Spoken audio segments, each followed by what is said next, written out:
玄门大佬渡劫失败，重生成了山旮旯里的小农女。爹死了，娘要改嫁。肩不能扛，手不能提的后爹，除了脸一无是处，不仅一穷二白，还是京城流放来的犯人，要靠他们母女养。江仙雅忍着把他丢去喂狼的冲动，掐指一算，原来是个大佬。这个吃软饭的后爹，居然是当今皇上的幼子，10年后会走狗屎运，继承大统。江仙雅决定帮他一把，早点带飞全家，一不小心成了全京城人人追捧的大佬，治病、捉鬼、看相、算卦，只有想不到的，没有他办不到的。天下第一玄门的门主追着他喊师祖，江仙雅抵死不认，当公主不香吗？这辈子她要肆意潇洒，享受人生。后爹一脸霸气，闺女，等爹继承皇位，给你造一座金子做的公主府，再给你选个驸马爷。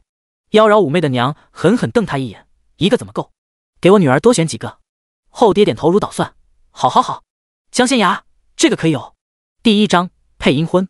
朝阳初升，青崖村笼罩在薄雾与淡淡的晨辉中，静谧安闲。村东头一个农家小院里，有个身着玄色衣裙、头戴红色绢花的中年妇人在撒纸钱。她一边撒着，嘴里还振振有词，旁人却是听不懂的。妇人身前放着一张草席，草席上躺着一名红裙少女，这少女肌肤白皙，乌发红唇，生得十分貌美。念了约莫1刻钟，中年妇人浑身一抖，猛地睁开了眼睛，抓起一把纸钱撒到了少女身上，然后悠悠转身盯着江家众人。他一双眼珠子往外凸，白眼人多，黑眼人少，瞧着很是阴森可怕。这便是十里八村极其有名的媒婆张翠云，不过她不配活人，只配死人。张媒人，我孙女和县上王员外家的3公子可是良配？站在一旁的刘氏强忍着内心的不适，上前询问，眼中带着一丝贪婪。张翠云闻言笑了，露出了一口黄牙，天作之合。江家众人闻言欣喜不已。虽然是配阴婚，但该有的聘礼一样都不会少，还会多添一份礼金。王员外可是县上最富有的乡绅之一，绝对不会亏待他们。聘礼12台，外加银子100两。你们若觉得合适，今夜我便让背诗人送这女娃子去王家墓地，与王3公子拜堂成亲。张翠云笑道。此时正值4月，天气已经有些炎热了。那王3公子已过世5日，哪怕有冰镇着，也脱不得了。也是王家人要求高，非要找个年轻貌美的女娃子和那3公子相配，而且还要死了不超过3日的少女，害他这几日一直奔走于十里八村中，好不容易找到了个合适的，当然得尽快办妥此事。有钱人家配冥婚也是很讲究的，不比活人娶妻花费小。那王3公子若是活着，是不可能娶一个小村姑的，死了嘛，也就不太讲究门户之见了。我们家仙牙今年只有14岁，又生得貌美，只给100两，有些少了。刘氏看了当家做主的老头子江富义一眼，见他抿着嘴不做吭声，就知道100两不够。张翠云闻言气得差点跳脚。他早就听闻江家人贪婪，没想到配阴婚这种事，他们还敢讨价还价，也不怕损阴德。张翠云双手叉腰，一脸凶悍道：100两还嫌少？你这孙女哪怕活着，出嫁时也休想得到这么多嫁妆，别不知足。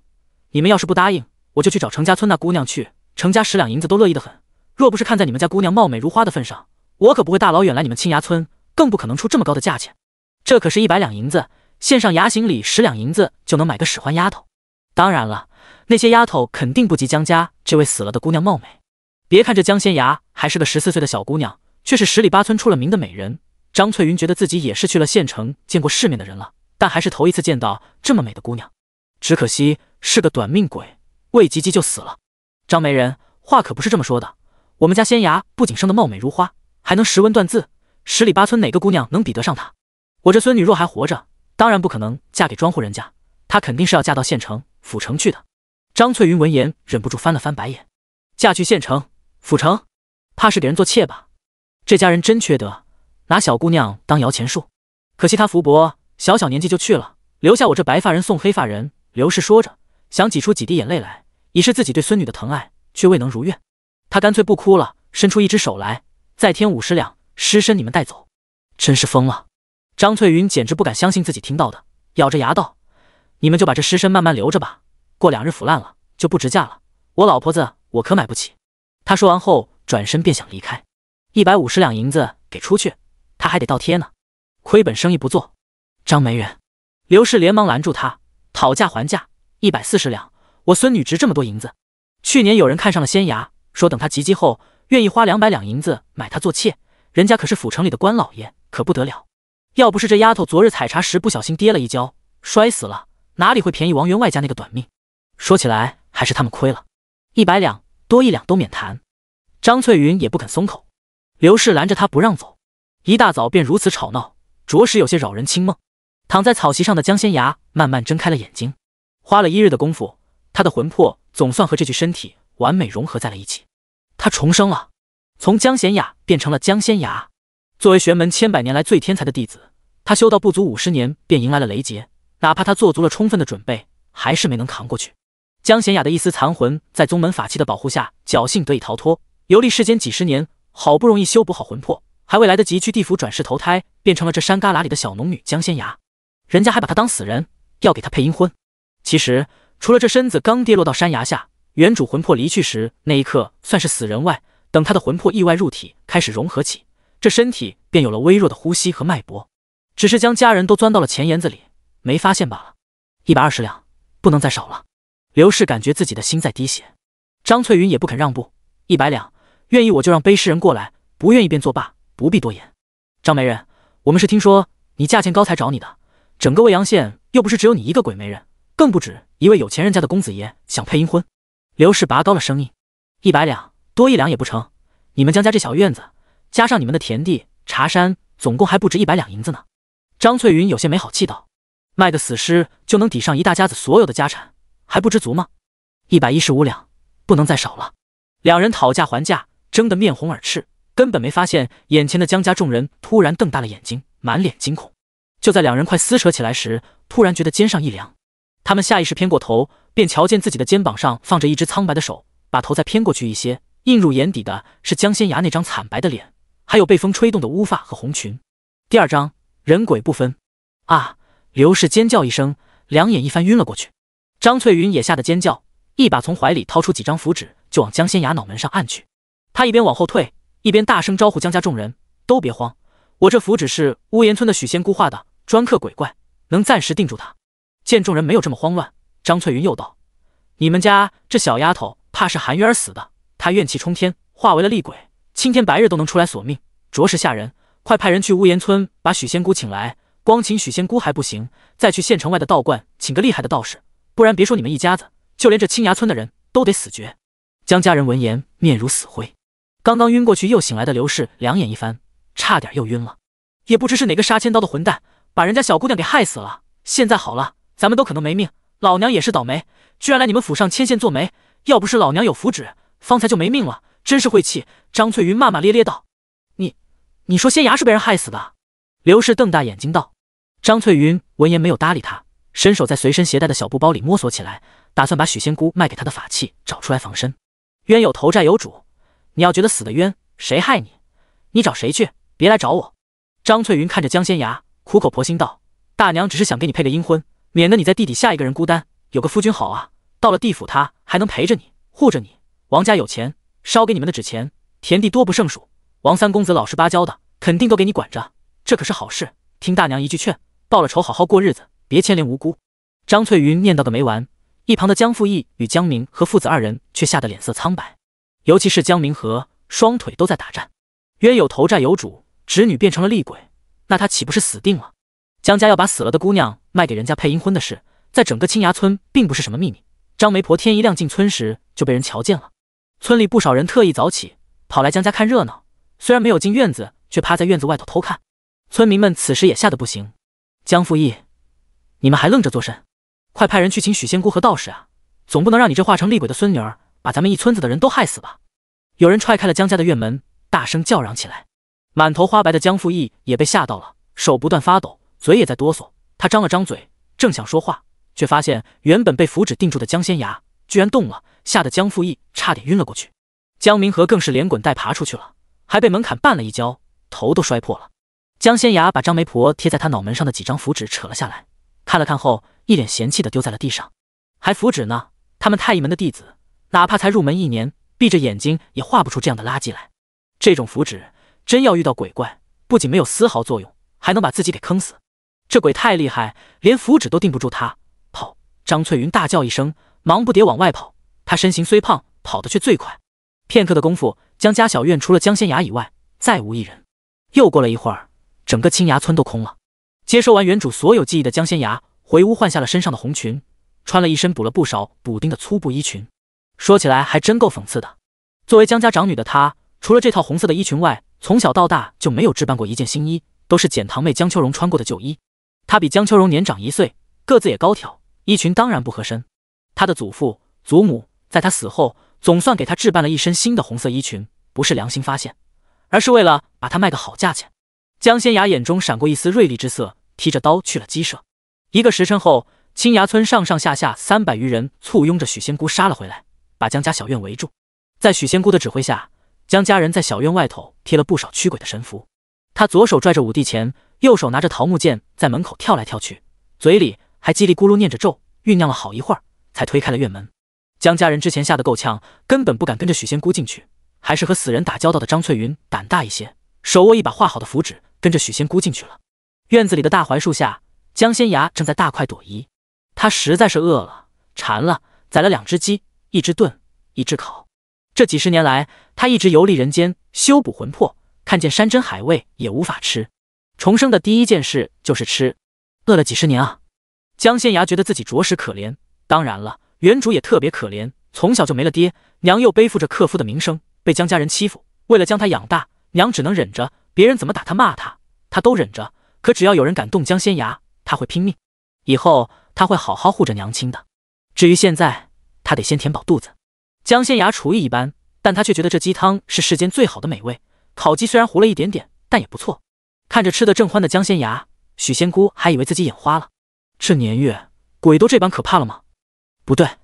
许仙姑摇了摇头，紧紧捏着手里的法器，壮着胆子靠近了江仙牙。片刻之后，突然黑着脸转身出了院子。老姐姐，等等我啊！张翠云怕得很，连忙小跑着跟了过去。许仙姑，您怎么出来了？那鬼还在大槐树下坐着呢。有人探出头往院子里看了一眼，吓得浑身一哆嗦，连忙喊道：青天白日的，哪里来的鬼？那明明就是个人！许仙姑气得翻了个白眼，是你们自己有眼无珠，连人和鬼都分不清，害我白跑一趟。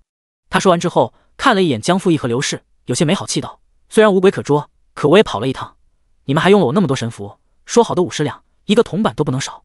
要不是这些人浩浩荡荡闯到了他家中，哭着求着让他过来，他就去县城给刘老爷家驱邪了。人家给的银子可是60两，比来青崖村划算。不过他现在要了银子，再赶去县城也来得及。第3章，他在撒谎。是人。张翠云瞪大了眼睛，片刻之后才道：怪不得许姐姐，你卖给我的符纸不管用，原来他根本不是鬼。许仙姑闻言有点心虚，他道行浅，每日能画的符纸有限，可来求的人又多，只能真真假假掺杂着卖了。张翠云是他的老客人了，做的又是死人的生意，胆子还大，从来没出过事儿。许仙姑卖给他的符纸也越来越假了。张翠云却丝毫不知。他说完后，双手叉腰，冲着江父义和刘氏大骂起来：你们这2个杀千刀的老货，人还没死就让我来给他配阴婚，真够缺德，也不怕遭报应。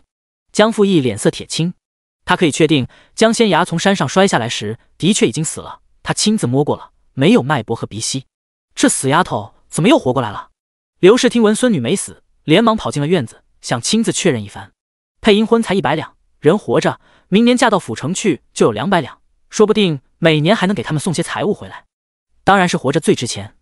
刘氏跑到了大槐树下，看着正一脸淡定喝着鸡汤的江仙牙，忍不住尖叫一声：你这杀千刀的小贱蹄子，这10只鸡我养了大半年，就等着过些日子去镇上赶集卖了，给你弟弟妹妹添置新衣，你竟然吃了2只，你个败家子，赔钱货，你是饿死鬼投胎吗？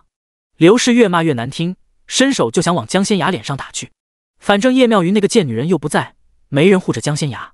江仙牙一把抓起了放在石桌上的菜刀，吓得刘氏收回了手，猛地往后退了2步。他一屁股坐在地上，大声嚎哭起来，脸上却没有半滴泪水。大伙都来瞧瞧，这就是我老婆子费心费力养大的孙女，她不仅克死了自己的亲爹，今日又要拿刀砍我，良心都被狗吃了，我这是造了什么孽？早知如此，她才出生那会儿，我就该把她溺死在村东头那个池子里，不该留着这个祸害。大姐姐你疯了，这可是祖母，你居然敢对祖母动刀子！13岁的江秋荣冲了过来，脸上的刻薄几乎与刘氏一模一样。他伸手指着江仙牙，气势汹汹道：你立即下跪给祖母磕10个响头，再把你手上那对银镯子取下来赔给祖母，这件事就这么过去了。我会向祖母求情，饶你一次，要不然祖母起码要抽你50鞭子，罚你3日不许吃饭。江仙牙手上那对银镯子是他10岁生辰那年外祖母让大舅送来的，不仅分量重，上头雕刻的莲花也极其精美。江秋荣十分眼馋，却一直没有合适的机会据为己有。之前江仙雅死了后，江秋荣想要，但祖母说死人的东西晦气，答应以后给他买新的，他才没拿，此时后悔不已。江秋荣的母亲陈桂兰走上前来，对婆婆刘氏道：“娘，你也看见了，这就是个养不熟的白眼狼。他平日瞧着乖巧听话，其实都是装的，他都敢对您动刀子了，还有什么不敢？这死丫头简直和大嫂一样，看似听话，结果却干出让咱们江家丢脸的事儿来。一个不守妇道的娘，能养出什么好女儿？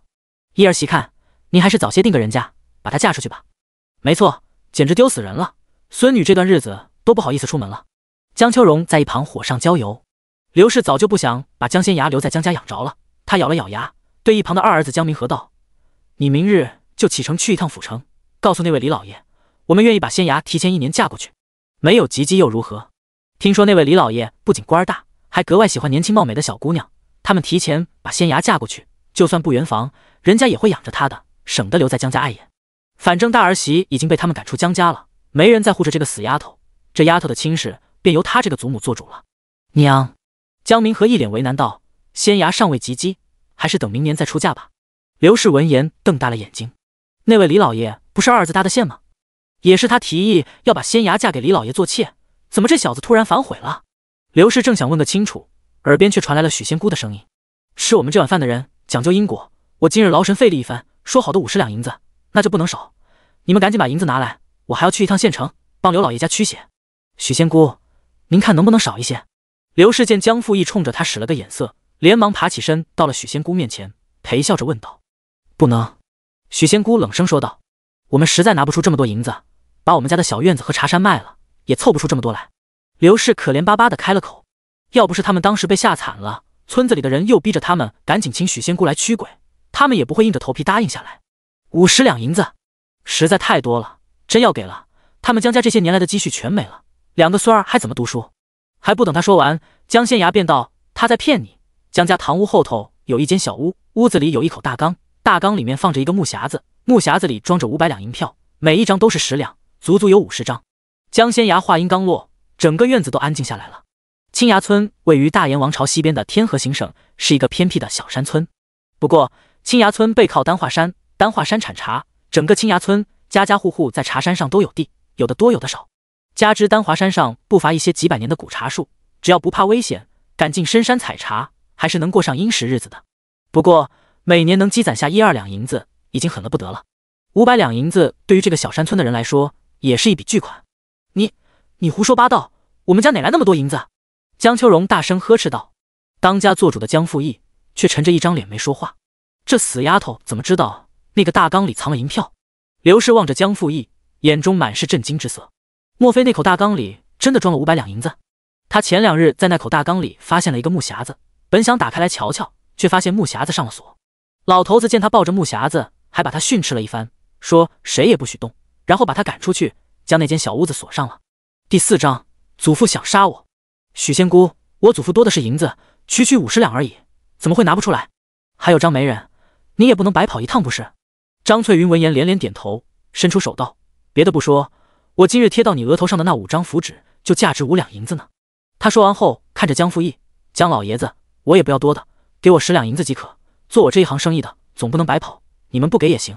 以后要是沾染了晦气，就怪不得我了。”许仙姑也发现江家人想赖账，当即冷笑道：“我那50两银子，你们要是不给，我保证你们江家永无宁日。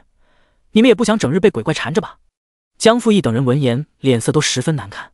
像许仙姑和张翠云这种与鬼怪、死人打交道的人，的确不好招惹。这50两银子可不该我们一家子出，依我看，整个青崖村的人个个有份，是你们逼着我们请许仙姑过来的。”刘氏大声说道。他在整个青崖村是出了名的难缠，遇到事就撒泼。大家听了他的话后，当然不服。你们江家有500两银子，这50两银子对你们来说可不算什么。再说了，是你们江家人自己有眼无珠，人鬼不分，关我们什么事儿？明明是你们自己蠢，怎能赖我们？刘氏气急，胡说八道，我们根本没有500两银子。仙牙都说有了，你们还想抵赖？你们江家一门也就仙牙和他娘算个人，你们算什么？泼皮无赖！你们有500两银子，凭什么让我们帮你出？真是不要脸！你们自家的事儿却让我们出银子，门都没有。刘氏平日里和别人吵架从来不会输，奈何今日人太多，他也有点招架不住了。江仙牙看着满脸愁容的江家人，心里别提多爽了。他获取了原主的记忆，知道他从小过得很惨。江仙牙对江家这群人不仅没有丝毫感情，恨不得弄死他们，给被害死的原主出口气呢。前世的他是天下第一玄门的老大，哪怕现在才成为了身娇体弱的江仙牙小姑娘，但他强大的灵魂之力依旧在。前世的他不仅修炼玄术，且能给人治病、捉鬼、看相、算卦，而且他给人占卜吉凶时还能看到一些画面。前世的他因为有这个本事，加入太乙门后被重点培养，后来也不负众望，修道有成。只可惜还是没干过老天爷啊！不是他修炼不精，而是这片天地根本容纳不了飞升之人，所以他这辈子就当个普通人吧。诸位乡亲，你们想知道江家这500两银子是怎么来的吗？江仙牙故意引导众人：“仙牙丫头，你倒说说，你们江家这500两银子是怎么来的？”村民们看热闹不嫌事大，顿时起哄：“肯定是偷来的，说不定是卖孩子卖的。你没听刘婆子之前说要把仙牙嫁给府城里的大官做妾，人家答应给他们200两银子吗？我们虽穷，也不会卖孩子，就他们一家子丧尽天良。我们青崖村怎么会有这么不要脸的人家？”江父一担心他们江家的秘密被拱出来，连忙对二儿子江明和道：“把这个死丫头给我捆起来，关到柴房去。500两银子的事，明明只有他和二儿子知晓，江仙牙怎么会知道？不管是什么原因，他不想让村民们知道这一切。各位父老乡亲，小孩子说的话不作数。我们江家世代居住在青崖村，家中只出过仙牙他爹一个秀才。自打明涛14年前去府城赶考丧命后，我们江家和大伙一样，一直靠采茶为生，怎么会有500两银子？”江父义说完后，冲着许仙姑和张翠云拱了拱手：“二位放心，该给的银子一个铜板都不会少。不过我们毕竟是庄户人家，一时拿不出那么多银子，请二位宽限我们半月，我会想方设法筹银子，实在凑不出，哪怕卖田卖地也会给二位。”看着拿了绳子想来绑自己的江明和与陈桂兰夫妇二人，江仙牙不得不承认，姜还是老的辣。江父义一番话倒是把局面稳定下来了，不过他怎么可能让这些不要脸的混蛋有翻身的机会？江仙牙挥舞手里的菜刀，吓退了江明和与陈桂兰。只可惜自己刚刚重生，什么准备也没有，既没有趁手的武器，也没有任何符篆可用。他的灵魂之力经过这么多年的修补，虽然已经达到了全盛时期的状态，可这具身体毕竟没有任何的基础，力气小得可怜。即便有些术法可用，他暂时也不会在这些人面前施展。诸位乡亲，能否帮我报个官？我昨日采茶从山上摔下来，并不是意外，而是被江父义推下来的。我的亲祖父，他居然想杀我，若不是我福大命大，早就去见阎王爷了。江仙牙一边说着，一边躲到了看热闹的一位长者身后。这是他们青崖村的李正，姓何名顺德，一位年近古稀的老者。整个青崖村总共300余口人，要么姓何，要么姓江。在江仙牙的记忆里，这位何李正还是十分正直的。他的母亲前几日被诬陷与人通奸时，就是这位何李正帮忙说了句公道话，才让母亲保住了一条命，没有被江家这几个歹毒之人沉塘。也是何李正派人去镇上通知了外祖父和外祖母，舅舅才赶过来把母亲接走了。太公，我祖父想杀我，你要为我做主。江仙牙躲到了何顺德背后，大声说道。江父义听了江仙牙的话后，差点被气晕。这个死丫头真是信口雌黄，他明明让老二去山上把他推下来，他根本就没有亲自动手。江父义今年50有2，在这小山村里也算个老人了，家中大大小小的事他都会交给二儿子和二儿媳去办，很少自己出面。仙牙丫头，你没看错？何顺德问道。没有，我看得清清楚楚，就是他想杀我，除了他还有我二叔，他们先是想掐死我，听到有人过来了，怕被人瞧见，就顺手将我推下了山崖。江仙牙连忙说道。第5章，江明涛没死，推他的人当然只有江明和一个，不过背后主使之人却是江父义。这父子2人他都不会放过。他们为何想杀你？有人看热闹不嫌事大，朗声问道。一旁的刘氏完全不敢相信自己听到的话，老头子和老二怎么会杀仙牙呢？他也很讨厌孙女，厌恶大儿媳。若不是这对母女命太硬，一个克夫一个克父，他儿子10几年前去府城赶考，又怎么会死在路上，连尸首都找不到？儿子是铁定能考中举人的，要是没死，他们江家早就飞黄腾达了。都怪叶妙云和江仙牙这对扫把星克了他儿子。可即便如此，他也没有想过要杀江仙牙。一来，这死丫头好歹是大儿子在这世上唯一的血脉；二来，江仙牙长得貌美如花，嫁出去能得不少彩礼呢。把这死丫头嫁给府城那位老爷子做妾，他们就能得到200两银子。老头子和老二那么精明的人，不会放着200两银子不要的，除非弄死江仙芽，他们能得到的更多。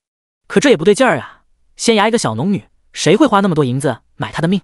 你休得血口喷人！你祖父和二叔怎么会杀你？明明就是你怨恨我们，蓄意报复。刘氏大声说道。江仙芽根本没理他，直接对围观的众人道：因为他们的好儿子，我的好爹根本就没死，他不仅活着，还是在京城做了官，正五品的翰林学士。从江父义和刘氏的面相，江仙芽就能看出一些端倪来。他们根本没有丧子，这也就意味着江明涛还活着。之前在造房炖鸡时，江仙芽用自己的血画了一个特殊的阵法，汇聚灵气，推演了一番后，脑海里出现了许多画面，对一切了如指掌。江明涛14年前去府城参加秋闱，中了举人后，并没有回青崖村。为了节省路费，他直接进京赶考，参加第2年的春闱。后来他中了进士，被京中官员看中，招为女婿。这14年，他不仅没有回来，还特意让人放出话来说他去府城赶考时遭遇不测，身亡了。而就在上个月，江明涛派自己的心腹送了500两银子回来，让祖父和二叔将我和娘亲处理好，不能让我们母女2人阻碍了他的升迁之路。翰林院是清流衙门，身为翰林学士的他，若是被朝廷知晓他有妻另娶，便是大罪，不仅会丢官，还有牢狱之灾。他在京城娶的那位妻子，可是一位官家嫡女，若是让人知晓我娘的存在，会如何？他江明涛会身败名裂，失去一切。简而言之，江明涛就是个不折不扣的渣男。为了自己的荣华富贵，可以装死10几年不联系父母亲人，因为怕事情败露，甚至要杀妻杀女。他们诬陷我娘与人通奸，想将我娘沉塘，因太公相救，我娘侥幸捡回一条命，却也被他们赶出了江家，再也不是江家的媳妇，与江明涛不是夫妻了，也算对京城那边有了个交代。江父义与江明和毕竟是小山村里土生土长的人，杀人这种事对他们来说也是极其可怕的。两人过不去心中那道坎儿，迟疑了几日，也没敢亲手杀死江仙芽的母亲叶妙云。他们转而求其次，诬陷叶妙云与人通奸，想要将其沉塘，没想到却被和顺德救了。就算叶妙云没死，名声也有损，江家人便趁机将叶妙云赶回了娘家，再也不认这个儿媳。如此一来，即便京城的人找了过来，叶妙云的存在也不会对他们那位官家儿媳造成任何威胁了。接下来就只剩下江仙芽了，因为之前陷害了叶妙云，江家父子2人胆大了不少。江父义特意吩咐江仙芽上山采茶，然后让江明和将其推下山。真正的江仙芽其实已经被他们害死了。杀人偿命，天经地义。江仙芽当然要让这父子2人偿命。我的存在对他们来说便是一个天大的威胁，他们昨日杀我不成，接下来肯定不会让我活着，还请太公为我做主。江仙芽一脸悲愤道。江父义父子2人闻言面若死灰。这件事明明很隐秘，江仙芽是怎么知道的？江父义可以肯定，除了他和老二之外，其他人根本不知晓此事。为了保密，他们商议事情的时候刻意避开了村子，到了村外的河边说话，就连他的妻子刘氏、江父义也只字不提。江仙芽是怎么知道的？甚至比他知道的还清楚。老头子，他说的都是真的吗？明涛还活着？刘氏转过头颤声问道。江明涛根本就没死，你们却说我和娘亲克死了他，这些年让我娘在江家当牛做马，坏他名声，不许他改嫁，受尽你们欺辱，还被你们诬陷与人通奸，差点就被你们沉塘。我身上虽流着江家人的血，你们为了保住江明涛的荣华富贵，也要杀我。江仙芽说着笑了起来。我昨日险些就死了，那口气几乎已经断了。你们以为我死了，便要将我卖给别人配阴婚，在你们心里从来没有把我当作一家人看待。只要有点良心的人，都做不出这种丧尽天良的事。太公，诸位父老乡亲。江仙芽转头望着围观的众人，朗声道：劳烦你们帮我做个见证，我要写下断亲书，与江家人恩断义绝。从今日起，我不再是江家人，不再是江明涛的女儿。他要先断亲，和这些人划清界限，再慢慢弄死他们。和顺德见江父义父子2人一声不吭，就知道江仙芽说的都是真的。俗话说得好，民不与官斗。江明涛在京城为官，我即便将这件事告到衙门，也无人为我做主，无人为我申冤。我只求与他们断亲，远离青崖村，永远不再踏足此地一步。还望太公与诸位乡亲替我做个见证。众人闻言一声不吭，哪怕向来正直的和顺德，一时也不知该怎么开口才好。江明涛可是京城里的官员，对他们这些小老百姓来说，简直是压在头顶的一座山。第6章，缺德会遭报应。不过他也不能眼睁睁地看着江家人杀了江仙芽。这个村子是他在管，他绝不能容忍有人在他的眼皮子底下杀人。倘若连这个都没人管，青崖村迟早败落。就算那江明涛在京城为官，你们也不必太怕他。这种事要是传到京城，江明涛绝对会身败名裂，一辈子待在牢狱之中，再无翻身的机会，更不可能来青崖村为难大家。张翠云轻咳一声后说道。江仙牙没有料到张翠云这个做死人生意的媒人居然会为他说话，忍不住多看了他几眼。掐指一算后，发现张翠云的女儿前几年死了，他看到小姑娘受委屈，便会护着人家，也算积攒下了一些功德。所以即便他是配阴婚的人，身上也没沾染鬼气和霉运。你们还愣着做甚？与孙女断了亲，他远走他乡，自然不会影响到你们的儿子，那江明涛便不会丢了官职，身陷牢狱。这么好的机会摆在你们面前，你们不断亲，莫非还想要人家的性命吗？不管怎么说，这姑娘也是你们江家的孩子，虎毒不嗣子。你们要是再敢对付人家小姑娘，我可要去县衙报官了。张翠云一脸不耐烦地说道。她虽然给人配阴婚，做死人生意，但这种买卖向来是你情我愿的，伤天害理的事情她没干过。听说还有阴媒婆把活着的人配给死人呢，她可不会这么做。干这一行的还是要积德的，免得死后下地狱。不过江家人才是真缺德呀，如此对待人家母女，就不怕遭报应吗？张翠云有些义愤填膺，一旁的许仙姑并未吭声。傅毅，去拿笔墨纸砚来，写下断亲书吧，给仙衙一些银子，让他离开江家。和顺德开了口。江傅毅也不再坚持，让江明和去拿了笔墨纸砚来。我不识字，你自己写吧。江傅毅看着江仙衙，一脸冷漠道。江仙衙坐在石头凳子上，很快便写好了断亲书，在全村老小和许仙姑他们见证下按下了指印，与江家人断了亲。江仙衙的外祖父叶景怀是秀才出身，是柳河镇极其有名的教书先生。江明涛当初就师从叶景怀，是叶景怀的得意门生，是柳河镇几十年来最有希望考取进士的学子。他不仅读书不出银子，还娶了叶景怀的女儿叶妙云，连他去府城赶考的银子都是叶家出的大头。结果呢？江明涛简直就是个心坏了的人渣，这种人简直不配活在这世上。只有与这恶心人的一家子断了亲缘，江仙衙才好下手弄死他们。刘氏在江父义示意下拿了100个铜钱过来，丢到了江仙衙面前，一副施舍的模样。当他是要饭的吗？江仙衙冷笑一声，转身离开了。除了身上这身满是补丁的衣裳，他什么也没带。仙衙丫头。江仙衙走到村口时，背后突然传来了呼声。太公。江仙衙转过身来，发现是何李正，连忙行礼。这都快50了，从咱们青崖村到柳河镇有20几里地远，等你走到镇上，天色肯定不早了。你一个女娃子，孤身上路太危险，太公让你广才叔用牛车送你。何李正说完后，又递了一个布袋给江仙衙，这里头有1吊钱，你拿着傍身，到了柳河镇，未必能很快找到你外祖父一家，有这些铜钱，起码能找个客栈先住2日，暂时不会饿肚子。太公说句实话，你外祖父一家的日子也不是太好过，不一定能接纳你，实在不成，你就去县城吧，哪怕给大户人家当丫鬟，或者去绣楼当学徒，总能养活自己。记住了，别和他们签死契。何李正一连交代了许多，生怕江仙衙吃亏。他很可怜这个乖巧懂事的小姑娘，只可惜江父义那一家子太不是东西了，连自己的亲孙女都舍得下毒手，也不怕天打雷劈。要他说吧，老天爷真是不长眼，就江明涛那样忘恩负义、抛弃妻女的狗东西，居然还让他中了进士，入朝为官，还娶了官家贵女，老天不公啊！江仙衙真没料到何李正居然如此心善，心中颇为感动。他伸手接过那1吊钱，掐指算了算，又仔细观看了何李正的面相，忍不住皱起了眉头。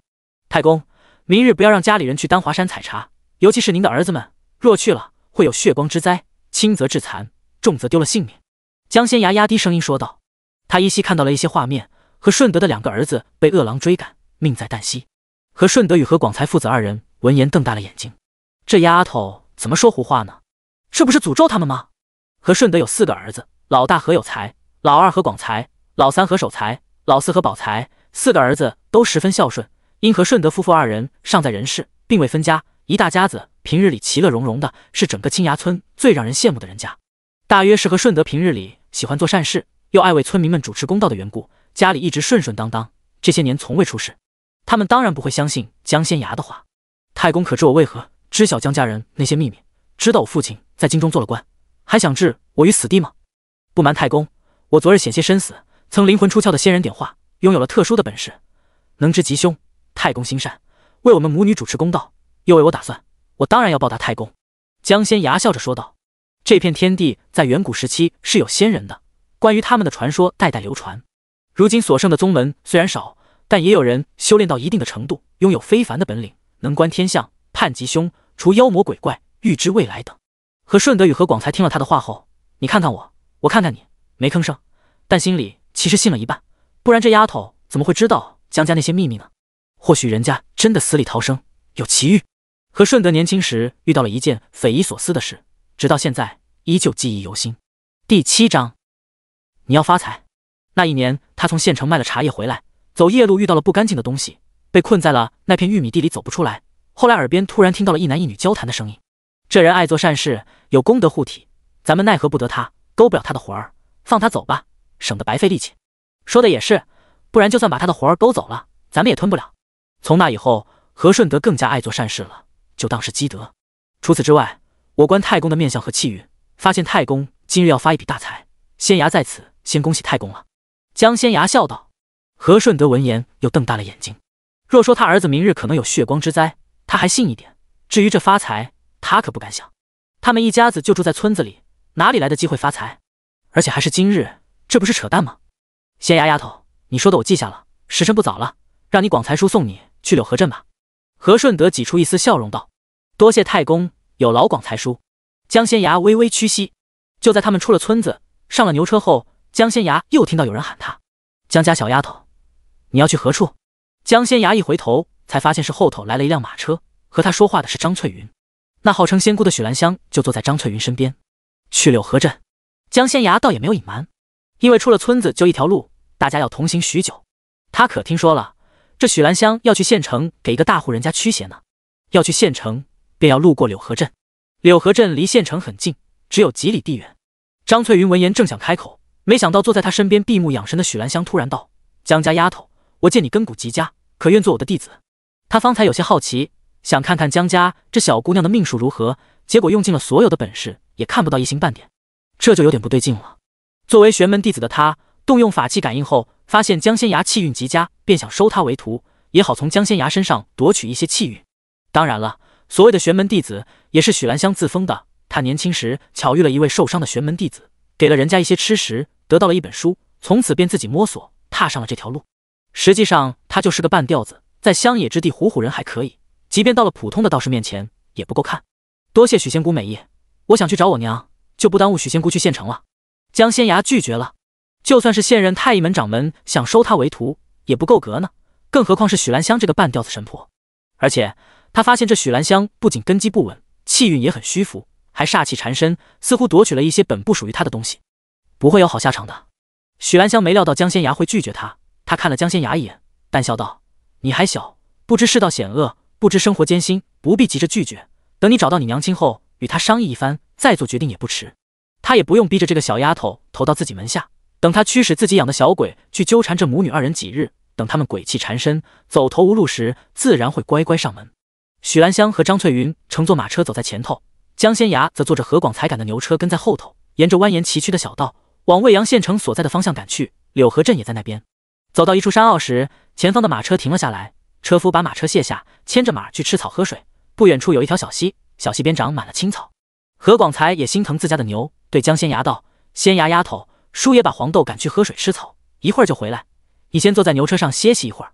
黄豆是这头牛的名字，何广才一路上絮絮叨叨说了一大堆，江仙衙也知道这名字是何广才的大闺女给取的。大叔，溪边有鹅卵石，麻烦大叔帮我捡一些回来。江仙衙冲着何广才的背影喊道。好。何广才以为小姑娘贪玩，笑着应下了。大约是鸡肉吃的有点多了，江仙衙觉得有些口渴，他抬头一看，正好发现一侧的山壁上有一片野树莓，有些红的，已经发紫了，一看就很甜很好吃。江仙衙是山里长大的姑娘，时常上山采茶，有时候祖父祖母逼得紧，娘亲只好带着她入深山采茶。长年累月下来，母女二人体力不错，身手也还算灵活，就是力气小点。不过现在的江仙衙已经不是过去的她了，更有自保的能力，她也没有多想，直接往山壁上爬。张翠云见她爬得很快，跟猴子一样灵活利索，不由得瞪大了眼睛。丹化山长大的孩子果真不一样。江仙衙顺着山壁爬上去1丈多高，一伸手便采摘到了熟透的树莓，他倒也没那么多讲究，直接塞到了嘴里，7分甜3分酸，味道好极了，解渴又解馋。前世的他幼年时便进入了太医门，还小的时候也时常去太医门的后山采摘野果子吃。几十年没吃了，还是记忆中的味道。江仙衙满足极了，拉起自己的100座兜，采摘了不少，打算等会和广才叔一块吃。就在他觉得已经装不下，想要从山壁下来时，却听到了马蹄声，而且声音急促又凌乱，起码有几匹马往这边疾驰而来。许兰香里张翠云也听到了，两人下意识往前方张望，片刻之后，便发现有几人骑着快马过来了。为首的男子身着青色劲装，脸上戴着青铜面具，看不见他的脸，不过看他骑马的姿势，就知道这是个习武之人，且身手不错。只不过他脸上的面具给江仙崖一种似曾相识的感觉，或许以前见过，可能时间太长了，加之印象不深，他一时想不起是在哪里见到的。跟在他身后的4人衣着不一样，其中1人戴着玄铁面具，最后那3人倒是露着脸。江仙崖前世可是太乙门的大佬，当然见过世面，一看这几匹马就知道是战马，这几人的身份也非同一般。第8章，这姑娘神神叨叨的，他倒是想掐指算算，可转念一想，为首的2人没有露脸，强行推算的话太费劲了。他现在这身体只是个普通人，总不能因为好奇去耗费自己的灵魂之力。他打消了这个念头。就在此时，匆匆赶来的5人突然猛地勒紧了缰绳，停了下来。江仙崖正顺着山壁往下爬，差点被其中1匹马给撞到。情急之下，他一把抓住了山壁上的藤蔓，躲避了一下，怀里兜着的野树莓全部洒落在地。这可是他采摘了1刻多钟才得来的野树莓。差点撞到他的是一名身着灰衣、脸上戴着玄铁面具的男子，他看也没看江仙崖，直接从怀里掏出1锭银子丢了过来，赔你的。江仙崖并未伸手去接，那1锭银子便落到了地上，滚了几下。有银子居然不要！几名男子的目光瞬间落到了江仙崖身上。江仙崖虽然穿着缝了补丁的粗布衣裳，但修道多年的她，哪怕现在还是个小姑娘，骨子里依旧有着一方大佬的气势，只不过被这张略显幼稚的脸冲淡了不少。可即便如此，她那淡然自若、不急不躁的样子，根本不是她这个年岁的小姑娘能有的。除此之外，她的长相随了母亲叶妙云，十分貌美，哪怕这粗布衣裳也遮不住。她虽在乡野长大，时常上山采茶，日日劳作，可毕竟还是个小姑娘，出门时几乎都会佩戴草编的斗笠，用粗布遮住脸，加之天生丽质，所以皮肤依旧白皙，美丽的眸子里既有少女的纯真，又有玄门大佬洞悉一切的淡然。姑娘，差点撞到她的男子突然掀开了脸上的玄铁面具，露出一张极其俊美的脸来，冲着她笑得格外灿烂。真是抱歉，差点撞到姑娘，这是我的赔礼。男子翻身下马，从怀里掏出一张银票，双手奉上。之前是2两银子，现在给的是20两银票，赔他1兜野果子，绰绰有余。马背上的5、4人都被这男子的举动惊到了，这好色之徒该不会打起人家小姑娘的主意了？这姑娘输着压计，尚未及笄，臭小子不会这么禽兽吧？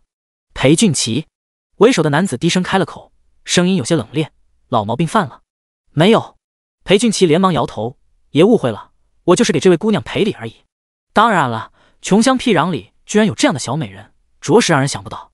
只是穿成这样，未免有些可怜。他对美人儿向来很怜惜。他们一路从京城赶来，齐成说那位大爷催得急，大家几乎没怎么歇息。他已经许久没有看美人养眼了。江仙崖本来不想要这20两银子，可看清这男子的脸后，又改变了主意。玄门之人不到万不得已，不会为自己算卦。他此去柳河镇，还不知道前路如何。虽然凭借自己的本事总能过得好，但看外表，她现在只是个10几岁的小姑娘，人家一开始未必会信她。她有本事，却很难在短时间内赚到银子。现在有人送上门来，她没有不要的道理。再说了，她又不白要。听何太公说，他外祖父一家日子也过得很拮据，这银子他就笑纳了。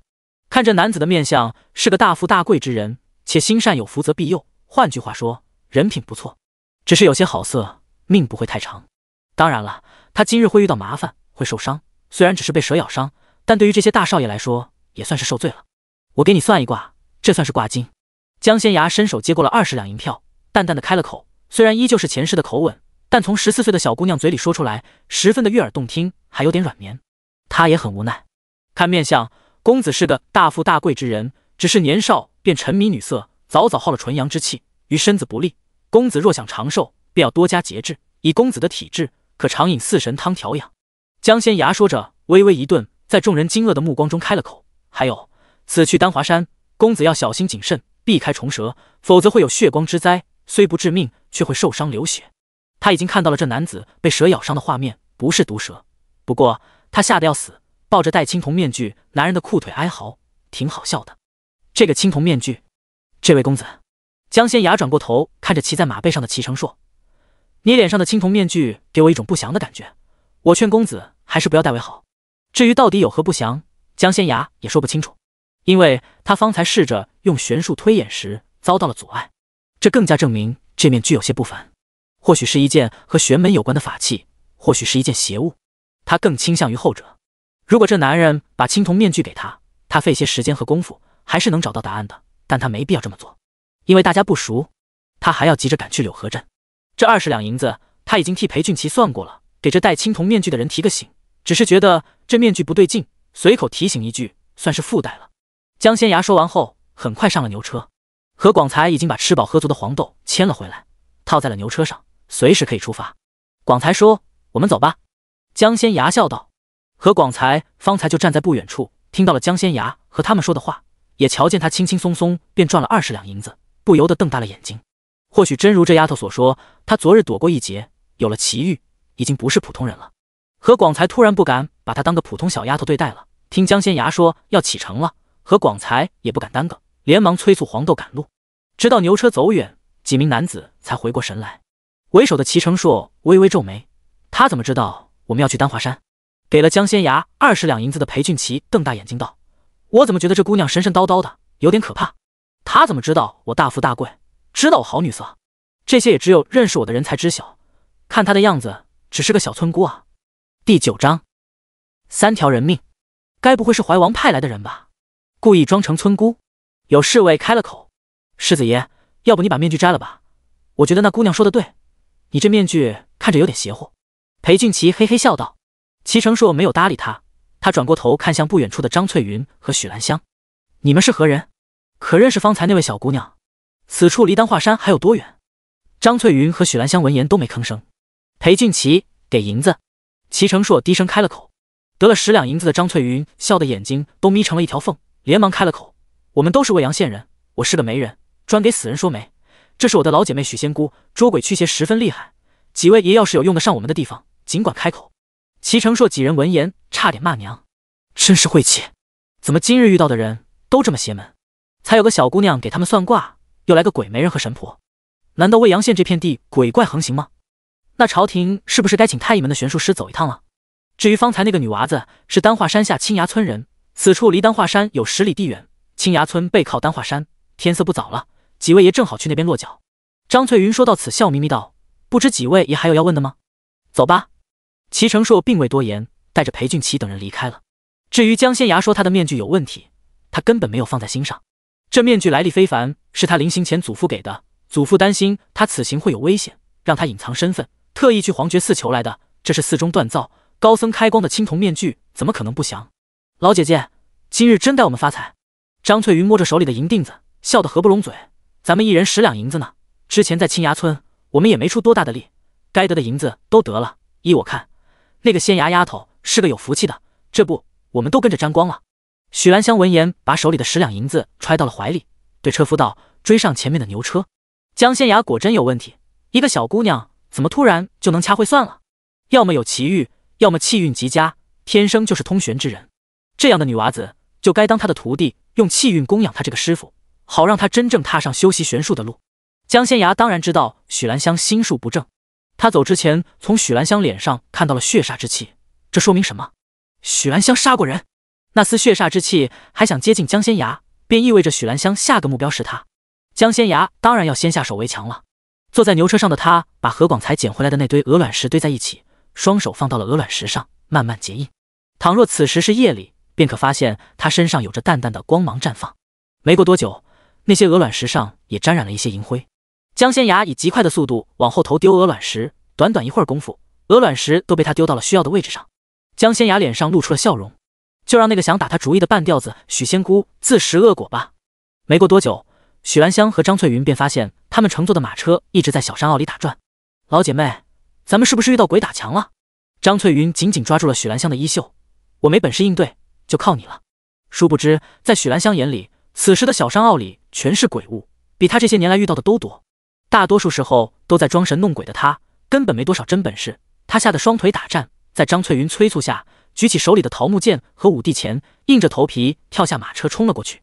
在张翠云和车夫眼里，许兰香对着空气乱砍，嘴里还振振有词。没过多久，他便瘫倒在地，又哭又嚎，这可把张翠云他们吓坏了。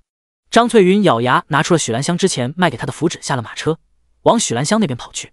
没用的，这些神符都是假的。许兰香突然开口道：“快带我追上江家那个小丫头，我要收他为徒，用术法夺走他的气运，辅助我修炼玄术，这些鬼物便奈何不了我了。许兰香说完话，突然捂住了自己的嘴，他根本不想说这些话来着，可就是忍不住，像被人控制了一样。就在此时，他发现之前那些鬼物都消散了。许兰香心里震惊无比，这到底是怎么回事啊？张翠云被他那番话惊到了，片刻之后才道：“你要夺人气运，这可是邪术。你之前那2个弟子都意外身亡，是不是你干的？我的秀月是不是你害死的？”许兰香想否认，身体却不受控制，一边点头一边道：“是。”张翠云闻言，一把拔下头上的簪子，就往许兰香心口刺去。他是做鬼媒人的，这是祖上传下来的营生，因为常年和死人打交道的缘故，他们家的女人都不好嫁人，即便嫁了，子嗣也很艰难。他成亲10年才生了长女，后来被许兰香看上，收为了弟子。他女儿秀月那年才6岁，便成了许兰香第3个徒儿。张翠云是很高兴的，她时常去许兰香那边看望女儿，一来二去，她们成了老姐妹。可女儿却在2年前病故了，那年女儿才8岁。她虽然还有个小儿子，却因为女儿的死伤心了许久。她从未怀疑过许兰香，没想到这个被人称作仙姑的女人居然如此歹毒，那可是3条人命啊！簪子快要刺中许兰香时，张翠云收手了，她要报官，杀人偿命，她不能因为这个歹毒妇人赔上自己的命。张翠云把自己今日得来的银子全部塞给了车夫。这辆马车虽然是许兰香雇来的，但车夫和许兰香不熟，当然看银子办事。李师傅你也听见了，什么狗屁许仙姑，他就是个杀人犯，我要带他去县衙报官。张翠云说完后，去马车上找了绳子，把许兰香捆了起来。说来也怪，他们这次没有继续在山坳里打转了，没过多久便出了这片区域。与此同时，骑着快马的齐成硕等人也到了青崖村。第10章，这蛇无毒。他们要寻一个叫齐九的人，说是从京城流放来的犯人。何顺德听了他们的话后，指着村子后头的丹华山道：“我们村上个月是有个流放来的犯人，村里没有多余的宅子给他住，家家户户的宅院都是有主的。丹华山脚下有一座茅草屋，还是小老看他可怜，让几个儿子帮他搭建的。他……”何顺德话还没说完，就被裴俊奇塞了一张银票在手里。他呆了呆，正想开口，却见这几位衣着光鲜的公子爷们翻身上马，往丹华山的方向去了，根本就没有给他再开口的机会。果真是年轻人，性子急。何顺德忍不住叹息了一声，他们注定要扑个空了。那个齐九之前的确住在那间茅草屋里，可就在前几日，江复义他们那一家子不干人事儿，居然把儿媳妇叶妙云弄到了茅草屋，与那齐九躺在了一块，还大清早的带着村子里的人去捉奸。叶妙云差点被江家人陈塘，还是他给拦下了，说此事疑点颇多，要报官细查，江家人才暂且罢休，没有弄死儿媳妇儿。后来他派儿子去柳河镇通风报信，叶妙云被他娘家人带走了，那个齐九也跟着叶家人走了。没办法，谁让他们2人躺到了草垫子上，还搂在一块了呢？这是全村人都瞧见了的。他一个大男人，总得负责吧？当然了，若叶家人不愿意把叶妙云改嫁给齐九，那齐九还得回来住他这个茅草屋。不过方才来找齐九的人，个个衣着光鲜，给人感觉也气势十足。别的不说，就他们骑的马，看着高大威武，也是他从来没见过的好马。莫非那齐九被流放之前也颇有身份？听说有些大官儿犯事了也会被流放。爹，您看看手里的银票。何有才见自家老爹一直盯着那几个人离开的方向发呆，忍不住提醒道：“哦。”何顺德回过神来，轻轻点了点头，把裴俊才塞到他手里的银票慢慢展开，等看清楚后，猛地瞪大了眼睛：“100两，这么多！”何有才失声喊道。何顺德拿着银票的手在抖。他虽然是青崖村的里正，家境也算殷实，但100两对他们来说真的很多很多。他们家的银子加在一起，应该也有100两，但100两的银票他是头一回见。爹，您还记得吗？仙牙丫头离开时说，您今日会发一笔大财。何有才一脸激动道：“记得，记得。”何顺德连忙点头，真叫这丫头给说中了，我真的发了一笔大财，我这一辈子还是头一回见到100两的银票。何顺德激动不已，瞬间相信了江仙牙之前说过的话。仙牙丫头还说，你们兄弟几个明日不能去丹华山，否则有血光之灾。何顺德说着，一脸严肃地看着儿子，去告诉守财和保财，明日就给我在家里待着，不许出门，更不许去丹华山。是。何有才连忙点头。我以前听人说过，这血光之灾有大有小，运气好可能就受点小伤，流点血，运气不好还可能丢了性命。仙牙丫头肯定没骗我们，一定不能去。何顺德斩钉截铁道：“100两银子呢？都叫那丫头给说中了，其他的事儿肯定也是真的。对了，有才，人家给了我们100两银子，肯定是感谢我让你们给那齐九盖了茅草屋，100两实在太多了，我拿着都觉得心里不踏实。你快去一趟山脚下的茅草屋，告诉那几位爷，齐九早就不在住这了。那爹您先回屋歇着，我这就去。何有才说完后，快步往丹化山所在的方向跑去。齐成硕与裴俊奇他们5人找到山脚下那个茅草屋后，性子急躁的裴俊奇第一个冲了进去。齐成硕见了后，忍不住皱了皱眉，这臭小子就不能让护卫们先进去吗？不怕有埋伏？他们此行5人，除了他与裴俊奇外，其他3人都是护卫，而且都是武功高强的好手。齐成硕正要进屋，突然听到里头传来了裴俊奇的惨叫声：“有蛇！我被咬了！世子爷快来救我！”齐成硕立即冲了进去，见裴俊奇跌坐在草垛上，有一条蛇正往茅草屋外头钻。他拔出腰间的长剑，飞身上前，将那条蛇斩成了几段。我会不会被毒死？裴俊奇抱住了齐成硕的腿，声音在颤抖，吓得要死。这蛇无毒，死不了。齐成硕推开他，淡淡的说道：“那就好。”裴俊奇顿时松了口气，他拉开裤腿看了看，发现自己的小腿被咬出了2个小血洞。九爷可真惨，不仅住着茅草屋，这草屋里还有蛇，还好这蛇咬了我，没咬他。裴俊奇苦着一张脸道：“九叔不在这儿，莫非他进山了？”齐成硕微微皱眉：“那咱们上山去找吧。”裴俊奇一边说着，一边让自己的护卫把他扶了起来。这蛇虽然没毒，但他也被咬伤了小腿，感觉有点刺痛。世子爷，你说我这算不算血光之灾？裴俊奇突然想起之前那个神神叨叨的小丫头来，忍不住问道。那小丫头对他说，他不能去丹华山，还得小心虫蛇，否则会有血光之灾。这茅草屋就在丹华山脚下，严格算起来也是丹华山的地界范围了。齐成硕闻言一怔，片刻之后才点了点头，算。我接触过太医门的人，他们所谓的血光之灾有很多种，你见了血当然算，可我就怕这小伤不算呀。若我进了丹华山，会不会有性命之忧？裴俊奇真的怕了。那你就在这儿等着吧，让你的护卫陈松陪着你，我带广鹏和明辉去找九叔，天黑之前会回来。齐成硕说完后，正要带人出去，却听外头却传来了男子的声音：“几位爷，我爹让我来告诉你们，齐九已经不住在这儿了，他被叶家人带走了。”齐成硕闻言连忙出去了。叶家人？哪个叶家？住在何处？齐成硕沉声问道。第11章又开始说胡话了。柳河镇叶家，你们去了柳河镇，一打听就知道了。叶夫子是柳河镇最有名的夫子，早年间就连未阳县的富家公子们都去叶夫子的学堂读书呢。只是叶夫子已年迈，教不动学生了，他那2个儿子学问有限，学堂也渐渐没落。他们为何带走齐九？裴俊奇一脸好奇道。此事说来话长，何有才也没卖关子，连忙将这件事的来龙去脉告诉了齐成硕等人。齐成硕与裴俊奇闻言都惊呆了。等何有才走了，裴俊奇才哇哇大叫：“天了，难不成九爷真的要被迫娶一个年长的寡妇？这可真惨！”齐成硕比他要淡定一些，轻咳一声道：“这可未必，九叔是天皇贵胄，除了当王爷，他什么都不会。皇上又派人盯着，不许任何人帮他，就连我们过来，也是我祖父求了再求，皇上才答应的，却也不许我们给他银子。九叔间不能扛手不能提，你觉得他要如何生存？吃什么？喝什么？”这裴俊奇挠了挠头，过了好一会儿才道：“好吧，如果皇上不许任何人插手，那九爷也只剩下吃软饭这条路了。九爷年轻时长得很俊，现在也不差，想来那位叶家娘子是愿意嫁的。”还可。正打开水袋喝水的齐成硕听了后被呛到了。瞧你这点出息，不管怎么说，九叔好歹是皇子，从小就有最好的夫子教，他要真去了叶家，不必当女婿，他可以去学堂当夫子，以九叔的学问教那些孩子，再简单不过了。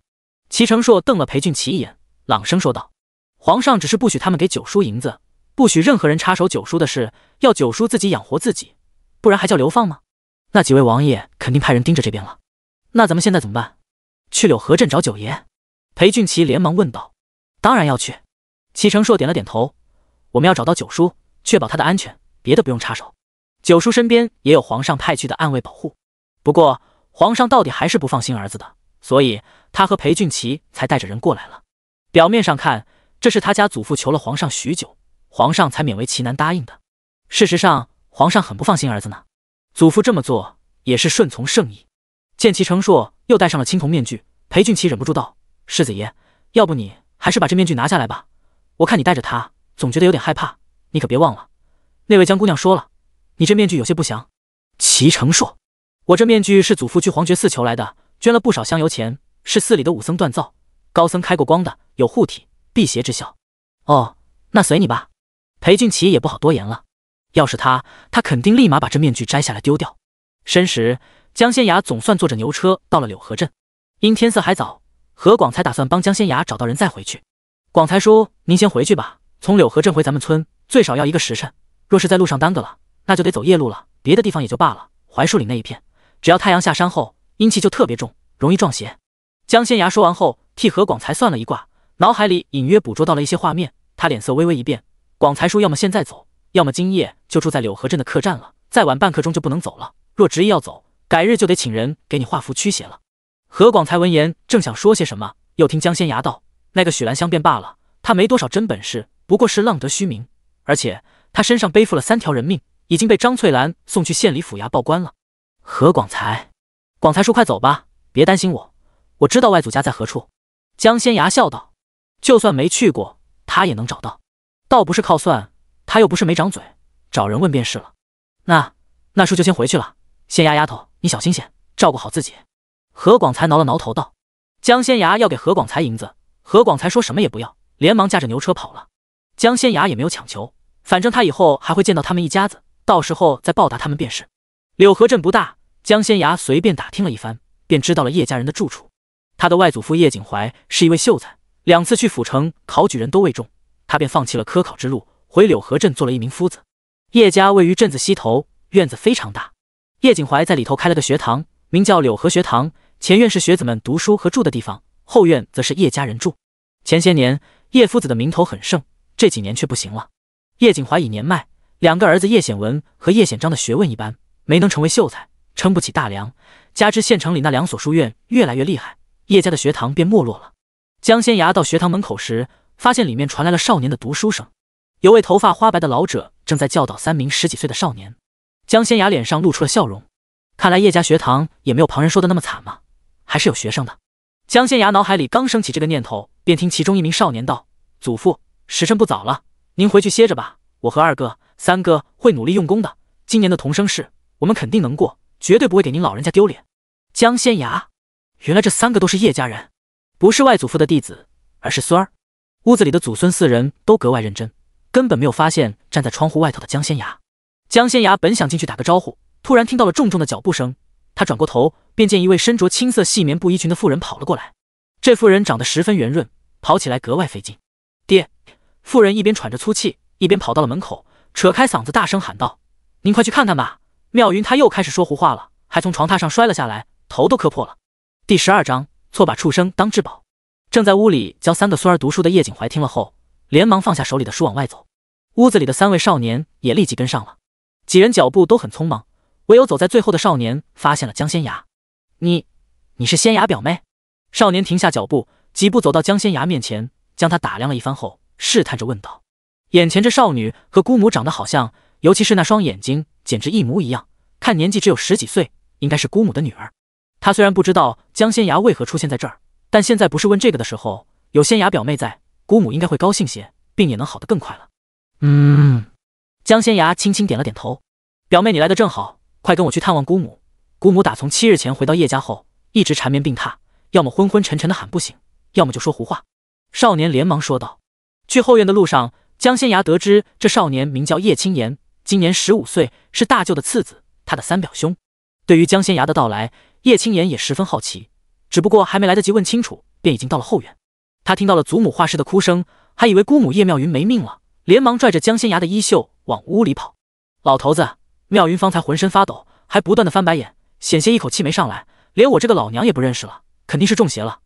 你就让老大去请许仙姑或者王仙姑过来，给我们妙云驱邪消灾吧。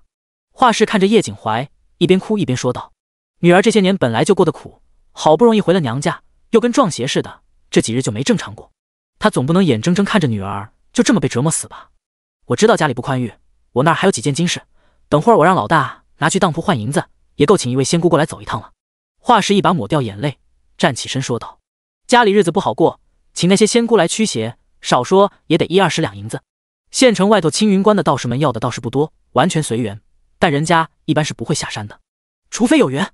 每年去青云关请到爷们下山的人很多，100人里能有2-3人能如愿，都不错了。一来一去，不仅费时间，还极有可能白费劲。他等不得了，只能花银子请仙姑。”叶景怀是个读书之人，哪怕大炎王朝推崇道术，他也不信什么鬼神之说，毕竟他从未见过鬼神，觉得这都是些无稽之谈，世人愚昧无知而已。他本想呵斥自己的妻子华氏，可见他头发花白，泪流满面的模样，到底有些不忍。就在此时，叶青言带着江仙芽进来了。祖父、祖母，你们快看看谁来了！叶景怀和华氏闻言转过头来，一眼就看到了站在屋里的江仙芽。江仙芽和他的母亲叶妙云长得很像，叶景怀与华氏一下子就确定了他的身份，二人不禁热泪盈眶。上回见到外孙女儿，这孩子还只有3岁，一转眼便已经长成大姑娘了。江仙芽尚未出生，他的父亲江明涛就死了。那个时候的江明涛是江家人所有的指望，他的死给江父义和刘氏带来了很大的打击，这夫妻二人内心的悲伤和苦闷无处发泄。等叶妙云生下江仙芽后，他们发现叶妙云生的不是男孩，儿子绝了后，便将一切矛头指向了叶妙云和江仙芽，说他们克夫，对母女二人非打即骂，尤其是叶妙云备受欺辱。江仙芽3岁那年，叶妙云实在忍不住了，带着孩子回娘家求助。只可惜叶景怀这个老书生并没有收留他们，而是给了女儿10两银子，让她回去了。女婿虽然死了，可女儿还得好好守寡，外孙女是江家的血脉，是女婿唯一的孩子，总不能带来叶家抚养。叶景怀骨子里是十分刻板的，觉得男人死了后，女人就该好好为亡夫守节。不过他也没有放任不管，为了能让女儿和外孙女在江家好过些，逢年过节他都会让2个儿子带着节礼和银子上门。他本以为江家人拿了这些东西不会再苛待他们，没想到这一切都只是他一厢情愿而已。2个儿子每次去江家，江家人都会做戏，让他们误以为叶妙云和江仙芽过得不错。直到江家人污蔑叶妙云与其酒有染，想将叶妙云沉塘，叶景怀才明白自己这些年的所作所为错的有多离谱。因为他是个夫子，太在意自己的名声，太在意礼制规矩，差点害死了女儿，也多年未见到外孙女。你是仙芽，对不对？华氏一脸激动地跑了过来，紧紧握住了江仙芽的手。你肯定是仙芽，你和你娘长得很像，我是你外祖母。孩子，你是怎么来的？是不是江家人知道你娘病得很重，特意让你来的？华氏拉着江仙芽的手问道。不是。江仙芽摇了摇头，将这2日发生的事告诉了他们。叶景怀等人闻言震惊不已，也备受打击。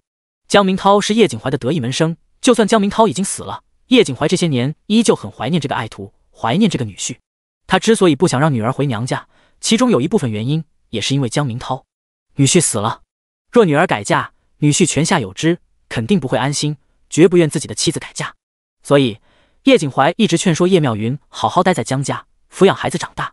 他觉得这么做能告慰江明涛在天之灵，没想到这一切却成了天大的笑话，而他差点成了害死女儿和外孙女的罪人。华氏忍不住挥起拳头在叶景怀身上狠狠捶了几下。你这个死老头子，我当初哭着闹着以死相逼，你都不肯让妙云带着仙芽回来，在你心里，你那个得意门生江明涛甚至比女儿更要紧，结果呢，人家抛弃了我们妙云和仙芽，还想让他们母女2人去死，你可真是有眼无珠，错把一个狼心狗肺的畜生当至宝。叶景怀心里本就震惊、难受、后悔，听了华氏的话后再也承受不住，一口血喷了出来，猛地往后倒去。第13章，我要杀了他！老头子，爹，祖父！屋里的众人顿时慌了神，连忙去扶晕倒在地的叶景怀。只有江仙芽把视线落到了躺在榻上的叶妙云身上，他不在意叶景怀的死活，他只在意叶妙云。江仙芽接受了原主的记忆，知道叶妙云这10几年来是如何护着女儿，含辛茹苦把她养大的。他既然占了人家的身体，重生成了江仙芽，当然要好好照顾叶妙云。因为之前从床榻上摔下来，叶妙云的额头上有一片青紫，还破了点皮。她双眼紧闭，脸色苍白，看起来病得不轻。医术对于玄门弟子来说是最基础的修行内容之一，江仙芽当然会。他拖过一个小凳子坐在了上头，正想给叶妙云把脉，却发现叶妙云已经睁开了眼睛。见女儿就在自己面前，叶妙云连忙拉住了她的手，激动不已，泪水在眼眶里打转。仙芽！就在此时，吐血昏迷过去的叶景怀醒了过来。华氏先吩咐大儿子去请仙姑，又吩咐二儿子去请大夫。娘，女儿已经没事了，您不必花那么多银子，让大哥去请仙姑过来给我驱血。叶妙云连忙说道。她现在感觉好多了。华氏听叶妙云这么说，喜极而泣。妙云，你总算认识娘了，这就好，这就好。您快把爹扶回去歇着吧，请个大夫给爹瞧瞧。叶妙云说着叹息一声，爹，过去的事女儿不怪您，这都是女儿的命，您别自责。叶景怀闻言老泪纵横，是爹太迂腐，太护着那个畜生，对不起你们母女2人。他说完后，又吐了一口血，华氏吓得赶紧让2个儿子扶着他出去了。等他们出去后，叶妙云才看着江仙芽，柔声道：“孩子，你是怎么过来的？是江家人让你来探望娘亲的？”“不是，是女儿自己来的，女儿已经和他们断绝关系了。”江仙芽连忙说道。她有着身体从前所有记忆，倒是不必担心自己会露馅。娘，有件事我要告诉您，您听了后千万别太激动，免得伤身。江仙芽决定把所有的事都告诉叶妙云，长痛不如短痛，娘亲也该摆脱过去的一切，重新开始生活了。娘，其实江明涛并没有死，他不仅活着，还在京城当了官儿，娶了高门贵女，生了2儿1女。因他要升官了，按照朝廷规矩，4品以上官员，其生母和嫡妻会有诰命封号，祖母不去京城，也有差役会把圣旨送来青崖村。我们母女2人的存在若被人知晓，按照大炎王朝律例，他会被罢官，失去一切。江仙芽娓娓道来，把所知的一切都告诉了叶妙云，包括江家人是怎么诬陷他与人通奸，要将他沉塘，还有江仙芽自己被江明和推下了山崖。娘，女儿大难不死，得仙人点化，习得了一身玄术，所以才推算到了这些事，只差一点，我们母女2人就要死在江家这些畜生手里了。而这一切都是江明涛造成的。叶妙云本就很虚弱，听了女儿的话后，又气又急，一口血吐了出来，晕了过去。江仙芽见了后，立即咬破手指，迅速在空中画了一个符篆，那符篆闪烁着金光，停在了叶妙云额头前方。片刻之后，叶妙云的脸色恢复了正常。叶妙云这些日子之所以昏昏沉沉，说胡话，还认不出身边的人，是因为他被吓到了，魂魄不稳。江仙芽已经帮他稳固好了。至于那口血吐出来也是好事。江仙芽凝聚了一丝天地灵气，用强大的灵魂之力控制，让其进入叶妙云的身体，滋养他的5脏6腑。没过多久，叶妙云苏醒过来了，江仙芽却累得差点晕倒。他现在这身体太弱了，承受不住他强大的灵魂之力。仙芽，叶妙云睁开眼睛，紧紧把女儿抱在怀里，想想女儿方才说的一切，她想哭却哭不出来。14年了，她一直为江明涛守节，从未想过再嫁。她一直记得当初拉着他的手，发誓会对他一辈子好的男人，因为他的死，她伤心难过，心如死灰。从前性子泼辣，风风火火的她，背负了克夫名声多年，为了把女儿养大，她只能忍受所有的不公，受着婆家人的谩骂和殴打。没想到这一切都是骗局，她的真心为了狗不说，还被狗咬。那个狗男人不仅抛弃了他们母女2人，为了他的前程和富贵，还想置他们于死地。几日前，他被人诬陷与人通奸，要不是女儿当初跑去李正家求救，又拼死拽着烛龙，任凭江家人怎么打怎么骂都不放手，他早就被沉塘了，根本等不到李正来救命。而女儿呢，居然被江明和推下山崖，要不是这丫头福大命大，早就摔死了。江明涛这个畜生，他们一家都是猪狗不如的混蛋。叶妙云说着，紧紧咬牙，我要他们死，我要去京城，我要杀了江明涛。江仙芽轻轻点了点头。记忆里，娘亲叶妙云一直很温柔善良，因为克夫的骂名，在江家人面前也很隐忍，只有别人欺负她时，娘亲才会拼命。江家人所做的一切，已经彻底激怒了叶妙云。娘，此去京城路途遥远，娘要想报仇，得先养好身子，才能去找江明涛算账。他毕竟是朝廷官员，我们要从长计议，才能将他彻底打趴下。至于江家人，娘不必担心，女儿现在会玄术，离开江家前，女儿动了那个宅子的风水布局，保证他们一家子接下来霉运不断，最多1年他们都会死。江仙芽冷笑道，用玄术害人本来是要沾染因果的，以后会给江仙芽带来很多麻烦，但他这辈子不打算入太医门了，也不想追求那虚无缥缈的仙路了，所以不在意这些。更何况江家人先置他于死地，他报复回去也不会沾染不利的因果。好。叶妙云闻言，脸上顿时露出了笑容，他现在就盼着江家全部去死，这样才能解恨。第14章剁碎了喂狗。娘不用担心，女儿在梦中受仙人点化，学了太医门的玄术，真到了走投无路之时，可以入太医门当玄术师，到时候想对付一个江明涛，易如反掌。江仙芽给叶妙云吃了颗定心丸。玄术师？叶妙云连忙点头。在大炎王朝，玄术师拥有至高无上的地位，普通的修道之人只能被称为道士，只有太医门的人因修炼玄术，有得到成仙的可能，所以才被称为玄术师。这些人在普通人眼里，那绝对是逆天的存在。仙芽，你若真的成了太医门的玄术师，还能回来吗？叶妙云突然问道。按照宗门的规矩，入了太医门便要苦心修行，若无天大的事，不许离开宗门。我若真去了，一生之中怕只能回来几次了。江仙芽倒也没有瞒着他。叶妙云闻言立即拉住了江仙芽的手，那还是别去了，娘舍不得你离开，进京城找江明涛报仇的事，咱们不着急，慢慢来。好。江仙芽笑着点了点头。江明涛那个混蛋，为了荣华富贵，不要我们母女二人也就罢了，连生养他的父母，他都可以多年不见，还炸死，那个狗东西怎么不去死？叶妙云忍不住骂了起来。因为江明涛的死，他背负着克夫的名声，为了养大女儿，他不得不忍受一切，实在是太憋屈了。原本性子泼辣的他，一日日被磨平了棱角。可今日不一样了，他仿佛一下子就回到了年轻时候，成了当初那个泼辣厉害、快意泯恩仇的女子。如果可以，我要亲自把她剁碎了喂狗。叶妙云恶狠狠道：要不是那个混蛋，他和女儿这些年完全不会过得这么艰难，这么苦。一切都是江明涛造成的，叶妙云对他恨之入骨。会有机会的，娘放心。江仙芽连忙说道。叶妙云实在是太生气了，又怒骂了许久，直到肚子太饿才停了下来。娘，我去给您找吃的。江仙芽听到叶妙云肚子响，连忙起身说道：我是真的饿了，饿得前胸贴后背。叶妙云也没和自家女儿客气。不过江仙芽才走到门口，就被叶妙云叫住了。仙芽，你坐着，娘自己去。娘感觉之前吐了一口血，身子舒坦多了，整个人都很轻松。娘去下2碗面，咱们一起吃。不用了，娘好好歇着，女儿去便是。从前是娘亲护着女儿，照顾女儿，现在女儿长大了，又有了一身本事，轮到女儿护着您，照顾您了。江仙芽柔声说道。她既然占了这身体，一定要替从前的江仙芽照顾好叶妙云。灶房里有蒸熟的馒头，江仙芽和正在里头做晚膳的二舅母田氏说了一声后，拿了2个大馒头给叶妙云。仙芽，你也吃。叶妙云将其中一个馒头塞给了江仙芽。江仙芽其实还不饿，可看叶妙云吃的大快朵颐，十分香甜的样子，便也跟着吃了起来。他们母女二人吃得正欢，殊不知一场令人难以置信的姻缘即将降临到叶妙云头上。正厅里，叶景怀拖着病弱的身子，正和齐九说话。除了在灶房里做饭的田氏以及江仙芽母女外，叶家其他人都到了。齐九，那日你和我女儿一起躺在了草垫子上，被江家人逮了个正着，我女儿名声尽毁。你是个男人，总得负责，不然她以后没脸出去见人了。我女儿性子软，受不得打击，若因此寻了短见，我这老头子也活不下去了。叶景怀说完后，使劲咳嗽了几声，又咳出了血。老头子，华氏担心不已。爹，叶显文和叶显章也十分焦急。老头子，别的咱们先不说，你身子都这样了，先看大夫吧。华氏急声道。大夫已经到了，可叶景怀就是不肯让大夫给他治病，偏要先见齐九。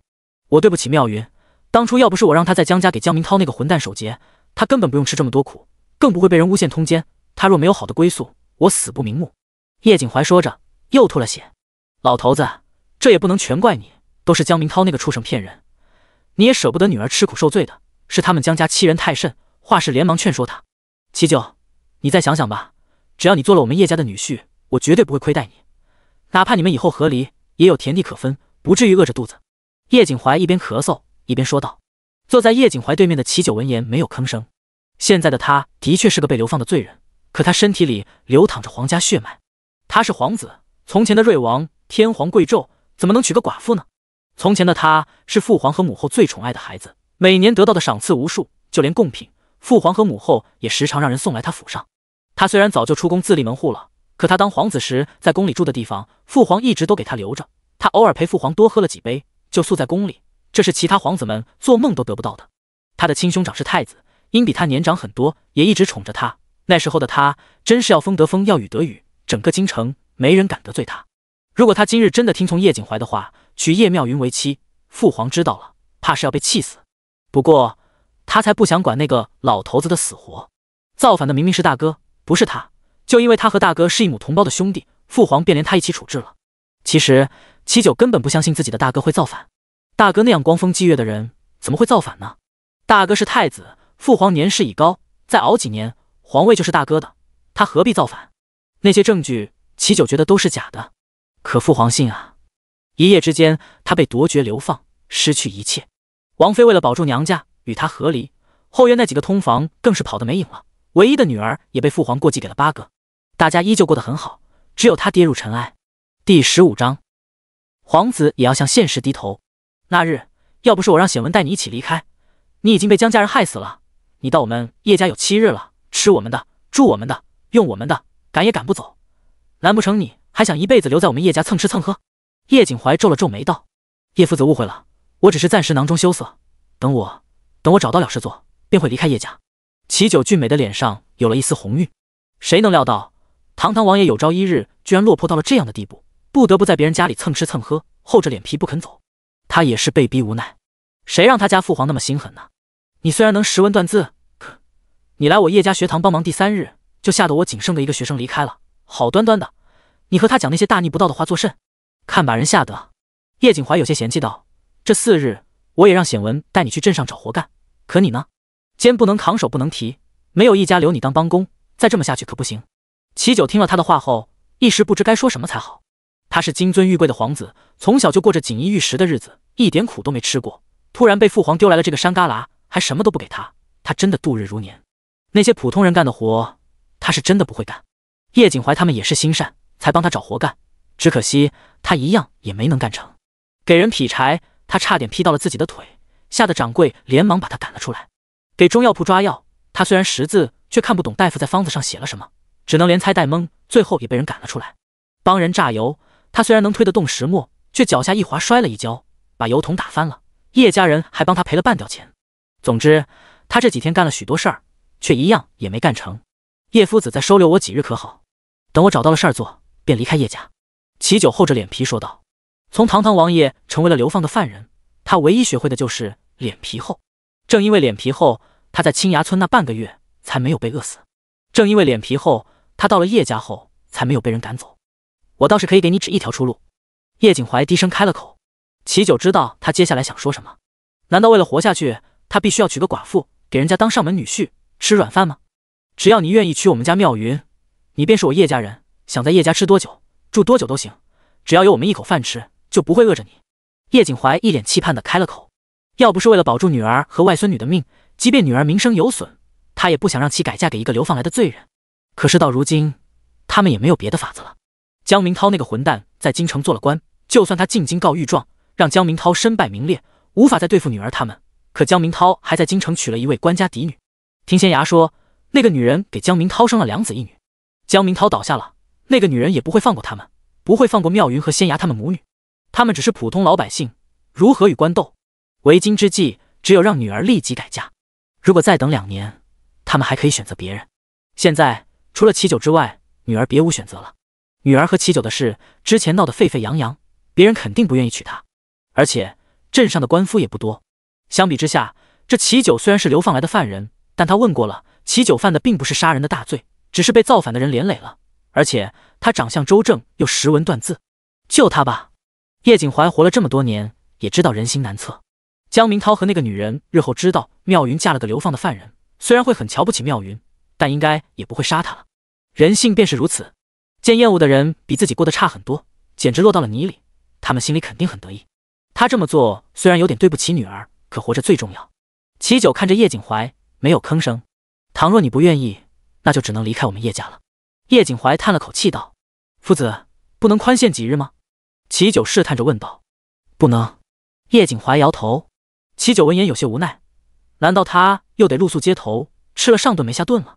这人啊，哪怕从前高高在上，金尊玉贵，一朝跌落到了尘埃里，也得向现实低头。从离开京城到现在已经有2个多月了，身无分文的他受了许多苦，有时候真的连要饭的气儿都不如。要不是想着还有母后还有女儿，他早就活不下去了。这2个多月来，也只有在叶家的这几日，他才过得像个人。至于叶妙云，他真没什么印象了。那日他醒来，叶妙云就躺在他身边，脸上还沾了不少泥巴，他也没好到哪里去，蓬头垢面的。后来叶妙云差点被沉塘，他也差点被江家人推进水里。再后来，他们被叶显文带回了叶家。这几日他都没有见到叶妙云，听说那个可怜的女人得了失心疯，每天都在说胡话。看来他不仅要娶个寡妇，还是个疯了的寡妇。好，我答应了。齐九咬了咬牙，低声说道：谁让父皇把他逼得这么狠呢？他过不下去了，快死了，只能给人当女婿了，即便丢脸，也是父皇那个老头子最丢脸。叶景怀闻言松了口气，让叶显文带着齐九快马加鞭赶去县城准备婚书了。只要县衙给了婚书，那他女儿就算再嫁了。按照大燕王朝的律例，官府发放婚书时，新郎需要亲自到场，新娘则不必前往，由娘家人代替即可。叶景怀望着他们远去的背影，放心了不少，觉得自己的胸口都没有之前那么疼了。你别看了，大夫还在里头等着呢，先瞧病吧。显章，快扶你父亲进去。华氏连忙催促。事情闹到今日这样的地步，他家老头子的确有错，不过最可恨的是江明涛，是江家那一大堆丧尽天良的混蛋。要不是妙云和仙牙福大命大，早就被他们害死了。第16章，看他心情了。柳河镇离县城很近，叶显文和齐九是坐马车去的，天黑之前便回来了。叶景怀躺在榻上，看着儿子送过来的婚书，苍白的脸上总算有了一丝血色。原来你叫齐延昌，是个不错的名字。叶景怀望着女婿，脸上露出了笑容。一旁的叶显文却道：爹，之前在衙门写婚书的时候，齐九已经老实交代了，他之前成过亲，还有个13岁的女儿，不过他被判流放后，与发妻已经和离了，女儿也过继给了他的兄弟。看这小子之前那一脸为难，不想娶他妹妹的样子，叶显文心里就不爽。这齐九不仅是个流放来的犯人，也曾和离过，还有个女儿，凭什么嫌弃他妹妹？他妹妹是寡妇，可齐九也没好到哪里去。这个我之前就听他说起过。叶景怀笑道：齐九之前还想在他这儿当夫子，对于齐九的来历，他当然要问清楚。这齐九是京城人士，出生在京郊，父母健在，家中有兄弟9人，他是老九，因为家中兄长犯了大错，害他被流放。他们那一大家子也是心狠的，兄弟被流放，没有一个人施以援手。倘若有人愿意帮助一二，齐九也不至于没饭吃。叶景怀最不喜欢这种不顾念亲情的人家。不过齐九看起来人品还是不错的，他也不求齐九能让女儿过上好日子，他们叶家会养着女儿女婿的，只求女儿能够活命。叶妙云看着画室递过来的婚书，整个人都是猛的。就在刚刚，他还在咒骂江明涛那个混蛋，结果下一刻他的夫君就换了个人。娘，这是怎么回事儿？叶妙云回过神来后，连忙开口问道：你爹觉得这齐九不错，便做主把你嫁给他了。你放心，从今往后你和仙牙就住在叶家，谁也不会赶你们走，只要有我们一口饭吃，就不会饿着你们。画室连忙说道：我方才听仙牙说江明涛没死。画室生怕女儿还想着江明涛那个畜生，连忙道：就算他没死，也不可能认你这个发妻。女儿是担心他还活着，按照朝廷律例，女儿不能再嫁。叶妙云连忙说道：你放心，就算他没死，也不影响你再嫁。7日前，江家陷害你与齐九有染，已经将你赶出了江家，你早就不再是他们江家的儿媳妇了。为了防止江家出尔反尔，那日你爹特意让江家人签下了一绝文书，那些狼心狗肺的东西还要了20两银子呢，简直猪狗不如。画室实在忍不住，把江家人狠狠骂了一顿。骂完以后才发现外孙女儿还坐在一旁。仙牙，外祖母说的不是你，你已经与江家人恩断义绝了，早就不是他们江家人了。画室连忙说道：外祖母您尽管骂，要是能骂死他们，那就再好不过了。江仙牙笑道：也省得他亲自出手了。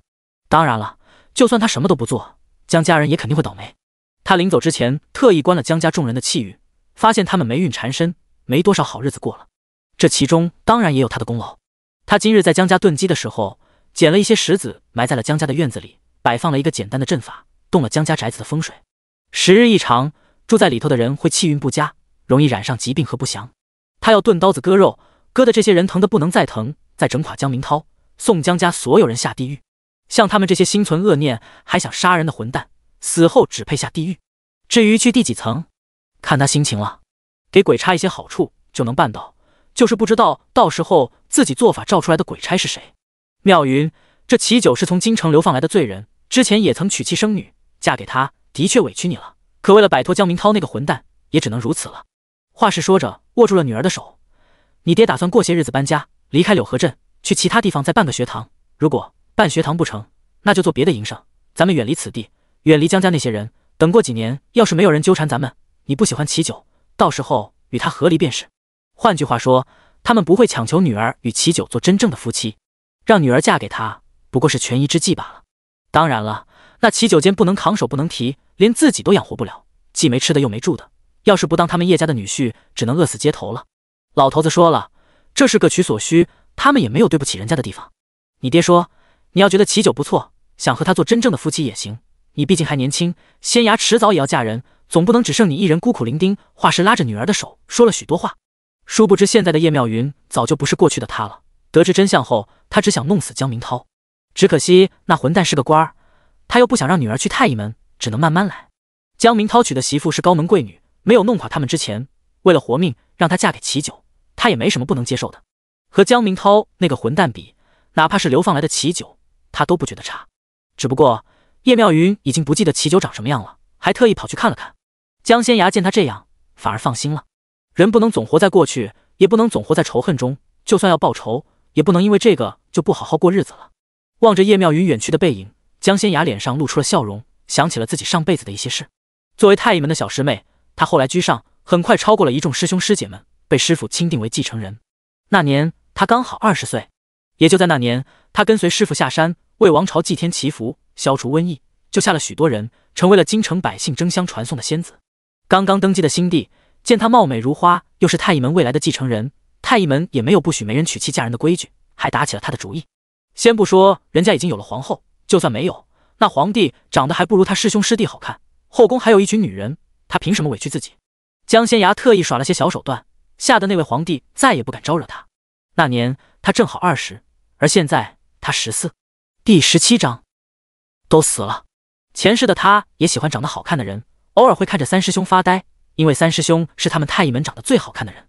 不过也仅限于此。师傅提出要把她嫁给三师兄时，他并没有答应。一来他只是觉得三师兄长得好看，对他并无男女之情；二来那时候的他一心向道，只想修炼更高深的玄术，追求飞升和永生，对嫁人一点兴趣也没有。师傅并没有逼他，后来三师兄也娶了一位师姐，所以娘亲想去看看夫君长什么样也挺正常的。娘亲守寡多年，嫁了正好，说不定齐九长得好看些，娘亲就愿意以身相许了。果然仅仅1刻钟的时间，叶妙云就高高兴兴回来了，柔声道：仙崖，那个齐九长得还挺不错的，瞧着斯斯文文。你外祖父说他也是个读书人，至于成不成，看以后吧，我也不强求。那人挺怕他的，方才一直往后退，好像他会把他如何似的。叶妙云有些想笑。好，娘和他有没有缘分，过些日子就知道了。亥时已到，娘亲可要安寝了。江仙崖学着叶妙云的语气，笑着问道：睡吧睡吧。叶妙云连忙点头，她早就困了。时辰已经不早了，古人们睡得早起得早，他们要是再不睡，明日一早就起不来了。得知真相后，叶妙云反而觉得这些年压在头顶的大石头没了，心里前所未有的舒坦，倒头就睡。躺在他身边的江仙崖却觉得心中有点不踏实，虽然闭上了眼睛，却并未睡着。强大的灵魂之力和玄门中人天生便有的敏锐力和感知危险的能力告诉他，今夜可能有事发生。夜慢慢深了，后院最左侧靠墙的屋子里出现了一名身穿黑衣的人。在床榻上睡得正香的齐九被叫起来后，整个人还有点懵。他下意识想从桌子上拿起火折子点燃油灯，结果却被人按住了手。九叔，是我，程硕。齐程硕压低声音说道。程硕。齐九闻言兴奋不已，可屋里实在太昏暗，他又不会武功，根本看不清楚眼前的人，只觉得他的声音特别熟悉，的确是齐程硕的声音。我来点灯，你别担心，我夜里起来方便，都点灯的，叶家人不会怀疑什么。这个时辰，大家早就睡熟了。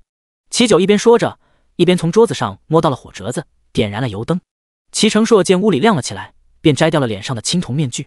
程硕，真的是你！齐九高兴得不得了，一把拽住了齐程硕的手臂。京城那边怎么样了？我父皇是不是知道我是被大哥牵连的？父皇英明神武，肯定早就知道了，是他派你来接我回京城，对不对？齐程硕闻言没说话。我知道，就连大哥也是被冤枉的，他做了40多年太子，想造反早就反了，何必等到现在？他再熬个几年10年，等父皇归西之后，这皇位还是他的，何必造反呢？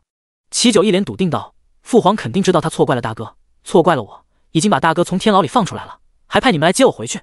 要是他们再早来几个时辰，自己就不必娶叶妙云了。婚书都已经立下了，他想不认账都不行。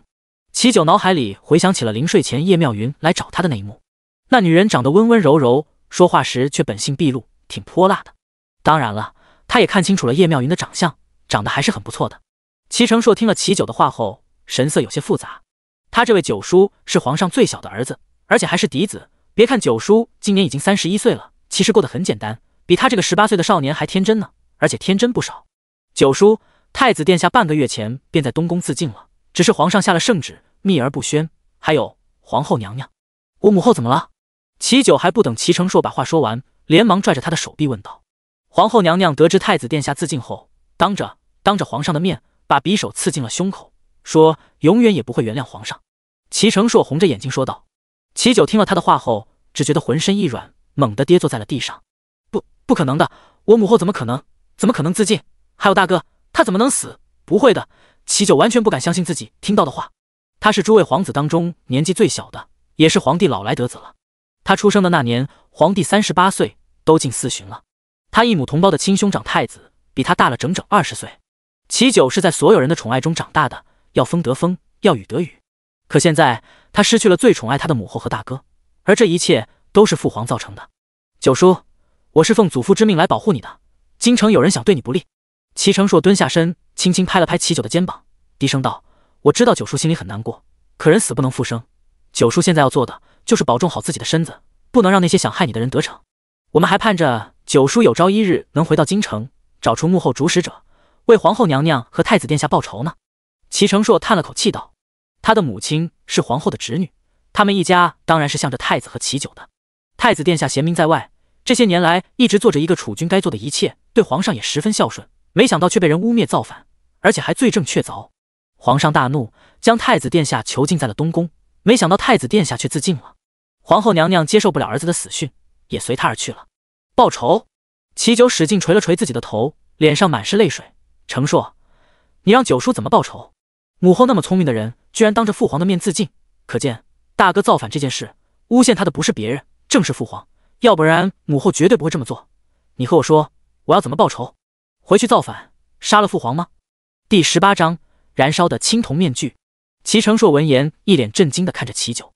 京城人人都说，这位九皇子被人宠坏了，哪怕已过而立之年，依旧嘻嘻哈哈没个正形，每日只知道吃喝玩乐，要不是会投胎，他绝对是个一事无成的人。可谁曾想，九叔却有这样的猜测。九叔，你误会了，这事儿不是皇上安排的，皇上已经派人细查此事了，等皇上找到污蔑太子殿下的人，一定会为他报仇的。齐成硕拍了拍齐九的肩膀，低声安慰道：报仇？呵呵，让我猜一猜，这个幕后主使之人是谁？除了我大哥，父皇最忌惮的就是五哥，那这个幕后主使之人肯定就是五哥了。九叔，齐成硕一时不知该说什么才好，因为齐九的话实在让人难以置信。你别这么看着我，你们都觉得我傻，其实没有人比我更了解父皇。他老了，今年已经69岁了，父皇觉得自己已年迈，他怕死，怕失去皇位，怕儿子们夺走他的权利，所以他容不下我大哥，也容不下五哥。五哥没了，就轮到八哥了。只要是厉害的皇子，可能都会没命，反而是像我这样一事无成的，还能保住一条贱命。父皇怕了，怕老，怕死，怕自己手中的权力被别人夺走，所以哪怕是他的儿子们，父皇下起手来也不会心慈手软。他的父皇当初为了夺得皇位，杀了好几位兄弟，他本来就是踩着鲜血坐上了皇位，到老了杀一两个儿子而已，人家也舍得。九叔，齐成硕也不知该说什么安慰他。你走吧，就当没见到我，你也不必留在这保护我。我现在只是个失去一切的犯人，我是被流放来柳河镇的，永远不可能回京城。我今日已经娶妻，以后就打算安安稳稳过日子了，不必让任何人费心，尤其是父皇，我不需要他派人保护我。齐成硕闻言不得不承认，他这位九叔真是个聪明绝顶之人，只不过以前都在藏拙而已。九叔，那我先走了。齐成硕叹息一声，起身往外走去。推开门后，齐成硕正想把手中的面具戴上，却发现江仙崖站在门外。就在此时，一阵阴风吹来，齐成硕拿着面具的手突然感觉到了一阵灼热，他下意识松开手，面具便落在了地上。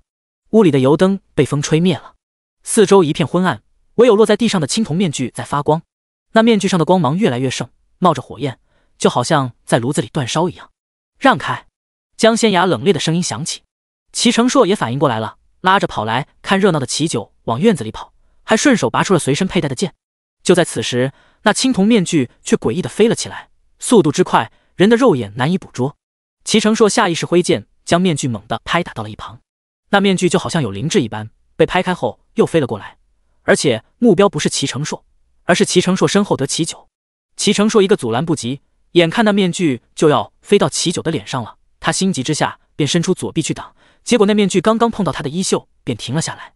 此时的青铜面具就好像在炉子里锻造一般，温度非常高，哪怕只是碰到了齐成硕的衣袖，也将他的衣袖灼烧出了一个大洞。让齐成硕感到震惊的是，这青铜面具之所以停了下来，是因为不远处的少女手上竟然出现了几条绽放着金色光芒的细线，就是那几条线死死拉扯住了青铜面具。若非如此，他的手臂早就被烫伤了。齐成硕正想提醒齐九赶紧跑，毕竟他这位九叔手无缚鸡之力，这种时候还是先躲起来为妙。结果齐九比他想象中更加惜命，人家已经跑到了江仙崖身后，明显觉得在小姑娘身边待着比跟着他这个大侄子更安全。就在此时，江仙崖突然变换手势，双手不断打出一个个硬结，那拽住青铜面具的5条金色细线突然变成了网，将青铜面具困住了。这青铜面具就好像活物一般，瞬间开始攻击金色细网，结果那网却越来越密集，死死控制住了青铜面具，没有让他从网里逃出来。齐九已经看呆了，齐成硕也震惊不已。他看着面前的小姑娘，忍不住开了口：“你是太医门的玄术师？按理说不应该啊。这小姑娘才多少岁，看起来尚未及笄，而且她是土生土长的青崖村人，怎么可能是太医门的玄术师？他听祖父说，因天地灵气稀薄，太医门的玄术师越来越少，修行玄术，哪怕对于那些天赋卓绝的人来说，也变成了一件极其困难的事。原本能进入太医门成为玄术师的人，现在也只能当个道士，在各处的道观混日子。大炎王朝是很推崇道教的，各个县城都有道观。一个小姑娘怎么如此厉害？”江仙崖没有回答齐成硕的话，他收回了手，那金线网也并没有消失，依旧悬浮在空中，紧紧控制住了燃烧的青铜面具。江仙崖快步走了过去，在齐成硕与齐九震惊无比的目光中，伸出了手，一把抓住了青铜面具。他速度很快，而且此举完全出乎人的意料。齐成硕反应过来想阻止的时候，江仙崖已经抓住了青铜面具。他们本以为江仙崖会被烫伤，结果却发现金线网瞬间消失，燃烧着的青铜面具也瞬间熄灭，就好像火光从来没有出现过一样。江仙崖拿着手里的面具进了屋，今夜没什么月光，他站在外头，完全看不清这面具上的纹路。江仙崖打开火折子，重新点燃了油灯，仔细打量着手里的青铜面具。站在门外的齐成硕与齐九见了后，齐齐进了屋。他们实在太好奇了：“江姑娘，你可知这面具到底是何物？为何会突然烧起来，还到处乱飞伤人？”齐成硕开口问道。齐成硕对江仙崖的印象还是很深的，因为这姑娘之前说裴俊奇会有血光之灾，要避开虫蛇，裴俊奇那个二货没放在心上，便真的被蛇咬了。第19章鬼面具。他当时询问了江仙崖的身份，还是那个鬼媒人告诉他的，他便记住了江仙崖的名字。裴俊奇被蛇咬了之后，还劝他听江仙崖的话，摘掉青铜面具，只是他当时没太在意，因为在他看来，他这面具也来历不凡，肯定没什么问题，不是一个小姑娘三言两语几句话就能让他丢弃的。事实证明，这青铜面具果然是个不祥之物。这个不是普通的青铜面具，它叫鬼面具，是堕入邪道的修行之人炼制的邪物。此物以血为引，将鬼魂炼制到煅烧的青铜面具之中，使之融为一体。炼制之人可在远处控制这面具之中的厉鬼，以鬼魂之力燃烧青铜面具杀人。江仙崖说着微微一顿，当这面具燃烧起来时，能以最快的速度落到一个人脸上，然后继续燃烧。只要厉鬼的力量没有耗尽，这面具便会一直燃烧，从人的脸和头一直到身体，直到这个人被烧成灰烬为止。怪不得他之前见到这面具时觉得有点眼熟，因为前世见过，只是那时候的他还小，处理这些的事师兄师姐们。齐九闻言瑟瑟发抖，作为王爷的他活了31年，从来没有听说过这么恐怖的事，从来没有见过这么恐怖的东西。刚才这面具就一直追着他，要不是有齐成硕在，这个面具早就落在了他脸上。齐成硕脸色虽然没有变，手却下意识握成了拳头。他看着江仙崖手里的青铜面具，后背冒出了冷汗。回想起自己从拿到青铜面具离开京城后，便一直带到了今日，他甚至觉得有些恶心，因为这玩意儿太邪乎了。让我来看看，这邪物是谁炼制的？江仙崖说完之后，手指按在了青铜面具眉心处，一滴血慢慢渗出，强大的灵魂之力一瞬间包裹整个青铜面具。青铜面具里的鬼魂被吓到了，瞬间燃烧自己的力量。只可惜这青铜面具再也没有燃烧起来。江仙崖的灵魂之力渗透进去，直接将里面的鬼魂逼到了角落里。这是一名女鬼，看起来20多岁的样子，比他娘叶妙云要年轻一些。江仙崖一看就知道，这鬼魂被人用特殊的方法炼制过，成了厉鬼，哪怕是灵魂状态，身上也都是触目惊心的伤口。可见他不仅生前受到了非人的折磨，死后也被人数次炼魂。这一看就是邪道中人的手笔。江仙崖本来想超度这个女鬼，得到邪修的一些信息，结果发现这女鬼早就没有了神智，只有杀人的本能，而且要杀的还是齐九。这面具戴在齐成硕脸上没事，遇到了齐九却爆发出了惊人的力量，想要将齐九烧成灰烬，只因为这面具是有人用了齐九的血，特意为他炼制的。江仙崖虽然没能查出炼制这青铜面具之人的身份，但也通过占卜之术推演了一番，依稀看到了一位身着青色道袍的背影沐浴在了火光之中，果然是一位背叛了道门的邪修。江仙崖不认为这是太医门的人，因为想入太医门必须有赤子之心，一心向道，否则是通不过玄门考核的。这样的人不会堕入邪道，所以应该是某个道观里的人，只不过已经背叛了自己的道门，成了一位邪修。江仙崖还从他的道袍上看到了一个特殊的标志，就在阴阳鱼八卦图案的下方绣着一只鹏鸟。江仙崖将里头的一切搅碎后，瞬间收回了自己的灵魂之力。既然这女鬼无法超度，那就必须毁灭，不能让她继续再害人。面具还你。江仙崖把青铜面具递给了齐成硕。齐成硕早就对这面具嫌弃无比了，不过看江仙崖这淡定的样子，便知道这青铜面具暂时没有危险了。他伸手接了过来，这玩意儿也算是证据了，他要让人好好去查。黄觉寺里怎么会有这样的邪物？难道有高僧和邪道中人勾结在一起了？他们是何时弄到了九叔的血，炼制了这面具？这件事肯定早有预谋。这面具里的女鬼已经失去了神智，没有超度的必要了。我已经将这鬼魂彻底绞杀，这是个普通的面具了，可以随便佩戴。江仙崖说着，看向了齐九，这面具里头有一滴你的血，是特意为你炼制的。有人想用这面具取你的性命，不过里面的一切都被我剿灭，这面具再也伤不了你。齐九听了他的话后叹了口气，没有说话。他虽然是所有皇子当中最废物的存在，可谁让他是嫡子呢？大哥死了，他便成了兄弟们的眼中钉肉中刺，想杀他的人肯定不少。有人很早便布下了这个局，是我把这青铜面具带了过来，有人想借着我的手杀九叔。齐成硕瞬间有些自责了，早知如此，之前江仙崖提醒他的时候，他就该把这面具给丢了。炼制这青铜面具的是一位身着青色道袍的邪修，他身上穿的道袍除了阴阳鱼八卦图案外，下头还绣着一只鹏鸟。你可以查一查，看看这是哪个道观里的道士穿的道袍，或许能揪出这个邪道中人来。多谢姑娘。齐成硕再也不敢把江仙崖当做一个普通小姑娘看待了，他冲着江仙崖做了个揖，脸上满是感激之色。今日要不是这姑娘出手，他家九叔怕是要被烧成灰烬了。多谢姑娘。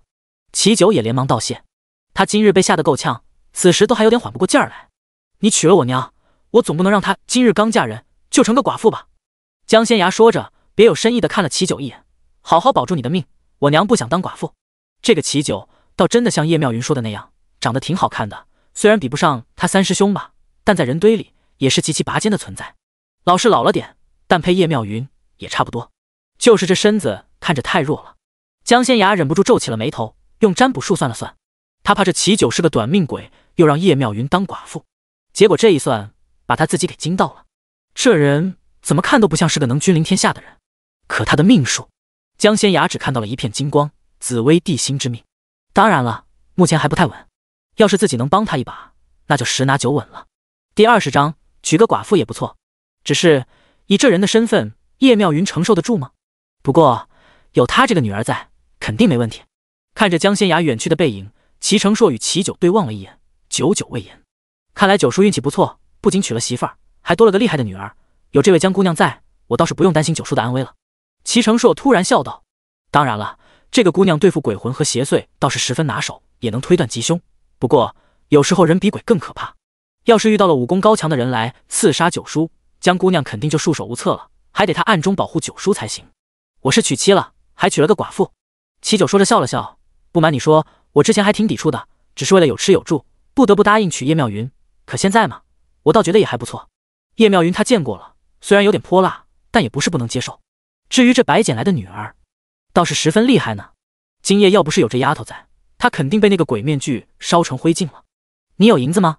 齐九看着齐成硕，笑着问道。有。齐成硕点了点头，但我不能给九叔，皇上下了圣旨，皇族中人和朝廷命官谁敢接济九叔，便抄家流放，来这陪九叔。齐九听了齐成硕的话后，气得一拳头捶在了桌子上。那个死老头子真不是个东西，当老子的居然这么对儿子，想逼死我是吧？他现在对自己的父皇只有厌恶和怨恨，说起话来也不客气了。九叔，小心隔墙有耳，我祖父说皇上派了暗卫秘密保护你。呸，你们听他吹吧，方才我差点被那个鬼面具烧到脸上时，可没见暗卫来救我，救我的是你和刚才那个小丫头。一想起自己的母后和大哥都死在了皇帝手里，齐九恨不得自己没有这个父皇，如此无情无义之人根本不配做他的父亲。已是深夜，九叔快歇下吧。齐成硕连忙说道。齐九平日里睡得早，这会儿的确有些困了，他也没有和齐成硕啰嗦，直接躺到榻上睡了。齐成硕见了后轻轻摇了摇头，快步走了出去，转身替他关上了房门。江仙崖回来后躺到了榻上，慢慢闭上了眼睛，他这回心里倒是踏实了，没有任何危机感。今日自己要是不去后院，不仅齐九有危险，火真的要烧起来，他们后头的院子估计也会被烧，那些屋子里还住人呢。再说了，齐九的身份有些尴尬，虽然是个从京城流放来的犯人，却是皇帝的儿子，他要是死在了他们叶家，皇帝一旦怪罪下来，大家都有可能没命。他虽然也有退路，能护着家人，但人能活在阳光下，何必躲在阴暗中呢？这天下毕竟是有主的，就算他很厉害，也没必要和朝廷对着干呀。彻底放心的江仙崖没多久便进入了梦乡。第二日天刚亮，江仙崖就被叶妙云叫起来了。仙崖，我想好了，给人算命捉鬼这种事吧，也不是天天都有生意。而且你现在名声不显，就算出去摆摊儿，也未必赚得到银子。我厨艺不错，不如做些东西拿去镇上卖吧。叶妙云搂着女儿的肩膀，笑眯眯说道。14岁的江仙崖个子高挑，其实比叶妙云还高一些。女儿家到了她这样的年纪，几乎不会再长高了。娘想做什么？因为有原主的记忆，江仙崖说这话的时候倒是十分顺口，没觉得有任何不妥。包子馒头都行，或者卤味。叶妙云一笑道。江仙崖闻言点了点头。时辰还早，咱们先做早膳，做生意的事不急，我和你外祖母商议后再决定。叶妙云一边说着，一边拉着江仙崖的手去了膳房。娘，我不太会做饭。江仙崖轻咳一声道。上辈子在太医门就轮不到他做饭。他之所以会炖鸡汤、烤肉，还是因为有一回陪师傅下山，师傅什么都不会，他只能硬着头皮弄，所以学到了点皮毛。至于真正的江仙崖，因为有叶妙云护着，也不怎么会。你不会没关系，有我就行，你帮我打下手，和以前一样烧火吧。叶妙云笑道。好。江仙崖点头。母女二人很快忙活起来。等江仙崖的大舅母周氏和二舅母田氏起来做早膳时，才发现他们母女二人已经里头忙活起来了。妙云、仙崖，你们这是做什么？快出去歇着，我们来做早膳即可，你们快出去。周氏一边说着，一边上前抢叶妙云手里的勺子。周氏长得挺圆润的，甚至可以说有点魁梧，叶妙云哪里是他的对手，很快就被他抢走了手里的勺子。江仙崖也被自己瘦弱的二舅母田氏推开，抢走了烧火的活儿。他真没看出来，二舅母看着瘦瘦小小的，力气居然这么大。大嫂、二嫂，以后我和仙崖就要住在这边了，既然是一家人，那就不分彼此，这些活我们也能干。叶妙云连忙说道。他们总不能在这白吃白喝吧，总得干点力所能及的事，不然会于心不安的。你们想干活，你和娘说去，和我们俩说了不算。周氏说着，叫上了弟妹田氏一块儿，把江仙崖他们母女二人推出了灶房，还顺带把门给关上了。江仙崖听到了拴门的声音，一时不知该说什么才好。这两位舅母都挺虎的。妙云，你身子还没完全康复，快回去歇着吧。至于仙崖丫头，你喂鸡鸡还是个孩子呢，我们家没有让孩子干活的规矩，陪着你娘回屋歇着去。周氏的声音从屋里传了出来。他之前就和二弟妹田氏商量过了，小姑子叶妙云这些年在江家当牛做马，过得实在凄惨，这好不容易回到了娘家，他们这座嫂嫂的自然得护着她。回想起小姑子未出嫁之前那泼辣利索又惹人喜欢的模样，再看看她这些年过的日子，看看她如今憔悴的模样，两人心里都不是滋味。小姑子现在要做的就是好好歇着，好好养着身子，其他的事交给他们就好。第21章唠叨女尸。不用婆婆吩咐，他们也知道护着自家人。娘，看来咱们只能回屋去了。江仙崖转过头看着一脸郁闷的叶妙云，笑着说道。你大舅母和你二舅母的力气可真大，罢了罢了，他们不让我们做早膳，那咱们就去做别的吧。娘，我倒是想到了一个赚银子的好办法，太医门有一种猪油皂，是独门秘方，不管是用来洗头、洗澡还是洗衣裳都很好，比猪胰子皂更容易得，味道也好闻。江仙崖笑道。娘可以做这个，猪身上就一个胰子，猪油却很多，做这个肯定很好卖。江仙崖连忙把猪油皂的制作方法细细告诉了叶妙云。好，就做猪油皂，娘听你的。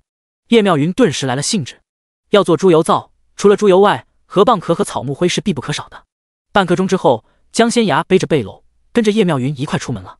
他虽然拥有原主的记忆，可这农家生活对他来说也挺新奇的，毕竟他没有真正经历过。娘，我们要去哪儿？江仙崖一边走一边问道。去杨柳河。叶妙云转过头笑道。去捞鱼吗？江仙崖看着叶妙云手里那个简易的竹子编的捞鱼网，有些好奇地问道。捞鱼这种事，前世的他还是很擅长的。他们太医门后山有一座大湖，湖里就有很多鱼，味道格外鲜美。只可惜他们是修道之人，而且修炼的是这世上最高深的玄术，时常跟着师傅一起辟谷，不能成口腹之欲，所以他一生当中吃过的次数也不多。就是不知道这杨柳河的鱼味道如何。不是，咱们不捞鱼，捞河蚌。你方才不是告我猪油皂的制作方法了吗？我要早些做出来。叶妙云转过头笑道。只可惜河蚌肉不能吃。谁说河蚌不能吃？河蚌的肉可鲜美了。江仙崖嘿嘿笑道。等会儿咱们弄点河蚌肉回去，我告诉娘怎么烹制，这玩意要是处理得当，简直是人间美味。他上辈子吃过，是五师兄给的，只吃过一次。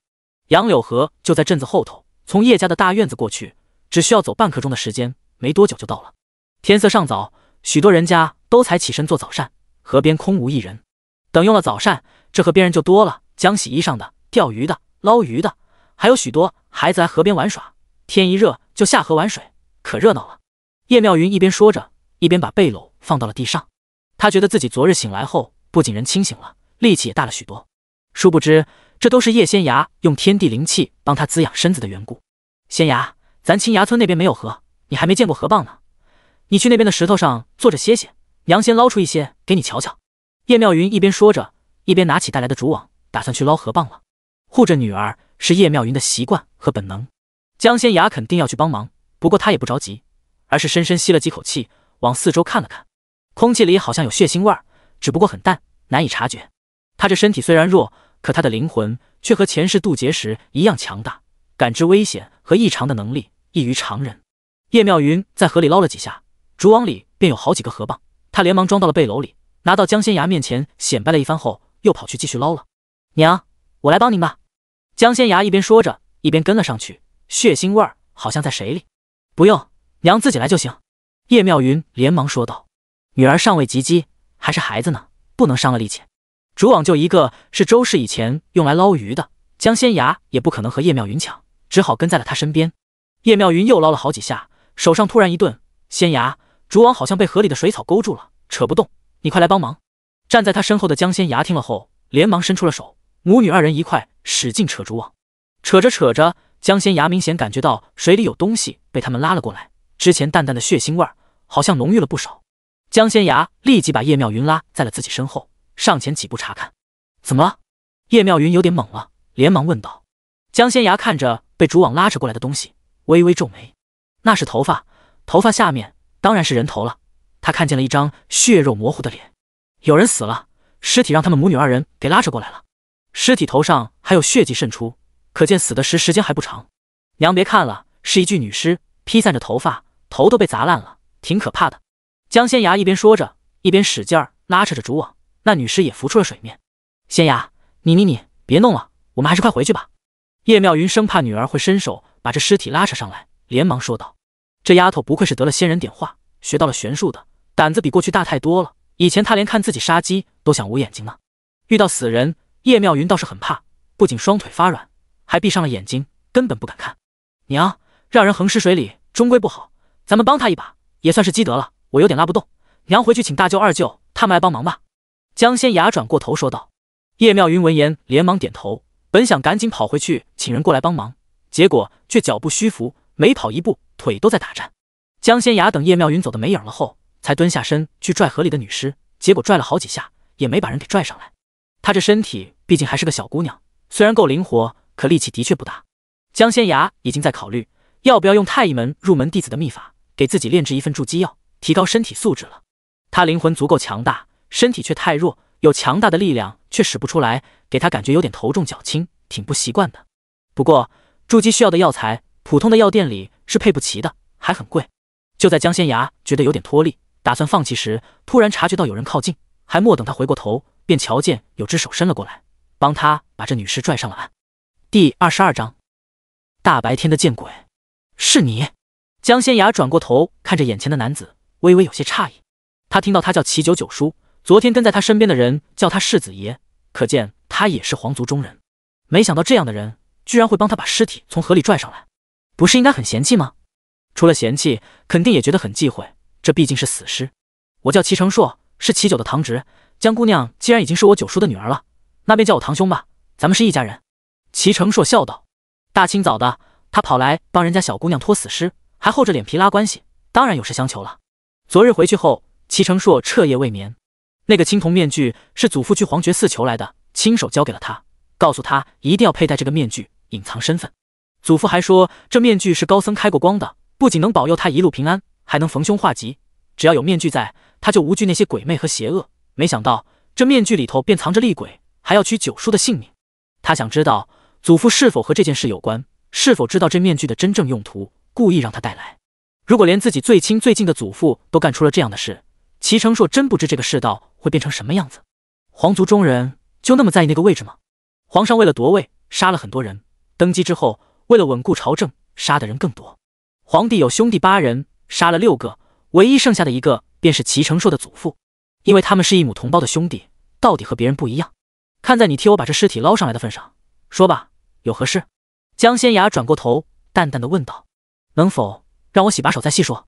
齐成硕摊开自己的手，有些嫌弃道：“摸过死尸的手，总得先洗一洗，不仅脏，还很晦气。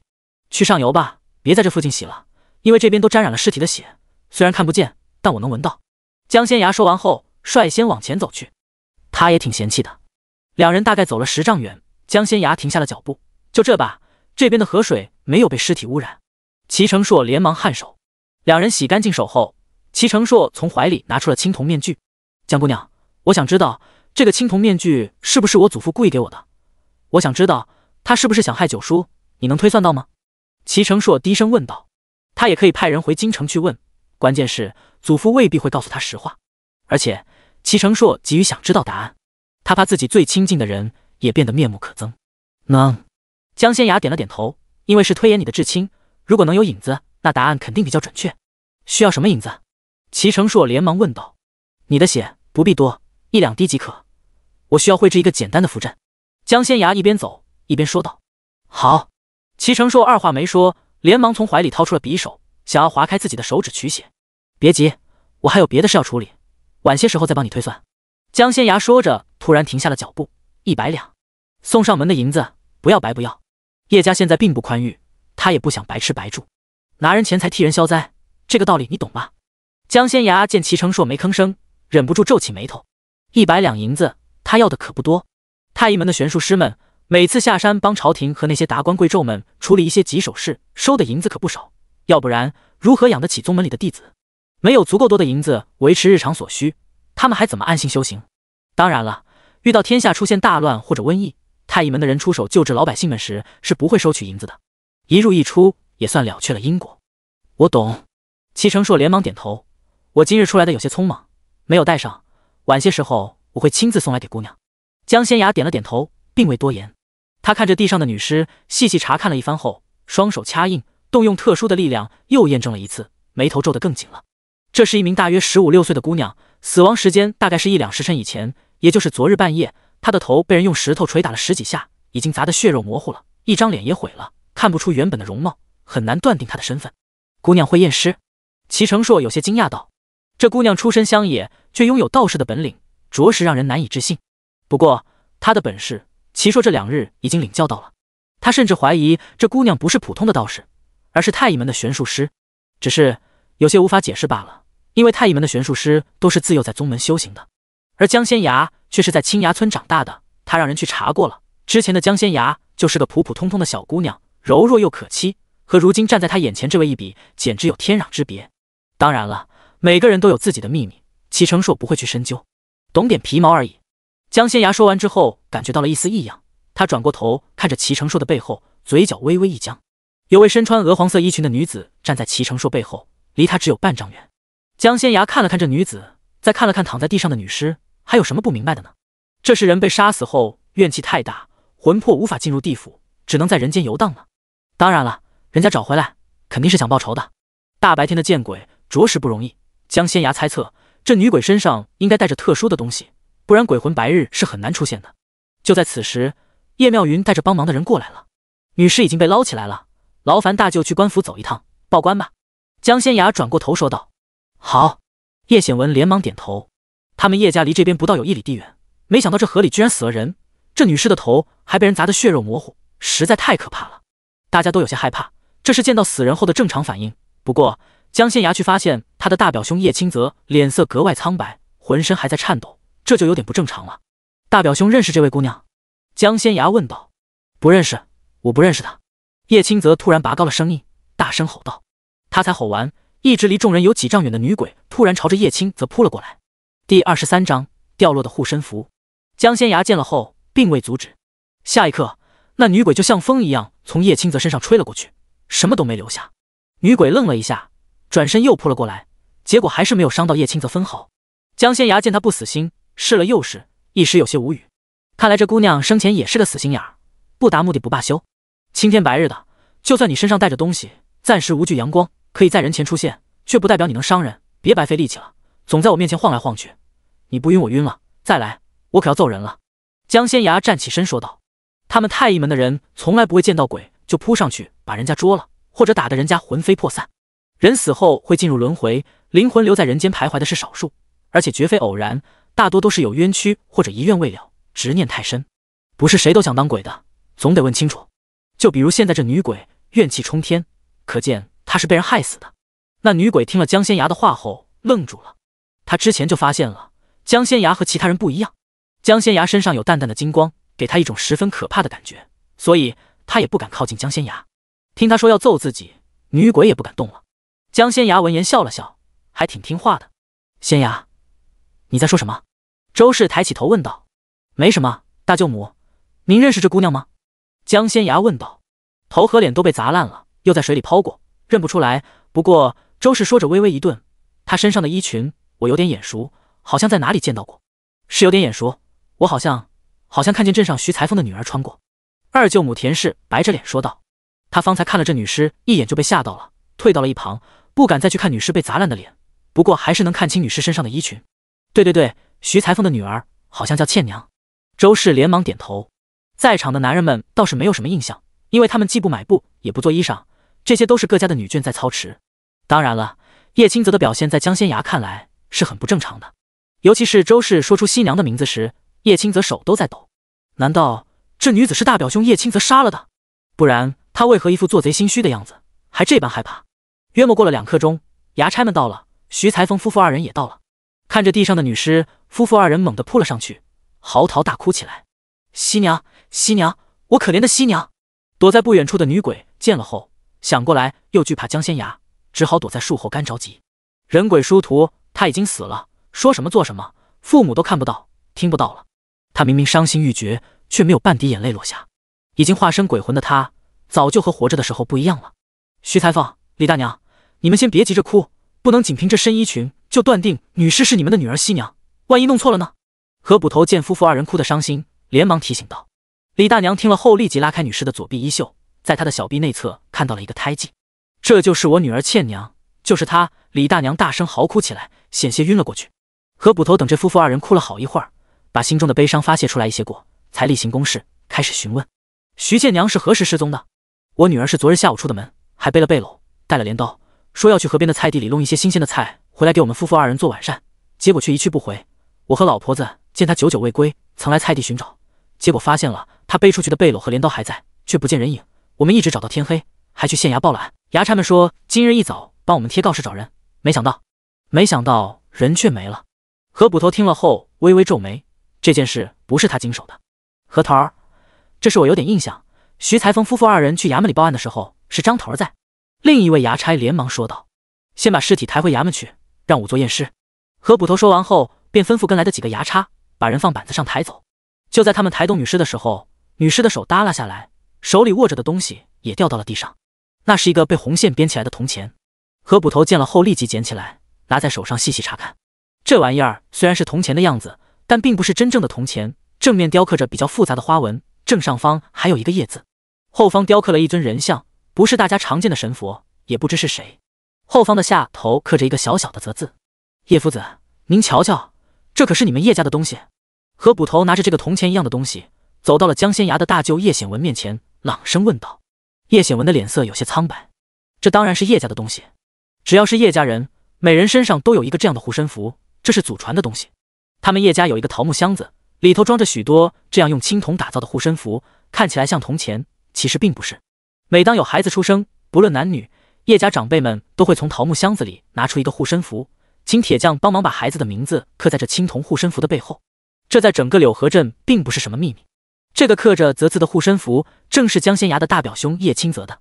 这个护身符还是叶显文当初亲自拿去镇上的铁匠铺里，请老铁匠帮他儿子刻上去了。这是他们叶家人的护身符，我女儿手上拽着这个东西，她肯定是被这护身符的主人害死的。何捕头，您让我瞧瞧这护身符上是谁的名字？徐裁缝大声说道。大家在这镇上住了很多年，一代传一代，对于彼此之间那点底细还是很清楚的。当徐裁缝看清楚护身符背后那个则字时，怒气和恨意直冲脑门，一把拔出何捕头的佩刀，一边大声叫着，一边朝叶清泽砍了过去。你这个混蛋，居然杀了我女儿！我要砍死你，让你给他偿命！第24章，自有天定。那可是他唯一的女儿，是他和老婆子的命根子呀，就这么被这个混蛋给害死了。女儿被这混蛋砸得头和脸都血肉模糊了。徐裁缝只想把叶青泽碎尸万段。徐裁缝，住手！何捕头大叫一声，连忙上前阻止。那可是他的佩刀，徐裁缝真的用这把刀杀了人，那他也难辞其咎。徐裁缝，杀人偿命。如果你女儿真的是叶青泽杀了的，知县大人会让他偿命。如果你把叶青泽杀了，你也难逃一死，不要冲动。何捕头一边大声喊着，一边上前阻止。他毕竟有些功夫在身，徐裁缝只是个普通人，手上没有多大力气，没过多久，他便把这刀给抢回来了。别冲动，我们会把叶青泽捉拿归案，好好审问。如果真的是他杀了你女儿，定会让他偿命。何捕头一边拦着徐裁缝，一边说道：何捕头，我们夫妇二人就这么一个女儿，结果却被人害死了，还死得这么凄惨，你们一定要替我们做主。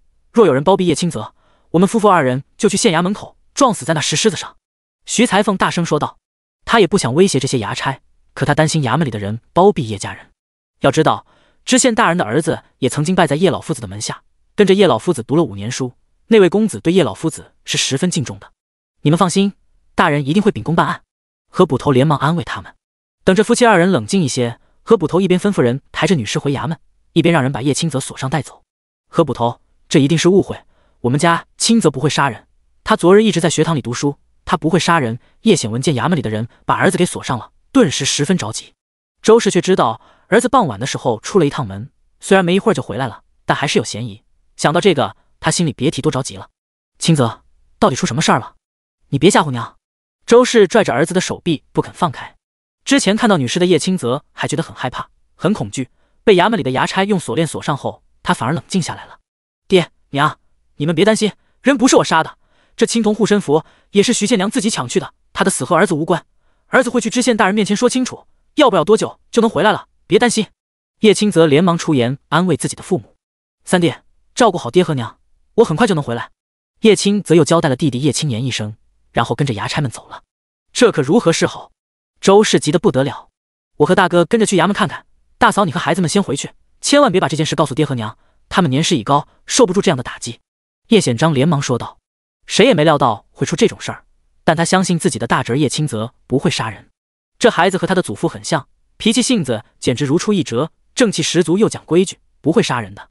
江仙崖倒是不怎么担心，他并没有从叶青泽身上看到缠绕的血气和因果，可见人不是他杀的。不过也不排除有人想整叶家，毕竟他有个在朝为官的父亲，而那人就是个狼心狗肺的人渣，最想让他们母女二人去死，最想要整个叶家都消失的肯定就是江明涛了。所以有些事不得不防。仙崖，你是不是瞧见了什么？叶妙云把女儿拉到了一旁，低声问道。刚才人太多，他不好问。叶妙云问完了以后，还东看看西瞧瞧，结果什么也没看见。娘想看看吗？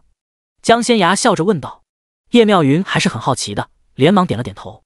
江仙崖伸手画了一个特殊的符文，轻轻点在了叶妙云的额头中间。叶妙云见了后忍不住瞪大了眼睛，不知道是不是她的错觉，女儿刚才伸手画符的时候，她仿佛看到了点点光芒，可再仔细一看，却什么都没有了。别人画符要朱砂，要黄纸，她女儿倒好，伸出手指凭空就能画符，所以还是女儿最厉害。娘看一看河边那棵大槐树，就是咱们之前捞起女尸的地方。江仙崖靠在她耳边低声说道。叶妙仪闻言连忙望了过去，果然瞧见有一道稍稍有些透明的身影躲在那边。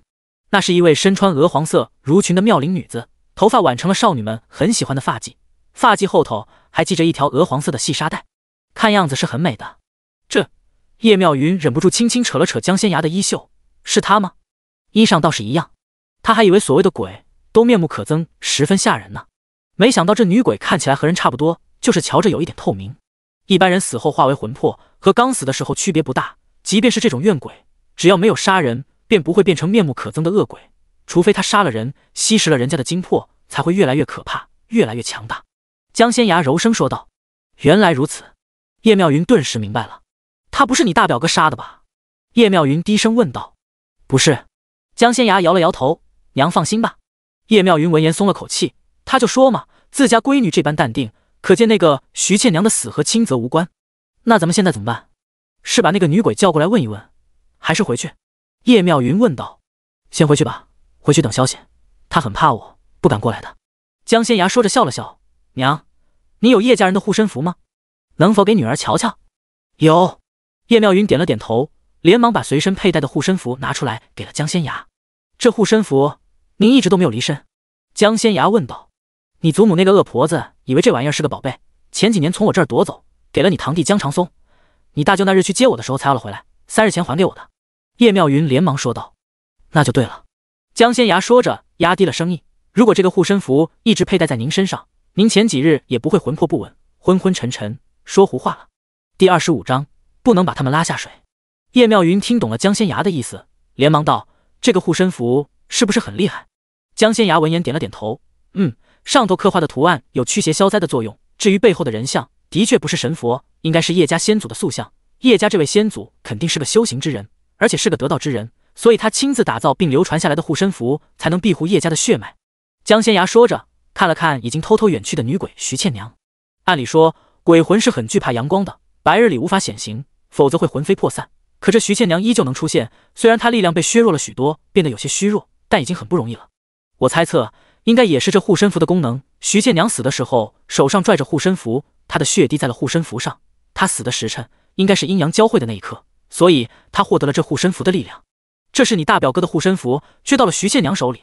这徐倩娘虽然不是他杀的，但徐倩娘的死可能和他有关。叶妙云低声说道。江仙牙闻言点了点头，咱们先静观其变，回去等消息吧。如果这件事是有人栽赃陷害，想借此毁了叶家，我绝对不会让他得逞。那徐倩娘明明就不是叶清泽杀了的，可徐倩娘却对叶清泽恨之入骨。叶清泽出现的那一刻，徐倩娘对他起了杀心，只是白日里他身上的力量很弱，根本无法给叶清泽带去实质性的伤害。他的魂魄在人家身上穿来穿去，只会让叶清泽感到有点冷，在这夏日里还挺解暑的。是什么原因让徐倩娘想杀叶清泽呢？如果没有自己在，对叶清泽恨之入骨的徐倩娘，会不会对叶家大开杀戒？这世上的人想要害人时，方法是很多的。如果驱使鬼魂害人，那便查无可查，死无对证了。那些邪道之人会的术法不少，驱使厉鬼害人更是常有的事。所以他们太乙门的弟子每隔10年便会倾巢而出，下山诛杀那些邪道中人，还世间一片清朗。只是这些年来，天地灵气越发稀薄，修炼正道的太乙门人越来越少，实力也没有从前那么强。反而是那些邪道中人，因为修炼的都是邪术，甚至会用人的血和精魄来修炼，实力并未受损。等他们母女2人走了之后，站在不远处的齐九轻轻扯了扯程硕的衣袖，程硕，会不会有人见叶家收留我，故意整他们？我虽然才来叶家没几日，但和叶清泽接触颇多，这个少年才气逼人，又浑身正气，是个可造之才。他今年秋日要去府城参加秋闱，我觉得他一定能中举。倘若因为我连累了他们，我会良心不安的。齐程硕闻言看了齐九一眼，有些无奈道：九叔，叶家现在可不止收留您那么简单，您可别忘了，您已经娶了叶妙云，是叶家的女婿了。齐九闻言微微一愣，片刻之后才叹了口气道：因为没有举办大婚之礼，我一时半会没想起来这事儿。齐程硕忍不住摇了摇头，他这九叔心可真大。不过正因为九叔是这样的脾气性子，才能活到现在吧。程硕，你帮我查一查，看看是不是有人故意针对叶家。那个老头子不让你帮我，没有不许你帮别人吧？齐九转过头问道。皇上只是不许皇室宗亲和朝中大臣们帮您，倒是没有不许我帮其他人。齐程硕说着微微一顿，不过九叔另娶叶妙云的事儿很快就会被人禀报上去，到时候就不知皇上会有何决断了。齐九闻言脸色有些难看，沉声道：普天之下莫非王土，只要我还留在大燕王朝，就只能被那个老头子欺负。他真要把我惹急了，我就离开大燕王朝。这天下又不是只有大燕王朝一家，他可以去西边那些国度，和大燕王朝离得最近的就是西边的骠骑国。这种事吧，九叔想想就行了，皇上不会让您离开大燕王朝的，一旦您落到了敌国手里，他们会用您威胁皇上。所以齐程硕话还没说完就被齐九打断了，所以他宁愿杀了我也不会让我离开大燕王朝。齐程硕闻言没说话。齐九有些颓然地摇了摇头，罢了罢了，我是逃不掉了，实在被逼急了，大不了要投一颗要命一条。叶家人对我也算有恩，我总不能恩将仇报，将人家拖下水。九叔放心吧，我会派人去查的。齐程硕说完后，又安慰了齐九几句，把他送回了叶家。叶家现在乱成一团，大家既担心老爷子叶景怀的身子，又担心被官府带走的叶清泽，就连齐九身边突然出现了一个人，也没人过问，因为他们已经自顾不暇了。江姑娘，这是100两银子，还请江姑娘为我解惑。齐程硕找到了江仙牙，递上了一个荷包，荷包里正好有100两银子。江仙牙让齐成硕挤了一滴血，将他的血和朱砂混在了一起，让齐成硕伸出手，在他的手心画了一个特殊的符篆。下一刻，神奇的一幕发生了，这符篆居然绽放出了淡淡的光芒。江仙牙也通过这个符篆看到了一些过去发生在齐成硕身上的事儿，而且是和青铜面具有关的事。前世的江仙牙是太乙门的天才，他不仅自创一些符篆，而且有的符篆还具有特殊的功能。就比如眼前这个符篆，以天地灵气为引触发后，可以回溯一些时光，让人看到过去发生的事。这样的手段让齐成硕更加肯定江仙牙是太乙门的人，因为只有太乙门的玄术师才这般厉害。每个人都有自己的秘密，他并没有询问江仙牙作为太乙门弟子为何会出现在青崖村。等着光芒慢慢消失后，齐成硕手心的符篆也消失了。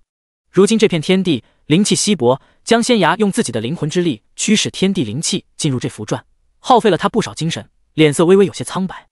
第26章，他让我带他私奔。江姑娘，你没事吧？齐成硕连忙问道。没事，轻轻摇摇了摇头。那青铜面具的来历你也看见了，是一位高僧交给你祖父的，你祖父还给了黄觉寺不少香油钱，这件事与他无关，不过与那位和高僧有来往的男子肯定脱不了干系。那是我二叔。齐成硕沉声说道。这件事原来和二叔有关，就是不知道二叔到底和谁勾结在了一起，想要害齐九。他虽然喊齐九一声九叔，其实齐九只是他的堂叔，而画面中看到的中年男人却是他的亲二叔。祖父有3子1女，他的父亲是嫡出，是端王府的继承人，只可惜父亲一直体弱多病，他10岁那年父亲便病故了。祖父并没有让庶出的二叔和三叔继承爵位，而是让他做了端王府的世子。祖父还给皇帝上了折子，说他明年年满60时把爵位传给他，到那时候齐成硕就是正儿八经的端王了。他知道自己的2位叔叔一直心有不甘，没想到二叔居然和别人勾结，想杀了齐九。一旦自己带来的青铜面具将齐九烧死，皇上肯定会迁怒于他，那他这端王世子的爵位肯定保不住了。不仅爵位保不住，说不定连性命也保不住了。二叔便能得到他背后之人的支持，成为下一任端王了，还真是一石二鸟之计。多谢江姑娘相助。齐成硕冲着江仙牙做了个揖，拿着青铜面具离开了。与此同时，衙门里知县黄文坚正在审问叶清泽。徐倩娘的父母和叶清泽的父亲二叔旁听。叶清泽，你之前可认识这徐倩娘？黄文坚猛地一拍惊堂木，大声问道。叶清泽已经过了童生试，是一位秀才了，黄文坚倒也没让他下跪，只是让他站着回话。回知县大人的话，学生认识徐倩娘。他此言一出，徐才峰夫妇2人又想冲过来，却被那些衙差们挡住了。你们若是再敢咆哮公堂，本官就让人把你们赶出去。黄文坚转过头呵斥道。徐才峰闻言只好拽住了妻子。学生和徐倩娘在这镇子上一起长大，幼年时曾一起玩耍，自然认识她，只是男女有别。自从长大后，学生便和徐倩娘保持了距离，不曾往来。叶清泽拱了拱手，朗声说道。大燕王朝虽民风开化，但男女大房事肯定要守的。徐倩娘比他小了2岁，叶清泽小时候很喜欢和徐倩娘玩，同他们一同玩耍的还有不少人，长大之后便有男女之别了。去年冬日，大约是在腊月初7吧，学生考完童生试回来，在镇子东头遇到了在河边洗完衣裳往回走的徐倩娘，他突然拽住了学生的衣袖，塞了一张字条给学生。上头写着什么？黄文坚连忙问道。一首情诗。叶清泽并没有隐瞒，老实交代了。徐倩娘并没有去学堂读书，只是自己买了几本书学，写字歪歪扭扭的。叶清泽当然记得很清楚。写情诗这种事儿，有损女儿家的名声。叶清泽知道自己说出来对徐倩娘有些影响，但他不得不说，他可不想背负杀人的罪名。你胡说八道，我女儿一向恪守规矩，怎么可能给你写那种玩意儿？李大娘顿时急了，她清清白白的女儿死得那样凄惨，还要被人污蔑，往她身上泼脏水，李大娘心如刀绞。尸在何处？黄文坚问道。烧了，这事关女儿家的清白，学生不想让别人知道。叶清泽连忙摇头。从那以后，徐倩娘纠缠了他多次，可他一心放在读书上，根本就没有想过男女情爱这些事。他今年已经17了，家中并没有为他说亲，是因为叶清泽早就打定主意，20岁之前不娶妻，他要好好用功读书，争取早日中举，甚至成为进士。他要光宗耀祖，他要成为一家人的依靠。昨日下午，徐倩娘翻墙来学堂找我，当时屋子里就一人，我姑姑晕倒，祖父带着2弟和3弟他们赶去了后院，我本来也要去，只因为坐在后头跑得慢了些，又因心急被板凳绊倒，等我爬起来，屋里只有我一人，徐倩娘就是在那时候进来的。听到叶清泽说自己的女儿居然翻墙去找他，徐才峰夫妇2人当然不信，2人急得不得了，却不敢再开口了，免得被知县大人赶出去。他和我说，他爹要把他许配给他的表哥，说他表哥嗜赌成性，还和村里的寡妇有染，他不想嫁过去。可他们是自幼定的亲，哪怕他又哭又闹，他爹娘都没有改变主意。他让我带他私奔，这简直是无稽之谈。我拒绝了他，他便拽着我不放，拉扯之下还把我脖子上挂着的护身符给拽走了。他说那是我给他的定情之物，说要将东西带回去给他爹娘，让我娶她。他说完之后便跑了。学生忙着去后院探望姑母，便没有追着去把护身符要回来。后来学生的祖父又生病吐血，家中一片慌乱，学生来不及将此事禀报爹娘，结果今日晨起便听姑母回来报信，说河边发现了一具女尸。叶青则把自己知道的一切都如实交代了。他真的没有杀徐熙娘。仵作呢？黄文坚转过头问道。已经验完尸了，正在外头等候。何捕头连忙说道。叫他进来问话。黄文坚拍着惊堂木，大声说道。是。何捕头应了一声，片刻之后，负责验尸的女仵作便进来了。这是大燕王朝各处衙门里的规矩，女人死了由女仵作验尸。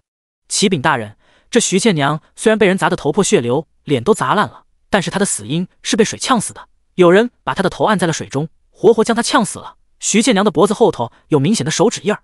除此之外，她曾被人玷污，从头上和脸上的伤口来看，她死亡的时间是昨日夜里，大概凌晨左右。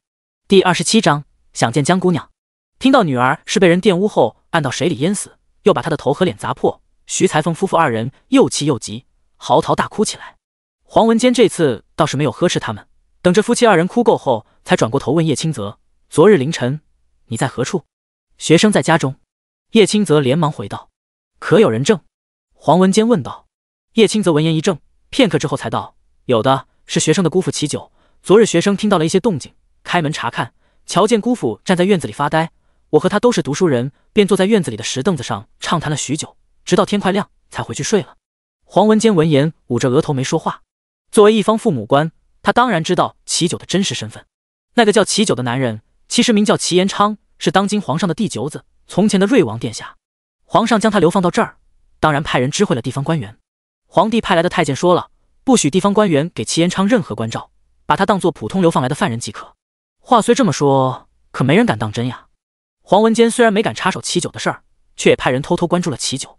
齐九住到叶家的事他知道，齐九昨日娶叶妙云那个寡妇他也知道，毕竟要来衙门里领取婚书，他还曾劝说过，就算齐延昌现在是个犯人，那也是皇帝的儿子，怎么能娶个寡妇呢？只可惜人家根本不理他。何捕头去请齐九来衙门。黄文坚抬起头吩咐道。是，大人。何捕头心里还是有点意外的，也不知那个流放来的齐九在京城到底是何许人物。他们家大人对那个齐九似乎格外客气。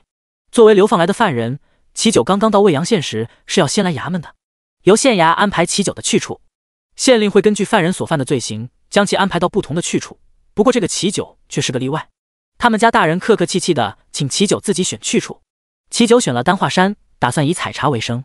殊不知丹华山上野生的好茶叶已经不多了，除非去深山。齐九不懂采茶，去了之后过得并不如意。要不是青崖村的李正是个心善之人，不仅让儿子们给齐九盖了一间茅草屋遮风挡雨，还时常接济他，就凭齐九自己采摘的那点茶叶，根本不够他养活自己。至于现在，齐九成了叶家的女婿，打算吃软饭了。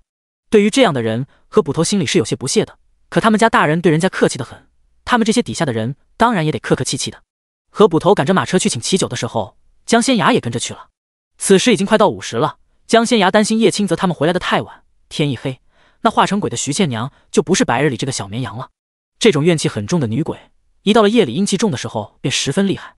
普通人见到鬼本来就害怕，想战胜对方那就更难了。他大舅、二舅、大表哥还有这个便宜爹齐九都是书生，徐倩娘一旦化身厉鬼，肯定把他们吓得要死，哪里还能活着回来？叶妙云也跟着去了，理由是不放心年幼的女儿江仙崖。看着慢慢向县衙驶去的马车，齐成硕微微皱眉：世子爷，咱们要跟上去吗？裴俊奇凑上前来问道。我们的人已经发现了皇上派来的暗卫，有人会暗中保护九叔，不过我还是打算去一趟。齐成硕压低声音说道。暗卫只能在暗中保护齐九，只要齐九没有性命之忧，他们便不会出手。就算齐九被人打被人骂，饿得前胸贴后背，只要没到生死关头，这些暗卫都不会出现。他既然来了，当然不会看着九叔受欺负。虽然县衙里那帮人也不敢欺负九叔，但他还是不放心，毕竟九叔还带着叶家那对母女呢。江仙崖那姑娘虽然能掐会算，可毕竟是个小姑娘，会玄术却不会武功。如果遇到危险，那首当其冲的就是他们母女二人。青铜面具里的恶鬼是江仙崖解决掉的，如果昨夜不是他及时出现，九叔肯定被烧死了，而他也会倒大霉。就凭这一点，他也得跟着去瞧瞧。俊奇，我应该会在这边待很长一段时间才会回京城，这要取决于皇上何时召九叔回京城。你不必一直留在这陪着我，过几日便回去吧。齐成硕拍了拍裴俊奇的肩膀，低声说道。裴俊奇是梁国公府的继承人，他们二人的祖父是好友，两人年少时便认识，虽然性子南辕北辙，一个不学无术，一个文武双全，却依旧成了莫逆之交。齐成硕这回出京，没想带着裴俊奇，是他得知后死皮赖脸跟上来的。裴俊奇虽然在别人眼里是个不学无术的纨绔子弟，可在齐成硕这儿，人家是最讲义气的好兄弟。裴俊奇比齐成硕大1岁，今年19了。梁国公府去年给他定了一门亲事，再过3个月，裴俊奇就要成亲了。除此之外，梁国公府还给裴俊奇谋了一个差事，去金吾卫做一个正五品的参将，再过2个月就要走马上任了。不急，我从这儿赶回京城，快马加鞭只用半个月，我再陪你1个月，1个月之后我启程回京，既不耽误我去金吾卫上任，也不耽误我娶妻。说实在的，我好歹是梁国公府的世子爷，一个正五品的参将，我还不想去呢，耽误就耽误了。至于娶妻，那是他祖母喜欢的人，娶不娶都无所谓。当然了，这是混账话，他想想也就罢了，还是要回去娶妻的，不然让人家姑娘怎么活？他可不想闹出人命。你别小看这正五品的参将，手底下还能管着300-500人呢，而且又是金吾卫，管着整个京城的治安，以后谁敢得罪你？齐成硕说着笑了起来。再说了，没有谁一开始就是正一品的大将军，你总得慢慢来。说的也是，那1个月之后我就启程回京。裴俊奇说着，突然轻咳一声道：“在走之前，我还想见见江姑娘。”第28章，娘子有事。齐成硕闻言顿时皱起了眉头：“你找江姑娘作甚？见人家长得好看，想把人骗回府去？你们裴家的规矩，没有娶妻之前不许纳妾。江姑娘出生乡野，跟你回去便只能做妾。可你看她的脾气性子，会和你回去吗？会给你做妾吗？”齐成硕说着摇了摇头。再说了，他娘现在嫁给了九叔，你觉得九叔会让他的妓女给你做妾，他还要不要脸了？不，裴俊奇不断摇头，你误会了，我不是这个意思，我没想过要让江姑娘给我做妾，我只是想让她给我算一卦，看看我哪日启程比较妥当。青铜面具的事儿，齐成硕已经告诉他了，在裴俊奇眼里，江仙崖已经不是一个神神叨叨、比较邪乎的丫头了，而是一位厉害的玄术师。这样的人怎么可能给人做妾？给他10个胆子，他也不敢这么想啊。虽然那姑娘长得是很好看，本事也大，但他真的不敢小想人家。齐成硕听了裴俊奇的话后，微微松了口气。那你先准备好银子吧，修道之人讲究因果，算卦是要给银子的。不管多少银子，对我来说只是9牛1毛。再说了，人家江姑娘又不是那种邪门歪道，要的银子不多，我每天算一次都不嫌费银子。不过她肯定不愿意每日给我算一卦。裴俊奇笑嘻嘻道。齐成硕闻言有些无语，除非人家姑娘太闲，不然怎么可能每日都帮她算卦？就算给银子，人家也未必乐意。马车上，叶妙云正打量着坐在自己对面的齐九。他们虽然已经有了婚书，是合法夫妻，但叶妙云还不知道自己应该怎么和齐九相处。齐九被他盯得有些不自在了，清嗓了清嗓子，低声开了口：“夫人有事？我一个乡野村妇，你叫我夫人？”叶妙云轻咳一声道：“那娘子有事。”齐九回想起叶显文和叶显章对妻子的称呼，连忙改了口：“没事儿。”叶妙云摇头：“我听说你是从京城流放来的，而且是被家人牵连，你在京城是做什么的？”他这话倒是把齐九给难住了。他在京城时是做什么的呢？他不像自己那些兄长们都有官职在身，帮父皇处理许多要事，他就是个闲散王爷，每日除了吃喝玩乐，也没别的事儿可做。齐九最喜欢的就是诗词歌赋，所以特意在京城里弄了个大铺子，开了个茶楼，去光顾的都是文人，普通人还进不去呢。除此之外，他还喜欢斗鸡和斗蝈蝈，倒是不好女色。加之他那王妃是个悍妇，管他管得紧，所以他并无侧妃，后院就几个侍妾。等他倒霉之后，王妃不愿意与他一同流放，听了娘家人的话，与他和离了。那几个侍妾因为出身低微，直接带着财物跑了。他唯一的女儿齐轩，自打6岁进宫读书后，一直养在母后身边。他出事后，父皇为了不让轩儿和他一块流放，把轩儿过继给了他8哥当女儿。回想起过去的种种，齐九真不知道该怎么回答叶妙云。过了好一会儿才道：“你就当我是个商人吧，我之前在京城里开了一座茶楼，生意不错，但几乎不赚银子。因为他喜欢舞文弄墨，经常在茶楼里举办诗会，谁若是拔得头筹，就能得到彩头，茶楼赚取的银子几乎都用在这上头了。他现在倒是满腹诗书，学问不错，自认为不比那些举人，进士差，可这又如何呢？他一个流放的罪人，难道还能去科考吗？叶妙云听他这么说，也没再问了。不管从前的齐九在京城多么风光，他现在就是个一穷二白，要啥没啥的落魄之人。好汉不提当年勇，你以后打算怎么办？听我爹说，我们叶家的学堂大概是开不下去了，他想搬离此处。叶妙云叹了口气道：那我和你们一块走，就算不能当夫子，我也可以上街给人写家书，读家书，总能赚一些笔墨费，不至于被饿死。齐九说到此，看着叶妙云和江仙崖，我会尽己所能养你们，就是不知道每日能赚多少银子，大概不会饿肚子吧。这是他昨夜彻夜未眠，和叶清泽闲聊了一晚上才想到的营生。除此之外，他真不知道自己能干什么了。之前当帮工的经历还历历在目，那些活他真的干不了。他唯一擅长的就是读书写字，只能靠这个过日子了。叶妙云和江仙崖闻言面面相觑，这个手无缚鸡之力的男人居然说要养他们。人家虽然是来叶家吃软饭的，但也没丢了骨气。你真打算赚银子养我们？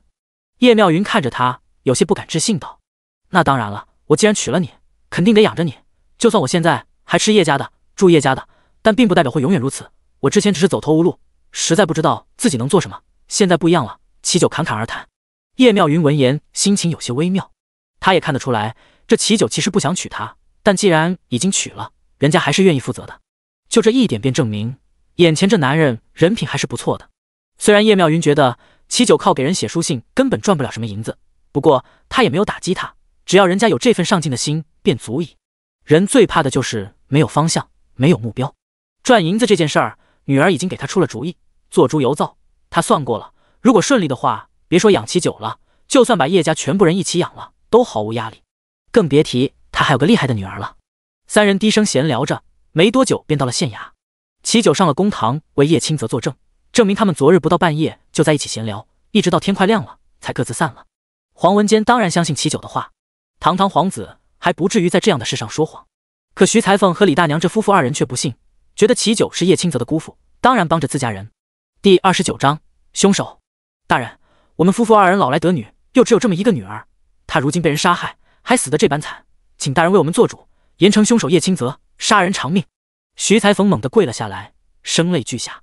二位稍安勿躁，本官一定会抓到凶手，让他为你们的女儿抵命。可凶手并不是叶清泽，你们也不想让真正的凶手逍遥法外吧？黄文坚有些无奈道。他也不好逼得太急，这夫妇二人失去了唯一的女儿，接下来的日子没有一点盼头，他们连死都不怕，真要闹出点什么事儿来，他这乌纱帽怕也保不住了，所以必须稳住他们。那凶手是谁？李大娘有些急了，大声问道。本官已经派人去查了，本官在此向二位保证，一定会抓到真正的凶手，为你们的女儿偿命。黄文坚道。对于女儿惨死的徐裁缝夫妇二人来说，这点保证完全不够。在他们看来，叶清泽就是凶手，黄县令此举就是在包庇杀人犯，可他们只是普通百姓，天生便有些畏惧这些官老爷，只能先忍着。仙崖，你能算出来吗？叶妙云轻轻拉了拉江仙崖的衣袖，在他耳边低声问道。凡事都要讲究因果，我刚刚推算了一番，只看到了一个模糊的影子掐着徐倩娘的后颈，把她往水里按。天太黑，那人身上衣裳应该是石青色的。江仙崖已经推算过了，他并没有在画面中看到那个男人的脸。叶妙云闻言有点失望。石青色，这种颜色太常见了，男人们时常穿这种颜色的衣袍。不过，要是下地干活的人，大多会穿灰色或者青色。石青色的衣裳，一般读书人穿的比较多。叶清泽昨日穿的可不是石青色的衣裳，而是一件月白色的袍子。如果能取到徐倩娘的血，我能看到徐倩娘生前的一些画面。江仙崖低声说道。可那徐倩娘是昨日半夜死的，现在都快50了，已经过去了6个时辰，她身体里的血液应该已经凝固了。叶妙云把江仙崖拉到了一旁，生怕旁人听到了他们母女二人的对话。没有血，只要能看到尸体，也还是能推算一二的，尤其是他被凶手触碰过的地方，比如他脖子后头的手指印儿。江仙崖连忙说道。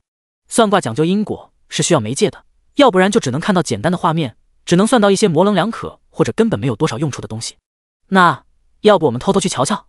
叶妙云说完后，又拉着江仙崖往后退了2步，再退几步，他们就能出公堂了。趁着众人争吵不休，江仙崖和叶妙云迅速溜了。江仙崖边走边算，没多久就带着叶妙云去了衙门里专门用来停尸的地方。除了徐倩娘之外，那停尸房里还有另一具尸体，是用白布盖着的。叶妙云往里看了一眼，便浑身起鸡皮疙瘩，再也不敢进去了。仙崖，你会玄术，不怕这些，我就不去了。叶妙云两腿发颤。就在此时，江仙崖听到了脚步声，他连忙把叶妙云拽了进去，母女二人躲在了门背后。片刻之后，有一名牙叉进来了，他左右看了看，正想转身检查门背后，江仙崖手疾眼快，将拿在手里的符篆贴在了这牙差背后。娘在这等我，我去就回。江仙崖一边说着，一边快步上前，找到了徐倩娘的尸体。女仵作验尸后，徐倩娘的尸体微微有些往左侧，江仙崖看到了她脖子后头那个明显的手指印，他连忙用宗门秘法开始推算，脑海中渐渐有了一些清晰的画面。那男人长得很高，力气又大，掐住徐倩娘的脖子，把人往水里按时，徐倩娘根本无法挣脱，没多久便被淹死了。等徐倩娘被淹死后，那男人将她从水里拉扯出来，丢到了岸边的草地上。江仙崖总算看清楚了那男人的脸，那是一张极其普通的脸，但只要看到了脸，他就能把人找出来。只是让江仙崖感到有些不可思议的是，这男人接下来居然从怀里掏出符纸贴在了徐倩娘身上，锁住了她的魂魄，不让她去地府投胎，还扒了她的衣裳，做了一些禽兽不如的事。后来那个畜生还拿出一个黑色的小坛子做法，把养的小鬼召了出来，用他们的鬼力去养徐倩娘的鬼魂，直到徐新娘的鬼魂快要破开身体上那符纸的封印时，才迅速离去。怪不得那徐倩娘白日里也能显形，除了临死前血液流到了叶清泽的护身符上，得到了护身符的一些力量外，她自己本身的力量也很强大。有人刻意杀死了她，还奸污了她，将她变成了厉鬼。但有一点江仙崖有些不明白，徐倩娘该恨的不是那个杀了她就玷污了她还把她变成厉鬼的人吗？她为何要杀叶清泽？江仙崖可没有忘记，在湖边的时候，叶清泽刚一出现，徐倩娘别想杀他，往他身上一次次的扑。江仙崖并未在此处多留，他很快带着叶妙云离开了。走之前还撕下了他贴在牙差背后的符篆。仙崖，你给那个牙差贴的什么符篆？为何他突然不会动了？等走远之后，叶妙云才一脸好奇道：“那是定身符篆。”江仙崖笑道：“真是太神奇了，你还有吗？”叶妙云连忙问道：“如果有的话，请给他多来几张，以后要是有人敢对付他，他一张符篆上去就可以把人定住。”江仙崖，娘，这个定身符不是普通的符纸，而是特殊的灵符，制作起来很麻烦，还需要灵气激活。我也是因为灵魂之力强大，勉强能凝聚一些天地灵气，激活灵符。叶妙云闻言顿时有些失望，原来这玩意儿普通人还用不了。母女二人回到公堂上时，案子还没有了结。徐才峰夫妇二人一口咬定杀他们女儿的就是叶清泽，以死相逼，让黄文坚处置叶清泽。这对夫妇也是豁出去了，若换作平时，他们这种普通老百姓哪里敢和知县大人叫板。第30章，用力过猛。他们失去了唯一的女儿，失去了活下去的希望。此时的二人活着比死还难受，他们不怕死，如果能替女儿讨回公道，死都甘愿。我见过凶手。江仙崖走了进去，朗声说道。众人闻言转过头看着他，都有点懵了。毕竟现在的江仙崖就是个尚未及笄的姑娘，她的话能信吗？江仙崖根本不给众人反驳的机会，直接道：“我有梦游症，昨日半夜睡梦中起身出了门，正好去了河边，瞧见徐倩娘被人按在水里淹死了。我当时吓得不行，从梦游中醒来，差点就被歹人给发现了。”你所言非虚？黄文坚有些不敢置信道。我说的句句属实。江仙崖点了点头。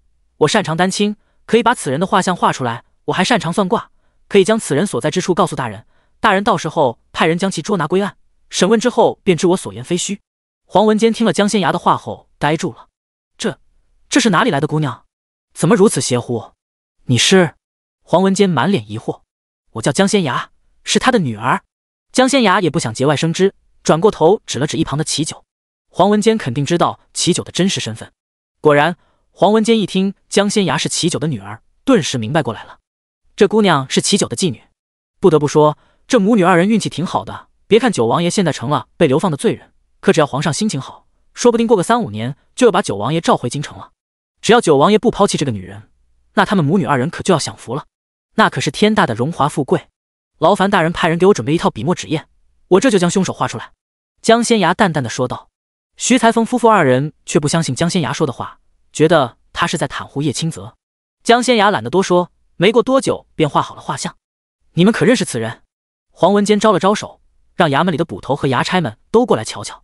江仙崖画得很不错，只可惜大家没有见过此人，无法提供有用的线索。江仙崖掐指一算，正想把此人目前大概所处的位置告诉黄文坚，请他派人去把那个邪道中人捉拿归案，耳边却传来了徐才凤的声音。我见过这个人，我见过他。徐裁缝激动不已，大声说道：“你在何处见过他？”黄文坚眼前一亮，连忙问道：“就在我的裁缝铺子里。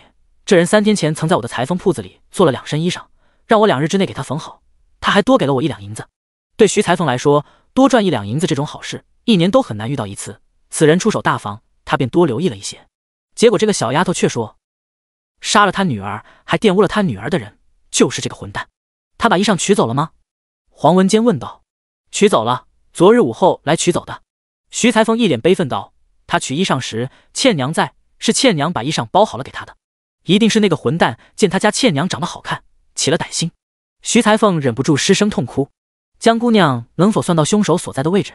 黄文坚知道自己在徐裁缝这儿问不到什么线索了，连忙转过头看着江仙崖，低声问道：“大燕王朝的人信道，每一座县城郊外都有道观，当遇到瘟疫或者无法解决的怪事时，县衙都会向道观求助。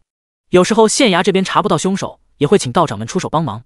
如果是鬼怪和邪道中人作祟，自然有道观负责解决，道观解决不了，便奏报朝廷，请太医门的玄术师们下山。这江姑娘说能算到凶手所在的位置，肯定是一名修道之人。不过他们县城外道观的道长们都没这个本事呢。反正自己前几回请道长们帮忙，没有任何一位道长可以算到凶手所处的位置。出了县城往东走，朝花溪镇所在的方向走3里多路，有一条岔道口，下了官道走右侧的小路，大约走1里地，在左侧有一座山，那人就在半山腰的山洞里。大人多带点人去，千万不要夜里去抓捕他，他是一名邪修，随身携带的黑坛子里养了不少小鬼，肯定还有别的手段。江仙崖说完后，脸色有些苍白。他这身体太弱了，承受不了灵魂之力的爆发，关键是他没有那人的东西，只是在画面中看到了那男人的脸，想要强行推算出他所在的位置，需要用到太医门的秘法才能找到。这一用，差点让他灵魂出窍。仙崖，你怎么了？叶妙云见他脸色不对，连忙上前拉住了江仙崖的手，却摸到了血。等他低头一看，发现女儿的手背上出现了裂伤，而且2只手都有，伤口虽然不深，但有好几条呢。这是怎么了？叶妙云大惊失色，没控制住力量，下回注意。江仙崖收回手，低声说道：“看来他得找个时间好好提升一下身体素质了。现在的他毕竟不是过去那个太医门第1人了，他得慢慢提升体质，融合自己的力量，不然迟早遭到反噬。我去药铺买点药给你。”叶妙云心疼极了，连忙说道：“娘，先不急，等会儿我们一起去。”江仙崖不放心他一个人去，连忙拽住了他：“多谢江姑娘，何捕头、李捕头，带上县衙所有衙差，趁着现在天色还早，我们赶过去。”黄文坚打算亲自带人去抓捕凶手，为了以防万一，大人不妨派人去一趟县城外的道观，请几位道长陪你们走一趟。江仙崖提醒道：“多谢姑娘。”黄文坚连忙应了一声，立即让人去了。九爷，下官就先去了。离开时，黄文坚特意到了齐九面前，压低声音说道。齐九故意往后退了2步，装作没听见。他现在就是个普通人，别和他说。片刻之后，江仙崖等人出了县衙，他一眼就看到了站在县衙对面那棵树下的女鬼徐倩娘。县衙这种地方，不仅修建的时候讲究风水，里面的布置和门口的铁狮子等物都有镇压邪祟的作用，鬼怪根本混不进去。第31章施法。仙衙，你在看什么？叶妙云低声问道。徐倩娘在那棵大槐树下。江仙崖在他耳边道。叶妙云闻言猛地瞪大了眼睛，下意识转过头看了一眼那棵大槐树，结果什么也没看到。可他就觉得脊背发凉。娘要我帮你施个小术法看看吗？江仙崖故意道。叶妙云一听就知道这丫头故意逗他，知道他怕鬼，还偏偏说这个。他又不是吃饱了撑的没事干，动不动就想见鬼，那玩意儿还是挺瘆人的。当然了，说不好奇那是不可能的，就算有点吓人，可看不见摸不着，那不是更吓人吗？江仙崖好像知道了叶妙云心中所想，故意道：等回去我帮娘画一些符纸吧，娘想看的时候在额头上贴上一张符纸，就什么都能看见了。这倒不必，我们先去买药。叶妙云一边说着，一边拉着江仙崖去药铺买金疮药。江仙崖之前推算那个杀人犯的位置时，身体承受不住灵魂之力的爆发，手背上出现了许多裂伤，叶妙云还记着呢，当然要给女儿买药。齐九望着他们母女2人的背影，若有所思。他和叶显文父子2人倒也没离开，而是站在药铺门口等他们出来。妹夫，你到底是什么人？我怎么觉得黄县令对你很客气？叶显文转过头看见齐九，一脸狐疑道：家中有亲戚做官，我被流放来后，有人找过黄县令，让他对我照拂1、2，别让我死在未阳县。齐九随口撒了个谎，脸不红心不跳。那仙衙，叶显文刚开了口，突然被儿子叶清泽轻轻扯了扯衣袖，他顿时反应过来了，江仙崖的事，就连他们父子二人都不是特别清楚，更何况是齐九这个昨日才成为江仙崖继父的人，人家更是两眼一抹黑，什么都不知道。仙崖昨日来的时候，曾和大家说他死里逃生，梦中得仙人点化，学了一些道术，他们当时并没当回事。结果今日要不是有江仙崖在，他儿子叶清泽还无法从衙门里出来呢。仙崖不仅推算出了凶手，还给衙门里的人指了一条明路，让他们去抓凶手。这样的本事，就算城外道观里的道士都没有。莫非仙崖真的在梦中得到了仙人点化？叶显文一时想了许多。等江仙崖母女二人从药铺里出来，他便迫不及待道：仙崖，你说之前说你死里逃生被仙人点化，会了许多道术，此话当真？大舅舅方才不是已经看见了吗？那位仙人教我的不是普通的道术，而是太乙门的玄术，只靠普通的道术是不可能算出凶手所在位置的。江仙崖自信满满道。叶显文，我买了一些朱砂和黄纸，等回去后我画一些符纸，舅舅晚些时候送去县衙给黄大人吧。那个邪修本事不小，即便被抓回来，衙门里的大牢也不一定能困住他。舅舅告诉黄大人，把人关进去后贴上我给的符纸，就能万无一失了。好。叶显文连忙点头，没有丝毫的犹豫。其实他们这些文人大多不太信奉鬼神，就算大燕王朝尊崇道教，可大家平日里也只是偶尔烧烧香，求个心安而已。卜卦、求福、算姻缘等，一般是女人们喜欢做的事儿，男人们更关心家国大事。不过事实胜于雄辩，当亲身经历了一些事后，大家自然也就信了。就像现在的叶显文和叶清泽。清泽表哥，入夜后不管有谁叫你，千万不要出房门。江仙崖转过头对叶清泽说道。他笑起来的时候眉眼弯弯，格外甜美动人，可这说出来的话让叶清泽听了后有点毛骨悚然。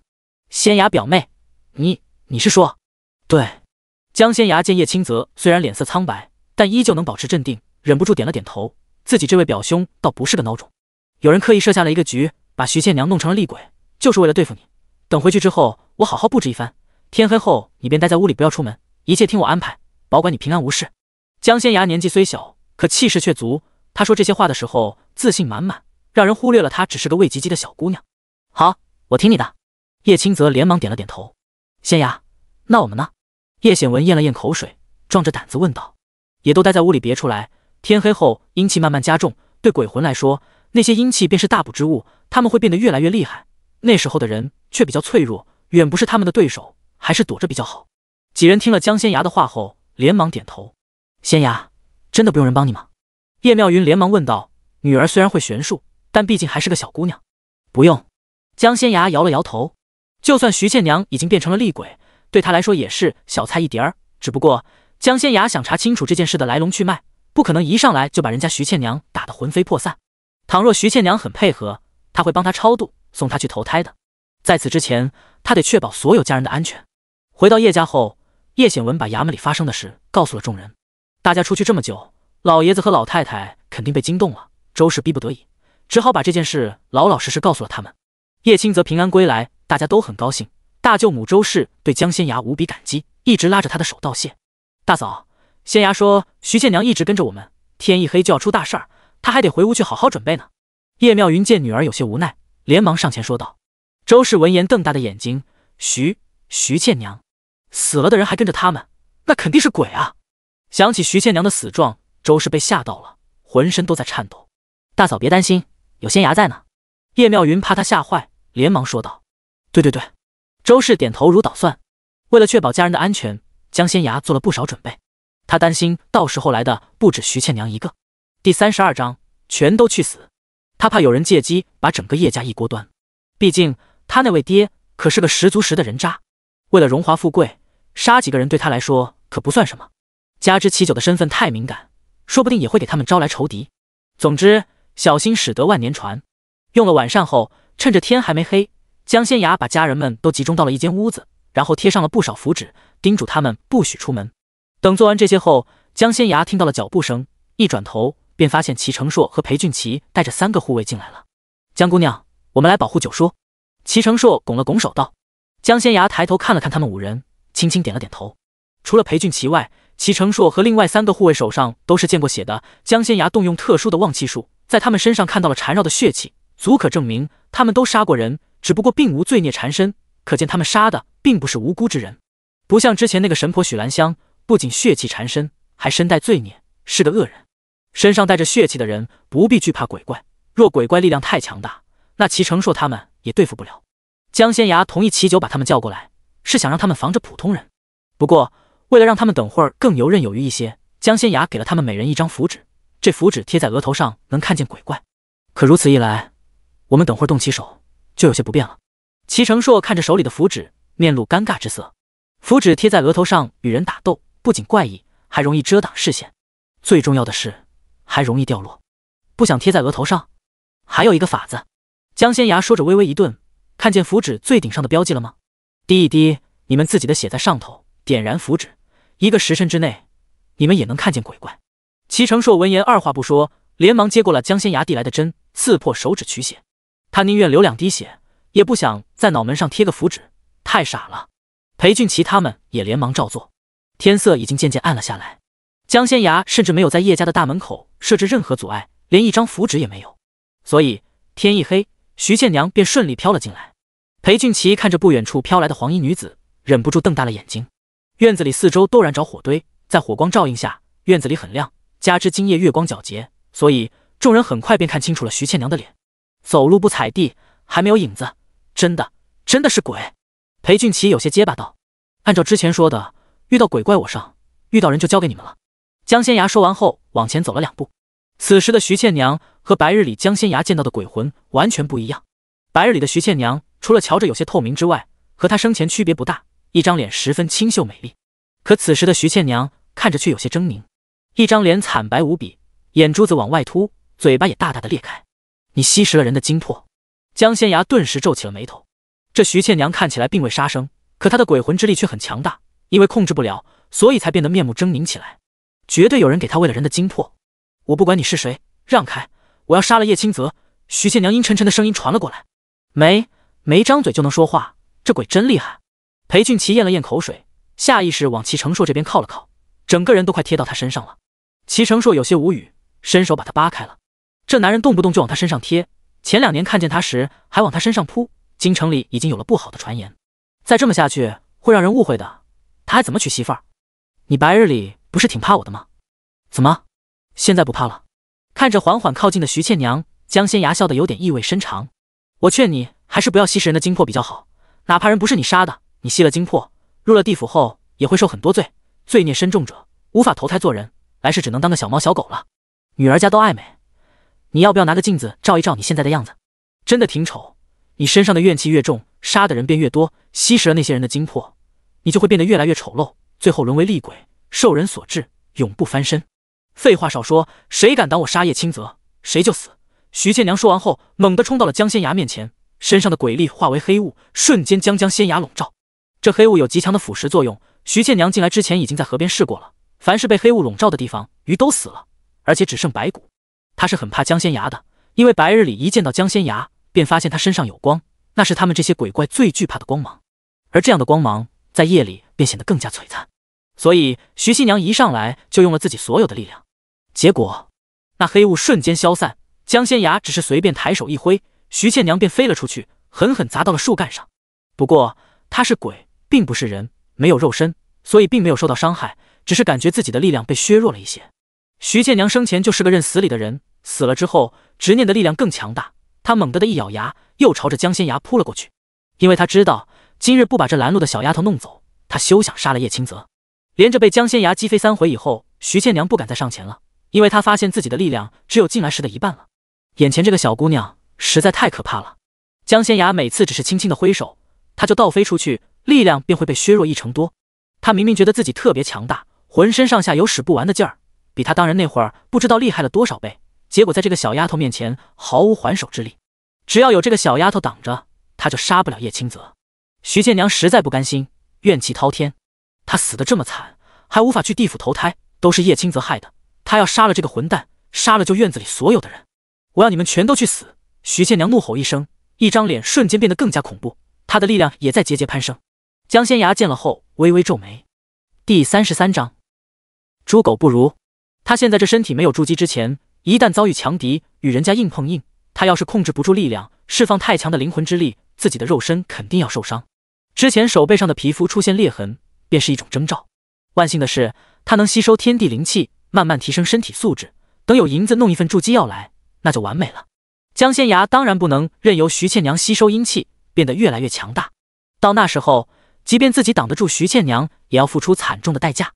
他可不想浑身是伤，像废物一样躺在床上养1-2个月。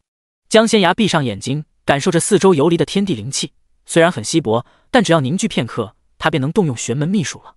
徐倩娘在凝聚阴气，增强自己的力量，江仙崖也在憋大招，两人都没动。片刻之后，徐新娘猛地睁开了眼睛，此时的她一张脸变得比刚才更加恐怖，看着血乎乎的，狰狞无比。她发髻散落，满头青丝疯长起来，四周阴风阵阵。明明是夏日，可站在院子角落里的齐成硕等人突然觉得很冷。就在江仙崖以为他要动手时，徐倩娘突然避开江仙崖，往叶清泽他们躲避的屋子飞了过去，满头青丝瞬间飞射过去，宛如一根根尖洞穿了房门。不过贴在房门上的那些符篆也爆发出了力量，将洞穿房门的发丝全部灼烧了。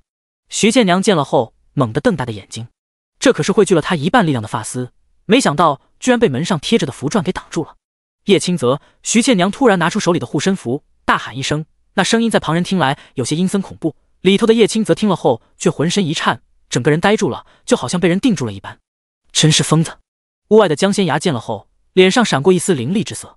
这徐倩娘还真是疯狂，她居然把剩下的所有力量注入到了护身符中，以护身符为引，想把叶清泽的魂魄从屋里拉扯出来。江仙崖贴到门上的那些符篆可以阻挡和镇压鬼怪，徐倩娘一时半会儿进不去。不过里头的魂魄却可以出来，尤其是生魂。其实真正的护身符还在县衙，因为这个案子尚未了结，叶清泽还没有完全洗清嫌疑。那护身符是徐倩娘死后紧紧握在手里的，是很重要的物证，衙门那边要暂时保管。徐倩娘手里的这护身符只是她凝聚而来的虚影，不过却是根据叶清泽的护身符凝聚的。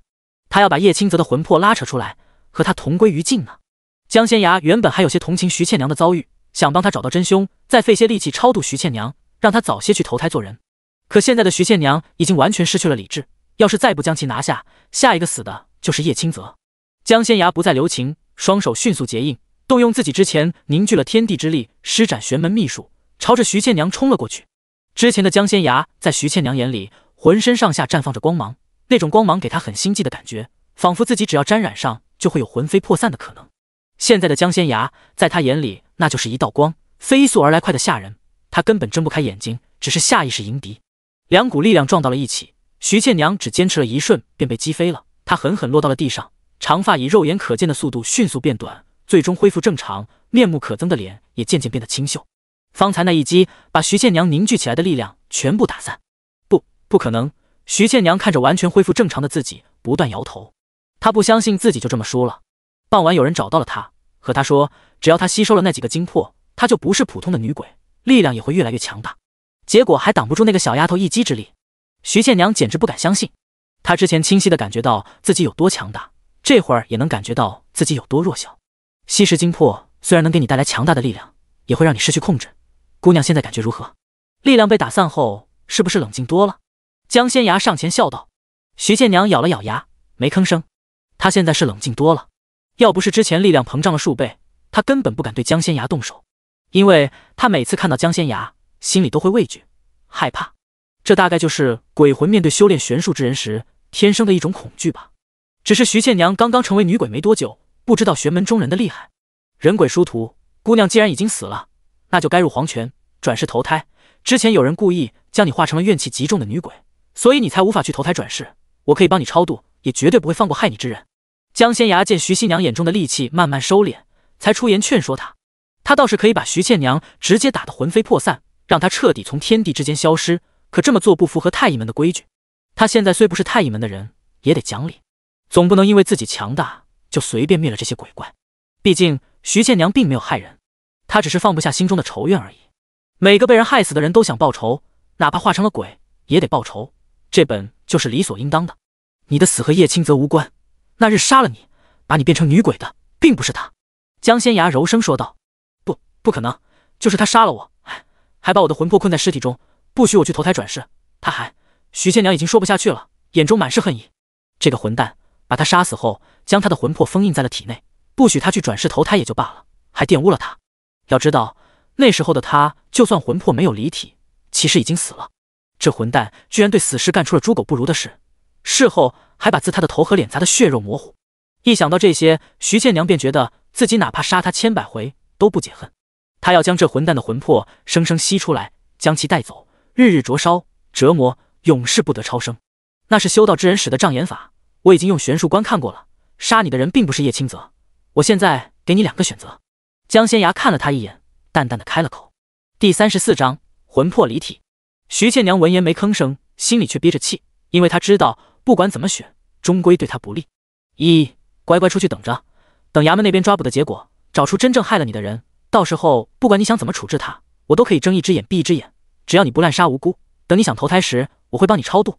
江仙崖说着微微一顿，继续闹腾，我把你打得魂飞魄散，永世不得超生。徐倩娘听了江仙崖的话后，紧紧握住了拳头，或许是之前得到的力量全部散去的缘故，她现在已经平静下来了，不像之前那么冲动。叶清泽，你记住，哪怕我不是被你害死的，我也因你而死，如果不是为了你，我不会有今日这样的下场。徐倩娘厉声道。也是她运气不好，遇到了江仙崖。倘若今日在叶家的是别人，哪怕是县城外那个道观的观主，也不一定是徐倩娘的对手。有人用阴毒的法子把徐倩娘变成了女鬼，又用精魄喂养她，让她的力量瞬间暴涨。在这阴气盛行的黑夜，徐新娘的实力不容小觑。要不是你纠缠叶清泽，你会被人利用？你会死吗？自己没长脑子，怪得了谁？你要是再敢啰嗦一句，我现在就打得你魂飞魄散。江仙崖沉声道。徐倩娘闻言冷哼一声，飘走了。等她没影后，江仙崖才松了口气。别看他方才实在厉害，仅仅一击就打败了徐倩娘，其实他赢得很勉强。哪怕有天地灵气为营，他的身体也承受不住灵魂之力的多次爆发。江仙崖抬起了自己的手，手上又多了几道伤口。方才要不是他拼命压制，没让伤口裂开那么快，绝对会被徐倩娘发现。到那时候，人家肯定会与他继续拼命，不会退走。江姑娘，齐成硕看到了江仙崖手背上的伤口，也闻到了淡淡的血腥味儿。作为习武之人的他，虽然不像修炼玄术的人那般神乎其技，却也60厘米。没事。江仙崖抬起手看了看，满不在乎的摇了摇头。前世的他是个修炼狂人，受伤更是家常便饭，这点伤对他来说不算什么。齐成硕本想说些什么，却见江仙崖快步上前，推门进去了。仙崖，你快来瞧瞧，方才徐倩娘叫了清泽后，他突然就站着不会动了，不管我们说什么做什么，他也没有任何反应。叶显文很担心儿子，见江仙崖进来了，连忙说道：他魂魄离体了。江仙崖说完之后，双手结印，迅速点在了叶清泽的眉心。片刻之后，魂魄已经游走在了门口的叶清泽突然被拽回了身体。原本呆呆盯着前方的叶清泽突然动了。清泽，你怎么样了？周氏连忙问道。娘，我没事了。叶清泽的脸色虽然很苍白，不过看起来比之前好多了。叶清泽是真的被吓到了。徐倩娘才喊了一声，他就感觉自己的身体飘了起来，等回过头一看，才发现屋里还有个自己。叶清泽好歹是读书之人，很快就明白过来了，他这是魂魄离体了，而且不受控制的往外飘。要不是江仙崖在，就算徐倩娘离开了，他的魂魄也无法回到身体。多谢表妹。叶清泽转过头朝着江仙崖做了个揖。没错，是该好好的谢谢仙崖，要不是有仙崖在，咱们今日都要遭殃了。周氏连忙说道。都是一家人，大舅母你们别客气，时辰不早了，大家都回屋去歇着吧。江仙崖笑道。众人闻言都没动，出了这么大的事儿，他们被吓得够呛，这会儿真的不敢回去。都回去歇着吧，我等会儿再去布置一番，有任何风吹草动，我都能知晓，绝对不会让你们被女鬼抓去的。江仙崖笑道。大家听了后继续摇头。仙崖，我们都不想回去，你就让我们在这厅堂里待一夜吧，反正大家许久没有在一起说话了，正好凑凑热闹。叶显章笑道。江仙崖闻言正想说些什么，却见叶妙云在给他使眼色。叶妙云的意思他懂，让他不必再劝说大家了。好。江仙崖点了点头，上前拉住了叶妙云的手。娘，那咱们回去歇着吧，我有点困了。他今日接连2回动用灵魂之力施展秘术，有点消耗过度，得回去冥想打坐恢复一番了。仙崖，那女鬼会不会回来？周氏忍不住问道。你们放心吧，门口还贴着符篆呢，只要她回来，我就能察觉到。江仙崖开口安慰众人。大家听他这么说，安心了不少。回屋之后，江仙崖连忙抬起了自己的手。又受伤了。叶妙云见他手背上多出来的几条口子，心头一颤，连忙去拿金疮药。仙崖，这么下去可不行。叶妙云给江仙崖上了药后，脸上满是担忧之色。你之前说你受伤是因为用力过度，有没有什么法子可以解决，提升我的体质？江仙崖说着笑了笑。娘不用担心，我明日再去一趟县城，逛一逛那2个药铺，看看能不能买到我要的药材。他要用太乙门入门弟子锤炼筋骨的秘方，给自己洗髓伐骨，提升体质。只有提升实力，才能保护自己和家人。江仙崖才刚刚回屋一会儿，官差便上门了。黄县令带着衙差和道士们去了他推算出来的地方，把那个邪修抓住了，人关在了县衙。今夜由那几个道士守着，明日审问过后，便要上报府衙，请那边来人处置这个邪修。黄县令请叶家人明日去一趟县衙，尤其是江仙崖和叶清泽，一定得去。娘，我们先歇着吧，明日一早再去县衙。江仙崖早就料到黄县令他们能把人抓回来，因为他离开县衙时帮他们卜了一卦，卦象显示他们此行比较顺利。倘若算出来很凶险，江仙崖肯定会去帮忙的。前世的他好歹是太乙门的掌门，天下修炼之人尊崇的第一人，是很有正义感的，哪怕在世为人，骨子里的有些东西也没变。第35章，都想见他。江仙崖不知道的是，此时的县衙大牢并不平静。被抓回来的邪修妄图逃跑，几个道士险些没有看住他，牢房都被打破了好几个。直到黄县令想起叶显文送去的符篆，连忙让人拿去给了那几个道士，才把局面稳了下来。几位道长辛苦了，我已经派人连夜赶路去府城，将此事汇报给知府大人，请知府大人派人过来帮忙。等明日将那邪修处置后，道长们便可以回山了。黄县令冲着几位道长拱了拱手，笑着说道：府城那边的道观比县城外头的要大，里面的道士们也更厉害。人往高处走，谁往低处流。在大燕王朝，除了太医门外，最厉害的道士在京城，府城的又比县城的要强。只要府城那边的道长们赶过来，大家的压力就要小很多了。大人，这些符篆是谁给大人的？为首的道士拱了拱手，一脸凝重地问道。他是县城外云山关的道士，是观主的大弟子，人称元阳道长，是那位江姑娘。黄县令提起江仙崖，便有些激动。别看那姑娘年纪不大，本事却不小。要不是他推算出了凶手所在的位置，就算给他10年8年，也未必能把凶手捉拿归案。如果不是有江仙崖让人送来的符篆，想要困住这个邪修，这些道士们还得花费很大的力气呢。道长可知那位江姑娘出自哪个道观？师从何人？元阳道长连忙问道。这样的本事他们还没见识过呢。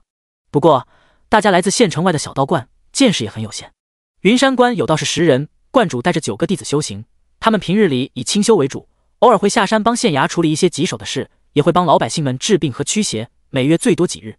他们去过最远的地方就是府城。元阳虽然见识过府城那些道士的厉害，可像江仙崖这样的修行之人，一般只有传说中的太乙门才有，他们之前根本没见过。这个本官不得而知。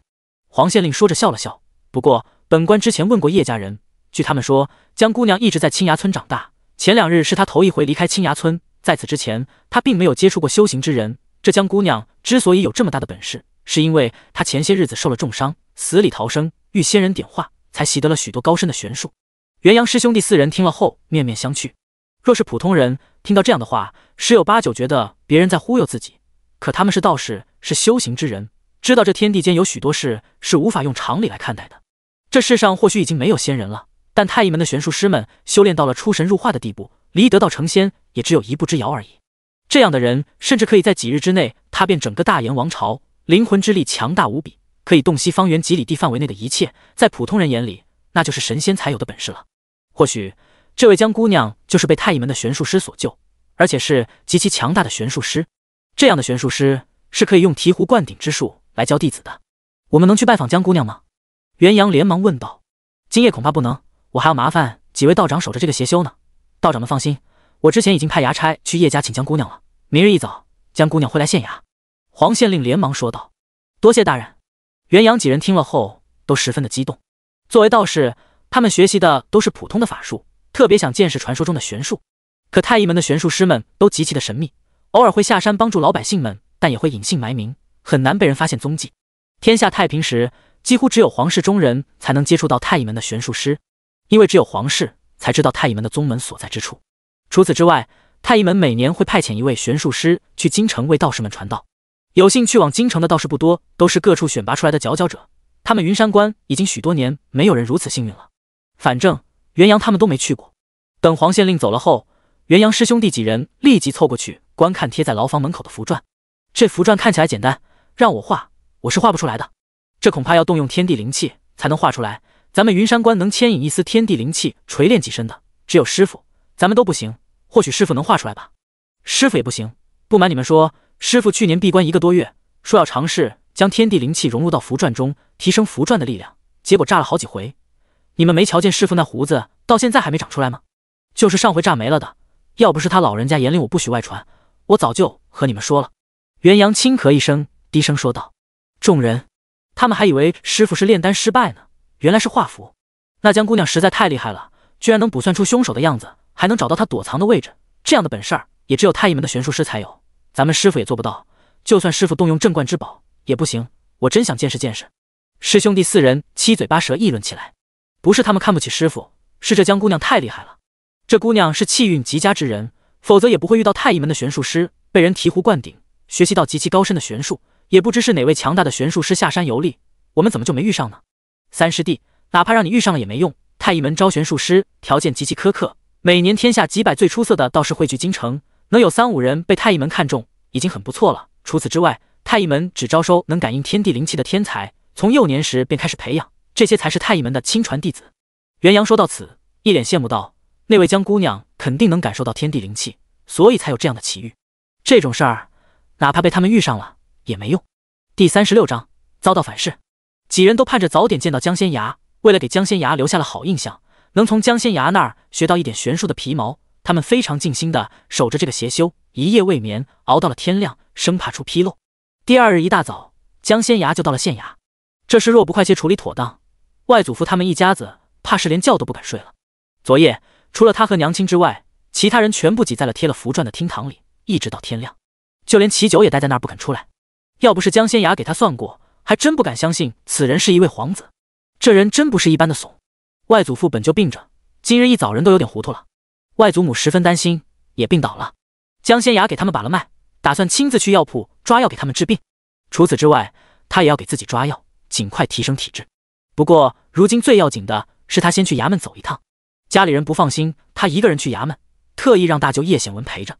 叶妙云倒是没来了，因为二老病倒了，他得是急。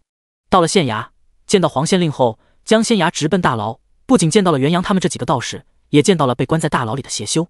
江姑娘，就是此人，我们在元阳道长他们的帮助下，借助道观里传承的法器，总算把他抓住。不过根本无法审问，一旦靠近他，我便听到了许多冤魂的哭泣声，脑子晕乎乎的，说不出话来。黄县令也是实话实说，他真的被吓到了。江仙崖闻言点了点头，把牢门打开吧，我来试试。这江姑娘有把握吗？黄县令连忙问道。江仙崖点了点头，要是没把握，他还敢来县衙吗？黄县令也没多言，立即让人把牢门打开了。里头关着的人就是江仙崖之前推算凶手时在画面中看到的人，就是他杀了徐熙娘。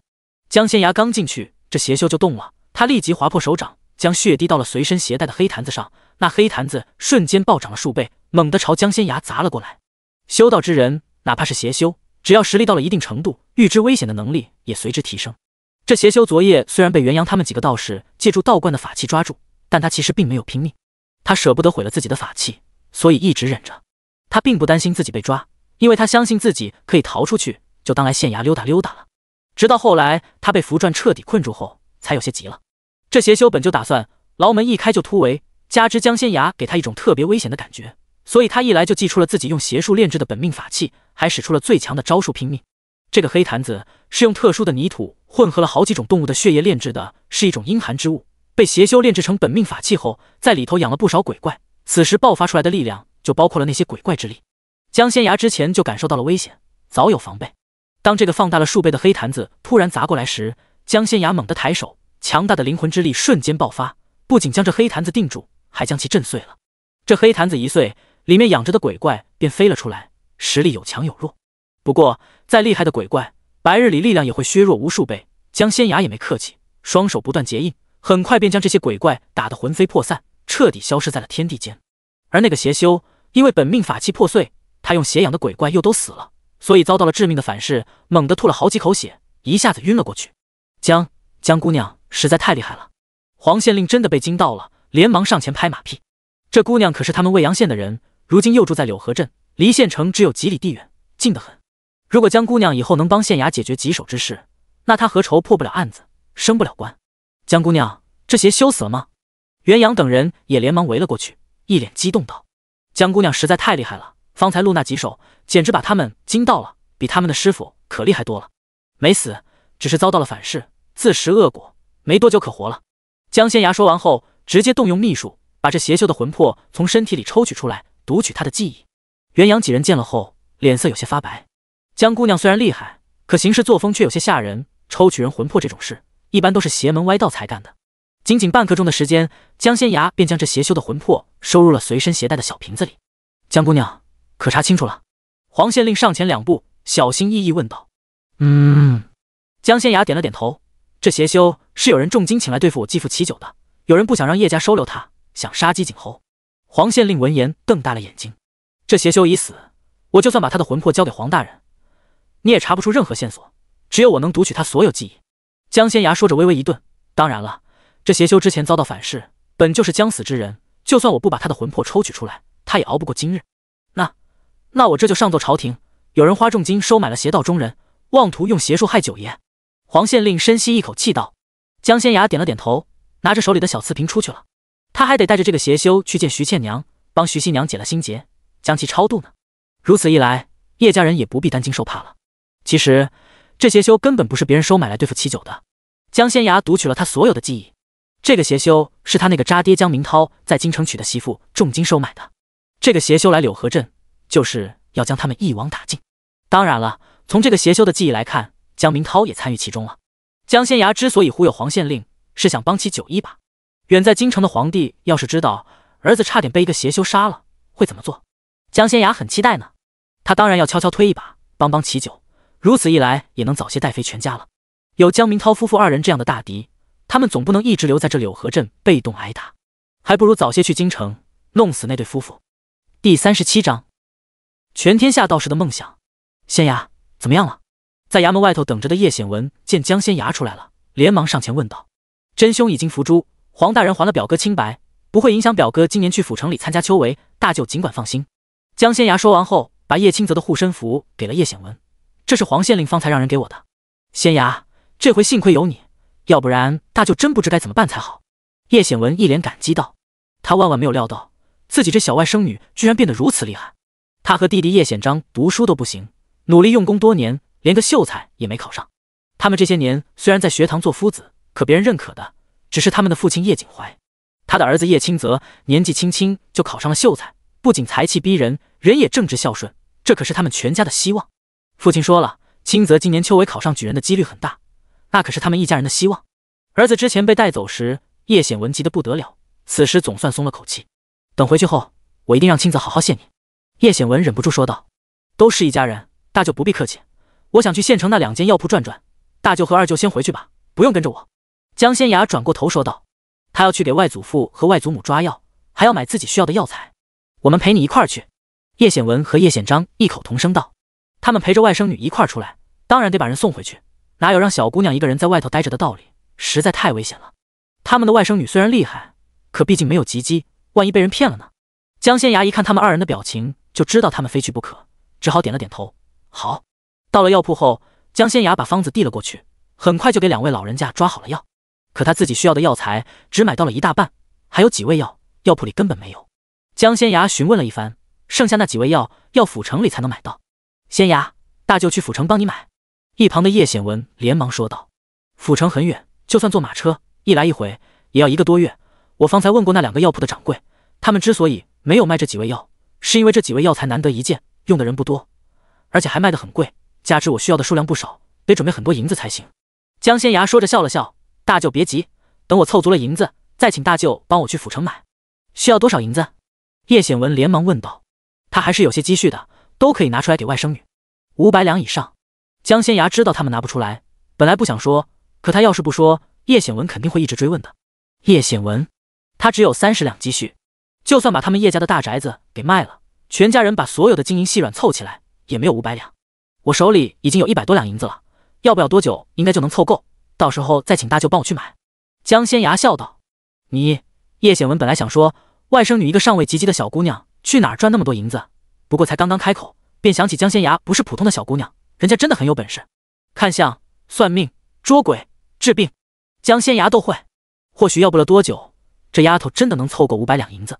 好，到时候你只管和大舅说，大舅去府城帮你买。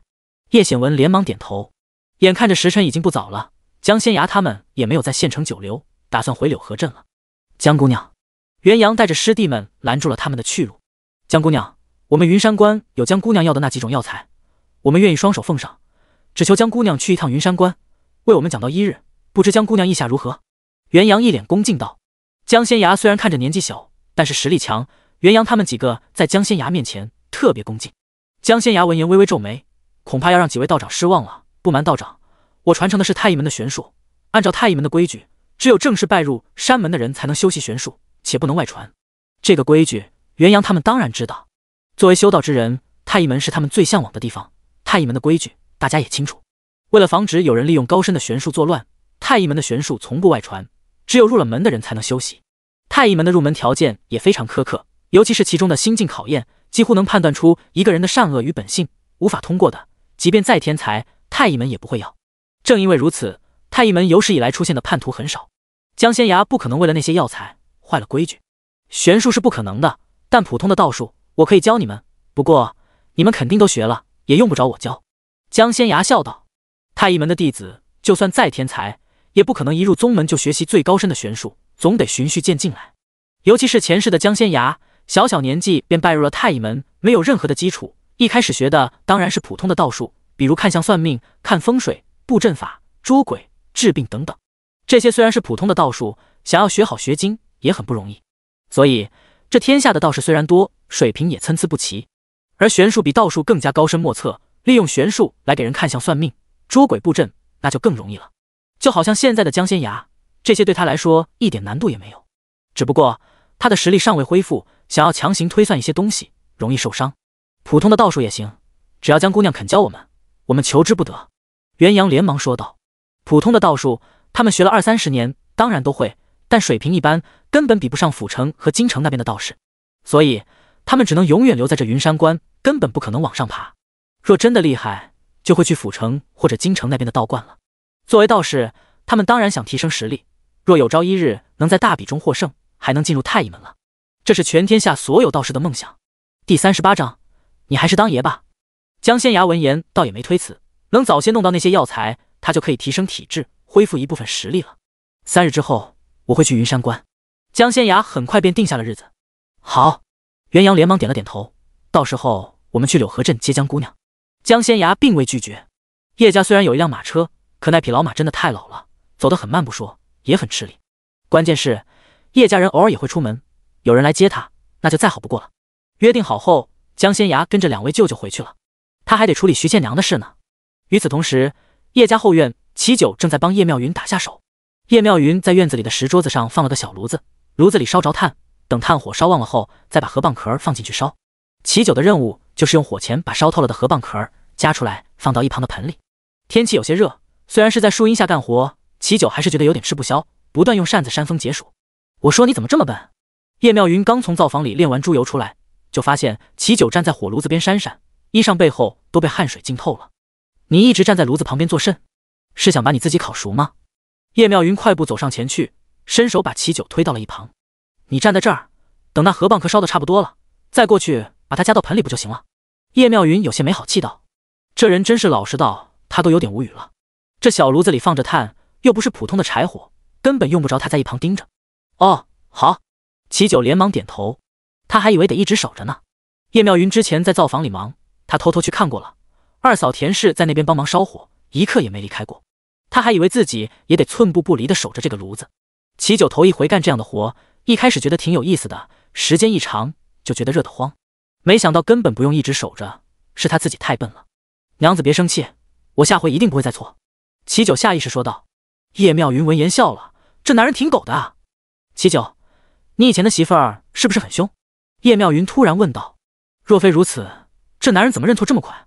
齐九闻言一怔，片刻之后才道，是挺凶的，怪不得你这么听话。叶妙云笑得眼睛都弯了。你放心，我这人很好的，从来不欺负人。等你渡过难关回到京城，咱们可以和离，你继续去找你的媳妇儿。叶妙云虽然觉得齐九长得不错，可自从他前几日听女儿说了齐九的真实身份后，就不想和这男人有过多的牵扯了。经历了这么多事，哪怕齐九身份高贵，他也不怕了，就有一种豁出去的感觉。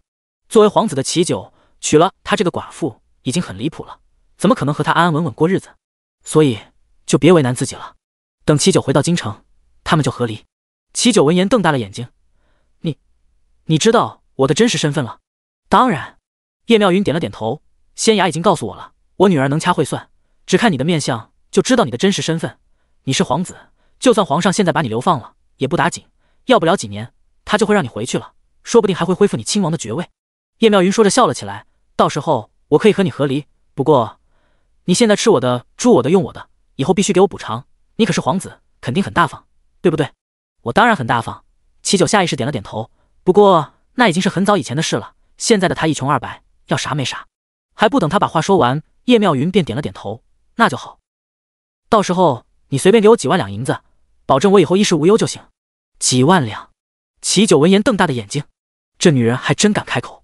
就算回到京城，我也不可能和王妃……不对，齐九摇了摇头，我也不可能和那个女人和好如初。齐九是真的有些伤心了，他对自己的王妃可好了，哪怕王妃只生了一个女儿，他也不曾纳妾，只有几个通房，也是王妃安排的。齐九其实并不在意这些，因为他从来就没想过要登基即位，既是如此，生男生女对他来说便没有多大区别。他答应过王妃，倘若王妃年满40还没有生出儿子来，他再纳妾。离他们的约定的时间还有10年，王妃却弃他而去。那个女人口口声声说最在意的是他，结果他一丢了亲王的爵位，被父皇流放，人家就与他和离了。在那个女人心里，她的娘家，她的荣华富贵，比他齐九重要千倍百倍。如果不是出了这样的事儿，他还以为他们夫妻二人是这天底下最令人羡慕的神仙眷侣呢。看来是他想多了。齐九前些日子很伤心，至于现在，生活都犯愁了，还有什么好伤心的？对齐九来说，如今最重要的就是先养活自己。堂堂男人总不能一直吃软饭吧？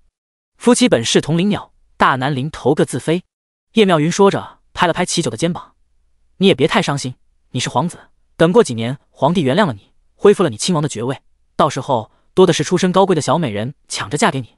到那时候，你那位前任王妃肯定后悔无比，哭着求你让她回去，你就等着好好打她的脸吧。”齐九闻言瞪大了眼睛，叶妙云这话是认真的吗？父皇真的会让他回京城，恢复他的亲王爵位吗？这可是我们家仙牙说的，你知道他能掐会算，他说的话肯定没假。所以叶妙云冲着齐九眨了眨眼睛：“你现在要做的就是好好帮我的忙，只要我赚了银子，你就能吃香的喝辣的，要不然就凭你去帮人写书信，永远别想吃饱。”可是齐九还想挣扎一下，他真的不想吃软饭。可是什么？叶妙云说着，轻轻推了齐九一下：“炉子里的河蚌壳已经烧透了，快去加到盆里。”“好。”齐九连忙点头，立即拿着火钳去加，结果却没加好，河蚌壳落到了地上。“算了算了，我来吧，你还是当爷比较合适。”叶妙云从他手里抢过火钳，把人推到了一旁，别提多嫌弃了。第39章，太傻了。齐九见叶妙云几下就把那些河蚌壳加到了盆里，又放了一些进炉子继续烧，动作麻利干脆，忍不住张大了嘴：“怎么，没见过人干活？”叶妙云有些没好气道：“你好好守着这个炉子，下回河蚌壳烧透了，自己加到盆里去，我可不会再帮你。”齐九闻言点头。等叶妙云走了后，他忍不住看了看自己的手，同样是手，他就不信自己干不了这些活。坐在树干上的齐成硕见了后，忍不住摇了摇头：“九叔可真够傻气的。不过笨也是真的笨，这么点小事都做不好，怪不得新娶的媳妇儿嫌弃他。可有一点，就连齐成硕也想不明白，他是习武之人，虽然坐在树干上，离他们不是很近，可叶妙云和九叔说的话，他都听清楚了。明知道九叔以前是位王爷，叶妙云还嫌弃九叔不会做事儿，当真让他感到很意外。若换做普通的农家妇人，得知自己再嫁的人是一位王爷，哪怕曾经是，心里肯定也很惶恐，或者高兴得不得了，把九叔好好捧着。结果人家却让九叔干活，还嫌弃九叔干得不好，还真是与众不同。当然了，他女儿江仙芽也与常人不同。成硕见院子里没人，齐九走到树下，冲着齐成硕招了招手：“你下来，我有话和你说。”“九叔怎么知道我在这儿？”齐成硕从树上跳了下来，笑着问道。他本来让护卫过来守着齐九，可一想到这2日发生的事，便有些不放心，所以亲自过来了。没想到齐九居然发现了他，因为暗卫们最喜欢躲在树上。不瞒你说，我前几日发现有人躲在树上盯着我，应该是父皇派来的暗卫吧。自从你们来了后，倒是没有再见到这些人了。齐九笑道。齐成硕，九叔果然是个聪明人，只不过一直扮猪吃老虎，京城里那些人都没发现，就连皇上都被骗了，以为九叔真的什么都不懂呢。成硕，你派人查了吗？是不是因为我住在叶家，所以有人刻意针对他们？叶清泽是不是被我连累的？齐九压低声音问道。九叔别急，我已经派人去查了，不过我这回出来带的人不多，一时半会儿还查不出来。我已经派人拿着令牌去了县衙，黄县令也会帮着一块查的，要不了多久应该就有答案了。齐成硕连忙说道。我已经沦落到了这样的地步了，还想对付我的，肯定是我那几个兄弟，我是嫡出，他们不会放过我的。齐九叹了口气道。九叔别急，起码皇上是站在你这边的，不然也不会准许我带人过来保护你。齐成硕说着压低了声音。我祖父说，皇上把九叔流放到这边远之地，其实是在保护九叔。齐九闻言微微一愣，片刻之后才道，就算他真有此意，那也不是为了我好，我从小到大都没吃过苦，难道那个老头子不知道我养不活自己吗？皇上大概是想让九叔好好历练历练。齐成硕轻咳一声道，我年少时他不让我好好历练，我今年都31了，他才想着让我自食其力，这不是坑我又是什么？齐九说着撇了撇嘴，你不用为那个老头子开脱，反正我不会再认他了。齐成硕却不信，故意道，如果皇上现在下旨赦免九叔，恢复九叔亲王爵位，九叔会怎么做？不回京城，不认皇上？我又不傻，我肯定要回京城继续当我的王爷啊，谁会和荣华富贵过不去？齐九说着拍了拍齐成硕的肩膀，正想戏弄侄儿几句，却发现叶妙云又从灶房里出来了。这是我侄儿齐成硕，他来探望我。齐九连忙说道。叶妙云闻言点了点头，你别只顾着闲聊，要盯着炉子里烧的河蚌壳，我能不能赚银子全靠他了，你可别坑我。叶妙云说完之后，脸上突然露出了笑容。仙雅，你回来了。女儿一去就是2个时辰，叶妙云还是有些担心的。我煮了酸梅汤，吊在井水里冰着的，你快过来尝尝。叶妙云一边说着，一边跑去井水边把水桶提了上来，里面放着一个罐子，罐子里装着她一早熬好的酸梅汤。好喝。江仙雅很快便喝了一碗。天有点热，此时已经接近午时了，从外头回来，喝下这一碗凉凉的酸梅汤，整个人都无比舒爽。齐九见了后，连忙拿了2个空碗凑了过来。叶妙云有些无语，这可是他特意为女儿熬的。不过他还是给齐九和齐成硕一人倒了一碗。他之前吧，真觉得齐九不错，毕竟这张脸长得还是很好看的，人也老实。可自从得知齐九是皇子后，他突然就觉得这男人不香了。他们注定不可能成为真正的夫妻，叶妙云当然不会在他身上浪费时间，所以他该怎么使唤齐九就怎么使唤，不然就太亏了。女人嘛，偶尔心疼一下自己的男人还是可以的。他和齐九迟早和离，他又不是他的男人，用不着太客气。叶妙云受了那些打击后，整个人都想开了，不在意世俗和规矩了。九叔你喝吧，我不渴。齐成硕看着齐九一脸心疼的把酸梅汤递给了自己，嘴角微微一抽。九叔明显就是想吃独食，不想分给他，他就不强人所难了。不过话说回来，九叔在某些方面挺幼稚的，像个孩子一样。一碗酸梅汤而已，至于吗？九叔方才拿了2个碗，屁颠屁颠的跑到叶妙云跟前去要酸梅汤的时候，齐成硕恨不得自己能原地消失，就挺丢人的。喝吧，你都在那树上坐了个把时辰了，也没喝口水。我虽然舍不得给你，不过看在你这般用心保护我的份上，我也不能吃独食。齐九一边说着，一边把碗塞到了齐成硕手里。齐成硕，叶妙云见了后忍不住笑了起来，在江仙雅耳边低声道，这叔侄2人都挺傻的，要不是出身皇家，早就被人坑死了。那可不一定。江仙雅笑了笑，娘千万别被表象迷惑。第40章九婶婶。叶妙云闻言正想追问，耳边却传来了二嫂田氏的声音。妙云，猪油已经都炼好了，接下来要做什么？多谢二嫂，我来了。叶妙云连忙冲进了灶房。齐成硕看着坐在井边的江仙雅，正想说些什么，却发现那小姑娘已经起身往他住的屋子里边去了。江仙雅给他的感觉真不像个小姑娘，这小姑娘厉害得很，你可别招惹她。齐九拍了拍齐成硕的肩膀，低声说道。齐成硕闻言一愣，片刻之后才道，九叔想到哪去了？我只是觉得她有些神秘，和普通的小姑娘不一样。那当然了，她可是受过仙人点化，学了太医门玄术的人，只要她愿意，随时可以成为太医门的弟子。谁要是把她当个普通的小姑娘，那就是傻。齐九说完之后，脸上露出了笑容。成硕，要不我去和岳父大人说一声，让你们几个也搬来这边住吧，免得你和那几个护卫天天往我这跑，你们不觉得累，我看着都累。反正学堂没有学子，前院给学子们准备的住处一直空着，你们给些银子，吃住都在这儿，岳父大人不会拒绝。侄儿奉命来保护他，本就很辛苦，齐九心里也很感激，不忍心让这小子跑来跑去，还要躲在树上。如此炎热的天气，在树上一坐就是个把时辰，幸亏这小子武功高强，要换作是他，一刻钟都忍不住。那九叔要怎么解释你的身份？和他们说，你之前是王爷，我们是来保护你的。齐成硕笑着。齐九闻言摸了摸鼻子，一时不知该说什么才好。这院子里知道你真实身份的，应该只有江姑娘他们母女二人。如果其他人也知道，怕是早就把你供起来了，哪里还会让叶九婶婶使唤你呢？齐成硕笑道。叶妙云和九叔现在是夫妻，从名分上讲，她的确是他的九婶婶。虽然齐成硕还觉得有点不真实，但也无法否认。九婶婶，齐九轻声低喃着，脸色有点不对劲儿。九叔是想到你从前的王妃了？齐成硕偏偏往人家伤口上撒盐。谁说我想她了？一个弃我而去的女人，我才不在意她。齐九冷哼一声道。齐成硕闻言笑了笑，没吭声。从前吧，他也觉得九叔的王妃不错，不仅出身名门，知书达理，还贤惠高雅，对大家挺好的。他见到他们这些小辈也温和有礼，大家去他们府上做客，九王妃也热情款待，让人挑不出一丝毛病来。没想到九叔被判流放后，九王妃迅速与他和离了。他可听说了，九王妃的娘家人已经投靠了五皇子。太子殿下死后，最有希望成为储君的就是五皇子了。他们已经彻底舍弃了九叔。当然了，九叔从头到尾就没有参与皇位之争。准确的说，是太子殿下死后，九王妃和他的娘家人就放弃了九叔。在齐成硕眼里，他们都是忘恩负义之人。你说说，我对他不够好吗？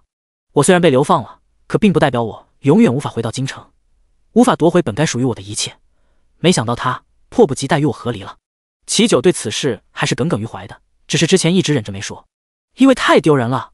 他堂堂皇族血脉，当今圣上的儿子，居然被一个女人给甩了。九叔对九王妃当然很好，这是众所周知的事儿。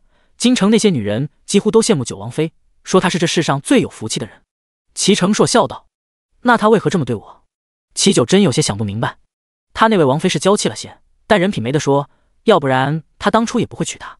他被判流放那日，其实并不是太伤心，因为他知道王妃肯定会和他在一起，结果现实却给了他迎头一击。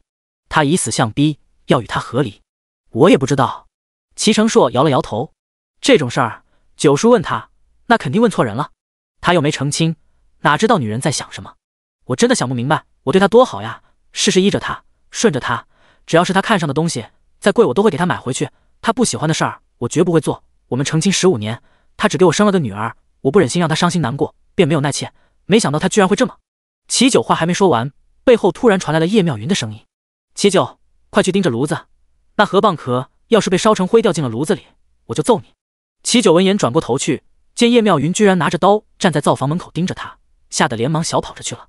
齐成硕见之前还一脸伤心的齐九，居然跑到炉子面前，用火钳子小心翼翼地把烧好的河蚌壳夹到盆里，一时无语。成硕，这玩意儿有点滑，不太好夹，要是使劲儿，又给夹碎了。你快来帮帮我。齐九冲着齐成硕招了招手，小声说道。齐成硕闻言有些无奈地摇了摇头，不过还是去了。片刻之后，齐九从齐成硕手里抢过了火钳子，把他推到了一旁。去，我还以为只有我一个人笨呢，原来你也是个笨手笨脚的，连这点活也干不好。齐成硕这臭小子连着夹碎了3个河蚌壳，要是被叶妙云看见了，自己可要遭殃了。叶妙云那个女人看着温温柔柔，长得也挺好看的，一开口却凶得要命。人家才不管她之前是什么身份，从今日一早到现在，叶妙云已经在她面前挥了2次鸡毛掸子了。她可不想挨揍。我没想到这河蚌壳在炉子里烧透了后这么脆，要不再让我试试？我保证这回不会碎了。齐成硕一脸尴尬道。他从来没干过这些活，第一次上手，难免有些生疏。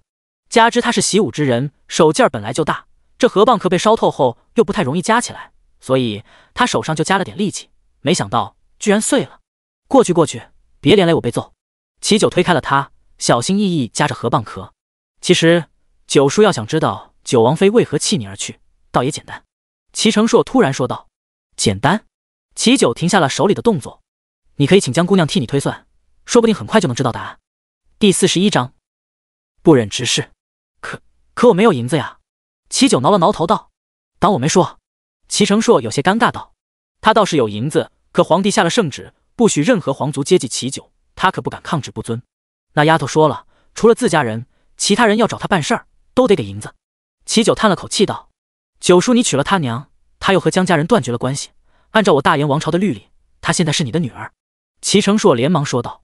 话虽如此，可我也不好让他替我推算，他从来没有见过裴青兰，如果强行推算会受伤。齐九说着压低了声音，这是叶妙云告诉我的，仙崖丫头之前就曾了受伤。受伤了？齐成硕闻言微微皱眉。是。齐九点了点头，他们这些修道之人最讲因果，泄露天机是要付出代价的。反正叶妙云是这么和他说的。我和你说，叶妙云虽然是个农妇，长得温温柔柔，其实凶得不得了。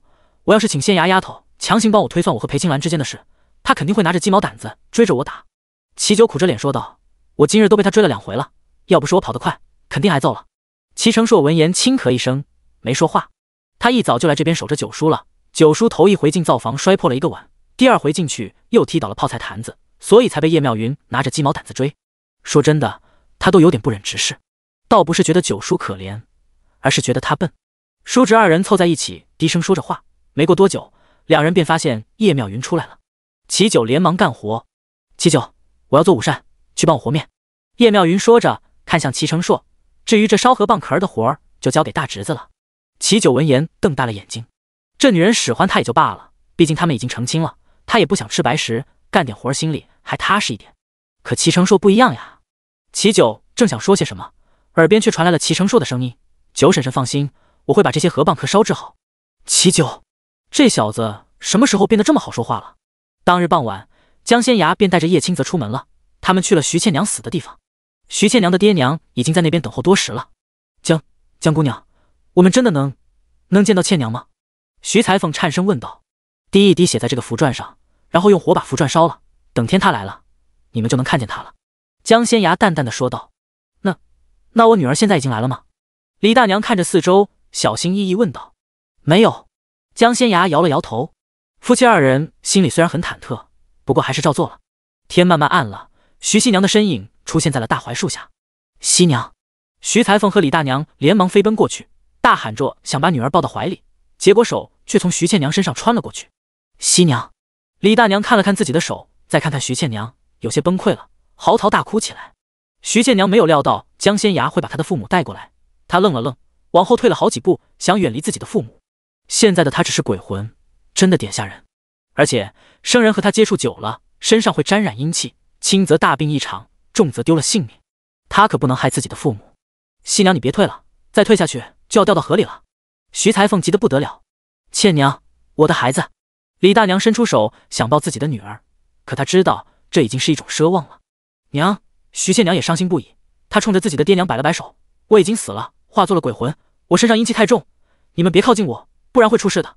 西娘！李大娘伤心欲绝，她不怕出事，如果能让她再抱一抱女儿，哪怕要自己这条命，她也愿意给。徐倩娘为了避开他们，刻意飞到了另一旁。当她看见站在江仙牙身边的叶清泽时，一下子化作厉鬼猛扑过来。江仙牙伸手将她挡住，徐倩娘只觉得一股巨大的力量袭来，她身体不受控制倒飞出去，重重砸在了地上，魂魄都有些不稳了。江仙牙有些无奈地摇了摇头，我说你这姑娘怎么不长记性？你根本不是我的对手，何必以卵击石？我带叶清泽过来，是想让你们把该说的话说清楚，不是让你杀他。江仙牙说着，打开了随身携带的小瓷瓶儿，把邪修的魂魄放了出来。此人名叫谢允，是一名道士，不过他为了获得强大的力量，坠入邪道，专门养小鬼吸食人的魂魄，等小鬼养大后，不仅能帮到他，还能反哺他，帮他增强实力。害了你的人就是他。徐倩娘听了江仙牙的话后不断摇头，不可能，害我的人就是叶清泽，我记得很清楚，我看到了他的脸，我还听到了他的声音。他心仪叶清泽，虽然纠缠了好几次都未能如愿，但他对叶清泽的脸和声音记忆犹新，不可能认错。这邪修还是很有本事的，他会幻术，用幻术迷惑了你。你那时候只是普通人，当然分不清。江仙牙说完后，施法让这邪修开了口，将那日发生的一切告诉了徐倩娘。徐倩娘听了他的话后，身上的鬼气不断涌动，片刻之后又化作了面目可憎的厉鬼，往邪修身上扑了过去，想把他的魂魄撕碎。江仙牙也没阻拦，任由徐倩娘发泄。这邪修的魂魄是很强大的，要不是江仙牙用术法控制住了他，徐倩娘根本不是他的对手。可即便如此，徐倩娘用尽所有的力气，也没有把这邪修的魂魄彻底打散。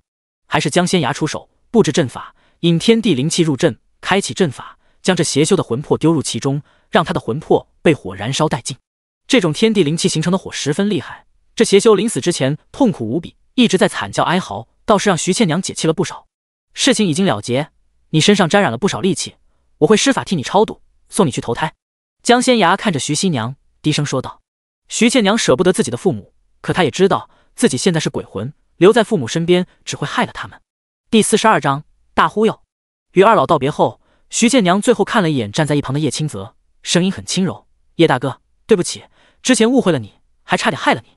此事也怪我不好，那时我应该提醒你早些回去才是。”叶清泽心中十分自责，他那日只想着赶紧把徐倩娘赶走，免得让别人看见他缠着自己有所误会，没想到徐倩娘却被人杀害了。要是他头一回就狠下心来训斥徐倩娘，断了他所有的念想，会不会就不会出现发生这些事了？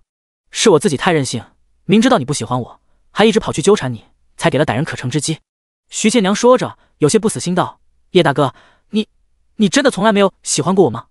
叶清泽知道他要去投胎转世了，想到他之前遭受的一切，心中有些不忍，本想说两句违心的话安慰他，耳边却传来了江仙崖的声音：“喜欢就喜欢，不喜欢就不喜欢，别说假话骗人，他现在就要去投胎了。你要是说假话骗他，会沾染因果，说不定等他投胎做人后，过个10几20年，还会来找你。你想为他守身如玉，10几年之后娶她当小媳妇，还是纳妾？”叶清泽闻言连忙摇头：“抱歉徐姑娘，我只把你当妹妹看待，从来没有男女之情。”徐倩娘闻言一脸幽怨地看了江仙崖一眼，片刻之后才道：“那就请江姑娘送我去转世投胎吧。”江仙崖点了点头，在那棵大槐树下摆放了桌案，点香烧纸后，帮徐倩娘超度，又招来鬼差送她去投胎了。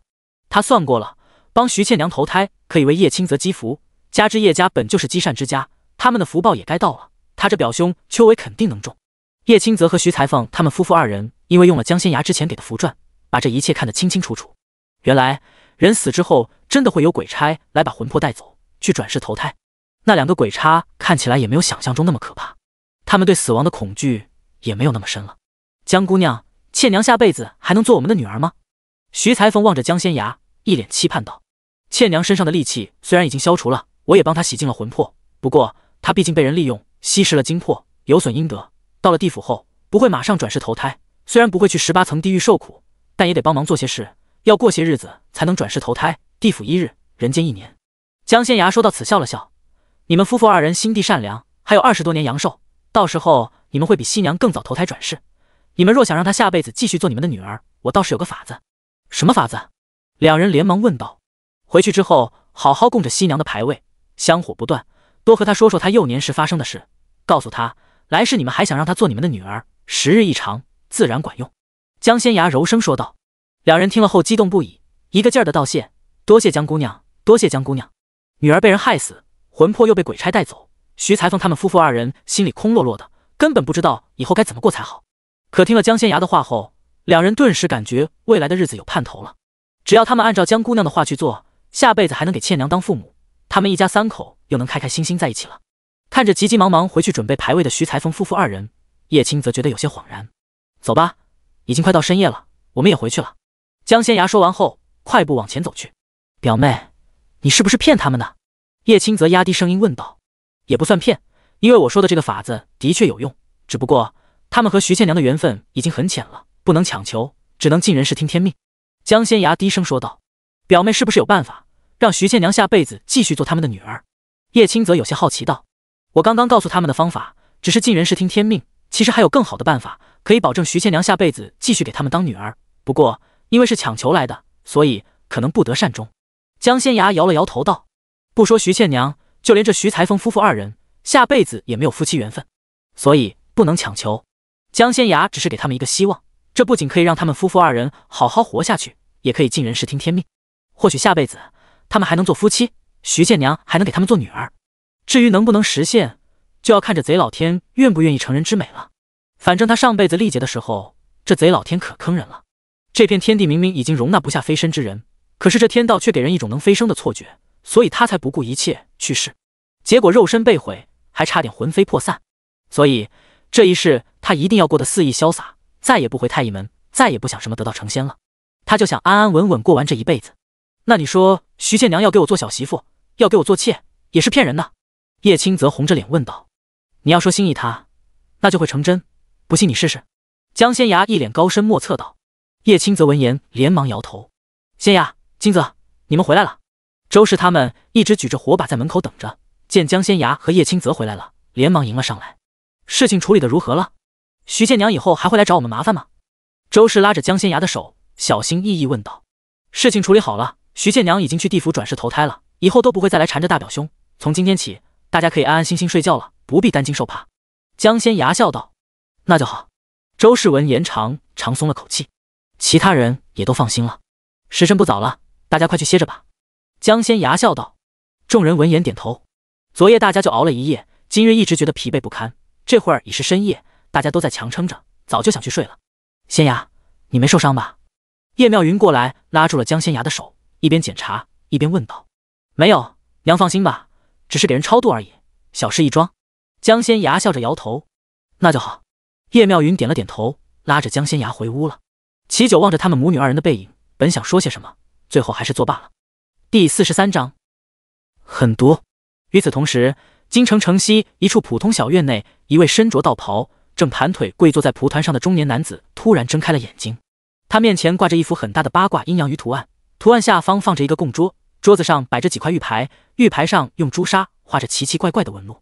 而就在此时，左侧那块玉牌慢慢出现了裂纹，最后裂成了几块，散落在了供桌上。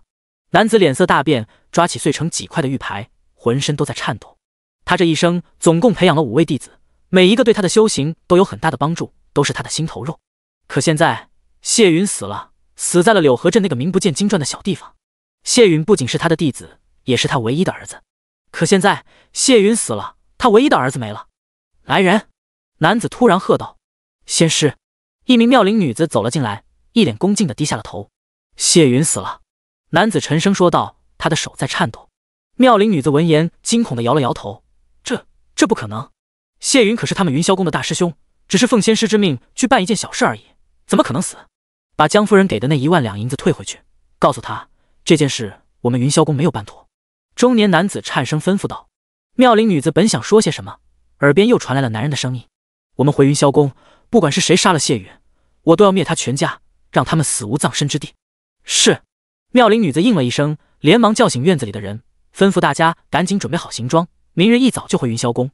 京城和别的地方不一样，其他的县城、府城外头一般只有1座道观，特别大的府城可能会有2座道观，但京城外头却有10座道观，云霄宫便是其中之一。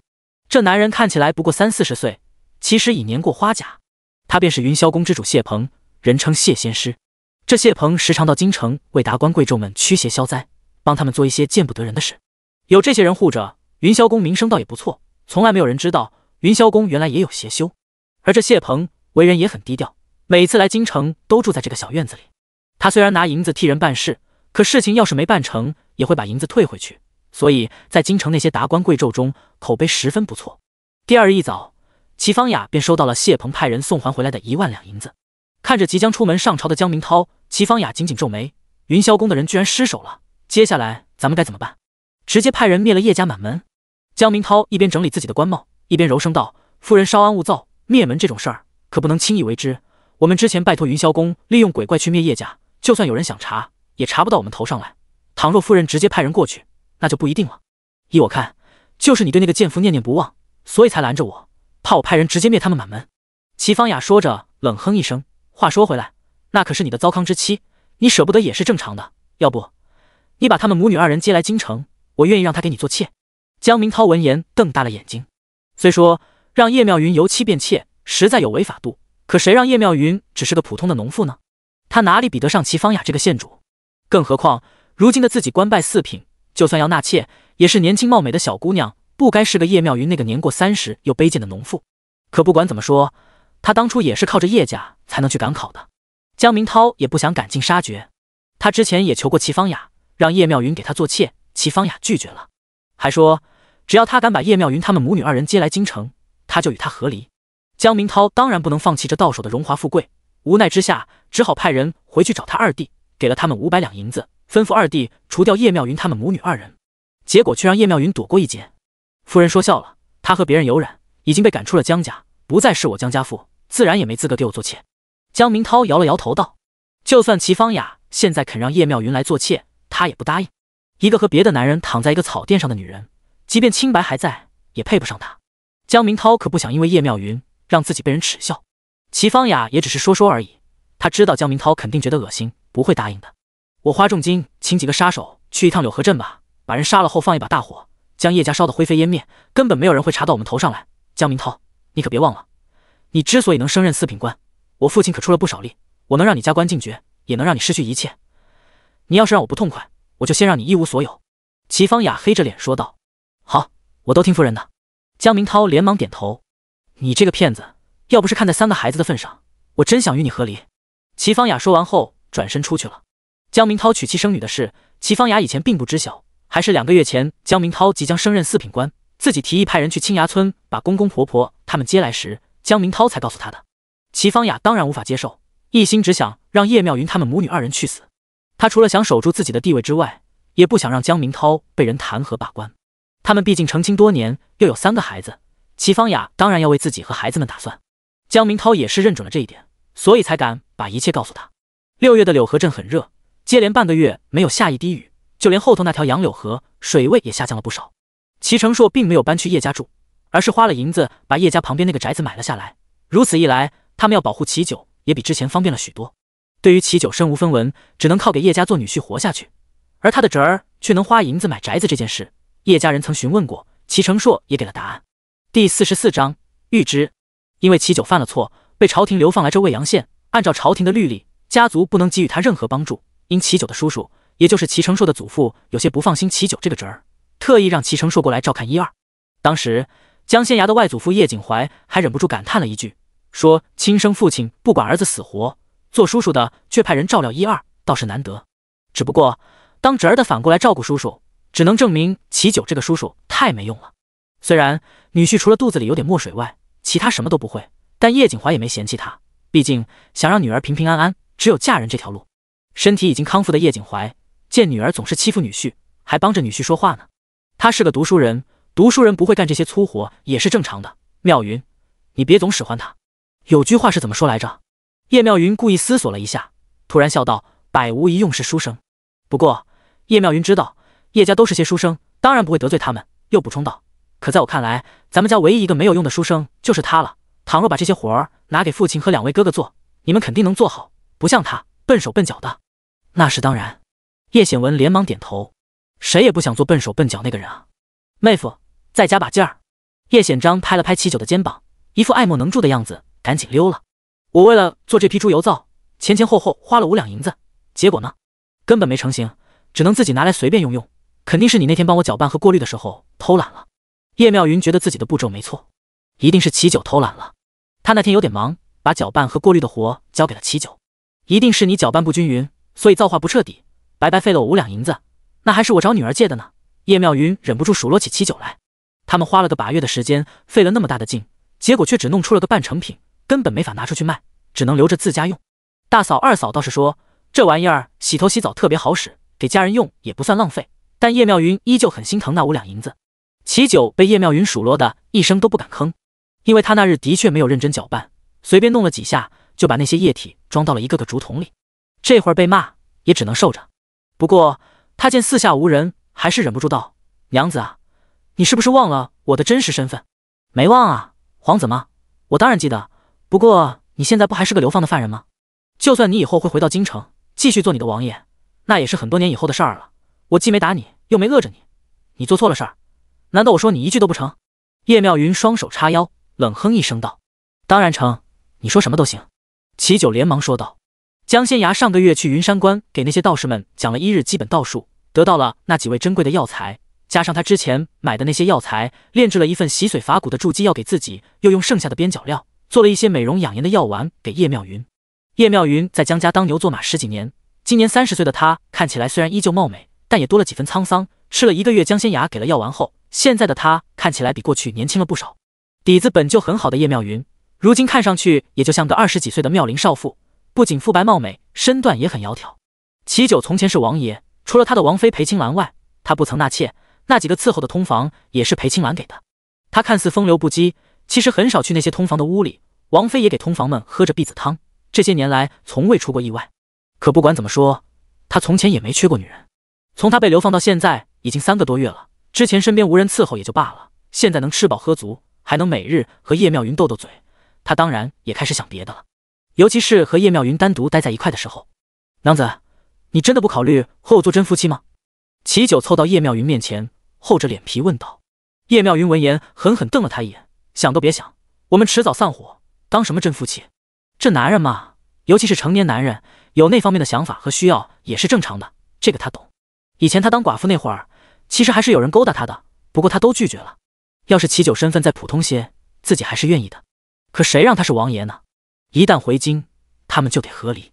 女儿说，看他的面相，以后还有儿女缘分。他要是和齐九假戏真做，有了孩子，等齐九以后回京城，肯定要把孩子带走。他可不干，所以别来烦他，等他有了银子，慢慢找个合适的。齐九正想说些什么，却见江仙崖从屋里出来了。爹，劳烦你把家里人都叫过来，我有急事和大家说。好嘞，我这就去。齐九说完之后，连忙去了。这母女二人，一个个都喜欢使唤他。不过看在仙崖丫头叫他一声爹的份上，跑腿而已，倒也没什么。殊不知江仙崖根本不想这么称呼他，还是外祖父叶景怀前些日子找他说了此事，江仙崖才这么称呼齐九的。叶景怀说，江仙崖已经和江家断绝了关系，他娘又嫁给了齐九，按理说江仙崖也该改姓齐，并且叫齐九一声爹。江仙崖知道外祖父这是想让他彻底和江家断了一切关系，免得以后被江明涛他们针对。为了不让老人家担心，他便答应了。不过江仙崖倒是没打算改姓齐，而是要改姓叶。要不是他前世也姓江，他现在还真不想顶着江明涛那个渣男的姓氏呢。因为那个渣男和他在京城娶的那个女人又来算计他们了。没过多久，齐九就把所有人都叫来了。我今日一直觉得有点心慌，方才算了一卦，结果是大凶之兆。我给你们补算了一卦，看到了一些即将发生的画面，有人手持大刀冲进叶家，行凶放火。第45章，算得太准了。叶家上上下下对江仙崖的本事十分了解，他说的话当然都信，肯定是江明涛那个混蛋派来的人。叶妙云沉声说道，一计不成又施一计，这回比上回来的更加干脆直接。再这么下去可不行。仙崖，我们该怎么做？叶景怀皱了皱眉道，你们先跟着我爹去他大侄子那儿躲一躲，我在院子里布置阵法，制造幻象，让来的人以为我们真的被他们杀了，烧成了灰烬。等他们回去复命后，我们可以暂时安生一段日子了。等我的实力有所提升，我们就进京，让江明涛那个混蛋付出代价。江仙崖沉声说道，因天地灵气匮乏，现在筑基可比以前难多了。他服用了那份筑基药物后，只成功了一大半。京城那边高手挺多的，修道之人不少，他当然要准备妥当了再去。好，叶景怀点了点头。那我们要把金银细软和要紧的东西搬走吗？不用，在我布置的幻象里，他们会以为自己放火把这个院子烧成了灰烬，其实都是假象。不过外祖父，你们要是不放心，可以把金银细软带走。好，叶景怀顿时放心了，转过头对齐九道，女婿，就麻烦你带我们去你大侄那边暂避了。好，齐九连忙点了点头。只是他们想进京城，那他咋办？他现在还是戴罪之身，不能离开未阳县范围的。不过齐九也知道现在不是问这个的时候，如今最要紧的是先保住小命。江仙崖说了，要不了多久就会有人来这杀人放火了。等他们都离开后，江仙崖立即搬动院子里的盆栽和摆设，开始布阵。齐成硕进来时，江仙崖正在费力地搬动石凳子。我来。齐成硕立即上前帮忙。江姑娘，要搬到何处？你告诉我即可，我来搬。有男人在，就没有让女子干粗活的道理，更别说江仙崖还是个没唧唧的小姑娘了，细胳膊细腿的，哪里有力气？要是不小心砸到了脚，那就不好了。你怎么过来了？江仙崖有些诧异道。我九叔说，等会儿有刺客要来杀人放火，你正在布阵，我便过来瞧瞧。齐成说笑道，江姑娘，你别费力布阵了，去我那边待着吧，我带护卫们守在这边，把那些刺客拿下。他不是修道之人，卜卦、捉鬼之类的他不擅长，他自幼习武，加之天赋好，所以武功很高，难逢敌手。他带来的3名护卫也很厉害，别说来几个刺客，就算来几十上百人，也不是他们的对手。齐成硕有信心把刺客拿下，用不着江仙崖布阵御敌。不用麻烦世子爷了，我已经快弄好了。江仙崖一边说着，一边去搬动靠墙的那盆花。我来。齐成硕连忙去帮忙。江仙崖闻言也没阻止，随他去了。他用了筑基药后，力气长了不少，但也比不上自幼习武的齐成硕。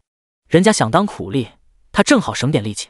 布置好一切后，江仙崖引入天地灵气，开启阵法。阵法已经开启，那些杀手大概还有半刻钟就到了，我们走吧。江仙崖打了个哈欠，低声说道。他昨夜睡得有点晚，这会儿又忙着布阵，费神费力的，还真有点困了。好，齐成硕点了点头，跟着江仙崖出去了。齐成硕的院子就在隔壁，两家的宅子中间就隔了一条3尺宽的水渠。半刻钟后，坐在树上盯着叶家院子的齐成硕亲眼看见杀手们闯入了叶家。他们到的时间和江仙崖预测的一样，这些刺客就像没头苍蝇一样在院子里挥刀乱砍。约莫1刻钟后，为首的刺客拿出火折子丢在了院子里的空地上，又等了好一会儿，他们才迅速离开了。成硕，怎么样了？那些刺客们离开了吗？齐九见齐成硕从树上跳了下来，连忙问道。已经离开了。齐成硕轻轻点头。仙崖，我们能回去了吗？画师有些不放心，生怕院子会真的起火。外祖母别急，等那些刺客们走远后再回去也不迟。江仙崖说着转过头看向齐成硕，还请世子爷帮个忙。江姑娘但说无妨。齐成硕连忙道，请世子爷带着你的护卫往刺客们逃离的方向溜达一圈，把他们惊走。我的阵法只有在院子里才管用，他们出去后肯定会回头张望，若是看到院子没有起火，肯定会起疑心。齐成硕连忙颔首，带着护卫们骑着马往刺客们逃走的方向追去。仙崖，你们打算何时去京城？齐九上前问道。此时的齐九心里有点不是滋味，难道他又要一个人待在这边了？这段日子叶妙云天天使唤齐九，让他做这做那。齐九现在会做的事儿可多了，砍柴、生火、揉面、切菜、洗衣。即便离了叶家，他觉得自己也不会被饿死了。可这1个多月的相处，他已经有点舍不得离开大家了。2个月之后便启程，先去府城，再去京城。江仙崖思索片刻后说道，经历了这么多事，外祖父一家都很信任他，江仙崖是能做主的。之前的筑基药虽然让他的体质提升了不少，但还不够。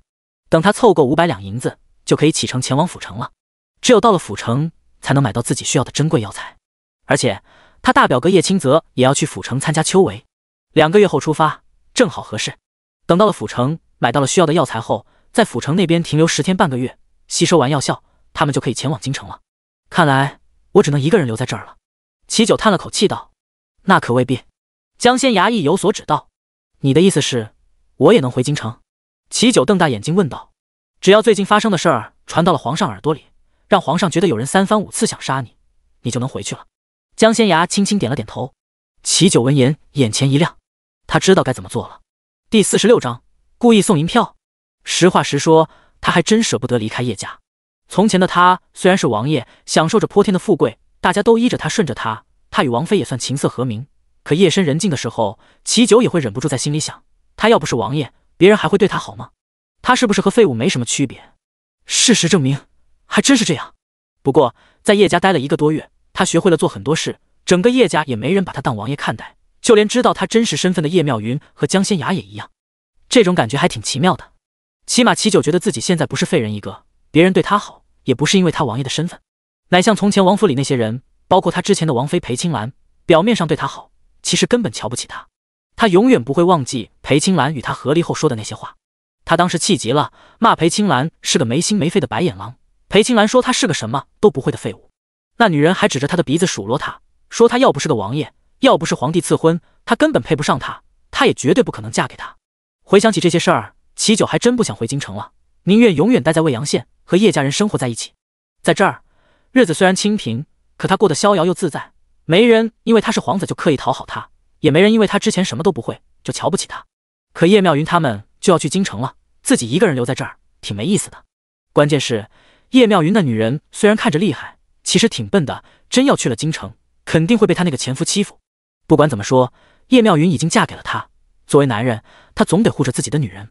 要是让姓江的那个混蛋欺负了叶妙云他们母女2人，那他的脸往哪儿搁？齐成硕一回来，齐九就把他拽到了屋里，轻咳一声道：成硕，仙衙丫头说再过2个月他们就要启程去府城，然后再去京城，我有些不放心，你能否帮我一个忙？齐成硕还以为齐九想拜托自己照看叶家人，连忙道：九叔放心吧，我会修书一封给我祖父，请我祖父派人照顾好叶家人，保管他们在京城毫发无损。那也不行，你祖父年纪大了，顾不了这么多，还是我跟着叶家人一块回去比较妥当。齐九连忙说道。齐成硕，九叔怕是在异想天开吧，他现在可是戴罪之身，按照皇上之前下的圣旨，九叔只能留在未阳县，哪也不许去。九叔是不是舍不得九婶婶？齐成硕笑着打趣。九叔这人挺奇怪的，从前的九王妃在别人面前挺温和的，唯独在九叔面前比较冷傲，可九叔偏偏喜欢往上贴，一个劲儿的对人家好，捧着人家。哪怕九王妃嫁给他多年，只生了一个女儿，九叔也没纳妾。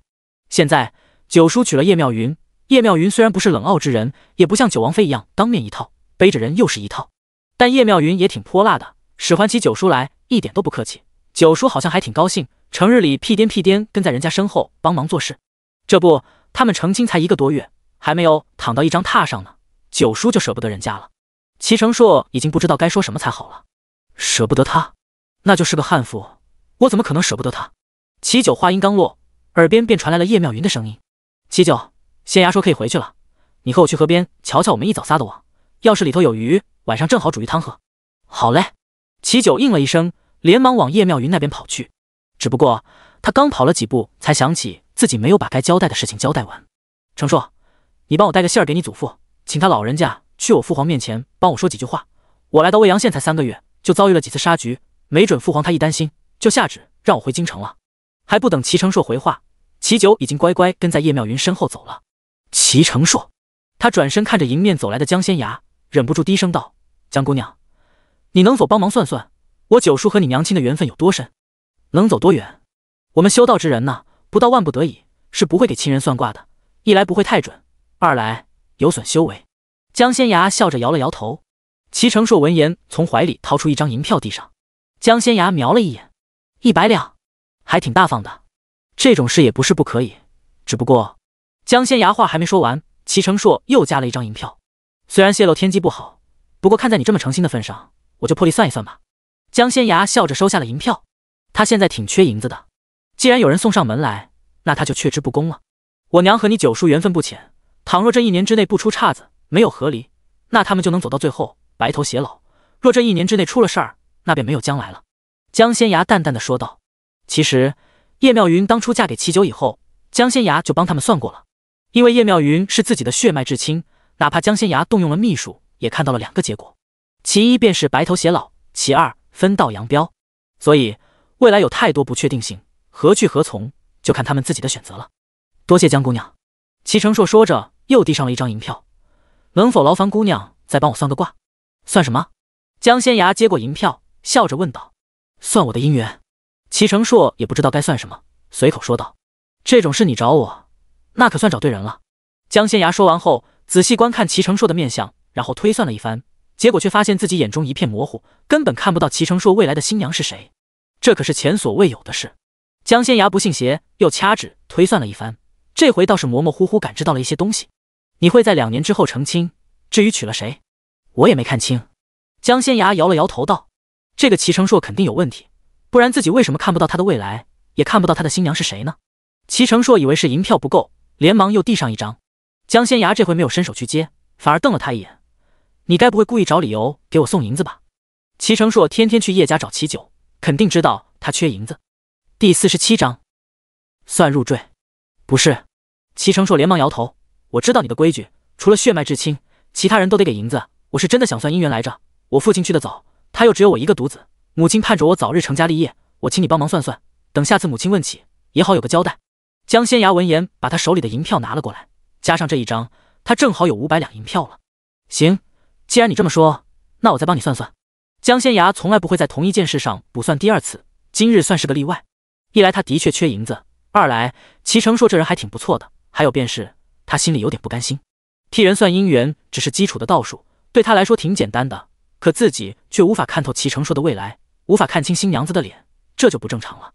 江仙涯收好银票后，又试了一回，他这回特意动用了太乙门的玄术加持，看到了齐成硕大婚那日的画面。新娘子的脸依旧很模糊，不过比上回卜算时又要清楚一点点。新娘子缓缓走来时的姿态，给江仙涯一种十分熟悉的感觉，好像在哪里见过，又有些想不起来。你老实交代，你到底是何人？江仙涯睁开眼睛，看着眼前的齐成硕，皱起了眉头。以前出现这样的情况，还是在太乙门的时候，因为太乙门的玄术师们都是修行之人，而且修炼的又是极其深奥的玄术，他们的命运和普通人不一样，所以要是同门之间互相算命，不仅不准，有时候根本推算不出任何东西来。自己屡试不爽的卜算之术在齐成硕身上碰了壁，江仙涯有些不敢置信。莫非齐成硕也是一个厉害的修道之人？可他之前帮齐成硕推算青铜面具的来历时，明明算到了齐成硕的祖父和二叔未来出现的一些画面，还是很清晰的，这足以证明齐成硕并不是修行之人。江姑娘，我是端王世子，江姑娘不是已经知道了我的身份，而且还推算确认了吗？齐成硕连忙说道。他可没骗江仙崖。江仙崖闻言紧紧皱眉，是啊，我之前推算你的身份，还有你身上发生的一些事，明明就很准，为什么给你算姻缘的时候，却看不清新娘子的脸？这个我也不知道。齐成硕连忙摇头，他其实并不想算姻缘，只是想给江仙崖银子，所以故意找了个借口。不过此刻被江仙崖这么一说，他还真有点好奇自己未来的媳妇长什么样了。你不是修道之人，我之前给你卜算别的事，明明就很准，唯独你的姻缘我看不透，除非……江仙崖说到此，眼前一亮，忍不住伸手拍了拍齐成硕的胳膊。除非你要娶的人是一个厉害的修道之人，本身就有许多不确定性，所以我才看不清他的脸。齐成硕闻言瞪大了眼睛，是因为这样吗？肯定是这样。江仙崖想明白后，脸上露出了笑容，没想到你居然娶了修道之人为妻，倒是不错，有眼光，有福气。世人对于厉害的修行之人，那是又怕又敬的，很少有女修士会嫁给普通人。这齐成硕运气倒是不错，以我的本事，还动用了太乙门的玄术，都看不清你未来媳妇的脸，看来他也挺厉害的，说不定就是太乙门的玄术师。江仙崖说完后，顿时觉得齐成硕比从前更顺眼了。齐成硕听着他的话后愣住了，他以后要娶的人可能是太乙门的玄术师，这是真的吗？齐成硕真有些不敢相信，因为太乙门对他来说实在太神秘了，哪怕他是端王世子，之前也没见过太乙门的人。没有继承王位之前，齐成硕觉得自己不会和太乙门那边有任何交集，那他的媳妇儿是从哪来的？天上掉下来的吗？齐成硕的视线落到了江仙崖身上，如果真要说自己认识太乙门的人，到目前为止恐怕就只有江仙崖了。他记得江仙崖曾说过，他这一身本事是受到了仙人点化，学的就是太乙门的玄术，只要江仙崖愿意，随时都可以成为太乙门弟子。你为何盯着我看？江仙崖见齐成硕呆呆地看着自己，忍不住伸手在他面前挥了挥。没什么。齐成硕连忙摇头，他在胡思乱想些什么？江仙崖是个还没有及笄的小姑娘呢，而且这姑娘厉害得很，说不定自己在想什么，人家都能推算到。时辰不早了，我先回去了。江仙崖冲着齐成硕点了点头，便想离开了。江姑娘，齐成硕却喊住了她。江姑娘不是要请你大舅去府城帮你买珍贵的药材吗？从未阳县去府城很远，你舅舅又是个手无缚鸡之力的书生，还是很危险的。江姑娘若是信得过我，我派一个护卫快马加鞭赶往府城帮你买药。江仙崖闻言二话没说，从衣袖内侧的口袋里把银票拿了出来，递给了齐成硕。这里有500两银票，还有药方。说起来，这500两银票都是从齐成硕这赚的，其中有400两还是不久之前赚的呢。好，齐成硕点了点头，立即去安排了。江仙崖脸上满是笑容，看来他不用等2个月之后再去府城买药了。齐成硕身边的护卫武功高强，骑术又好，半个月之内应该能带着药从府城赶回来。等他筑基成功，实力有所提升后，把江家拉下马这件事儿，对他来说就是小菜一碟了。回到叶家后，江仙崖便当众宣布自己从今日起随母姓叶，与江家人没有任何干系。仙崖，你真的下定决心了？叶景怀望着外孙女，一脸慈爱道。江仙崖轻轻点了点头，笑道：外祖父准我和娘亲一个姓氏吗？我们求之不得呢。仙崖，从今日起，你就是叶仙崖了，是我们叶家人，和江家再无任何瓜葛。叶景怀笑道。外孙女不愿意与继父齐九一个姓，叶景怀倒是没有逼迫。从前的他是个十足十的老学究，仙崖来了后发生了许多事，叶景怀也改变了不少。他当即拿出族谱，把外孙女的名字加了上去。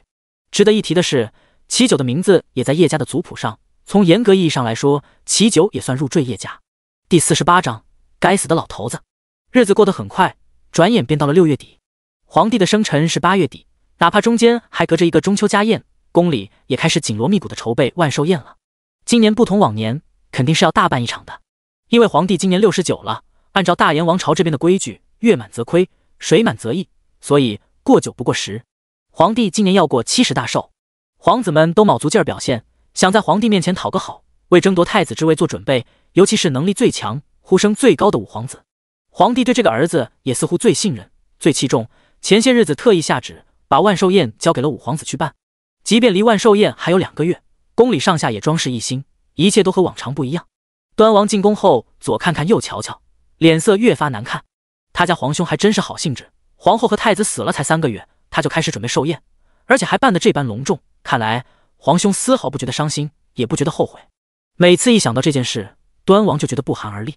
皇后是皇兄的结发之妻，他们年少便相识，是皇兄执意要娶得心上人，两人多年来给人感觉也特别恩爱。结果呢，皇后被逼自尽了。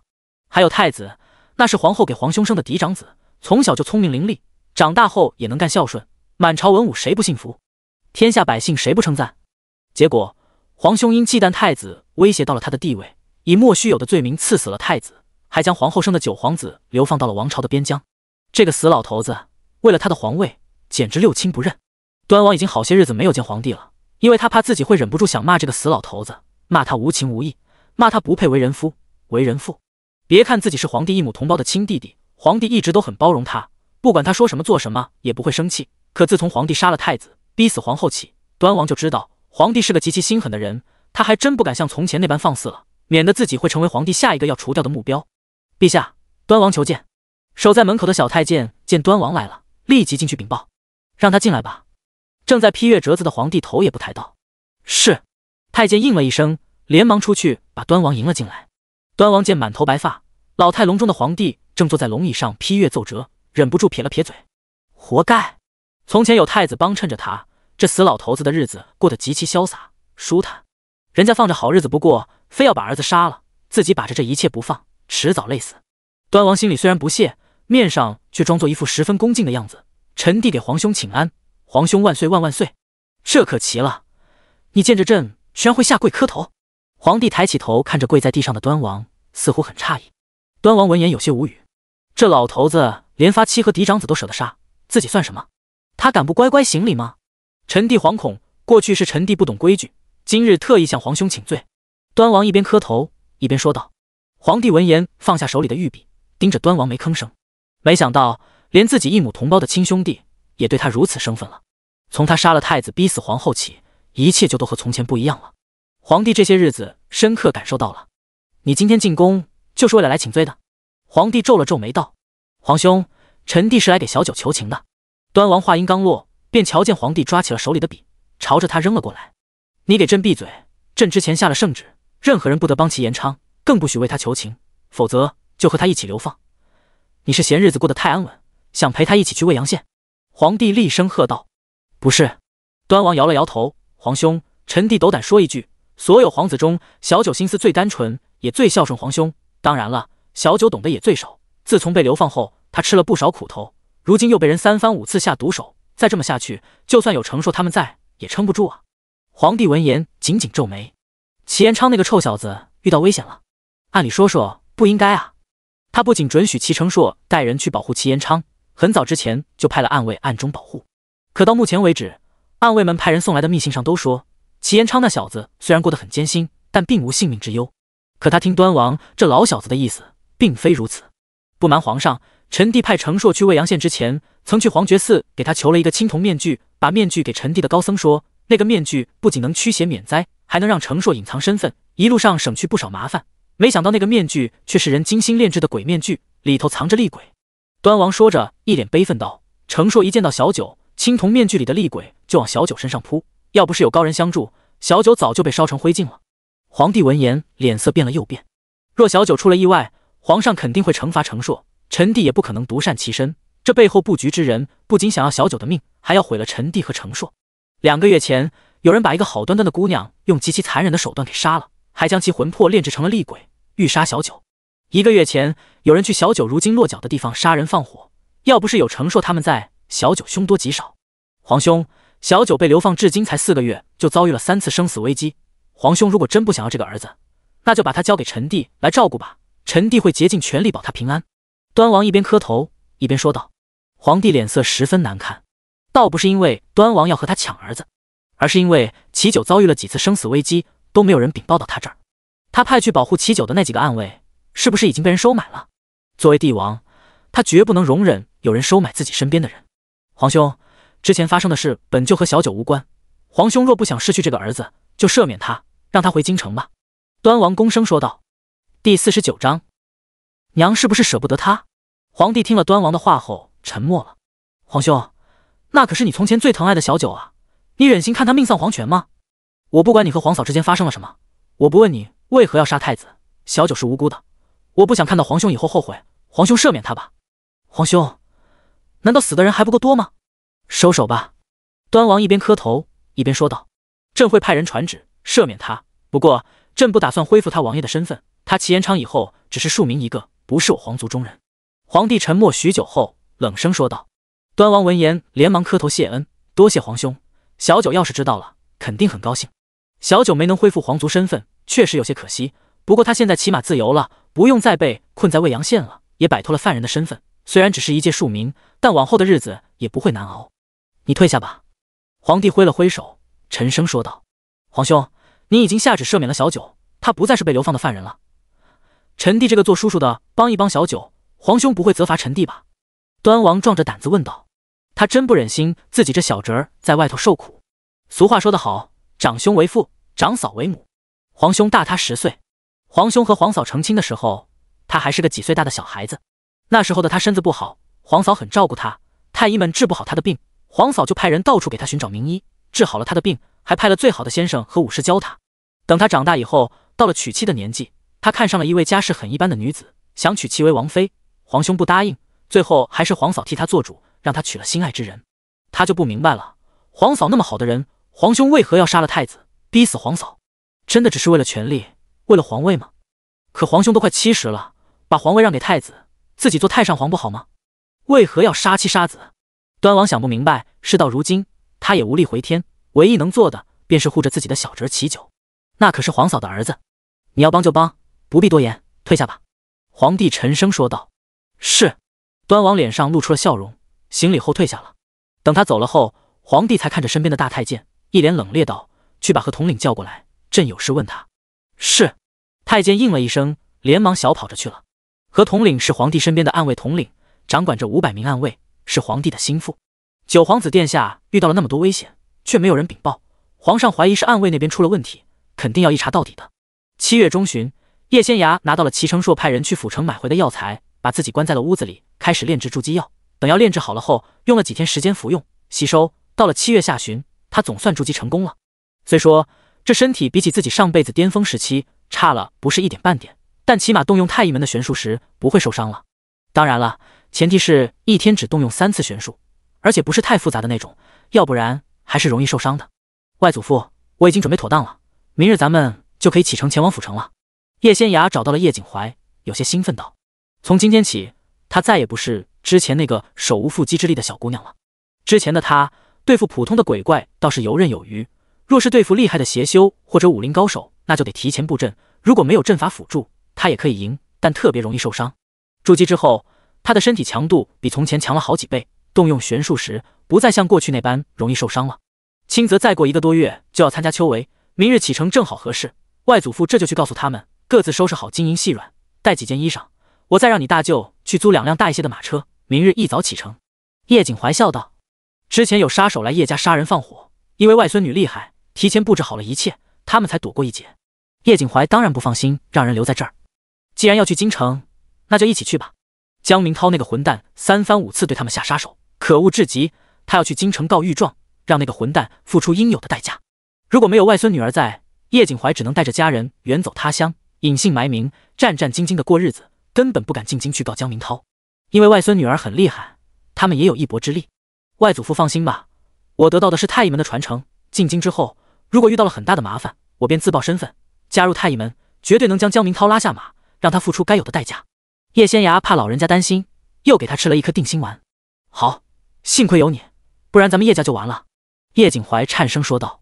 当初是他有眼无珠，把女儿嫁给江明涛那个混蛋，为了送江明涛去赶考，他们叶家几乎倾家荡产，结果这个畜生却另娶他人，还要置他们于死地。他要亲手把江明涛送上死路，不然死不瞑目。叶仙崖很快把明日要启程的事告诉了叶妙云。这么快就要走了？叶妙云瞪大了眼睛，我还以为要再过几日呢，我那些猪油皂才做好了没几日，要过1、2个月才能用，要是全部都带上，那太重了，车夫肯定不会答应的，因为会累坏马儿。叶妙云真有些舍不得，因为制作猪油皂费了他很多时间和精力，看来只能便宜齐九了。叶妙云叹了口气道：“娘要实在舍不得，就先把它放在这边，等咱们解决完京城的事，再派人来取。”叶仙崖说着，突然笑了笑：“我手头还有些银子，咱们再雇1辆马车，把你制作的猪油皂带走吧。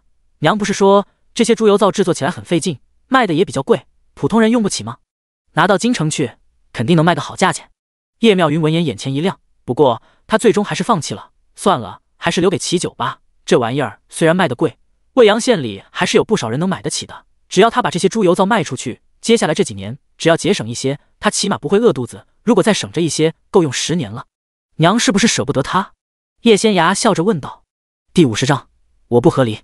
我和他成亲至今还不到3个月，又没夫妻之实，有什么舍不得的？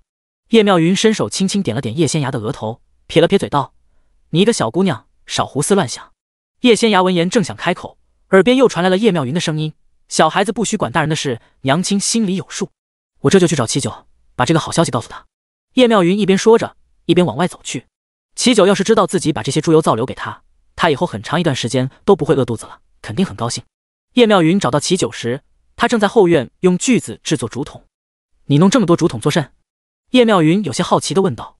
你不是说用竹筒蒸饭很好吃吗？我多准备些给你用。齐九笑得很真诚。你昨日还和我说，把田螺肉用香料拌好，塞到竹筒里，再用泥巴裹好了，放到火堆里烧熟了，便是人间美味。我已经让程硕他们去弄田螺了，下午我亲手试试。叶妙云闻言愣了愣，过了好一会儿才道：齐九，我们明日一早就要启程离开这儿了。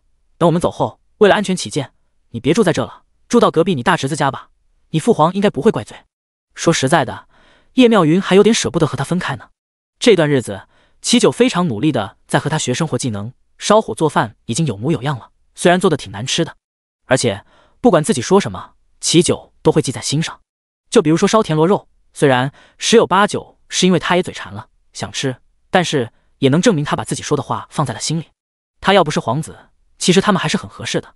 我知道你娶我这个寡妇不仅仅是为了混口饭吃，也是想气一气你父皇。这都过去2个多月了，他也没派人过来。我说句你不爱听的话，他肯定不在意这些，也不在意你这个人。你没必要为了气他牺牲自己的幸福。叶妙云说着笑了笑。我们做的那些猪油皂我就不带走了，都留给你。等过上1个月，你把竹筒切开，把里头的猪油皂拿出来，切成一块一块的，厚度不要超过1寸，拿去县里的香粉铺子卖，先送给老板试用，肯定能卖出去。你卖100文钱一块，大概能卖50两银子。只要你不挥霍，50两银子够你用好几年了，而且绝对能吃饱。我们也没有继续做假夫妻的必要了。趁着今日天色还早，我们去一趟县衙和离吧。叶妙云笑道。只要把这些猪油皂卖出去，齐九就吃穿不愁了。他呢，也要跟着家人去京城。听女儿的意思，他们此行肯定能把江明涛一举击垮，以后也能过安生日子了。既是如此，他便和齐九和离吧。如此一来，就没人知道他们这段过往。等以后齐九恢复了王爵之位，和他那位王妃和好如初后，也不会有人来找自己的麻烦。你不是说等我以后做王爷了，给你5万两银子，咱们再和离吗？你不想要银子了？齐九看着叶妙云，瞪大眼睛道：有命赚也得有命花。我一个普通妇人，还是别人眼中的寡妇，嫁给了你这样的皇族血脉，在别人看来那就是原罪。你要真给了我5万两银子，我还能活吗？叶妙云说着笑了起来。你可真傻，没听出我当初是逗你玩的吗？我能要你5万两银子？嫌自己命太长？可是齐九想说自己是真心实意想给他5万两银子来着。男子汉大丈夫，既然答应了就得做到。而且经过这段时间的相处，他真觉得叶妙云很好，不想与他和离。别可是了，就这么定了。叶妙云踮起脚，轻轻拍了拍齐九的肩膀。你要是记着我们一家子对你的好，等你以后恢复了王爷的爵位，悄悄帮衬轻则一些就行。我爹说了，轻则肯定能考中举人，过几年应该也能成为进士，朝中有人好做官。我不求他出人头地，安安稳稳就好。齐九闻言抓住了叶妙云的手。我不和离，我明日一早与你们一起去府城。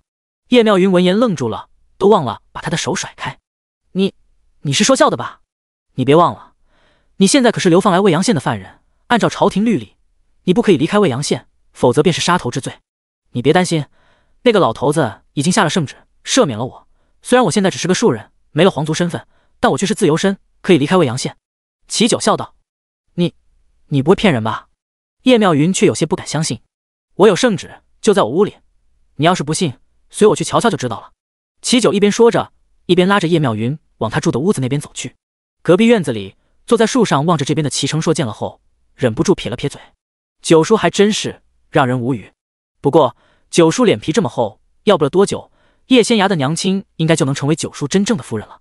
叶家人明日就要启程去府城了，九叔也要跟着去。九叔要走，他当然不会阻拦。祖父派人叮嘱他，一定要好好护着九叔，直到九叔回京城为止。他前2日还有些头疼，不知该怎么劝九叔回京城才好，现在倒是不用他劝了。成天在这儿待着，齐成硕也觉得挺无聊的。要不是偶尔能见到叶仙崖那个小姑娘动用玄术，那这日子就更无趣了。回到京城也好，他就可以领个差事了，不用天天跟在九叔屁股后头跑。九叔虽然是长辈，其实又贪玩又不靠谱。齐成硕从树上跳了下来，吩咐院子里的护卫们收拾行装，明日一早出发。他来未阳县的时候，其实只带了2名贴身护卫，祖父前些日子又派了10人过来。以他们的实力，再加上叶仙崖那个厉害的小姑娘，他们这一行人想安全到达京城，倒是没什么问题。第51章，倒霉的江家人。青崖村江家，江父义拄着拐杖，在院子里一瘸一拐地走着，脸上满是焦急之色。没过多久，刘氏和陈氏回来了。老婆子，怎么样了？雇到马车了吗？江父义连忙问道。雇到了。刘氏点了点头，一辆马车，一辆牛车，人尽量往马车里挤，东西放牛车上。爹，我们已经和车行的人约好了，明日天一亮，他们就过来青崖村接咱们。一旁的陈氏连忙说道。那就好。江父义闻言点了点头。他看了看自己住了多年的宅子，没有半分留念，恨不得早些离开。这2个月来，他们江家发生了许多怪事。先是二儿子江明和上山采茶时摔断了腿，紧接着大孙儿去村东头那个大池子里浮水时，小腿突然抽筋，差点被淹死。要不是白日村里人多，加之和他一块浮水的孩子们求救，他那大孙儿长松恐怕凶多吉少。不过，就算孩子虽然捡回了一条命，因为呛了太多水，咳嗽了许久都未痊愈，长松直到现在偶尔还会咳嗽2声。从前胖乎乎的孩子，这段日子瘦了2圈，江父义别提多心疼了。还有便是他自己，1个多月前脚上突然长了脓疮，好了又长，就没断根儿，又疼又难受，实在太折磨人了。他那孙女儿江秋荣半个月前和村里的小姐妹们上山采蜜，结果别人都好好的，就他一个被折得满头包，用了药也不见好，10有8九要毁容。除此之外，他家老婆子前几日在院子里走着走着就摔了一跤，腿倒没事儿，手臂折了。还有二儿媳妇陈氏，这个月初在灶房里做饭时，差点把手指头都给切断了。一家7口人，除了最小的孙儿长白以外，其他人都受了伤或者生了病。确切的说，就连常伯也未能幸免，因为这小子最近这2个月时常摔跤，经常都是鼻青脸肿的，还流鼻血，这在以前可是很少见的。男孩调皮，就算他们兄弟2人以前也会受伤，但绝对不会如此频繁。最让江父义无法接受的是，长子江明涛让人给他们的那500两银子，他明明已经锁好藏好了，还是不见了许多。今日少10两，明日少10两，哪怕他换了很多个地方藏，银子也越来越少。回想起之前发生的许多事，江父义心里十分害怕。他前2日托人请了一位仙姑过来帮忙看了看，人家虽然找不出这其中的症结所在，却告诉他，他家这宅子有点邪门，进来之后让人有些喘不过气儿来，说不定有不干净的东西。江父义顿时被吓到了，也没派人和远在京城里的长子江明涛联系，打算直接带着一家老小去投奔他。儿子诈死了那么多年，在京城当大官，吃香的喝辣的，随随便便就能给他们500两银子，可见那小子过得有多舒坦。还有，儿子娶了高门贵女当媳妇儿，还给他生了2个孙儿1个孙女，自己从来没有见过那3个孩子，当然想见一见。儿子以前不敢找他们，是因为叶妙云他们母女2人在，现在那母女2人已经不再是江家人了。他派人打听过了，叶妙云已经再嫁了，孙女儿江仙崖也是个忘恩负义的白眼狼，江家养了他这么多年，将他养大成人，他居然改姓叶了。从今往后，那母女2人与他们江家再无半分瓜葛，也影响不了儿子的前程，他们可以去京城投奔儿子。俗话说得好，百善孝为先。他就不信他们去了后，儿子儿媳还能把他们赶出来。儿子当了大官，总得帮衬帮衬老二，肯定能在京城帮老二谋一份好差事。还有孙儿长松和长柏，有大伯帮衬着，肯定能上最好的书院，将来也能考举人，中进士，入朝为官，光宗耀祖。孙女江秋荣就更不用说了，有当官的大伯父在，以后肯定能嫁个好人家。如果他们继续留在青崖村，秋荣也只能嫁个庄户人家，到了京城，一切就不一样了。江父义满怀憧憬，第2日天还没亮，就站在村口等着马车了。从青崖村去京城，包一辆马车要50两银子，一辆牛车30两银子。江父义虽然十分心疼，可以一想到终于能离开这个晦气的地方，还能去儿子那儿过人上人的日子，他便十分期待。天亮后不久，他们一家人上了马车和牛车，启程了。比起江父义他们，叶仙崖等人就淡定多了，大家依旧天亮后才起身，用过早膳后才各自上了马车。除了叶家去车行里租用的那2辆马车外，齐成硕又自掏腰包准备了3辆马车，目的就是让大家宽松舒适一些。反正皇上已经下旨赦免了九叔，他现在想怎么帮九叔都可以。齐九想和叶妙云同乘一辆马车，结果却被叶妙云拒绝了。他拉着女儿叶仙芽上了最后头那辆马车。齐九有些郁闷，伸手拍了拍齐成硕的肩膀，看来只能咱们叔侄二人凑合凑合了。齐成硕闻言看了齐九一眼，一脸淡定道：“我不习惯乘坐马车，还是骑马吧，正好可以保护九叔你们。”齐九正想开口劝说两句，齐成硕已经翻身上马了。这个臭小子居然嫌弃我！齐九伸手闻了闻自己的衣袖，又拉着衣襟闻了闻，明明就挺香的呀。他用的可是媳妇儿做的猪油皂，昨夜洗得干干净净，这衣裳也是新的，上头还有皂角的清香味。臭小子到底在嫌弃什么？一行人慢悠悠上了路，到了县城后进入了官道。记忆中，叶妙云从来没有出过远门，加之现在的她又和过去不一样，所以一路上觉得很新奇，时不时就掀开马车左侧的小帘子往外头看。我听人说，长时间坐马车屁股会疼，便连夜缝制了几个大垫子，有2个给了你外祖父和外祖母，剩下的放在了我们坐的马车上，还挺不错的。我倒没觉得屁股疼。叶妙云拍了拍自己坐的厚垫子，笑着说道。第52章冤家路窄。大热天的，坐这种厚垫子其实很热，不过总比屁股受罪要好一些。咱们出门到现在才2刻钟而已，等坐到了晚上，娘就知道疼不疼了。叶仙芽笑道。叶妙云闻言却没吭声。叶仙芽转过头，便瞧见叶妙云掀开了马车一侧的小帘子，正往后头看。娘在看什么？叶仙芽轻轻拍了拍她的背，低声问道。仙芽，你瞧瞧咱们后头那辆马车，车夫旁边坐着的人是不是你二叔？叶妙云握着叶仙芽的手，低声问道。叶仙芽闻言探出头瞧了瞧，片刻之后才道：是他。奇怪了，他怎么会在这儿？叶妙云有些不解道。叶仙芽闻言掐指一算，片刻之后才道：娘，他们也要去京城。这些混蛋也要去京城？叶妙云瞪大了眼睛，这可真是冤家路窄。这条官道是通往府城的，我们要先去府城，他们要进京也得先去府城，大家走同一条道，又离得如此近，路上注驿站的时候肯定会遇到。叶仙芽说着笑了笑，不过娘不用急，有我在呢，他们讨不到便宜。我才不急呢，我又不是从前那个任他们欺负的叶妙云，他们要是敢在我面前作妖，老娘就教他们怎么做人。叶妙云冷哼一声道。我之前和娘说过，我离开江家的时候，特意在他们那个院子里动了些手脚，江家人这2个月来倒霉的不得了，大概是因为怕了，他们才离开了青崖村，想去京城投奔江明涛吧。叶仙芽脸上露出了笑容，不过却带着点幸灾乐祸。江明涛在京城过得光鲜亮丽，根本不想认这门穷亲戚。那500两银子原本是打发他们用的，没想到这一大家子却自视甚高，偏偏要去京城投奔他们，咱们母女2人可有好戏看了。江明涛不只对自己的妻女狠，对自己的父母和二弟一家也没什么感情，他根本不想让他们去京城，打扰他平静又体面的日子。江明涛娶的是国公府的嫡女，齐成硕之前已经派人帮我们查过了，那个女人名叫齐芳雅，她的祖父原本是皇上的叔叔，后来齐芳雅的父亲犯的大错，丢了王爵之位，被贬为安国公。齐芳雅出嫁那一年，按照皇室的惯例，被封为了荣安县主。叶妙云闻言瞪大了眼睛，我还以为那个女人只是普通的官家闺秀呢，没想到居然是宗室女，还是一位县主。娘不用担心，因为荣安县主的父亲当初犯了大错，被皇上贬为国公，皇上很不喜欢安国公，所以把他们当普通的宗室对待即可。叶仙芽说着，面带讽刺之色。齐成硕说，这荣安县主是出了名的嫌贫爱富，尤其是最近这几年，江家人要是找上了门，最想把他们赶出去的就是荣安县主。不过江家这一大家子可都不是省油的灯，又是从小地方去的，不懂京城里那些规矩和规则，到时候肯定有的闹呢，咱们就等着看笑话吧。听女儿这么说，叶妙云心里倒是十分期待。快到正午时，一行人总算到了最近的一处驿站，打算用了午膳休息个把时辰再走。大热天的，中午特别热，此时赶路容易中暑。齐成硕身为端王府的世子爷，根本不缺银子，他派去的人已经提前到了驿站，出示了端王府的令牌，又给了不少银子。驿站这边可不敢有丝毫懈怠，不仅给他们准备好了歇息的房间，饭菜也都准备妥当了。娘子，你慢些。齐九跳下了马车，跑过来搀扶叶妙云下马车。坐在马背上的齐成硕见了后，嘴角微微一抽。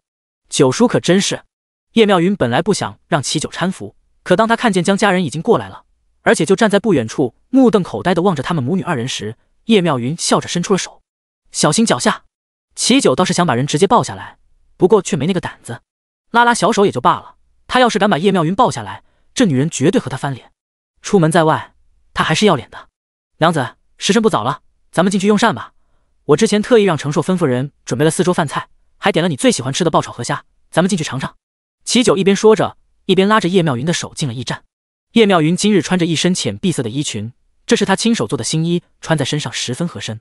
女儿前些日子特意去了一趟县城，买了不少衣料回来，分给了家里的女眷们。大家每人都做了好几套衣裳呢。叶妙云身姿苗条，个子也高挑，加之最近日子过得不错，又吃了叶仙雅给的药丸调理身子，整个人看着年轻了好几岁，脸上根本看不到皱纹，而且肌肤白里透红。她本就貌美，梳了好看的发髻，又插上了女儿送的2只玉簪子后，哪里还有从前半点影子？如今的她瞧着就好像哪家的夫人一般，不止美貌出众，气质也很出众。至于叶仙雅，她虽然没有刻意装扮，但这身衣裙也是叶妙云亲手做的，柔软舒适又仙气飘飘。身为修行之人的她站在那儿就给人一种与众不同的感觉，加上这一身打扮，活脱脱就是个小仙女。江家人简直不敢相信自己看到的，一个个目瞪口呆。叶姑娘，进去用膳吧，我已经派人准备好了。你不是想吃冰碗吗？也有的。齐成硕下了马，上前笑道：多谢世子爷。叶仙牙笑着道谢，跟着齐成硕进去了。方才那是叶妙云和仙牙吗？刘氏简直不敢相信，他拽着儿媳妇陈氏的手，颤声问道。陈氏前些日子下厨的时候，差点砍断了手指头，虽然养了一段日子，但这伤还没有完全好，被自家婆婆突然拽住了手，她疼得忍不住哀嚎了一声。刘氏吓了一跳，连忙放开了她，转而看向站在自己前头的江复义：老头子，你倒是说说话，那是不是叶妙云和仙牙？是。江复义咬牙点了点头。第53章，找抽。他们一家是发了横财，还是攀上了高枝？我怎么瞧着他们的穿着打扮就跟富贵人家一样？还有，我方才仔细看了，他们一共有5辆马车，还有不少护卫随行，那些护卫一个个配着长刀，一看就很厉害。刘氏实在太震惊了，本来就嘴碎的他忍不住啰嗦了一大堆。你闭嘴！江复义沉声说道。我就问问而已，你凶什么？刘氏脾气也上来了，忍不住拔高了声音。他们母女已不再是我们江家人，仙牙那个死丫头都改姓叶了，别招惹他们。你没听和顺的说吗？仙牙大难不死，受仙人点化，他儿子何广才把仙牙送去柳河镇时，路上遇到了不少事儿，都被仙牙解决了。那丫头邪乎得很，离他们远些。江复义说着，压低了声音：人家带着那么多人，你敢去闹，便是自讨苦吃。你心里若有气，去京城以后告诉儿子，让儿子替你出气，现在别招惹他们。江复义了解自己的媳妇儿，这老婆子就是见不得人家过得好，尤其是他从前最瞧不上眼的大儿媳和大孙女。刘氏听了江复义的话后，有些不满地瞪了他一眼，这死老头是什么意思？他又没想去闹。都别愣着了，先去进房吧，等会儿去马车停靠的大树下歇歇。车夫说天太热，要晚些时候再出发。江复义皱了皱眉道：祖父，我肚子饿了，咱们也进去用午膳吧。最小的江长伯摸了摸肚子，可怜巴巴道：他刚才偷偷往驿站的大堂看了一眼，里头坐着10几桌人，那饭菜的味道实在太香了，比他祖母和娘亲做的香多了。想都别想。江复义直接拒绝了，撒尿去，尿完了回马车，马车上有饼子，这几日我们先吃带的干粮，等干粮吃完了再买别的吃。江长伯听了后嘴巴一扁就想哭。爹！江明和见儿子和女儿们可怜巴巴地望着自己，便想求个情，一家子进去吃一顿，结果才刚开口就被江复义狠狠瞪了一眼。此去京城路途遥远，起码要1个月才能到，要是路上遇到事儿耽搁了，那到得更晚，咱们那点银子可经不住事儿，都给我省着些，没让你们饿肚子就不错了。江复义沉声说道。他们下马车来驿站这边是为了方便的，可不是为了进去用午膳。他之前已经问过车夫了，就他们这一家子去驿站里头吃一顿，哪怕省着些也得100-200文钱，江复义可舍不得。他在村里是出了名的抠门，出门在外用银子的地方多着呢，他就更抠了。凭什么咱们最近过得这么惨，他叶仙牙却穿得这般光鲜亮丽，坐着那么好的马车？祖父，您不是说他有些邪乎吗？那咱们一家子最近这么倒霉，是不是他害的？江秋荣一脸不甘道。从小到大，叶仙牙母女2人就像他们的奴仆一样，叶仙牙穿的所有衣裳都是自己穿过了以后施舍给他的，要么被洗得掉了色，要么已经破了洞。江秋荣打心眼里瞧不起自己这个堂姐，可今日的叶仙牙打扮得跟个小仙女似的，看起来颇有大家闺秀的风范，她身边还跟着个气宇轩昂的男子，两人还有说有笑，别提多刺眼了。江秋荣心中百般不甘，凭什么他们只能啃干粮，叶仙牙却仍在里头吃香的喝辣的？依我看，肯定是他悄悄对我们用了邪术，让我们霉运缠身。江明和觉得女儿说的很有道理，咬牙切齿道：爹别忘了，要不是他当众把我们有500两银子的事儿说出来，我们的银子怎么会失窃？500两银子，这2个月来被偷了不少，只剩下200两。江复义闻言脸色十分难看。事情暴露后，要不是他长了个心眼儿，把那些银票分开藏，早就被人偷光了。明和与秋荣说的对，肯定是仙牙那个死丫头搞的鬼。我这就去找他们算账。刘婆子一边说着，一边往里冲。江父义原本不赞成老婆子和叶仙芽他们母女二人发生冲突，毕竟他们那边人太多了，容易吃亏。可一想到银子被盗的事儿，想到他们这段日子有多倒霉，而这一切极有可能是叶仙芽造成的，江父义便任由刘氏去了。他这老婆子撒泼闹事最厉害，村里无人能及。就算讨不到什么好处，让老婆子去恶心他们，也能出口气。倘若他们这段日子倒霉都是因为叶仙芽造成的，那就别怪自己这个做祖父的心狠。等到了京城，他一定让儿子派人来，好好教训这对不识好歹的母女，最好能杀了，免得耽误了儿子的前程。刘氏进去的时候，叶仙芽他们正在用午膳。齐成硕特意让驿站的人给他们准备了丰盛的膳食，还考虑到了大家的喜好和口味。众人吃得正欢，刘氏就冲了过来，而且是冲着叶仙芽来的。眼看他的手就要扯住叶仙芽的头发了，叶仙芽猛地转过身来，一脚踹到了刘氏腿上，把人踹翻在地。齐成硕带来的护卫们坐在了最边上那桌，大家正在用午膳，一开始并未注意到跑过来的刘氏。此时见这个老婆子居然敢动手，连忙拔刀围了过来。刘氏哪里见过这种阵仗，差点吓晕过去。叶仙芽这才看清楚，被自己踹倒在地的人居然是刘氏。刘氏见他们吃得这么好，穿得这么好，心里嫉妒的要命。叶仙芽，你这个不孝的死丫头，居然打自己的亲祖母，我要去衙门告你。刘氏壮着胆子吼道。好啊，我奉陪到底。叶仙芽冷笑道。你这个不要脸的老钱婆，还敢出现在我们面前，找死吗？叶妙云抓起面前的茶杯冲了过来，直接往刘氏身上砸了过去。你这个克夫又下贱的烟杂货！刘氏只觉得胸口传来剧痛，忍不住大骂起来。华氏听刘氏这么骂自己的女儿和外孙女，上前狠狠抽了刘氏几巴掌，用尽了所有的力气。第54章，哑了！你这个不要脸的老东西，你们江家从老到小都是烟杂货，你儿子骗了我们叶家那么多银子，还诈死另娶，为了加官进爵，让你们对付仙芽他们母女，简直狼心狗肺！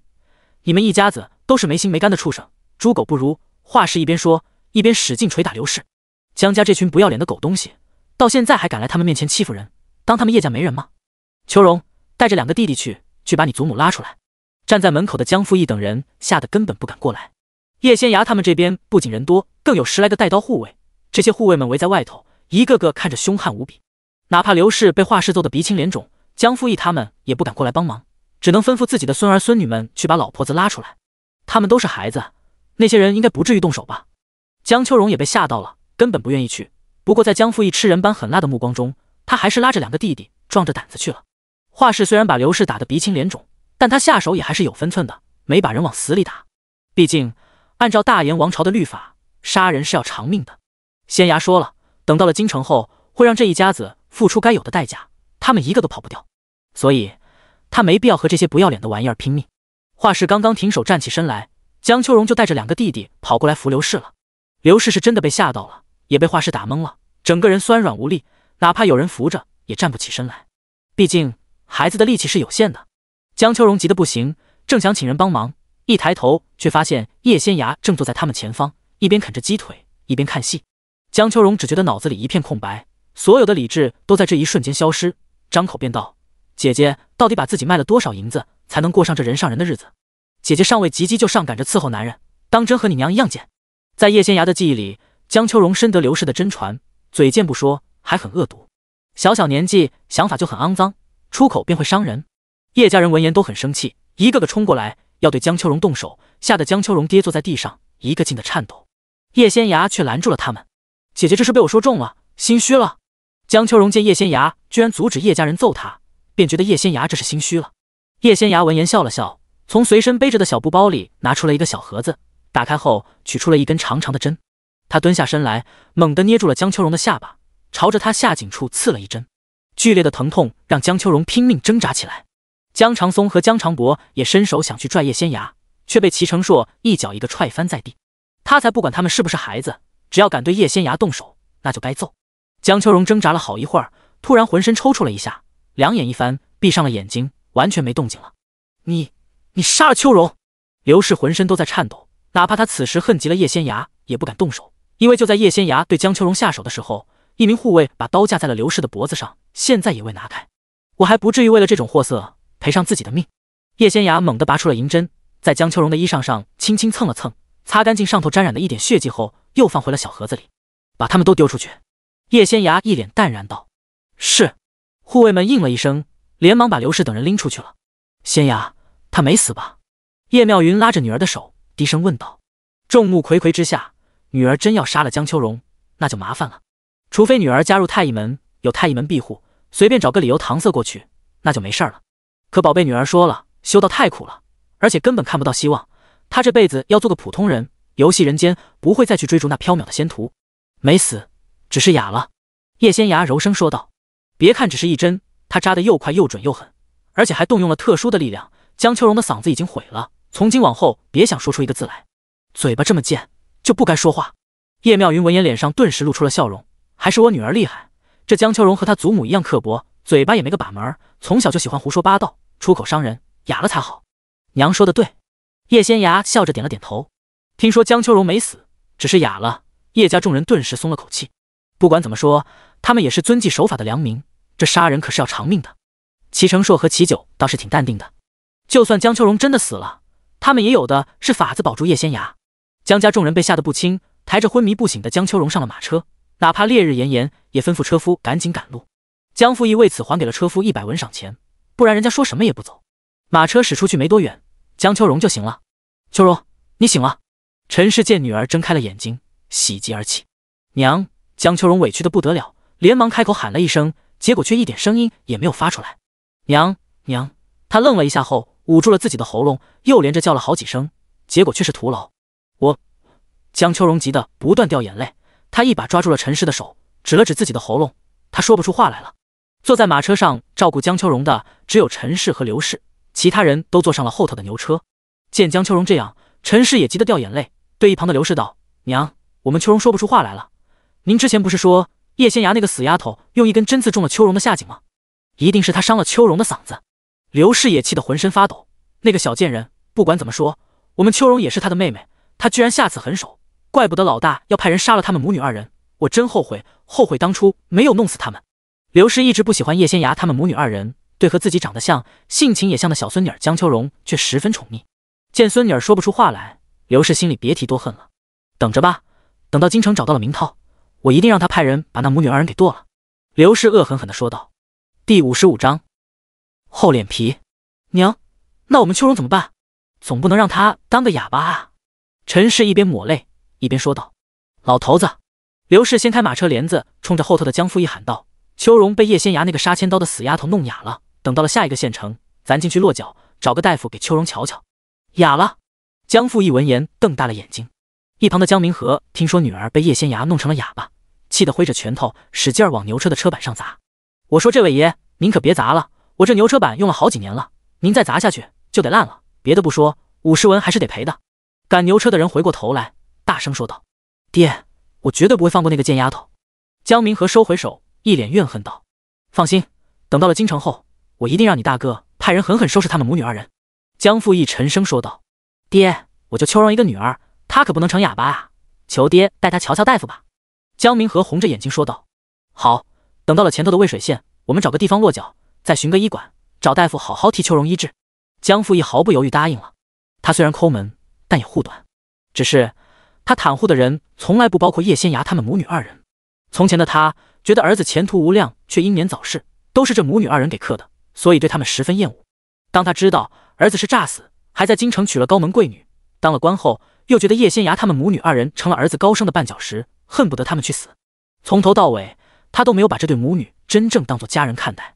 就在江家人冒着烈日赶路的时候，叶仙崖他们刚刚用完午膳，进了齐成硕让人给他们准备好的房间歇息。外头实在太热了，为免中暑，大家约好2个时辰后再出发，这会儿可以睡一睡，晚上多赶点路。叶仙崖躺到榻上，打了几个哈欠后，有些昏昏欲睡。叶妙云看着女儿漂亮的小脸蛋，脸上露出了笑容。她现在越看女儿越喜欢，有一种吴家有女初长成的满足感。就在叶妙云也觉得有点困，想闭上眼睛的时候，门被人轻轻叩响了。谁？叶妙云穿上鞋走到了门边，压低声音问道：娘子，是我。齐九低声说道。叶妙云闻言看了看床榻，见叶仙崖睡得正熟，便回去穿上衣裙，随意整理了一下发髻，打开门出去了。已经睡熟的叶仙崖突然睁开了眼睛。娘这段日子和齐九相处得极好，两人有时候甚至会偷偷溜出去，比如去杨柳河边坐坐，去爬山等等。具体干了什么他不知道，反正他家娘亲说了，他们之间没什么。看娘的反应，肯定喜欢上齐九了，只不过因为齐九身份特殊，娘有些踌躇不定而已。叶仙崖倒不觉得有什么不妥，更没觉得叶妙云配不上齐九。那些世俗之见，在他这儿全是狗屁。反正有他在，就算他娘成为了真正的王妃，那又如何？谁要是敢动他娘一根汗毛，那就等死吧。想着想着，叶仙崖慢慢闭上了眼睛，真的睡着了。等他再次醒来，叶妙云正坐在窗边，对着镜子梳头。仙崖，你醒了，快把衣裳穿好，过来我帮你梳头。叶妙云转过头望着女儿，笑着说道。好。叶仙崖点了点头，迅速起身了。隔壁屋里，叶景怀拿了100两银票递给了齐成硕，有些局促道：齐公子，老朽也不知道这一路上要花多少银子，你先拿着这100两，若是不够，以后我们再慢慢还给公子。这是叶景怀能拿出来的所有银子了。临走前，他们卖田卖地卖宅子，总共凑了250两银子，租用2辆马车花了100两，他留下了50两银子，给了大孙子叶清泽，因为那孩子要去府城赶考，总得留些银子给他。还有100两，他都给了齐成硕。人家今日提前把住的吃的都给安排好了，还说这一路上都由他安排，让他们不必操心。可叶景怀就是觉得于心不安，他们总不能白占别人便宜。叶景怀也听到那些护卫有时候叫齐成硕公子，有时候却喊他世子爷，这足可证明齐成硕身份很高。那齐九呢？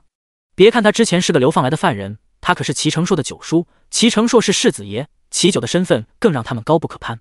跟着他们肯定能平安无事到达京城，可到了京城后，大家就得各奔东西了。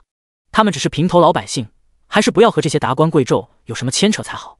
岳父大人，您这是做什么？快把银票拿回去。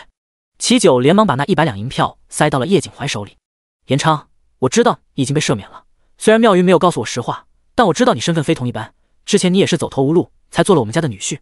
不过你们成亲的时候我便说了，大家各取所需，以后若想分开便好聚好散。我问过妙云，她与你并无夫妻之实，所以等到了府城后，你们去一趟衙门和离吧。岳父大人明知我身份非同一般，还要让妙云与我和离，丝毫没有攀附权贵之心，如此光风霁月，当真让小婿佩服。齐九冲着叶景怀做了个揖，一脸真诚道：小婿走投无路时，是岳父大人你们收留了我，你们不介意我流放罪人的身份，还把女儿嫁与我，若非如此，我早就被饿死了。如今小婿已脱罪，当然会竭尽所能让岳父大人你们过上好日子。岳父大人若还把小婿当自家人，以后切勿说和离一事。可是叶景怀听了他的话后，依旧很担心。就连江明涛为了飞黄腾达都可以抛弃一切，不仅诈死，多年来不联系亲人，为了前程还能杀妻杀女，更何况是这些权贵。他担心齐九以后会后悔，到那时候伤心难过的便是他的女儿了。第56章出事了。什么荣华富贵他并不在意，他所求不过是家人平安而已。俗话说得好，滴水之恩当涌泉相报。岳父大人在小婿危难之时伸出援手，小婿绝对不会抛弃妙云和你们，不然和畜生有什么两样。齐九说着又冲着叶景怀做了个揖，他看得出来叶景怀对他是十分防备的。小婿不瞒岳父大人，小婿是当今圣上的九皇子，从前的瑞王。齐九话音刚落，叶景怀便瞪大了眼睛，因为太震惊，险些一口气没上来。爹！站在他身后的叶显文和叶显章吓得赶紧伸手扶住了他，帮他顺气儿。岳父大人！齐九连忙喊了一声：和离，一定要和离。叶景怀缓过劲儿来后，大声说道：这可是王爷啊，他们叶家高攀不起。别说女儿曾经嫁过人，就算他女儿是个年方18的黄花闺女，那也不行。这门不当户不对的，迟早完蛋。岳父大人稍安勿躁，小婿从前虽是王爷，现在却只是庶民一个，身无分文。这路上所有的花销都是小婿的侄儿看小婿可怜施舍的。岳父大人要让我和妙云和离，是瞧不起小婿一穷二白吗？不是。叶景怀连忙摇头，他可没有这样的想法，他只是觉得齐九的身份太恐怖了。一旁的齐成硕听到自家九叔说出施舍2字，忍不住翻了个白眼。看来九叔是真的看上叶仙崖的娘了，要不然也不会说出这样不要脸的话来死缠烂打。我这大侄儿现在还能悄悄帮帮我，等到了京城，他可什么都不敢做了。到那时，我便是个一穷二白的庶民，还得靠着岳父大人和娘子你们才能过日子呢。岳父大人是读书之人，对天下时局肯定有所了解。我大哥是太子，因谋反被降罪，他死后，我母后也自尽了，父皇恨极了他们，迁怒于我，我这辈子注定无法翻身了。岳父大人要是让妙云与我和离，我以后再也讨不到媳妇儿了，活着还有什么意思？齐九可怜巴巴说了一大堆，还要死要活的。一旁的齐成硕听了后，恨不得自己能原地消失。九叔为了保住叶家女婿的身份，真是豁出去了。祖父已经让人传信过来了，只要他们端王府在1日，就能保证九叔衣食无忧，荣华富贵不愁。九叔却在叶家人面前装穷扮可怜，还要死要活的，好丢脸。最终，叶景怀他们父子三人不仅被齐九吓了回去，再也没提和离的事儿，还稀里糊涂把那100两银票也揣回去了。不对啊，我怎么把这银票拿回来了？你们快给齐公子送过去。叶景怀连忙对儿子们说道：“爹，依我看，还是找别的机会再给吧。那齐公子是齐九，是妹夫的堂侄儿，爹也看出来了，他们叔侄二人感情极好，有妹夫在，齐公子肯定不会要这100两银子的。实在不行，等到了京城后，咱们把这100两银子送到他府上，或者换城里送去，也只能如此了。”叶景怀叹了口气，轻轻点了点头。就在此时，收拾妥当的叶妙云和叶仙涯推门出来了。妙云，爹已经知道齐延昌的真实身份了，他原本是瑞王殿下，当今皇上的九皇子。叶景怀看了女儿一眼，压低声音道：“你到底是怎么想的？是想和齐九和离，还是想与他做真夫妻？”叶景怀不得不提醒女儿一声，他现在虽然是个庶民，可不管怎么说，他始终是皇家血脉。你若要与他做真夫妻，未来的路肯定难走。爹，我已经答应齐九做他娘子了。叶妙云大大方方说道：“他都差点被人进猪笼了，还有什么好怕的？”叶景怀闻言看了他一眼，半晌才叹了口气：“随你吧。”他虽然知道这条路很难走，可也说不出拒绝的话来。女儿这些年在江家过得有多凄惨，他年初已经听儿子们说过了。说到底，还是因为他太迂腐，非要让女儿给死去的夫君守节，没有接她回娘家再嫁。江家人对女儿不好，让她当牛做马多年，他又何尝不是帮凶呢？他愧对自己的女儿。多谢爹。叶妙云笑着道谢。以前是爹对不起你，爹现在虽然是把老骨头，没什么本事，但也会竭尽全力护着你们母女二人。叶景怀红着眼睛说道：“倘若齐九过几年不要女儿了，他便带着女儿离开京城，去乡下过日子。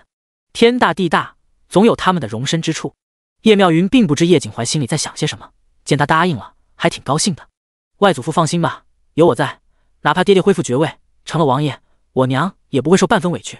大不了我去太医门当弟子，以我的本事，谁敢欺负我娘？叶仙涯笑道。叶景怀闻言有些激动，他方才纠结了半天，却把外孙女儿给忘了。这丫头厉害着呢。屋子里，齐成硕正在劝齐九：“九叔，我知道你这么做都是为了和九婶婶在一起，不过九叔也没必要说的这么惨呀。您说这话的时候，我都恨不得找个地缝钻进去。”齐成硕一脸无语道：“他家九叔就不能做点靠谱的事吗？好好展露一下自己的实力，不行吗？非要装可怜，还寻死觅活的。你这小子根本不懂人心。叶家上上下下都很正直，尤其是叶老爷子，虽然是个普通的秀才，因教书育人多年，满腔正气，绝不是攀龙附凤之辈。他们要是知道我回到京城后还能依靠你们端王府过好日子，肯定会逼着我和妙云和离的。”齐九说着，拍了拍齐成硕的肩膀：“你小子好好学着点吧，装傻充愣，装可怜，有时候比装逼好用多了。叶家人心地善良，就吃这套，我寻死觅活的，岳父大人不就妥协了吗？我和你说，你要是不学着点，还这么死板无趣，一根筋，以后遇到了喜欢的姑娘，也休想抱得美人归。”齐九说完后，突然道：“不和你啰嗦了，我去找妙云。”齐成硕闻言正想开口，却听到外面传来了女子的尖叫声和哭声。出事了！齐九脸色大变，立即冲了出去。第57章征人。驿站门口，一位和叶仙涯看着差不多大，梳着双压髻的小姑娘正跪在门口，拽着驿站一族的裤腿，一边哭一边哀求着：“差爷，求求您救救我娘，救救我娘吧！”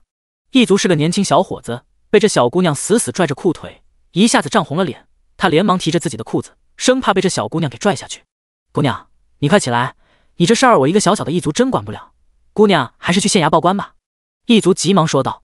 可是你们也是朝廷的差役啊！”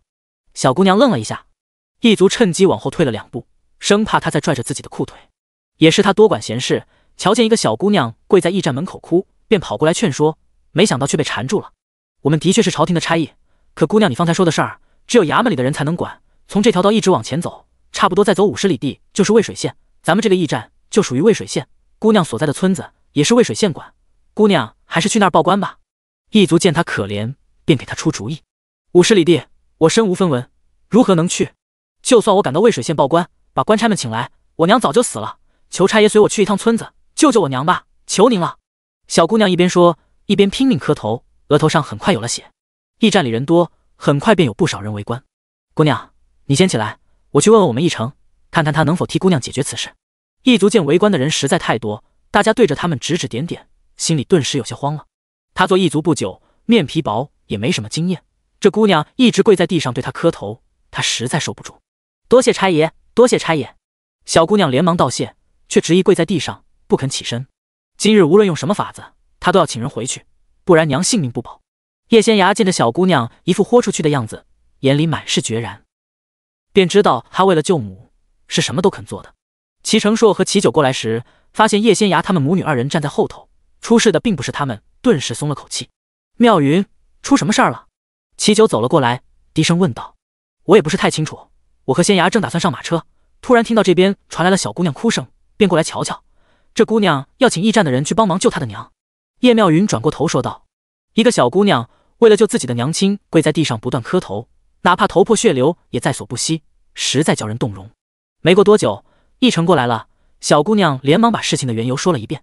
我娘身子不好，时常缠绵病榻，尤其是这2年，不仅病得很难起身，人也昏昏沉沉的，经常说胡话。半个月前，我娘突然半夜起身，睡到了坟地里，醒来之后就跟失心疯了一样，对着人又啃又咬，把我爹都伤到了。我爹没法子，只好请了村民们帮忙，把她绑了回去。我娘这半个月来一直里昏昏沉沉的，白日里根本叫不醒，一到夜里就嚎叫，叫声十分吓人，灵又社怨声载道。昨日有个道士打扮的人路过我们村，说我娘被邪物上身，命不久矣，必须驱邪才能免灾。若是邪物不除，我娘死后，这邪物会接着害其他人，直到全村丧命。我爹拿出所有积蓄，又找李正借了2两银子，总共凑了5两银子给那道士。他答应替我娘驱邪，却让人找了个土瓮来，把我娘放进去。只要小火蒸够4个时辰，我娘身上的邪物就会消散，我娘的身子骨也能好起来。小姑娘急得眼泪直掉，蒸4个时辰，那邪物是没了，可我娘也必死无疑啊！我苦苦哀求，他们还是把我娘给放了进去。道士说，今日申时过半，邪物的力量最弱，此时点火最佳，时辰就快到了，求大人救救我娘。大人。异族闻言看向身边的驿丞，神色有些焦急。这可是一条人命啊！蒸上4个时辰，邪物会不会死？他们不知道，可人肯定是会死的。哪有人蒸4个时辰还不是死的？驿丞紧紧皱眉，片刻之后才道：姑娘，此事我们爱莫能助，姑娘可以去县衙报官，也可以去县城外的道观求道爷们走一趟，他们只是驿站，管不了这些事。再说了，这姑娘住的村子就在驿站后头，她要是敢阻拦，那些村民恐怕3天2头来驿站闹事。而且这姑娘的娘被邪物上身，谁都害怕，驿丞可不想沾染。小姑娘听了后愣了愣，见驿丞进去了，连忙起身去追，可因为跪得有点久了，膝盖发麻，一下子摔倒在地。她顾不得身上的伤，强撑着起身，可驿丞已经不见人影了。救母心切的小姑娘急得不得了，可现在无论是去县衙还是去道观求助，都已经来不及了。其实娘半个月前睡到坟地里后，她是想去县城外头的道观求助的，可她身无分文，爹连一个铜板都不给她，她又要忙着照顾娘，只好作罢。小姑娘抹了一把眼泪，一瘸一拐往驿站后头的村子走去。她无论如何也不能让他们把自己的娘给蒸了，哪怕豁出这条命也在所不惜。叶仙芽望着她小小的背影，怔住了。此时的她脑海里浮现出了一些往事，虽然不是她以前经历的，却是原主的记忆，是这身体经历过的。叶妙云和齐九被人诬陷通奸后，江家要将叶妙云沉塘，叶仙芽跑去阻止，却被江复义狠狠打了2巴掌。刘氏还拽着他又打又掐，嘴里不断骂着脏话，诅咒他们母女2人去死。眼看娘亲被塞进了竹笼里，叶仙芽死死拽住了竹笼，无论江家人怎么拉他，怎么打他，他也不肯放手，因为他知道一旦自己放手，娘亲就会被沉塘。他的手被竹笼割破了，鲜血直流，他却不肯放手。那时候的他心里只有一个念头，要保住自己的娘亲。万幸的是，他等来了李正和顺德，保住了叶妙云的命。那这个小姑娘呢？她能等谁？姑娘，你们的村子离这远吗？叶仙芽上前问道。小姑娘闻言回过头来，她的额头上还在流血，血水混着泪水，让她整个人看起来狼狈无比。不过听到叶仙芽的话后，她原本死寂的眸子里有了一丝光亮。第58章，已经死了。不远，就在驿站后头，走半刻钟就到了。姑娘颤声说道。虽然叶仙芽在她眼里也是个和她差不多大的小姑娘，可一看穿着打扮，就知道人家不是普通人。万一她能帮自己救娘亲呢？叶仙芽转过头看着叶妙云和齐成硕他们，柔声道：我知道大家急着赶路，我不会耽误太长时间，最多2刻钟就回来。她话音刚落，叶妙云他们连忙道：我们陪你去。叶仙芽不知这小姑娘的娘亲是否真的被邪物上身，但她唯一可以确定的是，邪物可不怕蒸，哪怕这小姑娘的娘亲被活活蒸死，邪物也能活着继续害人。所以那个道士肯定在骗人。就是不知道那邪物和道士是不是一伙的。如果真的是，等会儿免不得有一场恶战。娘和齐九都是手无缚鸡之力的人，不适合一块儿过去。齐成硕武功高强，倒是能帮他打个下手。世子爷去就行了，娘和爹爹去驿站里等着我们吧。叶仙崖连忙说道。可是叶妙云不放心，娘别担心，您要是跟着去了，女儿反而无法施展实力。叶仙崖连忙劝说。成硕，你再带点人一块去吧，把那些护卫都带上。齐九也是聪明人，一听叶仙崖这么说，就知道有危险。不用了，有我在呢，世子爷一人去就行，人多了反而是累赘，我没那么多护身符给他们。叶仙崖说着，从怀里掏出一个刻着特殊纹路的小木牌给齐成硕。这个小木牌你拿着，若真的有邪物，有这个木牌在，他无法吸走你的精魄，你尽管出手便是，说不定还能将他斩杀呢。叶仙崖笑道。不管是妖还是鬼怪邪祟，其实都很喜欢吸食人类的精魄，因为这不仅能增强他们的实力，还能稳固他们的境界。当然了，也有妖怪喜欢吃人，只不过大炎王朝推崇道术，境内道观颇多，又有太乙门庇护苍生，很少有妖物横行，偶尔有些鬼怪也能及时处理，所以也算得上国泰民安了。大炎王朝西边的纪渊国，妖物横行，占据了纪渊国半壁江山，与人类分庭抗礼，倒是个可怕的地方。大炎王朝这边的道士，有时候还会约着一起去纪渊国杀妖历练，不过死伤是肯定有的，很少有人会放着安稳的日子不过，跑去那边杀妖。齐成硕连忙把那个小木牌揣到了怀里，跟着叶仙崖一块儿去了。小姑娘带着他们迅速往村子那边赶去。他们到的时候已经点火了，火虽然不大，可被放在土瓮里蒸着的女人却在哀嚎，她露出来的头和脖子不断颤抖，皮肉下青筋直冒，好像有什么东西想从皮肉里钻出来，看着十分恐怖。围观的村民们都被这一幕吓到了，一个个不断往后退，唯独那个穿着道袍的男人站在了最前头。你们瞧，这邪物最怕蒸了，已经快从这位和娘子的身体里钻出来了。你们放心，有这邪物在，和娘子不会被蒸死。等会儿你们听我吩咐，一旦邪物离体，便交给我来处理。你们迅速把人从瓮里拖出来即可，这样可保他性命。道士朗声说道。他的话仿佛给众人吃了一颗定心丸。我们都听道长的。道士闻言脸上露出了笑容。娘，小姑娘一瘸一拐跑了过来，结果还没有碰到土瓮，就被他爹给拦住了。芙蓉，你不许过去，那土瓮已经被火烧着了，你要是敢碰，肯定会被烫伤的。爹，你们不要听这个道士的，人是血肉之躯，哪能经得起这些？别说4个时辰，就算半个时辰，我娘也必死无疑啊。前2年娘病的没这么厉害，他们家日子稍稍好过一些。那年过年，他爹咬了咬牙，杀了一只鸡，让他稍稍腌制后放到蒸笼上蒸熟了吃。沈芙蓉记得很清楚，那只鸡自己蒸了半个时辰就熟透了，轻轻一撕肉就下来了。所以他根本不信这道士的话。男子却死死拽住了自己的女儿，不让他过去。世子爷，你能把这土瓮给打碎吗？叶仙崖转过头问道。能。齐成硕点了点头，我一剑就能劈开它，保证不会伤到土瓮里的人。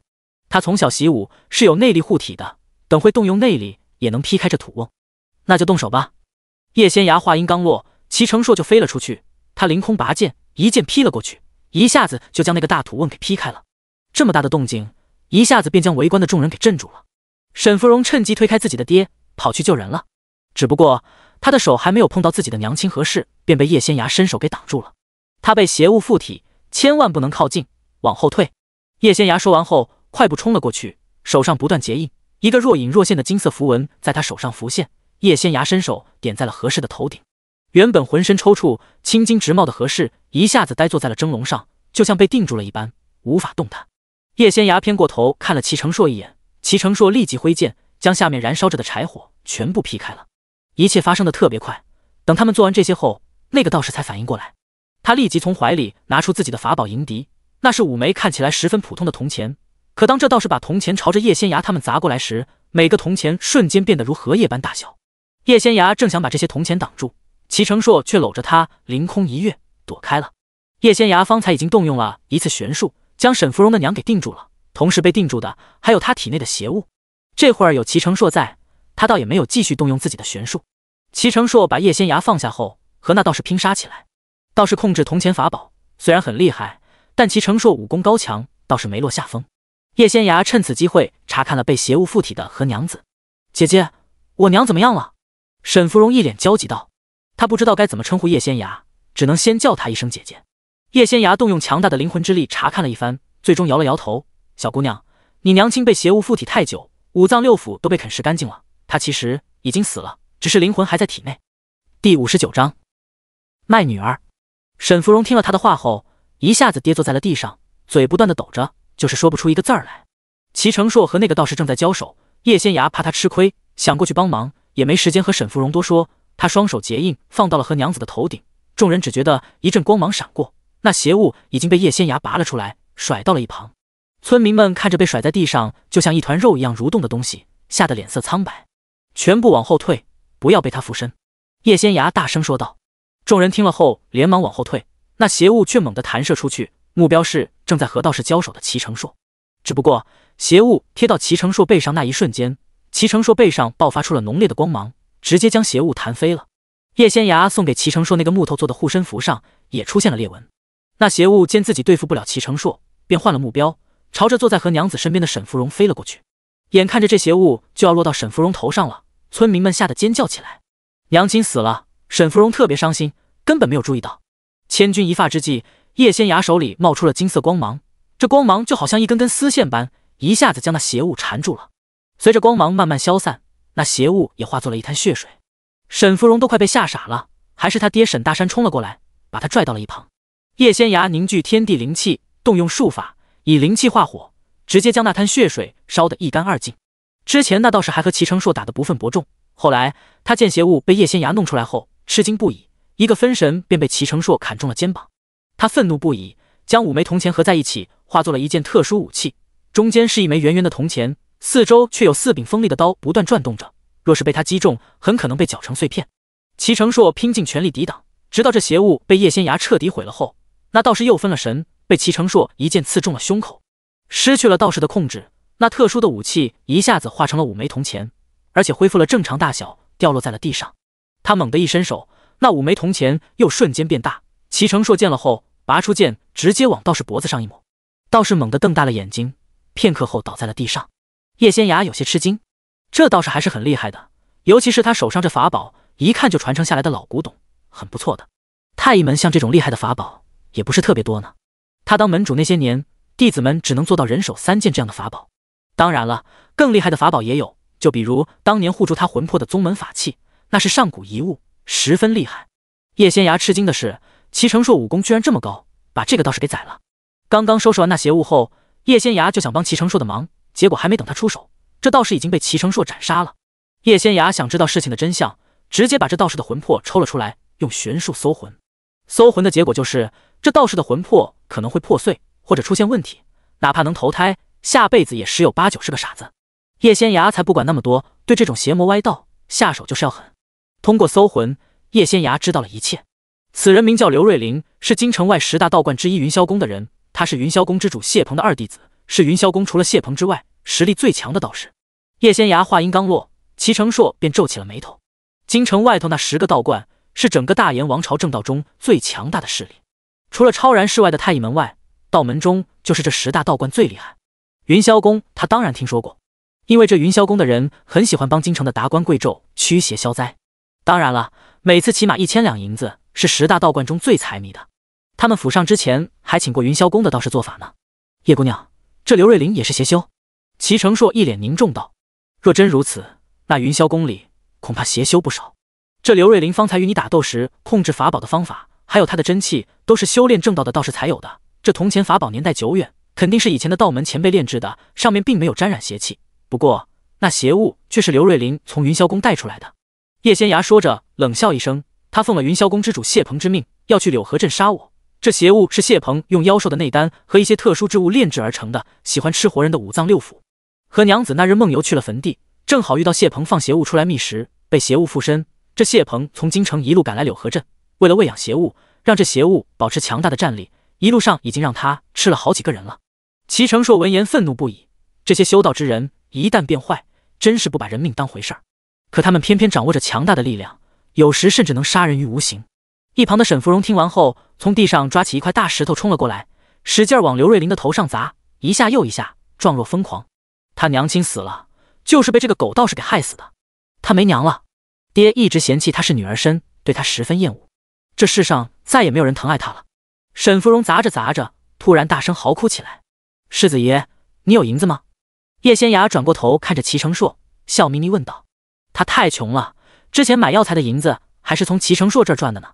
仅剩的30两银子，他交给娘亲了。”有。齐成硕连忙点头：“先借我30两，我和这位姑娘有些缘分，想把她买下来。”齐成硕闻言有些诧异：“人家没说要卖女儿啊。”叶仙牙看向一旁的沈大山：“我要买下沈芙蓉，你要多少银子？”沈大山闻言一愣，片刻之后满脸愤怒道：“小姐一看便出自富贵人家，您想买个丫鬟，大可以去县城的衙行，10两银子便能买个小丫鬟。我们虽是平头百姓，却也没到卖儿卖女的地步。你和村东头那个寡妇好了5年，她上个月替你生了个儿子，你这些年做梦都想要个儿子，沈芙蓉对你来说已经是个累赘。你前些日子和县城里一位有钱的商人商量好了，30两银子把沈芙蓉卖给他做通房。”叶仙牙淡淡的说道。第60章，儿子比什么都要紧。你胡说八道！沈大山吓得往后退了2步。他和张寡妇好上的事儿，村里并没有人知道。张寡妇怀孕后，他把人送去了自己的姑母家，请姑母帮忙照料。姑母住的地方离他们这儿有20里地远呢。这个小丫头是怎么知道的？还有他卖女儿的事，他从来没有告诉过别人，就连他爹娘和张寡妇那边，他都没透露半个字。爹，你要卖我？沈芙蓉望着沈大山，眼中满是震惊。他知道沈大山一直嫌弃他是个女儿身，不能给他们沈家传宗接代，所以很不喜欢他。从小到大，沈大山对他非打即骂，祖父祖母也只喜欢大伯、二伯家的堂兄们。这世上除了娘以外，根本没有人真心疼爱他。之前沈大山阻止他去碰那个土瓮，怕他被烫伤，他还以为爹终于会关心他了，心中十分感动。没想到人家居然把他卖了，阻止他不是关心他，是怕他烫伤了自己，卖不出去了。沈姑娘，你是想给我做丫鬟，过几年我给你找一门亲事，再给你准备一份嫁妆，把你嫁出去，还是听你爹的，去给一个老头子做通房？叶仙雅转过头，柔声问道。沈芙蓉闻言二话不说，立即在地上蹭了蹭手上的血，爬起来站到了叶仙雅身后，把这30两银子拿去给你爹，让他立下字据，把你卖给我，从今往后你和他便再无瓜葛了。沈芙蓉闻言二话不说，连忙拿着30两银子跑过去塞到了沈大山手里。沈大山不识字儿，还是沈芙蓉跑去李正家，请他帮忙立下了字据，让沈大山按了个手印。等忙活完后，沈芙蓉背着一个打了补丁的小包袱，一瘸一拐跟在了叶仙牙身后，离开了村子。芙蓉，你今年几岁？叶仙牙转过头问道。回小姐的话，奴婢8月底就年满14了。沈芙蓉连忙说道。她虽然在村里长大，没见过什么世面，但有一回和舅舅去县里时，见过大户人家的丫鬟和小姐，那些丫鬟就是这么称呼小姐的。只可惜外祖父他们一家离开了渭水县，去了南方，他已经7、8年没见过他们了。要是有外祖父和舅舅在，沈大山根本不敢打他，更不敢卖他。不过能给这位小姐当丫鬟，也算他的福气，总比给老头子当通房强多了。而且这位小姐实在太厉害了，除掉了附身在她娘亲身上的邪物。一想到自己的娘亲，沈芙蓉心里就特别难受。娘才死了不久，还没下葬呢，她这个做女儿的就要远离家乡，着实不孝。可若留在这儿，她就会被爹卖给那个老头子当通房。通房是什么？玩物而已。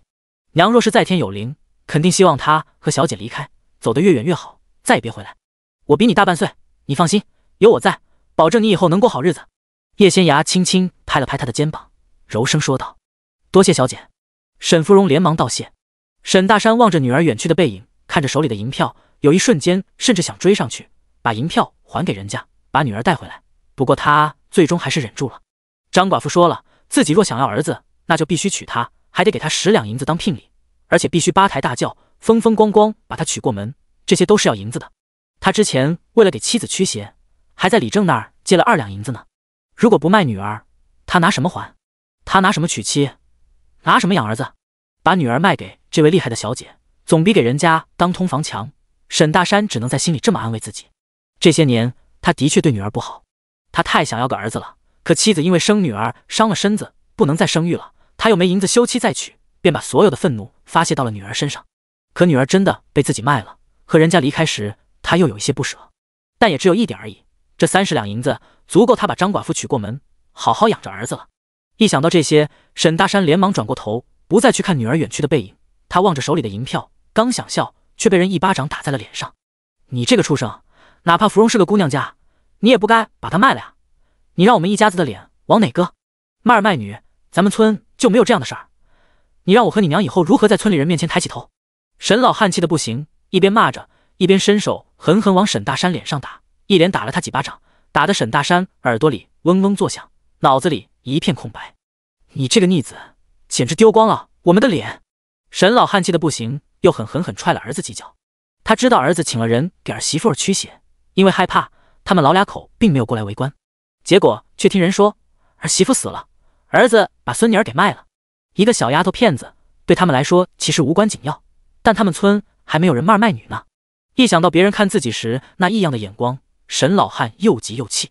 爹您别生气，我这也是走投无路啊。张寡妇给我生了个儿子，若我不给他10两银子当聘礼，不能不风风光光把他娶过门，他就带着孩子嫁给别人。沈大山跪在了地上，颤声说道：你说什么？你有儿子了？沈老汉完全不敢相信自己听到的。是。沈大山连忙把事情的来龙去脉告诉了沈老汉。沈老汉闻言叹气一声，我们家芙蓉能被一位有钱人家的小姐买走，以后肯定有好日子过，比跟在咱们身边强多了。你起来吧，明日找个媒人去张寡妇那儿提亲。多谢爹。沈大山脸上顿时露出了笑容。叶仙涯带着沈芙蓉回来后，将事情的来龙去脉告诉了叶妙云等人，还从叶妙云那儿拿了30两银子还给齐成硕。齐成硕本来不想要，不过他知道叶仙涯的脾气，最终还是伸手接了过来。世子爷，还记得那个害了徐千娘的邪修谢允吗？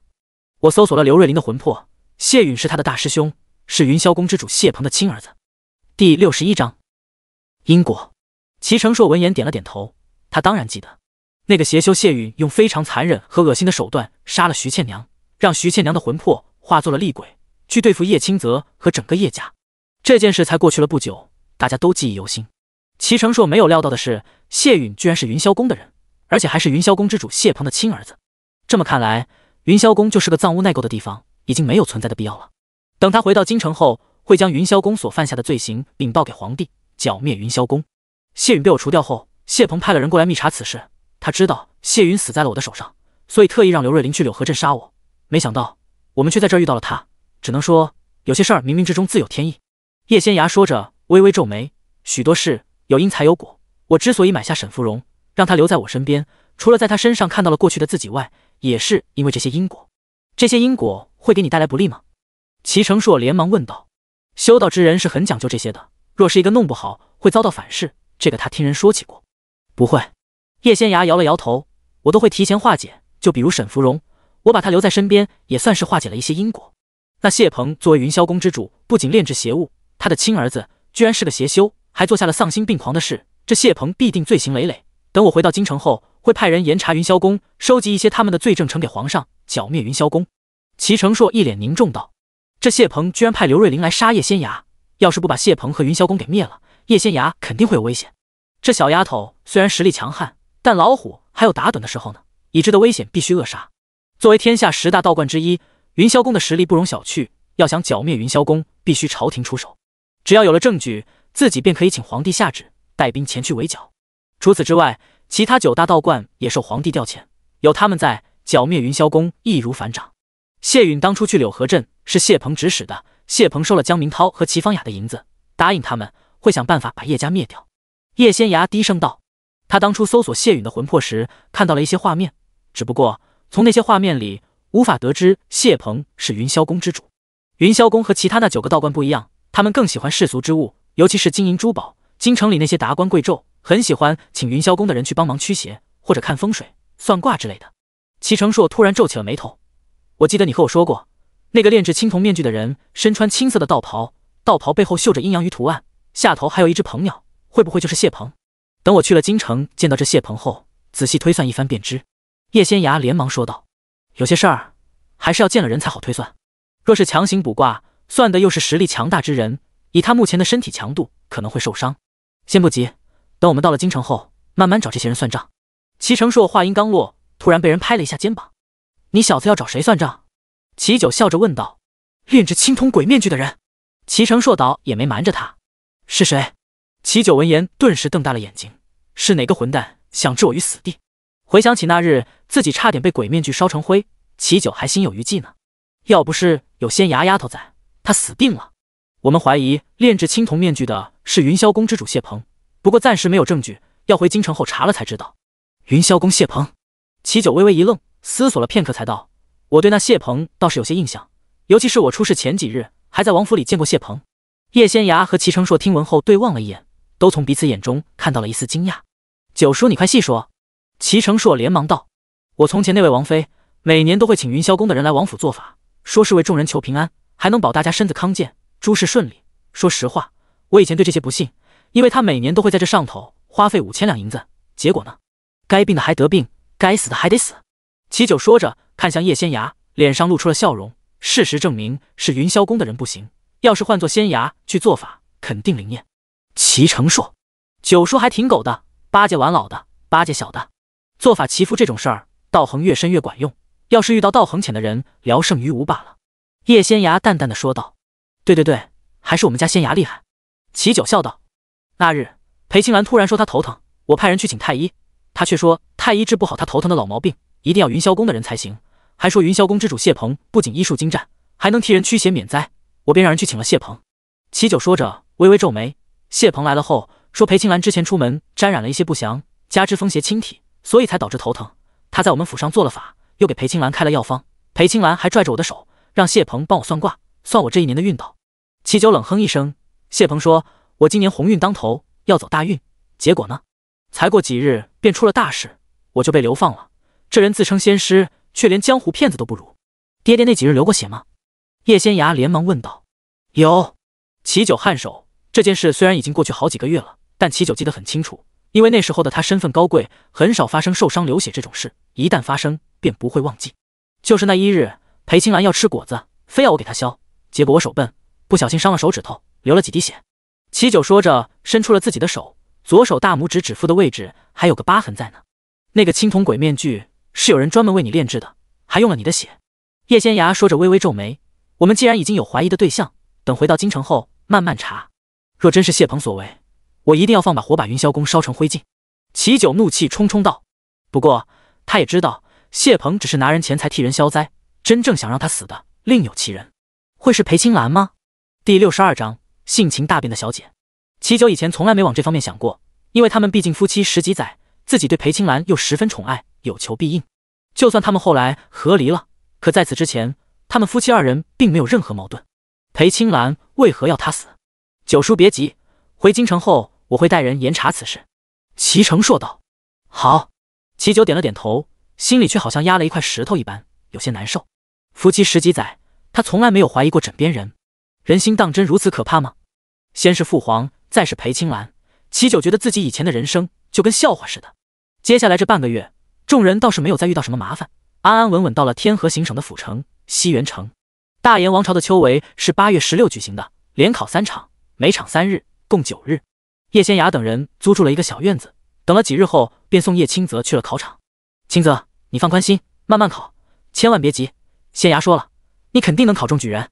周氏拉着儿子的手，笑眯眯说道。好。叶清泽点了点头。表妹说他能中，那肯定能。他寒窗苦读12载，绝对不会辜负家人期望的。随着一声锣响，叶清泽连忙去排队，没多久就进考场了。咱们也都回去吧。叶景怀笑呵呵道。爹，我去买点东西，等清泽出来，我做一桌好菜，咱们好好庆贺一番。周氏高兴得不得了，脸上都笑出了褶子。虽然儿子还没开始考，但他知道儿子这回一定能中举人。他们一家子现在对叶仙涯说的话深信不疑。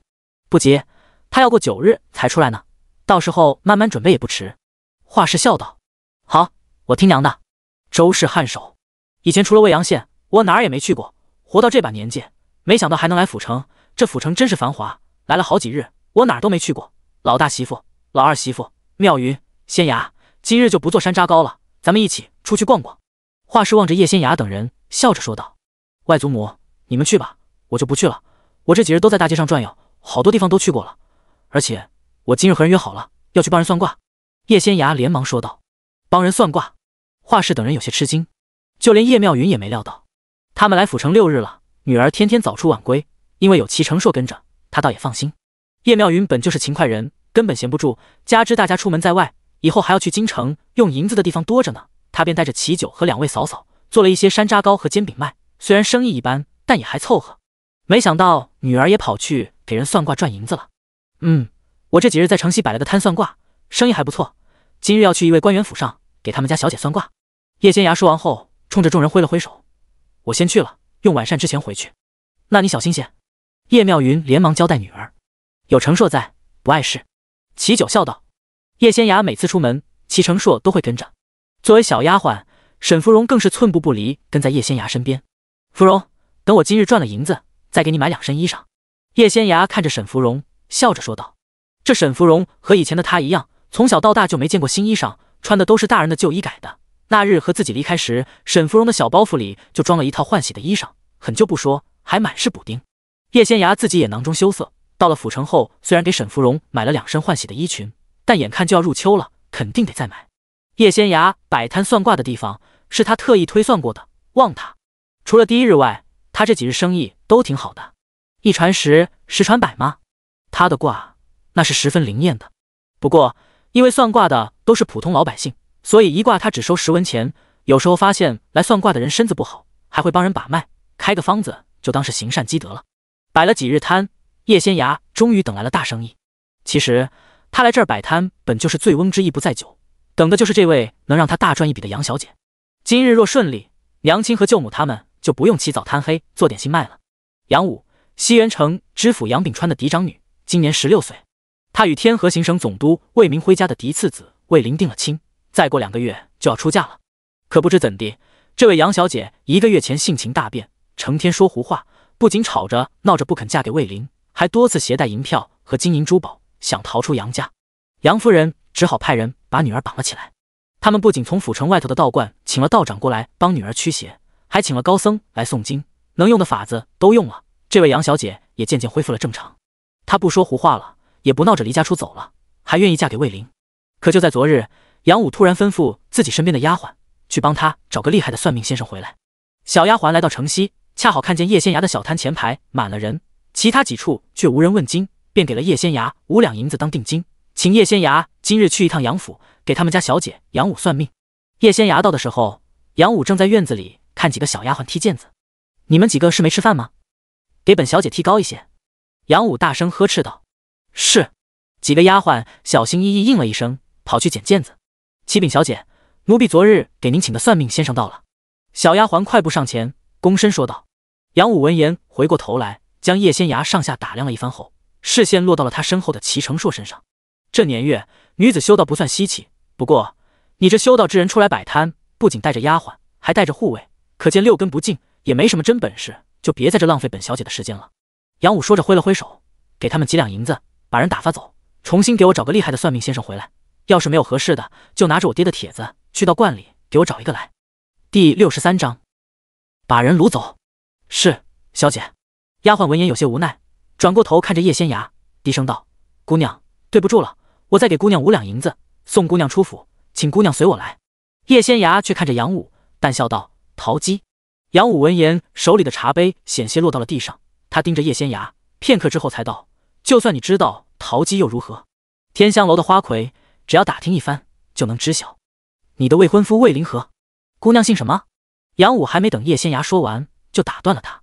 叶仙崖笑道：青菊，派人去花厅准备好茶水点心，我和这位叶姑娘有话要说。杨武说着，看向把叶仙崖请来的丫鬟绿菊，去账房领20两赏银。绿菊一听就知道自家小姐很满意他请来的算命先生，连忙谢恩，高高兴兴去了。片刻之后，杨武带着叶仙崖去了花厅。叶姑娘，先让你的丫鬟和护卫出去外头等候吧。杨武看着跟在叶仙崖身边的人，微微皱眉。接下来要说的是，他不希望被别人听见。叶仙崖闻言下意识看了一眼身边的齐成硕，齐成硕淡笑不语。他看起来像护卫吗？跟着叶仙崖出门，不仅是九叔交代的，也是他想来的。小姑娘出门在外不安全，派护卫过来吧。他又有些不放心，反正他没什么事，又是头一次来西园城，就当出来走走了。为了避免不必要的麻烦，齐成硕穿得很低调，也不像护卫吧。他们是我的家人，接下来我要做的事需要他们帮忙，无需避嫌。叶仙崖也没耽误时间，直接道：杨小姐前些日子装疯卖傻，目的只有一个，与魏林退亲，但你的父母并未答应，而你闹了一场后暂时妥协了。杨武听到暂时2个字，脸色一变，看向叶仙崖时有些激动。没错，他只是暂时妥协而已。他还有2个月才出嫁，在这2个月之内，他一定会想办法和魏林退亲的。他让丫鬟绿菊去请个厉害的算命先生，就是想知道自己的胜算有多大。当然了，他不可能把这些事儿告诉算命先生，只是想让人家帮他推算自己未来2个月的运势。没想到绿菊帮他请来的这个小姑娘居然如此厉害，对他的事了如指掌。叶仙崖见到杨武时，就已经根据杨武的面相推算出了一些事。为了更加准确，叶仙崖还动用了玄术。魏灵迷恋上花魁的事被总督府压了下来，你一开始并不知此事。1个月前，你带着丫鬟出门，无意当中撞见了，便上前理论，结果被魏灵打了一巴掌。听叶仙崖提起此事，杨武气得捏紧了拳头。我知道，男人可以3妻4妾，而我们女子只能忍着。可我们还没有成亲，他就为了别的女子对我出手，还扬言要娶那个女人。这样的人，我无论如何也不能嫁。他那日也没有做什么过分的事，既没打人也没骂人，只是找魏灵理论。结果那个陶姬却说自己吓到了他，可怜巴巴的掉眼泪，然后魏灵就甩了他一巴掌。这男人一旦变心，便和畜生没什么区别。他和魏灵定亲好几年了，大燕王朝民风开化，定了亲的男女，偶尔接触并不算出格，只要谨守礼数，不越雷池便可。魏灵对他不错，虽没有什么山盟海誓，也答应过他会一辈子对他好。没想到他们前1个月还高高兴兴同游，后1个月魏灵就为了一个青楼女子打他。杨武性子刚烈，完全接受不了，回府后闹了一场，要退亲，可杨秉川夫妇2人却不答应。在他们看来，一个青楼女子而已，哪怕魏灵现在迷恋他，魏家人也不可能接受他。那个陶姬连给魏灵做妾都不配，根本不可能给杨武带来威胁。不过女儿毕竟被魏灵打了，杨秉川和夫人还为此去了一趟总督府。魏家人还是很明事理的，让魏灵过来给杨武赔礼道歉，并且发誓以后绝对不会再见陶姬。杨武半信半疑，过几日派人去天香楼一查，才得知魏灵依旧和陶姬缠在一起，你侬我侬。这样的男人简直让他恶心。杨武装疯卖傻了一段日子，结果还是没能退亲。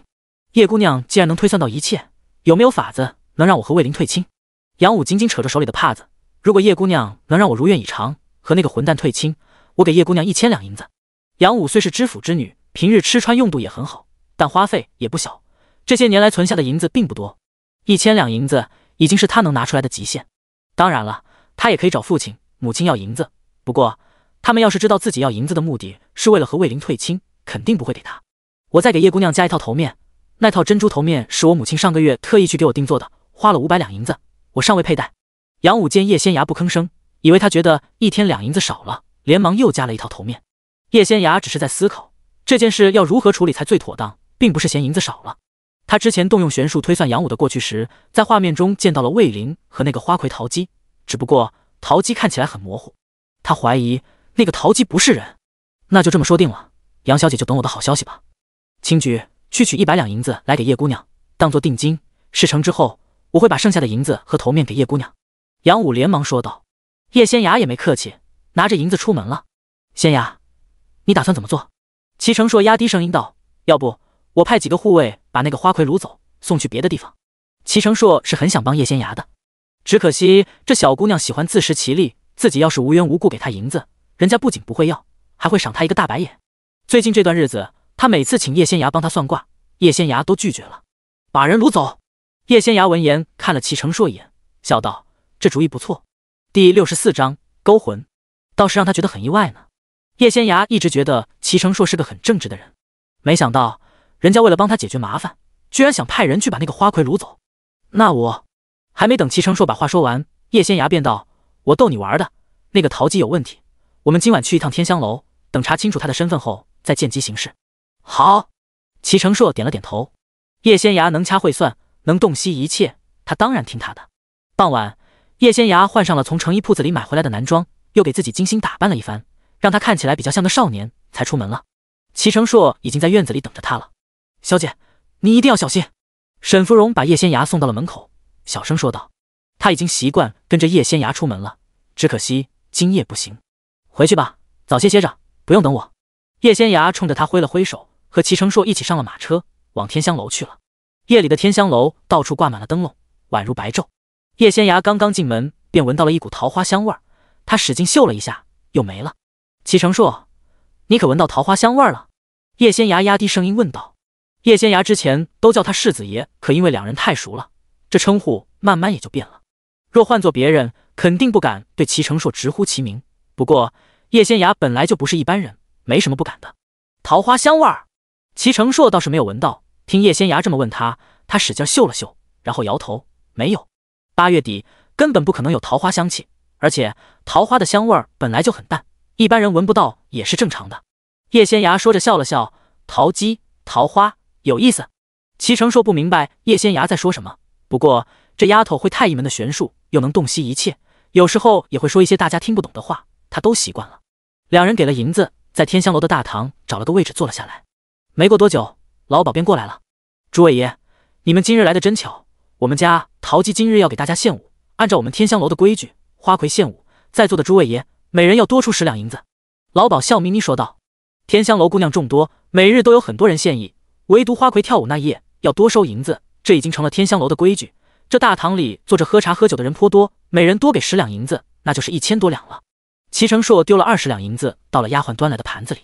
没过多久，银子全部收齐了，遮挡住台子的大帘子被人缓缓拉开，天香楼的花魁桃姬赤着足慢慢走了出来。这女人长着一张绝美的鹅蛋脸，云鬓乌黑，简单的发髻上只是佩戴了几朵珠花。她穿得极其清凉，下半身的纱裙若隐若现，要是靠近些都能看到修长的腿。上半身嘛，也是轻纱裹着的，露出小蛮腰，春光无限。齐成硕在京城的皇族子弟中，那是出了名的争气，不仅文武双全，还洁身自好。纨绔子弟们去的地方，他都不沾染。今日是他头一回来青楼，他之前告诉九叔时，还被九叔取笑了一顿。可叶仙芽要来，他不得不跟着，免得小姑娘吃亏。是不是很美？叶仙芽一边说着，一边转过头看着齐成硕，结果却发现他居然偏过头去，没有看台子上的桃姬。其他男人们全部都盯着台子上翩翩起舞的女人，眼睛都快看直了。而齐成硕呢，他甚至伸手挡了挡。有这么嫌弃？人家好歹是花魁，不管怎么说还是很美的。叶仙芽笑眯眯道。他穿成这样，简直……齐成硕说到此，轻咳一声：“你不是说你是来看花魁的吗？等你看完，咱就走了。那你可得多等一会儿了。”叶仙芽说完后，突然伸手轻轻碰了碰齐成硕的手臂。我觉得这个花魁有问题，你看看周围那些男人。齐成硕闻言仔细观察了一番，低声道：“我怎么觉得他们都好像被勾了魂一样？”这些男人望着台子上那个花魁时，都是一样的表情，痴迷无比。你也像他们一样，好好看那个花魁跳舞，要是察觉到不对劲儿，立即告诉我。”叶仙芽低声道。齐成硕有些不乐意，可就在此时，叶仙芽轻轻扯了扯他的衣袖：“就看一会儿，这么小的事，你都不肯帮忙吗？你之前不是说你九叔娶了我娘，你便是我兄长，让我有事就找你，我看你就是说着玩的。”齐成硕闻言一怔，片刻之后才道：“好吧。”叶仙芽闻言笑了笑，继续盯着台子上的桃姬看。他其实是故意逗齐成硕的。齐成硕今年已经18了，见到美人儿居然是这样的反应，也太古板了。少年就该有少年的样子，这么不解风情，以后还怎么娶媳妇儿？台子上的桃姬不仅长相绝美，而且风情万种，一颦一笑都很勾人，偏偏她舞得极好，腰肢软得不得了。这哪是在跳舞啊，完全是在勾魂。叶仙芽又闻到了那淡淡的桃花香味儿。满屋子的人，不管是男人还是女人，都沉迷其中，望着台子上起舞的女人，陶醉无比。叶仙芽双手掐印，以天地灵气为引动用玄术，她的面前很快出现了一层淡淡的光芒，宛若一面特殊的镜子。透过这层光芒，台子上的女人在她眼中再也不是之前那个妖娆魅惑的大美人了，而是一朵快要枯萎了的桃花，正在吸取众人身上的精气，尤其是男人。奇怪，大燕王朝怎么会有妖物？叶仙芽有些吃惊。只有隔壁纪渊国才妖物横行，大燕王朝国力强盛，又有许多道士守护王朝。太医门每隔10年还会派人下山，玄术师们行走在大燕王朝各处，清理一些不干净的东西。这桃花妖是从何处来的？叶仙芽轻轻碰了碰身边的齐成硕，正打算把桃姬的真实身份告诉齐成硕，却发现他双拳紧握，面色潮红，浑身都在颤抖。第65章，一朵烂桃花。叶仙芽双手掐印，一抹淡淡的荧光在眼中浮现。他看到一条淡粉色光芒凝聚而成的细线紧紧缠在了齐成硕身上，而牵着线的人正是台子上翩翩起舞的桃姬。桃姬不仅在吸收众人身上的精气，还在齐成硕这儿下了大力气。叶仙芽不知道的是，桃姬之前一眼就看中了齐成硕。齐成硕是习武之人，血气旺盛，精魄强大，对他这种需要吸食人精气续命的妖物来说，齐成硕便是大补之物。当然了，像叶仙芽这样已经筑基成功，能吸收天地灵气锤炼己身，灵魂之力又强大的玄术师，对于这些妖物来说才是真正的补品。只不过这朵烂桃花修行不到家，察觉不到罢了。而且就算他能察觉到，也会离叶仙崖远远的，实力不够，去了就是找死。陶姬不仅对齐成硕施了妖法，吸收他身上的精气，还对他施了幻境，在幻境里勾引他。倘若齐成硕上钩，陶姬就能从他身上吸收到更多的精气了。只不过齐成硕意志力强大，一直在抵抗，并未沉沦其中。陶姬见了后微微皱眉，正想多施加一些妖力过来，结果他缠绕在齐成硕身上那条粉红色的细线瞬间被人捏爆了。陶姬遭到反噬，猛地往后退了2步，深吸几口气才缓过劲儿来。齐成硕，你没事吧？叶仙崖揪着齐成硕的衣袖，低声问道。没事。齐成硕深吸一口气，轻轻摇了摇头。方才他眼前突然出现了可怕的一幕，台子上那个叫陶姬的女人居然脱光衣裳勾搭他。更可怕的是，除了他和那个陶姬之外，四周突然没人了。齐成硕不断躲避，那女人却一直缠着他。他伸手揍人，结果不管用多大的力气，都把人打不死。明明已经把那女人捶扁了，一转眼，人家又完好无损地站在了他面前。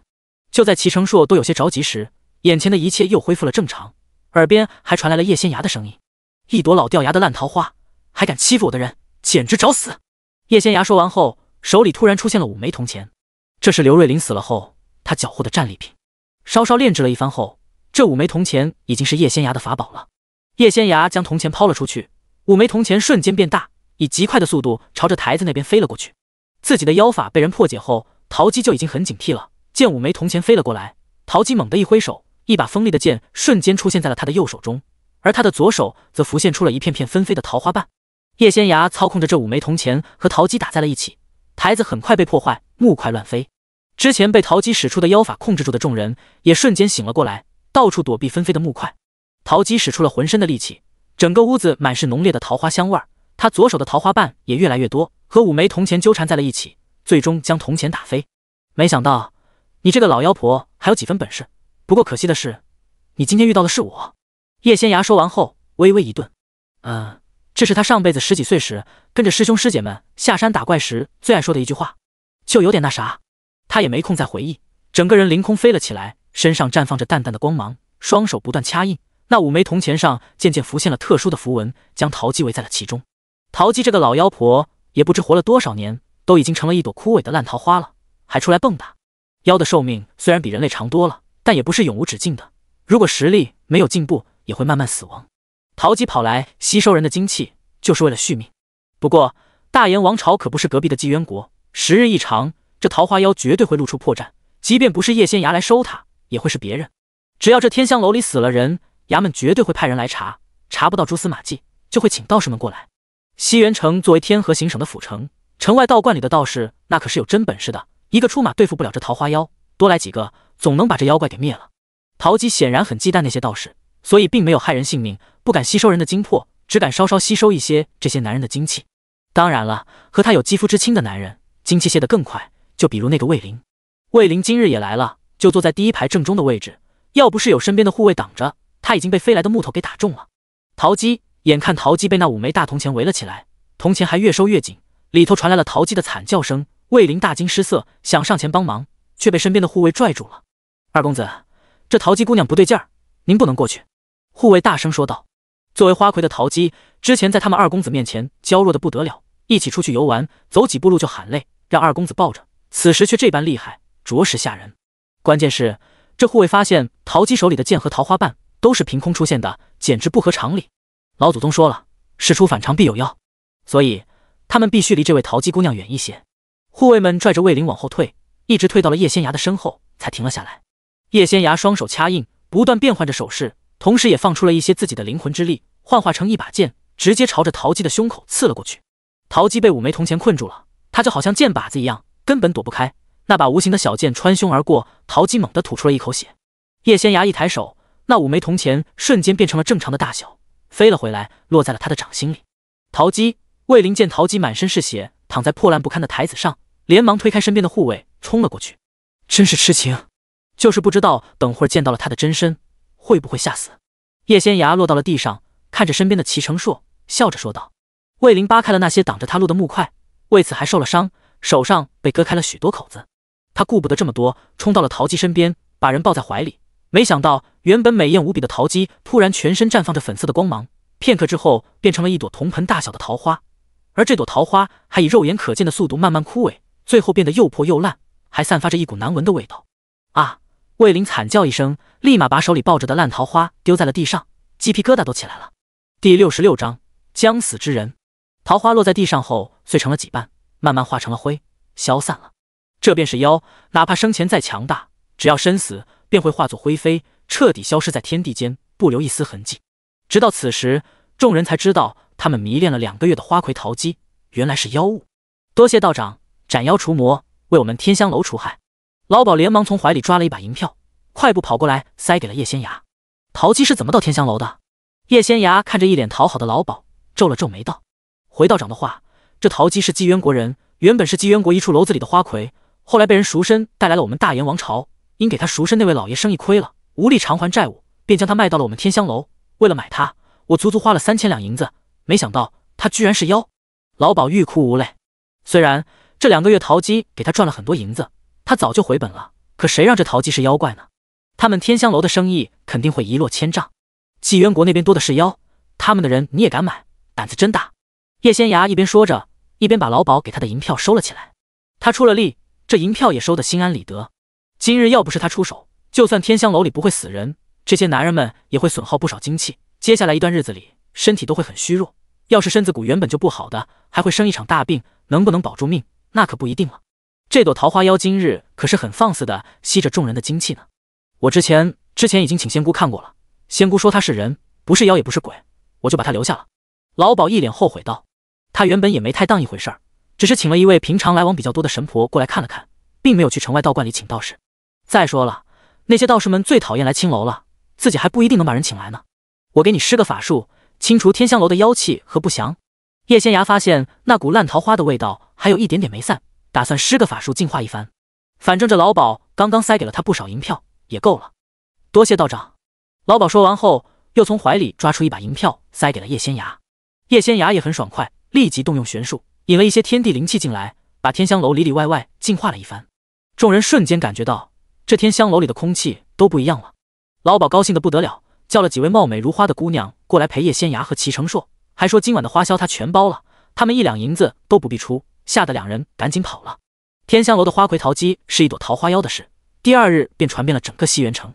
总督魏明辉还特意派人去了一趟城外的道观，请了陈观主来西园城，在天香楼做法驱除邪祟。而和桃姬厮混了快2个月的魏灵也病倒了，只是1夜的功夫，魏灵便形同枯槁，看着和将死之人差不多。杨武得知这个消息后，亲自带着银子和头面，在叶仙涯摆摊的地方找到了他。多谢叶姑娘帮忙，不仅除了那妖物，我也快和魏灵退亲了，这银子和头面请姑娘收下。杨武笑眯眯说道，只要魏灵一死，他就不用嫁给魏灵了。当然了，就算魏灵没死，父亲和母亲也答应帮他退亲。一个和妖精同床共枕了2个月，精气神儿都快被吸干净的人，就算能捡回一条命，以后也是废物一个。父亲母亲疼爱他，当然不会把他往火坑里面推。叶仙涯也没客气，伸手接了过来。天香楼的老鸨给了他2000两银子，杨武又给了1000两。他问过齐成硕了，3000两银子能在京城买一个小宅子，只是位置要偏僻一些。叶仙涯倒是不在意，只要能给家人一个落脚的地方就行。京城那么大，他赚银子的机会更多，等有了银子再换大宅子也不迟。其实齐成硕已经在京城那边给他们安排好了住处，但叶仙涯拒绝了。他又不是没本事养家糊口，用不着占别人的便宜。与此同时，总督府里，陈观主正在给魏灵把脉。陈观主执掌城外的道观，一身道术极为精湛，说他是天河行省道门第1人，也毫不为过。陈观主，不知我儿可还有救？魏明辉看着陈观主，一脸焦急道：儿子昨夜回来便晕倒了，一夜过去后，不仅没醒来，整个人形同枯槁，这可把魏明辉吓坏了，连忙把陈观主请了过来。二公子和那朵桃花妖亲密接触了2个月，虽然没有被桃花妖吸走精魄，但身上的精气和血气几乎快被吸干了。那桃花妖怕事情败露，每日输一点点妖力给二公子，养着二公子的身子，吊着他的命。那桃花妖一死，二公子也走到头了。陈观主叹息一声道：可还有救？魏明辉颤声问道：我们这些道士无法吸收天地灵气修行，我们修炼出来的真气没有滋养体魄的作用，加之天地灵气匮乏，已经很难能找到天才地宝了。要不然我倒是能炼制一些灵丹来救二公子的命，那我儿岂不是必死无疑了？魏夫人泪如雨下。老朽之前给二公子炼制的护身符呢？陈观主忍不住问道。魏明辉作为天河行省的总督，当然要护好自己的家人。他曾经请陈观主为家里人炼制了护身符，有那个护身符在，妖魔鬼怪都无法进他们的身。我也不知道，昨日我让人搜了他的身，并没有见到那枚护身符。魏明辉说着，看向陈观主，道长，还有没有别的法子？只要能救我儿，不管付出多大的代价，我也愿意。老朽也无能为力，除非魏总督能派人请太医门的人下山。太医门的玄术师能操控天地灵气，以天地灵气滋养二公子的身子，倒是能救他一命。太医门的玄术师，魏总督闻言一怔。作为封疆大吏，他当然知道太医门有多厉害，只不过他和太医门的人没有任何接触。朝廷专门有人负责和太医门联系，那人是皇上身边的心腹。第67章，还得摆摊。道长，我儿还有几日可活？魏明辉一脸哀痛道：3日。陈观主看了一眼躺在榻上的魏灵，摇了摇头。如果魏灵一直佩戴着他炼制的护身符，那桃花妖一开始根本进不了他的身，他也就不会遭此劫难了。那个护身符或许被魏灵遗失了，或许是有人刻意骗走了，不管是什么原因，护身符没了，便注定魏灵命中该有此劫。3日。魏明辉听了陈观主的话后，猛地往后退了2步，脑子里嗡嗡作响。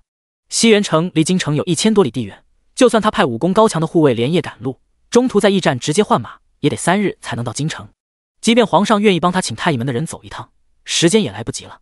他听说太医门的宗门在一处人迹罕见的地方，离京城很远，哪怕太医门的玄术师们能日行几百里，也来不及。魏夫人拽住了魏明辉的胳膊：“老爷，你想法子救救灵儿吧，我就2个儿子，少了谁我也活不下去。”魏明辉也很心痛，可是到如今还有什么法子呢？陈观主是他们天河行省道门修行者中的第一人，连他都束手无策。太医门那边又远水解不了近火，他儿子根本没有生路。总督大人，老朽听天香楼的老鸨说，昨日灭了那桃花妖的是一位女扮男装的小姑娘，那小姑娘还把天香楼净化了一番。老朽一早赶去时，天香楼里头没有一丝妖气和邪气，反而有天地灵气残余的力量。陈观主有些激动道：“那小姑娘年纪轻轻便有此实力，一人就能灭了一位老妖，还有天地灵气的力量残留。老朽怀疑这位姑娘是太医门的人。”太医门的人？魏明辉夫妇2人闻言一阵狂喜，儿子有救了！不错，在我们寻常的道观中，道士多，道姑少，而且还要修行到一定的年纪，慢慢积累，实力才会上去。我从来没有听说我们道门有实力高强的小姑娘。陈观主摸了摸自己雪白的胡须，笑得极其慈祥。也只有太医门那样的地方，才能培养出这种绝世天才。只要能找到那个小姑娘，二公子还有救。魏明辉喜出望外，连忙派人去找。杨府里，杨武听自己的父亲说，总督府正在寻找昨日灭了那桃花妖的人，要是谁能提供线索，重重有赏。父亲，女儿倒是认识那位灭了桃花妖的姑娘，您说，女儿要是把人请到了总督府，救了魏灵，那对他们也算有恩了。到时候我们再提出退亲，是不是就不会影响父亲的仕途了？杨武扯着手里的帕子，低声说道：“魏灵已经不行了，听说活不过3日，只要魏灵一死，她就不用嫁过去了。可总督府现在却大张旗鼓寻找叶姑娘，要不了多久，肯定能找到。以那位叶姑娘的本事，说不定真的能把魏灵救回来。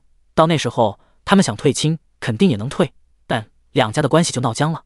父亲身为西元城知府，受为总督管辖，人家想给父亲穿小鞋，实在太容易了。虽然父亲说一定会帮他退亲，大不了换个地方做官，就算会影响仕途，也在所不惜。但杨武也不愿意自己的家人付出这么大的代价。你是怎么认识他的？”杨秉川连忙问道。杨武也没瞒着自己的父母，连忙把这件事原原本本告诉了他们。杨秉川听了后喜出望外：“那你快带我们去叶姑娘摆摊的地方，我们花银子请她去总督府，争取能保魏灵一命。到时候即便退亲，也不至于闹得太僵。咱们这就出发，千万不能让别人捷足先登。”杨武连忙点头，立即带着他们去了。城西热闹的市集上，叶仙崖还在摆摊算命。之前他收10文钱一人，现在只要5文了。这几日他在此摆摊，算得极准。今日来找他算卦和看病的人特别多，排了很长的队。仙崖，喝口水歇歇吧。齐成硕递了一个大竹筒过去。叶仙崖喝了一口，才发现里头是酸梅汤，而且还是冰镇的，脸上露出了笑容。他的确渴了，还又渴又热。你打算什么时候收摊？齐成硕问道。再过半个时辰吧。叶仙崖看了看后头排着的人，笑道。他让芙蓉发出去的号牌还剩下10几个，半个时辰够了。齐成硕见他实在太忙，便没有再打扰他了。按理说，这丫头已经赚了很多银子，没必要再来这边摆摊了。可他还是过来了。叶仙崖告诉齐成硕，在离开西元城之前，他都会来这边摆摊，给这些老百姓们算卦、看病等。至于其中的原因，齐成硕也问了。不是叶仙崖不知道累，而是因为他赚了太多的银子，只是杀了那个桃花妖，还不足以抵消其中的因果。他来这边摆摊算命，又只收5文钱，算是积德行善，可以抵消因果。天香楼的人并不知道叶仙崖的身份，就算总督府派人去问，也查不出什么来。他们只能加派人手在整个西园城寻找。不像杨武，因为认识叶仙崖，也知道叶仙崖摆摊的地方，没多久就带着自己的父亲母亲找到了他。叶姑娘，魏灵被那个妖女榨干了，命在旦夕。陈关主说她活不过3日，叶姑娘能救她吗？杨武一脸忐忑道：“这叶姑娘斩妖除魔是厉害，就是不知道能不能救人。她要是死了，你正好不用嫁了。我要是把她救活，你恐怕就不好退亲了。”叶仙崖压低声音说道：“大燕王朝民风开化，并没有夫君死后女子要守节一辈子的规矩，寡妇守节3年之后便可再嫁，至于未婚夫妻，那就更不必了。像她娘叶妙云那样一直守了10几年的，少之又少，除非没有娘家人撑腰。叶妙云当初是想带她回叶家的，结果被外祖父阻止了。外祖父死了女婿，简直比死了儿子还难过呢，非要女儿给江明涛守节，结果差点害了叶妙云一辈子。第68章，干不过呀。不瞒叶姑娘，我和他定亲5年了，我也不想他没命，好聚好散即可。”杨武柔声说道。他之前其实是很喜欢魏灵的，两人毕竟是未婚夫妻，平日里来往颇多，他一颗心都系在了魏灵身上，结果魏灵却爱上了陶姬。就算杨武知道魏灵是被陶姬的妖法迷惑了，无法自拔，但杨武也不打算嫁给魏灵了。即便魏灵养好了身子，他也不愿意。有些事发生了便是发生了，就算事出有因，他也不想逼着自己去原谅，只能说他们有缘无分吧。杨武已经想通了，小小心意，还请叶姑娘收下。杨秉川连忙奉上了一个小木匣子，里头装了2000两银子。既然是去救魏灵，那银子自然该总督府出，你们就不必给了。叶仙崖轻轻推开了木匣子，君子爱财，取之有道，他总不能两头拿吧？叶仙崖还干不出这样的事来。事实是，他要是拿了杨家人给的这些银子，和他们的牵扯会越来越深。叶仙崖怕麻烦，不想和这些生命中的过客有太多牵连。而且修行之人办一件事儿拿2份好处，本来就是坏规矩坏功德的，所以哪怕想要也不能拿。就算他这辈子没打算修仙，却也在动用玄术，用了就得守规矩。毕竟他的头顶上还有天道呢，他上辈子就没有干过他，这辈子也没想过再试。那我们送叶姑娘去总督府。杨秉川连忙说道。叶仙崖点了点头，还有几人排着队，我给他们算完再去。应该的，我们在一旁等姑娘。杨秉川笑呵呵道。没过多久，叶仙崖上了杨家帮他准备的马车，他还请杨武派人把沈芙蓉送回去了。他和齐成硕去了总督府，还不知什么时候才能回去，总得派人先回去报平安，免得娘亲担心。叶仙崖昨日赚了3000两银子，回去之后就交给了叶妙云。叶家人从来没有见过这么多银子，一大家子人凑在一起数了一遍又一遍，最后由叶妙云收着了。他们听叶仙崖说3000两银子能让大家在京城买一座小宅子落脚，心里别提多高兴了。这次叶仙崖去了总督府，肯定又能赚一笔银子，到时候他买的宅子就能大一些了。只不过为了抵消这些因果，接下来他都得去城西摆摊儿，一直到离开西园城为止。魏灵的魂魄还在，只是身上的血气和精气被榨干了，一旦没有陶姬帮他维持，魏灵便是强弩之末，离死不远了。叶仙崖是能调动天地灵气，但也要付出代价。只不过他已经筑基，不容易像之前一样受伤了。如今这片天地灵气匮乏，要不是他灵魂之力强大，根本汇聚不了多少天地灵气。叶仙崖足足用了2刻钟的时间，才保住了魏灵的命。叶姑娘，我儿如何了？魏夫人见叶仙崖从屋里出来了，连忙上前问道。你们家公子伤了根基，能保住命已是万幸，这个月都起不了身了。叶仙崖微微一顿，我开一个方子给他调养。叶仙崖说完后给魏灵算了一卦，不过他之前毕竟被那女妖吸干了精气和血气，肯定会折损寿命的，以后好好养着吧。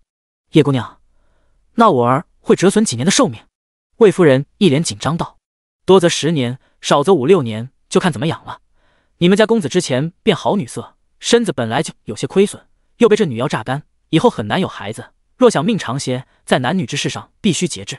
叶仙崖说的十分直白，在场众人听了后脸色变了又变。魏夫人听说儿子会折寿，又听说儿子以后很难有孩子，心里十分难过。不过好歹人活着，这便是不幸中的万幸了。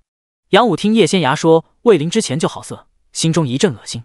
他以前还不知道呢，幸亏父亲和母亲支持他退亲，不然他下半辈子就完了。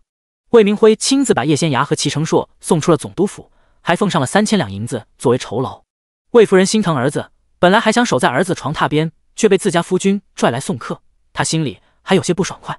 等叶仙涯他们走了后，才道：“我知道这叶姑娘本事很大，可能就是你们说的太医门人，可咱们已经给了银子了，你非要拽我出来送客作甚？我还想陪着灵儿呢。”真是妇人之见。魏明辉狠狠瞪了他一眼：“你可知方才跟在叶姑娘身后那名年轻男子是谁？不是护卫吗？”魏夫人试探着问道：“那是端王世子。”魏明辉有些没好气道。魏夫人闻言恍然大悟：“怪不得你一直恭恭敬敬跟在他身边。我问过端王世子，这位叶姑娘的娘亲嫁给了齐延昌，也就意味着这位叶姑娘现在是齐延昌的女儿，哪怕人家没有救魏灵，咱们也得好好捧着。齐延昌是那个被贬为庶民的瑞王殿下。”魏夫人一下子瞪大了眼睛。是。魏明辉点了点头。他之前让人准备了2000两银子，得知叶仙涯的身份后，又赶紧加了1000两。没想到瑞王殿下居然娶了一个带着女儿的寡妇。魏夫人一脸唏嘘道：“寡妇又如何？你瞧人家女儿多厉害，这叶姑娘说她不是太医门的人，可陈关主说了，叶姑娘的本事绝对是太医门人才有的，而太医门的玄术从不外传，所以叶姑娘肯定是故意隐瞒身份的。瑞王殿下有这么个女儿帮忙，迟早恢复爵位。”魏明辉不想和自家夫人多说这些，他皱了皱眉道：“之前魏灵那个小畜生跑出去侠妓，被我揍了一顿后还死性不改，要不是你一直替他隐瞒，让我误以为他已经痛改前非，他怎么会有机会跑去天香楼迷上那个女妖？真是慈母多败儿。夫君息怒，此事是我错了，我以后绝对不会再惯着灵儿，会让人好好约束她。等她娶了杨武，我定不许她纳妾。”魏夫人连忙说道。第69章，一辈子当官夫吧。娶杨武，我们还有什么脸让杨秉川把女儿嫁来我们府上？你没听叶姑娘说吗？魏灵伤了身子，男女之事要节制，以后还很难有孩子。杨秉川方才在我面前委婉提了提，想退亲。魏明辉沉声道：“这不是落井下石吗？”魏夫人顿时不干了：“落井下石？你要是有个女儿，你舍得把她嫁给一个被妖怪吸干了的废物守活寡吗？”魏明辉说着冷哼一声：“我已经答应了，至于魏灵的亲事，她真要是个废物，也别娶妻了，免得耽误了人家姑娘。”之前儿子危在旦夕的时候，魏明辉很担心，很害怕失去这个儿子，他甚至在心里祈求老天爷，只要能让他儿子保住一条命，哪怕让他折寿10年，他也愿意。至于现在，这臭小子保住了一条命，死不了了，那就该为他的所作所为付出代价。他若真是个不能人道的废物，还娶个什么妻？一辈子当官夫吧。接下来这几日，叶仙涯一直在城西摆摊儿，每日早出晚归，十分忙碌。8月25，叶清泽从考场里出来了，叶家人像上回送他入考场一样，这次也全家出动去接人。周氏准备了一大桌好吃的，一来是给儿子补补，二来也提前庆贺他考中举人。仙涯说能中，那就一定会中，全家人对此深信不疑。8月27这日，叶仙涯等人离开了西园城，往京城所在的方向去了。至于叶清泽，他留在西园城等着1个月以后放榜，陪他留下的还有他的父母和弟弟。叶仙涯给了他们一些银子当盘缠，等放榜以后，大舅一家就能去京城找他们了。九叔，您到京城以后，真的不住我祖父给您准备的宅子？在驿站歇息的时候，齐九来找齐成硕闲聊，齐成硕便提起了此事。不了。齐九摇了摇头，老头子虽然赦免了我，但依旧不待见我。他要是知道六叔对我这么好，又管吃又管住，到时候会连累你们全家的。齐九叹了口气道：“你是端王府的继承人，六叔为了我把你派出来保护我，其实我心里一直很过意不去。你要是有个好歹，让我怎么向六叔交代？不能因为我害了你们，我若过平常人的小日子，别人也不会把我当眼中钉肉中刺了。”齐九说着拍了拍齐成硕的肩膀：“娘子说了，等到京城落脚后，他要和大嫂二嫂一起开个酒馆，到时候让我做掌柜。你说从前的王爷现在成了掌柜，会不会有很多人想来瞧来看？到时候我们酒馆的生意肯定很好。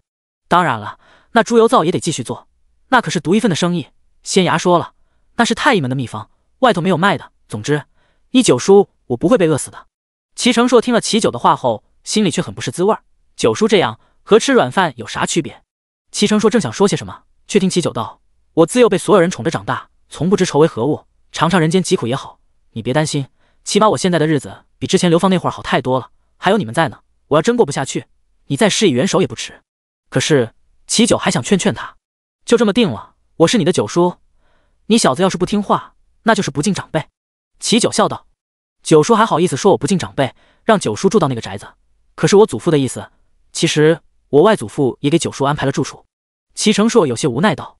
齐成硕的外祖父是齐九的亲舅舅，算起来，齐九既是齐成硕的堂叔，也是他的表舅。齐成硕幼年时特别喜欢去瑞王府找齐九玩，因为他这个叔叔特别贪玩，能和小孩子玩到一块去。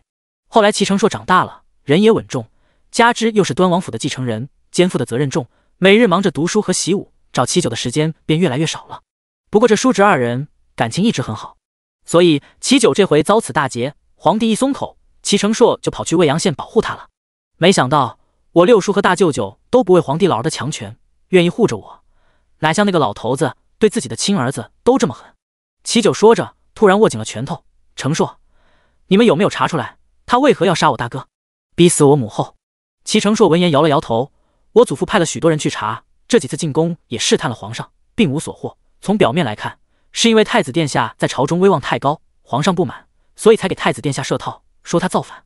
齐九听了他的话后沉默了，过了好一会儿才道：我知道老头子心狠，要不是他放权，大哥也不会有这么高的威望。我真看不出他以前对大哥和母后的好是装的，真要装也不用装这么多年。我总觉得老头子这么做一定有原因，可不管是什么原因，皇帝杀了太子，逼死了皇后，这是不争的事实。齐九特别恨他，恨他让自己失去了最疼爱他的母后，最护着他的大哥，还有他从前最喜爱的父皇。要不请叶姑娘帮忙算算？齐成硕试探着问道。齐九闻言瞪了他一眼，你小子有没有发现，自从认识仙衙后，你越来越懒了，什么都想靠他？齐成硕忍不住摸了摸鼻子，有吗？他怎么没发现？他只是帮九叔出主意，九叔不愿意就算了，这种事太复杂，仙衙也未必能推算出来。而且他从来没见过老头子，算起来太麻烦，他要是因此受了伤，娘子会骂我的。齐九看了看四周，低声说道。齐成硕见他如此小心翼翼，顿时有些无语。至于吗？不过谁让九叔拒绝了他们的好意，要靠娘子吃饭呢？时辰不早了，该启程了。齐成硕一边说着，一边站起身来。叶仙衙他们也从驿站里头出来了。叶仙衙不想坐马车了，想骑马。他今日午后特意让齐成硕教他了，仅仅2刻钟就学会了。众人一顿猛夸，就连叶仙衙都有些不好意思了。第70章，蓝夫人求见。齐成硕特意让人给他准备了一匹矮一些的马，瞧着挺温顺的。仙衙，你刚刚学会骑马，一定要小心些，抓紧缰绳不要放。如果害怕或者发现不对劲儿，记得喊成硕帮忙。叶妙云有些不放心，见女儿上了马后，连忙叮嘱道：娘放心吧，女儿一定会小心谨慎，不会受伤的。叶仙衙连忙点了点头。与此同时，云霄宫后头一处僻静的小院子里，谢鹏正在用三徒弟赵志峰从纪渊国这边弄回来的妖丹修炼。如今天地灵气匮乏，无论是人还是妖，修行起来都极其不易。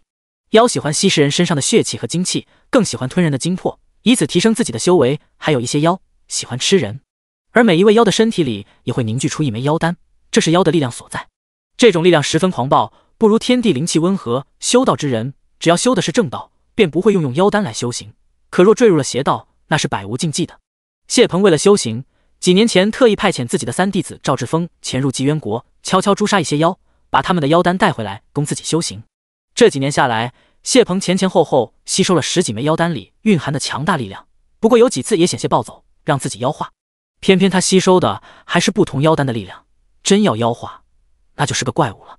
志峰，下次你去纪渊国，记得只带那些植物的妖丹回来，那些兽类的妖丹就不必了。谢鹏说着皱了皱眉，兽类的妖丹里头蕴含的力量更加狂暴，而且难吸收。相比起来，那些花花草草的妖丹里头蕴含的大多是天地灵气，对我的修行大有助益。是，师尊。赵志峰连忙抱拳应了一声。谢鹏起身轻轻拍了拍他的肩膀：志峰，你大师兄死了，二师兄也没了，老四和老五实力不强，师尊唯一可以倚重的只有你了，以后这云霄宫我也会交到你手上。谢鹏做梦都没有料到，自己派去未阳县的二弟子居然也在路上被人杀了，还有他精心培养的邪物，原本是想让二弟子带去吞噬杀害了他儿子的那个死丫头和他身边所有人，把他们全都杀光，吃干净他们的血肉和魂魄，连个渣都不留。如此一来，官府和道观的人也查不到蛛丝马迹。没想到他那实力最强大的二弟子居然死了。属于二弟子刘瑞麟的那块魂玉牌破碎的时候，谢鹏简直不敢相信。老二实力强大，比起他这个师傅来差距并不大，是整个云霄宫年轻一代的第一人，没想到也死了。当然了，谢鹏没了儿子，也想再生一个，好继承整个云霄宫。只可惜他吸收妖力，现在人不人妖不妖的，根本生不出孩子来，他也只能培养老三了。师尊，我想去查二师兄的死因。赵志峰试探着说道。师尊说，大师兄死在一个小丫头手上，二师兄是去替大师兄报仇的，结果还没到未阳县就死了，就连仇人是谁也不知道。他和二师兄情同手足，一定要找到仇人，给二师兄报仇。不许去！谢鹏狠狠瞪了他一眼，我不想连你也没了。弟子这些日子实力大增，不会有事的，请师傅放心。赵志峰还是不死心，此事我已经派人去查了，很快就会有消息，先别急。谢鹏紧紧握住了拳头，恨意滔天，杀了老大和老二的人，我一定要找出来，让他魂飞魄散，永世不得超生。赵志峰也和自己的师尊一样，憎恨杀了师兄们的人。师徒二人密议了一番后，赵志峰提起了12月初一道门大比的事。师尊，去年12月初一道门大比，咱们云霄宫是二师兄去的，今年要不就弟子去吧。赵志峰提议道。不行。谢鹏想也没想就拒绝了。我知道你实力强悍，不过你去了姬渊国几年，吸收妖丹修炼，要真的和人斗法，可能会露馅。他虽然弄出了一套隐藏妖力的秘法，又炼制了一些遮掩气息的法器给自己和三徒弟用，但不怕一万就怕万一，就连他自己都不能完全保证放大招的时候妖力不会外泄，更何况是自己的徒儿。只要徒儿小心一些，应该不碍事了。如果派老四或老五替我们云霄宫出战，他们极有可能连前20都进不了。我们云霄宫作为大炎王朝10大道门之一，如果门内的弟子排名太差，云霄宫的脸往哪儿搁？谢鹏听了赵志峰的话后沉默了。就让徒儿去吧，徒儿会小心谨慎的，不管怎么说，不能让云霄宫丢脸。赵志峰压低声音说道。那你小心些，别让太乙门的人看出来，要不然便是灭门之祸。谢鹏最终还是答应了，因为他也不想让云霄宫成为众人耻笑的对象。太乙门每年都会派遣一位玄术师去京城，为天下道士们讲道。除此之外，还有一场大比，在大比中表现出色的，有机会进入太乙门，成为太乙门的外门弟子。太乙门来的人眼光很高，有时候会收2-3个人，有时候只会收1人，甚至1个都不要。他们收弟子看的是品性、心境、天赋等，而不是当时的实力。很多时候被太乙门看中的人，并不是他们10大道门的人。云霄宫到了谢鹏手里，还没有一个弟子进入太乙门呢。不过谢鹏有一位师叔30年前成了太乙门的外门弟子，后来又成了内门弟子，只不过他那位师叔自打去了太乙门，就再也没有出来过，他们根本指望不上。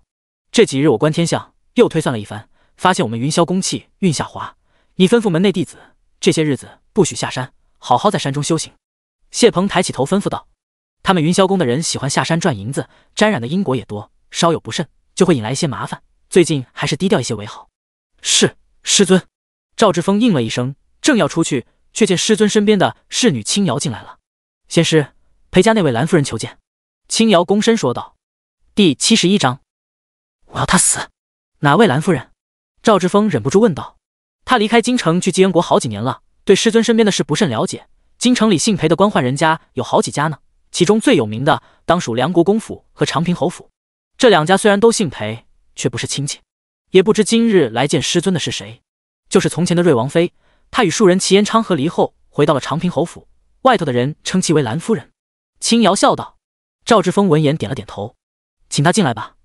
谢鹏一边说着，一边站起身来。青瑶，兰夫人喜欢喝我们云霄宫中的茶，去沏一壶送来。是。青瑶应了一声，连忙去沏茶了。没过多久，裴青兰带着丫鬟在2个道童指引下，到了谢鹏专门用来接待贵客的水榭。兰夫人见裴青兰走了进来，谢鹏连忙起身拱了拱手。仙师安好。裴青兰微微屈膝，然后站直了身子，坐到了一旁的椅子上。他轻轻挥了挥手，跟来的丫鬟们便退了出去。这云霄宫的风光还是和过去一般好。裴青兰望着亭子外头那成片成片的荷花，脸上露出了笑容。8月底，外头的荷花早就开败了，唯独云霄宫这个季节还有荷花绽放。他年幼时头一次来云霄宫，在这样的季节看到荷花，惊叹不已，还吵着闹着要来云霄宫做女道士呢。不知夫人今日前来，所谓何事？谢鹏笑着问道。那个青铜面具并未要齐延昌的命，宫里那位十分不满。我得到了可靠的消息，齐延昌就要回京城了，我不想看见他，不知仙师可有法子阻止他回京城？裴青兰开门见山道。暂时没有。谢鹏摇头。办法他倒是有，就是不敢用。他们云霄宫最近气运不好，不可轻举妄动。宫里那位主子说了，只要仙师帮我们了却心愿，他可以助仙师成为我们大炎王朝的国师。裴青兰直接抛出了诱饵。那位说了，只要拿出国师之位，谢鹏肯定会心动。京城有10大道门，其他那9家说的好听是正气凛然，依他看都是些不懂变通的傻子。他们不会私底下帮任何人做害人之事，唯有云霄宫有点像旁门左道，只要银子给的够多，好处给的够足，没有什么是云霄宫不敢干的。他们已经合作过好几回了。国师，谢鹏闻言瞪大了眼睛，这恐怕不成吧？按照我大炎王朝的规矩，这天底下唯一能成为国师的人，便是太乙门的门主。只可惜人家根本不稀罕国师之位，除非天下大乱，太乙门的门主才会成为国师，拯救苍生。他和人家比起来，差得实在太远。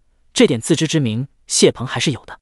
事在人为，裴青兰说着笑了笑，太乙门也今非昔比了。你怎么知道？谢鹏有些不信。这个道长就不必管了，道长若愿意，便帮我们除掉那个眼中钉；若不愿，我们也不强求。这国师之位，总有人想要。裴青兰说着，站起身来。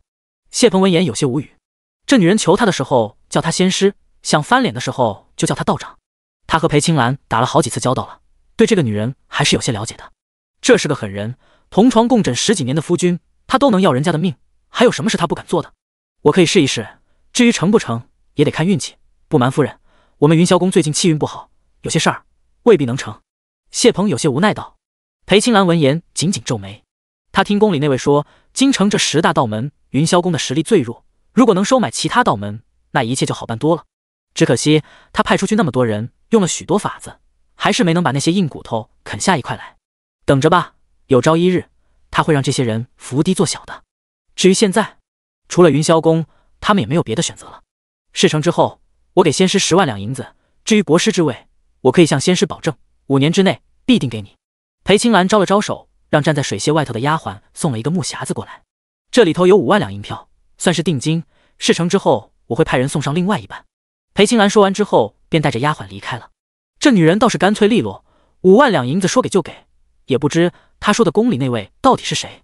谢鹏忍不住猜了起来，是2皇子和5皇子的生母淑妃，还是4皇子的生母贤妃，亦或者是8皇子的生母宜贵妃？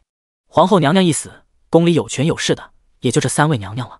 尤其是宜贵妃，她是纪渊国的公主，皇上20几年前生了一场重病，差点没熬过来，就连太乙门的门主亲自下山，也只能替她续命几个月。后来是宜贵妃回了纪渊国，用镇国之宝救了皇上。从那以后，宜贵妃便十分得宠，在宫里的地位仅次皇后。皇后仙逝后，宫里的一切便是宜贵妃做主。志峰，你带着小四、小五准备一番，在齐延昌回来的必经之路上布下7煞锁魂阵，我再把这些年精心调教的厉鬼给你们驱使。若能要了他的命，那最好；若不能，便罢了。谢鹏低声道：“10万两银子虽然不少，但他这些年来一直在敛财，所以也不是太在意。先后死了2个徒儿后，谢鹏也谨慎起来了。据我所知，杀了你大师兄那个小贱人，现在是齐延昌的妓女，他们肯定一起回来了。那个小贱人有些本事，普通的鬼怪不会对他造成威胁。你多下点力气，如果能把他和齐延昌一起绞杀，那再好不过；若不能，便留着给我慢慢处置。记住了，设好7煞锁魂阵便离开，不许留在那儿。你们要是再出事，师尊我也活不下去了。”谢鹏叮嘱道。他就5个亲传弟子，可不能再折损了。来日方长，他定会把那个杀了他独子的小贱人剥皮抽筋，千刀万剐，灼烧他的魂魄100年1000年，让他永世不得超生。第72章7煞锁魂阵。9月初8这日，叶仙雅等人进入了灵都行省丰节县，再往前走200里地便是京城。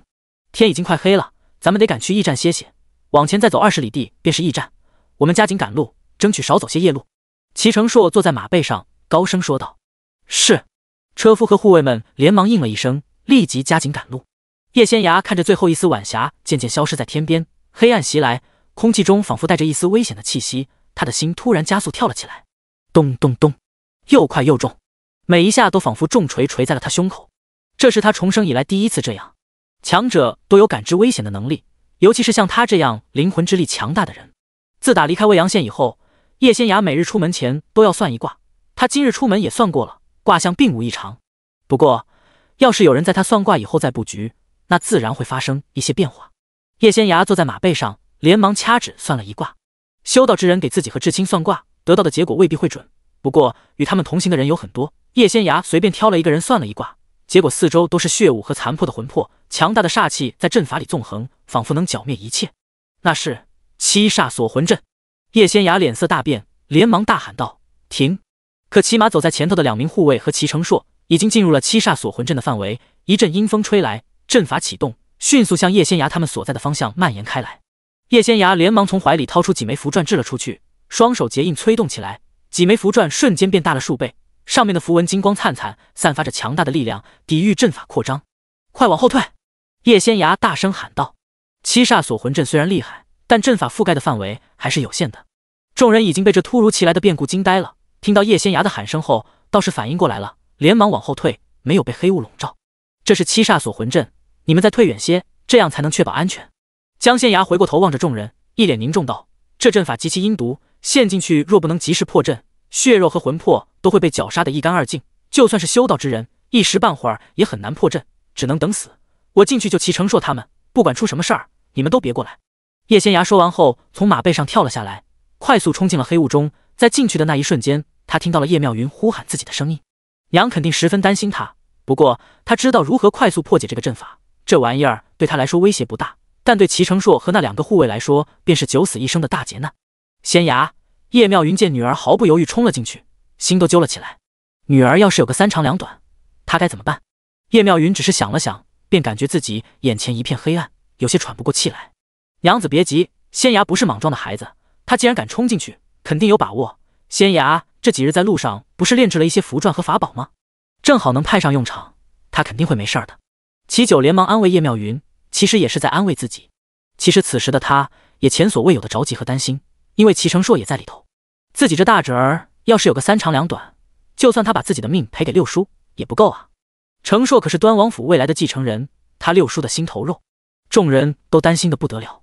叶仙崖闯进阵法之后，一边避开冲击到身上的煞气，一边寻找齐成硕和2名护卫，结果却被控制阵法的赵志峰给发现了。他连忙改变阵法布局，让叶仙崖失去了方向。虽然他想杀的齐延昌并没有入阵，但这个年轻的小姑娘冲进来后居然能避开煞气，未被阵法所伤，可见她十分了解这个阵法，和他们一样是修道之人。那也就意味着，这小姑娘便是师尊说的那个杀了大师兄的臭丫头。如果她能控制阵法杀了这个死丫头，那云霄宫肯定会由她来继承了。再说了，师父把她抚养长大，教了她一身的本事，师父唯一的独子，他们的大师兄却死在这个死丫头手里，他别提多狠了。如今有机会替大师兄报仇，他必须试一试。三师兄，你要作甚？老四见赵志峰突然改变了阵法，连忙出言阻止。三师兄你别忘了，师尊说了，就算无法完成任务也不打紧，最重要的是我们一定要平安回去。你若驱使阵法和那个小姑娘硬拼，一旦咱们输了，我们3个都要遭殃。三师兄，大师兄可比我们厉害，连大师兄都不是这个小丫头的对手，就算我们有阵法相处，也未必困得住她。老五也连忙说道。大师兄从前是比我厉害，可我在姬渊国那5年也不是白待的。赵志峰冷笑一声，连忙输入一些力量加持阵法。他就不信他们3个外加这阵法还斗不过一个乳臭未干的小丫头。这次用来布阵的7煞可是师尊精心炼制的，每一煞的力量都很强，赵志峰还是很有信心的。当然了，如果赵志峰等人知道他们最引以为傲的2师兄也是死在叶仙崖手上的，就算不会立马跑，也会悠着点，见机行事。赵志峰控制7煞锁魂阵，将阵法里所有的煞气全部集中到了叶仙崖这边，往他身上一次次的冲击，想将他绞杀。7煞锁魂阵是一个非常恶毒的阵法，由魑魅魍魉萧拔锥这7煞结阵，困守入阵的魂魄或人类。这阵法的最强之处在于变幻莫测，控制阵法者脚踏8门，牵一发而动全身。倘若有魂魄进入7煞锁魂阵，一旦开启阵法，那便会遭受噬心摧残，直至魂魄飞散。而活人被困在这阵法中，就如同遭受千刀万剐的酷刑一般，不会立刻死去，只会慢慢将人搅成血雾，等魂魄显现后，又慢慢折磨魂魄，直到魂飞魄散。这阵法叶仙崖也会，道门中凡是修行较高者也会。第73章一力破万法。因为这阵法是道门中人用来对付强大的恶鬼和妖物的，可结阵的7煞魑魅魍魉萧拔锥其实也是鬼怪，这也就意味着道门中人想设此阵，就必须自己养鬼怪，把他们培养成魑魅魍魉萧拔锥。后来由于太一门给道门传下了其他一些不损阴德的阵法，这7煞锁魂阵便很少出现了。只要是正道中人，不到万不得已，不会再用这样的阵法，邪修便百无禁忌了。叶仙崖一试便知道结阵的7煞被培养多年，实力很强，这些煞气撞在他身上如同刀割一般疼，哪怕他已经筑基也抗不了太久。这玩意就跟钝刀子割肉一样，一点点把人弄死，搅成血雾。叶仙崖当然不会坐以待毙，强大的灵魂之力外放，淡淡的光芒涌现在身体周围，直接帮他挡住了那些煞气。控制阵法的人把所有煞气都弄来他这边，虽然让叶仙崖的压力有些大，但也意味着齐成硕他们三人暂时安全了。有灵魂之力阻挡煞气，叶仙崖暂时不受其扰。他也没耽搁，立即拿出了自己在路上准备的符篆和用雷击木炼制的阴阳环御敌。那些符篆被掷出去后，这周立即响起了噼里啪啦的爆炸声。看着普普通通的阴阳环，在叶仙崖的催动下，瞬间变大了数倍，浑身冒着金光，一下一下往地上砸。他现在没工夫去找阵眼破阵了。俗话说得好，一力破万法，在绝对的实力面前，阵法也会失效。当七煞中的一煞被叶仙崖以暴力的手段砸出来后，他直接催动那5枚铜钱法宝，将其打得魂飞魄散。七煞牵一发而动全身，死了其中一煞，阵法便漏洞百出了。叶仙崖趁机又找出一煞灭了。让他没有料到的是，齐成硕和那2名护卫也发现了其中一煞。因为叶仙崖被赵志峰刻意针对了，煞气都往他那边涌，他们三人只受了一点皮外伤，便联手将发现的一煞打得魂飞魄散。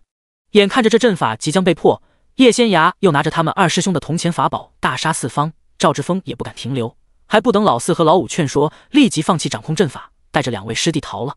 赵志峰一走，没有人掌控阵法，这阵法很快就被叶仙崖破了。七煞是相辅相成的，已经死了3个，剩下那4个实力自然大不如从前。叶仙崖一掌一个，直接将他们都灭了。等阵法彻底破了后，赵志峰等人已经逃远了。叶仙崖望着他们逃跑的方向，紧紧皱眉，最终并没有追过去，因为已经来不及了。你们怎么样了？叶仙崖转过头看着齐成硕等人。我们没事。齐成硕连忙摇头。你呢？他和护卫们只是刚刚陷入阵法时被那些煞气所伤，因为3人都是习武之人，有内力护体，皮肉筋骨也没有普通人那么脆弱，所以只受了一些皮外伤，并不严重。我没事。叶仙崖见他们身上的衣裳虽然有些破烂，衣裳上也血迹斑斑的，但没有致命伤，顿时放心了。就在此时，黑雾彻底消散，担心不已的叶妙云等人连忙冲了过来。齐九直接抱住了齐成硕。成硕，你小子没事吧？吓死你九叔我了。没事儿，一点皮外伤而已，过2日就能好。齐成硕拍了拍齐九的背，在他耳边低声道：我不是小孩子了，九叔你别抱着我了，这么多人看着呢。没事就好。齐九脸上露出了笑容，本想问问叶仙崖的情况，却发现叶妙云正抱着女儿抹眼泪。娘，我真的没事儿，您看看就知道了，我浑身上下连一个小伤口也没有。叶仙崖笑呵呵说道。其实刚刚陷入阵法的时候，他也被煞气所伤，只是他已筑基，加之灵魂瞬间外放抵御煞气，那点伤害对他来说不算什么。叶仙崖这些日子也吸收天地灵气滋养身体，那点小伤已经好了。那就好，那就好。叶妙云闻言喜极而泣，他方才实在太担心女儿了，也不知是哪个杀千刀的混蛋，居然布下了这样阴毒阵法，这不是想要我们的命吗？叶妙云说着看向叶仙崖，该不会是江明涛那个混蛋吧？控制阵法的人我见过了，虽然有阵法阻挡，看得不是太真切，不过想找到他也不难。叶仙崖说完后，根据现场残余的力量和那个男人的脸仔细推算了一番，脑海里瞬间浮现了一个画面，是云霄宫之主谢鹏和那个控制阵法的男人，应该是云霄宫的人。叶仙崖睁开眼睛低声说道，那就是冲着我来的，不管背后主使之人是谁，咱们回京城第一件事就是要灭了这云霄宫，不然难解我心头之恨。齐九说着拍了拍齐成硕的肩膀，成硕，九叔我现在是庶人一个，要银子没银子，要人没人，这事儿便交给你去办了。九叔放心，回京城后我会向皇上请旨，带兵包围云霄宫，再请皇上下一道圣旨，让其他9家道门相助，剿灭云霄宫。齐成硕沉声说道。云霄宫这些混蛋一而再再而三派人用那些阴毒的手段对付他们，就算是受人指使，这样的歪门邪道也必须灭了。叶仙崖检查了一下四周，确定没有异常后，他凝聚了一些天地灵气，替齐成硕活了2名护卫，驱散血肉中残余的一些煞气，又帮他们滋养了一下肉身，才打算启程了。天已经完全黑了，大家还饿着肚子呢，他们得赶紧去驿站吃喝歇歇。齐成硕看着自己身上的伤口越来越小，对叶仙崖除了佩服之外，还有些羡慕。早知道修道之人这么厉害，他幼年时也应该让祖父送他去学道术，说不定他天赋极佳，还能进太乙门呢。想什么呢？叶仙崖见齐成硕站在原地发愣，忍不住开口问道。我们普通人遇到这些鬼怪，还真是毫无招架之力。齐成硕苦笑道。你们3人斩杀了其中1位鬼煞，已经很厉害了。叶仙崖却觉得他们还不错。第74章，臭小子找抽。普通人遇到鬼怪的时候，大多吓得浑身发抖，完全生不出反抗之心。齐成硕还能带着2名护卫完成反杀，在他看来真的挺不错了。齐成硕闻言正想开口，却听叶仙芽道：“我肚子饿了，咱们快些去驿站吧。”好。齐成硕连忙翻身上马，带着众人往驿站所在的方向去了。与此同时，通往京城的官道上，赵志峰正带着2位师弟策马狂奔。那个妖女没有追上来吧？跑出去很远后，赵志峰发现马儿已经有些跑不动了，不得不停下来歇息。没有。老四和老五连忙摇头，两人也被吓到了。他们此时都有些庆幸三师兄当机立断，在死了3位鬼煞后，放弃了控制阵法，带着他们逃命。他们才跑出去几里地，三师兄就感知到阵法被彻底破了，吓得他们使劲抽打着马鞭逃命，总算逃了出来。那个妖女杀第1位鬼煞时，用了二师兄的铜钱法宝，二师兄也是被他杀的。赵志峰双眼通红道：“没想到二师兄也死在了那个死丫头手上。”赵志峰当时被气红了眼，又控制其他鬼煞去杀叶仙芽，现在想起来都还有点后怕，因为他们差点就没逃出来。师尊派二师兄去未阳县给大师兄报仇，结果却死在了路上。我们派去的人细查了一番回来禀报，二师兄死在了渭水县，是被一男一女给杀了的。我们当时也没多想，看来其中那个女子就是方才破阵的妖女。老四说着看向赵志峰：“三师兄，师傅炼制是7尊鬼煞十分厉害，又有三师兄你控制阵法，我们2人助你，结果还是被那个妖女破了阵。我们不是他的对手，还是早些回云霄宫，将此事禀报给师傅吧。走吧。”赵志峰也不敢久留，他虽然很想杀了那个死丫头给二师兄报仇，但也知道自己恐怕不是人家的对手，他也不想回去硬拼，万一自己输了呢？他们还是先回云霄宫吧。他就不信凭借整个云霄宫的力量还对付不了一个死丫头。经此一事后，叶仙芽比之前更加警惕，每日要推算好几回，确定平安无事，才带大家启程。9月初10这日，众人总算平安抵达了京城。九说：“你真的不去我祖父给你准备的宅子住吗？”分别的时候，齐成硕还是忍不住问了一声：“不去了。”齐九伸手拍了拍他的肩膀：“代我向六叔道谢，等我安顿好了再去拜见他老人家。”那我外祖父准备的宅子呢？齐成硕还是有些不死心：“也不去了，代我向大舅道谢，等我安顿下来再去看望他老人家。”齐九呵呵笑道：“行。”齐成硕点了点头，厚着脸皮道：“若我想九输了，该如何是好？”齐九闻言瞪大了眼睛：“这臭小子什么意思？”他们叔侄2人虽然关系极好，还没分开呢，齐成硕就说想他，怎么听都有点不对劲儿啊。世子爷随时都可以来我们住的地方找延昌。叶景怀笑着说道：“多谢老爷子。”齐成硕连忙拱手道谢：“世子爷客气了，这段日子劳世子爷带人护送我们进京城，老朽感激不尽。”叶景怀也拱了拱手。仙芽说：“路上的花销他会给齐成硕，不用他们操心，但人家毕竟护着他们一路到了京城，叶景怀很感激。有仙芽在，其实我们也没出多大的力。”齐成硕一脸谦虚道：“我们这院子还是世子爷派人帮我们买下来的呢，又大又宽敞，多谢世子爷。世子爷把前头街面上的铺子也帮我们租了下来，正好方便我们开酒馆，多谢世子爷。”齐成硕了听他们左一句道谢，右一句道谢，顿觉头大。他是我侄儿，大家不必客气。这小子都有些不好意思了。齐九连忙笑道。众人又寒暄了几句，齐成硕才带着护卫们离开了。快走出巷子时，齐成硕忍不住回头看了一眼，见叶仙芽正站在门口冲着他挥手，脸上顿时露出了笑容。回去吧，我改日再来看你们。齐成硕也冲着叶仙芽挥了挥手，心满意足走了。他出门半年了，祖父肯定很担心，也该回去了。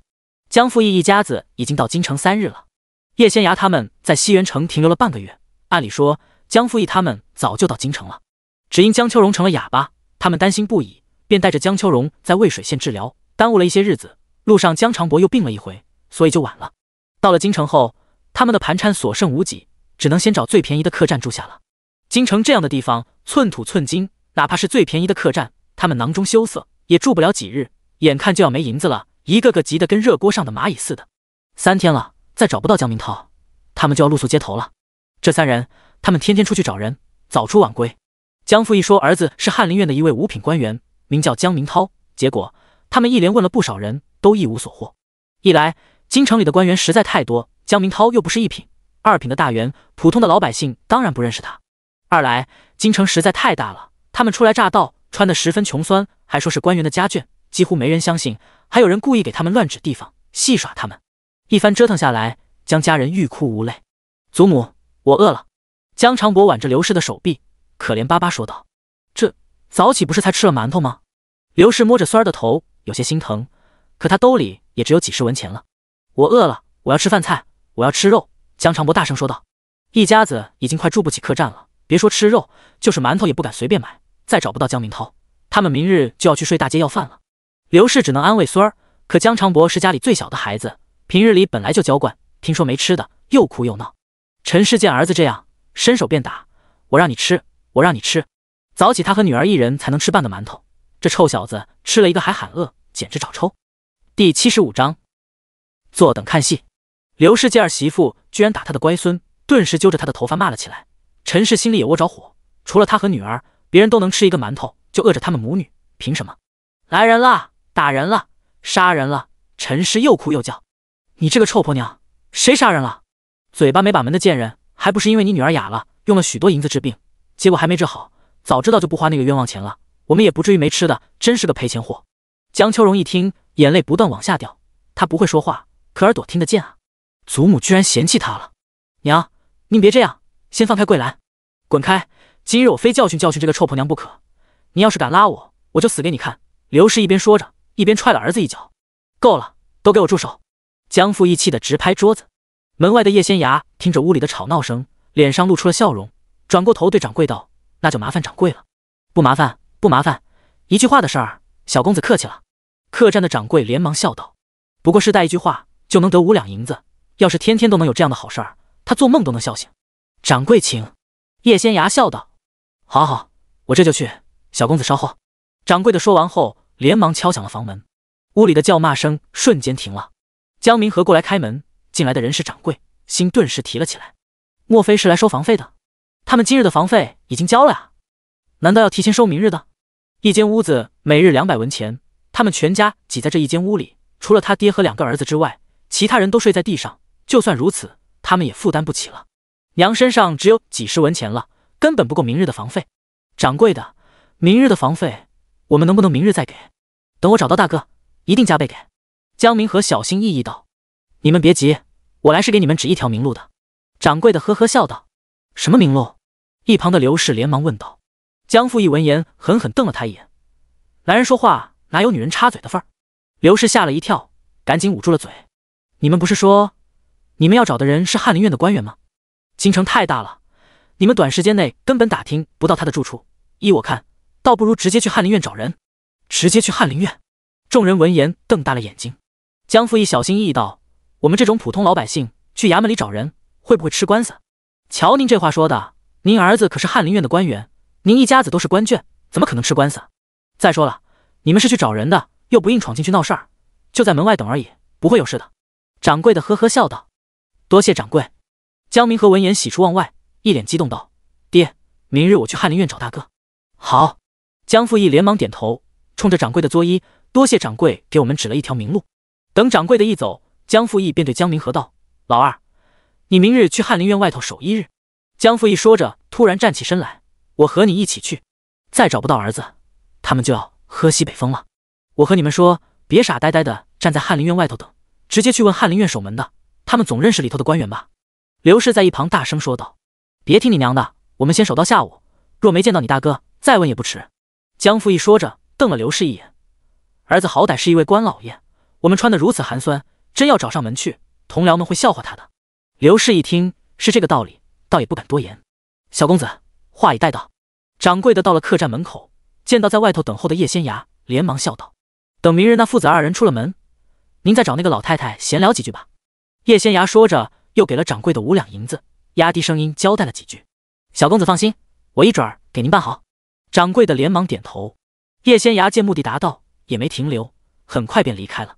他出了这条街，瞧见了他们刚买的马车。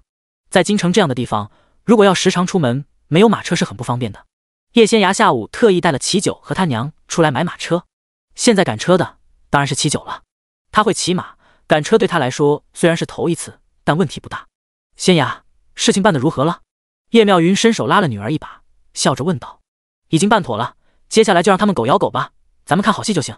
等他们闹得差不多了，咱们再一纸诉状把江明涛告到京兆衙门，娘就等着他身败名裂，一无所有吧。”叶仙芽冷声说道：“好。”叶妙云连忙点头：“这事儿不急，慢慢来，等我们在京城站稳脚跟，再告他。”他虽然恨极了江明涛，但也知道冲动是无法报仇的，而且一刀杀了江明涛，简直太便宜他了。他要那个贱男人慢慢失去一切，尝一尝绝望的滋味。翰林院的官员们最近很忙，尤其是负责秋闱的官员们。大燕王朝共36行省，各府城的主考官都是翰林院的官员们担任的，派下去的官员从5品到7品不等，而负责留在京城担任秋闱主考官的，则是2位4品官员，江明涛便是其中之一。按照朝廷规矩，秋闱1个月后要放榜，今日是9月11，再有5日便要放榜了。江明涛最近忙得脚不沾地，昨日还宿在了衙门里，没回去，熬到了大半夜，和几位同僚查阅入围学子们的试卷，以求万无一失。临近午时，众人干完了所有的活儿，就等着报上去，由掌院学士审核后，过几日放榜了。江明涛松了口气，对忙碌了大半个月的同僚们道：“诸位同僚，最近辛苦大家了。今日我在蓬莱居订了2桌，咱们一起去用午膳，喝2杯解解乏。该干的事儿已经干完了，最近这几日大家挑灯夜战，累坏了，今日倒是可以早些回去歇着了。”第76章，儿啊，我是你爹。若换作平常，他们下午还要来衙门里当值，倒是不敢用午膳时饮酒。可今日不一样，大家熬了几日，紧绷的弦终于松了下来，想好好吃喝一顿，然后回去歇着。江明涛脸上带着笑容，和一屋子同僚们一边说笑，一边往外走去。去年他还只是5品官员，以往的秋闱他也担任主考官，但去的都是其他的行省。今年他升任4品官员，所以才能担任京城这边秋闱的主考官。到了明年春闱就轮不到他了，春闱的主考官要3品以上。不过江明涛已经很满足了。作为主考官的他，被人簇拥着出了翰林院，心里别提多得意了。他现在是正4品的内阁侍讲学士，论才华和学识，江明涛觉得整个翰林院能超过自己的没有几人。他的老师是内阁大学士，他的岳家又是皇室宗亲，要不了几年，他的位置还能往上挪一挪，有生之年说不定就能像自己的老师一样入阁拜相。江明涛越想越美，走起路来有些飘飘然。结果刚出了翰林院的大门，便瞧见对面有人朝着自己冲了过来，吓得他大喊一声：“有刺客！”他可是朝廷官员，光天化日之下，有人朝着自己横冲直撞，不是刺客又是什么？难道是刁民？他最近可没有得罪任何人。众人一听有刺客，那还得了，一下子往4周散去。这种时候，当然是自己的命最要紧。他们都是手无缚鸡之力的文人，遇到刺客自然得躲。江明涛的2位随从连忙冲过来保护他，翰林院门口守门的差役们也拔刀冲了过来，吓得跑过来的江复义与江明和脸色苍白，连忙停下了脚步。江复义只是见到儿子特别激动，想过来拉着儿子的手而已，没想到居然被他当成了刺客。明涛我儿，我是你爹啊！江复义又气又急，明涛，14年不见，莫非你连爹都不认识了？你快睁大眼睛瞧瞧，我是你爹啊！大哥，我是你二弟，你明和啊！江明和也急得不得了，大哥居然把他们当刺客，还让人拿刀对着他们，实在太吓人了。江明涛闻言傻眼了，他仔细看了看江复义和江明和，这2人虽然穿得十分寒酸，人看着也很沧桑，一看就是乡下人，不过的确是他的父亲和弟弟。你们怎么来这了？江明涛又气又急，只觉得脑子里嗡嗡作响，下意识大声呵斥起来。这里可是翰林院门口，这么多同僚看着的，他爹和弟弟却一副十分穷酸的样子，简直太丢脸了。他之前不是让人送了500两银子回去吗？他们也不知道买点像样的衣裳穿，怎么像个逃难的？明涛，你别生气，我们一家子是来投奔你的。江复义见儿子生气了，连忙开口解释。他倒是想大声呵斥来着，但一想到儿子现在当了官，不是从前那个在青崖村读书的穷小子了，他也不能像骂老二那样骂老大。江明涛听了他的话后，气得不得了。他不是派人交代他们，让他们别来京城吗？结果人家倒好，居然一大家子跑来了，还在翰林院门口堵他，他的脸都让他们丢光了。不过百善孝为先，这么多人看着呢，江明涛也不敢表现出自己对他们的嫌弃来，能忙道：“父亲，我上次派人去青崖村接你们来京城，您老人家说故土难离，不愿意前来，儿子只好让人留下了500两银子，没想到父亲你们又过来了，儿子心中的实在是高兴。”江复义却有些傻眼了，儿子什么时候派人回去接他们呢？莫非他们刚好离开了青崖村，所以错过了？江明涛冲着自己的2名随从道：“你们还不快将老太爷和二爷请回我们府上去？”江明涛看向江复义他们，强颜欢笑道：“父亲，明和，你们先回府，我和同僚们用过午膳，再回去陪父亲。”俗话说得好，做戏做全套。江明涛话音刚落，便跪了下来，冲着江复义磕了3个头：“父亲，儿子给您请安了。”好好好。江复义见儿子做了大官，还给自己这个老爹磕头请安，感动得热泪盈眶。我儿快请起，父亲这就回去等你。江明涛闻言正想说些什么，耳边却传来了同僚们的声音：“江大人，你们父子团圆，这可是天大的喜事，咱们就改日再聚吧。是啊，江大人，陪老太爷要紧。老太爷不远千里来京城寻亲，实属不易。江大人还是陪老太爷吧，我等改日再聚。不错，改日我们请大人吃酒，去翠微居喝茶也不错。众人七嘴八舌说了起来，都是劝江明涛先陪着江复义。百善孝为先嘛，哪里有抛下老父亲去陪同僚们喝酒的道理？大家都懂。江明涛脸上虽然带着笑容，手却紧紧握在了一起，只是被宽大的袖口遮挡住，无人瞧见罢了。他特意的让人在蓬莱居订了2桌上好的酒菜，就是想和同僚们聚一聚，收买人心。没想到居然被他爹和二弟给搅和了。当着众人的面，江明涛也不好多言，和同僚们寒暄了几句后，带着江复义与江明和离开了。刚上了马车，帘子一放下，江明涛就想发火，耳边却传来了江复义的声音：“儿啊，你爹我一大早就来翰林院门口站着了，一站就是2个多时辰，滴水未进，又渴又饿，你可有吃的？”江复义实在撑不住了，一脸虚弱道。江明涛有些嫌弃地看了他一眼，吩咐人给他取吃食。等到了他们暂时落脚的客栈后，江明涛又让人雇了2辆马车，接了所有人往蓬莱居去了。他可不想和这些人同乘一辆马车，哪怕他们是他的亲人，江明涛依旧觉得嫌弃。一来他们穿的实在太寒酸，二来这些人身上有股怪味，他实在不习惯。到了蓬莱居后，江明涛立即吩咐人上菜。第77章狗咬狗。看着满桌子的山珍海味，从山旮旯里来的江复义等人瞪大了眼睛，动也不敢动。直到江明涛叫他们动筷子，众人才小心翼翼拿起了筷子。因为味道实在太好，他们这辈子根本没吃过，所以没过多久就大快朵颐起来。尤其是刘氏他们，因为身上没有银子了，今日一早起来到现在，只在客栈里喝了一些水，颗粒未尽，所以大家敞开了肚皮使劲吃，吃到最后都撑了，满屋子都是打饱嗝的声音。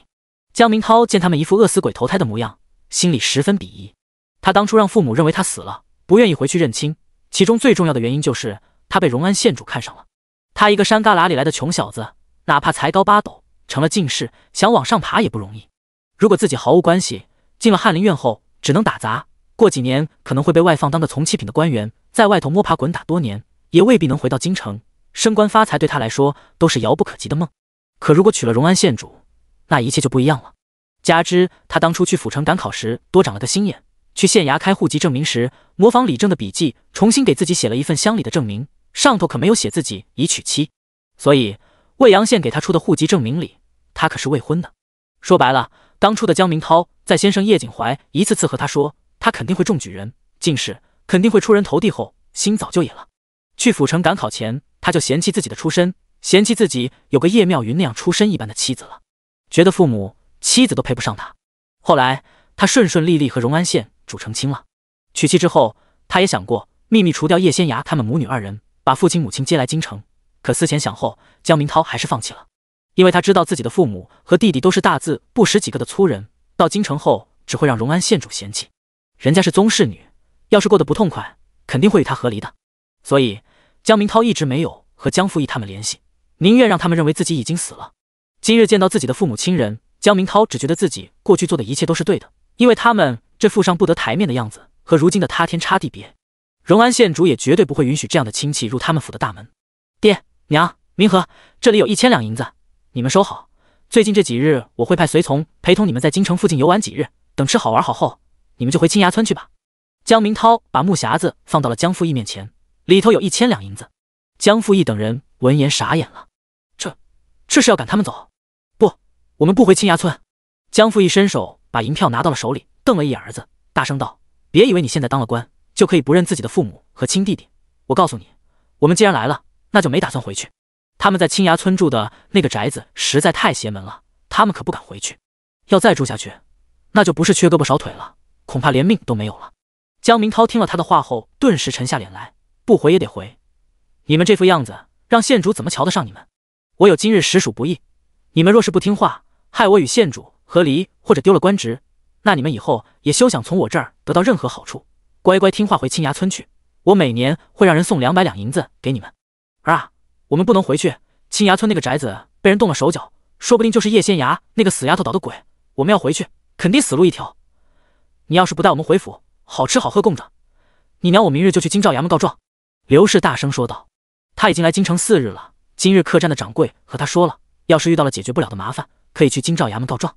还有，你前些日子已经升任了4品官，我听客栈的掌柜说，朝廷官员凡是4品以上的，其母要诏封诰命，那我现在也是朝廷的诰命夫人了，每个月还有俸禄呢，我就要留在京城，不回青崖村了。你要是敢赶我们走，那就是不孝。江明涛闻言，额头上青筋直冒。那个客栈老板真是吃饱了撑的，怎么把这些都告诉老娘了？他这老娘在村里是出了名的难缠，但对自家人是很好的，从前也最宠他这个长子，没想到今日却和他唱反调。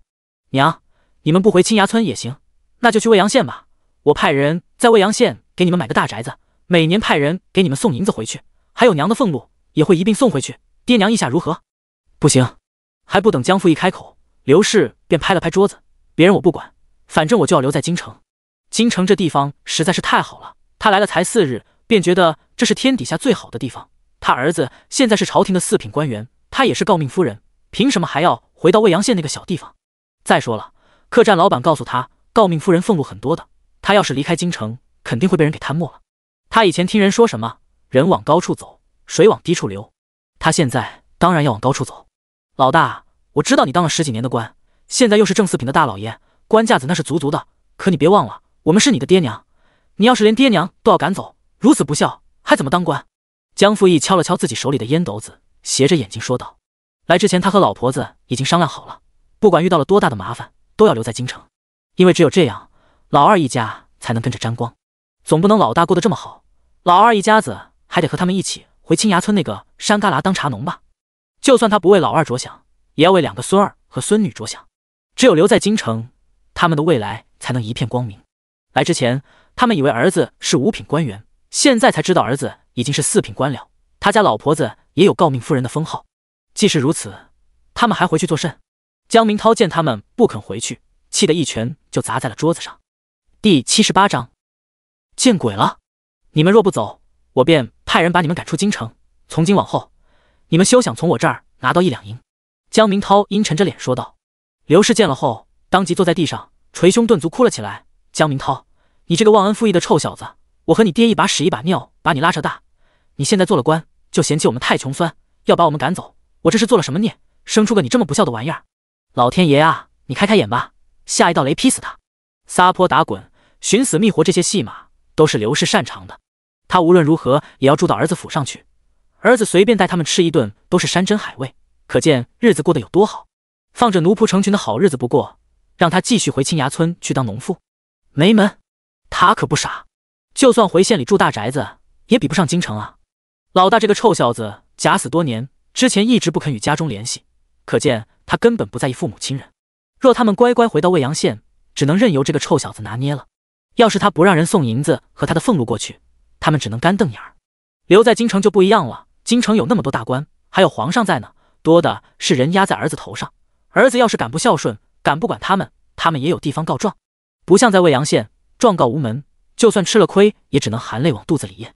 这京城，他是留定了。老大，你若真这般无情，咱们也只能去见官了。你诈死留在京城，不与父母联系，还停妻另娶，欲置他们于死地，如此不仁不孝，你头上这顶乌纱帽，怕是不想要了。刘氏大声威胁道。这些都是客栈那个掌柜和他闲聊的时候说的。京城里的规矩他已经知道了不少，不至于被这个臭小子给糊弄了。江明涛听了他的话后，气得额头上青筋直冒，许久都说不出一个字儿来。他做梦也没料到，自己的父母为了留在京城，居然拿他的前程威胁他。如果你好好孝顺我们，好好对你二弟一家，这些秘密我们自然不会说出去，大家都是一家人，同气连枝，这个道理你不会不懂吧？江父义敲了敲烟斗子，看儿子时心里也有了些底气。老婆子说的没错，他们一定要留在京城。儿啊，我们也盼着你好，这样大家都有好日子过，只要你不逼迫我们回去，那些事我们当然不会告诉任何人。刘氏也连忙说道。江明涛闻言脸色有些苍白，片刻之后才把在屋外等候的随从叫了进来，把他们送回府去，告诉县主南院还空着，给老太爷、老夫人和二老爷一家住。是。随从应了一声，连忙躬声道：老太爷、老夫人请。儿啊，你不随我们一块回府吗？刘氏转过头看着江明涛，笑着问道。他们以后还要靠老大过好日子呢。刘氏当然不会像之前那样对江明涛，这一家子从老到小都很现实，就像一个模子里刻出来的一样。江明涛只觉得头疼无比，他摇了摇头，衙门里还有事儿，我晚些时候再回去。父亲、母亲、二弟，你们先回府吧。那我们就去了。刘氏一副迫不及待的样子，恨不得早点去儿子府上过上呼奴唤婢，锦衣玉食的好日子。等他们走了后，江明涛才一脸颓然地坐在椅子上，心中后悔无比。早知会这样，他当初就该听夫人的话，直接花钱雇杀手，让他们去青崖村杀了叶妙云母女二人，一了百了，根本不会有后头这些麻烦。可他偏偏做了一件最不该做的事，他派人送了500两银子给二弟，让他们帮自己弄死叶妙云母女，结果惹来了这么一大堆麻烦。万幸的是，他每日早出晚归，不用面对这些人。但愿夫人能厉害些，好好管着他们，别给自己添乱。隔壁雅间里，叶仙芽望着自家娘亲，低声道：“娘觉得如何？可还满意？”“当然满意了。”叶妙云笑着点头：“如此好戏，幸亏没错过。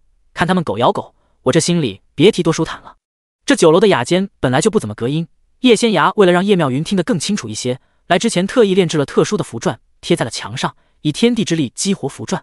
江明涛他们之前说的话，叶仙芽等人听得一清二楚。“娘，时辰不早了，咱们也该回去了。”叶仙芽一边说着，一边扶着叶妙云的手：“我先去结账，你们慢慢来。”齐九起身笑道：“他是自告奋勇跟着叶仙芽母女二人出来的，说要帮他们赶马车。”叶妙云倒是没有拒绝，坐自家的马车总比去租用别人的马车要方便干净。齐九出去后，叶仙芽他们才慢慢出了门，没想到隔壁的江明涛也推开门出来了。江明涛微微一怔，这不是叶妙云吗？虽然14年没见，他还是一眼就认出她来了。今日的叶妙云穿了一身浅碧色的衣裙，打扮得不像富贵人家的夫人们那么夸张，瞧着得体又优雅。叶仙芽之前特意给叶妙云调理了身子，现在的她看上去年轻又貌美，比过去自信从容了许多，早已不是青崖村那个农妇了。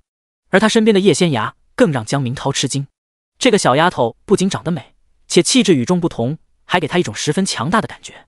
而且看她的长相，像叶妙云，也像她，这是她媳妇和女儿。可他们不是都死了吗？夫人之前花了1万两银子，雇了不少杀手去柳河镇杀他们。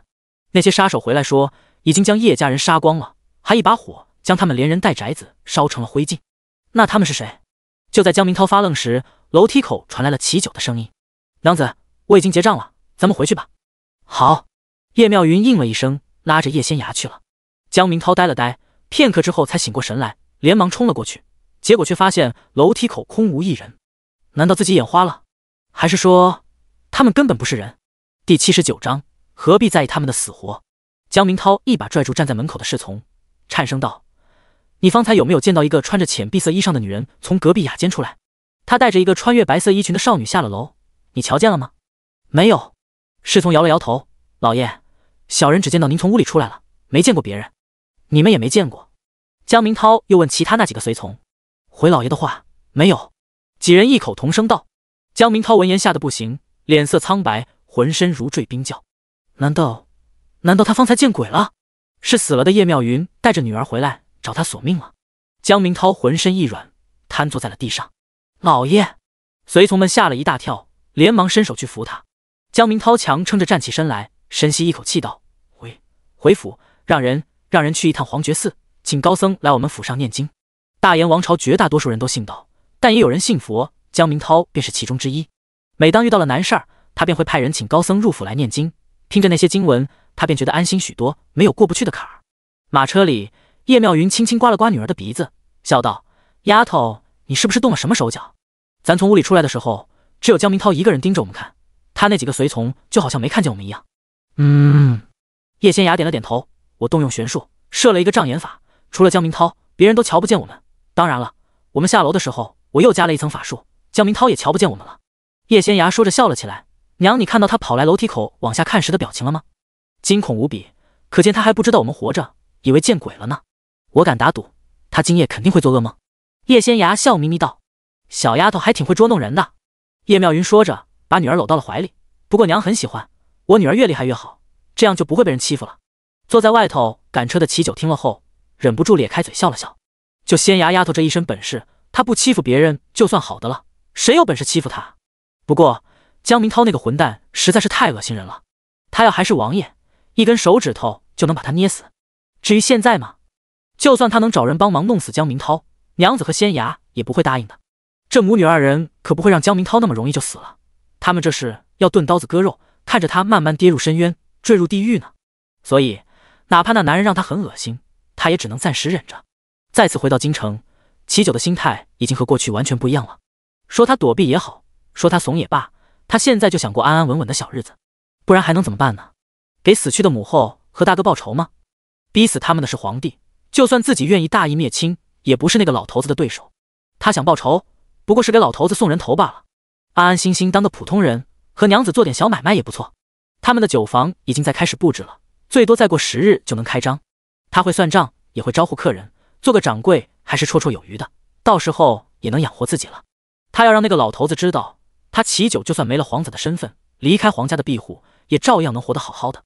虽然吧，他还是有吃软饭和靠女儿保护的嫌疑，但只要不靠着老头子和皇家，他就心满意足了。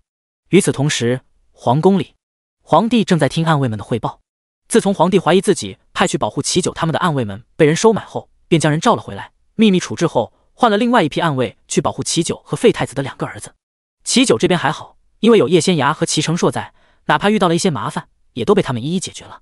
废太子的2个儿子可就没有那么好的运气了，一死一伤。尤其是皇长孙齐成邦一家子在流放之地被人杀了，一个不剩。哪怕是皇族血脉真的失去一切，无人庇护时，也和普通人没什么区别。皇帝听了后，整个人呆了呆，许久都没有说出一个字儿来。宜贵妃呢？皇帝沉默了许久，才低声问道。启禀皇上，贵妃娘娘在她的寝宫里。站在一旁的太监连忙回话，叫她过来。皇帝说完这话后，本想起身，却觉得头晕眼花，摇摇欲坠。皇上，屋里的人顿时急了，有的扶皇帝躺下，有的去请太医。宜贵妃过来的时候，皇帝正躺在榻上歇息。臣妾拜见皇上，皇上万岁万万岁！一身华服的宜贵妃迈着优雅的步子上前请安。她今年已经48岁了，因为驻颜有方，瞧着就和30来岁的妇人差不多，依旧很貌美，身姿也窈窕动人。她笑起来的时候，整个人都很明媚，让身边的人见了也情不自禁欢喜。皇帝以前特别喜欢看宜贵妃笑，今日看到这和过去一样的笑容，却觉得心中发冷。正问你，那些暗卫是不是被你收买了？皇帝挣扎着坐起身来，沉声问道。皇上为何这么问？臣妾只是奉旨管着后宫，从未插手前朝的事，更没有插手皇上身边的事儿。臣妾连皇上您的暗卫在何处都不知晓，又如何收买他们？宜贵妃说着，冲着皇帝扶了扶身。皇上未免太看得起臣妾了。皇帝闻言，伸手指着宜贵妃，嘴角微微颤抖，本想说些什么，手却被宜贵妃给握住了。再说了，废太子根本不是皇家血脉，他那2个儿子也是孽种，死就死了，皇上莫非还觉得心疼？宜贵妃说着笑了笑，笑容依旧明媚，却让人看着有些毛骨悚然。皇上应该庆幸这些污了皇家血脉的人已经不在人世了。皇帝闻言闭上了眼睛，没有吭声。臣妾可听说了，端王世子已经护着老九平安到了京城。老九是皇上您的亲儿子，只要他还好好活着，那对皇上来说便没什么损失。废太子的儿孙都是孽种，皇上何必在意他们的死活？第80章，那老九算什么？宜贵妃说着，挽住了皇帝的手臂，靠在他肩上，柔声道：皇上，我们姬渊国已经和那些妖物达成协议，以麒麟山脉为界，南北分治，结束我姬渊国100年来的内乱。北边归那些妖王，南边归我们姬渊国皇室。等我们的大国师把益寿延年的仙丹炼制好，臣妾与皇上都能分到1颗，到时候咱们就可以长命100岁，白头偕老了。皇帝闻言，眼前一亮。不可否认，对于年逾古稀的他来说，益寿延年的仙丹吸引力很大。他之所以一直十分宠爱宜贵妃，不仅仅因为这个女人貌美如花又聪明绝顶，很合他的心意，更因为姬渊国皇室每年送来的养生丹药，宜贵妃都献给了他。他这些年几乎无病无痛，哪怕明年70岁了，身体依旧很硬朗。而这一切都是宜贵妃的功劳。皇上，这次的益寿延年丹和以前我大哥每年命人给我送来的养生丹药不一样，这是用9981种妖物的内丹加天材地宝炼制而成。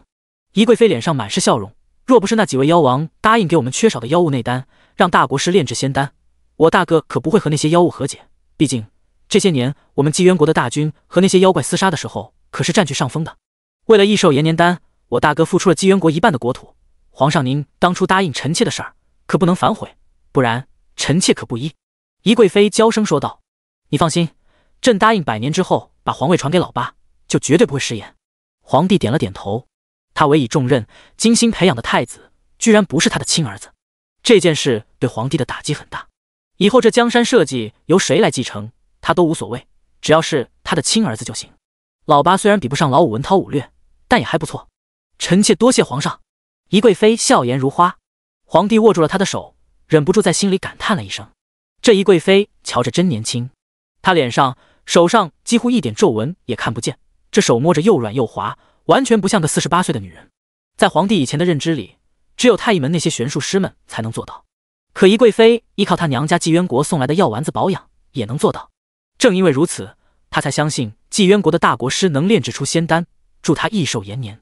只要自己能再活几十年，王朝的国力必定会再上几个台阶，老百姓们也都能过上安稳富足的好日子。有自己打下的雄厚基础，到那时候，不管哪位皇子继承皇位都一样。如果皇子们都不在了，他挑选一位最厉害的皇孙即位。程邦他们一家子是怎么死的，朕不想过问了，但程少那边，朕不想再出任何意外，明白吗？皇帝一边摸着宜贵妃的手，一边笑道：瞧皇上这话说的，就好像齐成邦他们一家子是被臣妾杀了似的。宜贵妃一脸娇媚道：不过话说回来，他们都不算我们齐氏皇族的子孙，应该剥夺他们的姓氏才对，皇上就是太心软了。好了，皇帝轻轻拍了拍他的背，不管怎么说，他们也叫了朕20-30年的皇祖父，又是朕看着长大的，此事到此为止吧。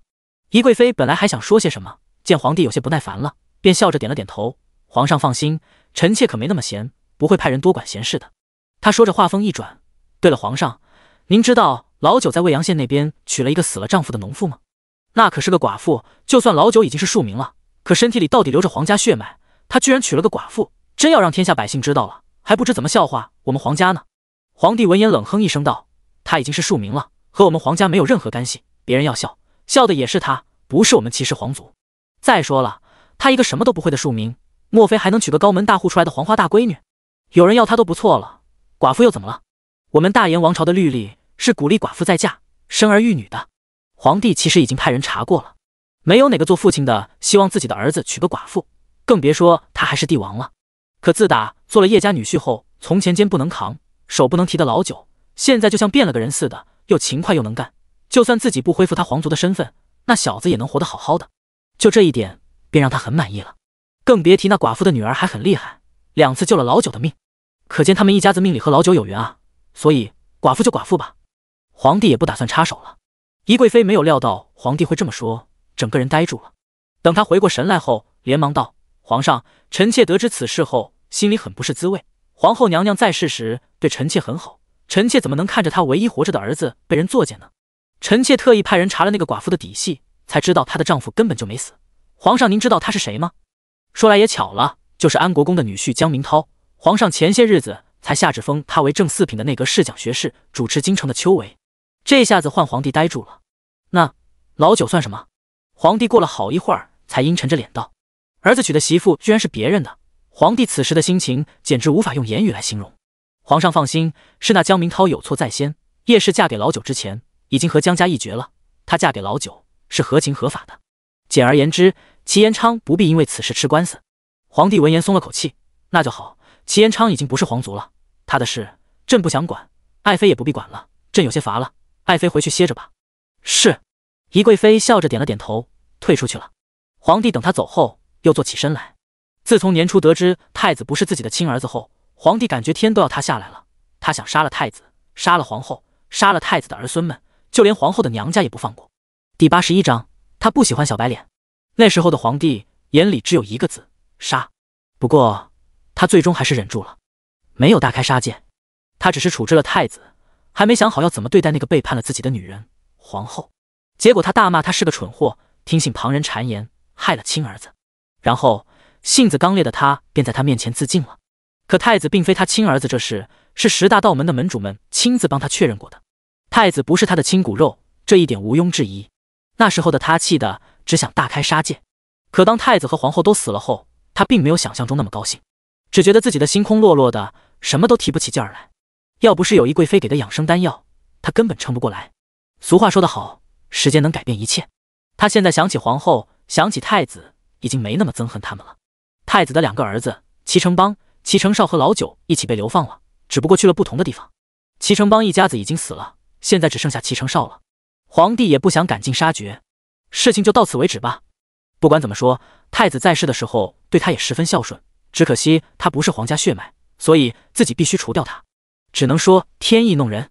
城西叶家，叶仙崖正在教二哥叶青灵画符。自从见识了叶仙崖的强大后，这位16岁的少年打算弃文从道。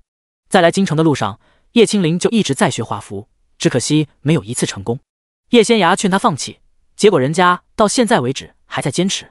老实说，看他这么执着又这么勤奋，每日奋笔疾书，叶仙崖都有点被感动到了。二哥这若能把这股劲儿用到学业上，肯定能像大哥一样学有所成。对于修道，叶青灵真没有这个天赋。叶仙崖也不想打击他，可有的人天生便倔强，不撞南墙不回头。坚持1-2个月没有成效，叶青灵肯定会放弃的。如果1-2个月还不够，那就3-5个月。反正叶青灵还很年轻，让他追逐一下梦想也不错。仙崖，听我娘说，你明月要出门摆摊。叶青灵又一次失败后，终于放下手里的朱砂笔。不会画符，那他可不可以先学看相、算卦？叶仙崖点了点头。我昨日出去看了，城南那边有条街全是算卦的小摊，我打算过去凑个热闹。叶仙崖说着突然笑了。至于二哥你连画符这种入门的粗浅之术都学不会，就不要学看相算卦了，这里头牵扯的因果大，你要是乱算是要出事的。哦，叶青泽闻言点了点头。那我还是继续在家里学画符吧。行，那我明天出去摆摊。叶仙崖笑着颔首，他总算把这个执着少年给劝住了。京城外头虽有10大道门，可里头的道士们都忙着修行，争取有朝一日能进入太乙门，踏上缥缈的成仙之路。下山历练的道士不多，所以很少有正儿八经的道士去闹市摆摊算卦。老百姓们想算卦，也极少会去京城外那10大道门，因为机会太少了。普通百姓可能要排1-2天的队才能轮到自己，富贵人家还能走后门或者派家里的人去排队，小老百姓们就耗不起了。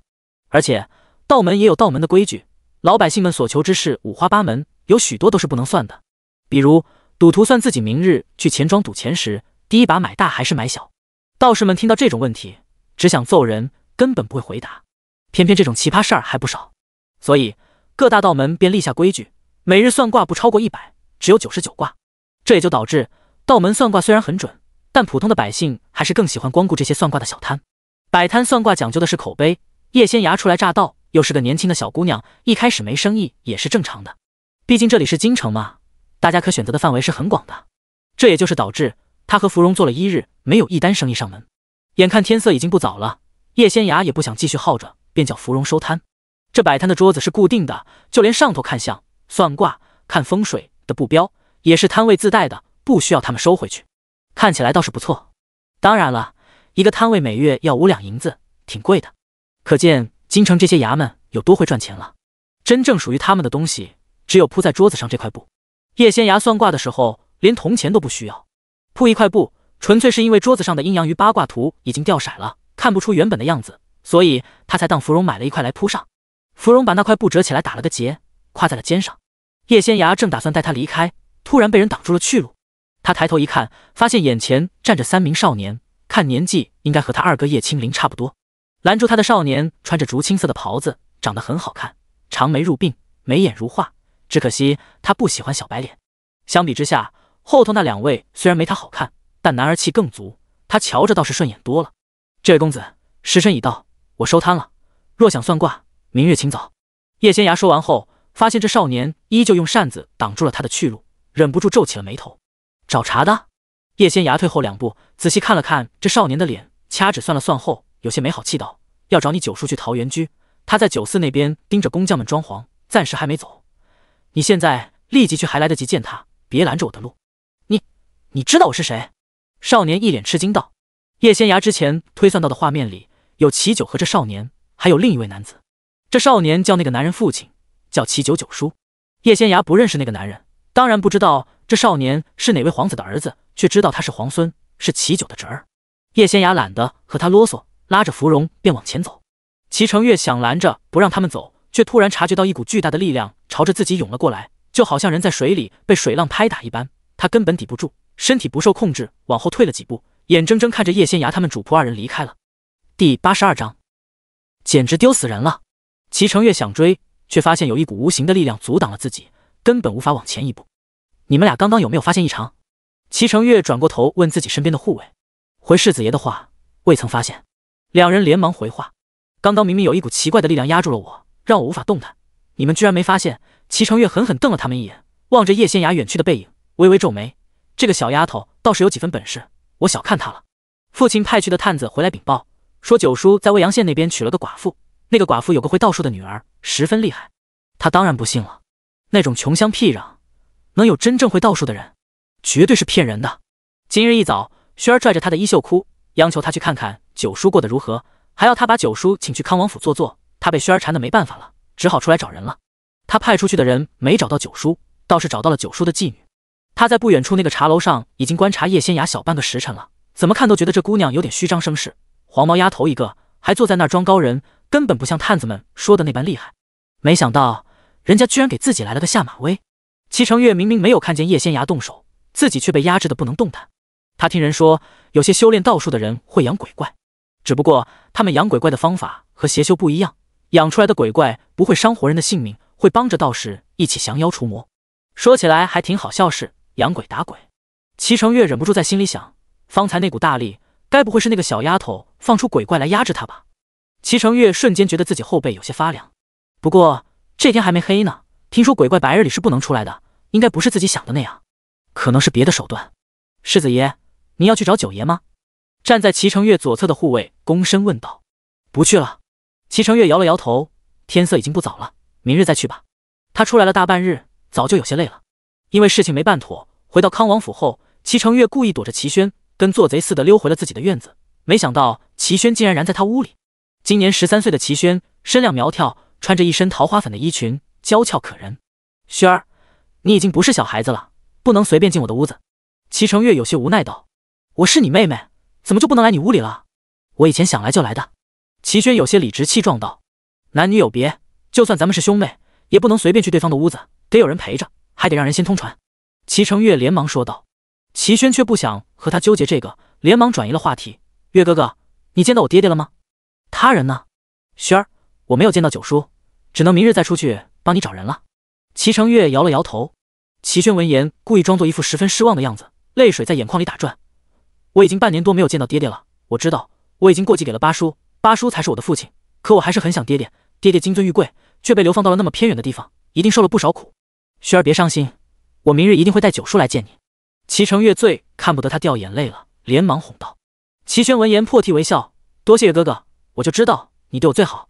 他说完后挽住了齐成月的手臂。月哥哥，我想见爹爹这件事，你可不能告诉别人，就连父亲母亲也不能说。你放心，我不会告诉他们。齐成月连忙点头，抽出了自己的手臂。男女有别，哪怕是兄妹也得保持距离。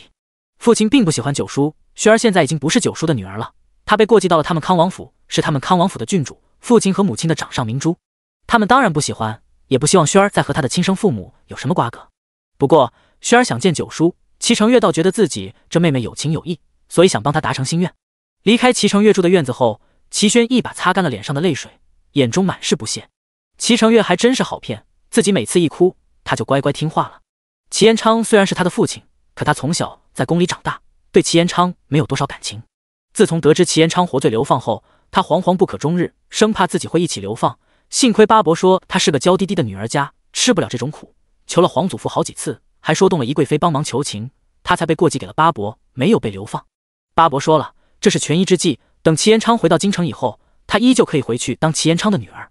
可齐延昌已经是个庶人了，他在宫里被教养长大，吃穿用度都是最好的。过继给了八伯后，来到康王府，他依旧是金尊玉贵的郡主，荣华富贵不愁。他当然不可能放着好好的日子不过，跟着齐延昌受苦。昨日他偷听康王和康王妃说话，知道齐延昌回到了京城，还娶了个寡妇，有一个比自己大1岁的妓女，简直丢死人了。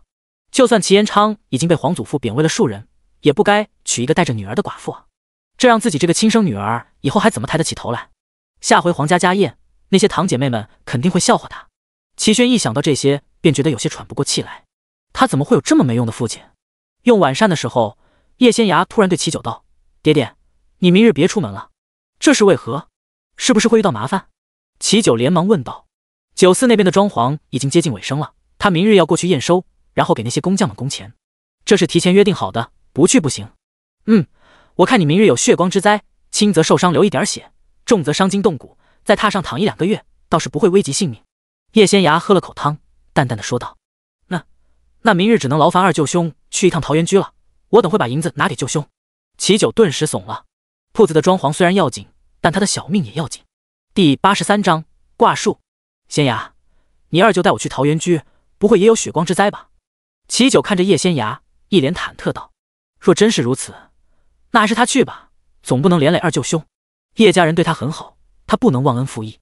不会，明日桃源居不会出事，二舅舅当然可以代替你去，容易出事的是你自己。即便你留在院子里不出去，也得小心谨慎些。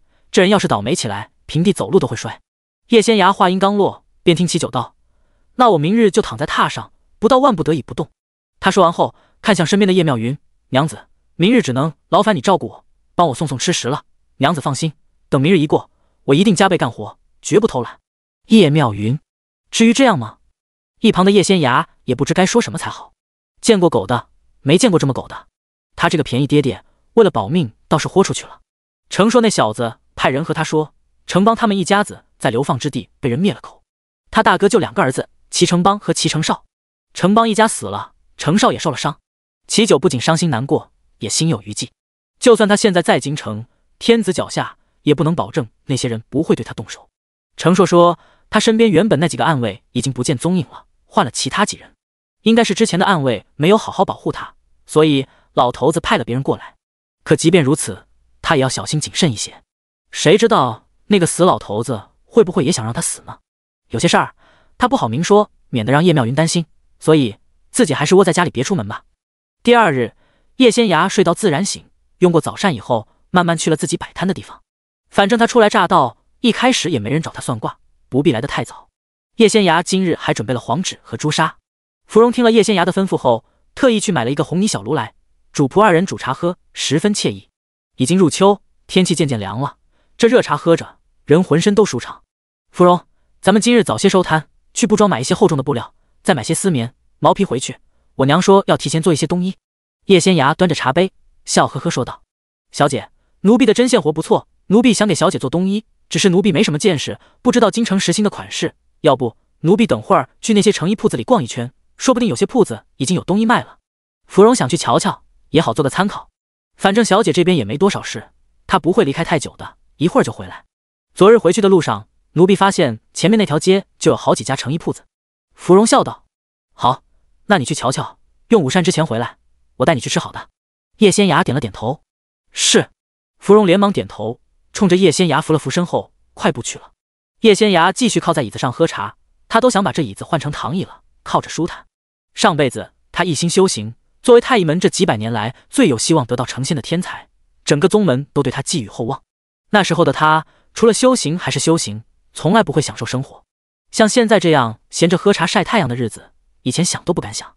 就在叶仙崖差点打盹时，突然有不少身穿盔甲的将士们冲到了街上，驱赶正在算命的老百姓们。直到10几个算命摊子前头都没人了，为首的那名男子一手叉腰，一手扶着刀柄，朗声道：诸位卦师，我乃金吾卫副统领赵江，奉命捉拿逃犯，此乃逃犯画像，请诸位卦师算一算，此贼是否藏匿在京城？若能算准，助我金吾卫捉拿此贼，赏银300两。他话音刚落，手下的兵士便拿着画像开始分发，每一位卦师面前的桌子上都被放了一张画像。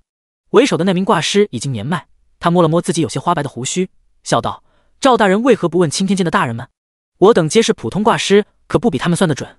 赵江闻言脸色一变，不过还是迅速道：青天监那边已经算过了，不准。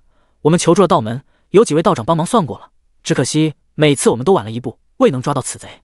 道长们都未能算准，更何况是我等，大人怕是白跑一趟了。老卦师摇了摇头道。赵江却没有放弃，因为他知道这些卦师看似普通，实则藏龙卧虎。那几个老家伙不提也罢，也就那点本事，新来的卦师就不一样了。有些卦师极有可能是道门中的天才弟子，下山历练，因囊中羞涩才来此算卦。这种事儿他们以前就遇到过。京城最近出现了一名大贼，那贼人专偷大户人家的银子和奇珍异宝，偷完以后还杀人放火。因为这些人家都有护卫，所以最后火并没有烧起来，但也损失惨重，不仅失了钱财，也死了不少人。他们金吾卫负责京城治安，统领为此事焦头烂额。也不知怎么的，道门派来那几位道长算了贼人的大概位置后，每次他们赶过去总迟了一步。再这样下去可不行，赵江只能来这边试试，万一运气好碰到了一位算卦十分厉害的道门弟子呢？如果碰不到，他只能禀报统领，再请10大道门派更厉害的人过来了。叶仙崖看着眼前这画像，掐指一算，脑海里渐渐出现了一些画面。有个中年男人大摇大摆走在街上，可不知怎么的，突然有一道光将画面打散。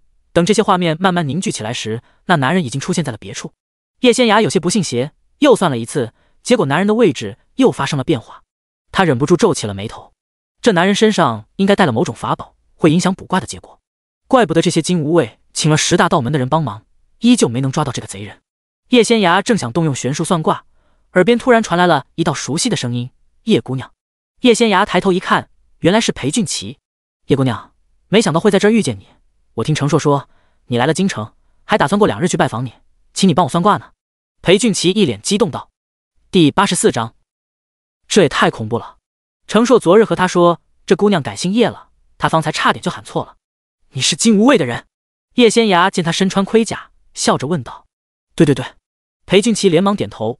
我从未阳县回到京城后进了金无畏，现在是正五品的参将。叶姑娘，你能找到画像上的贼人吗？裴俊奇虽然很想让叶仙雅帮他算卦，但他也分得轻轻重缓急。他身上带了法宝，这种法宝专克卦术，一般的道士推算的结果有误，又或者有所延迟，即便有厉害的道士们算到了他所在的位置，那个位置已经是很早之前的了。叶仙雅说着微微一顿，等你们找过去的时候，他已经离开多时了。没错没错。裴俊奇连忙点头。副统领赵江听到这边的动静后，连忙走了过来。俊奇，这位姑娘能算到那个贼人的位置？虽然眼前这姑娘看着实在太年轻了，一看打扮就知道是个未及笄的小丫头，但赵江作为金无畏的副统领，在京城住了多年，还是很有见识的，知道人不可貌相。大人，我正在询问叶姑娘。裴俊奇连忙说道。对于他们2人的交谈，叶仙雅并没在意，因为他现在正在动用玄术和强大的灵魂之力寻找画像上的男子。普通的法宝会影响卦术的结果，却影响不了玄术师。叶仙雅脑海里渐渐出现了一些清晰的画面。此人现在正在城东柳林巷一座府邸门前走动，这座府邸应该是他今夜的目标。他会穿过这条巷子进入彩霞街，小半个时辰后会到甜水巷的醉仙楼用膳。他易容了，瞧着像个20来岁的贵公子，穿着一身褐色的绸衫，手持折扇，衣摆有云纹。叶仙芽说着微微一顿，因为娘亲他们要开的桃源居就在醉仙楼隔壁。他昨日算到齐酒会有血光之灾，莫非就是因为这件事吗？不过他给二舅舅算了，二舅舅倒是没事儿。虽说给亲戚算卦有时候会不准，但他不是普通的道士，这准头还是不错的。赵大人，从这儿到醉仙楼需要走2刻钟，我们提前去醉仙楼设下埋伏，捉拿此贼。裴俊奇一脸激动道：可是这姑娘说的准吗？赵江已经有点懵了。他之前请人算卦，哪怕是10大道门的人，有未卜先知的能力，也只能说个大概，绝对不会具体到某个时间某个地点，而且连人家穿什么都知道，精确到了衣摆上的花纹。这也太恐怖了。他第一次遇到这样厉害的卦师，所以不敢相信。肯定准。我和你说，我之前在未阳县的时候，裴俊奇拉着赵江就说起来之前在未阳县的事儿，说完之后还从怀里掏出了300两银票，放到了叶仙芽的桌子上。多谢叶姑娘，我们这就去抓人。这赵江想说人还没抓到呢，裴俊奇就付银子了，未免有些太急了。裴俊奇却拽着他急急忙忙往醉仙楼的方向去了。赵大人，回去之后记得给我300两银子。裴俊奇的声音越来越远，等这些金无畏们全部撤离后，所有的卦师都盯着叶仙芽，眼神各异。远处围观的百姓们也窃窃私语起来。其中有个又矮又瘦的大娘突然从人群里挤了出来，快步跑到了叶仙芽面前，一边作揖一边道：姑娘，您是不是什么都可以算？叶仙芽闻言点了点头，她仔细看了这大娘的面相，柔声道：大娘是想寻找你13年前走丢的儿子吗？是。大娘一脸激动的点了点头，泪水夺眶而出。她为了寻找儿子，这些年找了不少卦师，就连京城外头的10大道门她也一一去过了，结果道门的道爷们都和她说儿子在岭南行省。岭南行省那么大，这让他们怎么找人？不过为了找到儿子，他和夫君还是离开京城去了岭南行省，在那边一待便是10年，可并没有找到儿子。叶仙芽掐指一算，发现这位大娘和他的儿子分开的时间太久，2人之间的因果都快断了，用卦术只能算个大概。你儿子在岭南行省齐安府浔阳县。叶仙芽只能算到这么多，要想知道更具体的，只能动用玄术。他之前筑基后，每日可以动用3次玄术，这段时间吸收天地灵气滋养身体后，可以动用5次。没想到今日算的前2卦，就让自己动用了2次玄术。浔阳县桥头村，他住的门前有一棵大柳树，门上贴着去岁的对联，上联是金玉满堂家兴旺，下联是……叶仙芽把自己见到的都告诉了这位大娘。大娘听了后激动不已，请叶仙芽帮忙写到纸上后，从怀里掏了1吊钱放到了桌子上。姑娘，我能给的不多，多谢姑娘。如果我能找到儿子，必定给姑娘立个延生牌位，日日烧香磕头，祈求姑娘长命百岁。叶仙崖算一卦10文钱，一吊钱是1000文了，这大娘给多了，普通百姓攒点钱不容易。叶仙崖正想把多的铜钱还给他，大娘已经急匆匆跑了，他要去找儿子了。不少人围在这儿的人见了后，有人觉得叶仙崖真的神了，有人却觉得他们在演戏。就算之前给官差算卦是真的，给这大娘算的卦肯定是假的。哪有人那么厉害，失散了10几年的儿子都能帮人找到，而且连人家住在何处都能说出来，这是人能办到的吗？就连10大道门的那些仙师们也办不到。大家窃窃私语起来，姑娘，劳烦你帮我瞧瞧，我何时才能娶妻？一名年轻男子坐到了椅子上，一脸轻浮道。叶仙崖闻言抬头看着他，片刻之后皱了皱眉，你3年前已经娶妻，从面相上看，你不是长寿之人，这辈子都没机会再娶了。想耍他，那就别怪他实话实说了。男子一开始听叶仙崖说他已娶妻，还觉得这个小丫头有点本事，等听他说自己并非长寿之人后，顿时翻脸了。第85章，京城的人喜欢算姻缘。你这小姑娘怎么满嘴胡话？就连道门的仙师都说我能长命百岁，你居然说我不是长寿之人，信不信我砸了你这摊子？你尽管试试。叶仙崖冷笑道。对于这种想找茬的人，他可不会手软。而且这男人一开始找他算卦就没安好心，见她是个年轻貌美的小姑娘，故意戏弄她来着。叶仙崖一挥手，这男人瞬间感觉到一股无形的力量往自己身上撞了过来，他站立不稳，往后退了几步后重重摔倒在了地上。他不信邪，又起身冲了过来，结果这回摔得更狠了。一连试了3回后，男人摸着自己差点被摔肿了屁股，一瘸一拐走了。临走前还撂下狠话，你给等着，一个黄毛丫头罢了，也让你吃不了兜着走。叶仙崖冷笑一声，双手悄悄捏了几个硬诀。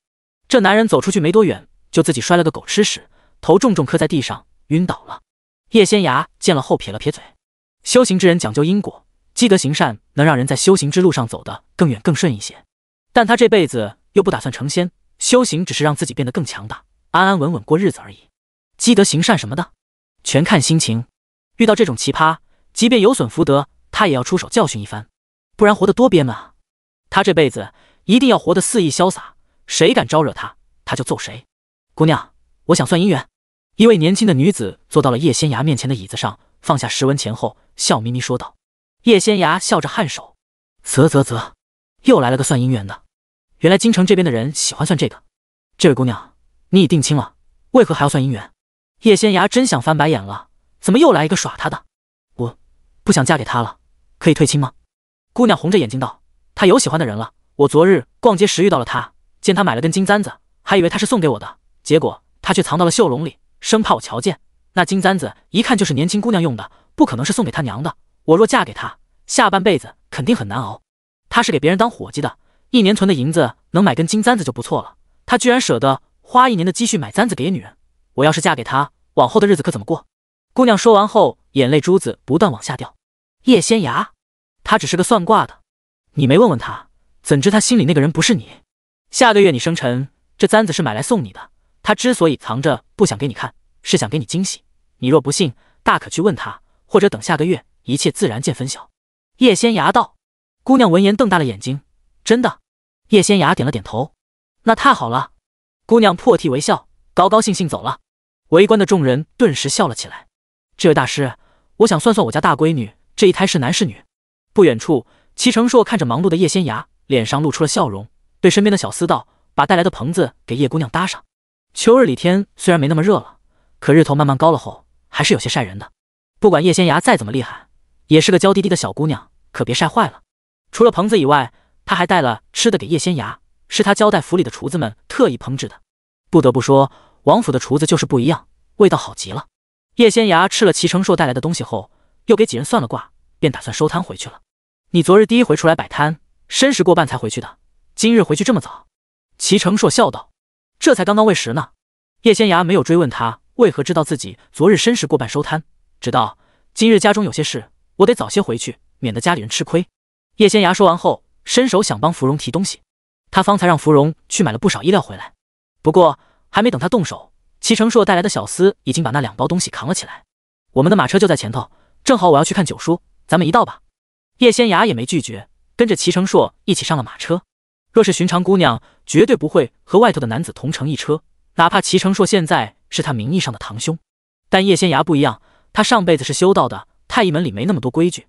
他年少时和师兄师姐们一起下山斩妖除魔时，不仅同乘一辆马车，为了安全起见，还同住一屋呢。你们府上是处理的如何了？叶仙崖一边把玩着手里的铜钱法宝，一边问道。我二叔抵死不认，硬说那个青铜鬼面具的事和他无关。此事是叶仙崖推算出来的，齐成硕也没有证据。那位把青铜面具给他祖父的高僧，上个月圆寂了。换句话说，死无对证。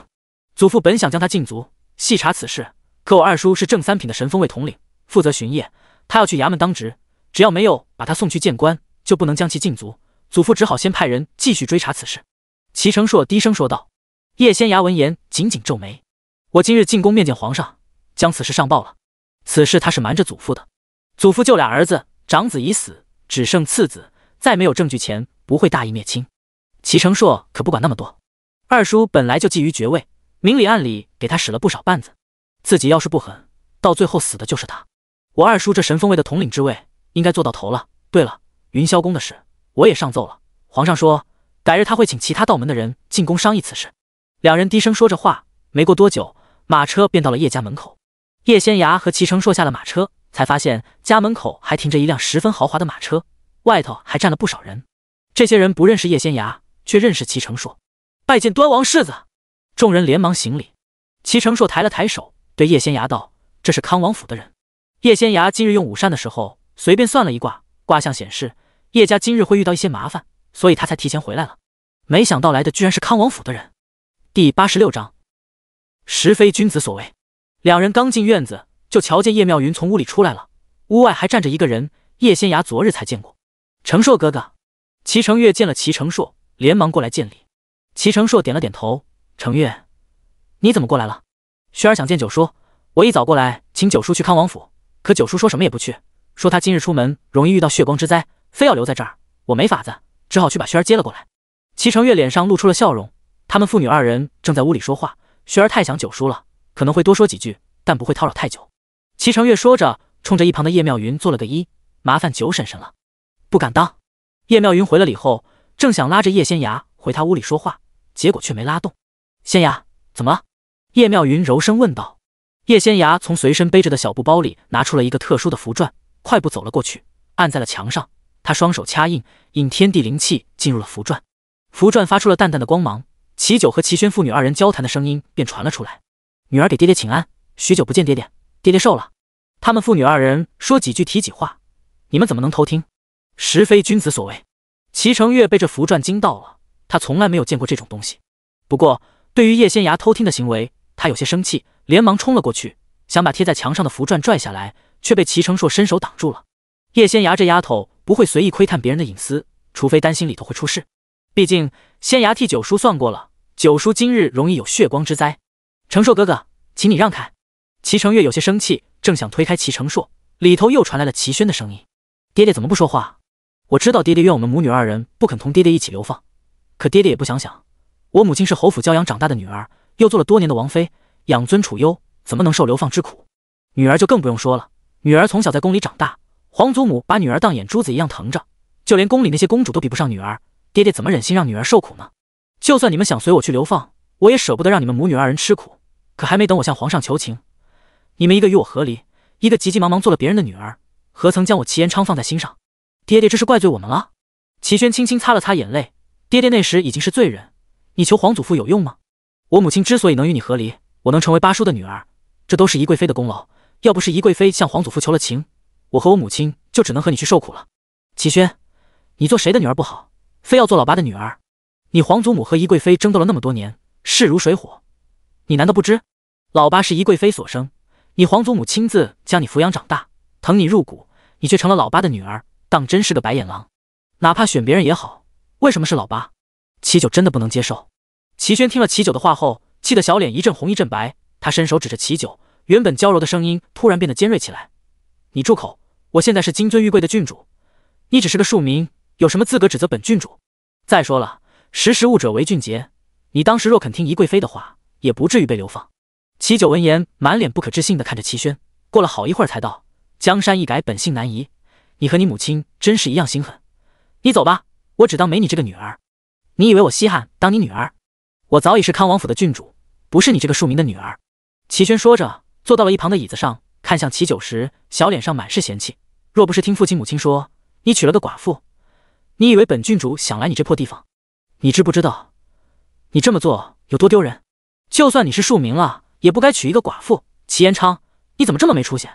怪不得我母亲说你是个窝囊废，我们母女二人的脸都被你丢光了。你给我住口，滚出去！齐九也彻底火了。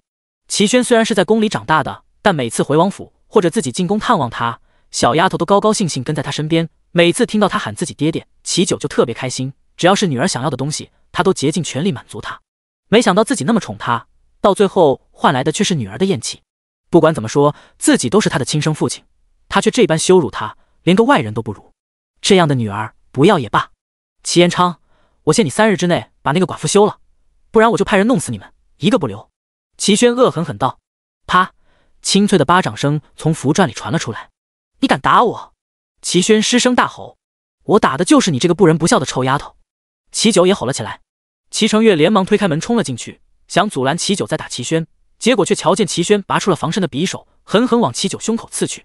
轩儿住手！齐成月大声吼道。齐九也没料到自己的亲生女儿居然会拔出匕首杀他，他情急之下连忙伸手去挡，本以为自己的手会被刺穿，结果把匕首却被一个放大数倍的铜钱挡住了。齐轩已经气疯了，他伸出手推着挡路的大铜钱，想继续刺齐九，结果却发现自己根本推不开铜钱。轩儿，你疯了，这是九叔，是你亲爹！齐成月冲了过来，伸手抓住了齐轩的手臂，想把他手上的匕首夺过来。齐轩却气红了眼，猛地转身冲着齐成月挥动了几下手里的匕首，大吼道：你让开！齐成月苦口婆心道：轩儿，你别乱来，不管怎么说，九叔都是你的亲爹，你真杀了他，皇祖父会让你偿命的。齐轩闻言一怔，趁着他发愣，齐成硕猛地冲了过去，一脚将他手里的匕首踢飞。啊！齐轩惨叫一声。齐成硕的力气很大，齐轩的手腕脱臼了。第87章，你才让我失望。轩儿！齐成月连忙过去查看他的伤势，见他只是脱臼，微微松了口气。月哥哥，他们欺负我，他们欺负我，你要帮我报仇！齐轩疼得脸色苍白，眼中满是恨意。叶仙崖快步走了过来，轻轻伸出了手，挡在齐九面前的铜钱迅速变小，飞到了他手心。齐成硕立即挡在了齐九身前，护着他。成硕哥哥，雪儿只是个手无缚鸡之力的小姑娘，你夺下她的匕首便是，何必伤她？齐成月不敢替齐轩正骨，他转过头看着齐成硕，有些愤怒道：手无缚鸡之力，他都要弑父了，这种不仁不孝的东西，我踹他一脚都算轻的。齐成硕说着，狠狠瞪了齐轩一眼。九叔那么疼你，那么宠你，你不仅骂他，还想杀他，良心被狗吃了吗？为了你所谓的荣华富贵，为了你的脸面，你居然想要你父亲的命！齐轩，你可真不是个东西，也不配做我九叔的女儿，从这个院子滚出去！齐成硕骂完后，齐轩和齐成月都呆住了。在他们印象中，齐成硕向来稳重寡言，也不会和他们这些弟弟妹妹过多往来。他虽只是皇帝的侄孙，但从小能文能武的他，在皇帝面前比有些真正的皇孙还受宠。加之齐成硕太能打，他们从小都有点畏惧他，毕竟从来打不过，那只能认怂。可听齐成硕骂人，今日真的是头一回。不滚是吧？那我今日就先砍了你，我倒要看看皇上是会护着你这个不仁不孝的玩意儿，还是护着我。齐成硕说着，拔出了手里的长剑。我们走。齐成月吓了一跳，拽着齐轩的胳膊就往外走。齐轩也被吓到了，跌跌撞撞往外跑，等出了叶家大门，他眼中的泪水夺眶而出。齐成硕，你给本郡主等着，我现在就进宫告御状。一个宗室子弟，哪怕是端王府未来的继承人，身份也比不上他尊贵，他可是正儿八经的皇孙女。皇祖父疼爱他，他这些日子时常进宫请安，还得了宜贵妃的青睐，他就不信自己斗不过一个齐成硕。站在门口的齐成硕听了后，二话不说，猛地抽过护卫手里的长刀，朝着他掷了过去。齐成月见了后，连忙拽着齐轩躲避，那把刀刚好落到了齐轩的脚边上，发出了清脆的响声。你！齐轩万万没有料到他还敢动手，他伸手指着齐成硕，使劲跺脚，却不敢再放狠话。滚！以后你要是再敢来叶家，再敢对九叔出言不逊，哪怕你躲到康王府，躲到宫中，我也绝对不会饶了你。齐成硕冷声道。齐轩闻言脸一阵红一阵白。我们走吧。齐成月拽着他上了马车，脸色也十分难看。我要进宫找皇祖父告状。齐轩痛哭出声，此时的他觉得自己受了莫大的屈辱。告状？齐成月看着他，眼神不似从前那般柔和。若皇祖父问你，成硕哥哥为何对你动手，你怎么回答？齐宣闻言一怔：“齐宣，你辱骂了自己的亲生父亲，你不仅嫌弃他、骂他，你还拿出匕首想杀了他。你要告诉皇祖父这个吗？”齐成月的声音慢慢冷了下来。在众人面前，他当然得护着齐宣，因为齐宣现在是他们康王府的郡主，在皇家玉蝶上是他的妹妹。作为兄长，他得护着自己的妹妹。但现在没有外人，该说的话他必须说。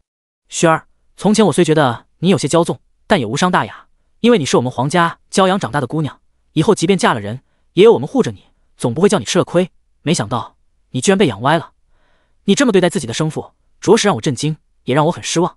齐成月说着摇了摇头，他本以为齐轩是个娇娇软软的小妹妹，需要人照顾，需要人好好哄着，没想到她居然这么可怕。果然是知人知面不知心，亏得父亲和母亲之前还对他耳提面命，告诉他一定要好好照顾齐轩，免得这姑娘觉得自己到了康王府无依无靠，伤心难过。结果呢，他们一家子都被骗了，这哪里是什么娇娇弱弱的妹妹，这简直就是个……总之他太失望了。月哥哥，你才叫我失望，你居然为了一个被逐出皇家的人骂我。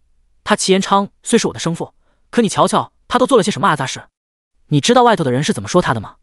说他为了活下去居然吃软饭，娶了个寡妇当娘子，还对别人百依百顺，他简直丢光了皇家的脸，我都没脸出去见人了。齐轩越说越伤心，忍不住大声哭了出来。我自幼在宫里长大，又有皇祖母疼爱，比别的郡主们都高贵，他齐延昌当初要是肯听贵妃娘娘的话，说一些废太子的罪行，就不用被流放，他还是王爷，我母亲还是王妃，我便不会被人嘲笑。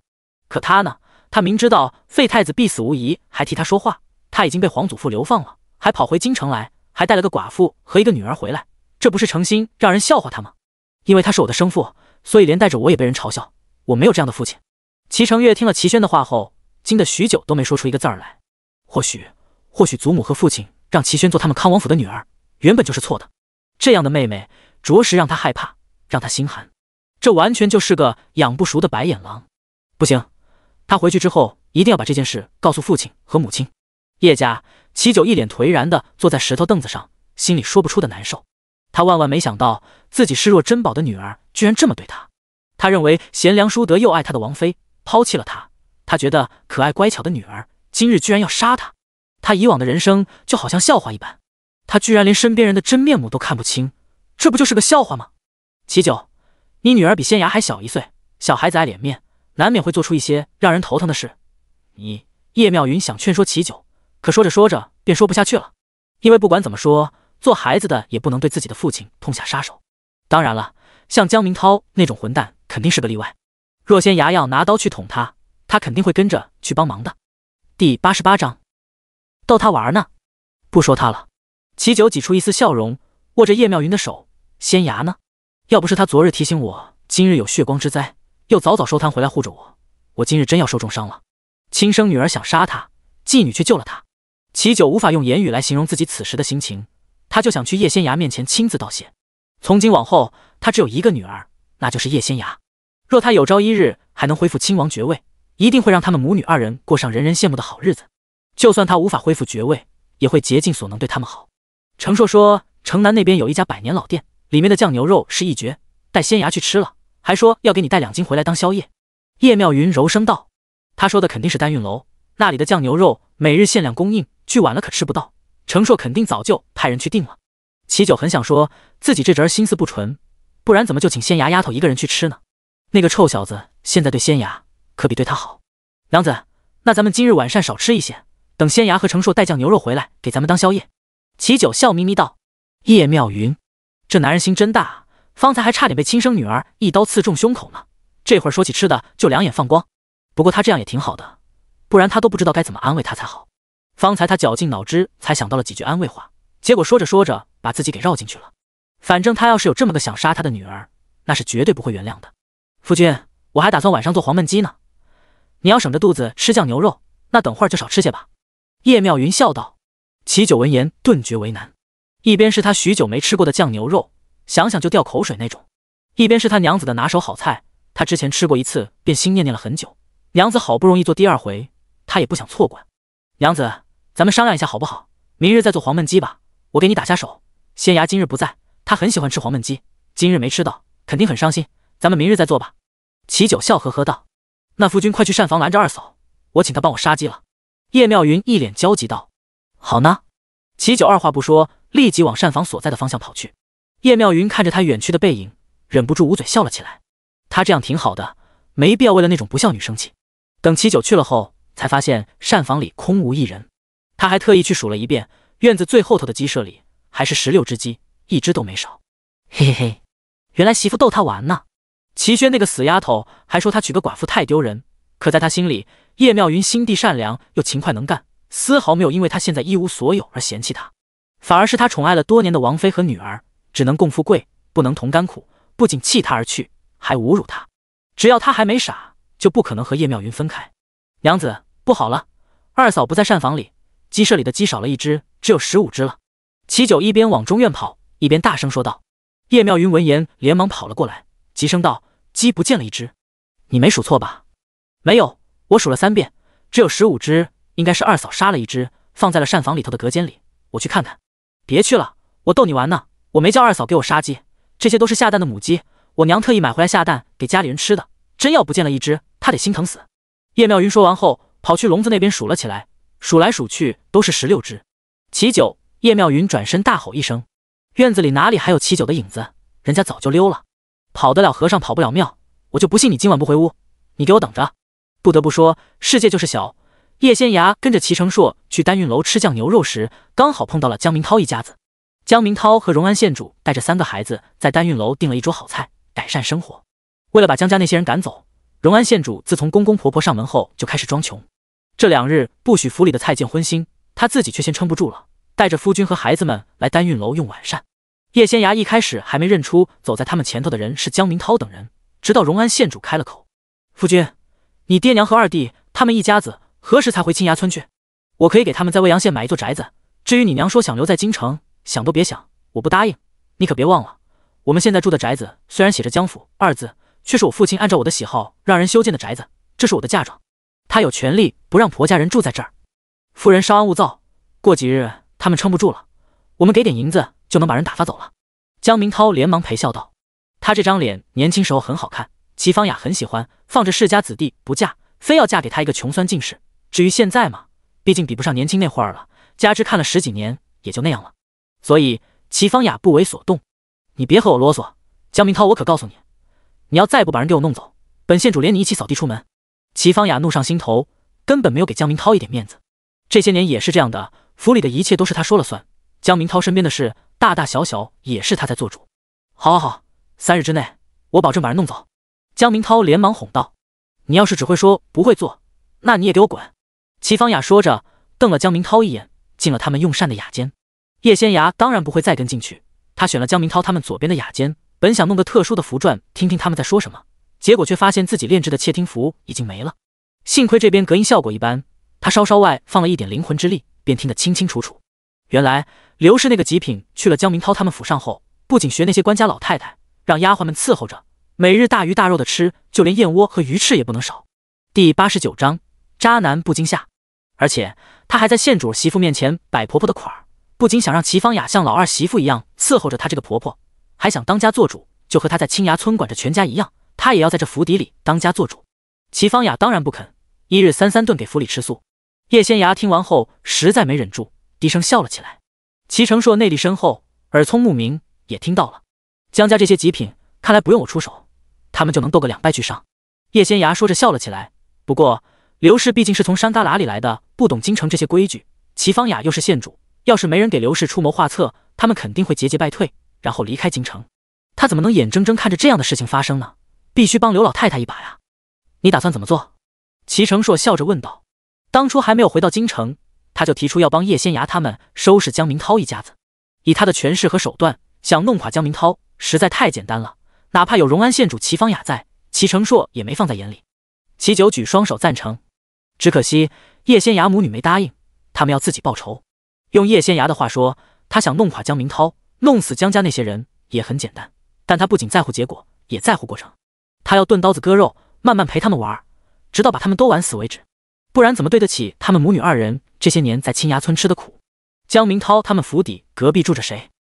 你认识吗？叶仙芽转过头问道。左边还是右边？齐成硕问道。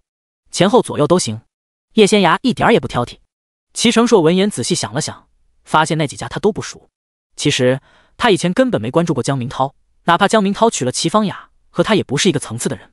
每次宫中设宴款待皇室宗亲，去的也只是齐芳雅，江明涛没资格去。而且齐芳雅在女眷那边用膳，齐成硕和他就没什么交集。还是这次回到京城后，因为叶仙芽的缘故，齐成硕才打听了江明涛的住处。他们左侧住的是工部侍郎陈宣平，我和这家有点交情。齐成硕笑道。陈宣平的儿子陈启川天生神力，自幼习武，十分厉害。去年京郊狩猎，这陈启川表现出众，后来因为一些小事和裴俊奇有了点冲突。这小子仗着他身手好，约战裴俊奇，目的是想揍裴俊奇一顿。裴俊奇当然不会傻到跑去挨打，便拒绝了。结果陈启川不依不饶，然后齐成硕便和陈启川干了一架，把他揍了一顿。从那时起，他这个平日里十分低调的端王世子名声大噪。皇帝觉得他给宗室子弟长了脸，给皇家长了脸，还厚赏了他。毕竟皇族子弟虽然多，但绝大多数养尊处优惯了，能拿得出手的太少啊。那你帮我在他们府上要一间屋子吧，晚上借用一个时辰。叶仙芽笑道。好。齐成硕硬着头皮答应下来了。如果揍人家一顿也算交情的话，那他还是可以去试试的。陈启川要是不答应，那就比谁的拳头大吧。祖父从小就教导他，谁的拳头大便是谁说了算，不仅仅是在他们王府，整个王朝也是如此。于是乎，在齐成硕的努力下，入夜后，女扮男装的叶仙芽跟着齐成硕成功进入了侍郎府。陈启川特意帮他们准备了一间靠近隔壁江家的屋子。虽然他不知道齐成硕为何带着一个少年来他们府上借用屋子，可谁让他打赌赌输了呢？愿赌服输。见他们二人进去后关上了门，齐成硕的随从守在了外头，陈启川忍不住瞪大了眼睛。他们这是，莫不是有什么特殊的癖好吧？应该不至于。就算有奸情，齐成硕也没必要费那么大的劲把人弄他们府上来。人家可是端王世子，又不是没地方去。可他实在想不通，齐成硕为何要借他们府上的屋子用，还交代他一定保密，就连父亲和母亲问起，也只说是自己邀请他过府一叙。带着满心的疑惑，陈启川一步三回头，依依不舍地走了。仙芽，你想做什么？齐成硕低声问道。我等会儿灵魂出窍去隔壁交流室，如何对付齐芳雅？他只会觉得做了个梦，也记不得我的样子。叶仙芽说着看向齐成硕，你在这边守着，不许任何人靠近我，免得我等会儿无法顺利回来。会不会太冒险了？还是我把江明涛拉下马吧，没了那个官职，他们一家肯定大乱。齐成硕觉得太危险了。灵魂出窍，万一回不来，那叶仙芽岂不是死了？这不行。你放心，我能回来，就是被别人打扰后有点麻烦，但也不算什么，你好好守着我就行。叶仙芽说完之后，没等齐成硕回话，很快便利用玄术灵魂出窍。他的灵魂之力本就强大，给刘氏入个梦而已，很简单的，一会便完成任务，打算回来了。结果却发现江明涛居然独自一人出现在了前头的院子里。他和江明涛虽然是血脉至亲，但因为断了亲，所以他用卦数算江明涛时还是很准的。上次在蓬莱居，江明涛把他们母女二人当成鬼，回府之后也不敢把这事告诉齐芳雅，免得齐芳雅吃醋，觉得他还想着以前的妻子女儿出现了幻觉。他也没问江父义等人，因为江明涛压根不想见到他们，一直躲着呢。即便每日在一起用晚膳，他也一语不发，所以他根本不知道叶仙芽母女二人还活着。江明涛，叶仙芽飘到了江明涛面前，悠悠开了口：“你啊！”江明涛大叫一声，两眼一翻晕了过去。叶仙芽，这狼心狗肺的渣男居然这么不惊吓，亏得他刚刚还酝酿了一番，想想要说什么才能吓到他。结果，老爷！不远处传来了小厮的声音。叶仙芽撇了撇嘴，回隔壁侍郎府了。一直盯着他的齐成硕见叶仙芽睁开了眼睛，松了口气。隔壁之前传来一声男人的惨叫，把他都惊到了。他担心叶仙芽，又不敢离开，着实心急。幸亏他平安回来了。第90章，你儿媳已经死了，走吧。叶仙芽站起身来。刚刚隔壁是谁在叫？齐成硕忍不住问道。该不会是叶仙芽对谁出手了吧？真要死了人，他得尽快派人善后，可别牵扯到他身上。江明涛那个怂货，我还没吓他呢，他就惨叫一声晕过去了。你说这么胆小的人，他当初是怎么敢欺骗所有人，停妻另娶的？他前后还派了不少人对我们下手，不杀我们不罢休。叶仙芽说着冷笑一声，难道在他江明涛心里，他的命就是命，别人的命就一文不值？这么惜命的人，若有朝一日不得不自尽，你说会不会很好玩？叶仙芽转过头笑道：“是挺有意思的。”齐成硕点头，他发现了，叶仙崖不是没有能力迅速把江家扳倒，弄死江家那些人，他只是在玩而已，闲来无事逗逗他们，玩玩他们，让他们在恐惧害怕中惶惶不可终日，直至崩溃，害怕死亡，最终却不得不走上这条路。因为睡得有些晚，叶仙崖第二日去摆摊的时候也比较晚，他那个挂摊前已经围了不少人，为首的正是裴俊奇。叶姑娘，裴俊奇冲着叶仙崖挥了挥手，激动得不得了。叶仙崖才刚刚过来，屁股还没有落到凳子上，裴俊奇便道：叶姑娘，你真是神了，昨日我们去了醉仙楼，顺利抓到了那个贼人，你是不知道，那货武功还挺高的，要不是赵大人在，我们肯定损失惨重。抓到了便好，裴公子今日过来是要算卦吗？叶仙崖笑着问道。他觉得自己现在还是很像一位卦师的，起码笑容很标准。这几日他观察过周围那些算卦的老头子和大叔们，大家都这样，见谁都是一副笑眯眯的样子。叶姑娘，你帮我瞧瞧我最近运势如何，有没有需要特别注意的地方？裴俊奇说着压低了声音，比如受伤、流血什么的，应该没有吧？我最怕血光之灾了，他怕死也怕受伤。叶仙崖闻言笑了，又是个特别惜命的，不过世人没有不惜命的，挺正常。叶仙崖掐指一算，片刻之后笑道：你最近挺好的，运势不错，虽然不至于升官发财，但诸事顺利，起码1个月内没有什么不妥之处。裴俊奇闻言高兴的不行，那好，多谢叶姑娘，我下个月再来。他掏出一锭银子放在了桌子上。叶仙崖指了指一旁的牌子，上面写着10文钱一卦。叶姑娘的卦给10两我都觉得少。裴俊奇说完后高高兴兴走了，他打算每个月来一趟。小姐，一旁的芙蓉看了一眼叶仙崖，收下吧。叶仙崖柔声道：好。芙蓉连忙点头，高高兴兴把银子装到了随身背着的布包里。这位大娘，您要算什么？叶仙崖看着坐凳子上的大娘，笑着问道。姑娘，我儿媳妇半个月前回娘家了，一直未归，我有些担心，想请姑娘帮忙算算，看看她何时归来，实在不行我就让儿子去接人，只是她娘家离京城有点远，70、80里地呢，我儿又忙着干活，实在抽不开身。老大娘絮絮叨叨说了一大堆，连她儿子是木工，最近在给一户姓刘的大户人家做桌椅的事都说了。看大娘这样，挺引以为傲的，家住京城，又有个手艺养家糊口，是挺不错的。叶仙崖掐指一算，脸色顿时变了。大娘，你们家后院有一口枯井？是。大娘连忙点头。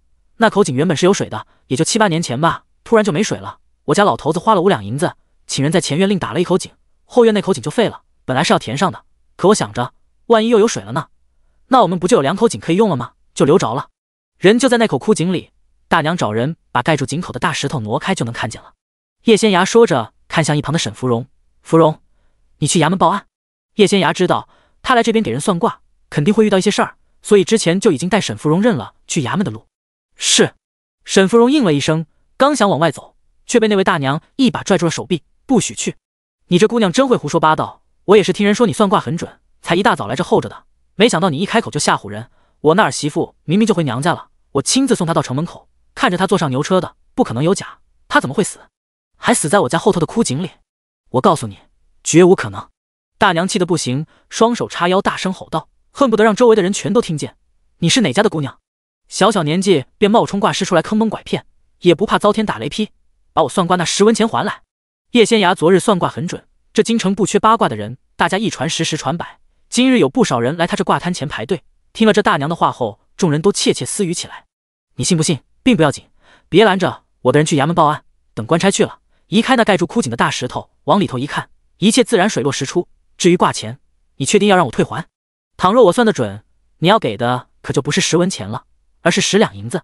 这大娘本想将自己放到桌子上的10文钱拿回来，听了叶仙崖的话后，猛地缩回了手，不敢去碰。万一这姑娘算准了，那她岂不是要给10两银子？他家老头子和儿子辛辛苦苦做1年的木工，也最多赚个20两银子。他带着儿媳妇儿给好几家人浆洗缝补，每家给2两，1年总共才10两银子，那可是辛苦钱。你既然说他死在我们家的枯井里，那你倒是说说他为何会死在哪儿？我不信他都离开了，还能自己跑回来，失足摔死在里头。我们家后院除了枯井外，还有一小块菜地，我时不时去那边劳作，人真要死在里头，肯定有味道，我可什么都没闻到。第91章，小姐真是神了。大娘只给了10文钱，按理说只能问一个问题，不过既然牵扯到了命案，那我就好人做到底，为大家解惑。叶仙崖说着看向一旁的沈芙蓉，芙蓉，我接下来说的话你记清楚，等会儿到了衙门里，一五一十告诉了那些衙差。是，小姐。沈芙蓉连忙点头。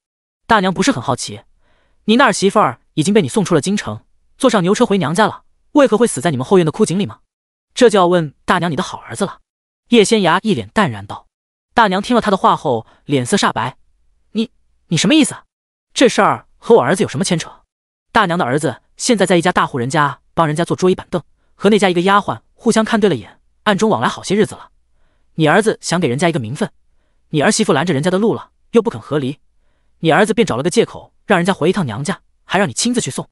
你儿媳才出京城没多久，他就去把人追了回来，说你不小心摔断了腿，要人伺候。你儿媳急匆匆赶着回来，结果刚到屋里就被你儿子用斧头重重击打后脑勺，连捶了3下，把人给打死了，丢到了后院枯井里。至于大娘说你没有闻到臭味，那你仔细想想，你儿子10日前是不是买了不少灰石回来，说过些日子要把你们家的墙重新粉一遍，让你帮忙把那些石头磨成石灰粉。大娘听了叶仙崖的话后，脸刷一下白了，因为这都是真的。大娘当时是不是还觉得很诧异？毕竟要粉墙的灰石是要先煅烧的，你儿子买回来的却是未经煅烧过的灰石。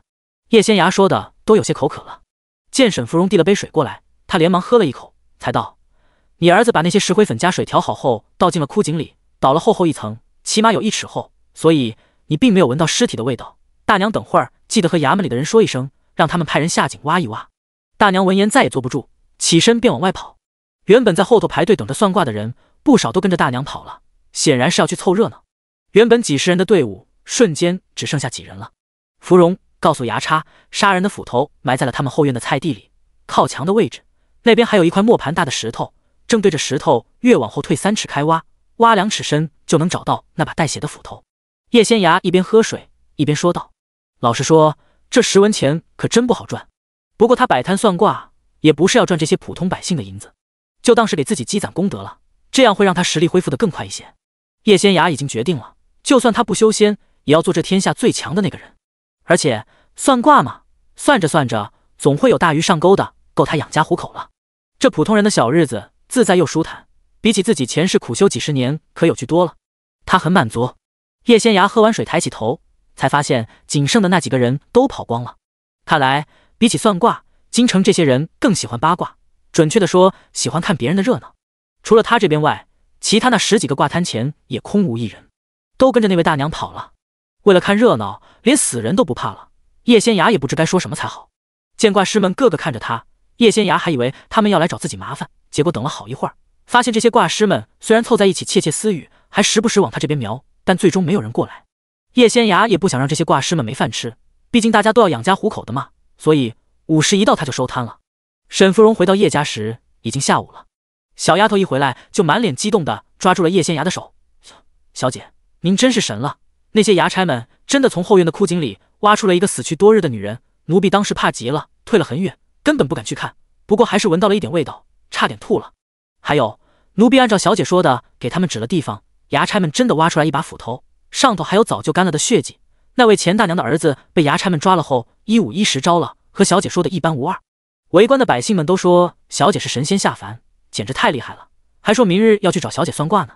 芙蓉高兴的不得了，那么多人呢，每人找小姐算一卦，加起来就能赚，好像也赚不了多少银子啊，毕竟一卦才10文。那位裴公子今日找小姐算了一卦，便给了10两银子，如果10文钱一卦，那要给多少人算卦才能赚到10两银子呢？沈芙蓉掰着手指头算了又算，最后发现自己的脑子乱成了一团浆糊，根本算不清。叶仙崖见他一脸苦恼，忍不住笑了起来：10文钱一卦，我要算100人才能赚1两银子，给1000人算卦才能赚10两银子。1000芙蓉瞪大了眼睛，好多，那小姐岂不是很累很累？不过小姐怎么知道我在想什么？芙蓉咽了咽口水，低声问道。她明明就没和小姐说，你这点小心思，我掐指一算就能知道的清清楚楚。叶仙崖伸手点了点芙蓉的额头，笑着说道：小姐连我在想什么都能算到。芙蓉猛地瞪大了眼睛，太厉害了。她其实想说的是，太恐怖了，看来自己以后在小姐面前千万不能胡思乱想。逗你玩的，你自己掰着手指头在那儿算来算去，嘴里还振振有词，我要还猜不到，那得多笨啊。叶仙崖忍不住笑道。芙蓉闻言松了口气，不过小姐太厉害了，她总觉得小姐能算到自己在想什么。趁着现在天色还早，咱去趟桃源居吧，我买一些盆栽和摆件送过去，帮娘亲他们简单布置一下风水，争取让咱们的桃源居财源广进。叶仙芽一边说着，一边去后头找二哥叶青灵了。他需要人帮忙搬东西、赶车，在家里学画符的叶青灵成了不二人选。第92章，快被气死了！一听妹妹要去买东西给桃源居摆风水，叶青灵二话不说便答应了。他现在对玄学痴迷无比，当然不会放过任何一个学习的机会。从前觉得万般皆下品，唯有读书高的叶景怀，对二孙儿叶青灵的选择倒是无比赞成。毕竟叶仙芽用事实告诉所有叶家人，修道一样可以养家糊口，为家人遮风挡雨。只可惜叶青灵虽然无比勤奋，却没有这个天赋。与此同时，琼花巷江家昏迷了大半日的江明涛终于醒了过来。齐芳雅松了口气，柔声道：“夫君，你觉得如何？”他话音刚落，便被站在一旁的刘氏一屁股挤开了。刘氏一把抓住了儿子的手，老泪纵横：“儿啊，你可算醒过来了！自从你昨夜晕倒后，娘吃不下睡不着，担心的不得了。我的儿啊，你要是有什么三长两短，娘也活不下去了。”齐芳雅气的脸都白了。这个山旮旯里来的土包子，简直就是个没规矩又不要脸的老钱婆。她绝对不能再和江家这些烟杂货同住一个屋檐下，不然迟早被他们气死。江明涛望着众人时，眼神有些涣散，似乎还没有醒过神来。齐芳雅看着一旁的道士，一脸担心的开了口：“道长，我夫君他为何是这般模样？”江大人受到了很大的惊吓，虽然没有到丢了魂儿的地步，但也魂不附体，意识模糊。贫道方才帮江大人稳固了三魂六魄，他已经好多了，再过一会儿就能恢复正常。年轻的道士一脸淡然的开了口：“这样的事他见多了，只要不是特别严重，即便没有请修道之人来稳固魂魄，也不碍事儿，躺2日就能好。多谢道长。”齐芳雅听了他的话后，长长松了口气。又过了好一会儿，江明涛总算清醒过来了。见刘氏紧紧握着自己的手，江明涛心中不免有些嫌弃，连忙抽了出来。这虽然是他的娘，但也是山旮旯里来的农妇，粗俗不堪，有辱斯文，他很不习惯与他们相处。我儿，你这是嫌弃为娘了？娘知道，娘只是山里来的农妇，大字儿不识几个，实在给你丢人。只是娘10几年没有见到你了，你可是娘身上掉下来的一块肉，娘想你想的肝子肠子都断了，不信你摸摸。刘氏一边说，一边抹起眼泪来。他还透过手指缝儿悄悄看了不远处的大孙儿江长松一眼。孙儿教他说的那个词儿，什么肝啊肠啊之类的，他应该没说错吧？年轻的道士听了后，实在没忍住，低头笑了起来，虽然没有笑出声，肩膀却在抖动。母亲。齐芳雅觉得太丢人了，忍不住拔高声音喊了一声：“不知县主有何吩咐？”老婆子我一定听。刘氏连忙屈膝，做出一副惶恐不安的样子来，不像齐芳雅的婆婆，倒像她身边的奴才。齐芳雅简直要被她气死了。这个老钱婆昨日瞧见桌子上没肉时，凶得不得了，只差没有坐在地上撒泼打滚了，可不是现在这副嘴脸。她这是故意做给外人看呢。该死的老婆子！齐芳雅不知道的是，刘氏昨日夜里做了个梦，梦见儿子儿媳想法设法赶他们走，有个高人在梦里教他如何应对，他可都记在心里呢。江明涛见了后，只觉得头疼无比，忍不住闭上了眼睛。云珍、长路、长旭，快扶你们祖父、祖母去花厅歇息，母亲还要请道长给你们父亲施法安魂。齐芳雅忍着怒火，挤出一丝笑容道：“祖父、祖母，孙女新得了一种好茶，祖父和祖母去尝尝可好？”江云珍连忙说道：“你们这些从小在蜜罐子里长大的孩子，哪知世道艰辛？祖母不想喝茶，那几两10两银子一小罐的茶，祖母哪里舍得喝？你让人给祖母做一只烧鸡即可。祖母好些日子没吃肉了，身子弱，心慌得不得了。”刘氏拉着孙女的手，可怜巴巴道。江云珍下意识看了齐芳雅一眼，齐芳雅那个气啊，真的想骂人了。可屋里这个道士是他派人花重金从玄天观请来的，玄天观是10大道门之首，今日来的道士又是观主的得意弟子，他不能得罪，更不能在人家面前丢人。云珍，你这孩子看我作甚？你祖父和祖母想吃什么，尽管让膳房的人做便是。齐芳雅笑道。刘氏也知道什么叫做适可而止，他并未离开，反而一脸担心道：“求县主让我们在这儿守着明涛吧，等会儿我们自会离去，不会给县主添麻烦。”齐芳雅闻言，使劲捏了捏手里的帕子，才没有当场发火。他转过头看着躺在榻上的江明涛，柔声道：“夫君，你昨夜到底见到了什么？你告诉道长，道长会帮你化解。”江明涛闻言没吭声，他当然不能告诉这位道长，说自己见到了死去的女儿。夫君。齐芳雅见他不吭声，忍不住出言催促：“我见到了一个已经死去的人。”江明涛只能如此说道：“那江大人就是见到了鬼魂，可江大人身上并未沾染鬼气，可见那鬼魂并不想害江大人，江大人不必害怕。”道士说着，从让跟来的小童子送了一个木匣子进来。我有玉牌1块，便赠与江大人了。从今日起，江大人每日将这玉牌佩戴在身上，最少要7749日后方可取下。这玉牌不仅能帮江大人稳固魂魄，就算遇到了那抹孤魂，大人也无需害怕，他奈何不得你。多谢道长。江明涛闻言松了口气，虽说心里还有些发毛，有些害怕，但已经好多了。而且就像道长说的那样，那女鬼并没有伤害他，可见人家还是念着父女之情的，所以江明涛也没那么害怕了。多谢道长赠玉牌给我夫君。齐方雅也连忙道谢，立即让人把早就准备好的木匣子给了道长。道长，这是我给玄天观的香火钱，劳烦道长跑一趟，辛苦道长了。齐方雅柔声说道。说是赠玉牌，但大家都知道不可能白送，香火银子是必须给的。第93章贱民而已。多谢县主。道士笑着道谢，把木匣子给了小童子，起身告辞了。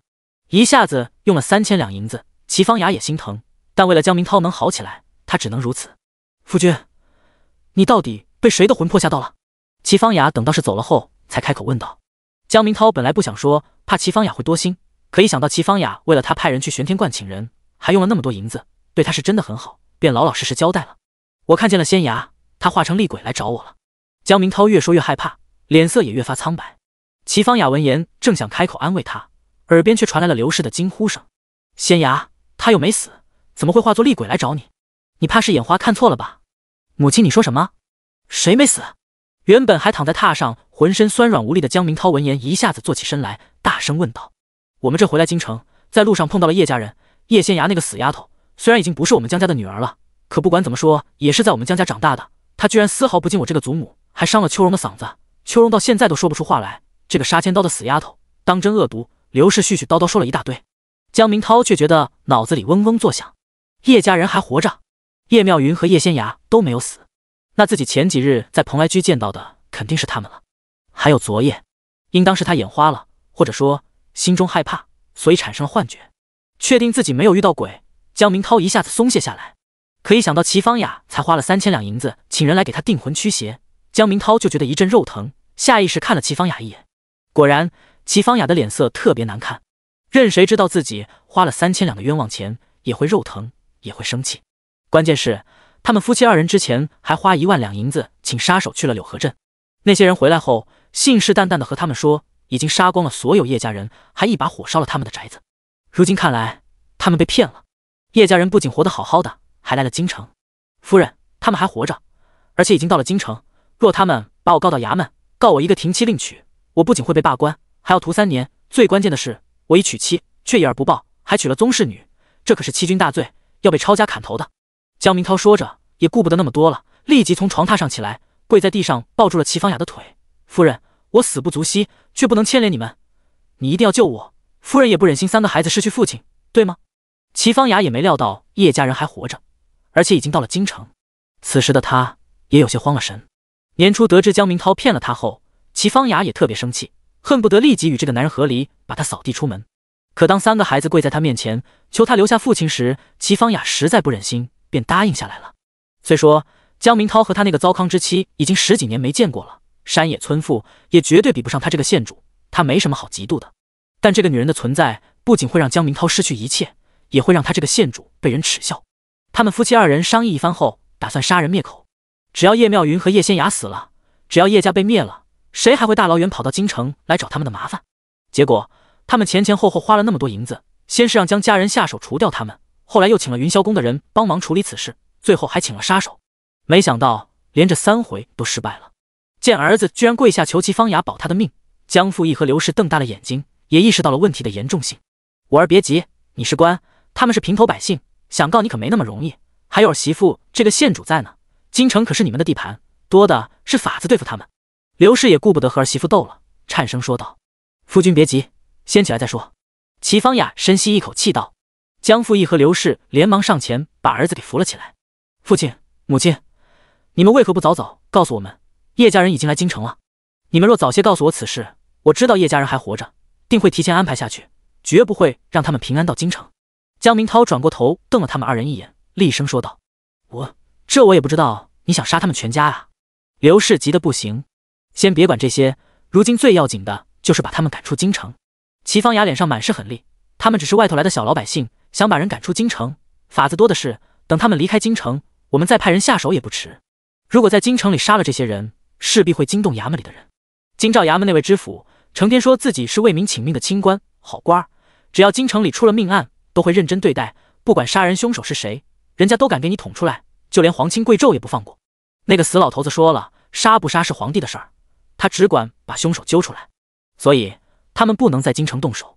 我不好出面，此事只能劳烦夫人了。江明涛一边作揖一边说道：想让我解决此事也成，公公婆婆就早些回未阳县吧。齐芳雅一脸冷冽。江父一闻言正想说些什么，一旁的刘氏却道：好，只要郡主保下我儿，我们就回去，以后再也不来京城。那就请婆婆记住你方才说的话。齐芳雅说完之后便出去了。叶家人来京城没几日，她一个宗室贵女，想把这些刁民赶出京城实在太简单了。齐芳雅都懒得让人费心安排，因为没必要。她让人打听到了叶家人的住处后，趁着天还没黑，很快便带着府里的护院、家丁和婆子们一群人浩浩荡荡上门去了。一群贱民冲撞了他这个县主，以下犯上，就这么一个理由，就足以让他把这些人狠狠打一顿，赶出京城了。第94章污蔑。城西叶家眼看天色已经不早了，华氏见女儿女婿和二儿媳尚未归来，便自己去了灶房，打算做一些简单的晚膳给家里人吃。打从两个儿媳妇嫁过来，对他一直很孝顺。早些年孙儿们年纪小，他帮衬着两个儿媳，里里外外的活儿抢着干。后来孩子们大了，两个儿媳妇儿便拦着拦，不让他干活，他就没怎么下厨了。华氏淘米下锅，刚刚生了火，便听到外头传来了二儿子叶显章的声音：爹，您先去灶房里和娘一起躲躲，我出去外头瞧瞧。见自家老头子被儿子推了进来，华氏忍不住道：老二，你让你爹躲来灶房作甚？出什么事了？有人在外头拍门。儿子透过门缝往外看了一眼，外头站了许多人，手里拿着棍棒，来势汹汹。爹娘把灶房的门拴上，先在里头躲躲，儿子出去瞧瞧，看看他们意欲何为。叶显章连忙说道：今日家中只剩他和二老，外头那些人看着十分凶悍，也不知因何而来，为免自己的父母受伤，叶显章当然要让他们先躲着。你别去。华氏下意识拽住了儿子的手臂。娘别担心，这里是京城，天子脚下朗朗乾坤，就算是皇室宗亲都要遵守朝廷的律例，除非活腻了，不然无人敢当街行凶。儿子会和他们好好讲道理，绝不会动手，娘放心。叶显章连忙安慰华氏：显章，你与他们好好说，看看是不是有什么误会，他们若敢动手，你就往外头跑，外头人多，街上就有金吾卫巡逻，别硬来，免得吃亏。叶景怀开口叮嘱儿子：儿子记住了。叶显章点了点头，听见外头的敲门声越来越大，担心自家的大门被砸烂，连忙出去了。叶显章没有第一时间把门打开，而是大声问道：来者何人？按我大燕王朝的律例，私闯民宅者有罪，徒1年。诸位若再这么敲下去，敲坏了我家的大门，我便告到京兆衙门去，请知府大人为我做主。外头的敲门声很快停了。周嬷嬷走到了齐芳雅面前，扶了扶身道：县主，里头的人不开门，还拿知府衙门威胁咱们，县主可要让人把这大门撞开。不过是个读了几日书的穷酸书生罢了，也敢拿我大燕王朝的律例威胁本县主，也不看看自己是什么玩意儿。齐芳雅说着冷哼一声：来人，把这门给本县主砸了，将里头的人全都拖出来。是。站在他身后的护院们应了一声，连忙上前撞门。闹出这么大的动静，早就惊动了附近的人。加之这城东住的几乎都是普通老百姓，大家见有贵人前来闹事，纷纷上前围观，甚至还有年轻人爬到了叶家对面屋子的房顶上看。不远处的树上也都是人。看着四周被人围得水泄不通，空气中仿佛还有一股淡淡的异味，齐芳雅嫌弃得不得了。要不是为了把叶家人赶走，她堂堂皇族贵女才不来这种穷酸的地方。叶显章怕自家的大门真的被撞倒，连忙把门打开了。反正他们行得正坐得直，又没犯事儿，根本不怕这些人。尔等意欲何为？叶显章跨过门槛走了出来，朗声质问道。齐芳雅看了身边的周嬷嬷一眼，周嬷嬷会意，沉声道：老婆子奉我家县主之命问你，那叶妙云可住在此处？叶显章听了这老婆子的话后，便知道站在老婆子身边那个身穿杏黄色衣裙、打扮十分贵气的女人是个县主。又听说他们是来找自家妹妹的，顿时警惕起来。叶妙云乃我之妹，不知贵人找她所为何事？叶显章一边拱手一边问道：你那妹子简直就是个不要脸的下作娼妇，光天化日之下勾搭我们家大人，被我们大人拒绝后，居然还赖在府门口不走。如此不要脸的女子，根本不配留在京城。来人，把这砸了，将他们赶出京城。周嬷嬷大声喝道。一旁的齐芳雅听了周嬷嬷的话后，微微有些错愕。她只是交代周嬷嬷随便找个理由把这些人赶走，没想到她居然是这样一番说辞。周嬷嬷却觉得自己处置得很妥当。县主大概忘记了，7、8年前也有一名女子纠缠他们家老爷，就是被他带人上门狠狠羞辱一番后赶出京城的。县主和他说要把姓叶的这家人赶走，县主最讨厌的又是那个叫叶妙云的女人，所以周嬷嬷下意识认为又遇到了和7、8年前一样的事儿，满嘴胡说八道。叶显章一听就知道他们在污蔑自家妹妹，忍不住大声吼道：“我妹妹是有夫君的人，打从来到京城，每日出门都有她夫君陪着。你们辱我妹妹清白，我要去京兆衙门告你们。”齐方雅本来就很忌惮京兆衙门那个铁面无私的知府，听叶家这个出身卑微的贱民总拿京兆衙门威胁自己，顿觉面上无光。周嬷嬷不必与他们啰嗦，把人赶出京城即可。齐方雅打算回去了，他懒得和这些烟杂货色周旋，有失身份。是。周嬷嬷应了一声，对那些家丁和护院们道：“把这院子给我砸了，将这院子里的人全部赶出京城。日后他们要再敢踏足京城一步，打断他们的腿。”是。众人应了一声，正要往里冲，却听到身后传来了女子的声音：“慢着！”叶仙雅冷着脸走了过来。他们一行人刚刚走到胡同口，就被堵住了，因为前头全是人，挡住了他们的去路。齐九正找人打听里头发生的事儿，叶仙雅已经掐指算了起来，得知家中有危险，他便顾不得那么多了，动用玄术开道，总算到了家门口。这是他花了几千两银子买来的宅子，当然不能让这些人给砸了。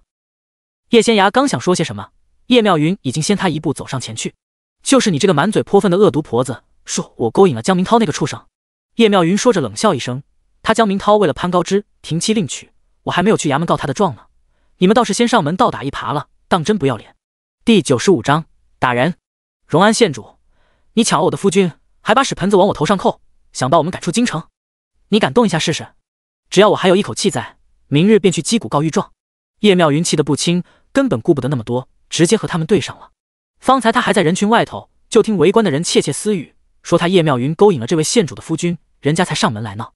叶妙云简直快要被气死了，又听女儿说来的是江明涛现在的夫人荣安县主，他就更气了。这些不要脸的烟杂货色，倒是恶人先告状了。你是皇族贵女，身份高贵，你看上了江明涛，把人抢走也就罢了，我一个山野村妇，反正也争不过你，我都没打算去衙门告状了，没想到你却想赶尽杀绝。叶妙云说着，硬生生挤出了几滴眼泪来。围观的百姓们顿时窃窃私语起来。我虽是个村妇，可不管怎么说，从前也是江明涛3媒6聘娶回去的结发之妻，他高中进士后却诈死留在了京城，娶了你，可怜我当时还大着肚子就成了寡妇，这些年含辛茹苦养大女儿。齐方雅见他一边哭一边说，围观的百姓皆同情无比，脸都黑了。荣安县主，朝廷律例你肯定比我这个村妇懂，停妻另娶，徒3年，他江明涛自称未婚，娶了宗室女，这是欺君之罪。您今日过来闹，把我往绝路上逼，我也只能去衙门告状了。齐方雅看着叶妙云，恨不得冲过去把她的嘴给堵住。他本以为叶妙云是个什么都不懂的村妇，这叶家人从柳河镇那样的小地方来到京城，肯定惶恐又不安，被自己这个县主一番恐吓，绝对会下破胆。他便趁机派人把他们全部赶出京城，再狠狠打一顿，让他们再也不敢回来。等过几日，再派人将他们全都除掉。没想到叶家人比他想象中更硬气，这个叶妙云也完全不像个什么都不懂的村妇。这个贱人居然当着这么多人的面把江明涛那些阴私的事儿说了出来，倒是自己小看了他。他身为县主，当然不会自降身份和这个贱人吵。周嬷嬷见自家主子看了过来，立刻明白了他的意思。明明是你这贱妇当初不守妇道，和别的男人有了私情，被休弃后，我们大人才娶了县主，你竟敢说什么停妻另娶，污蔑朝廷命官，辱我们县主，你这个山野村妇，怕是活腻了吧？周嬷嬷大声喝道。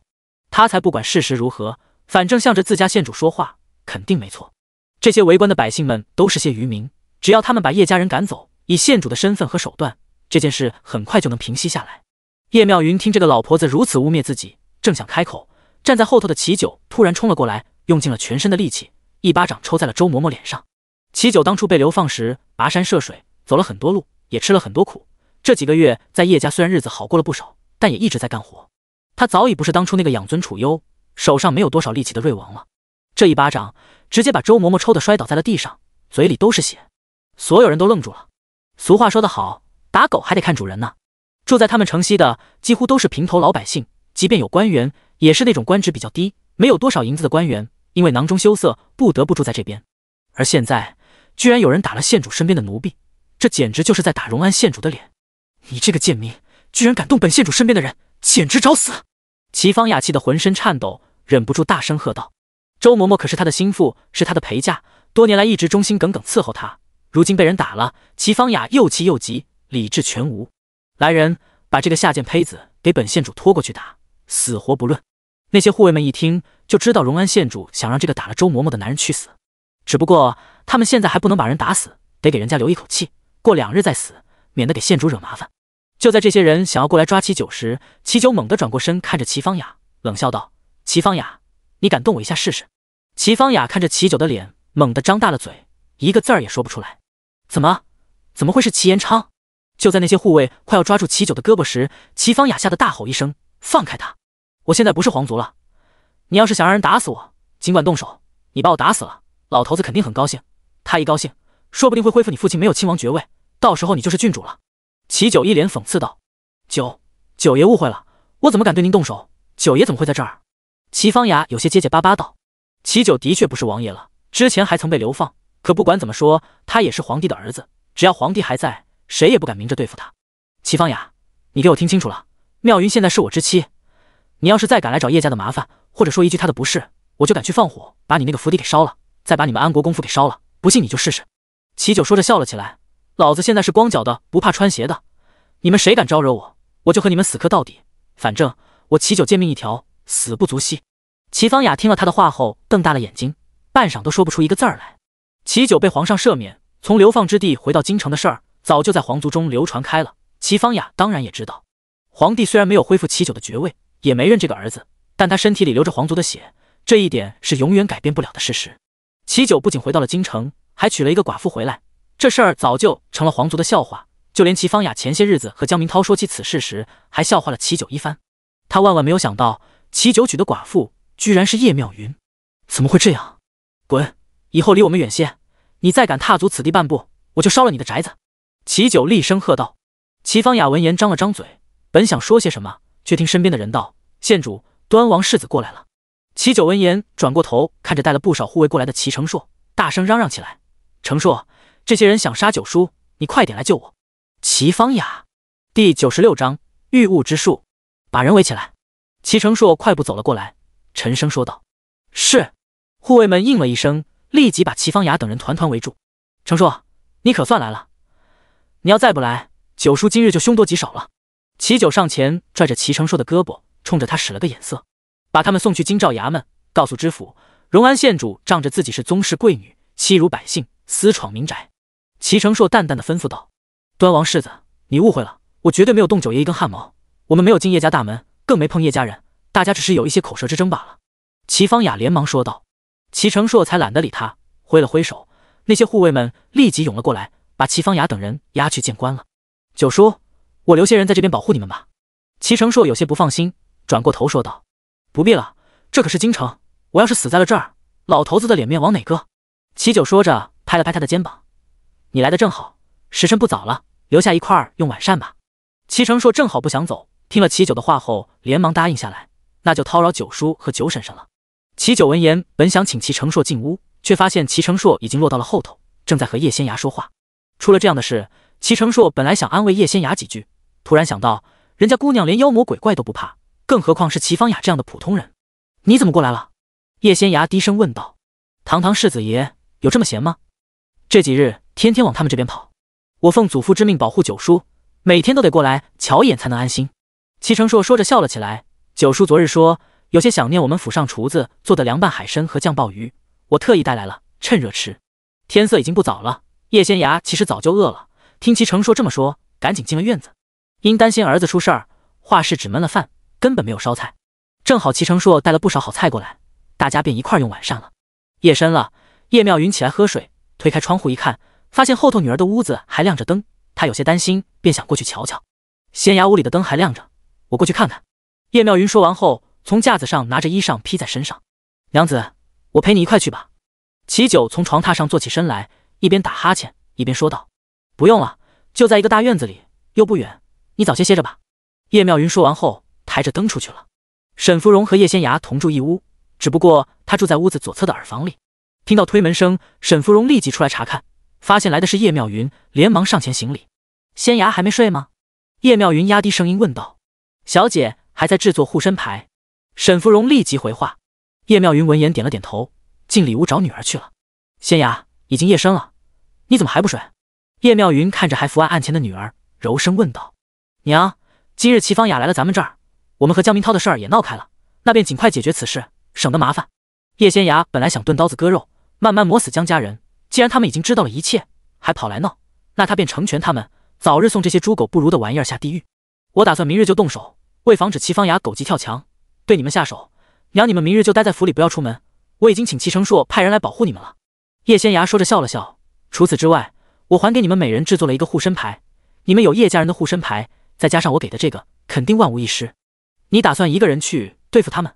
叶妙云握住了女儿的手，一脸急切道。叶仙芽点了点头，有我一人足矣，而且我不会露面，更不会有任何危险。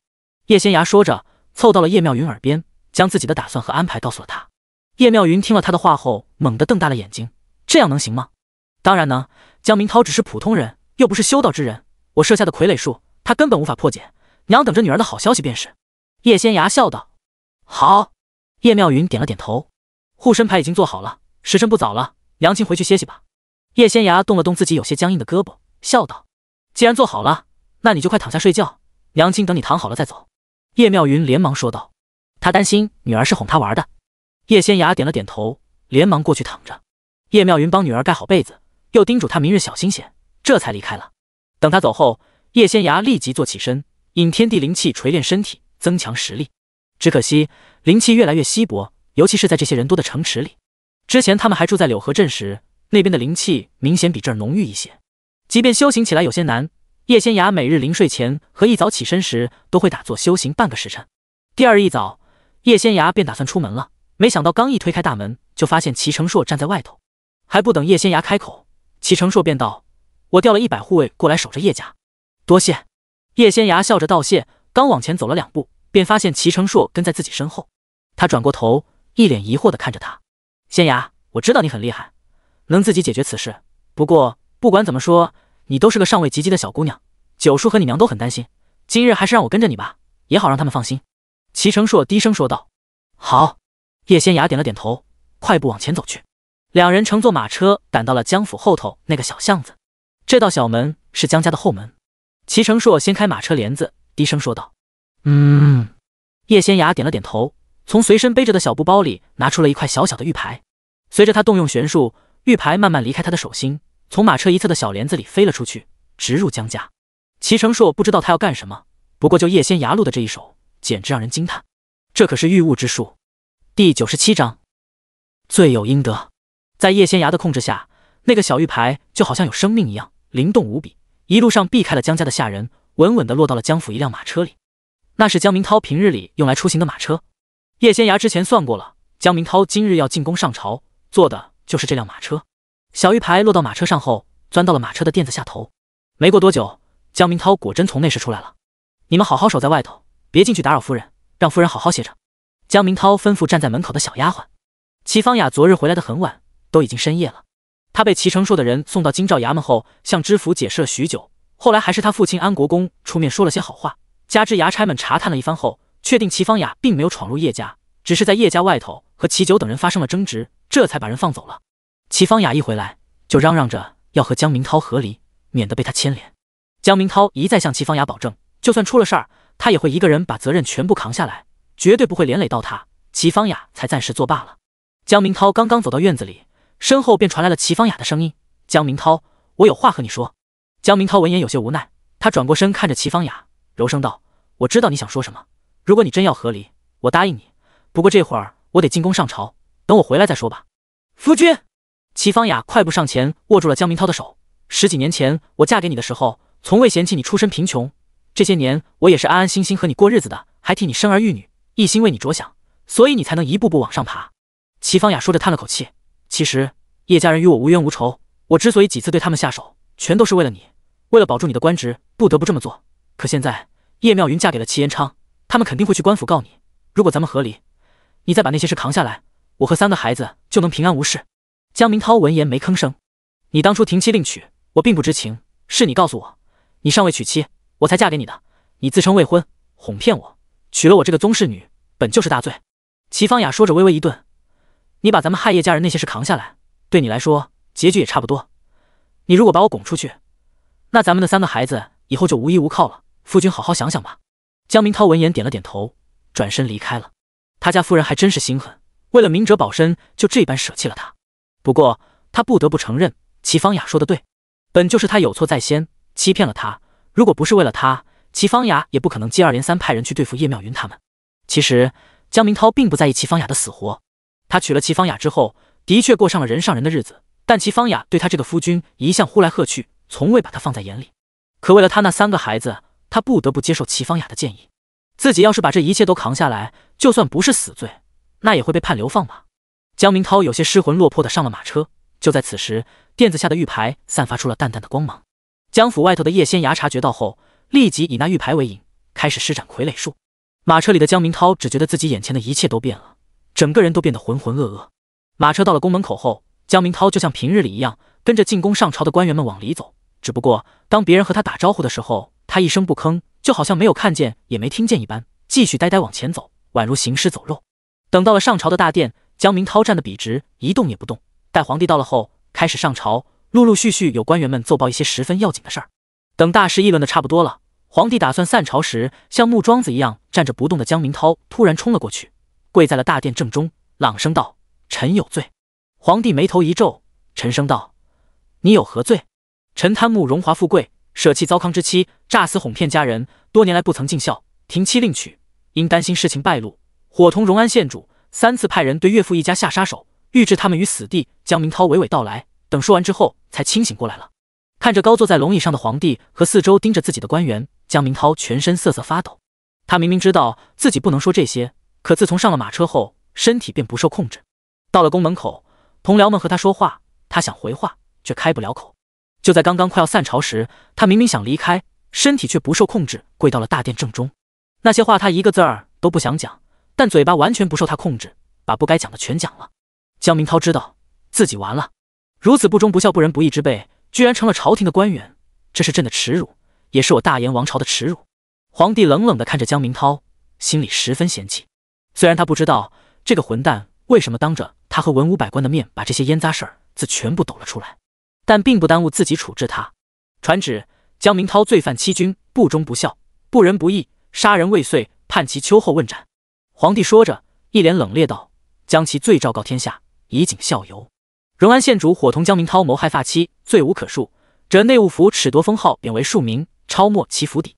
皇上英明！官员们连忙下跪，三呼万岁。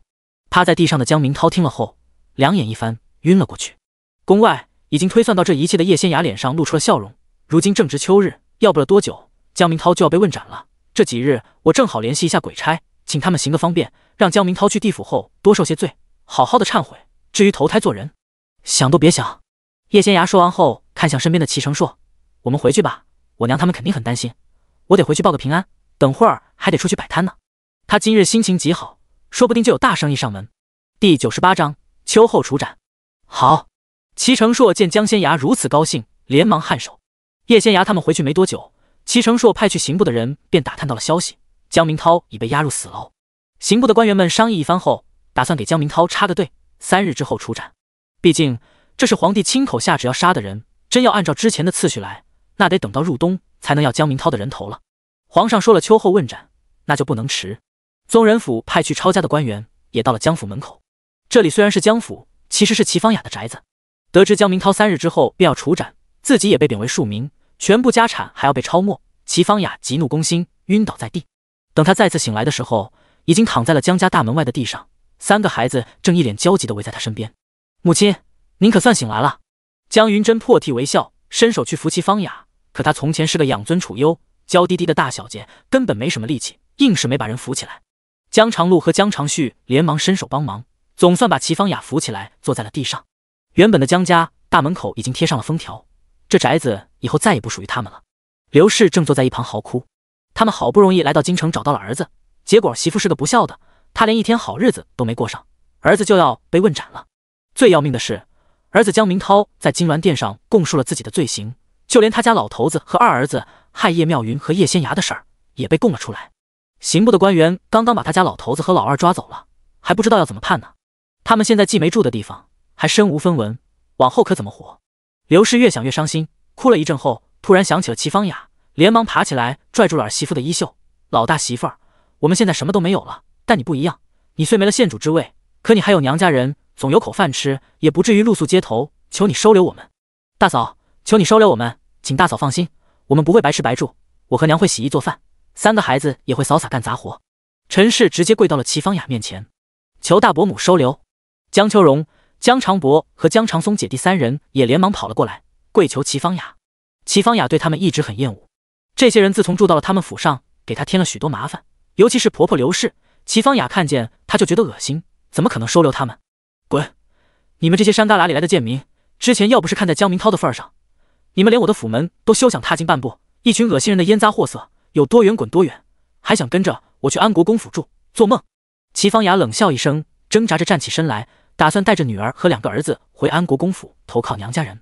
结果刚走了几步，就瞧见安国公府来人了。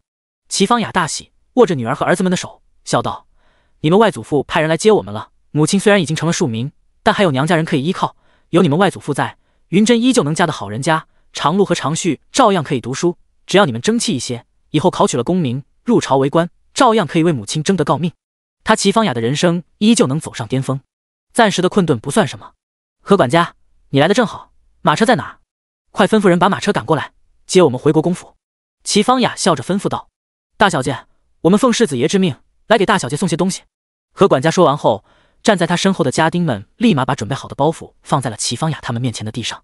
包袱里面有一些换洗的衣裳，世子爷在京郊买下了一处农宅和几亩薄田，房契和地契也在包袱里头，大小姐根据上头写的位置去找便是。小人告辞了。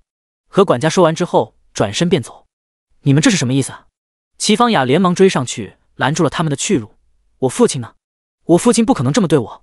国公爷说一切由世子爷处置。何管家拱了拱手道：“世子爷说了，瑞王殿下被贬为庶人后，内务府并没有给他任何帮助。世子爷给大小姐买下农宅和薄田，给你们母子4人安身立命之处，已经冒了很大的风险，望大小姐理解他的难处。倘若他做得过多，整个国公府都有可能不保。”齐芳雅闻言瘫坐在了地上。他堂堂县主，一直过着养尊处优的日子，那农宅怎么住？他连生火烧水都不会，还有他根本不会耕田种地，孩子们也不会，就算有几亩田地，他们也养不活自己啊。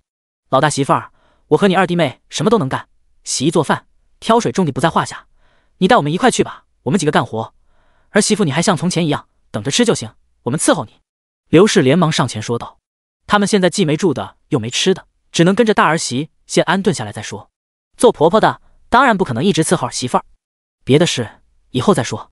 你们休想，别以为我不知道你这个老钱婆心里在打什么主意。我真要收留了你们，那宅子很快就不是我的宅子，那地也很快不是我的地了。你们给我滚！要是敢跟着我们，我就报官，把你们通通抓进大牢。齐芳雅说完后，打开包袱，从里面找出了房契和地契，带着孩子们离开了。刘氏看着渐渐消失在他眼前的齐芳雅等人，忍不住大声嚎哭起来。往后的日子可怎么过呀？难道他和老二媳妇只能带着3个孩子沿街乞讨吗？3日后，江明涛被押赴刑场。叶妙云执意要去看看，他要看着那个猪狗不如的玩意儿人头落地，方能解心中之恨。齐九扭不过他，只能陪着他一块去了。叶仙涯当然也要去，他还要收走江明涛的魂魄，亲自送他下地狱呢。在街头流浪了3日的刘氏的人也去了刑场，他要送儿子最后一程。等到了刑场后，刘氏瞧见了站在不远处的叶仙涯和叶妙云他们，嘴里一边叫骂着，一边冲了过去。第99章，不配为人。贱人，就是你们害了我儿，若不是你们克他，若不是你们来了京城，他不会落到今日这样的地步。不过刘氏还没有跑到叶仙涯他们跟前儿，整个人就好像被定住了一样，完全无法动弹。他正想继续叫骂，却被疾驰而来的囚车撞翻在地，头重重地磕在了台阶上，血流如注。娘！坐在囚车里的江明涛大喊一声。他之前虽看不上来找他的父母，觉得他们又穷酸又无知，实在丢自己的脸，可他今日就要被处斩了。江明涛希望自己的亲人们都能好好活着，没想到刘氏却被他乘坐的囚车撞倒在地，躺在了血泊中。娘！陈氏连忙带着3个孩子跑了过来。儿啊！刘氏抬起手，浑身抽搐了几下后，手无力地垂下。他只觉得一阵黑暗袭来，慢慢失去了意识。那个老钱婆被囚车撞了。叶妙云低声道：“她魂魄离体，已经死了。”叶仙涯淡淡的说道：“方才的确是他施法定住了刘氏，谁让他满嘴脏话来找他们母女麻烦呢？至于他被囚车撞死，那是他活该。叶仙崖直接打开自己早就准备好的小瓶子，施法将刘氏的魂魄收了进来。负责押送囚犯的官员得知刘氏是死囚江明涛之母后，指责刘氏阻拦囚车，没有把他当劫囚的犯人对待，以示宽容。人既死了，便让手底下的人给了陈氏他们几两碎银子，让其好生安葬刘氏。53刻一到，江明涛被处斩了。叶妙云本是胆小之人，却亲眼看着江明涛人头落地，连眼都没眨一下。这种抛弃弃女还想杀他们的男人，总算遭到了报应，真是大快人心。叶仙崖收走江明涛的魂魄后，并没有跟着叶妙云他们回叶家，而是去了京郊，避免把鬼差们带回家。这些鬼差虽然不是鬼，但因为他们常年生活在地府，身上鬼气很重，普通人要是沾染上，就算不生病，也会萎靡不振几日。人死亡后，会有鬼差来收走他们的魂魄，包括被斩首和像刘氏这样意外死亡的人，也在鬼差勾魂的范围内。只有那些被邪修所害，强行夺走魂魄的人，才不会有鬼差来收走魂魄。到了京郊无人之地，叶仙崖才停下了脚步。这位姑娘，烦劳你把那2人的魂魄交给我们，我们好回地府交差。其中一名鬼差客客气气说道。作为鬼差，他们看见的当然是叶仙崖强大的魂魄，所以并未直接动手，而是与他商量。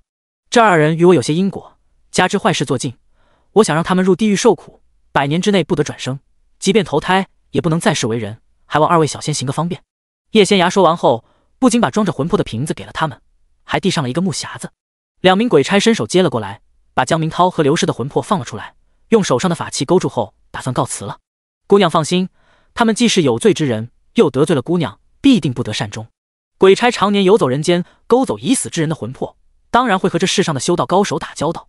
叶仙崖是他们遇到的魂魄最强大，也是给他们压力最大的人。他们要常年在世间行走，也不敢得罪这些修道高手，免得人家出手拖住他们，害他们不能及时回地府交差，不仅自身修为会受损，也会因为办事不力受到一些处罚。所以他们也愿意睁一只眼闭一只眼，而且在必要时候为这些高手们行个方便。说的通俗一点，不管是在哪儿，谁的拳头大，谁说了算。对了，我还有件事儿想请教2位小仙。叶仙崖施法拦住了他们的去路。姑娘尽管问，我们若知晓，必定告诉姑娘。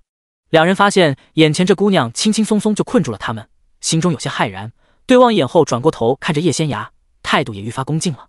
他们虽是鬼差，却并不是鬼，而是身处地府的差人，严格算起来，他们也是仙人。但仙和仙之间的差距也是很大的，作为地府的普通差人，他们还真打不过眼前这位姑娘。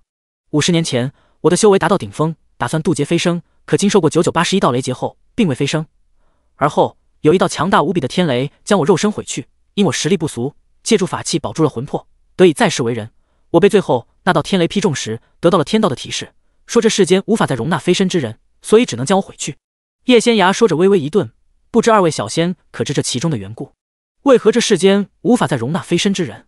虽然他不打算再修仙了，可一想到前世的种种，叶仙崖还是想问个清楚。按照太乙门流传下来的经验，这世间的修道之人修为达到顶峰后，会引来雷劫，扛过9981道雷劫，便能重塑金身，得到成仙。结果他扛过所有雷劫，等着飞升时，却被天道亲手毁了。叶仙崖打不过天道，但也想知道其中的原因。2名鬼差听了他的话后，你看看我，我看看你，都有点懵了。怪不得这姑娘如此厉害，原来她本来可以得到成仙，结果却被天道给毁了。这样的人未经过地府便转世，灵魂之力强大，慢慢会恢复所有实力。回姑娘的话，我们只是普通的鬼差，并不知此事。其中一名鬼差连忙说道。那地府运转正常吗？叶仙崖又问道。一切如常。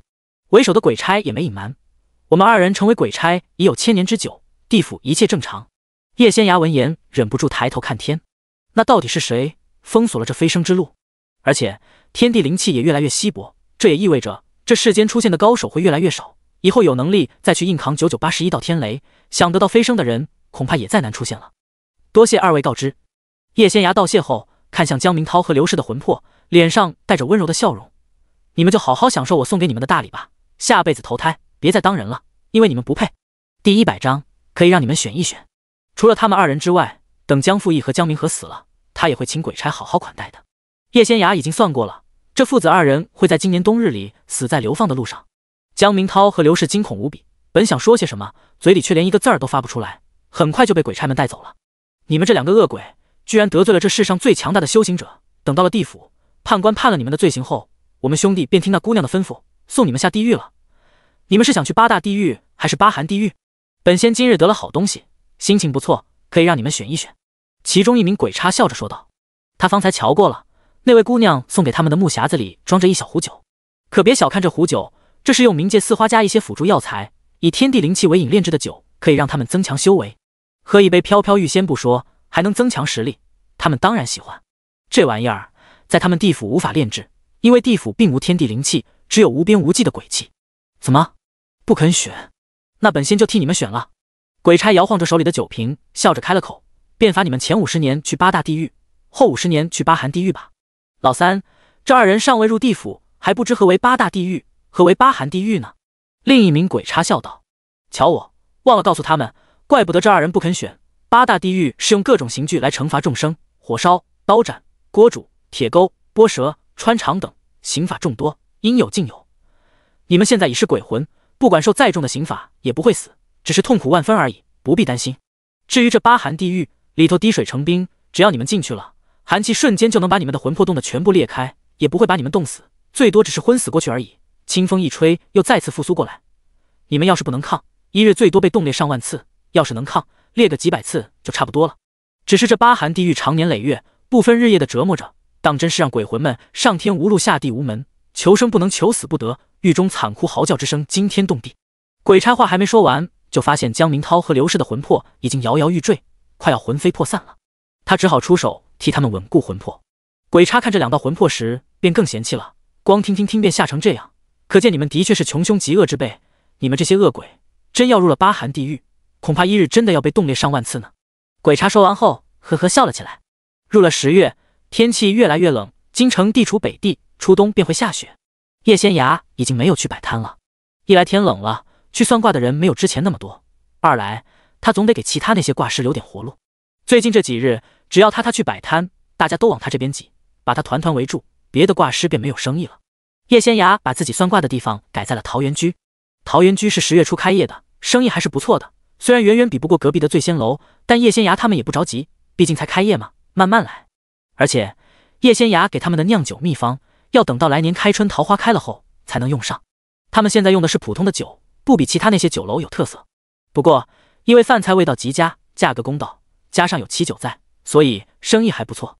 秋闱放榜以后，叶显文他们一家也到了京城。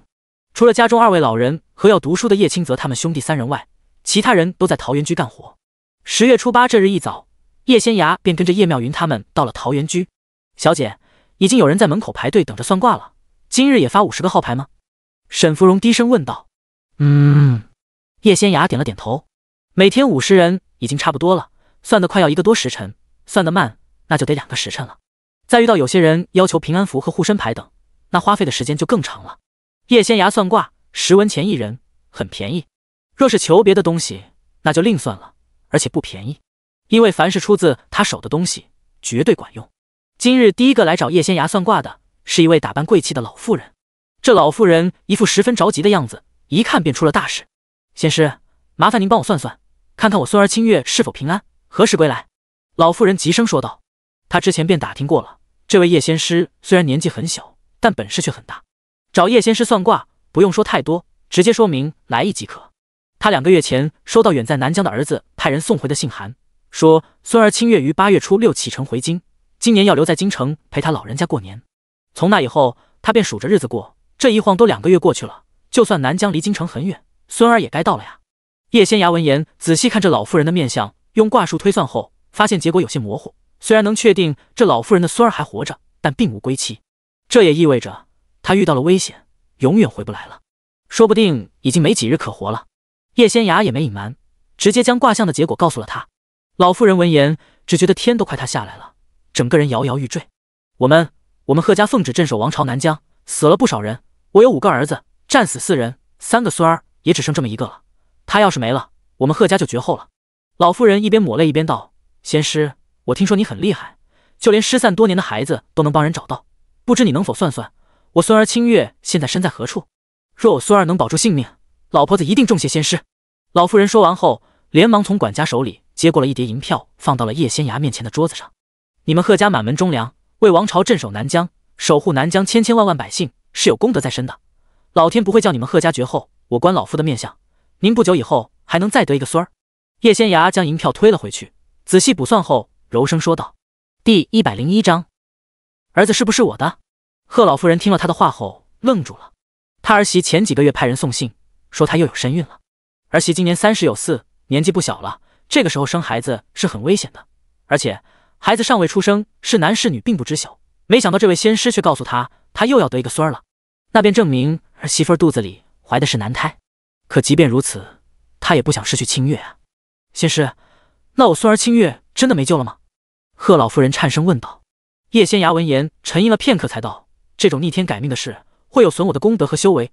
不过，你们贺家守护南疆百姓，救一位贺家人，就等于救千千万万的百姓。老夫人稍后片刻，待我算算他如今身在何处。如果换成前世，叶仙芽不会做这种逆天改命的事。这样的事干多了，等他飞升历劫的时候，雷劫的威力会加重。至于现在，他才不在乎那么多，只想随心而为。说实在的，如果还是那9981道天雷，就算威力再加一些，只要自己恢复实力，都能扛过去。但是这贼老天根本不让他飞升，他明明已经扛过了所有的雷劫，最后还是把他劈死了。既是如此，他何必在意这些？叶仙芽动用玄术，仔细推算了一番后，总算找到了贺清月。老夫人，你的孙儿贺清月在归来途中因为救人被山匪围杀，跌落悬崖受了伤，如今虽还活着，但最多只能撑个1、2日。他随行的护卫还有几人活着，正在找他，但他掉落的位置极其隐蔽，他们没有找到人。叶仙芽说着微微一顿，他掉落悬崖的地方离京城还有200里地，那些山匪平日里隐藏得很深，又和当地的官员有所勾结，所以朝廷并不知晓，便没有派人围剿。老夫人正好可以将此事上报，让朝廷派兵剿匪。叶仙芽说完后，让沈芙蓉拿来了纸笔，一边画一边道：“至于您孙儿跌落的地方，实在有些隐蔽，就算我描述得很清楚，你们也未必能找到。我画一幅画，你们快马加鞭赶过去，今日便能找到他。”叶仙芽画得很快，没过多久便将贺清月所在的位置画清楚了，还在画上标注好了地名、山名等。我圈起来的地方便是他如今所处的位置，你们仔细去找，就能找到人。叶仙芽话音刚落，贺老夫人便捧起了这幅画，又从管家手里拿了一些银票，连着方才便仙芽不要的全部塞了过去。我知道，姑娘是看在贺家满门忠烈的份上，才帮忙推算我孙儿所在的位置。姑娘因此损了功德，这银票若是不要，老婆子我会寝食不安的。姑娘快些收下，等救回我孙儿，必有重谢。多谢姑娘。贺老夫人说完后，连忙带人离开了。她要立即派人去找孙儿。贺家满门忠烈，仙芽你救了贺家人，若还因此损了功德，那真是老天不公了。站在一旁听了许久的齐九忍不住开了口。叶仙芽闻言抬头看天，贼老天本来就不公啊，不然为何拦着他的飞升之路？按理说天道应该惩恶扬善，可这世上的坏人依旧很多，好人未必有好报。反正他现在也不想飞升了，做事全凭本心，好人他护着，坏人嘛，那就下地狱吧。那贺清月文武双全，之前入太学读书时和程硕是同窗，我把此事告诉程硕，说不定他还能帮上忙呢。齐九一边说着，一边叫人帮忙送信。齐程硕不是宗室子弟吗？他没有进宫读书？叶仙芽有些诧异道。程硕不喜欢进宫读书，他祖父端王事事依着他，就让他入太学了，这本是不合规矩的。不过皇帝对端王向来有求必应，便随他们去了。齐九笑道。叶仙芽点了点头，继续帮下一个人算卦。这回来的是一名长得5大3粗的男子，他还拽着一个长相斯文，看起来只有11、12岁的少年。叶仙师，听说您什么都能算，麻烦仙师帮我算算，这小子是不是我的亲儿子？您瞧瞧，我长得多魁梧啊！这小子今年13了，个头这么矮，力气小得很，跟小鸡仔似的，长得也和我一点都不像，旁人都笑话我，说我帮别人养儿子，简直气煞我也。昨日我去那些卦师的摊子上，顺着让他们帮忙看了面相，有7人说我们不是父子，7人说我们是父子，把我都弄糊涂了。大夫们又说滴血认亲不准，仙师您倒是说说，他是不是我儿子？这魁梧男子叽里咕噜说了一大堆，唾沫星子到处喷，被他拽着的少年吓得瑟瑟发抖。他当然是你的亲儿子。叶仙芽看了一眼他们的面相，又推算了一下2人之间的因果，淡淡的说道：仙师没骗我。魁梧男子瞪大眼睛问道：你若不信，可以去城外的10大道门随便选一个，请他们帮你们父子2人相面，再用血脉秘法测试一番，自有结果。仙师说笑了，我打听过了，那血脉秘法要1000两银子，我这种平头百姓哪里有那么多银子？再说了，仙师你算的话比城外10大宗门那些道士还准，我肯定相信仙师的话。男子笑呵呵说道。叶仙芽闻言看了他一眼，有些无语道：你总说你儿子又瘦又矮，一点不像你，可曾想过其中的缘由？男子闻言一愣，下意识道：当然是他自己身子不好，不长个子也不长肉。叶仙牙被他气笑了，冷声道：“那是因为你从不把自己的媳妇和儿子当人看，想打就打，想骂就骂。你吃肉，他们只能看着；你吃饭，他们只能喝稀粥。他能长肉吗？这人又不是大风刮大的。”男子闻言顿时变了脸色，讪讪道：“我之前以为那婆娘和别人厮混到了一起，又以为孩子不是我的，所以就……废话少说，举头三尺有神明。你若继续这么对他们，有损阴德，活不过3年。你若好好对他们，以后必定能长命百岁。想死还是想活，自己选吧。”第102章赔礼。男子听了后顿时笑了起来，多谢仙师指点，多谢仙师。他一把拽住儿子的手，一脸兴奋道：“红儿，咱去市集，爹给你买肉吃。今日你想吃多少就吃多少，咱再去布庄买几块布。你和你娘好些年没有新衣穿了。”叶仙牙望着他们远去的背影，忍不住摇了摇头。幸亏这男子今日找他算命，要不然过不了多久，他就会因为杀妻杀子而入狱，家破人亡。夫君，你在看什么？叶妙云刚刚算完手里的账本，一抬头便瞧见齐九正望着门口发呆，忍不住开口问道：“没什么。”齐九回过神来，轻轻摇了摇头：“那你帮我瞧瞧，我方才算的对不对？”叶妙云把手里的账本递给了齐九。他虽然识文断字，但以前毕竟嫁到了小山村里，未出阁之前虽然学了一些算术，也会打算盘，可这些年来江家的钱也没让他管，叶妙云接触的很少，只会算一些简单的。这几日他正在学着看账本核对账目，每次算完都会让齐九检查一遍。娘子很厉害，都算对了。齐九核算了一遍后，笑着夸赞道：“比我当初学的可快多了。”叶妙云听了他的夸赞后，脸上露出了笑容。就在此时，二人耳边传来了门口负责迎客那个小二的声音：“这位客官，里面请。现在辰时才过半，大嫂和二嫂他们还没有把菜买回来呢，就有客人上门了。”叶妙云忍不住瞪大了眼睛。他们桃源居和附近的酒楼一样，卖的都是午膳和晚膳，不卖早膳的。下一刻，两人便见一位衣着华贵的年轻公子走了进来，身后还跟着好几个随从。“九叔，九婶婶。”齐成月快步上前，冲着二人作揖行礼：“一大早的，你怎么来了？若要用午膳，那还早呢，1个半时辰以后再来吧。”齐九淡淡的说道。他很讨厌老八齐延平，但他不得不承认，老八这个儿子齐成月还是不错的。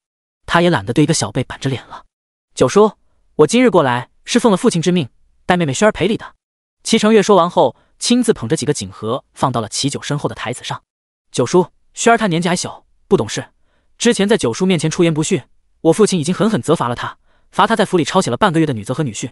今日本该让他一块过来给九叔赔礼，我祖母却宣他进宫了，要改日才能过来，请九叔见谅。”齐成月说完后，又冲着齐九做了个揖：“我只是庶民一个，齐轩乃郡主之尊，他来赔礼，我承受不起。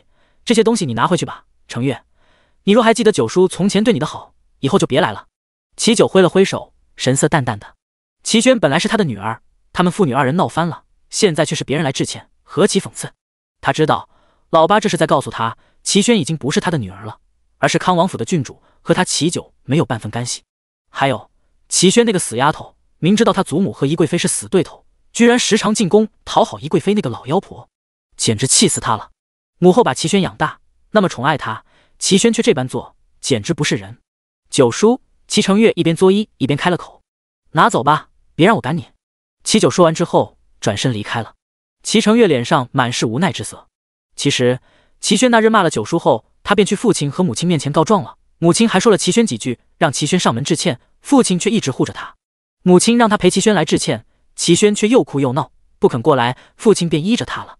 今日齐成月其实是瞒着家人过来的，没想到自家九叔却不肯接受。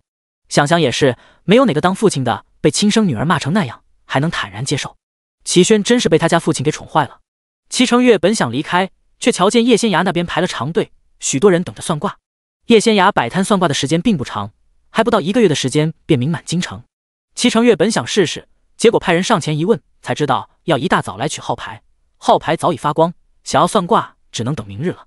当然了，他也可以高价找别人买号牌，只是他要问的事儿并不急，可问可不问，改日再来也不迟，他正好可以找和九叔多说几句话。夫君别生气，仙牙说了，咱们的好日子还在后头呢，齐轩不肯认你，以后必定会后悔。叶妙云上前安慰齐九：“她现在已经不是我女儿了，我才不会因为这种不相干的人气坏自己的身子。”齐九说着笑了起来，听程硕说，我六叔已经上了折子给老头子，想把王位传给他，只要老头子点头答应，程硕以后就是亲王了。其实按照朝廷的规矩，除非是为王朝做出了很大贡献的王爷，其爵位才能世袭罔替。一般情况下，爵位每往下传一代，就会降一级，直到成为普通的宗室子弟。不过，老头子对一母同胞的端王向来很看重，端王年轻时候也为王朝守土开疆，以老头子对端王的偏心和对程硕的喜爱，应该不会降爵。若真是如此，那咱们该好好备一份礼，恭喜程硕继承王位。叶妙云笑道：“等圣旨下了，咱们再慢慢准备也不迟。”齐九说着叹了口气，六叔比老头子小了10岁，今年59，人家便忙着把爵位传给孙儿，生怕亏待了孙儿，和老头子真是天壤之别。在齐九看来，皇帝就是为了守住自己的皇位，才对付太子。和皇帝比起来，他家六叔才是一个慈善的好长辈。程硕有这样的祖父，是他之福。夫妻二人一边整理台子上的东西，一边闲聊着。我看仙衙已经给好几个人算了卦，怕是有些累了，我给他泡杯茶端过去。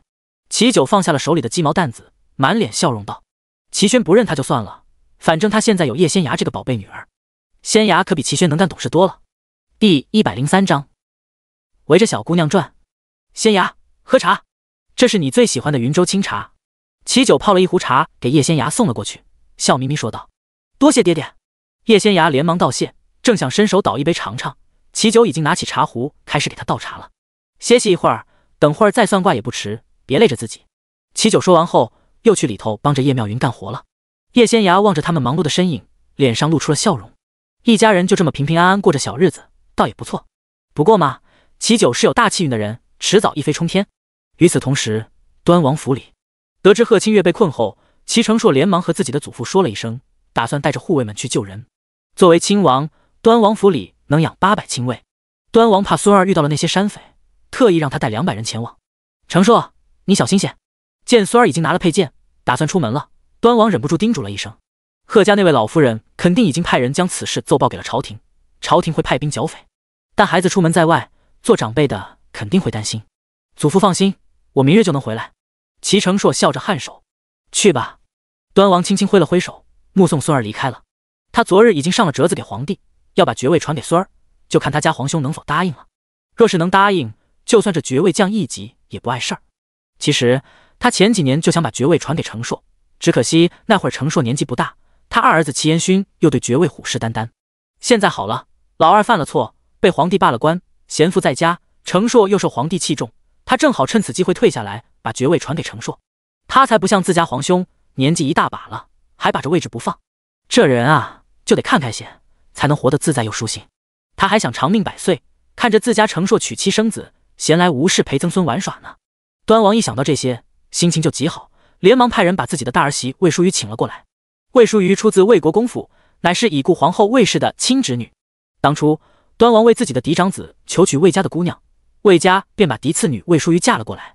只可惜他儿子从小身子骨不怎么好，后来又在战场上受了伤，落下了痼疾，年纪轻轻就去了。他走的时候，程硕只有5岁。儿媳妇魏氏守寡多年，端王觉得挺对不住人家的，前些年还劝儿媳妇改嫁。结果魏淑瑜说什么也不肯，一直留在王府陪着儿子，孝顺公公。眼看齐承硕长大了，就要继承爵位了，这人生大事也该提上日程。端王叫魏淑瑜过来，便是商议此事。老大媳妇儿，承硕明年就19了，之前咱乡看了2家的姑娘，承硕那小子都不答应，说他要忙着建功立业，娶妻的事过2年再说也不迟。端王脸上露出的笑容，但现在不一样了，只要皇上首肯，承硕便能继承爵位，成为我端王府的新主人，也该把亲事定下了。父亲说的极是。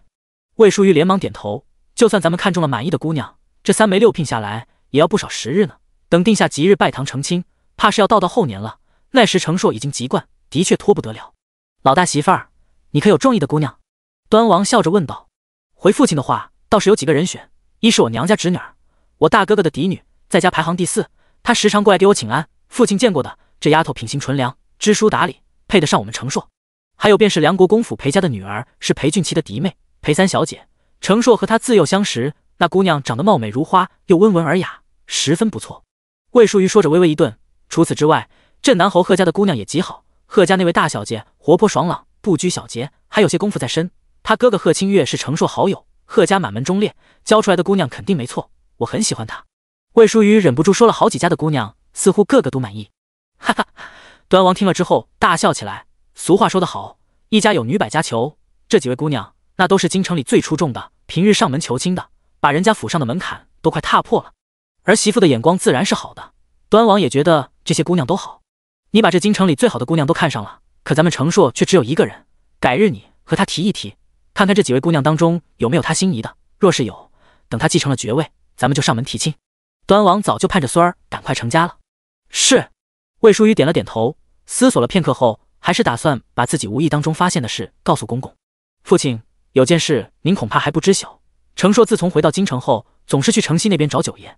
端王闻言笑道：是我让他多护着他九叔，时常去叶家那边瞧瞧，免得小九那孩子被人欺负，程硕去的多一些才好。父亲，程硕去叶家可不仅仅是去找九爷的，儿媳之前就觉得有点不对劲儿，询问程硕身边的那几个护卫，他们又只听程硕的，口风紧得很。儿媳什么都问不出来，只好自己派人悄悄跟着他们，结果发现程硕总喜欢围着叶家那个小姑娘转悠，就是程硕说的那个道术高超、算卦极准的小姑娘。端王连忙问道：孙儿之前和他说过，要不是有叶家那个小姑娘在，齐九已经被那个青铜鬼面具给烧死了。那个小姑娘虽然年纪不大，却十分厉害。方才他还听孙儿说贺清月遇到了危险，也是叶家那个小姑娘给算出来的，程硕与贺家人都赶去救贺清月了。对，就是他。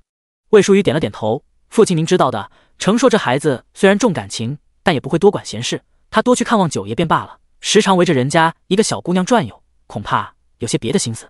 他前几日还去那个小姑娘的挂摊前远远望了一眼，那姑娘虽然年纪不大，脂粉未施，却是个难得的美人坯子，不仅肌肤白皙，五官格外精致，还给人一种神秘莫测的感觉，十分吸引人目光。第104章，人家看得上他吗？端王听了魏淑瑜的话后，眼前一亮。你的意思是说，咱们家程硕可能看上那个小姑娘了？儿媳也不敢确定。魏淑瑜摇了摇头道：只不过程硕以前从来不会接近哪个姑娘，前2年我让他相看姑娘，他一口便拒绝了。以他的性子，居然围着一个小姑娘转悠，恐怕真的看上了人家。魏淑瑜说着，有些紧张道：父亲知道的，程硕这孩子虽然孝顺，却也极有主见。如果他真看上了这个小姑娘，就算我们让他娶那些世家贵女，他恐怕也不愿意。他出自世家，当然也希望儿子能娶个世家贵女回来，结果儿子却看上了一个抛头露面算卦的姑娘。当然了，这姑娘也极其厉害，不是普通的女子能比的。魏淑瑜也不知道该怎么办才好，只能请公公决断。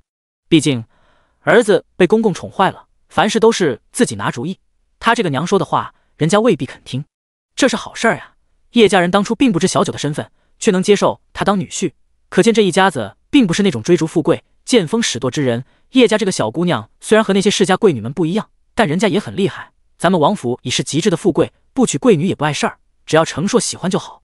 端王乐呵呵道：如果是儿子的婚事，他这个当老子的当然要做主，肯定会让他娶一个世家贵女回来。但孙儿不一样，到了齐程硕这儿，端王就只会依着他顺着他了，只要孙儿开心就好。孙儿自幼就失去了父亲，本就有些可怜，如果再娶一个自己不喜欢的女子回来，那不是更可怜吗？有父亲这句话，儿媳知道该怎么做了。魏淑瑜点了点头，等程硕回来，你就问问他，那个小姑娘尚未及笄，不能提亲，不过没关系，只要程硕喜欢，咱们等得起。端王说着笑了起来，就是不知道人家小姑娘看不看得上他，修道之人和咱们想法可不一样，许多踏上修行之路的人都不会谈什么儿女私情，只想得道成仙。儿媳知道了，等程硕明日回来，儿媳便问他。魏淑瑜连忙颔首。有叶仙崖画的那幅图，当日傍晚，齐程硕与贺老夫人派去的人便在山崖下面找到了身受重伤的贺清月。贺老夫人虽年过50旬，却身子硬朗，加之年轻时也随夫出征，骑马赶路不在话下，他也亲自来寻找孙儿了。等齐程硕他们把受伤的贺清月抬了上来，见他还活着，贺老夫人才松了口气。祖宗保佑，总算把清月找到了。贺老夫人强忍着眼中的泪水，让人把贺清月抬上了早已准备好的大马车。随其而来的大夫连忙去给贺清月疗伤。贺清月伤得很重，除了一条腿折了外，还有内伤。贺家带来的虽是名医，却只能暂时稳住他的伤，吊着他的命，不可能将其治愈。万幸的是，此处离京郊10大道门之首的玄天观只有100多里地，不算太远。他们连夜赶过去，明日上午应该能到玄天观。道士们都有医术在身，有的道士医术极其高明，比外头的大夫甚至是宫里的太医还厉害。玄天观里便有这样的道士。不过在齐程硕心里，最厉害的当然是叶仙崖。第二日一早，齐程硕将他们护送到玄天观后，回了京城。等他到了桃源居时，已经快到午时了。叶仙崖还差几卦就完成今天的任务了。怎么样了，程硕？贺清月找到了吗？人还活着吗？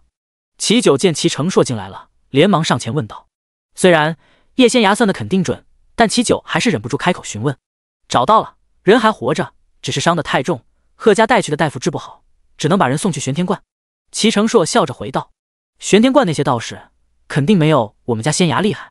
齐九一脸自豪道，我们仙崖什么都会，医术也是一绝。今日前来算卦的一个老太太身患重症，仙崖还给她开了方子呢。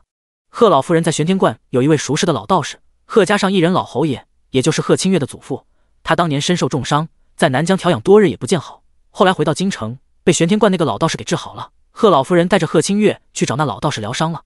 齐成硕说完后，转过头看着一旁的叶仙崖，他正在给一位年轻女人算卦。那女子有了身孕，因为是头一胎，想知道自己能否顺利生产。这位娘子，据我推算，你腹中的孩子会在正月18那一日出生，那日是你们家中一位长辈的生辰。你们要去京郊贺寿，我劝你别去，就在家中安心待产，而且需要有人陪在你身边，不可留你一人在家，早些请好稳婆，方可保平安。叶仙崖已经从推算的画面中看到了血腥的一幕。这个小娘子跟着家人去贺寿的途中突然临盆，孩子虽然生下来了，大人却没保住。他给这女子指了一条活路，便意味着接下来的一切都变了。他也不能保证从今日起到这女子生产这段时间会不会遇到意外。我给你画个护身符吧。叶仙崖柔声说道。好，多谢仙师。女子连忙点头。不过她也听人说，这位叶仙师画符和制作护身牌这些虽然管用，但价格不菲。敢问仙师需要多少银子？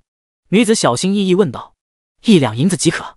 对于这些普通人，叶仙崖要价并不高，只是随便一丝一丝罢了。这幅我要，多谢仙师。女子一脸感激道。1两银子对她来说也不便宜，但咬咬牙还是买得起的。只要她能平安生下孩子，再贵也值。咱们家仙崖还真是心地善良，尤其是对来算卦和求助的普通百姓。齐九笑着说道。齐成硕闻言点了点头，正想开口，却发现京兆衙门的知府吴牧之带着人进来了。下官拜见九爷，拜见世子爷。吴牧之连忙上前行礼。第105章，不是人为。吴大人，我已被贬为庶人，你不必向我行礼。吴大人贵人事忙，不知今日上门所为何事？齐九笑着问道。吴牧之当了好些年京兆衙门知府了，是个只知公事，恨不得天天住在衙门里，连自己的府邸都不想回的人，所以他绝对不可能来他们桃源居用膳的。这老小子今日过来，绝对有事儿，而且是公事。这一瞬间，齐九在心里想了许多。他最近可没犯事儿，他都不是皇亲贵胄了，当然得夹着尾巴做人了。叶家人也很安守本分，不可能干坏事儿。而且他们家仙衙每日都会为大家推算一番。据仙衙说，给自己的亲人算卦可能会出现偏差，但他实力高深，除了和他血脉牵扯最深的叶妙云外，给其他人算卦几乎不会出错。不瞒九爷，下官今日上门是有事求叶姑娘。吴牧之直接道明来意。齐九虽然已经不是王爷了，但毕竟是当今皇帝的亲儿子，虽说皇帝不认这个儿子了，可其他人却不敢当真，在齐九面前客气一些总是没错的。万一哪天皇帝突然赦免了齐九，又恢复人家亲王爵位，之前欺辱齐九的绝对不会有好下场。原来吴大人上门是来找我们家仙衙的，仙衙正在给人算卦，还有3人等着，就快算完了。吴大人稍坐片刻，我给你泡茶。齐九一边说着，一边往柜子后头走去，打算给吴牧之泡茶。下官不敢劳烦九爷，多谢九爷。吴牧之连忙上前作揖，拦住了他。他可不敢喝皇子亲手泡的茶。我开门做生意，天天给人泡茶，吴大人不必惊慌，等会给银子就成。齐九轻轻推开了他，泡茶去了。这吴牧之一门心思扑在衙门的公事上，恐怕从来没有在外头用膳喝茶吧。齐九突然起了捉弄之心，决定给这位大人来一壶好茶，就是不知道给银子的时候人家会不会肉疼。多谢九爷。吴牧之听齐九这么说，也不敢再拦着他了，就当是照顾九爷生意了。他等会要求的叶姑娘现在可是九爷的女儿。吴大人做的吧。齐成硕见他有些拘谨地站在一旁，笑着说道。多谢世子爷。吴牧之拱手道谢，坐在了齐成硕对面。没过多久，齐九就把茶泡来了。吴牧之却无心喝茶，不断往叶仙衙那边看。等叶仙衙给最后一人算完卦后，他连忙走了过去。叶姑娘。吴牧之正想开口，耳边已经传来了叶仙衙的声音。我方才掐指一算，已经知道吴大人的来意了。京郊潍县有一个名叫紫竹村的地方，最近接连发生命案，潍县也在京兆衙门管辖的范围内。潍县的知县前几日去京兆衙门找吴大人求助，而吴大人派出去的衙差并没有查到有用的线索。就算有京兆衙门的衙差守着，接连3日入夜后，紫竹村依旧有人被杀。而就在昨夜，吴大人从玄天观请来的高人也住进了紫竹村。今日一早，你们又在河边发现了死人，吴牧之听完后，一脸错愕地看着叶仙崖，因为叶仙崖说的准确无误，他这几日为了处理此事，已经焦头烂额了。昨日一早，吴牧之亲自去了一趟玄天观，请高人相助。玄天观观主将他嫡传的六弟子陶志轩派下山帮忙。这位道长虽然刚刚籍贯，却很有本事。上回他们去玄天观求助，也是这位陶道长出的手，帮他们顺利解决了麻烦。可这回就连陶道长也束手无策。吴牧之想起之前有人去衙门报案，说城东出了命案，他派去的人不仅从井里找到了那个女子的尸首，还在小姑娘的指点下从菜地里挖出了凶器。而这一切皆是这位叶姑娘算出来的。最近这段日子，叶姑娘的大名早就在京城传开了，她的每一卦都算得精准无比，似乎没有任何事能难倒她。吴牧之听了手下提醒后，连忙过来求助。倘若叶姑娘能帮我们找到凶手，我愿给叶姑娘100两银子当做酬劳。吴牧之说完之后，一脸惭愧道：我听人说，上回金无畏找叶姑娘帮忙，给了300两银子，我们京兆衙门人多银子少，不比他们出手阔绰，还请叶姑娘见谅。能给100两银子，对吴牧之来说已经很不容易了。他们京兆衙门管辖范围大，要管的事儿又多，朝廷拨的银子有限，他只能精打细算。我亲自走一趟吧，不然你们抓不到他。叶仙崖说着站起身来，而且这件事有些复杂，等抓到了那头金雕，我们再细说。叶仙崖说完后，看向身边的沈芙蓉，芙蓉，你帮我把那个小布包拿出来，今日你就别和我一块去了，免得被误伤。吴牧之听得叶仙崖的话后有些错愕，不是人为吗？仵作验尸后说这些人死因不同，有的是溺水身亡，有的上吊，有的被刀砍掉了头，还有人被开膛破肚。金雕虽然凶猛，但毕竟是野兽，它怎么可能像人一样杀人？那些尸身上并没有留下任何与野兽有关的伤痕，村子里也没发现一根貂毛。吴牧之忍不住补充道：我卜算到的就是一头金雕，至于其中的原因，吴大人很快就能知晓了。叶仙崖也不想说那么多，因为在这些普通人眼里，耳听为虚，眼见为实，只要让他们亲眼所见，大家便都信了。爹爹娘亲，我出门一趟，今夜就不回来了，明日一早再归。叶仙崖背着芙蓉给自己做的这个绣了兰花的月白色小包袱，打算出门了。仙崖，你一个女儿家，哪能独自在外头过夜？太危险了。叶妙云却十分担心，她下意识转过头看了齐九一眼。就算女儿很厉害，小姑娘家家的也不能一个人在外头过夜啊。我陪仙崖一块儿去。齐九连忙说道。九叔不会武功，若是遇到危险，不仅不能保护仙崖，还会拖后腿。九叔和九婶婶若是放心，便由我陪仙崖走一趟吧，我会多带几个武功高强的护卫一块过去。齐成硕连忙说道。第106章开了灵智，那就麻烦成硕了。齐九拍了拍齐成硕的肩膀，脸上虽然带着笑容，心里却忍不住吐槽起来。他知道自己不会武功，不过臭小子方才这番话明明就是在踩他。叶仙崖看了齐成硕一眼，倒也没有拒绝。齐成硕武功高强，有他在的话，自己出手定住那头金雕，再让齐成硕帮忙，肯定能顺利将其捕获。如果是别人，要是配合不好或者实力不强，恐怕一次还无法捉住那头金雕。叶仙崖还想早些处理完此事，回叶家呢。多谢世子爷。吴牧之听齐成硕要去帮忙，脸上顿时露出了笑容。这位世子爷文武双全，他早有耳闻，有他带着护卫前往，再加之叶姑娘从旁指点，自己也把衙门里武功最高的衙差全部派出去，应该能顺利了结此事。为了赶时间，一行人直接骑马前往紫竹村。紫竹村位于潍县，离京城只有60里地，村子不大，因四周种满了紫竹而得名。京郊的土地大多属于皇亲贵胄和京城那些官员们，像紫竹村这样的村子其实很少，村民们的地也不多，只不过大家世代在此耕种，又离京城比较近，讨生活的方式多，所以日子过得还不错。一路上，吴牧之已经将紫竹村的情况告诉了叶仙崖。紫竹村一共有186户人家，总共1000多口人，大家的房屋离得比较近，村里有数条小道交错，村后头有一条小河，名叫紫竹河，河水并不深，尤其是现在，成人下水最多淹没到胸口，河边的水那就更浅了，时常有小儿在水边嬉戏。可就是这么浅的水，昨日夜里还溺死了人。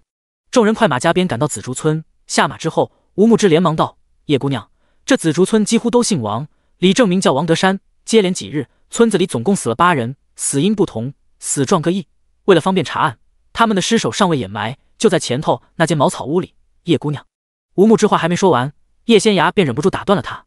吴大人，根据我的卦象显示，凶手的确是一头金雕，今夜他出来行凶时，我会将他捉住，那些尸首就不必看了。有的人已经死了好几日了，就算现在天气不热，不会太臭，但是他又没怪癖，才不想去看死人呢。吴牧之总觉得一头金雕模仿人杀人，怎么听都觉得有点不切实际。可这叶姑娘说的有模有样，他也无法反驳，只能等入夜之后再说了。就在此时，玄天观派遣过来负责处理此事的陶志轩过来了。陶志轩是玄天观观主的关门弟子，年纪轻轻却很有本事。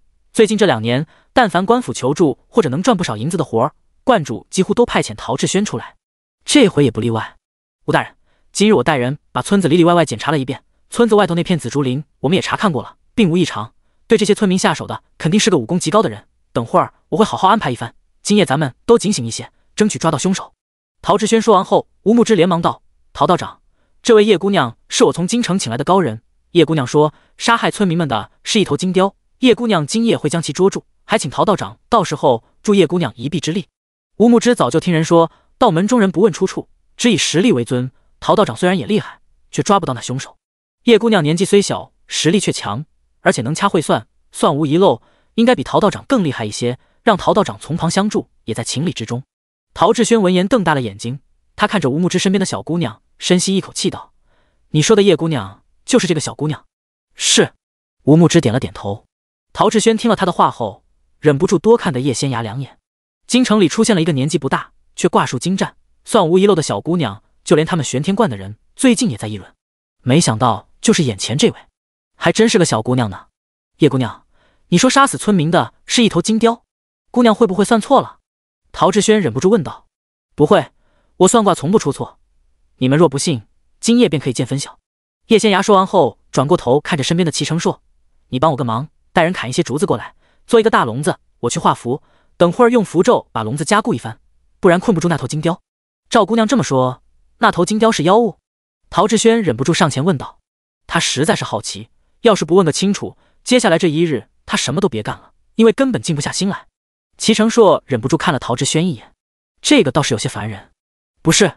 叶仙芽摇了摇头，你好歹是玄天观的道士，若真有妖物出没，你应该能察觉到妖气。这头金雕开了灵智，非常聪明，而且天生神力，能吸收天地灵气修行，极为厉害。但它从未吞噬人类的精血修行，并不是妖。妖兽和灵兽是有区别的。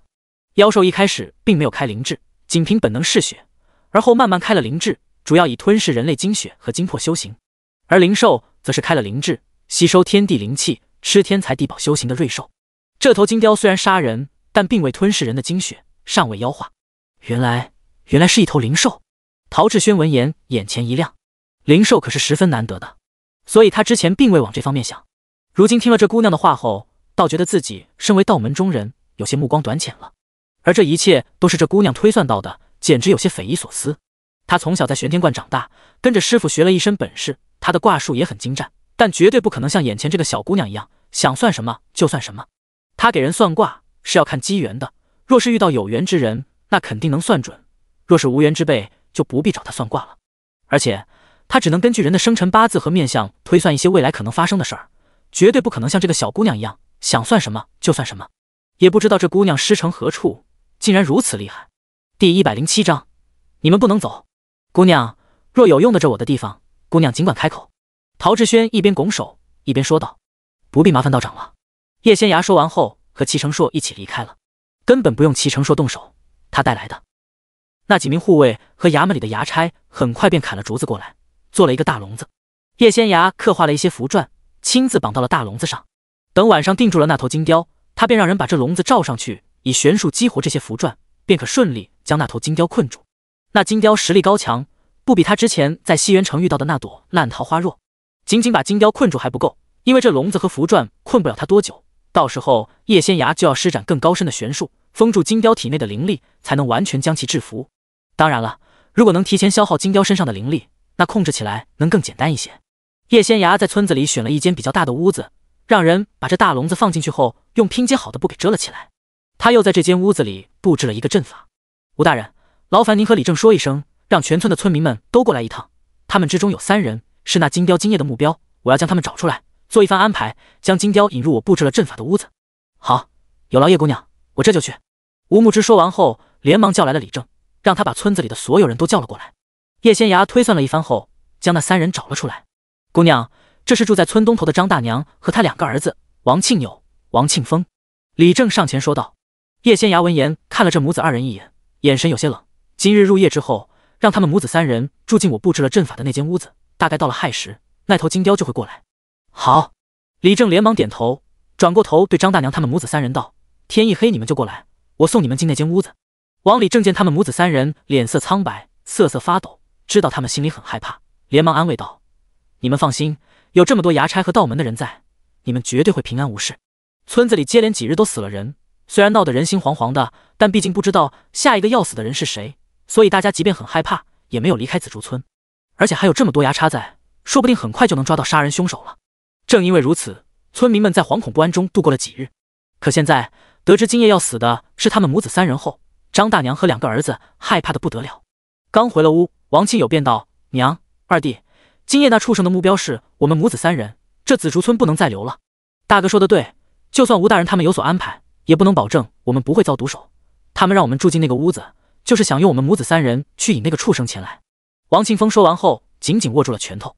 与其冒险给他们当诱饵，不如离开紫竹村，我们先去京城躲一躲。那畜生就算再厉害，也不敢闯进京城杀人吧。娘，您赶紧收拾金银细软，咱们一会儿就走。王庆友连忙说道。他们兄弟二人这几年赚了不少银子，本来是存着等娶媳妇儿用的，现在当然是自己的命最要紧。以他们目前的身家，在京城的普通客栈住上几个月还是够的。等躲过这一劫，再慢慢回紫竹村也不迟。好，张大娘连忙点了点头。她当然不能拿自己和两个儿子的命去赌，也不知那畜生为何盯着我们。王庆友说完后，突然道：我倒是想起来，王谦那个死丫头小时候好像养过一头金雕。王庆峰闻言瞪大了眼睛，片刻之后才道：莫非是他养的那头金雕回来报仇了？大哥，你仔细想想，这几日死的人都和3年前那件事有关。王庆友听了他的话后，心头一惊，无边的恐惧席卷而来，他只觉得头皮一阵发麻，连说话都有些不利索了。王虎兄弟三人，王柱子和他爹娘，还有王红和他弟弟。他之前只觉得这8人有些倒霉，现在想起来，他们也参与了当初那件事。两兄弟下意识转过头看着张大娘，此时的张大娘脸色苍白，全身都在打哆嗦。当年我就说不该杀他们，你们偏不听，现在报应来了。张大娘说完后，猛地往后倒去。娘！兄弟二人连忙上前扶住了她。娘别怕，就算那畜生真的是王圈多年前养的金雕，也不打紧，我们已经提前知晓了此事，当然不可能留在这等死，我们这就去京城。王庆友连忙说道。我去收拾东西。王庆峰站起身往里屋走去，因为害怕，不仅脚步虚浮，小腿也在打颤。大哥，那畜生白日里不会过来吧？万一他今日改了主意，白日里就过来找咱们报仇了呢？我不敢进屋了。到了里屋门口，王庆峰停下了脚步。王庆友正打算陪弟弟一块进屋收拾东西，却被自家老娘给拽住了。你们出来，我去。如果那畜生真的躲在屋里，你们就跑。张大娘说完后，推开儿子，义无反顾进去了。1刻钟之后，母子三人都背着包袱从屋里出来了，只不过刚推开院子的门，就发现外头围了不少村民，李正也在。村子里不能再死人了，为了全村人着想，你们母子三人不能走。李正一脸严肃道。方才叶姑娘和他说张大娘他们母子三人要跑，吓得李正赶紧带人把他们住的院子团团围住。叶姑娘说了，他们母子三人若走了，这件事永远不算完，那金雕今夜便不会再来，可能过上10天半个月又会来此骚扰村民，伤害村民，而他和衙门里的人不可能永远守在紫竹村，此事必须尽快解决。吴大人得知后，吩咐他带着村民们过来守着，绝不能让张大娘他们母子三人离开紫竹村。滚开！今日你们谁敢阻拦我们离开，我就和谁拼命！王庆友一把拔出插在腰后的柴刀，一边挥舞着，一边大声吼道。第108章埋尸之处。村民们被吓得往后退。李正见他居然发狠，也不想伤及无辜，便让村民们让出一条路来，放他们母子三人离开了。王庆友本以为他们能顺利离开村子，兄弟二人拽着自己的老娘拼命往村外头跑，结果还没到村口就被衙门里的衙差给绑了。李正也不敢劳烦这些衙差了，叫了几个壮硕的村民，把他们母子三人弄回了叶仙衙布了阵法的大屋子里。放我们出去！你们这是草菅人命！你们这些畜生一定会遭报应的！母子三人又吼又叫，李正直接让人把他们的嘴给堵上了。叶姑娘，都处理好了。安排好一切后，李正跑去叶仙衙歇息的屋子，告知了一声辛苦了。叶仙衙笑着颔首。等李正走了后，叶仙衙才对一旁的齐成硕道：难得出来一趟，听说紫竹村风景不错，我想出去走走，你去吗？去。齐成硕点了点头，连忙拿起放在桌上的佩剑，站起身来。等到了村外那片紫竹林，齐成硕才发现叶仙衙不是来看风景的。叶仙衙一直往竹林深处走，脚步很快，片刻都没有停留，好像在寻找什么一样。仙牙，你是在找那头金雕吗？齐成硕压低声音问道。灵兽通人性，说不定那头金雕就在这附近。不是，叶仙牙摇了摇头，那头金雕并不在紫竹林里，他如今的巢穴在东边那座龟下山上。齐成硕闻言倒是没有多问了，他紧紧跟在叶仙牙身边，加快脚步往前走去。一行人大概走了2刻钟，叶仙牙才停了下来。就是这了。看着前面这片茂密的竹林，叶仙牙低声说道。什么？齐成硕一脸不解地望着他。3年前，王守义一家5口被埋在了这里。叶仙牙说着微微一顿，你们有没有发现这一小片紫竹长得比旁边那些更加茂盛？齐成硕不怕死人，也不怕看见尸骨，不过听叶仙牙这么说，他还是觉得脚底有点发凉。既然已经确定了埋人的地方，那咱们就回去吧。叶仙牙说完后，转身往回来的路上走去。那头金雕之所以杀人，是和你说的王守义一家有关吗？齐成硕问道。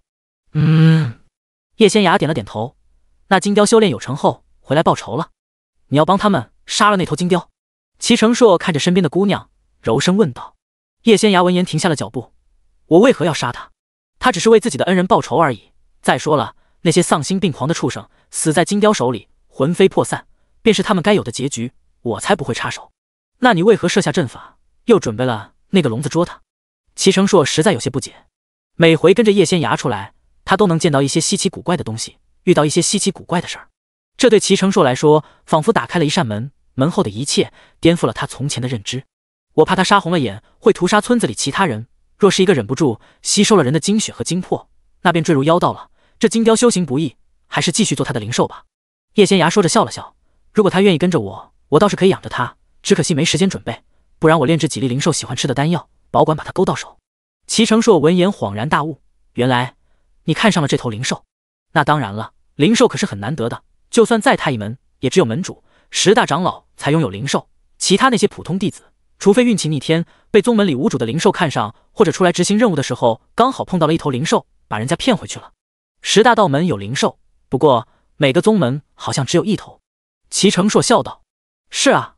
叶仙牙点了点头，可见这头金雕有多珍贵了。我再告诉你一个秘密，外头的人都说太一门的玄术师们赶路，可日行几百上千里，其实除非实力特别高强的玄术师，一般弟子可做不到。不过要是养了灵兽，日行几百上千里倒是很容易，尤其是飞禽。齐成硕听叶仙牙这么说，便知道他对这头金雕志在必得。我有些后悔了。叶仙牙突然说道。后悔什么？齐成硕连忙问道。后悔把金雕是灵兽的事说了出去，还在那个玄天观的陶志轩面前说了，他肯定会派人回玄天观报信。叶仙牙有些无奈道。灵兽的吸引力可是很大的，玄天观的人要是知道了，绝对会派人过来。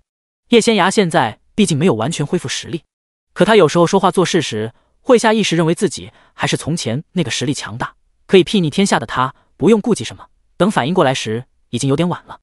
你怕抢不过他们？齐成硕突然转过头看向自己身后的护卫，将自己的令牌递了过去。你回一趟京城，把我们府上剩下的护卫全部调过来。普通人虽然打不过那些道士，不过他们府上的护卫也是千挑万选后每日都在练功的，实力绝对不弱。他有800护卫，玄天观有上百名道士，真要对上，只要对方不动用厉害的法器，齐成硕觉得自己不会输。别去！叶仙牙连忙说道。这些护卫都听我的，你不必担心。齐成硕连忙说道。不必这么麻烦，我算过了，玄天观只会派2名关主的亲传弟子和几名普通弟子过来，我一个人打他们那么多是有点棘手。不过不是还有你和这些武功高强的护卫吗？叶仙牙说着笑了起来。再说了，就凭他们也制服不了那头金雕，他们真要和我抢，我就先把金雕放了，让他们尝尝苦头。反正我已经算到了金雕的巢穴所在，等过几日我炼制一些灵兽喜欢吃的丹药，再去收服他也不迟。叶仙牙不想太麻烦齐成硕，就算齐成硕是皇族，和那一大帮道士结下仇怨，对他来说也是一件麻烦事。第109章灵兽金雕。好。齐成硕听叶仙牙这么说，连忙点了点头。与此同时，京城端王府里，魏淑瑜左等右等，也不见自家儿子回来，不免有些急了。他正想派人去桃源居问问，看儿子有没有去找齐九，便听人说儿子身边有个护卫回来报信了。说起来也是齐成硕疏忽了，他陪着叶仙牙赶到紫竹村后，才想起自己没有派人回府报信，便交代身边的护卫回去一趟。那护卫从紫竹村赶回京城，又回到端王府，天色自然有些晚了。魏淑瑜得知儿子一早就回了京城，还没回王府就去了桃源居，心里着实不是滋味。又得知儿子跟着叶仙芽去了紫竹村，整个人都有点懵了。儿子就那么喜欢跟着人家小姑娘转悠吗？不过话说回来，连玄天观的人都解决不了的事，叶仙芽那个小姑娘居然应了京兆衙门之请，跑去紫竹村帮着捉拿凶手，不仅有本事，胆子也挺大的。这样的姑娘的确和大家闺秀完全不一样，怪不得儿子会着迷。你再多带些人去帮世子爷的忙，就说是我说的，让他当心些，等忙完了再回来吧。魏淑瑜叹了口气道：他这儿子从小就有主见，被他祖父惯的，事事都得依着自己。他这个母亲说的话，儿子要觉得有理，倒是会听；若觉得没什么道理，便左耳进右耳出。儿子喜欢谁，娶谁当媳妇儿，他这个做母亲的还真做不了主，只能顺着那个臭小子了。不过话说回来，儿子自幼就没了父亲，他这个做母亲的恨不得自己又当爹又当娘，给儿子双倍的关爱，免得儿子总觉得比别人少了什么。正因为如此，他也挺宠儿子的，事事依着他，顺着他，顺了10几年，也不可能在娶媳妇这件事上和儿子对着干。魏淑瑜也希望自己的儿子身子康健，舒心快乐，别像他父亲一样年纪轻轻就去了。看来他得派人回娘家一趟，给自己的兄嫂传信，让他们赶紧给四丫头找个夫君嫁了，千万别等他家程硕了。程硕那小子不可能娶四丫头的，他家侄女是个好姑娘，不愁找不到好人家，没必要钻牛角尖，把自己逼进死胡同里。夜慢慢降临，为了不引起那头金雕的警觉，叶仙芽等人并没有躲在那个布了阵法的大屋子里，而是进了周围其他屋子，而且每间屋子不超过5人。那头金雕开了灵智，又修行有成，灵魂之力很强大，人家在空中飞行盘旋的时候，就能以灵魂之力查探下头的一切。虽然无法发现那个大屋子里设有阵法，但他还是能感应到每间屋里有多少人的。屋子里人太多，那肯定有问题。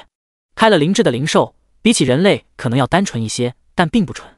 亥时一到，原本闭目养神的叶仙芽突然睁开了眼睛。他来了？齐成硕低声问道。叶仙芽点了点头，正在空中盘旋。又过了一会儿，叶仙芽脸上露出了笑容。他去了张婆子他们住的那个院子，发现屋里没人后，他缩小了自己的身体，化成了鸟雀那么大，正在村里寻找张婆子他们3人的踪迹。没想到这头灵兽已经到了可以随意变换大小的地步，若不是天地灵气匮乏，这灵兽再修炼个几十百把年，肯定能化形了。不管灵兽还是妖兽，修炼到了一定的程度都能化形。这并不意味着只有化形的灵兽或者妖兽才厉害。这头金雕要是对上自己在西园城遇到的桃花妖，一翅膀扇过去，就能让那桃花妖受伤。又过了好一会儿，叶仙芽突然轻轻扯了扯齐成硕的衣袖，他已经发现张婆子他们母子3人在那间大屋子里了，很快就会触动阵法，我们赶紧过去吧。齐成硕点了点头，连忙拿起佩剑，跟着叶仙芽出门了。护卫们很快从其他屋子出来，跟在了2人身后，一行人浩浩荡荡往大屋子那边跑去。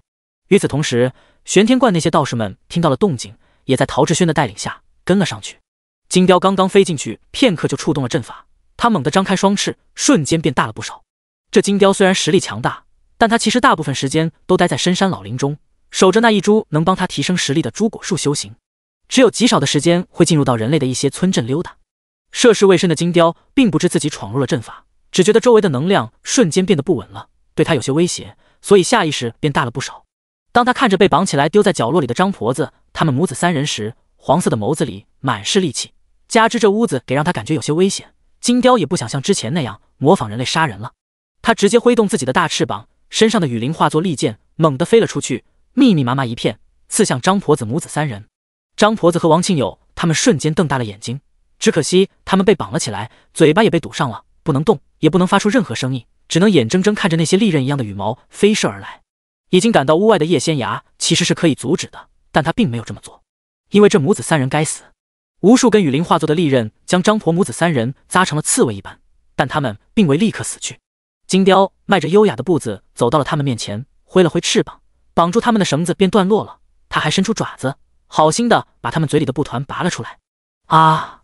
凄厉的惨叫声从王庆友他们嘴里发了出来，母子3人仿佛痛到了极致，惨叫的同时浑身不断颤抖抽搐，血从他们的七窍往外流。叶姑娘，你不救他们吗？门外陶志轩呆了呆后，有些不敢置信道：这母子3人被那金雕伤成了这样，就算大罗神仙来了，恐怕也就不活了。他可以确定这位叶姑娘并没有完全激活里头的阵法，她是故意让金雕杀人的。陶道长不也是衙门里请来的人吗？你为何不救？他们母子三人本就是该死之人，死在这金雕手里和明年秋日问斩也没多大区别，反正都要死。叶仙崖淡淡的说道。第110章想抢灵兽。可是陶志轩本来还想说区别大了，因为被这金雕杀了后会魂飞魄散的，但他最终还是作罢了。这位叶姑娘的行事作风还真不像他们道门中人，道门的人还是会遵循朝廷律例的，如果换他出手，肯定会救下这母子三人，即便他们有罪，也要交给衙门去审判去处罚。这位叶姑娘却并没有这么做，只不过人家的实力不容小觑。之前这姑娘在屋子里布置阵法的时候，她在窗外看了，一开始她觉得这个阵法她也会，可看着看着就发现自己有点看不懂了。她把几个简单的阵法融合在一起了，如果让她去布置这几个简单的阵法，单独布置她都会，全部融合在一起，她就没那个本事了。里头的金雕早已发现了门外的叶仙崖等人，该杀的人已经全部杀了。这屋里有些不对劲儿，他觉得自己好像被什么东西压住了，行动有些困难。外头的人也给他很危险的感觉，金雕也不愿意在此久留，他迅速变小，想从窗外飞出去，结果却有一股无形的力量阻挡了他。叶仙崖立刻进屋，趁着这金雕变小了，连忙施展定身术定住了他。在叶仙崖施法的这一瞬间，齐成硕带着几个武功高强的护卫飞了过去，一把扯开遮住笼子的布，猛地将笼子甩了过来，刚好将那金雕罩在了里头。两人配合的刚刚好，叶仙崖连忙以天地人气为引，施展玄术激活自己绑在笼子上的符篆，笼子里金光大作，想要施法变大的金雕发现自己根本无法抽掉体内的力量，瞬间变得无比惊恐。他使劲拍打着小翅膀，在笼子里乱飞，飞着飞着便落到了地上。因为他不仅完全无法动用自己体内的力量，就连飞的力气也没有了。一切发生得很快，看似无比简单，其实叶仙崖将自己这些日子积攒在体内的天地灵气全部用光了。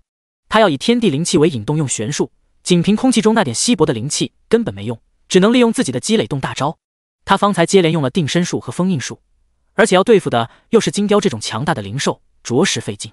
他已经飞不动了，帮我把它装进我下午准备的那个小笼子里。叶仙崖看着齐成硕，柔声说道。他下午特意请村民帮他编了一个小的鸟笼，又用特殊的方法炼制过了。金雕被锁住了灵力，相当于已经被封印了，短时间内不可能恢复力量，自己这个笼子暂时够用。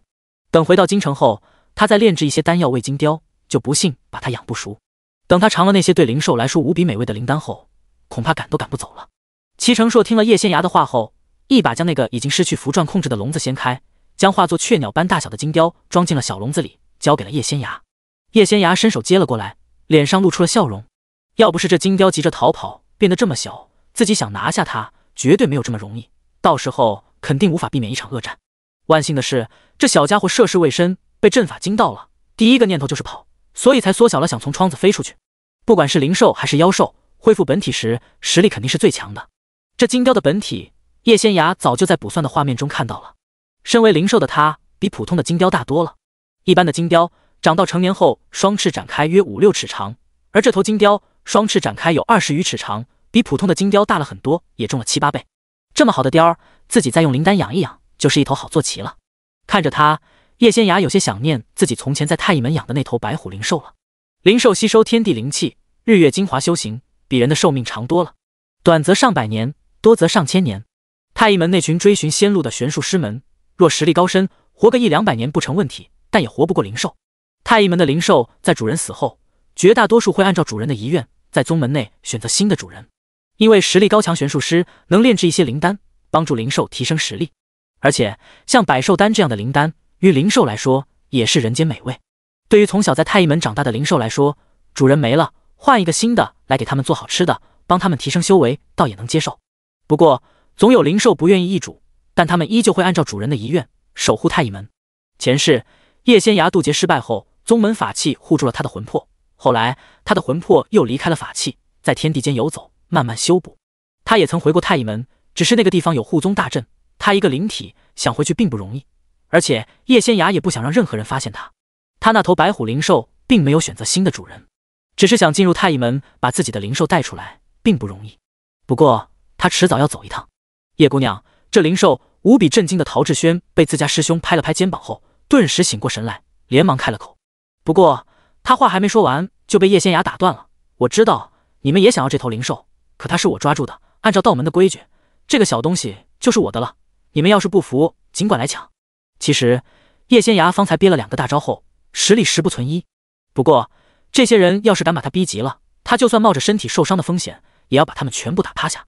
我们不是想抢这灵兽，只是想和姑娘商议一番。没得商量。叶仙涯又打断了他，冷冷的目光扫过了陶志轩身后的玄天观众人。你们可以选择来抢，或者我解除这灵兽的封印，把他放了。你们要是有本事把他抓住，他就是你们的了。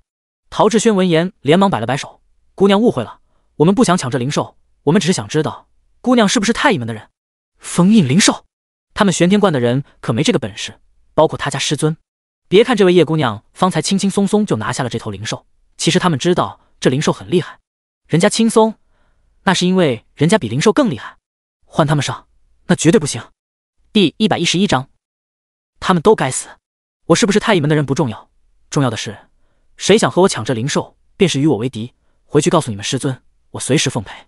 叶仙涯说完后，提着笼子出去了。这还真不像个小姑娘。等他走远后，站在陶志轩身后的武师兄忍不住摇了摇头道：不瞒二位师兄，这几年我奉师傅之命，时常下山历练，像这样厉害又凶悍的小姑娘，我也是头一回见。陶志轩说着，压低了声音，他方才用定身术将里头灵兽给定住了。定身术咱们也会用，可他用出来的比咱们的强了无数倍，连那么厉害的灵兽都能定住。还有，他把灵兽给封印了，连师傅都不会呢。陶志轩叹了口气道：这灵兽注定与咱们玄天观无缘，明日一早，我与二位师兄一块回去复命吧。他们玄天观修的是正道，当然不可能不择手段去抢人家姑娘收服的灵兽。再说了，就算他们想抢，也抢不赢呀。叶仙涯提着笼子到了村子中间的坝子里，这里地势开阔，是村民们平日里用来晒粮食的地方。所有的村民已经听从了李正的安排，全部聚集到了这儿。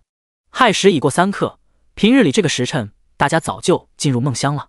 但今日大家齐聚于此，还在坝子正中间烧了一大堆篝火，照亮了四周。这便是那头杀人的金雕。叶仙涯举起了手中的笼子，高声道：它是一头灵兽，可变换大小。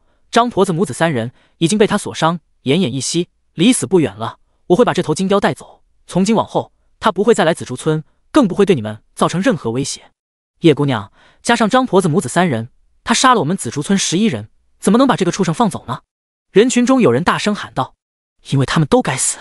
叶仙涯一脸冷冽，善恶到头终有报，他们的报应今日来了。众人听了叶仙涯的话后一怔，倒是一旁的吴牧之连忙道：还请叶姑娘为我们解惑。其实就算那母子3人犯了死罪，是该死之人，也该由他们衙门来判，由刽子手行刑。可事已至此，吴牧之也不好多说什么，因为要不是有这位叶姑娘在，根本抓不住这头金雕。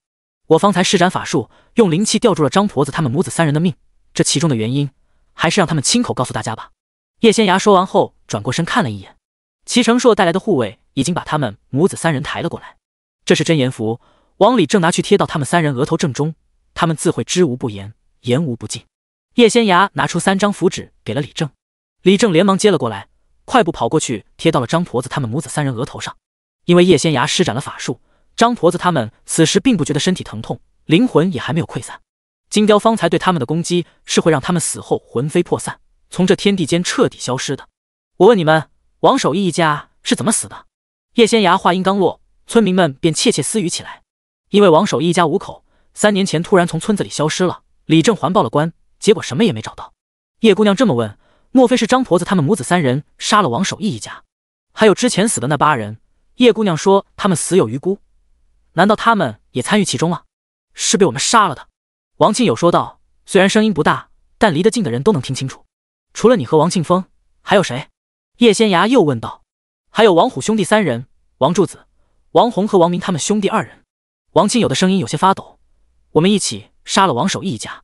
因为被真言符控制，他不得不说真话，哪怕潜意识想反抗，说出来的依旧是真话。你们为何要杀他们一家？叶仙涯问道。因为王虎看上了王秋儿，他想要王秋儿，可王秋儿不喜欢他，加之同姓不能通婚，王秋儿不可能嫁给他。王守义夫妇给王秋儿定了一门亲事，王虎受不了，就把人给抢了。王庆友似乎不肯往下说了，浑身都在颤抖，嘴里也在吐血。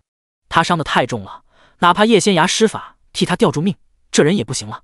王庆峰，你来接着说。叶仙涯开了口。王虎在竹林深处玷污了王秋儿，王秋儿回到家中，将此事告诉了父母，他们要去县衙报官。王虎得知后，带着我们尾随过去，在半道上把他们给绑了。我们几人自幼一起长大，事事都听王虎的，王虎还让我们一起一起睡了王秋儿和王多，说有福同享，有难同当。他们玷污了那对姐妹。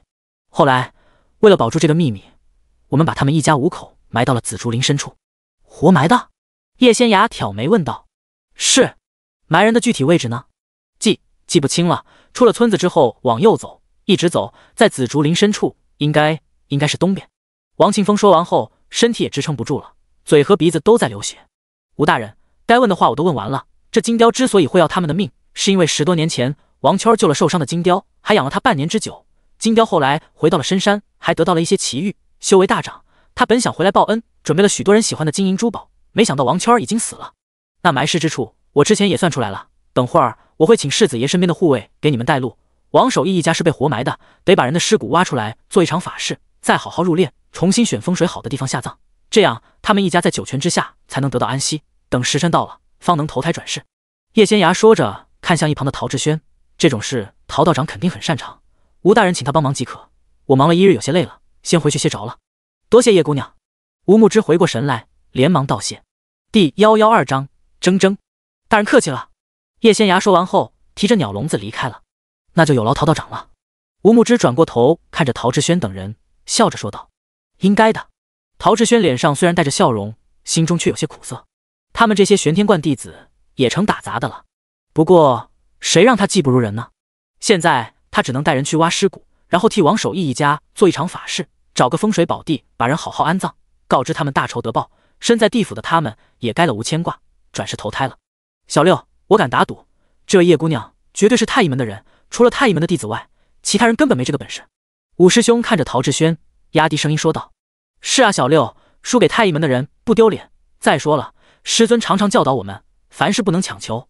那头灵兽注定和咱们无缘，没得到就算了，你也不必放在心上，伤心难过。四师兄拍了拍陶志轩的肩膀，笑着宽慰道：陶志轩，他真的没难过，他只是觉得自己也没有想象中那么厉害。作为玄天观观主的关门弟子，几位师兄师姐们最宠爱的小师弟，他一直觉得自己本事挺大的，这几年奉师尊之命下山办事，几乎都能办妥。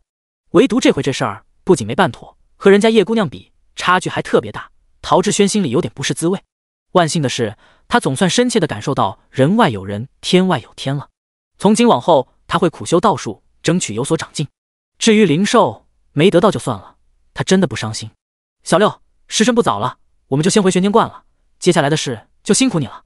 四师兄打了个哈欠，笑着说道：他们也不想住在紫竹村，还是回玄天观去吧，反正大家来时都骑着马，回去也快。玄天观不像京城，夜里虽然会关闭山门，但有人守着，只要有弟子们回去都给开门的。像京城那种地方，一旦城门关了，除非遇到了10万火急的事，不然夜里绝对不会开门，得等到明日天亮才行。四师兄和五师兄要回去。陶志轩闻言瞪大了眼睛，这都深夜了，要不你们就在这边歇息吧。不了。四师兄摆了摆手，我们还是早些回去把这件事告知师尊吧。他们留在这边也不可能歇息，只能帮着六师弟去挖尸骨，这一挖恐怕就要到天亮了。陶志轩才不相信他们要急着把这件事告诉师尊呢。师尊也得睡觉呀，这个时辰师尊早就睡了，就算四师兄和五师兄回去也见到人的。师尊那个老头子最是睡了。等2位师兄带着其他弟子们离开后，陶志轩叹了口气，带着村民和衙门里的人去挖尸骨了。万幸的是，那个叶姑娘已经找到了埋尸骨的地方，若是没有，她还得开坛做法，再借助自己从师尊那儿借来的罗盘法宝慢慢找。叶仙崖回到屋里后，并没有躺下歇息，而是坐在椅子上和鸟笼里的金雕说话。小家伙，你会说话吗？叶仙崖伸手轻轻戳了戳金雕的小翅膀，笑着问道。金雕抖了抖翅膀，转过身没搭理他。哟，这是生气了。叶仙崖脸上露出了笑容，我之前也没揍你啊，只是动用法术定住你，又用了封印术，封住了你体内的灵力而已，我从头到尾都没揍你。叶仙崖说完后，又伸手摸了摸金雕的小翅膀，我早就看上你了，所以舍不得揍你。你要是一头妖兽，我早就打得你貂毛乱飞，内丹破碎，形神俱灭了。小家伙听了叶仙崖的话后，2只小翅膀抖了抖，转过身小心翼翼看着叶仙崖，倒是不敢像之前那样拽了。真可爱。叶仙崖伸手轻轻摸了摸他的头，会说话吗？不会的话也不打紧，等我给你施展一个法术，你就可以暂时学会人类的语言，陪我聊天了，不过最多只管1刻钟。叶仙崖说完后，双手结印，动用玄术，伸手轻轻往金雕头上点了点，淡淡的金色光芒瞬间融了进去。小家伙，你今年几岁了？汪呜汪呜，金雕发出了叫声，它的叫声和小狗叫起来有些像。看来是我的玄术失效了，这可真是前所未有的事。你别急啊，等我再施展一次。叶仙芽摸了摸他的头，笑眯眯说道：小样，他就不信自己治不了这个小家伙，明明会说话，还敢不开口。汪呜汪呜，小金雕金色的眼睛里溢满了泪水。他原本会说话的，不用眼前这个小姑娘的施展玄术，他也会说的。结果他现在不会了。叶仙芽又施展了一次玄术，笑着问道：小金雕，你今年几岁了？我出生至今已有13年了。金雕发出了声音，是个人类小女孩的声音。她不敢不配合了。原来你是一个小妹妹。叶仙芽特别满意，等过些年你长大了，到了化形期，我们就可以培养很多小灵兽了。金雕，他就知道这个轻轻松松就把他制服的小姑娘肯定很可怕。原来他制服她并不是要让她当坐骑，而是要用她培养一大堆小灵兽呢。小金雕瑟瑟发抖。你叫什么名字？叶仙芽问道。没有名字。小金雕摇头。王圈以前没有给你取名吗？叶仙芽有些诧异道。王圈并不是我的主人，那年我受伤，他救了我，我一直铭记在心。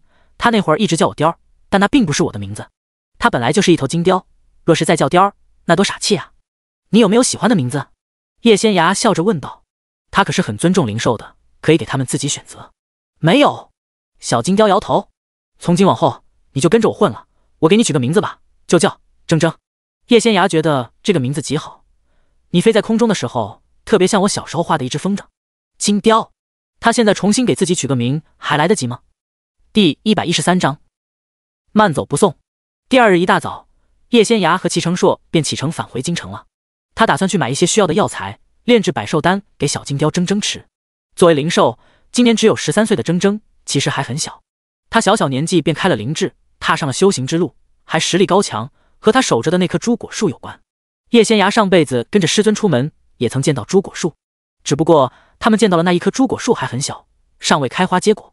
师尊说，朱果是一种天材地宝，人吃了之后能强筋健骨，提升实力。若是兽类吃了，也有同样的功效。叶仙芽打算过几日陪铮铮去一趟紫竹山，寻找那棵朱果树。因为小家伙说，今年的朱果就快成熟了，他若是不回去，朱果就会被山里的野兽给吃了。朱果会在下第一场雪时成熟，成熟时会散发出一股很特别的果香味儿，香味儿能传到很远的地方。要不是他实力强，根本守不住那棵朱果树。紫竹山里还有像你一样的灵兽吗？叶仙芽停下脚步问道。没有了。铮铮摇头。那妖兽呢？叶仙芽又问道。也没有。提起妖兽，铮铮似乎有些反感。大炎王朝这么大，有些地方，尤其是深山老林里，肯定还是会隐藏一些妖怪的。虽然不像隔壁的纪渊国妖物横行，那也绝对会有，只是数量比较少。毕竟太乙门的人每隔10年会下山清剿一次。值得一提的是，太乙门守护的只是大炎王朝所在的这片广袤之地，其他的国度，比如纪渊国，并不在太乙门的守护范围之内。这一点，前世当过太乙门门主的叶仙芽十分清楚，因为这是宗门代代相传的规矩。大炎王朝是太乙门的势力范围，隔壁的纪渊国等在上古时期是其他玄门负责守护的。哪怕时过境迁，这天下似乎只有太乙门这一个玄门存在了，太乙门也没有越线去管其他地界上的事。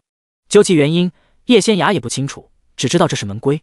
前世他并没有打破这个规则。至于现在，天地灵气如此稀薄，修行者寸步难行，当代的太乙门门主，他那个小徒孙肯定也不会打破这个规则。买好所需药材后，叶仙芽回了叶家，处理好药材，便去了后院自己专门用来炼药和炼丹的小屋子，用那个小丹炉炼制百兽丹。其实从严格意义上来说，他现在炼制的这些东西根本不是真正的丹药，因为火力不够，丹炉子也不够好。幸亏他能凝聚天地灵气入丹药，弥补了那些缺陷，所以他炼制出来的丹药效果依然很好。叶仙芽在炼制百兽丹的时候，还在鸟笼里待着的铮铮闻着那无比诱人的香味儿，根本坐不住，忍不住挥动着小翅膀在笼子里乱飞。你再乱动，我就不给你吃了。叶仙芽转过头瞪了他一眼，这小家伙还挺闹腾的，不像他那头白虎糖糖。糖糖可是个小淑女，当初自己问小白虎想要什么名字，人家自己去摘了一朵海棠花，说他很喜欢这花，叶仙芽便给他取名叫糖糖。傍晚，已经用过晚膳的叶仙芽带着小金雕铮铮去了桃源居。桃源居虚实过半才打烊，他是特意去接娘亲他们的。下午还在笼子里乱飞的铮铮吃了叶仙芽炼制的百兽丹以后，就粘上他了，赶都赶不走。聋子自然是用不上了。小家伙依旧化作了雀鸟大小，此时正站在叶仙崖的肩头，睁着金色的眸子，一脸好奇地看来看去。他以前只去过村镇，没来过京城，大街上的一切对他来说都十分新奇。有香气，好香。铮铮在叶仙崖耳边低声说道：“你这小鼻子还挺灵的啊！桃源居隔壁是醉仙楼，醉仙楼的酒那是出了名的香。”叶仙崖说着，轻轻摸了摸铮铮的头：“你还小，酒是不能喝的。”铮铮闻言吸了吸小鼻子，没吭声。叶仙崖带着他进了桃源居，才发现往常这个时辰几乎坐满宾客的一楼大堂，居然只坐了一个女人。这女人面前摆着一大桌子菜，身后站着几个伺候的丫鬟婆子。他家爹娘正站在台子后头一起算账。仙崖来了。叶妙云一抬头就瞧见了女儿，脸上顿时露出了笑容。娘，爹爹。叶仙崖笑着喊了一声，压低声音道：“今日是出什么事了吗？怎么人这么少？”他方才过来，一路上看到的酒楼生意都还不错，尤其是他们隔壁的醉仙楼，人来人往的，热闹极了。因为咱们桃源居今日傍晚来了一位财大气粗的客人，给了100两银子包场了。齐九不仅没有瞒着叶仙崖，还故意高声说道。便仙崖闻言看了齐九一眼，又看了看那个一脸淡定用膳的女人，掐指一算，顿时明白过来了，原来是齐九前头那位王妃找上门了。裴青兰用膳时仪态优雅，一举一动都十分完美，似乎想让他们这些普通人感觉到差距和自惭形秽一般。若是从前，齐九肯定觉得她真是优雅美丽到了极点，至于现在，他只想撇撇嘴，这么能装，怎么不去唱些？用完晚膳后，裴青兰起身走了过来，她看向齐九时，神色平静，不过微微挑起的眉头，还是暴露了她此刻的想法，那就是她不想看到齐九。齐延昌，你我已经和离，你也再娶了，以后不要缠着我和轩儿，大家好聚好散。裴青兰淡淡的开了口。齐九闻言瞪大了眼睛，到底是谁缠着谁？今日不是我请你来用膳的吧？是你不请自来，还有齐轩，我可没请他去叶家，是他自己跑去找我闹腾。你们母女二人还真是喜欢颠倒黑白，指鹿为马。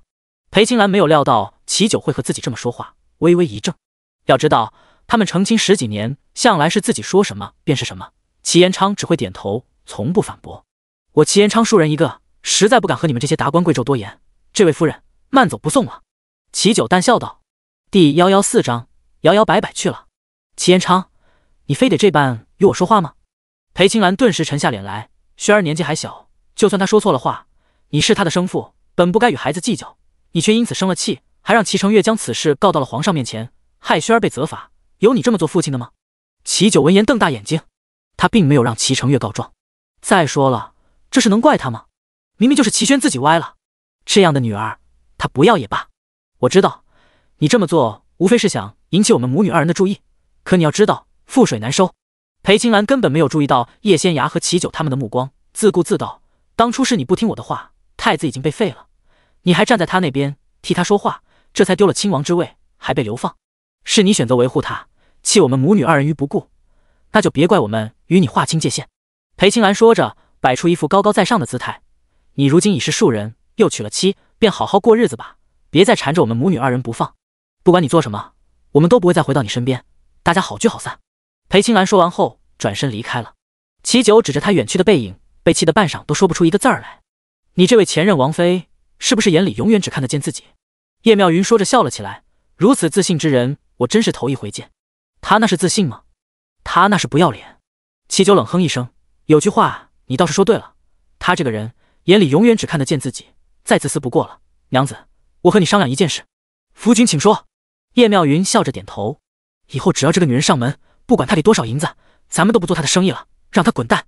齐九瞪大眼睛道。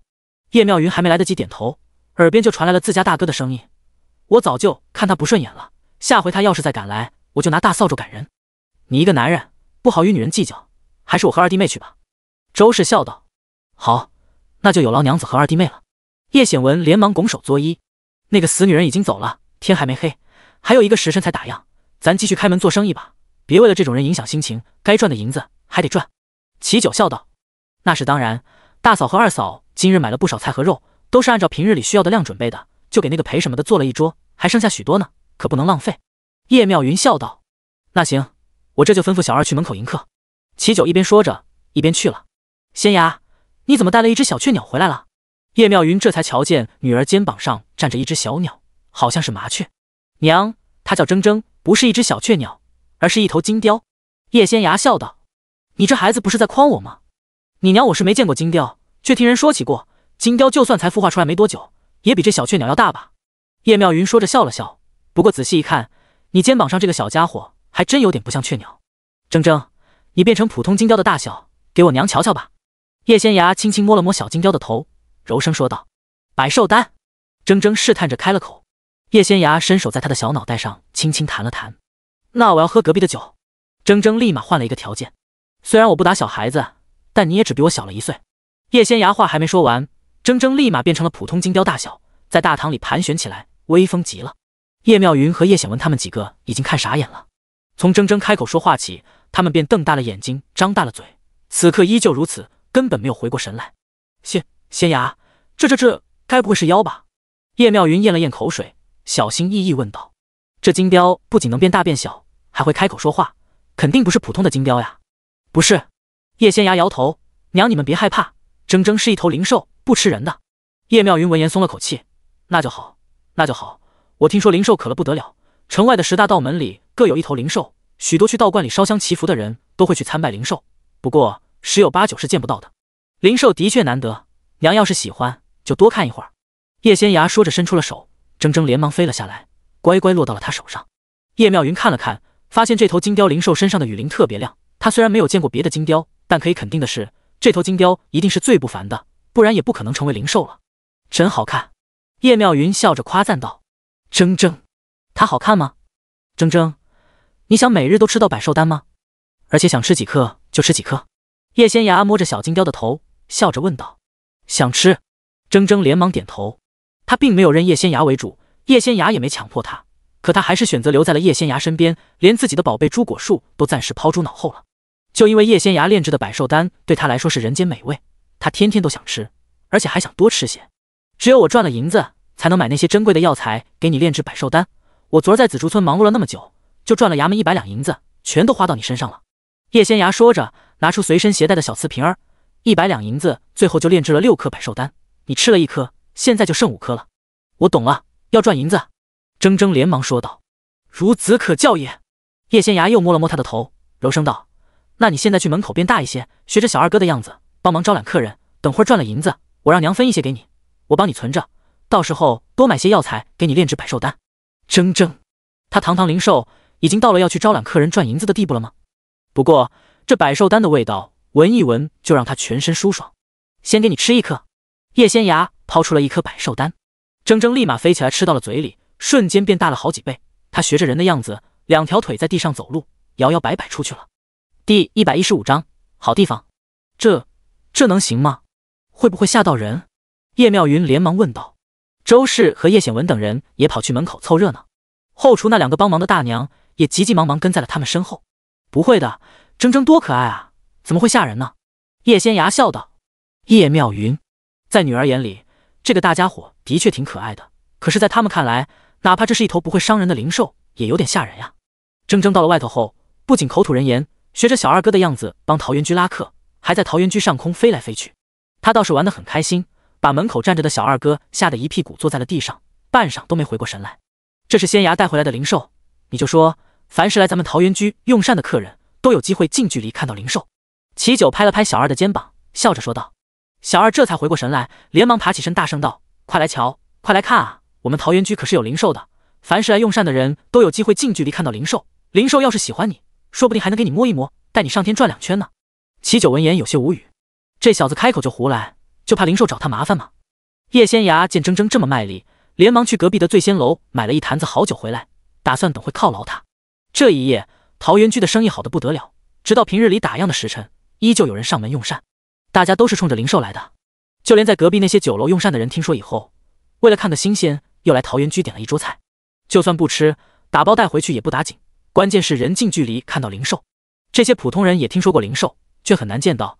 那些道门把灵兽当宝贝疙瘩一样养着，当护宗神兽一样敬着，轻易是不会让人看的。小老百姓们一生当中能见到1-2回灵兽，已经算运气好了。像今日这样近距离见到灵兽，以前想都不敢想。至于把人驮上天转2圈，那是不可能的。铮铮至今为止还没有给人当过坐骑呢，他可不会委屈自己。第2日上午，桃源居有灵兽的消息很快传遍了京城。等不少人赶来时，才发现灵兽根本不在，就连平日里在这摆摊算卦的叶仙崖也没了踪影。叶仙崖已经把算卦的时间改在了下午申时，而且以前每日算50人，现在只算30人了。铮铮和他说，紫竹山中的天地灵气浓度是京城里的好几倍，在那棵朱果树下修行，那灵气就更浓郁了。叶仙崖怀疑那边有灵脉，想过去瞧瞧。他打算从今日起，每日天快亮时就和铮铮赶去紫竹山中修行，快到午时再回来用膳，下午给人算卦。他也想早些恢复前世的实力，如此一来，这片天地他想去哪里就去哪里，想做什么就做什么，不必顾及其他。而且每次看到铮铮，他就想念自己的白虎糖糖了。只有自己强大了，才能早些去太乙门把糖糖接出来。铮铮是不想给任何人当坐骑的，几年前有个道士想捉他，直接被他打晕了。至于现在，人在屋檐下不得不低头，更何况是他这头金雕。他打不过叶仙崖，又很想吃叶仙崖炼制的百寿丹，还有昨儿夜里叶仙崖给他喝的酒，味道好极了，他以后还想喝。总之，他有不得不屈服的理由。叶仙崖乘坐金雕，天刚亮就出了京城，往紫竹山赶去。铮铮的速度很快，起码是普通金雕飞行时速的几倍，因为驮着叶仙崖，速度稍稍降了一些，但也很快了。叶仙崖要是不施法阻挡空气，定住自己，恐怕就要掉下去了。从京城到紫竹山有100里地，他半刻多钟就到了。叶仙崖不得不感叹一声，果然还是飞禽速度快，尤其是飞禽中的灵兽。铮铮修炼时间短，实力肯定比不上糖糖，可他这速度比糖糖还快了1倍。叶仙崖到了铮铮的老巢，那棵朱果树下，首先看到的并不是树上挂着的朱果，而是树下了一堆亮闪闪的东西，什么珍珠、宝石、金子、夜明珠等，应有尽有，简直亮瞎人眼。铮铮，你喜欢这些？叶仙崖睁大眼睛问道。这些东西都是我这几年辛辛苦苦存下的，我本来打算送给王圈，结果……铮铮学着人的样子叹息了一声，王圈已经没了，那这些东西对我来说也没什么用了。姐姐，你要吗？这东西在你们人类眼里挺值钱的，卖出去以后肯定能买不少药材，到时候你就可以多给我炼制几瓶百寿丹了。铮铮并不想出卖自己，认叶仙崖为主，但他又想跟着叶仙崖混，昨儿夜里死皮赖脸的缠着叶仙崖叫姐姐。叶仙崖连天劫都经历过了，还有什么看不开呢？叫什么都一样，便答应了。辛辛苦苦存下来的。叶仙崖忍不住伸手点了点他的头，我看你是偷来的吧？我喜欢便拿了。铮铮并没有觉得自己这么做有什么不对，不问自取视为偷，以后可不许这样了。叶仙崖并未过多责怪他，毕竟这小家伙以前也没人教，分不清是非对错。那这些东西我要送回去吗？铮铮挥了挥自己的翅膀，有些东西是好几年前就偷来的了，那会儿我还小，不如现在聪明，记性也不好，都记不得是从哪儿偷来的了。那就卖了，给你炼制百寿丹吧。叶仙崖说完后，抬起头看着眼前的朱果树。这棵朱果树很大，可只有树的顶端挂着6个红彤彤的朱果，等过几日天再冷一些，下起雪来，这几个朱果便彻底成熟了。进入紫竹山后，叶仙崖明显感觉到天地灵气浓郁了一些，可此时站在朱果树下，感受又不一样了。这朱果树下的天地灵气很浓郁，和自己前世在太乙门修炼时感觉到的天地灵气差不多，怪不得铮铮年仅13岁就成长到了如今这样的地步。而且叶仙崖还感觉到了天地灵气是从地下渗透上来的，这便证明地下有灵脉，只是很小，又或者灵力不足了。第116章八剑。这片天地也不知出了什么问题，不仅无法飞升，灵气也越来越匮乏。铮铮，去找1大块布来，把你这些金银珠宝全部放上去，我等会帮你打包带走。叶仙崖转过头说道。1大块布。铮铮摇了摇头，没有。那你回我屋里去拿，反正你速度快，一会儿就回来了。叶仙崖知道这个小家伙现实得很，不会白干活，便拿了1颗百寿丹给他。铮铮两眼放光，我这就去。某个小家伙一口吃掉对自己来说美味不已的百寿丹，一飞冲天，很快便从叶仙崖的视线里消失了。叶仙崖围着朱果树转了一圈，又抬头看了看果树顶端挂着的6颗火红的果子，脸上露出了笑容。等铮铮把这些金银珠宝弄走，他可以在树下摆一个简单的聚灵阵，地底灵脉散发出来的灵气就能被聚集起来，不仅能让朱果树明年长出来的果子品质更佳，在这树下修炼效果也更好。叶仙崖不会快速抽取灵脉的灵气，因为一旦没有灵脉支撑，这棵靠天地灵气存活的朱果树也就彻底废了。聚灵阵只是保证灵气不浪费而已。铮铮回到叶家后，特意变小了一些，飞到叶仙崖屋里，打开柜子，用嘴叼出了1大块床单，卷起来便打算走人，结果却发现叶妙云进来了。我没偷，仙崖姐姐叫我来拿的。铮铮后退2步，小心翼翼说道。叶仙崖说了，不问自取视为偷。他既然要跟他混，就得听他的话。这点规矩他还是懂的。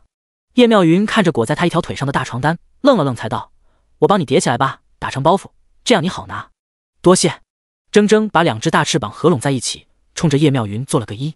叶妙云忍不住笑了，还真别说，这头金雕装起人来虽然有点笨拙，却也有模有样的，还挺可爱。不必客气。叶妙云一边说着，一边上前把裹在他腿上的大床单慢慢退了下来，叠好后又来了一块布包了起来，打成了包袱。可以了，你拿去给仙牙吧。叶妙云把包袱递了过去。多谢。铮铮伸出爪子接了过来，单腿往前跳了2步，在叶妙云目瞪口呆中转过身来，丢下了包袱，爪子在翅膀下面轻轻掏了掏，递了个东西过去。叶妙云下意识接了过来，才发现是一颗又大又亮的珍珠。他正想说些什么，铮铮已经用爪子勾起包袱，一飞冲天了。叶妙云赶紧追了出去，没过多久，金雕便消失在了天空中。这个小家伙还挺有意思的。叶妙云脸上露出了笑容，他知道小家伙是拿这个给他当谢礼呢。不过他到底是怎么把珍珠藏在翅膀底下的？难道不会掉吗？叶仙牙把树底下那些金银珠宝简单整理了一下，铮铮就带着东西回来了。叠得这么整齐，还会打包袱，小家伙不错呀。叶仙牙忍不住夸赞道：“是你娘弄的。”铮铮可不敢邀功，因为他根本不会做这些，他是一直好雕，不会骗人的。那也不错，辛苦铮铮了。叶仙牙伸手摸了摸他的头。铮铮闻言很开心，他能感觉到叶仙牙是把他当伙伴看待的，并没有把他当成一头可以任意驱使的灵兽。总之他很喜欢这个姐姐。两人合力把树下的金银珠宝全部装了起来，放到了不远处的石头上。还真别说，挺重的。我在朱果树下简单布置一个小型的聚灵阵，如此一来，树下灵脉渗透出来的灵气就不会像之前一样一大半都溢散到空气里了。朱果树能吸收到更多的灵气，明年结的果子更多，果子的个头也会更大，功效更强。叶仙牙说着，又忍不住摸了摸铮铮的头。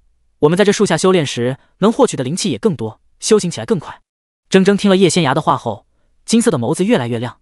我帮你。他修行的时间短，不过以前也遇到过人类的修行者，听说有些厉害的修行者会布置阵法，他们灵兽倒是不会。万幸的是，自己遇到了叶仙牙，不仅有美味的百兽丹可以吃，还能吸收更多的天地灵气，提升实力，想想就觉得美。那你帮我把那块石头搬走，还有那边那几块石头。叶仙牙倒也没客气，铮铮是灵兽，力气可是很大的。小家伙挥动着翅膀，猛地扇了几下，那几块石头就被他击飞了。等叶仙牙布置好聚灵阵后，一人一兽坐在树下修行。作为天材地宝的朱果，仿佛也比之前多了一些光泽，红彤彤的看上去更诱人了。等我走的时候，再布置2个阵法，一个阵法可以阻挡朱果的香气往外溢散，还有一个阵法可以把朱果树隐藏起来，在外人眼里，它不过是一棵普通的树罢了，不会有人在意，除非遇到了修道者中的高手，不然不会被人看穿的。如此一来，就算你没有守在这儿，这些朱果也不会被人摘走。叶仙牙笑道。铮铮听了他的话后，猛地瞪大了眼睛。早知道跟着强大的人类修行者能省这么多事儿，之前有人勾搭他的时候，他就该试试，而不是把人打晕。不过那人实力太弱了，哪里比得上他的仙牙姐姐啊？仙牙姐姐，我们在这树下修炼了快2个时辰了，姐姐肯定渴了。紫竹山深处有一个小潭，潭水甘甜可口，虽然比不上了传说中的灵泉，但那水的确与众不同，我这就去给姐姐取一些水来喝。铮铮说完之后，拽着叶仙牙带来的羊皮水袋飞走了。这小家伙是在巴结我吗？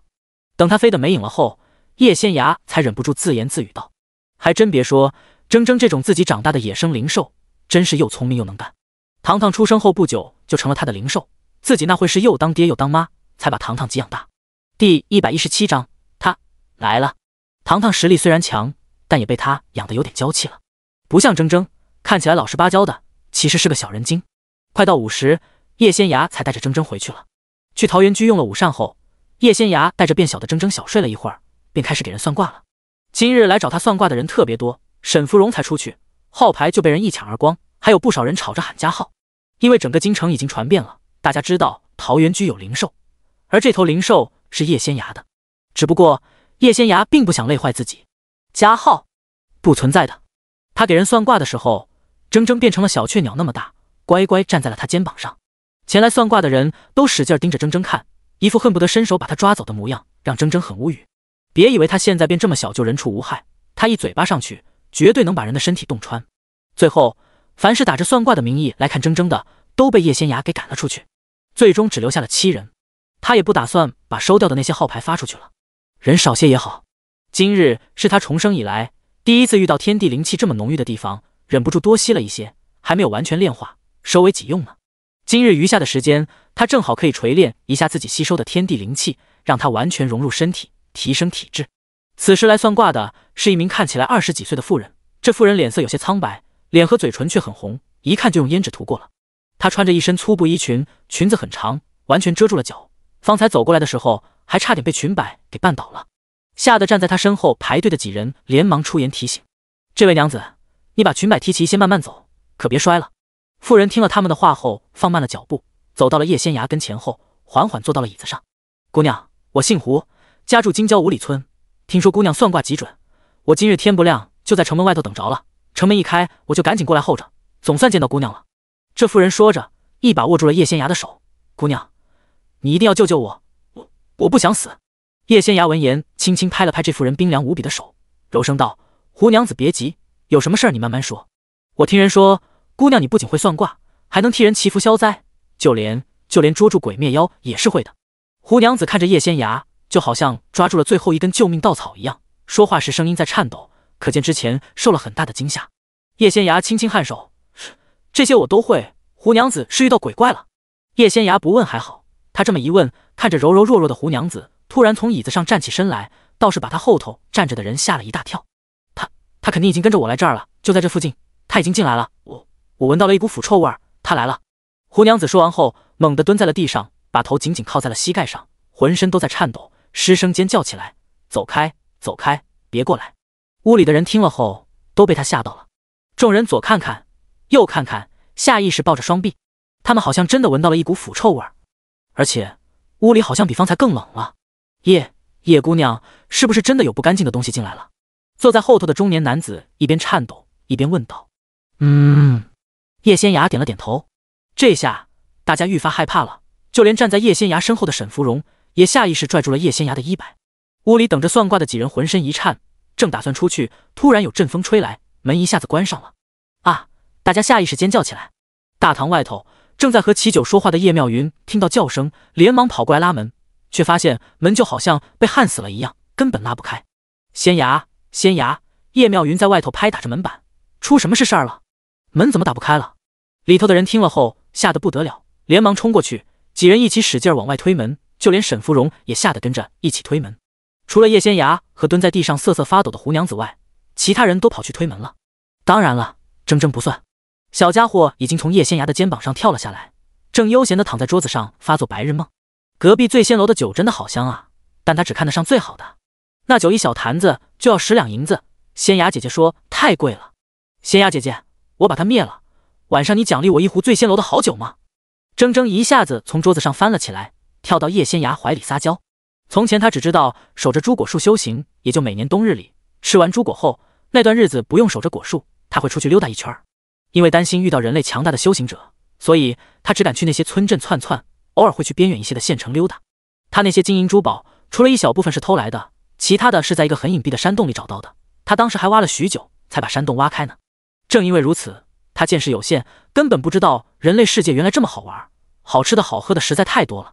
他现在每日跟着叶仙崖他们一起用膳，他吃什么他也跟着吃，实在太美味了。仙崖姐姐布置了阵法，他也不担心朱果会被人偷走，以后就跟着他混了，他去哪儿他都跟着。我给人算卦才10文钱，你一壶酒就10两银子，美的你。叶仙崖把他从自己怀里拽了起来，放到了桌子上。小姐，门推不开。沈芙蓉转过头大声说道。别害怕，有我在呢，都坐着吧。叶仙崖说完后，双手结印，一层淡淡的光芒洒满屋子，大家瞬间觉得屋里的阴冷之气消散了，众人也不受控制，纷纷往后退，坐到了后头的凳子上。胡娘子，那鬼怪已经被我赶走了，你别害怕，起来坐着吧。叶仙崖看着捂着耳朵蹲在地上的胡娘子，柔声说道。第118章，你已经死了？真的吗？胡娘子小心翼翼抬起头看了看叶仙崖，然后使劲嗅了嗅，又埋下头，十分惊恐道：没有，他没走，他还在屋里，我闻到了，有腐烂的味道，有味道。胡娘子是何时怀疑你夫君变成鬼的？叶仙崖柔声问道。胡娘子闻言抬起头看着叶仙崖，怔了怔才道：3个月前，姑娘你算到了对吗？我从未和你说过变成鬼的是我夫君，姑娘既然算到了，肯定有办法帮我摆脱他，求姑娘行行好。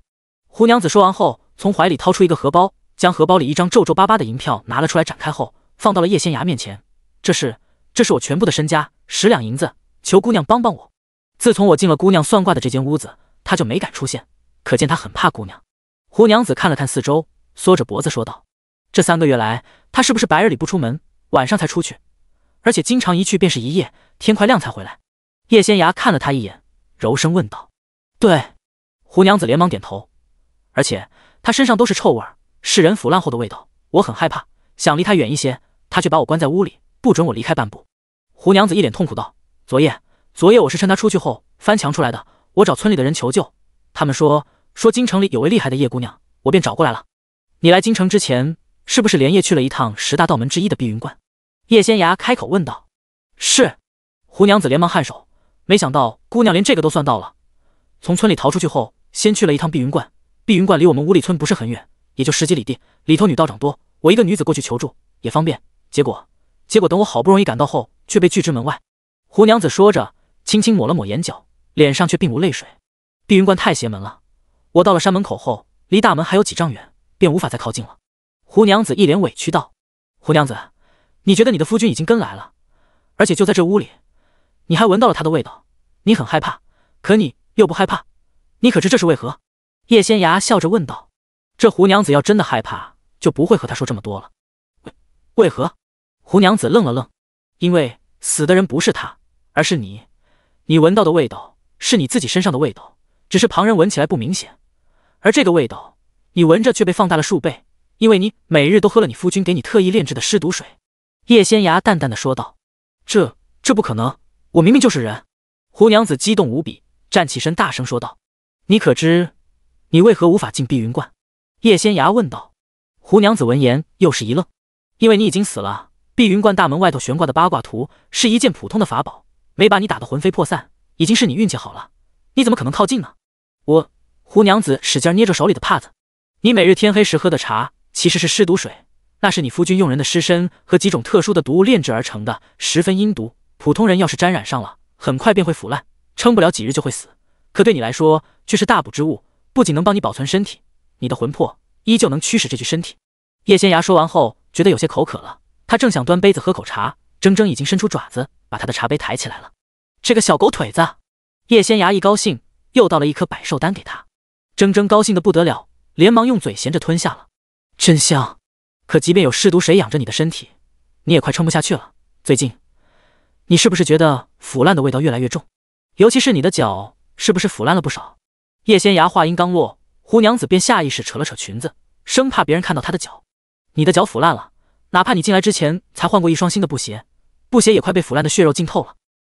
不是的，我没死，我的脚只是受伤了，是不久前我做饭时被钢压到的，我出不了门，无法医治，所以才溃烂了。胡娘子说这话时，浑身都在颤抖。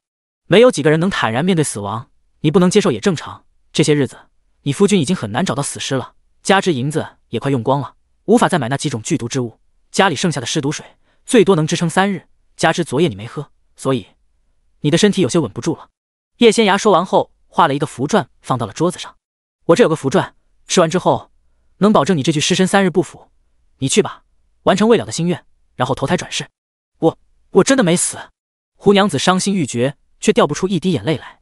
他怎么就死了呢？他明明还活着呀！叶仙芽有点郁闷了，伸手施法，片刻之后，胡娘子的魂魄便离体了，而缓缓倒在地上的身体以肉眼可见的速度衰败下去了。叶仙芽趴下到屋里其他人，伸手一挥，胡娘子的身体在旁人眼里瞬间变得模糊，再也看不清了。我原本见你是个心善之人，被人算计后才成了如今这副人不人鬼不鬼的样子，本想帮你了却心愿，既然你不愿意，那便罢了。胡娘子的魂魄听了后连忙跪了下来。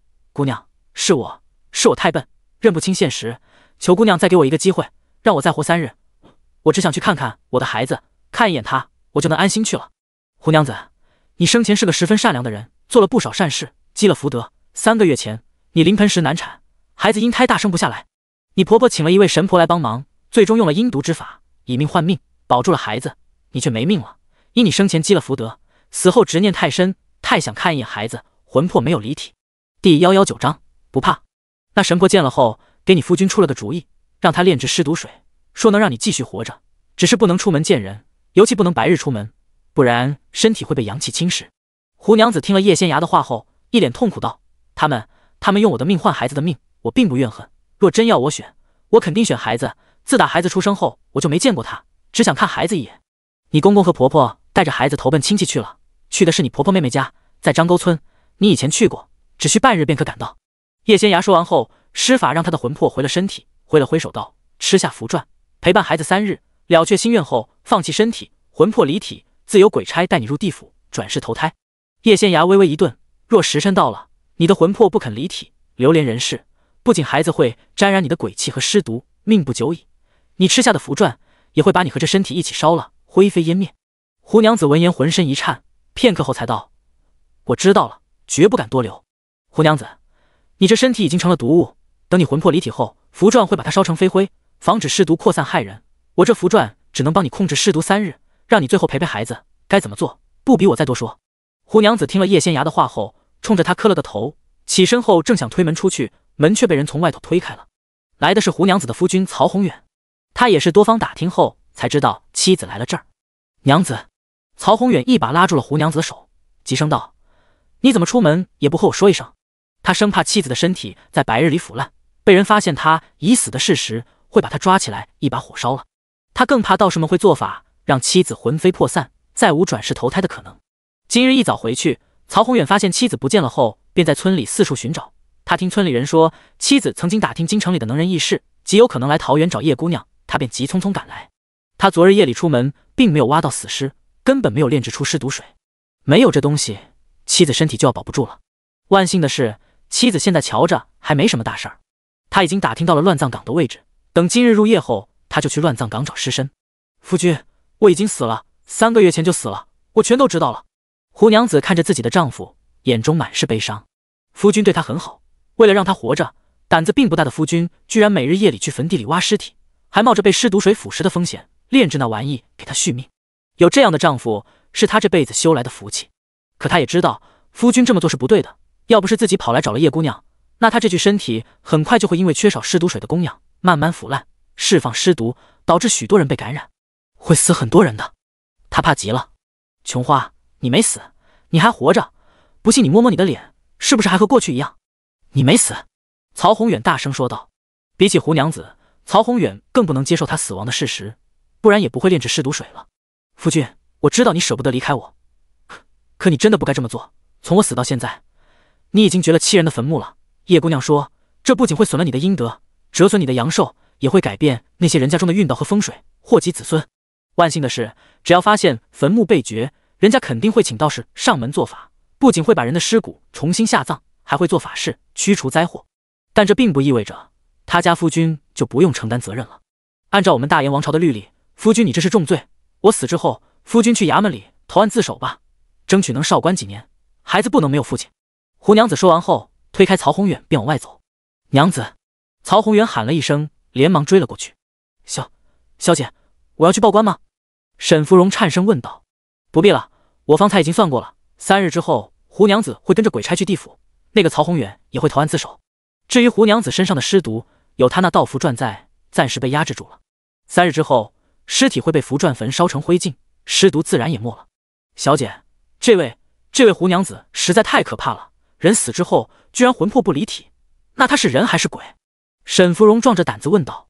当然是人不人鬼不鬼了。叶仙芽说完后，伸手轻轻点了点沈芙蓉的额头。沈芙蓉瞬间觉得有一股暖流从头上蔓延到了全身，此时的她好像充满了力量，什么都不害怕了。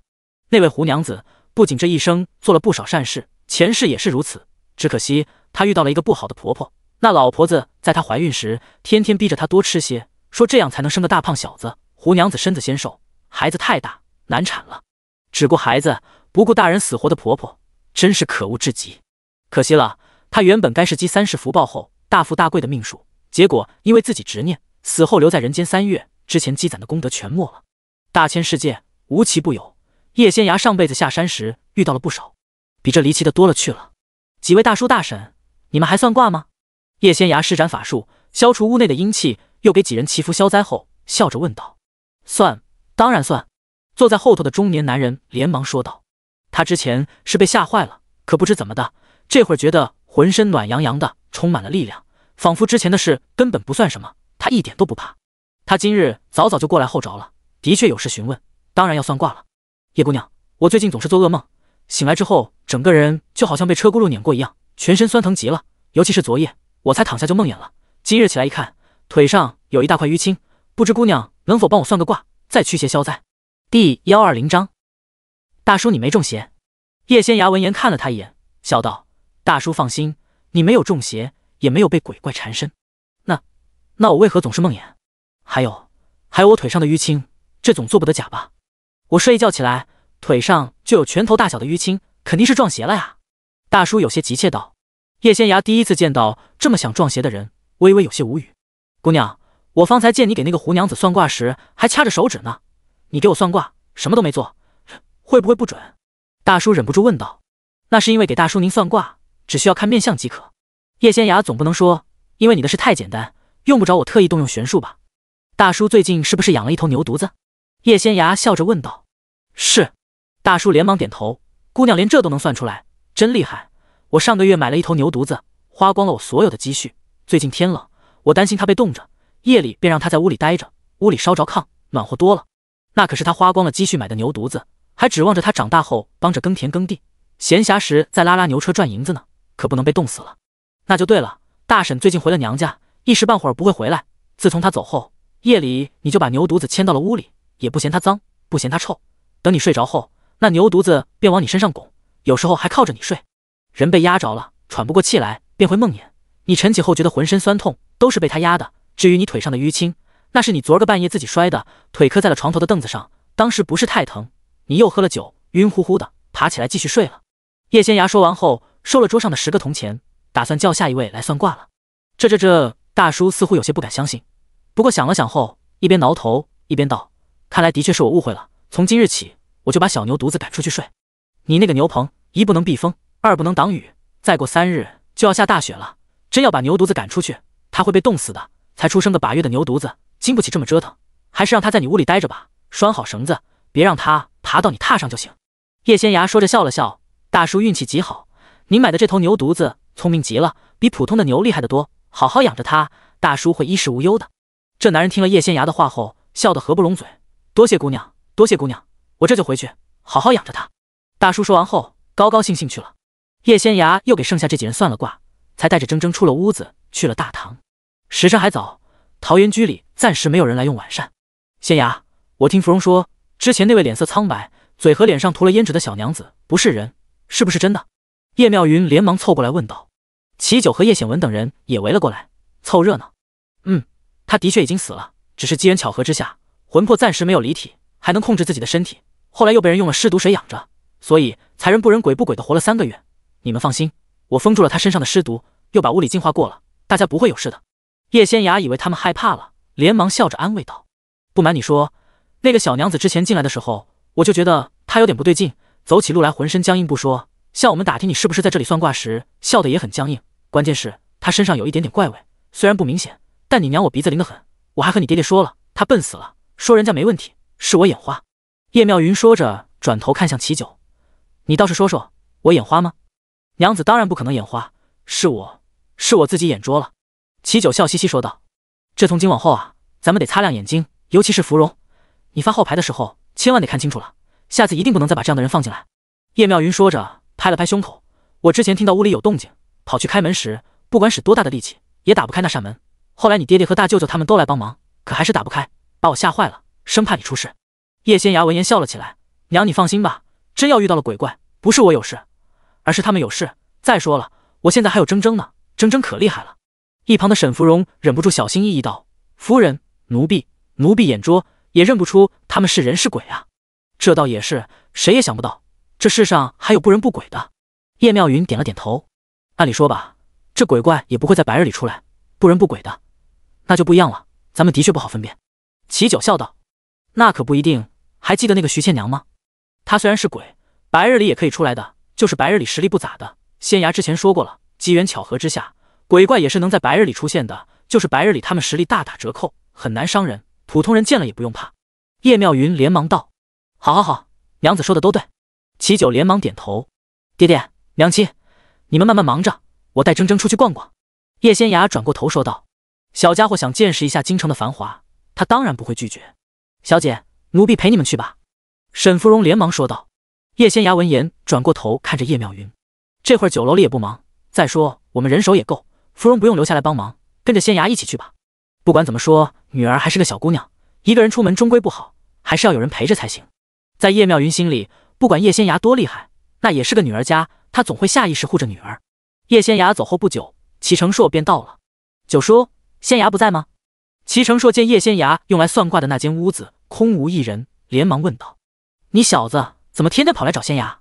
齐九忍不住瞪了他一眼：“我有要紧事和他说。”齐成硕笑道：“你能有什么要紧事？不过是糊弄小姑娘罢了。”齐九说着，挥了挥鸡毛掸子：“仙牙出去了，不在桃源居里，你让，别挡着九叔扫洒。”第121章自己动手。齐成硕闻言有些无语，别以为他不知道，这些酒楼都是上午扫洒的，这都快到用晚膳的时辰了，还打扫。九叔是故意撵他呢。那我先去了，改日再来探望九叔。齐成硕说完后，冲着齐九和叶妙云行了礼，才出去了。这个臭小子明显就是醉翁之意不在酒。齐九忍不住撇了撇嘴：“仙牙还小，我想多留他几年，不会早早把他嫁人。我们家仙牙和过去一不一样了，不会事事听我的。他的终身大事，恐怕轮不到我这个当娘的做主，主要还是看他自己。”叶妙云低声道：“万一仙牙想去修道呢？”齐九提醒道。叶妙云闻言脸色一白，修道之人大多要待在山门里潜心修行，真要入了那些道门或者太医门，自己就很难见到女儿了。他不想和女儿分开。先别急，咱们走一步看一步吧。齐九见他脸色不好，连忙说道：“叶妙云轻轻颔首，不再多言。市集里，叶仙牙带着芙蓉和铮铮四处闲逛着，只要是铮铮想吃的东西，他都让芙蓉买下来了。此时的铮铮正站在叶仙牙肩上吃着冰糖葫芦，笑得小眼睛都眯了起来。好吃吗？叶仙牙伸手摸了摸铮铮的头，笑着问道。好吃。铮铮凑到他耳边低声道：姐姐，我想天天都吃。叶仙牙交代过了，让他在外头说话时小声些，别让人发现他会说人话，免得被人围观，他们就不好脱身了。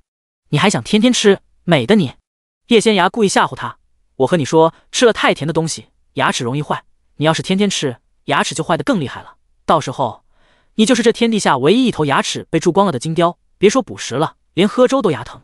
铮铮被吓到了，愣的都忘了吃手里的糖葫芦。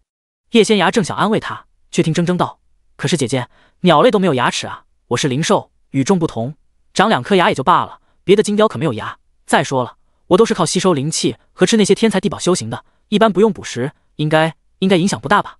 叶仙牙，从明日起，你还是学习一下怎么捕食吧，你可是金雕，不会捕食，以后遇到同类会被他们笑话的。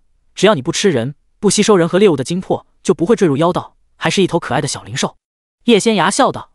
铮铮听了他的话后，想了好一会儿才道：那好吧，我听姐姐的。听姐姐的，有好吃的，虽然不能天天吃糖葫芦，但是隔一日吃一串总行吧。姐姐，我们今日打包带回来的金银珠宝什么时候才能卖？铮铮用小身子轻轻拱了拱叶仙牙的肩膀。我想吃百寿丹了，只有卖了那些东西才能换银子买药材啊。你今日不是吃过了吗？怎么又想吃了？这个小家伙还真把百寿丹当糖豆子了，随时都想吃。不瞒姐姐，百寿丹虽然是药材炼制的，可在我眼里那就是人间美味，比这糖葫芦还香还甜。好，我改日便请人帮你卖了，换成银子给你买药材炼制百寿丹。叶仙牙见他一副可爱乖巧的样子，倒是不好拒绝了。今日不能卖吗？铮铮还想再挣扎一下，万一今日卖了，那他不是可以早点吃到更多百寿丹了吗？你那些东西虽然有一大半是从山洞里挖出来的宝藏，但还有一些是偷来的，而且数量多，我们去卖或者去当铺当了，肯定会引人注目，惹出不必要的麻烦来。叶仙牙说着笑了笑，虽然我不怕麻烦，但我也不想被那些乱七八糟的事耽误修行，我找个人帮你卖。好。铮铮听他这么说，顿时不再坚持了。叶仙牙带着铮铮又逛了一会儿，便打算回桃源居了，没想到刚转身就瞧见了齐成硕。齐成硕！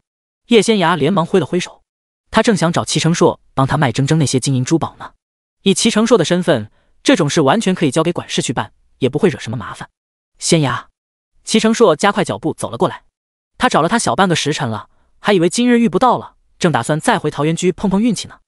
你来的正好，我有件事想拜托你。叶仙牙笑道。好，你说便是。齐成硕连忙点头。铮铮有不少金银珠宝，我要卖了换成银子，买药材炼制百寿丹给他吃，你帮我卖了吧。铮铮，是他。齐成硕指了指站在叶仙崖肩上啃着糖葫芦的小金雕。是。叶仙崖点了点头。我还没告诉你，我给他取名叫铮铮了，是不是很好听？他变大后飞在天上的样子太像一只风筝了，他又是母兽，我就给他取了这个名字。很好听，这个名字很适合他。东西在哪儿？我去派人去取。齐成硕笑道。就在叶家，在我屋里的地上放着的，好大一包呢，我本来想放柜子里，实在塞不进去。叶仙崖也没和齐成硕客气。好，我等会去派人去拿，2日之内帮你全卖出去，换成银子送来给你。齐成硕说着微微顿了顿，低声道，我有事和你说，不远处有一座茶楼，咱们去那边坐一会。叶仙崖闻言颔首，跟着齐成硕一起往茶楼那边去了。这茶楼里的点心不错，尤其是杏仁酥和花生酥，味道极好，我点一些给你尝尝。齐成硕说完后又点了一壶好茶。等茶水和点心都上来了，他才道，皇上今日叫我进宫了，说了云霄宫的事。他何时下旨剿灭云霄宫？叶仙崖连忙问道。皇上说他已经派人下旨给了玄天观，玄天观的观主昨日亲自去了一趟云霄宫，还试探了云霄宫的公主谢鹏，说她身上并无邪修的气息，怕是我们有所误会。10大道门存世已久，牵一发而动全身。皇上的意思是……还不等齐成硕把话说完，叶仙崖便道，朝廷不愿意剿灭云霄宫，那我就自己动手吧。第122章，争取横扫。你自己动手？齐成硕闻言一惊。对。叶仙崖点了点头，似笑非笑道，怎么觉得我以一己之力灭不了云霄宫？不是。齐成硕连忙摇头，他不知道云霄宫的谢鹏实力有多强，但谢鹏那几个徒弟没有一个是叶仙崖的对手，其中还有2人死在了叶仙崖手上。如果单打独斗，谢鹏肯定不是你的对手，但你要剿灭整个云霄宫，云霄宫的弟子有200-300人，我怕你吃亏。齐成硕将自己的打算告诉了叶仙崖。仙崖，你若是不急，等我几日可好？皇上已经同意我祖父将爵位传给我，过2日就会下圣旨，等我正式继承爵位后，王府那800护卫就全都是我的了。到时候我带着他们随你去一趟云霄宫，助你一臂之力。其实那些护卫这2年一直都是他在管，他现在也能号令这些护卫们，不过他担心祖父会在关键时刻掉链子，毕竟老人家都是比较保守的，凡事都求一个稳字。等他继承了王位，真要出了事，也是他担着，不必让年迈的祖父承担这一切了。当然了，他又不是蠢货，什么能做，什么不能做，他一清二楚。云霄宫那么多邪修，完全就是歪门邪道，也不知皇上是怎么想的，居然坐视不管。当然了，玄天观那个老道士也不是什么好东西，按理说他一个得道高人去了一趟云霄宫，还试探了谢鹏那个老东西，不可能一点异常也没有发现。要不就是他自己实力不强，真的没发现，要不然就是被谢鹏那个老东西收买了。1个月够吗？叶仙崖转过头问道。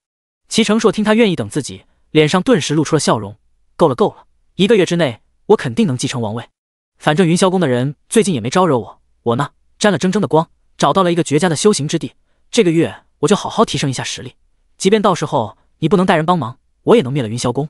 就像齐成硕说的那样，如果自己面对的只有谢鹏一个，那当然没什么压力，可他要灭的是整个云霄宫，面对的是云霄宫200-300号人，除了人之外，人家还有护宗大阵和灵兽。他虽然也有铮铮相助，可铮铮年纪毕竟还小，就算实力不错，也未必是那些老灵兽的对手。所以这个月他就先好好修炼一下，然后再训练一下铮铮，提升他的实力，到时候争取横扫云霄宫。好，那我们就1个月之后再去。齐成硕笑着点头。凤和宫里，宜贵妃正靠在贵妃榻上歇息，几个小宫女儿围在她身边，有的帮她捏肩膀，有的帮她捏手捏腿，伺候得十分殷勤周到。什么时辰了？宜贵妃睁开眼睛问道。回娘娘的话，快到戌时了。站在她身后的大宫女连忙禀道。都这么晚了。宜贵妃说着轻轻挥了挥手，等这些小宫女们退到一旁后，她才坐起身来往外头看了一眼。天都黑了，顺安郡主呢？还没回来。回娘娘的话，郡主尚未归来。宫女连忙摇头。萱儿这孩子也真是的，年纪不小了，还如此贪玩，派人出去找找。天越来越冷，说不定过2日就要下雪了，让他早些回来歇着吧，可别冻坏了。宜贵妃柔声说道。是。立即有人应了一声，连忙去了。这宫里一到天黑就没什么好玩的，也不知萱儿到底在做什么。宜贵妃一边说着，一边站起身来。娘娘已经派人去找了，外头又黑又冷，您就别亲自出去找了，凤体要紧。宫女连忙劝说。宜贵妃闻言正想开口，突然听到小太监通传说皇帝来了。宜贵妃面露嫌弃之色。皇帝今年69，比他整整大了20岁，哪怕保养得当，看起来比那些年逾古稀的人要稍好一些，可不管怎么说也是个老头子了。而他因为驻颜有方，加之身体本就和普通人不一样，他现在也算是风华正茂的时候，成日里伺候这么个老头子，当真憋屈得很。皇帝一把年纪，就算自己能侍寝，但老头子也给不了他想要的欢愉，只能说聊胜于无。以他这身份，也不好接触外头的男人，只能先忍着了。等他儿子当了太子，老东西也就没有活着的必要了。拜见皇上。宜贵妃心里虽然厌恶又嫌弃，不过还是装作一副十分欣喜的样子，快步去门口迎接皇帝了。爱妃，一日不见，你比之前气色更好了。皇帝一笑着说道。皇上就知道打趣臣妾。宜贵妃满脸娇羞，把皇帝眼睛都看直了。她这位爱妃不仅貌美如花，而且驻颜有方，明明已经快50了，瞧着却像30出头一般，而且风情万种，让她十分迷恋。时辰不早了，咱们歇着吧。皇帝笑着说道。皇上，宜贵妃娇嗔道，再等一会儿吧，轩儿还没有回来呢，臣妾有些不放心。你对她倒是好，把她当亲孙女一样疼爱，丝毫没有记恨皇后从前那般对你。皇帝握着宜贵妃的手，柔声说道，朕能有你陪伴在身边，简直三生有幸。皇后和宜贵妃一直势如水火，在皇帝看来，宜贵妃自然是千好万好的，皇后也不错，只是心眼小了点，不像宜贵妃，出嫁前是一国公主，十分大气。齐宣是皇后的亲孙女，按理说和宜贵妃没有任何血缘关系，可宜贵妃依旧十分宠爱着孩子，可见她有多大度了。皇上既然觉得臣妾这么好，为何不册封臣妾为皇后？宜贵妃挽着皇帝的手臂，笑着问道。皇帝闻言神色一僵，片刻之后才叹息道，朕也想封你为皇后，只是太祖皇帝曾立下规矩，不许外族女子成为我大燕王朝的皇后，你是纪渊国的公主，朕也无能为力。说到底还是皇上不够爱臣妾，你若将臣妾放在了心尖上，那就会为臣妾不顾一切。第123章半人半妖。宜贵妃说着，故意装作一副吃醋的样子，臣妾可听说了，以皇后娘娘从前的身份，那是配不上您的，最多只能给您当个侧妃，可皇上宁可不要皇位，都要娶她当正妃，可见皇上有多在意皇后娘娘，臣妾到底是比不过的。宜贵妃说完后还挤出了2滴眼泪。皇帝心疼得不得了，连忙安慰她，朕和皇后年少相识，那时候人年轻容易冲动，为了一个女人可以奋不顾身，至于现在，朕是95至尊，老祖宗留下的规矩不得不守。皇上此言差矣，老祖宗留下的规矩未必全都对，皇上您现在才是95至尊，自然是您说了算。宜贵妃连忙说道，若她能成为皇后，儿子又成了太子，那他们母子就更好掌控整个大燕王朝了。到那时候，她想做什么便做什么，这天下没有人能拦她。大燕王朝也好，纪渊国也罢，都会成为她的囊中之物，不管是人还是妖，都要匍匐在她的脚下，乖乖听话。皇后辞世不久，明年吧，明年朕再和宗人府那些王爷们商议此事。你放心，在朕有生之年，绝对会封你当皇后的。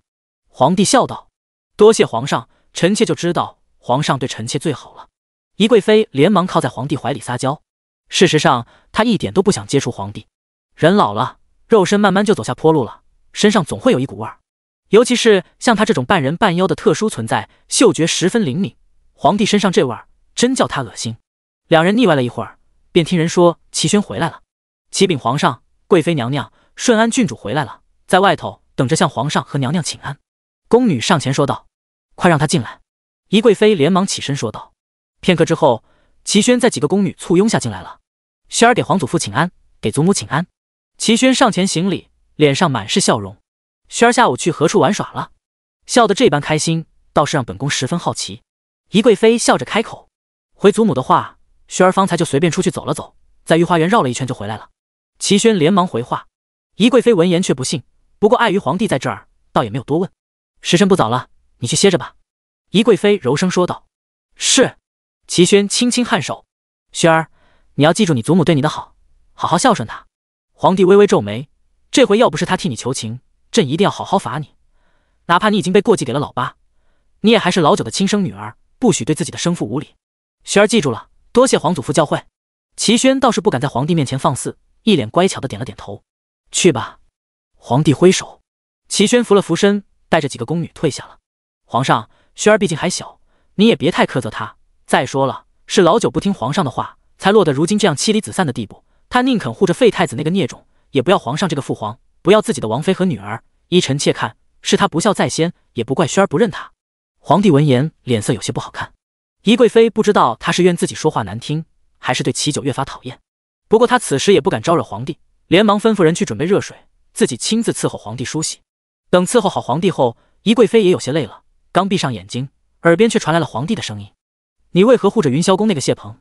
宜贵妃有些烦了，不过还是赖着性子回话：“臣妾并不是护着他，而是这个谢鹏留着还有用处。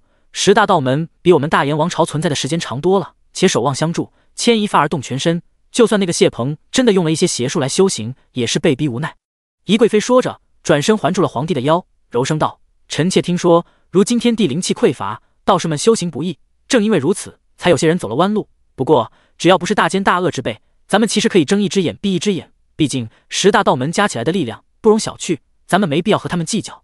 有些规矩一旦坏了，可能会出大事。”皇帝皱了皱眉道：“这次要不是宜贵妃替云霄宫和谢鹏求情，他派去的可不只是玄天观的观主一人了，肯定会把其他9大道门的主事者全部派去云霄宫，查他个底朝天。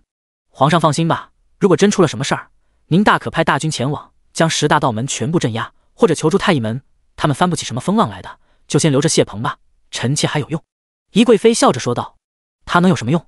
皇帝沉声问道。宜贵妃知道他不高兴了，连忙道：“这个谢鹏虽然实力不是最强的，可他的炼丹之术比其他那些观主们都强，皇上完全可以留着他为咱们炼丹。说起丹药，你兄长那边何时能够将之前说的那益寿延年的丹药送来？皇帝已经期盼了许久了，再这么拖下去，何时才能得到那丹药？”宜贵妃闻言一怔，随即笑道：“我大哥说，那丹药需要的天材地宝颇多，而且对天材地宝的品质要求很高。他们之前找到的朱果和紫云珠个头不够大，蕴含的灵气不足，很难承担，需要继续寻找。臣妾也派人去咱大燕王朝那些名山大川找了，明年应该能成。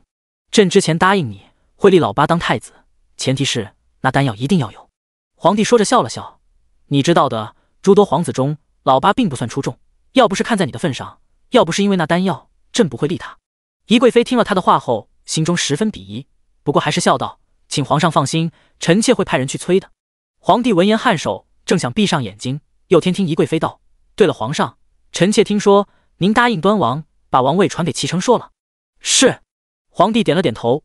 端王是朕一母同胞的亲兄弟，年轻时也征战四方，立下了汗马功劳。朕不打算降爵，直接让成硕继承亲王之位。第124章，我给姐姐捶背。说来说去，皇上还是不够在意臣妾。宜贵妃一脸委屈道：“此话从何说起？”皇帝有些急了。除了皇后之外，他最在意的女人就是宜贵妃了，这一点毋庸置疑。按理说，端王又不是有封地的王侯，爵位是不能代代相传的，皇上却依旧让齐成硕继承亲王爵位，您可真是偏心他们。您要是也偏心臣妾，臣妾早就是皇后了。前朝就是被藩王和诸侯乱了天下，我们大燕王朝的王侯们是没有封地的，不像你们姬渊国。”皇帝说着笑了笑：“若真要给封地，朕自然不会亏待了端王。”宜贵妃听了他的话后，气不打一处来。皇帝连忙哄道：“朕之前答应过你，有生之年一定会立你当皇后，你别急。”宜贵妃闻言冷哼一声，懒得理他了。这老头子还想服用丹药长命百岁呢。有生之年，他想当个老不死的，自己还没那个耐心等呢。爱妃别生气，你想要什么，朕都给你便是。皇帝笑着哄道：“臣妾瞧皇上挺喜欢齐成硕的，比喜欢我们家程月还多，不知道的人还以为他才是您的亲孙儿呢。”宜贵妃冷哼一声道。皇帝闻言一怔，片刻后才道：“这话可不能胡说。不过程硕是朕6弟的孙儿，那就和朕的孙儿一样。再说了，皇族子弟当中，程硕本就出类拔萃，文武双全，这方面程月可比不上他。皇上哪有说自家孙儿比不上别人呢？”宜贵妃忍不住轻轻捶了捶他的手臂：“齐成硕今年只有18岁，皇上就要让他继承亲王爵位了，那他岂不是一下子越过了许多人？他毕竟太年轻了，总不可能和那些老王爷们平起平坐。皇上不如再让他历练历练，过几年再继承爵位吧。对于端王府那一大家子人，他一个都不喜欢。齐九被流放，要不是端王让齐成硕去保护齐九，齐九根本不可能活着回到京城。在宜贵妃心里，端王就是个喜欢多管闲事的死老头子，能拦一拦他们的路，他高兴。皇帝没料到宜贵妃会这么说，一向宠着宜贵妃的他，这回倒是没有听他的话。此事朕已经答应了6弟，当然不能反悔。程硕是他的嫡长孙，早晚都要继承爵位。程硕既然有这个能力，6弟又说他身子骨不好了，要好好养着，朕自然不忍心看他受累。宜贵妃见皇帝心意已决，也没再说什么了。第二日一早，叶仙芽和铮铮一块去朱果树下修行了。天特别冷，不过对于他们来说倒是不算什么。让叶仙芽和铮铮无比欣喜的是，还没到午时，天就下起了雪，这也意味着树上的朱果成熟了。其实叶仙芽之前就觉得这朱果已经差不多熟了，可以吃了，只不过铮铮这些年都是等着下了雪才采摘朱果吃，所以小家伙一直等着，一直盼着呢。姐姐，朱果可以吃了，一共6个，咱们一人一半吧。铮铮一脸兴奋道。以前这棵朱果树上结的果实都是他的，每年6个全都被他吃光了。靠着这些朱果，他的实力越来越强。至于现在，反正他已经吃了10几年的朱果，少吃一些也不打紧，只要姐姐高兴了，他就可以有很多百寿丹吃了。百寿丹的效果虽然比不上朱果，但胜在量多，而且味道极好。铮铮在心里盘算了一下，还是觉得把这些朱果分一半给叶仙芽，对他来说最划算。小家伙心里的算盘打得蹭蹭响。铮铮，你可真大方。叶仙芽笑着夸赞道：“这个朱果味道好极了，姐姐等我一会儿，我这就飞上树顶，把朱果摘下来。”铮铮说完后，连忙去采摘朱果了。6个朱果又大又红，散发着一股诱人的果香味儿。铮铮迫不及待就想吃下一个，却被叶仙芽阻止了。你先别急，等我想想朱果能炼制成哪些丹药。铮铮闻言咽了咽口水，把手里的朱果重新放到了面前的大叶子上。叶仙芽想了一会儿才道：“算了，直接吃吧。”真的能吃吗？铮铮反而有些不敢下手了。吃吧，单独用朱果炼制丹药和直接把朱果吃下去效果差不多。丹药里面虽然能融入更多的天地灵气，但也会流失一些朱果本身的营养。如果搭配其他的天材地宝和珍贵药材炼制丹药，倒是能提高药效。可天材地宝难寻，等我们找到了，这朱果早就蔫了，失去了本身的作用，还是直接吃吧。像朱果这样的天材地宝是不会腐烂的，不过时间一长，里面蕴含的特殊能量会慢慢逸散，最终干瘪。铮铮本来就馋坏了，听叶仙芽这么说，他连忙拿起一个朱果往嘴里塞，金色的眼睛瞬间亮了。姐姐快吃，这朱果比我以前吃的味道更好。那是当然了，我在这树下摆了聚灵阵，这几日灵气充沛，朱果成熟时吸收到了足够多的灵气，味道肯定要香一些。你等着吧，明年结出来的果子那才叫好吃，说不定还能多长几个呢。叶仙芽笑道。在这灵气匮乏的时代，凡是能长出天材地宝的地方绝对不简单，要么有灵脉，要么有灵泉，或者是一些特殊的地方。有聚灵阵加持，这朱果明年肯定长得更好。听叶仙芽这么说，铮铮顿时无比期盼。姐姐，朱果实在太好吃了，不比百寿丹差，就是每年只有6个，而且要等到冬日才能吃，可把我馋坏了。明年要是能多吃几个，我做梦都能笑醒。朱果难得，不过百寿丹倒是能给你多吃些，等齐成硕帮咱们把那些金银珠宝卖了，我手头有银子了，到时候给你多炼几炉子百寿丹，让你一日吃个够。铮铮听了后高兴的直扇翅膀，他肯定是这世界上最幸福的一头金雕了。姐姐，你累不累？我给姐姐捶捶背。铮铮连忙伸出了大爪子，想巴结巴结叶仙芽。别，叶仙芽连忙伸手阻止了他，我不累。第125章有妖气。姐姐是不是嫌弃我了？我的爪子可不脏，之前采摘朱果后，我去山中洗朱果，顺便把爪子也洗过了。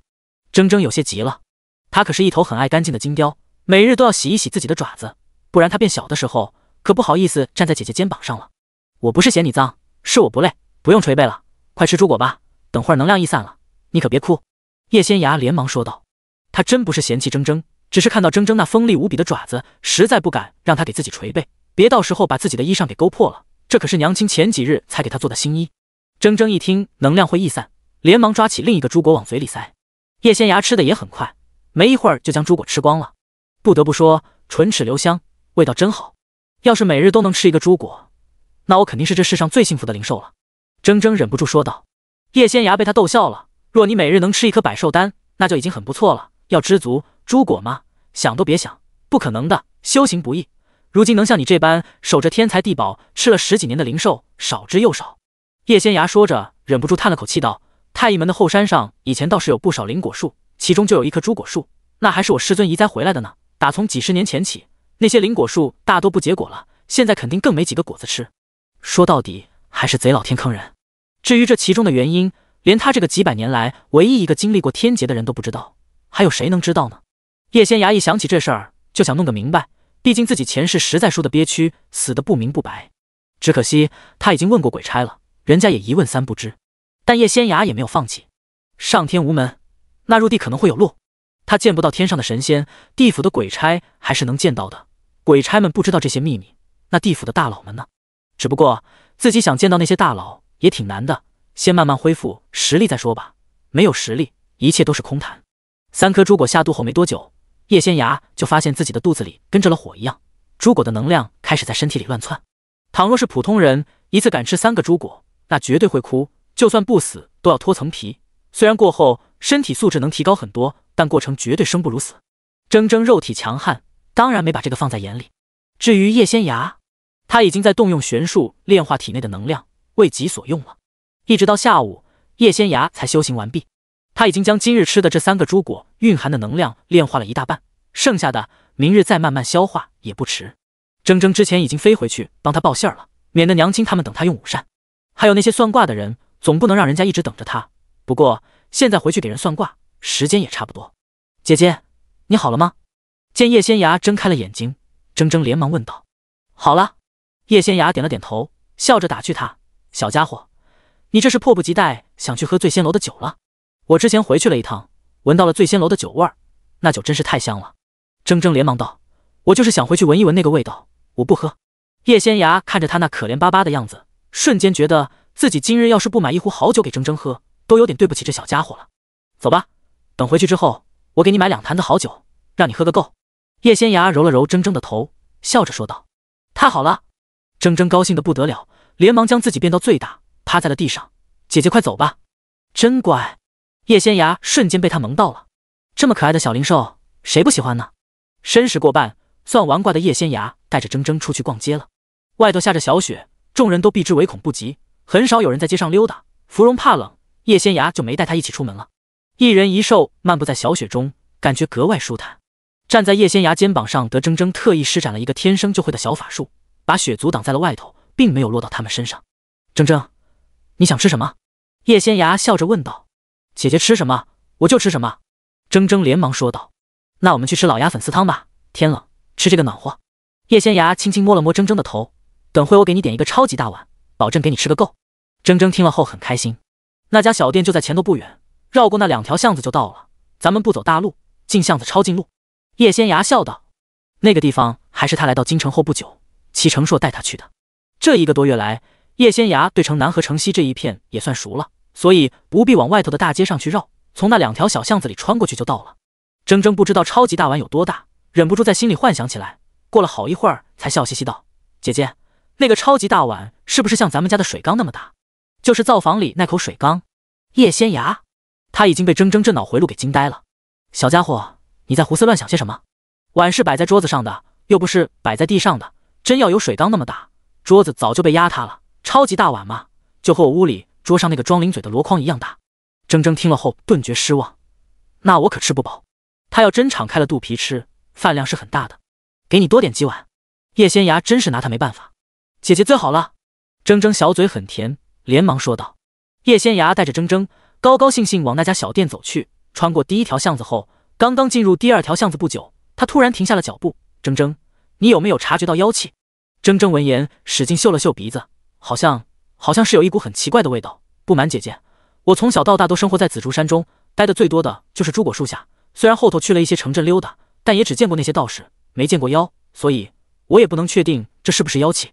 叶仙芽，好吧，他家这个小可爱就是如此的让人意外。第126章，运气逆天。姐姐，我进去看看吧。铮铮自告奋勇。叶仙芽轻轻点头。如果京城真的混入了妖，那就有些不妙了。京城人多，妖怪还是很容易找到目标的，尤其是那种无家可归的人，比如大街上的乞儿，死几个也没人在意。让叶仙芽有些不解的是，京城外头便有10大道门，难道10大道门没有像从前那样轮流派人来镇守京城吗？他记得前世自己跟随宗门的人来京城，曾经见到10大道门的人夜里在京城巡逻，防止妖魔鬼怪出来作乱，如今倒是一回都没见着了。还有朝廷的钦天监以前也是从10大道门选一些弟子进入其中为官，10年8年就换一批，也不会耽误那些道士们修行，如今一个都没见着了。叶仙芽正觉得有些奇怪，身后突然传来了齐成硕的声音：仙芽，你怎么在这儿？叶仙芽转过头看着他，一脸吃惊道：这男人不像他那样能掐会算，可每次总能找到他，实在太奇怪了。我去桃源居给你送银票，听你娘亲说你带着铮铮出去吃东西了，我便想着出来碰碰运气，如果能找到你，就把银票给你。没想到真的遇上了，你是不是要去洪大婶那儿吃老鸭粉丝汤？齐成硕笑着问道。是。叶仙雅点了点头，铮铮从来没吃过，我想带他去尝尝鲜。那咱们一块儿去吧。齐成硕连忙说道。这样莫非就是天定的缘分吗？他发现自从回到京城后，只要自己想找叶仙雅，总能找到。现在还不能去，这院子里有妖气，铮铮已经飞进去查看了，我们先等他出来再说。叶仙雅低声说道。有妖气？齐成硕闻言十分吃惊，京城里怎么会有妖怪呢？这可是前所未有的事。根据太医门的记载，以前大炎王朝的京城有10大道门的人轮流值守，青天监里的官员也都是很厉害的道士，如今倒是没见着了。叶仙雅摇了摇头道。齐成硕听了他的话后，连忙为他解惑，青天监里都是些饱学之士，上知天文下知地理，也懂一些看相之术，但要让他们去捉妖捉鬼什么的，那是不可能的。如今这些青天监的官员都是通过科举之路选拔上来的，并不是10大道门里的道士。叶仙雅闻言有些吃惊，自从当今皇上登基继位以后，许多事都发生了改变。我祖父端王曾经与我谈论过，皇上觉得10大道门里的人插手了许多京城的事，就连皇权也受到了一些限制，所以才有了这些改变。皇上这30-40年来一直在削弱10大道门的力量，尤其是他们在京城里的力量。10大道门早已被朝廷边缘化了，用皇帝的话说，天下太平，哪里来那么多妖魔鬼怪？齐成硕说着叹了口气，皇上说了，10大道门的人好好待在京城外头，守着京城即可，没必要让他们在城中拥有那么强的力量，成日里对朝廷的事指手画脚。叶仙雅闻言有些无语，他不知道之前那些道士是不是真的和朝廷争权夺利，他唯一可以确定的是这个院子里有妖。倘若10大道门的人还像从前一样镇守京城，妖物根本不敢在这出现。皇帝眼里看到的只有自己的皇权，明知道这个世界妖魔鬼怪不少，依旧视而不见，迟早自食恶果。铮铮进去没多久就飞出来了。姐姐，这个小院子里住着2人，一男一女，都是年轻人，我闻着那个男子倒是有人味儿，至于那个女子……铮铮说着微微一顿，他虽化形成人，但我敢保证，他就是你说的妖。我躲在远处观察他，在他身后看到了一道虚影，是一只雀鸟。叶仙雅闻言十分吃惊，他把铮铮抱在手里，仔细看他金色的眸子，过了好一会儿才道：小家伙，你这双阴眸有些与众不同啊，居然能直接看到那些化形妖物的真身，就连我都要动用玄术或者卜算之术才能看见。那是当然了，我从小就很厉害。铮铮引以为豪，打从我孵化出来的那一刻，就觉得自己很聪明，什么都懂。我这双阴眸也比普通的金雕看得远多了。铮铮，你破壳而出的时候，是不是就在那棵朱果树下？叶仙芽突然问道。对啊。铮铮连忙点头，我一出生就在那棵朱果树下，那边灵力充沛，加之我聪明，很快就踏入了修行之路，再加上那些朱果帮我提升实力，我修炼很快的。叶仙芽，如果铮铮是因为生活在紫竹山中，无意当中发现了朱果树，那还好说些，只能证明这小家伙运气逆天。修行这条路上，运气也是十分重要的。就比如前世的她是真的像开挂了一样，一路突飞猛进，虽是女子，却比宗门中的男子都厉害，短短几十年就达到了前人无法比拟的高度，引来了雷劫。铮铮这个小家伙一出生就在那棵朱果树下，还是自己从蛋壳里钻出来的，而不是在窝里孵化出来的，那就意味着此事绝对不是偶然。或许你的父母都是灵兽，所以给你选了这么一个好地方，让你一出生就占尽了便宜，又或者是别的原因，总之小家伙运气逆天呀。叶仙芽笑道。当然了，他能遇到铮铮，运气也不是一般的好。那是当然，我运气可好了，不然也不可能一直守着朱果树修行，之前也不会随意一挖就挖到了宝藏。铮铮无比自得。叶仙芽伸手轻轻揉了揉他的头，走吧小家伙，我们去会会里头那只雀鸟精。好。铮铮兴奋得不得了，等会不让姐姐出手，让我试一试自己的实力。叶仙芽闻言看了看四周连在一起的民宅，从随身背着的布包里拿出了几个自己炼制过的木牌。在京城里动手容易伤到老百姓，别的不说，这宅子四周连在一起的那些民宅里头就住了不少人。你等我先设置一个结界，等进去后咱们一起动手，迅速将其拿下，免得伤了无辜。叶仙芽低声说道。第127章补了一脚。好。铮铮连忙点头。叶仙芽设置好结界后，叶仙芽正打算进去，突然想起了一旁的齐成硕，你先去洪大婶那边等着我们吧，我和你们一块去吧，即便里头的是妖，我也有一战之力，你放心便是。齐成硕笑道。我前些日子给你那个护身的玉牌还在吗？叶仙芽问道。齐成硕闻言连忙拉开外头披着的大氅，露出了挂在腰间的玉牌。那就一起去吧。叶仙雅点头。站在他肩上的铮铮却一脸警惕地看了齐成硕一眼。别以为他不知道，这人就是想和他抢姐姐。虽说凡事讲一个先来后到，齐成硕认识姐姐在先，但是姐姐明显更喜欢他。铮铮，齐成硕笑道：“我听仙牙说你特别喜欢喝醉仙楼的酒，我让人买了10几坛子醉仙楼最好的酒，已经送去了叶家，就放在了仙牙屋子门口，等回去你慢慢喝。”那就多谢了。铮铮有些不自然道：“这人虽然挺烦的，总喜欢跟着他们，不过看在他给自己买好酒喝的份上，他就睁一只眼闭一只眼，就当看不见他了。”两人一受，直接翻墙进去了。院子里，穿着水红小袄的年轻女子正冒着风雪在井边打水，屋里的男子则坐在火盆边上看书。云娘，我有些口渴了，茶水泡好了吗？男子把冰冷的手放在火盆上方，一边搓着手烤火，一边冲着门口喊道：“公子稍后片刻，奴婢刚打完水，一会儿就好。”被唤作云娘的年轻女子一边说着，一边提着小水桶到了屋檐下，倒了一些水在那个红泥小罐子里，然后抱着罐子进屋了。屋里有炉子，云娘把红泥小罐放到了炉子上，拿出一旁的扇子轻轻扇了扇，想让火烧得更旺一些，也好早点把水煮开，给公子泡茶喝。她似乎不觉得冷，干起活来又快又麻利。过来！男子冲着云娘招了招手，云娘连忙放下手里的扇子，快步走了过去，刚到年轻男子面前，就被他一把拽到了怀里。公子！云娘娇娇怯怯地喊了一声。男子摸着云娘又软又暖和的小手，笑道：“你可真是与众不同，这么冷的天，你在屋外忙活了那么久，小手还是这么软，这么暖和。让公子摸摸，你别的地方是不是也热得跟把狠火似的？”男子一边说着，一边把手伸到了云娘衣裳里头。站在窗外的叶仙牙见了后，连忙伸手按住了铮铮的头。这些少儿不宜的画面，当然不能让铮铮继续看下去。屋里的两人就像干柴烈火一样，一点就着。齐成硕和叶仙牙对望一眼，顿觉无比尴尬。叶仙牙二话没说，直接上前一脚把门给踹开了。齐成硕，什么人？男子连忙从云娘身上爬了起来，合上了自己的衣襟。云娘眼中闪过一丝戾气，不过很快又被娇柔取代了。叶仙牙直接进了屋，他看着眼前这年轻男子和正在整理衣裳的云娘，掐指一算，很快便将一切了然于心。你这小姑娘私闯民宅，意欲何为？年轻男子看着叶仙牙，红着脸问道。他觉得自己在路上买来的丫鬟云娘已经算貌美如花了，没想到这会儿闯进来的小姑娘更是个难得一见的美人胚子，年纪虽然小了些，一张脸却长得格外精致。莫非自己运气逆天，不仅买到了一个十分能干又会暖床的丫鬟，还有小姑娘想对他投怀送抱？这也不是没有可能的，毕竟他长得本来就风流倜傥，又中了举，明年要是能成为进士，那就飞黄腾达了。他离开家乡时，不少从前看不上他的乡绅们都赶着想把女儿许配给他呢，只可惜那几位小姐长相平平，他一个都看不上。等他中了进士，还愁娶不到貌美如花的高门贵女吗？叶仙牙洞悉了他心中那恶心的想法后，二话没说，直接抬手隔空给了这混蛋一巴掌，将他打倒在地。雀鸟精，这男人如此恶心，我准你先吃了他，咱们再慢慢谈，如何？叶仙牙坐到了一旁的椅子上，笑着问道。齐成硕也不知道叶仙牙为何把那男人隔空扇飞，不过看他的所作所为，就知道那男子不是个好东西。他又补了一脚，把人踹到角落里了。男人疼得蜷缩着身子，一脸惊恐地望着叶仙牙他们，尤其是云娘。雀鸟精，是他买来的云娘吗？云娘没有料到叶仙牙会这么说，猛地瞪大了眼睛，片刻之后才道：你是捉妖师？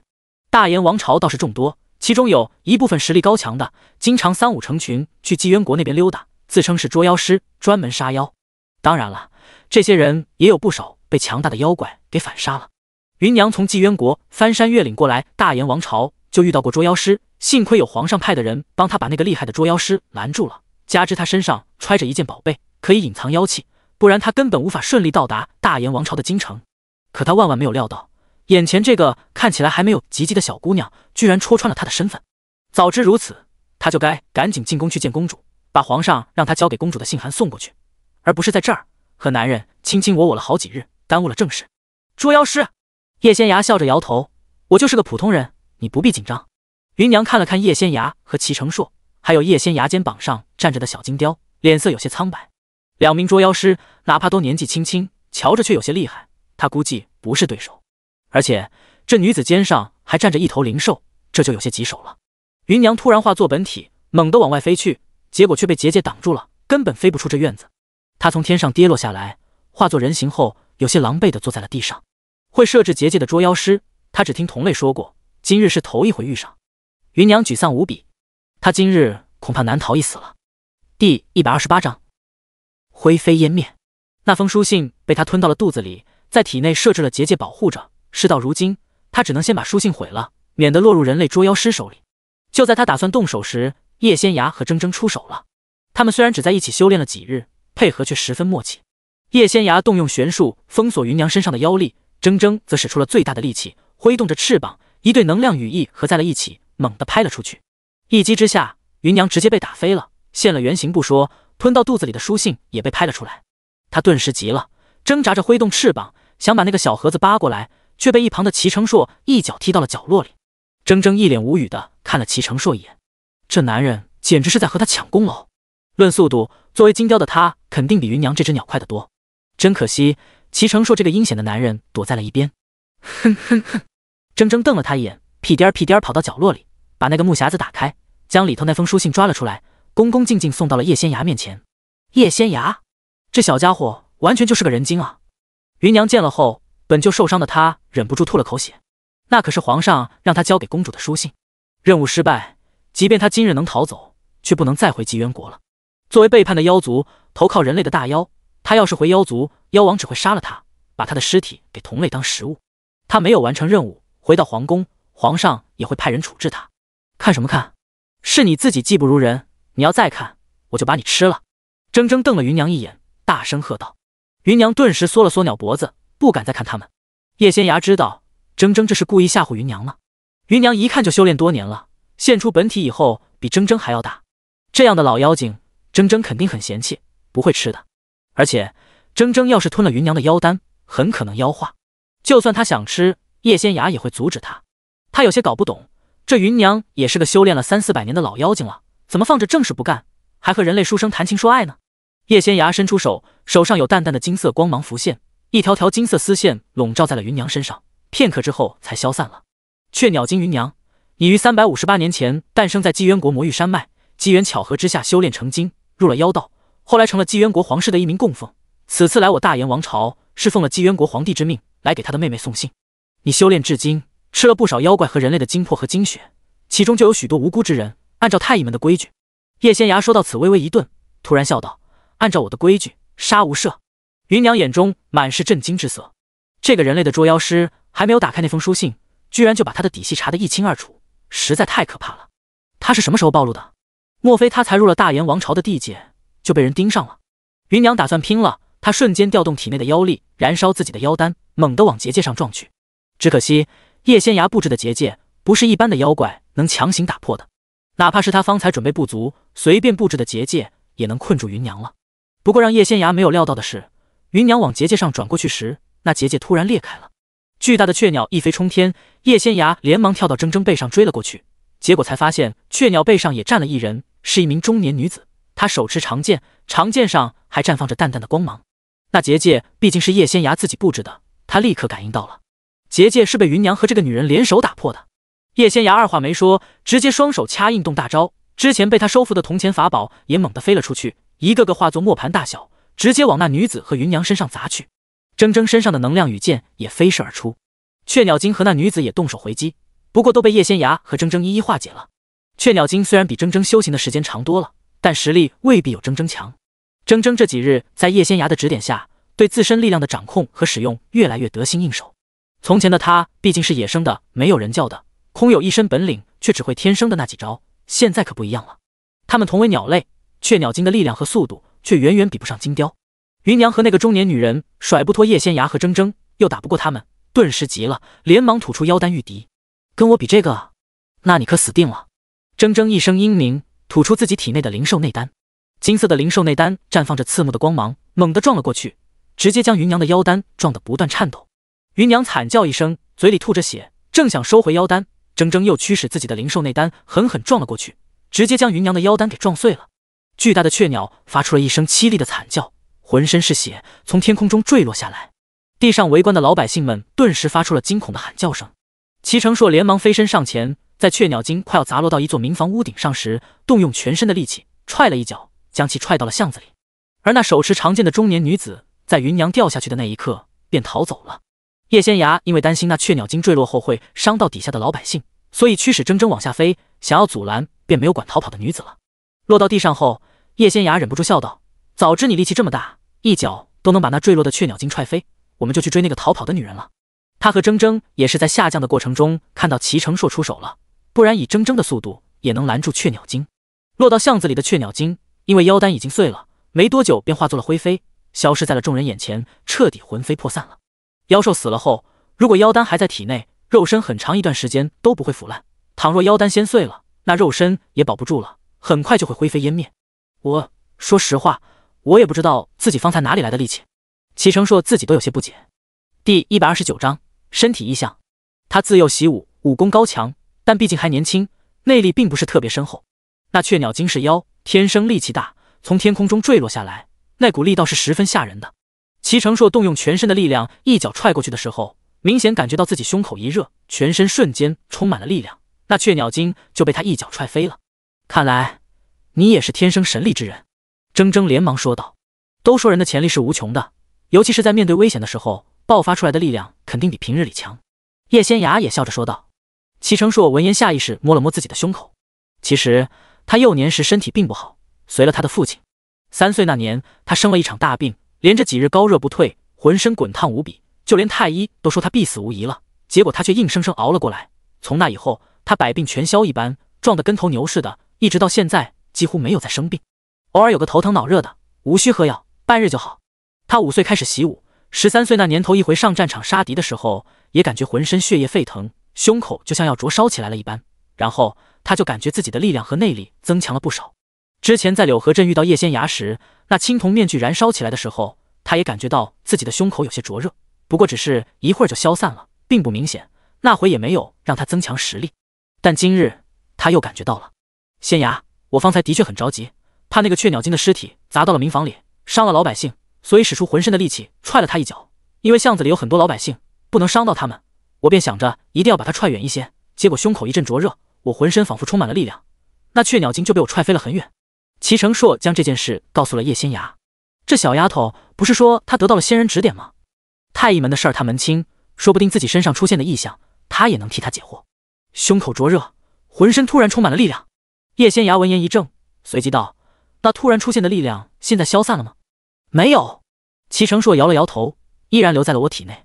我现在的实力比之前起码强了几倍。叶仙崖忍不住瞪大了眼睛，怪不得他方才轻飘飘一脚就把那雀鸟精给踹飞了老远。你是头一回遇到这样的情况，还是已经遇到过好几次了？叶仙崖连忙问道。我3岁那年高热不退，浑身滚烫无比，一连拖了好几日，太医说我必死无疑，让我祖父派人准备后事，结果我去撑了过来。从那以后，好像百病全消一般，身体特别强壮，天生便是习武之才。齐成硕也没有隐瞒，将自己从小到大遇到的几次异象告诉了叶仙崖。你这种情况着实有些不对劲儿，可我之前帮你算了卦，你就是个普通的凡人啊。叶仙崖说完后，仔细看着齐成硕，又动用卦术帮他推算，结果未来的一些画面模糊不清。叶仙崖有些不信邪，连忙动用玄术加持，这下子总算能看到一点了，但也只是一点而已。奇怪，我怎么有些推算不到你的未来了？叶仙崖忍不住皱了皱眉。你给我算了什么？齐成硕一脸好奇道：“是给我算姻缘吗？”叶仙崖闻言有些没好气的白了他一眼：“你这是有多想娶媳妇儿呀？我无缘无故算你的姻缘作甚？我算的是你的寿元，我给人算寿元一向准确无误，可你的未来我却看不清，也算不到你生命的尽头。那这是好事还是坏事？”齐成硕连忙问道。可能是好事，也可能是坏事。叶仙崖说完后，盯着他看了一眼。你每次都是遇到危险或者精神高度紧张的时候，胸口才会出现灼热。叶仙崖思索片刻后道：“或许有外力侵入时也会如此，先别急，等用了晚膳回去，我帮你看看。”好。齐成硕连忙点头。肚子饿了，我们快走吧。叶仙崖一边说着，一边拍了拍铮铮的头：“快到我肩上来。”好。铮铮乖乖点的点头，迅速变小，飞到了叶仙崖肩上。在围观众人有些惊惧的目光中，叶仙崖和齐成硕带着铮铮离开了。就连已经过来的程卫军和金无畏那些将领们也都乖乖退到了一旁，不敢阻拦。只有裴俊奇悄悄跟了上去。发生在空中这场大战很快便传遍了京城。与此同时，凤和宫里，宜贵妃得知自己的左膀右臂筋碎，身受重伤，脸色十分难看。人呢？宜贵妃沉声问道。回娘娘的话，在他屋里躺着。一旁的宫女连忙说道。宜贵妃闻言，连忙推开身边的人，往金穗住的地方去了。雀鸟精坠地的时候，金穗逃走了，不过他被叶仙崖驱使铜钱法宝打伤，这会儿还在咳血。娘娘见宜贵妃来了，金穗挣扎着想坐起身来。你快躺着！宜贵妃连忙按住了他，急声道：到底出了何事？是谁伤了你？金穗是他的陪嫁，不仅武功高强，也是修炼之人，在宜贵妃看来，除了10大道门的掌舵人以外，其他人根本没本事把金穗伤成这样。娘娘，奴婢发现了暗号，知道皇上又派人给娘娘送信来了，便出去寻找，结果发现皇上派来的那头雀鸟精居然被人困住了，奴婢连忙出手帮忙，结果奴婢和雀鸟精却不敌对方，雀鸟精送来的那封信被他们夺走了，雀鸟精也被杀了，只有奴婢逃了出来。金穗颤声说道。他所说的皇帝当然不是住在宫里的那位，而是他们纪渊国的皇帝，他家娘娘的亲兄长。什么？宜贵妃闻言无比震惊，片刻之后才道：是谁？是谁杀了雀鸟精，伤了你？回娘娘的话，是一个小姑娘和一头灵兽金雕，奴婢还看到了端王世子。金穗连忙说道。叶仙崖在桃源居算卦，他身边还有一头灵兽的事前几日就传遍京城了，身在宫中的宜贵妃也听人说起过。金穗之前被宜贵妃派出去办事了，昨日才回来，所以不知叶仙崖的身份。第130章，随便摸。是他。宜贵妃的脸色特别难看。娘娘认识那个小姑娘？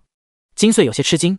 齐延昌在山旮旯里娶了一个寡妇，那个寡妇带了个女儿，本宫上次听人禀报说那个死丫头会一些道术，在城南那边摆摊，说是算卦很准，加之卦金便宜，备受那些小老百姓追捧，前些日子还走了狗屎运，得到了一头灵兽。宜贵妃说着冷哼一声，你说是个小姑娘，还带着一头金雕灵兽，不是她还有谁？宜贵妃并没有把一头灵兽放在眼里，大燕王朝这边的人稀罕灵兽，作为纪渊国公主的她，可不觉得灵兽有多了不得。灵兽和妖兽在她看来区别不大，只是世人都觉得灵兽好而已。妖兽的实力照样很强大，纪渊国妖物横行，他们皇族自己就豢养了不少妖，为己所用。她没有出嫁之前，身边就有妖当她的婢女，负责保护她。只是她后来嫁到了大燕王朝，这边不许豢养妖物，她那2个婢女就没跟过来了。金穗闻言瞪大了眼睛，一个只会一些道术的小姑娘，居然能收服一头灵兽，还真是像娘娘说的那样，走了狗屎运。娘娘，她杀了雀鸟精芸娘，奴婢上次奉命回纪渊国，见过芸娘，她是皇上极其信任的大妖，时常帮皇室处理一些棘手的事，除了好色一些，没别的毛病。没想到居然死在了那个小丫头手里。还有奴婢伤得很重，恐怕养不好了，娘娘要替我们报仇。金穗满脸愤怒道。就算那个小丫头实力很强，有娘娘在，不足为惧。主要是在大燕王朝的国土上，就没有娘娘杀不了的人。就连之前不可一世的皇后和太子都被自家娘娘除掉了，一个小姑娘还能翻天不成？你放心，本宫绝对饶不了她。宜贵妃沉声说道。娘娘，还有陛下写给娘娘的信函被那个小姑娘夺走了，娘娘一定要先下手为强啊，免得她用那封信对付娘娘。金穗提醒道。信里面写了什么？宜贵妃沉声问道。奴婢听芸娘说是关于丹药的事。金穗连忙说道。宜贵妃闻言顿时黑了脸，他家皇兄当然不可能拿真的异兽延年丹给那个老头子吃，只要他儿子做了太子，老头子一死，他就能掌控整个大燕王朝，当然不可能给真正的丹药，让老头子一直活下去。如果那封信上写的内容真的和丹药有关，被老头子知道自己算计他，那他也得完蛋。随我去见皇上。宜贵妃咬了咬牙，带着几个宫女去找皇帝了。时辰已经不早了，皇帝都打算歇着了，听说宜贵妃来了，便让他进了寝殿。皇上，您怎么不去陪臣妾？宜贵妃挽住了皇帝的胳膊，靠在他身上撒娇。朕有事要处理，就不去你那儿了。皇帝笑呵呵道。他明年就70了，哪能天天去找女人啊？尤其是宜贵妃，这女人实在有些可怕。年轻时候他倒觉得好，现在肯定吃不消。要是天天去他宫里，自己恐怕早就死了。皇上，有件事您可要替臣妾做主。宜贵妃挤出一滴眼泪，可怜巴巴道。出了何事？皇帝连忙问道。他心里还觉得有点奇怪，毕竟宜贵妃现在执掌后宫，谁都怕她，根本没有人敢欺负她。外头那些人就更不敢了。皇上，皇兄派人给臣妾送了丹药，就是皇上一直想要的异兽延年丹，因路途遥远，加之路上也比较凶险，臣妾的皇兄就派了一头雀鸟精过来，没想到刚到京城就被人杀了，丹药也被抢了去。皇上，宜贵妃话还没有说完，就被皇帝给打断了。是谁？在大燕王朝的地盘上，居然斩了纪渊国皇帝派来的使臣，还夺走了他的异兽延年丹，是谁那般大胆？那可是他盼了1年多的丹药，有了那丹药，他起码能活个100岁。陛下，就是您那好儿子齐延昌的妓女，她仗着自己有一头灵兽，根本没把别人放在眼里。他又不是10大道门的人，京城的事轮不到他来管。可他看到妖兽出现在了京城，不分青红皂白就把人家斩杀了。妖兽带来的丹药也被他抢走了。臣妾所言句句属实，皇上要是不信，尽管派人去查。却鸟精被杀了后，他带来的小木匣子落到了那个死丫头手里。宜贵妃连忙道。皇帝闻言起身看着窗外，天已经快黑了，但他已经等不及了，今日就要问个清楚。来人，派人去找齐延昌，让他带着叶家那个女儿进宫面圣。皇帝沉声道。宜贵妃闻言脸色有些不好看，连他都记不得那家人姓叶，日理万机的皇帝却记得清清楚楚，可见这死老头子还是很在意齐延昌的。他表面上把人家废位了数人，却默许端王一家照顾齐九，对齐九身边发生的一切也了如指掌。他到底还是在意这个嫡子的。早知如此，他就一碗水泼到黑，干脆让皇帝觉得齐延昌也不是他的亲儿子，把他也杀了算了。宜贵妃心里恨得不行，面上却一切如常。桃源居今日生意不错，叶仙崖和齐承硕回去时，发现里头坐满了人。去我算卦的屋子吧，那边空着的，我帮你瞧瞧胸口。叶仙崖一边说着，一边进屋了。屋里已经有些黑了，叶仙崖让芙蓉送了一盏灯进来。把衣服脱了吧。叶仙崖放下背着的布包，头也没回道。齐承硕闻言一愣，怎么了？叶仙崖回过头后，见他还傻站着，连忙问道。齐承硕不知该怎么说才好。男女授受不亲吗？修道之人大多也习医，在医者眼里没有男女之分，你到底看还是不看？一个大男人怎么婆婆妈妈的，我一个小姑娘，难不成还想占你的便宜？叶仙崖瞪大眼睛问道。不是，我不是这个意思。齐承硕连忙摇头，解下腰带，把自己的外袍脱了，然后拉开了衣襟，露出结实的胸膛来。叶仙崖二话没说，直接伸手摸了摸，然后又按了按。齐承硕顿时红了脸。第131章特殊的心。叶仙崖对着他的胸口研究了好一会儿，才道：没有异常啊，你就是普通的肉体凡胎，身上也没有封印，让我看看你的五脏六腑。叶仙崖说着，把手放在了齐承硕心脏的位置，动用玄术内视查看后，整个人就好像定住了一样，一动不动。仙崖，你怎么了？齐承硕连忙伸手轻轻拍了拍他的肩膀。没什么。叶仙崖收回了手，他的手很软，还很暖和，在他胸口摸来摸去。齐承硕说不清是什么滋味，反正他感觉自己的心跳得特别快，差点就烧起来了。有没有异常？齐承硕看着有些魂不守舍的叶仙崖，低声问道。这丫头到底怎么了？是不是她的身体有问题？我再看看。叶仙崖说完后，又把左手放在了齐承硕的心脏上面，右手掐印动用玄术查看他的心脏。过了好一会儿，他才收回了手，这次看的时间比上回还长。到底怎么了？齐承硕被他弄得都有点紧张了。你的心和普通人不一样，不像人的心脏，倒像一块能量结晶，里面充满了力量。我动用玄术内视，神识只能远观，根本无法触碰到它。不过它依旧能控制你全身血液的流动，它也可以跳动。叶仙崖抬起头说道。他的灵魂之力可是无比强大的，普天之下应该没有人能与他比肩。可方才他的神识无法接触到齐承硕那颗奇特的心脏。齐承硕闻言一愣，这种事儿他闻所未闻，见所未见，没想到居然会发生在自己身上。他下意识伸手摸了摸自己的左胸，感觉到自己的心还和从前一样，跳动得十分有力。那此事是好是坏？齐承硕问道。我也不知道。叶仙崖轻轻摇了摇头。你这情况很特殊，但我确定你的身体真的只是肉体凡胎，也没有妖化，你的灵魂之力也就比普通人强一些而已。毕竟你从小习武，比较有毅力，灵魂之力比普通人强大也很正常。但你这颗心脏……叶仙崖对此并不了解，只能如实告诉他，我从来没有见过你这样的情况。不过从目前你的身体状况来看，这颗强大的心脏对你来说只有好处没有坏处。你因为它增强了体质，提升了力量，那就好。齐承硕听他这么说，顿时放心了。要不我们试一试吧？叶仙崖笑道。是什么？齐承硕有些不解道。试一试你这颗心脏的潜力。叶仙崖说着，把手放到了齐承硕左胸上。我会试着动用一些力量去攻击你的心脏，不过你放心，我只会用一点点力量，绝对不会伤到你。我想看看他在面对外力时会不会激发潜能，会不会像你之前说的那样，胸口一热，浑身充满了力量。若真如此，他隔三差五帮齐承硕来一下，那他岂不是越来越强大了？那就是吧。齐承硕轻轻点头。你不考虑吗？叶仙崖见他这么信任自己，忍不住笑了。不用考虑了，你尽管试吧。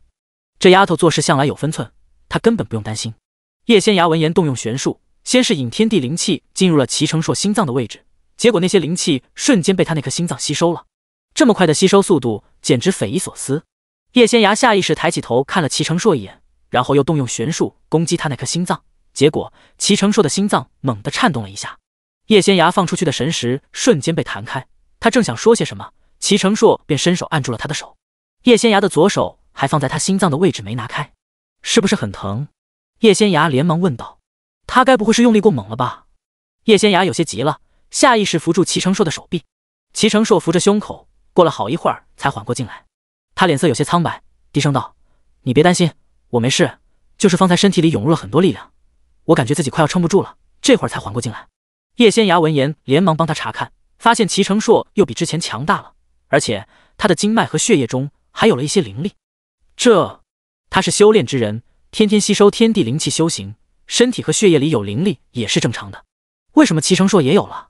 关键是他除了之前有些虚弱外，现在已经完全吸收了心脏涌出来的那些力量，他实力的提升是很全面的，除了肉身以外，就连灵魂之力也比之前强大了。你这也太逆天了！叶仙涯一脸吃惊道：“你真是肉体凡胎吗？”“我的确是我母亲生的，不过也不排除别的可能。你倒是可以帮我们母子二人算一算，我明日就带我母亲过来。”齐成硕笑道。除了之前有些不舒服之外，他现在已经完全适应了新的力量。不用了，我只看你便知道你是他生的。叶仙涯摇了摇头，我感觉我比之前又强大了不少，要不你再来一下？齐成硕笑道。叶仙涯这才发现他的左手还按在人家胸口，齐成硕的手还压着他的手。叶仙涯抽回手，一脸淡定道：“嚼多不烂，急什么？还是先适应你自己体内的力量吧。”他自己拥有前世的灵魂之力，想提升实力很容易，只要身体强度上去就行了。但是和齐成硕比起来，他突然觉得自己不香了。这丫的不仅能长身体强度，还能长灵魂之力，而且他不需要修行，打他的心脏就行了，打一次强一次。他受到危险时，尤其是有性命之忧时，那颗特殊的心脏就会释放强大的力量保护他，那些力量也留在了他体内，为他所用。齐成硕到底是什么人？他会不会也有前世？可即便有前世，在世为人后，也不可能带着强大的身体啊！叶仙涯实在有点想不通。就在此时，齐成硕身边的随从推开了门。启禀世子爷，皇上派人来传旨了，要召见九爷和叶姑娘。第132章，有何证据？齐成硕闻言紧紧皱眉，他见九叔也就罢了，见你作甚？齐成硕现在对皇帝这个伯祖父是越来越反感了。年纪那么大了，霸占着皇位不放，还杀妻杀子，简直不是个好东西。哪怕他是自家祖父异母同胞的亲兄长，齐成硕还是想说，皇帝真是不干人事儿，真不知他当初是怎么狠下心杀了自己的亲生儿子，逼死结发之妻的，简直不是个东西。他见我，当然是为了雀鸟精带来的这个木匣子。叶仙涯一边说着，一边指了指自己之前从布包里拿出来，随意摆在桌上的木匣子。你是说，宜贵妃恶人先告状，想要回这个木匣子？何止是恶人先告状，那女人肯定憋着一肚子坏水呢。叶仙涯说完后，把那个木匣子塞到了布包里，出去了。桃源居大堂里，齐九正对着皇帝派来传旨的太监发火：“你们回去告诉老头子，我和他早就不是父子了，此生都没有相见的必要。至于你们，给我滚远点，别耽误我做生意。”齐九说完后，拿起扫帚就想赶人。九爷，这是皇上的圣旨，违抗圣旨是死罪，还请九爷三思。为首的太监一边躲避，一边高声说道：“死罪？反正我也活够了，你们就回宫去告诉老头子，让他下一道圣旨，把我也给赐死吧。”齐九露出一副死猪不怕开水烫的样子，冷笑着说道：“九爷说笑了。”太监只能作揖陪笑。爹爹，我们走吧。叶仙涯一边往外走，一边道：“去哪儿？”齐九下意识问道：“当然是进宫了，既然有人想见我，那我就去会会他吧。”叶仙涯转过头说道：“想见你？”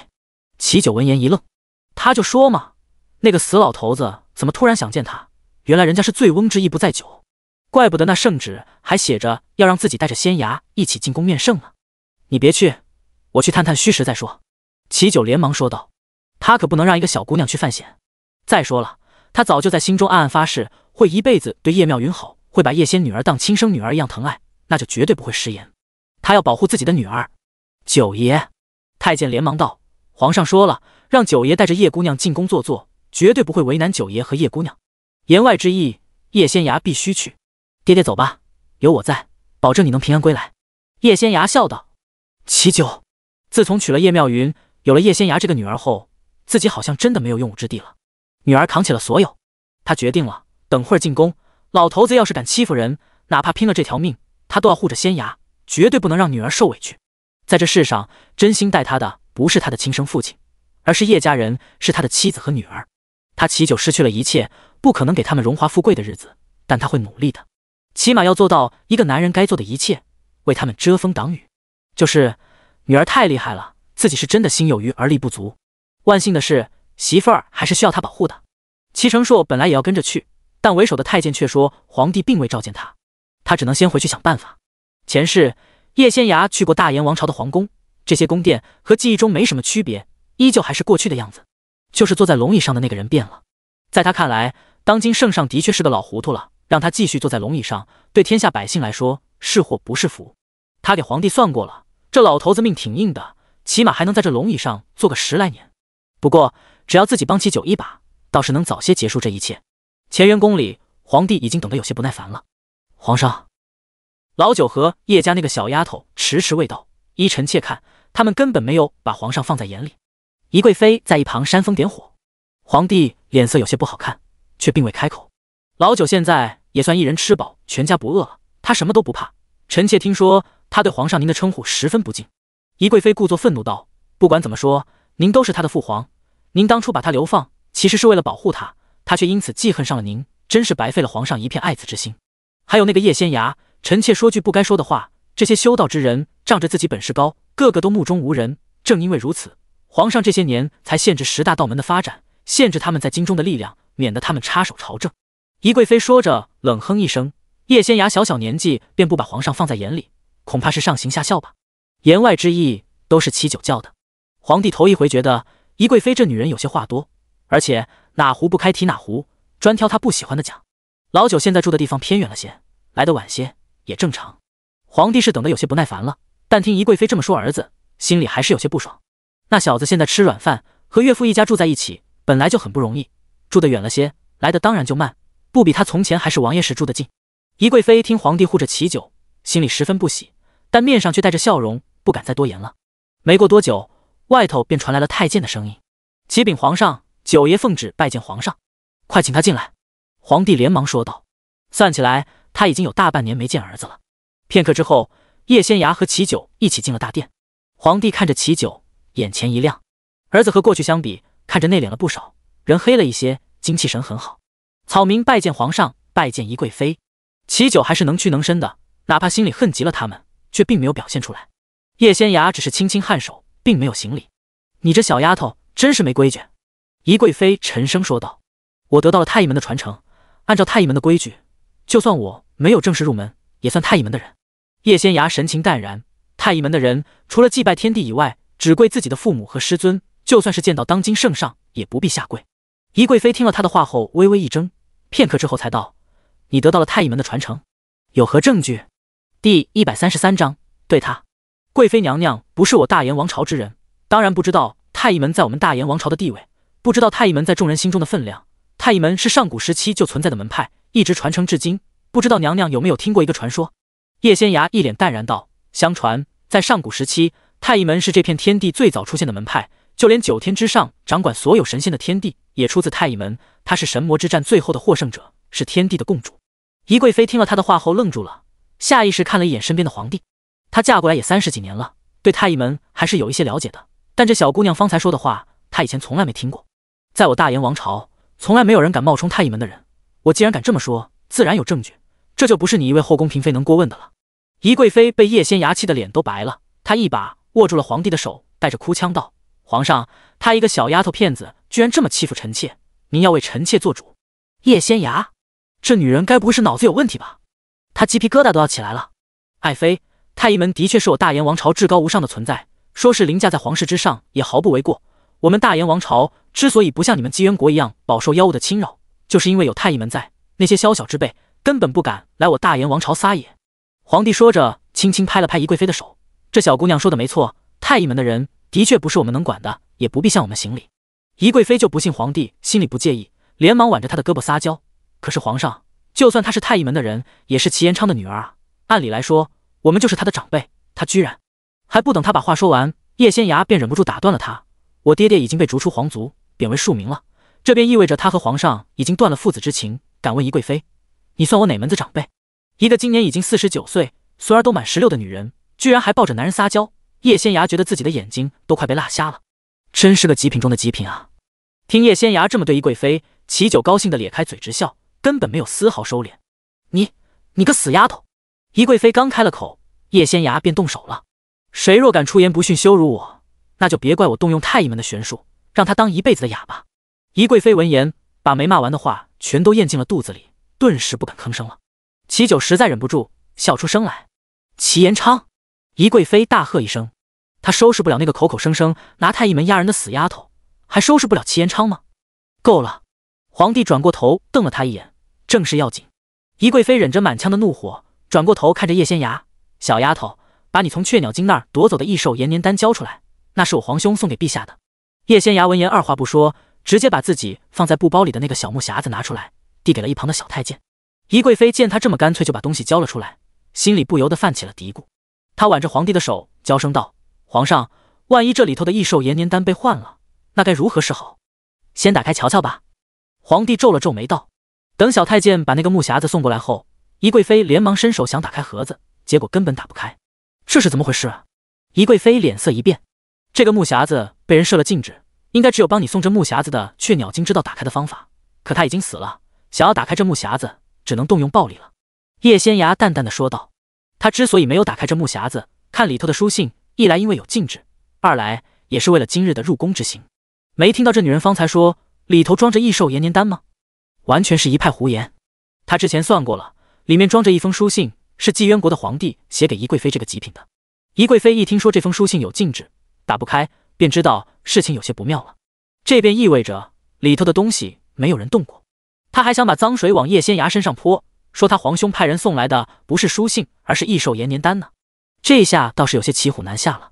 关键是书信的内容对他来说极其不利，绝对不能让皇帝看见。派人直接砸开吧。皇帝把木匣子往前一推，沉声说道：“是。”太监应了一声，连忙把木匣子拿到了一旁，让侍卫进来用刀砍。结果砍了10几下，木匣子丝毫无损不说，他那把金刀反而出现了缺口。皇上，那侍卫有些傻眼了，他已经使出了浑身的力气，使劲砍了，手臂都被震麻了。皇上，既然这木匣子上头有禁制，还是改日请10大道门里的人来帮忙打开吧。宜贵妃连忙说道。他肯定要请信得过的人来帮忙，到时候就把书信换成一枚普通的丹药，先糊弄过去再说。我可以帮你们打开。叶仙涯说完之后，双手掐印，轻轻伸手一点，那木匣子便飞到了他手里，伴随着一阵淡淡的荧光闪过，木匣子被打开了，里头有一封书信飞了出来，直接落到了皇帝面前。宜贵妃见了后立即伸手去抓，结果那书信却像长了眼睛一样，猛地往左移了一些。皇帝转过头看着宜贵妃：“爱妃这是何意？”那雀鸟精明明和臣妾身边的金穗说，木匣子里装着一颗异兽延年丹，怎么会变成一封书信？肯定是被人换了，臣妾倒要看看这封书信里写了什么。宜贵妃说着，又挽住了皇帝的手臂：“皇上，肯定有人想污蔑臣妾，您不信就看看这封书信吧。”皇帝闻言看了他一眼，才伸手把眼前的书信拿过来打开了。书信的内容极其简短，纪渊国的皇帝告诉宜贵妃，那异兽延年丹恐怕要到明年夏日才能炼制好，让他先好好哄着皇帝，到时候再把丹药送来。纪渊国的皇帝还说要嫁一个庶出的女儿过来，给宜贵妃的儿子当侧妃，让他促成此事。第134章，宜贵妃的黑料。宜贵妃看着书信上的内容，刚松了口气，便见书信最后一行写着：“吾妹轻吾，其玉辉乃多疑之人，你行事切记小心，万不可大意。待为兄将大燕王朝收入囊中，必定许你一半富贵。”燕胜红那个黄口小儿，连纪渊国都被他卖出去了一半，交给了那些妖王，他居然还有脸肖想我大燕王朝的天下？呵呵。皇帝说着笑了起来，看向身边的宜贵妃时，眼神有些冷。皇上，宜贵妃吓得赶紧跪了下来，颤声道：“臣妾的兄长是个昏聩之人，不仅没什么本事，还很自大，这一点皇上您是知道的。臣妾问他要丹药，他当然不会白给，便提出了许多苛刻的条件，臣妾为了让皇上高兴，只好答应了。”宜贵妃一边抹泪一边道：“臣妾也只是面上答应，哄着他而已，免得他不给丹药。臣妾敢对天发誓，臣妾绝对没有做过任何对大燕王朝不利之事，还请皇上明察。皇上，臣妾这些年真的很不容易，臣妾说句不该说的话，臣妾的兄长从来没有把臣妾放在眼里，否则他当初也不会把臣妾嫁给您了。”宜贵妃抹了抹眼泪，可怜巴巴道：“皇帝比她大了20岁，按理说她好歹是公主，纪渊国也没必要巴结大燕王朝。但纪渊国的皇帝登基即位之后，做的第一件事就是把妹妹嫁了过来。他当时百般不愿，但没有一个人顾及他的感受和想法。皇上，他只把臣妾当棋子，不像皇上，您对臣妾真的很好，臣妾当然不能让您失望。您想要丹药，臣妾肯定得给您弄来，那臣妾就得说一些话哄着兄长。臣妾真的没有害皇上之心，也不曾害任何人。你老老实实告诉朕，你答应了他什么？”皇帝沉声问道。宜贵妃的哭声突然断了，片刻之后，她才故作可怜道：“臣妾真的只是随口答应的，没有付诸行动。”皇帝冷眼看着她，没吭声。宜贵妃忍不住在心里骂了起来：“这个死男人，宠着她的时候把她捧在手心里，如珠如宝，现在却这般逼问她，着实可恨。”臣妾的皇兄说，等他将纪渊国那些大妖收为己用，就能一统纪渊国，结束人类和妖物之间的大战。到那时候，纪渊国肯定无比强大。他还说，到时候他要攻打附近的国家，尤其是大燕王朝。宜贵妃说着，小心翼翼道：“他让臣妾到时想办法帮他打开西北那座城的大门，让纪渊国大军南下。无知小儿，异想天开，还想一统天下，简直无知。”皇帝一脸不屑道：“皇上说的是，臣妾的兄长就是太自以为是了。殊不知，就算他一统纪渊国，也不是大燕王朝的对手。”宜贵妃连忙巴结起来：“青吴，朕虽然护着你，可你也知道朕的脾气。你若敢有丝毫隐瞒，别怪朕对你不客气。”宜贵妃闻言喜逐颜开：“请皇上放心，臣妾绝对没有隐瞒您。”皇帝闻言正想开口，耳边却传来了叶仙芽的声音：“贵妃娘娘这些年骗皇上的事，没有1000也有800了，不知皇上想从那件事说起，我都可以替您推算。你这死丫头，简直胡说八道！”宜贵妃气得不得了，她算是看出来了，这个小贱人今日就是来给她添堵的。那我就从娘娘的身份说起吧。娘娘方才说你在纪渊国皇室不受待见，你的兄长没把你放在眼里，至于其中的缘由，娘娘为何不说清楚呢？是怕皇上知道后嫌弃娘娘吗？叶仙芽说着笑了笑：“贵妃娘娘比皇上小了20岁，按理说，只要娘娘的兄长稍稍为你考虑一些，就不会把你嫁给皇上。皇帝，因为你的身份对于纪渊国皇室来说，简直是一种耻辱，将你远嫁，便可以让许多人忘记你的过去。大燕王朝的人不知你底细，自然不会为难你。”宜贵妃听了他的话后，顿时有些急了。她正想开口，耳边又传来了叶仙芽的声音：“宜贵妃的生母是一头白鹿精，她是半人半妖，只是遗传到人类的血脉多一些，所以生下来是人形，但这掩盖不了她是妖孽的事实。”叶仙芽话音刚落，众人的目光都落到了宜贵妃身上。皇帝更是起身往后退了几步，恨不得离她越远越好。宜贵妃愣住了，她嫁给皇帝30几年，替他生儿育女，也确定皇帝是真心爱着自己的。没想到她才听说自己是半人半妖，就往后退了又退。“你别过来！”皇帝见宜贵妃站起身来，连忙大声喝道：“皇上，臣妾的生母的确是一头白鹿精，但是她和普通的妖物不一样，她虽然也以吸食人的精血和精魄，但那都是底下的人供奉上来的，她从来没有亲手杀过任何人。臣妾打从生下来就是人，身体里虽然流淌着妖物的血脉，但臣妾从未妖化，更没有吸食人的精血和精魄，臣妾从来没有害过您啊！”宜贵妃一脸受伤道。皇帝见她如此，心中有些不忍，不管她是人是妖，她这些年的确从来没有伤害过自己。皇帝正想说些什么，耳边又传来了叶仙芽的声音：“皇上，贵妃娘娘又骗您了，她从前是没有妖化，从她出生一直到40岁之前，她的确是以人类的身份生活在这世上。可自从9年前，贵妃娘娘发现她的眼角长了皱纹后，发现皇上对她的宠爱不如从前后，便选择妖化，开始吸食人的精血和精魄。”叶仙芽说着冷哼一声，这9年来被她吃了的人可不少，全是她手底下那个叫金穗的宫里女给她从宫外弄来的。贵妃娘娘之所以看着如此年轻，全是靠人养着的。皇帝听了叶仙芽的话后，再也忍不住了，连忙让人叫了侍卫进来。“皇上要杀臣妾吗？”宜贵妃见那些侍卫个个拔刀对着自己，脸色变得十分难看。自从她9年前选择妖化开始，她的脾气一日比一日暴躁，性子也越来越古怪。她不能容忍皇帝这么对自己。人妖殊途，你既然是妖孽，就不该出现在这儿。朕看在你伺候了朕这么多年的份上，不忍赶尽杀绝，从今日起，你搬出皇宫，住去宫外的别院吧。谁的命都不如自己的命金贵，皇帝当然不可能让半人半妖的宜贵妃继续住在宫中。万一她哪日突然发疯攻击人，他们可抵挡不住。皇上，臣妾……宜贵妃刚开了口，就发现自己说不出话来了。她下意识看着大殿里的叶仙芽，莫非是这个死丫头施了法术，不让她说话？有件事皇上恐怕还不知道，贵妃娘娘这些年献给您的丹药，大多都是用妖物的血肉再加一些药材炼制而成的。皇上吃了30来年了，再继续吃下去，恐怕也会妖化。叶仙崖说着微微一顿，因为您吃的太多，种类又繁杂，即便身体真的承受到了极限，要妖化，皇上也撑不过去的。若是不选择妖化，倒是可行，但就是寿命会大大缩减。皇帝听了叶仙崖的话后，备受打击，张了张嘴，半晌都没说出一个字来。皇上原本是个多福多寿之人，却因为这个缩减了20年的寿元，以后到了下头，不免要替自己多辩解几句，要不然可有不少苦头要吃呢。我再告诉皇上一个秘密，宜贵妃有一个老相好，宜贵妃嫁给皇上后，她也来了大燕王朝，在宜贵妃安排下，她入宫做了嬷嬷，就在宜贵妃的凤和宫里当差，只可惜前几年死了。宜贵妃给皇上生的永安公主便是她的女儿。宜贵妃听完叶仙崖的话后，整个人都有些抓狂了。为什么会这样？为什么这个死丫头什么都知道？从前她听身边的人说，叶仙崖给人算卦，算无遗漏，比10大道门那些道士还厉害。她当时觉得叶仙崖是在浪得虚名，这会儿却惊恐无比。皇上，他胡说，宫里伺候的人每年都要验明正身，不管男女都要验，臣妾身边怎么可能有男人？再说了，永安公主是皇上的掌上明珠，和皇上年轻时候长得很像，怎么可能是别人的孩子？宜贵妃发现自己又能说话了，连忙大声说道：皇上，宜贵妃最近迷上了一个唱戏的小白脸，只可惜她身在空中，不可能时常出去捧场，她只能偶尔找个由头出宫去私会那个小白脸。她就盼着皇上早些没了，自己好做太后，执掌天下大权，到那时候她可是要养一堆男宠的。宜贵妃又气又急，指着叶仙崖吼道：你给本宫住嘴！本宫从来没有做过对不起皇上的事，你不许在这胡言乱语，本宫让人撕了你的嘴。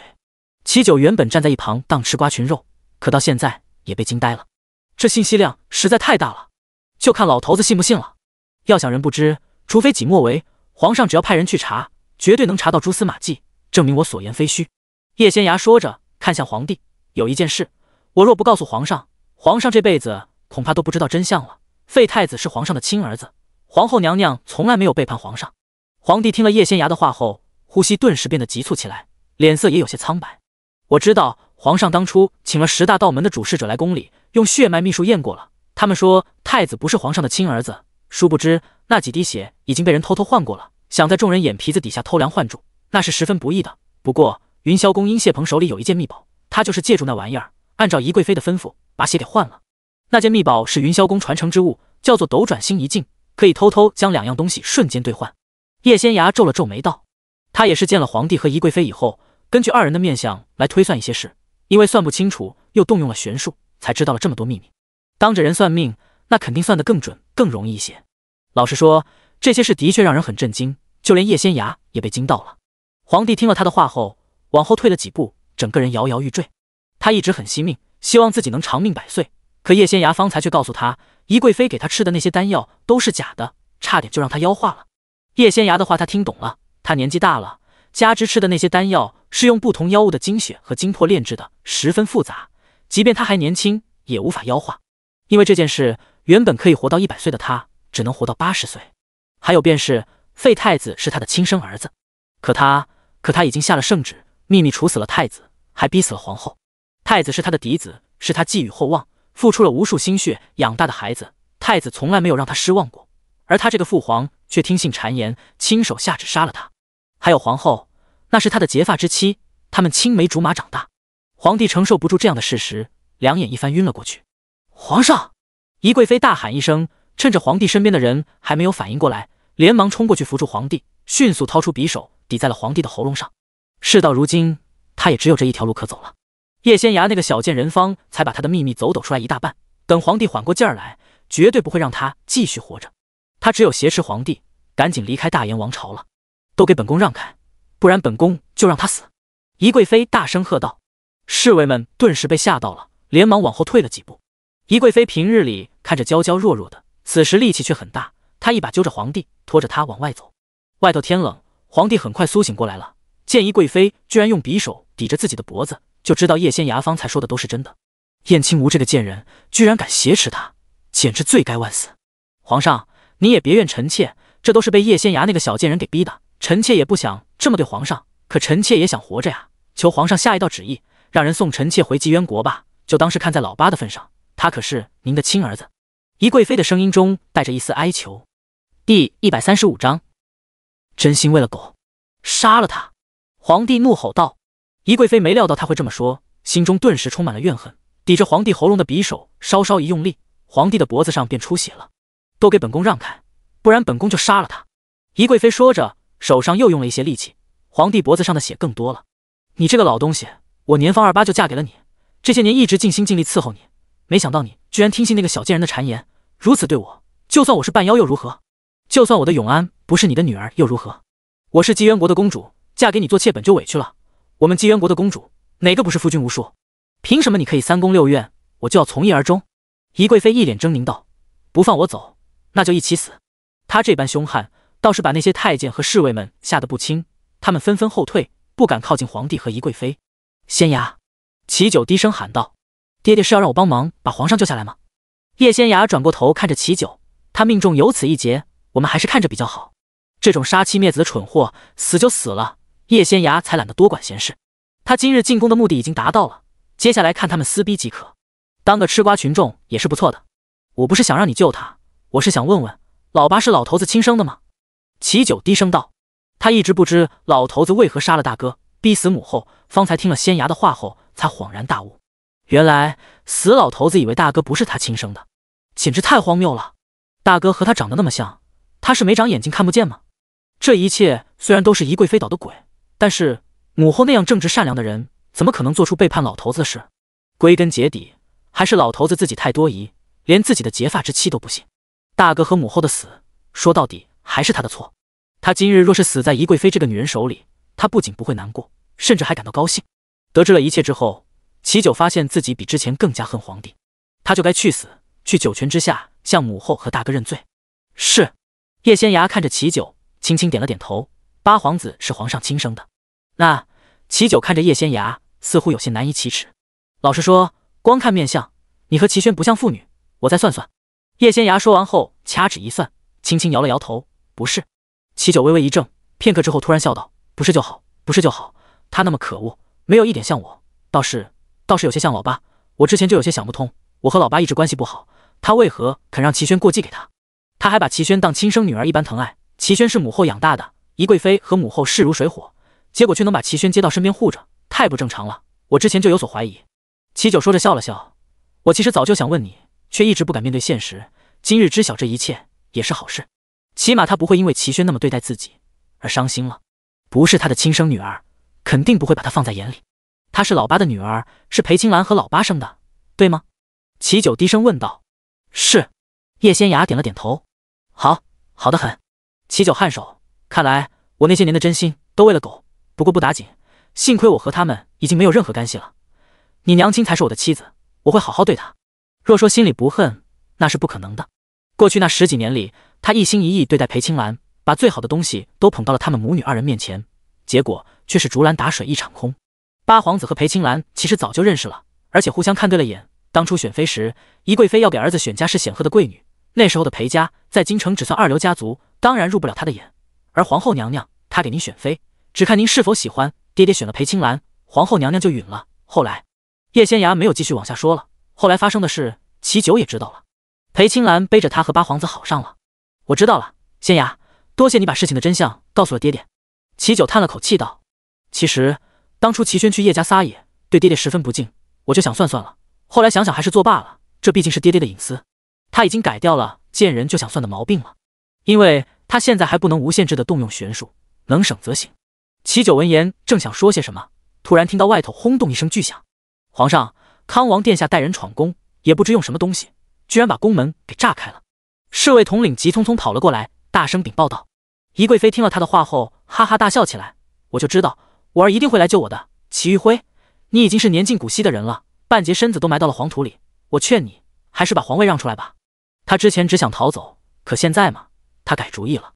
他儿子手里权势不小，不仅掌管着京城2万多人马，这些年自己也悄悄弄了一些大妖潜伏在了儿子府中，他们有的只是普通的家丁，有的是看门的小厮，还有的是婢女、嬷嬷等。齐玉辉这个老东西，20-30年前听了自己的建议，不许10大道门再插手京中的事，哪怕京城有妖，也不会被人第一时间揪出来。加之他安插过去的那些大妖身上都带着隐藏妖气的宝物，所以并未被人发现。今日正好借此机会宰了这个老东西，让儿子登基即位。你们要弑君篡位？皇帝沉声问道。是又如何？你这老东西早就该死了。宜贵妃觉得自己心里前所未有的畅快，她堂堂公主却只能给人做妾，这是何等的憋屈。他们纪渊国虽比大燕王朝小了一些，可实力却不弱，若不是境内有座魔域山脉，山脉里大妖太多，战乱不断，恐怕连大燕王朝也比不上他们。他们纪渊国的人身强体壮，骁勇善战，真要和大燕王朝打起来，绝对能赢。第136章，就想看戏。我堂堂公主嫁给你以后，却要屈居人下，被皇后那个死老太婆管着。你表面上站在我这边，其实还是觉得她是嫡妻，她说了算，觉得她比我重要。不过，宜贵妃说着笑了起来。祁玉辉，你最爱的人始终是你自己，只要威胁到了你的地位，你什么人都可以舍弃，包括自己的妻儿。你给朕住口！皇帝双眼通红，满脸狰狞。若不是你这个贱人伙同云霄宫的人算计朕，朕又岂会杀了严宗？那是他的一个孩子，是他的嫡子。直到现在，皇帝依旧记得当初皇后生下这个儿子时，他有多高兴。那时候他尚未继承大位，父皇想废了他这个嫡长子，另立宠妃的儿子当太子。那段日子局势非常紧张，严宗的出生不仅给了他心理上的慰藉，朝中支持他的大臣也越来越多。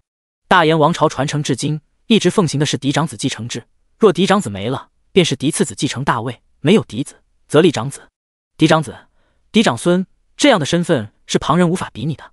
最后他顺利继承了皇位，而他却听信谗言，落入了别人的圈套，以为儿子不是自己亲生的，对外宣称太子想造反，畏罪自杀。事实上，那杯毒酒是他亲自让人送过去的。还有皇后，他当着自己的面挥刀自尽了。想起这些往事，皇帝心痛不已，猛地吐了一口血。就算我算计了你，最终杀了太子，逼死皇后的也是你。若不是你生性多疑又自私自利，若不是你把持着朝政不放，觉得太子的存在威胁到了你的地位，我也不会想到这样的好计策。他们其实不用死的，这一切都怪你，是你祁玉辉害死了自己的妻儿。宜贵妃故意刺激皇帝，皇帝承受不住，又吐了一口血。祁玉辉，你杀死妻儿这事，哪怕是受了我的算计，但也是不争的事实。若是传出去，天下百姓会如何看待你这个帝王？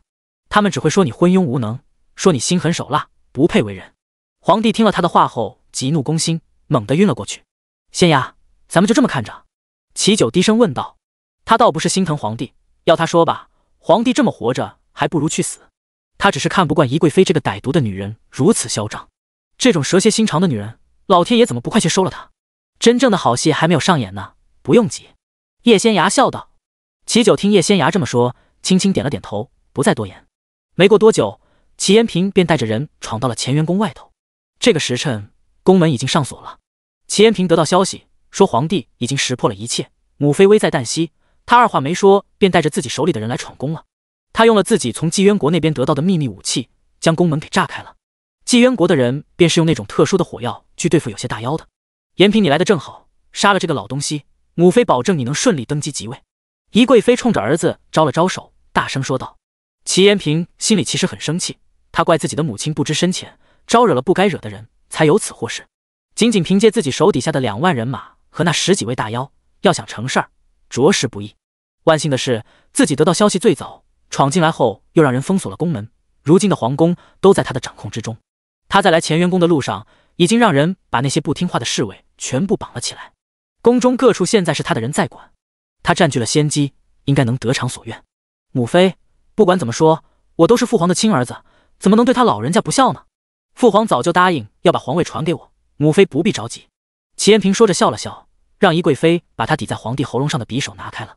父皇，还请您写传位诏书，立儿子为太子，把皇位传给儿子。祁延平扶着皇帝的手，笑着说道。只要朕还有一口气在，就不会让江山社稷落到你们这些妖孽手里。皇帝使出全身的力气推开了祁延平，厉声说道。妖孽！祁延平笑了，当初可没有人逼着您娶我母妃，就算我身体里流淌着妖孽的血，我也是大燕王朝的皇子，未来的帝王。老五会带兵进宫救驾的。祁延平，你们不会得逞。皇帝一边咳血一边说道。那就让他们来吧，正好让父皇瞧瞧儿子的实力。祁延平说完后，伸出了自己的手臂，左手猛地一扯，右手的衣袖就被撕了下来。祁延平的手臂以肉眼可见的速度变粗，人顷刻间便比之前更高更壮了，看着有些可怕。他这是……祁九看得有些傻眼了。妖化只是并不彻底，但他也拥有了远超常人的力量和和速度。叶仙涯淡淡的说道：“来人，派人去请太医给皇上治病，再宣召其他王爷入宫，就说皇上病重，已在弥留之际，想见儿子们最后一面。”齐延平大声吩咐道：“他要把自己的兄弟们一网打尽。”从小，齐延平就知道自己和别的皇子不一样，他们都是人，而他身体里却流淌着妖族的血脉，虽然已经有些稀薄了，但他也不是纯粹的人类。俗话说得好，非我族类，其心必异。他知道，一旦自己的身份暴露，妖族不会把他当妖，人族也不会把他当人。他的身份是十分尴尬的，但这不要紧，只要自己掌握了无上的权力，谁也不敢放肆。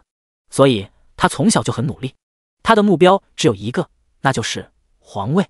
为此，他可以不择手段。爹爹，我们先撤吧，等会儿再回来看好戏。叶仙涯笑道：“坐收渔翁之利这种事儿，当然得最后来。”好。齐九点头。父女二人刚刚转身，耳边便传来了齐延平的声音：“九弟要去哪儿？天这么黑，九弟还是留下来歇着吧。咱兄弟二人许久未见，我还想和九弟多喝2杯呢。”王爷客气了。齐九转身笑道：“我乃一介庶人，没资格和王爷一块喝酒。我如今并非皇族，你们的事儿我就不掺和了。”第137章，老泪纵横。九弟说这些话就见外了，父皇不认你，八哥认你。齐延平脸上满是笑容，等八哥登基即位，就恢复你的亲王爵位。来人，请九爷和这位叶姑娘去偏殿歇着，送上好酒好菜。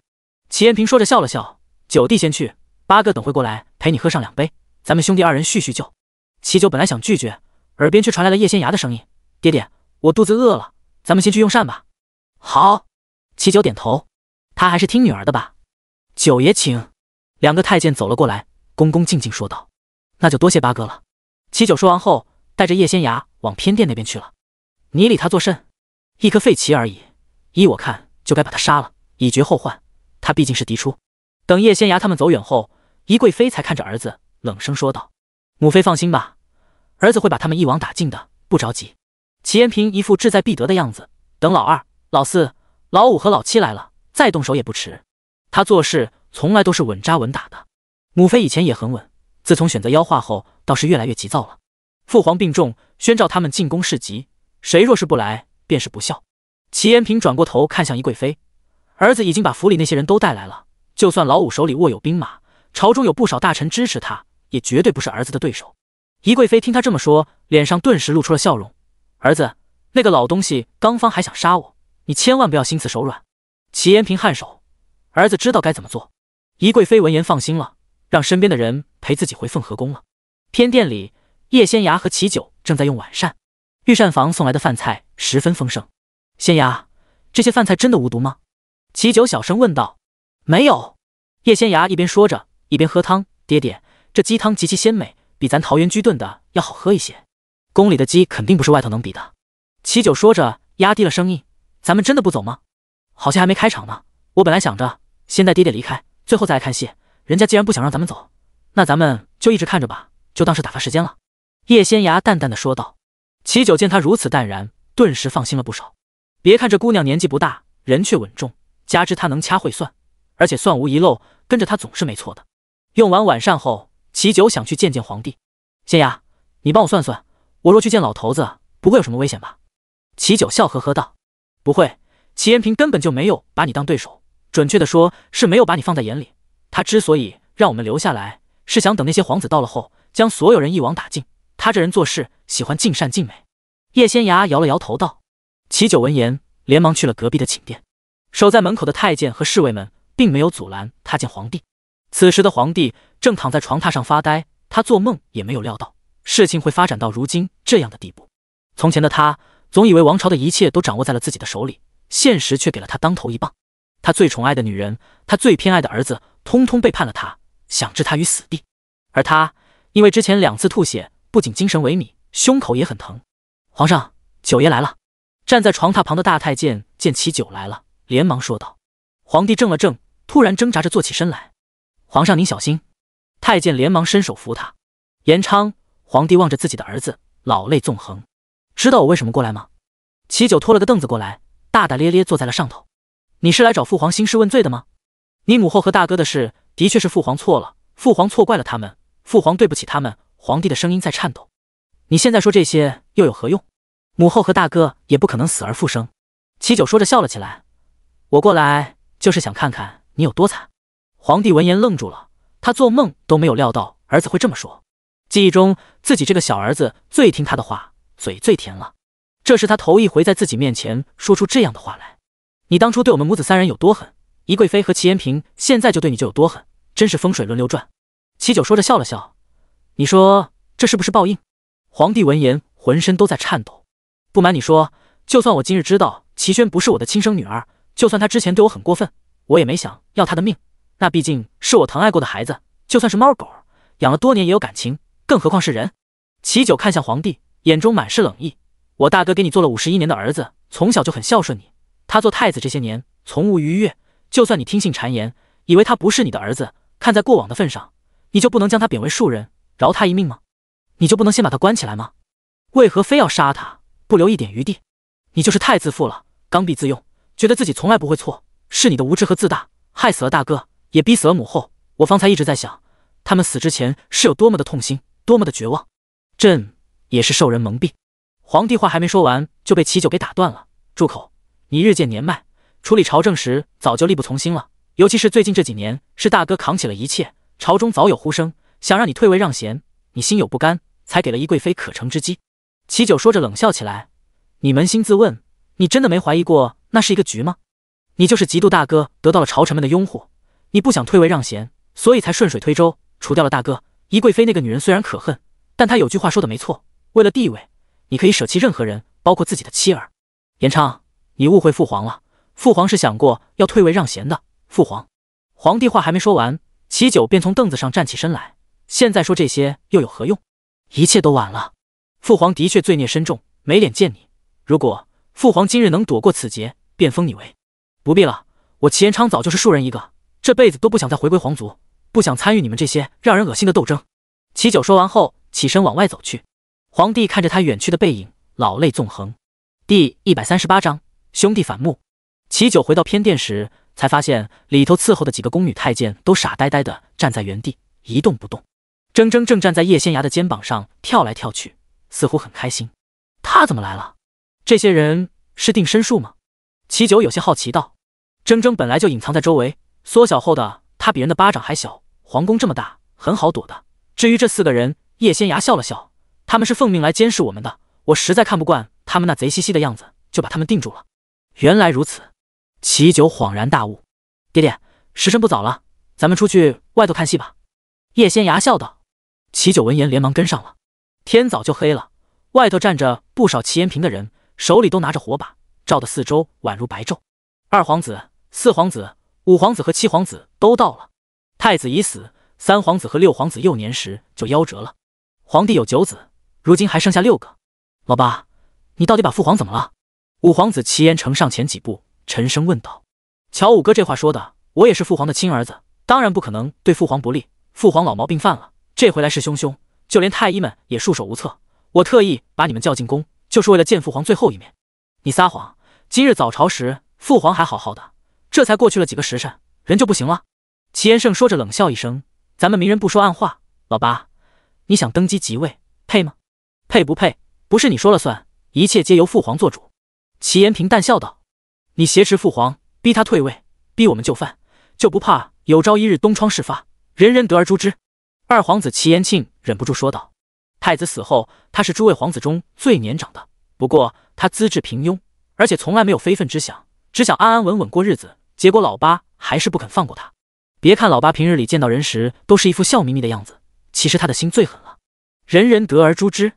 齐延平好像听到了什么天大的笑话一般，哈哈大笑。依我看，二哥不是蠢，而是无知。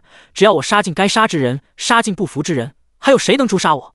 我不管你们谁做皇帝，我只想做个闲散王爷。谁若是连这个都不答应，我就和谁拼命。齐延庆大声说道。没错。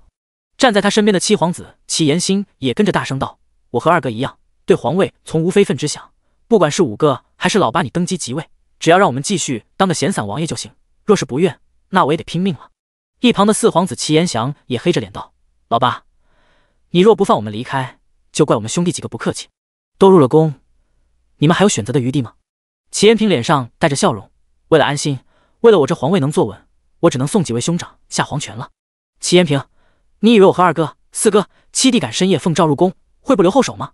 齐延胜说着冷笑一声，你若敢对我们动手，我保证你也插翅难飞，到时候大家就一起死吧。齐延平闻言紧紧皱眉，老五不仅手握大权，而且诡计多端，这混蛋敢进宫，绝对留有后手。我们的人马已经包围了整个皇宫，一个时辰之后，我们兄弟4人若是没出去，外头的人会一把火烧了皇宫，不放一人出去。八弟最好别威胁我们，有些话还是想清楚了再说。齐延胜沉声说道。没有准备，他怎么会进宫？他手底下掌控着4万人马，他一进宫，那4万人马就把皇宫团团围住了。而且二哥、四哥和七弟手里也掌控着一些兵马，加起来也有2万了。老八这人心狠手辣，他们要是没有倚仗，没有留后手，便只有死路一条。齐延平闻言脸色有些阴沉，说到底还是老头子偏心，京中10万人马，只让他掌握了其中2万人马，把大头给了老五。若非如此，老五现在也威胁不了自己。不过他也留有后手，火烧皇宫，真是好计谋。齐延平冷哼一声，你们以为本王会怕？他话音刚落，站在不远处的小厮突然凌空而起，化作了一只巨大的大雁，在四周徘徊。有他在，就算有人想火烧皇宫，我也不惧。齐延平笑眯眯说道。齐延平，你居然豢养妖物！齐延胜猛地瞪大了眼睛。站在远处和叶仙崖一起看热闹的齐九听了后，连忙道：他自己都算个妖物了，更何况是豢养一些妖孽。二哥、五哥，你们怕还不知道吧？宜贵妃就是半妖。齐延胜他们听了后都十分震惊。非我族类，其心必异，8个身体里流淌着妖孽的血液，他若是登基即位，咱们一个都别想活。齐九按照之前叶仙交代的，大声道：诸位兄长，老八连我这个被贬为庶人的小人物都不放过，更何况是你们。我齐延昌一介庶人，人微言轻，不像兄长们手握兵马，我除了服软别无他法。你们却不一样，你们手里有兵马，若还像我一样等死，到了阎王爷面前，也只能说自己是被蠢死的，怨不得旁人。一个妖孽怎么能做我大燕王朝的皇帝？老九说的没错，非我族类，其心必异。他连无权无势的老九都不放过，更何况是我们。二皇子急声道：老五，我们和他拼了，总不能等死。是啊，五哥，我们都是站在你这边的，一切听五哥的。齐延兴大声说道。齐延胜从小就厉害，在诸位皇子当中算得上最出类拔萃了，因为他不是嫡出，所以没有资格继承皇位。皇帝这些年一直重用他，让他帮着太子稳定大局。太子一死，支持齐延胜越来越多，其中还有绝大部分是太子的人。齐延胜手里有人，性子也很果决，当即做出了决定，立即抬手给守在宫外的手下们放了信号。片刻之后，外头传来了轰隆隆的击鼓声。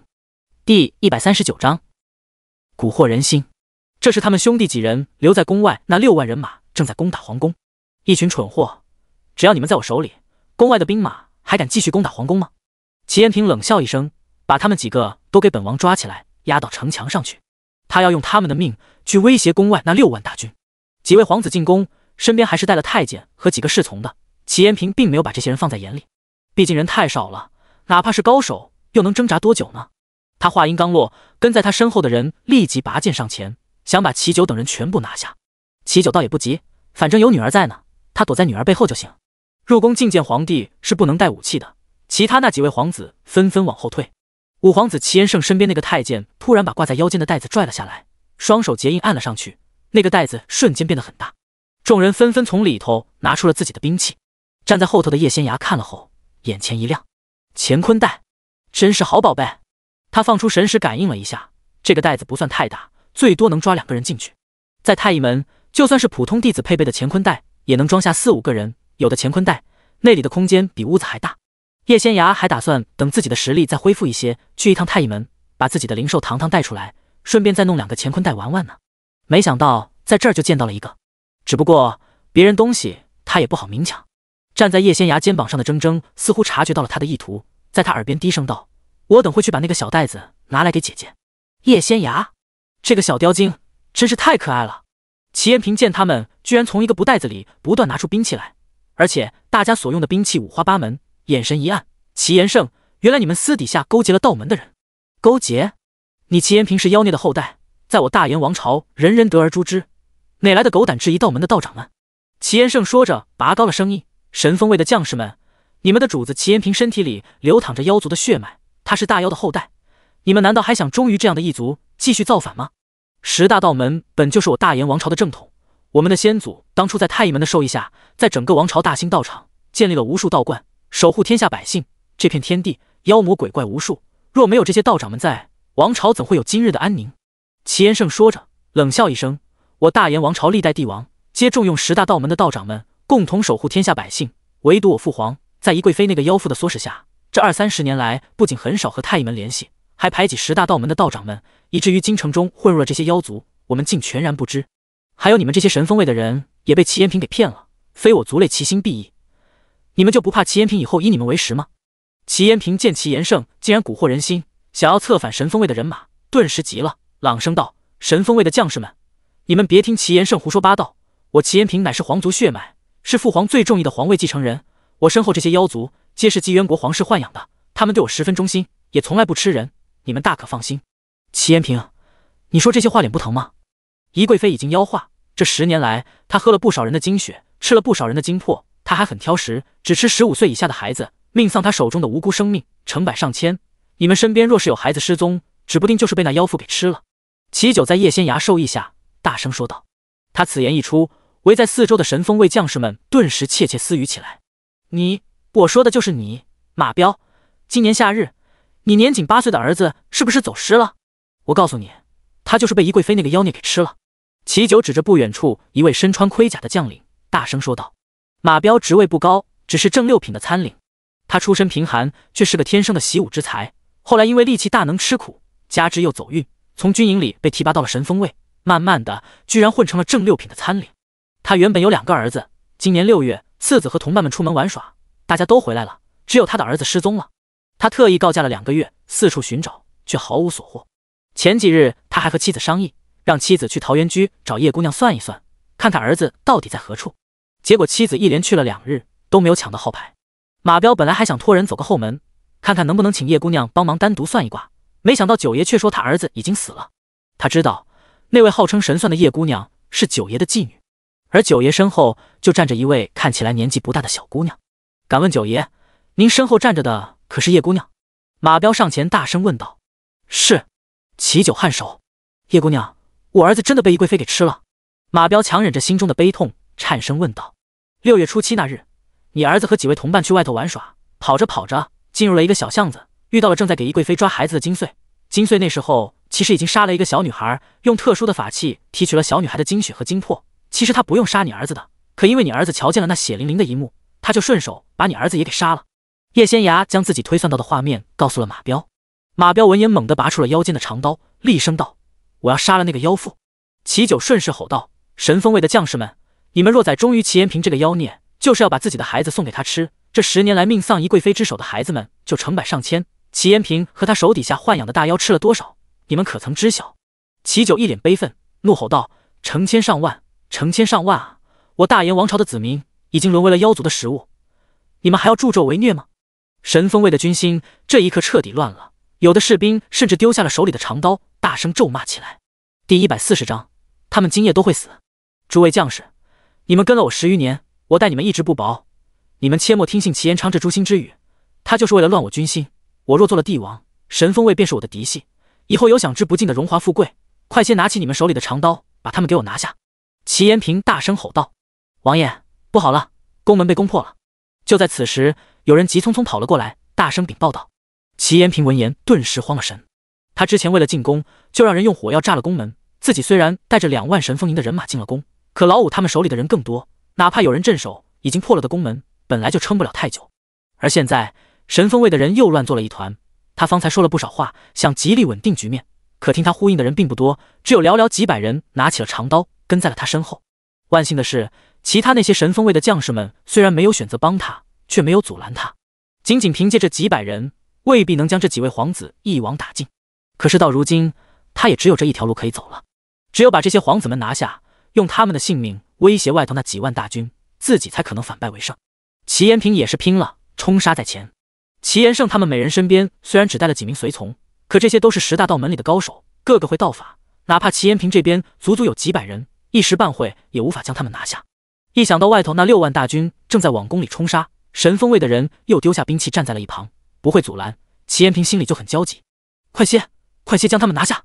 齐延平大声吼道。他手底下那10几名大妖个个露出了本体，和道门的人拼杀起来。事到如今，齐延平也顾不得那么多了。神锋卫的将士们，你们瞧见了吗？这就是妖，强大无比，可怕至极，一口就能吞下几人，只有道门的人才能对付他们。你们还愣着做甚？还不快拿起手里的长刀，和道爷们一起斩杀这些妖孽！齐九大声吼道。他不会武功，这地方现在有很多人打在一起，十分嘈杂，哪怕他声音再大，众人也听不清楚。但是叶仙崖在啊！他直接给齐九用了一个小法术，齐九怒吼的声音顿时响彻在了众人耳畔。那些丢下长刀的神锋卫将士们愣了愣后，下意识捡起了手里的长刀。有些胆子大的真的跑去砍那些妖怪了，尤其是马彪。只是这些大妖体型硕大，瞧着十分可怕，大多数胆子小的并不敢靠近。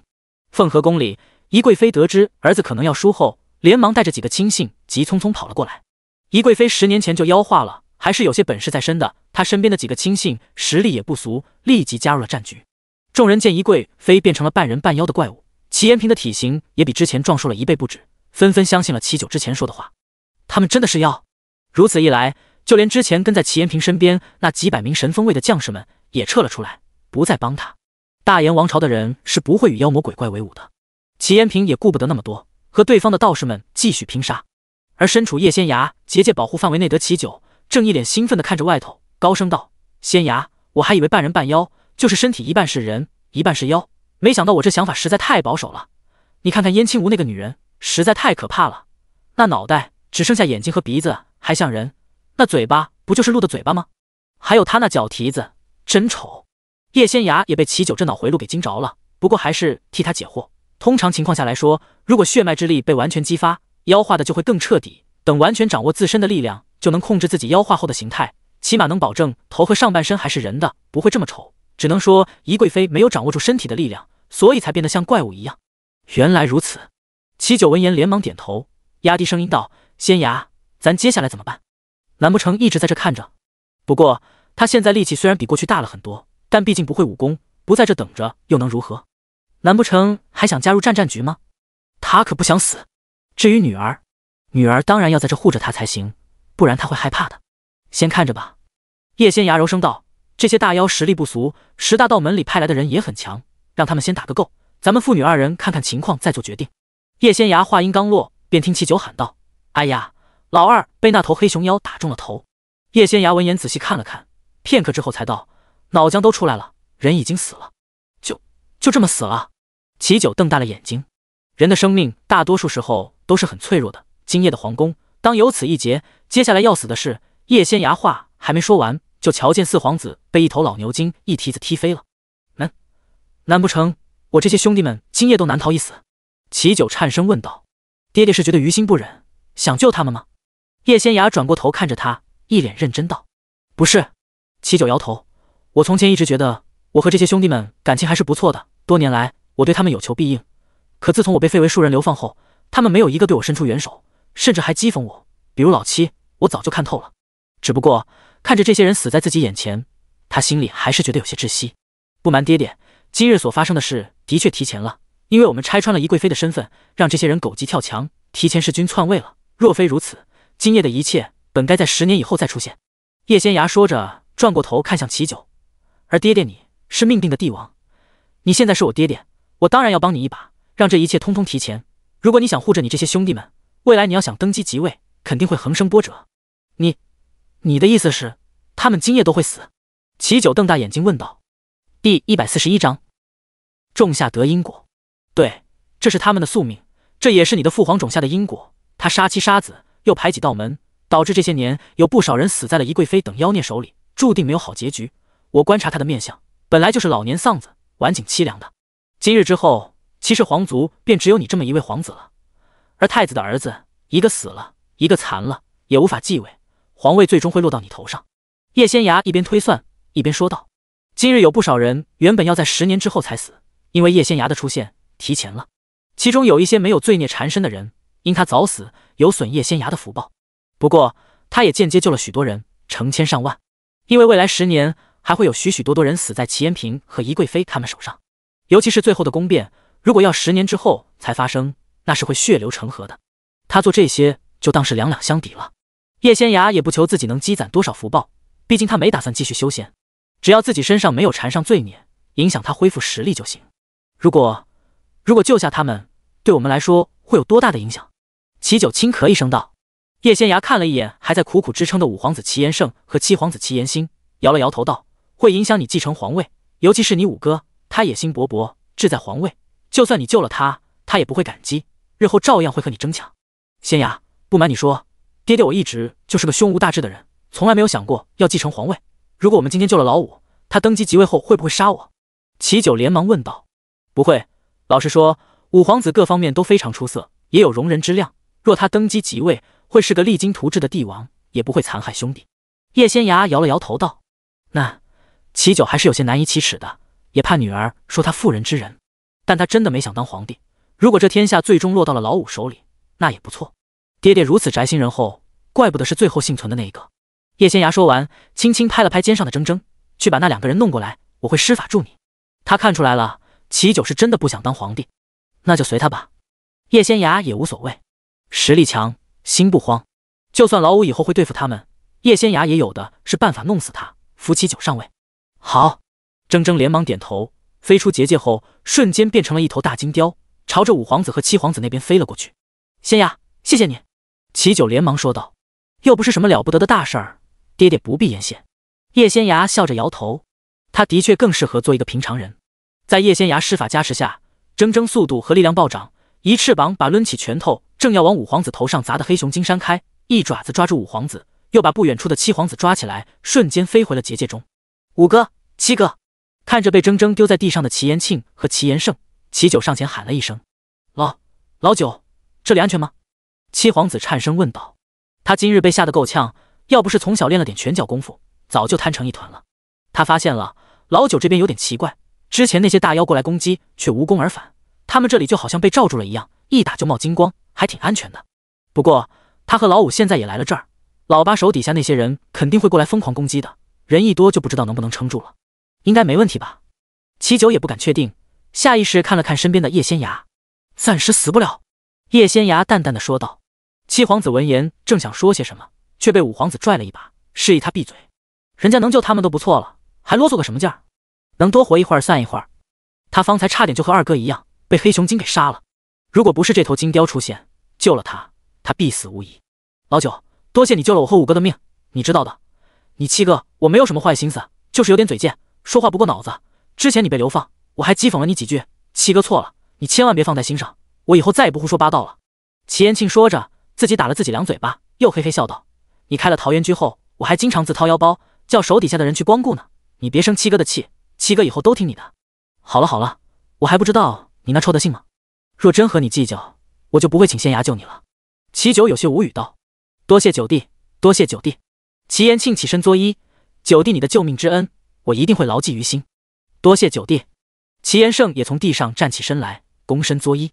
你们，齐九才刚刚开了口，就发现齐延平带着他身边那几个大妖冲了过来。下一刻，他们的结界受到了攻击，不断颤动起来。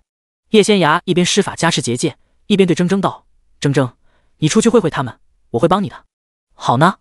铮铮连忙点头，有姐姐在，他没什么好担心的。之前在姐姐施法加持下，他的实力涨了好几倍，外头那些大妖1对1应该没人能打得过他。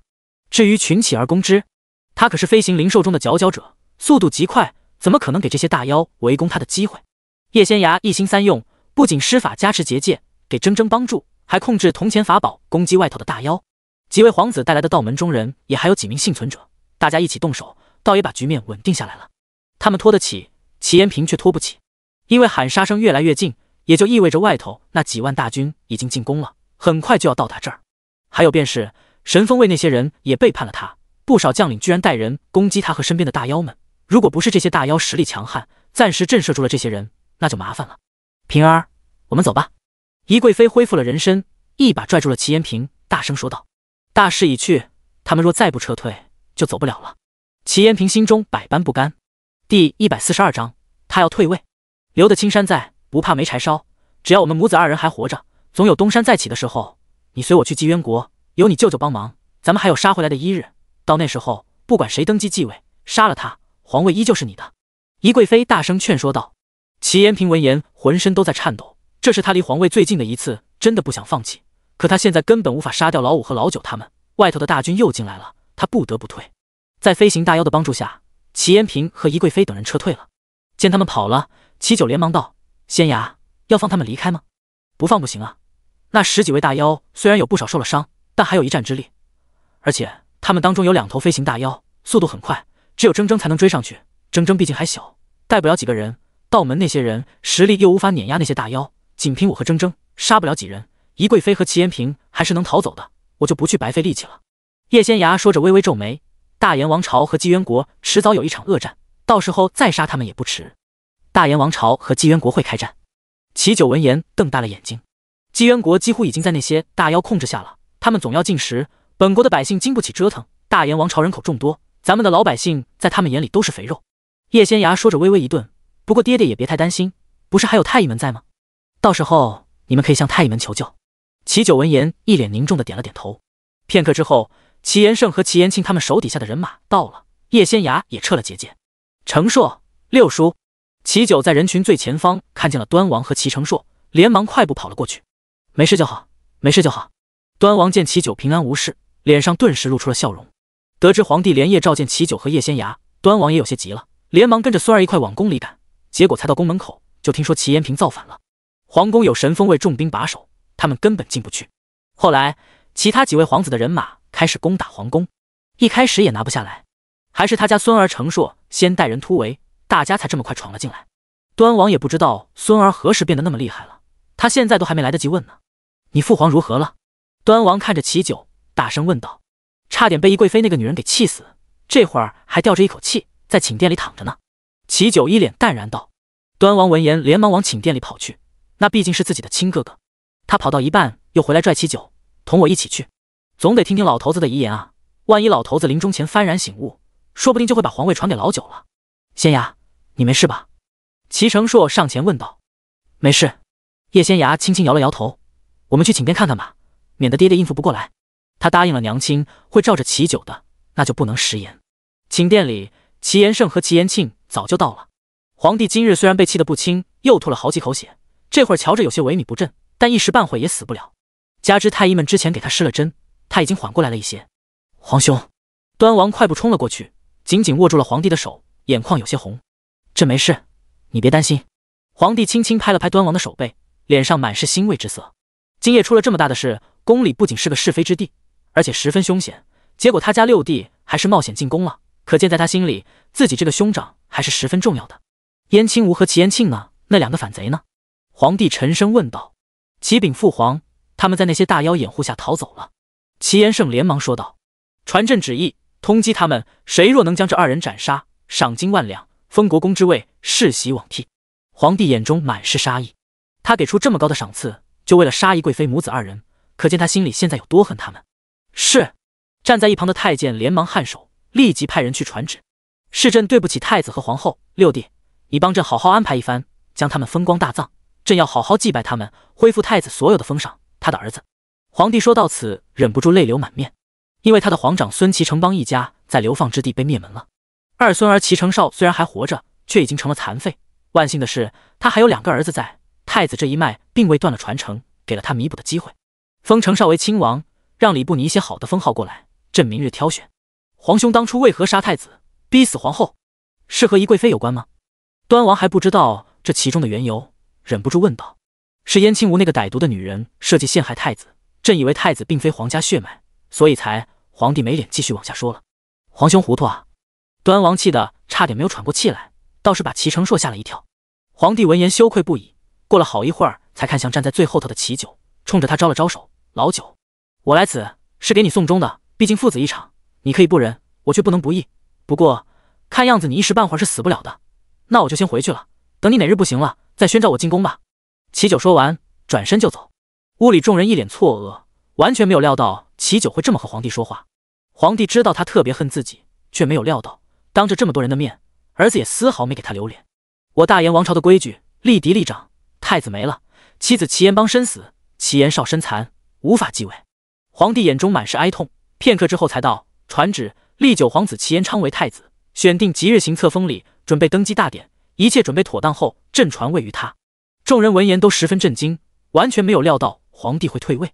他之前因急怒攻心吐了血，但太医说了，只要好好调养，还是能养好的。皇帝一直很在乎他的皇位，恨不得长生不老，永远做帝王，为此不惜服用丹药。没想到他居然舍得退位，实在叫人意外。第143章，各有打算。端王虽觉得皇帝早就该让位了，不过还是道：“请皇兄三思，您只要好好调养一段日子，会康复的。这让位恐怕有些不妥。他要是不假意阻拦一下，皇兄多没面子啊！”朕意已决。皇帝摆了摆手，六弟不必多说。是。端王颔首，装作一副十分可惜的样子，好像很希望皇帝继续在位一般，倒是让皇帝有些感动。父皇，儿臣斗胆进言，九弟他之前冒犯父皇，父皇却要立九弟为太子，这其言甚想说，这完全就是偏心。九弟都盼着父皇死了，父皇还要传位给他，简直不可思议。是为了补偿死去的皇后和太子吗？这人都死了，补偿又有什么用？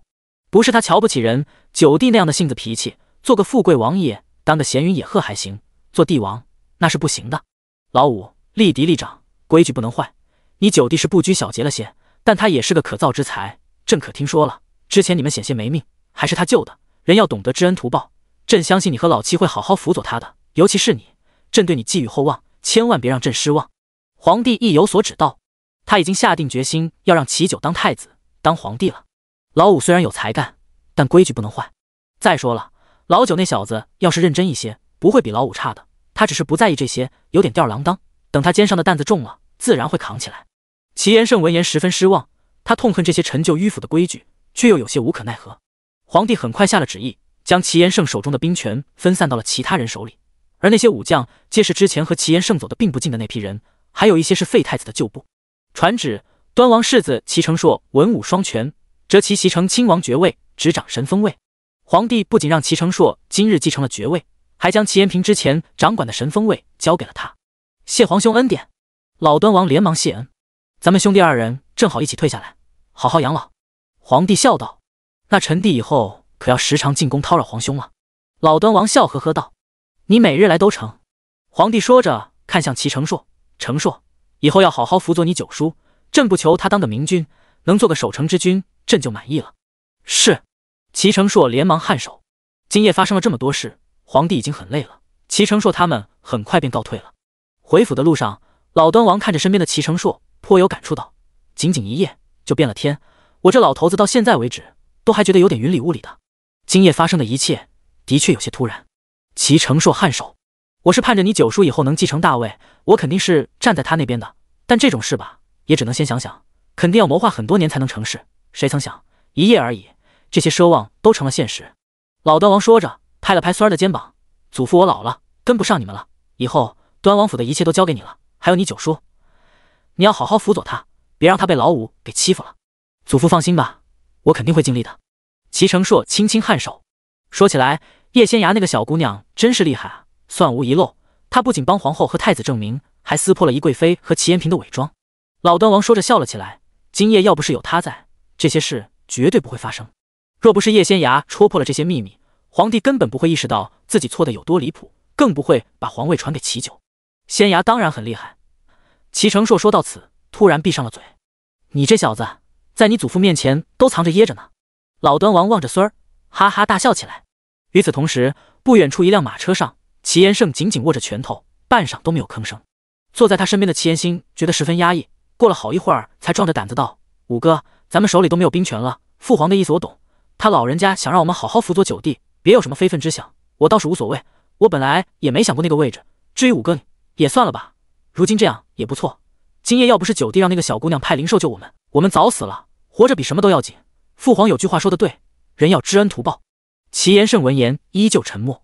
你想想，九弟要是没有救我们早死了，你还怎么和他争？那小子是个不拘小节又大度的人，他当皇帝也不错，起码不会欺负我们，也不会苛待我们。你我兄弟二人以后肯定荣华富贵不愁。齐延兴说着压低了声音：“我可听说了，齐轩不是九弟的女儿，而是老八的，老八跑了，把齐轩也带走了，九弟无儿无女，五哥你还是有机会的。退一万步说，老九以后是个命长的，但他总需要继承人吧？你不是有2个嫡子吗？以后过继一个给九弟就行了。至于他家那2个小家伙，就不去凑热闹了，跟着他这个爹照样能吃香的喝辣的。”齐延胜听了齐延兴的话后，眼前一亮，过了好一会儿才道：“七弟言之有理，走走走，咱们喝2杯去。”齐延兴见他缓过劲儿来了，连忙说道：“这都半夜了，去哪儿喝2杯？还是回去歇息吧，明日一早还要上朝呢。”齐延胜摇了摇头：“五哥，你真是昏头了，父皇身子不适，罢朝3日。”齐延兴大笑道。齐延胜闻言正想拒绝，却听齐延兴道：“就去我府上喝几杯吧，今夜发生了这么多事，不瞒五哥，我现在都还有点惊魂未定，你瞧我这手还在抖呢。”“那就去吧。”齐延胜点头。与此同时，城西叶家虽已是半夜，整个叶家却灯火通明，无人入睡。齐九看着来传旨的太监，脸色有些不好看。大半夜的就不能给人睡觉吗？他困得都快睁不开眼了。你不是来传旨的吗？念啊！齐九有些没好气道。第144章，不做忘恩负义之辈。这太监真是不灵光，一直拿着圣旨站着，傻得很。九爷，这接旨要沐浴焚香，还要设香案，到时候把圣旨供奉好。还有，太监小心翼翼开了口，你要么把圣旨拿来，要么拿着圣旨滚。齐九打断了他，黑着脸道：“大半夜的，你让我沐浴焚香，还要去找香案，你怎么不上天？”换作是从前，他肯定会十分虔诚的沐浴焚香，哪怕再晚，也不能少了这些规矩。至于现在，门都没有，他肯接着都不错了。太监被他说得红了脸，颤抖着手展开了圣旨。奉天承运皇帝诏曰：九皇子齐延昌乃朕嫡出之子，上承天命，抚顺于情，警告天地宗庙社稷，立为皇太子，正位东宫，以重万年之统，以凡四海之兴。朕年迈病弱，思一日万机不可久旷，兹命皇太子持玺生太和殿，分理庶政，辅君监国，凡天下之事，皆启皇太子决之，布告天下，贤使闻之。齐九听完后愣住了，老头子这是什么意思啊？立他为皇太子，还让他监国理政，疯了吧？太子爷，皇上说您可以准备3日，3日之后再搬进东宫处理政务。太监说完后跪了下来，一边磕头一边道：奴才拜见太子爷，太子爷千岁千岁千千岁，太子爷千岁千岁千千岁。跟在太监身后的宫人和侍卫们也连忙下跪行礼。叶妙云等人原本也跟着齐九一起跪接圣旨，这会儿反而不知道该怎么办了。不，肯定是弄错了，我不想当太子，我也不想监国理政。齐九把圣旨塞到了太监怀里，恶狠狠道：拿回去还给老头子，告诉他肯定是弄错了，让他把圣旨送去给老五。想当皇帝的老头子不给，不想当的他非要硬塞，有毛病吧？太子爷，圣旨已下，无法更改，还请太子爷早些安歇，奴才们就在外头候着，您若有事尽管唤奴才们。太监说完后，把圣旨又塞给了齐九，连忙起身往外跑，生怕齐九追他。其他那些奴婢和侍卫们也跟着他退出去了。齐九看着手里明黄色的圣旨，感觉就像个烫手的山芋，丢了吧好像大不敬，不丢吧他心里又觉得憋屈。延昌，你是太子了。叶景怀看着齐九，心里特别慌。谁能料到身为庶人的女婿转眼就当了太子，还要负责监国理政，以后肯定会继承大位，这也太可怕了。叶景怀没觉得高兴，反而被吓到了。他们叶家只是普通的小老百姓，虽然女儿嫁给了齐九，但绝对不可能正位中宫的。齐九以后肯定会选一个名门贵女做皇后，他们叶家以后的处境肯定很尴尬。我不当太子，我明日就进宫，把这事和老头子说清楚，他爱让谁当让谁当，反正我不当。齐九说着笑了笑，岳父大人放心，我只想和妙云一起安安心心过日子，好好孝顺岳父和岳母，别的什么都不想。叶景怀却觉得此事没有齐九想的那么简单。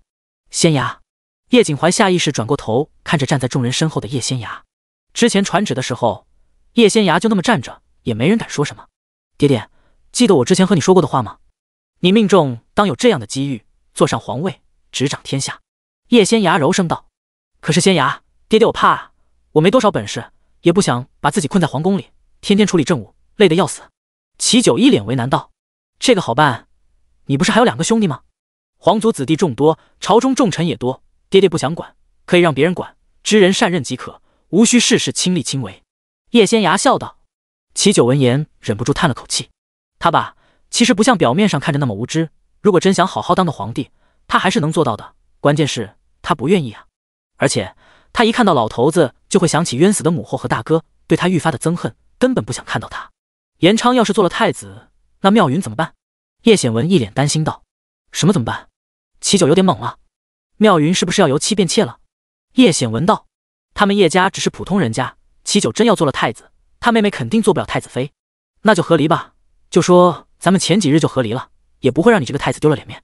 叶妙云还不等齐九开口，连忙说道：“他是不会给人做妾的，哪怕是太子也不行。他有自知之明，自己和离过，年纪也不小了，配不上太子妃之位，还是让齐九另娶吧，这样对他们都好。我不和离，我不和你分开。我当初走投无路时，是你们叶家收留了我，我一无所有的时候，你没嫌弃我，安安心心和我过日子。我如今要当太子了，就抛弃你，那还是个人吗？我若当了太子，你当然是太子妃。老头子要是不答应，我就不当这个太子了，反正我也不想要这个位置。”齐九拽着叶妙云的手，急声说道。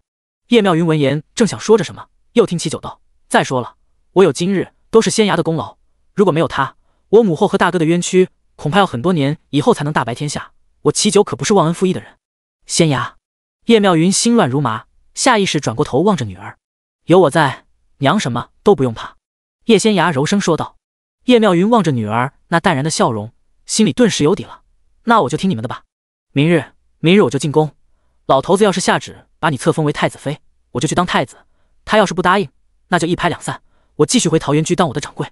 齐九笑呵呵道：“他能有今日，全靠叶家，全靠叶仙衙，他也离不开叶妙云，谁也别想把他们分开。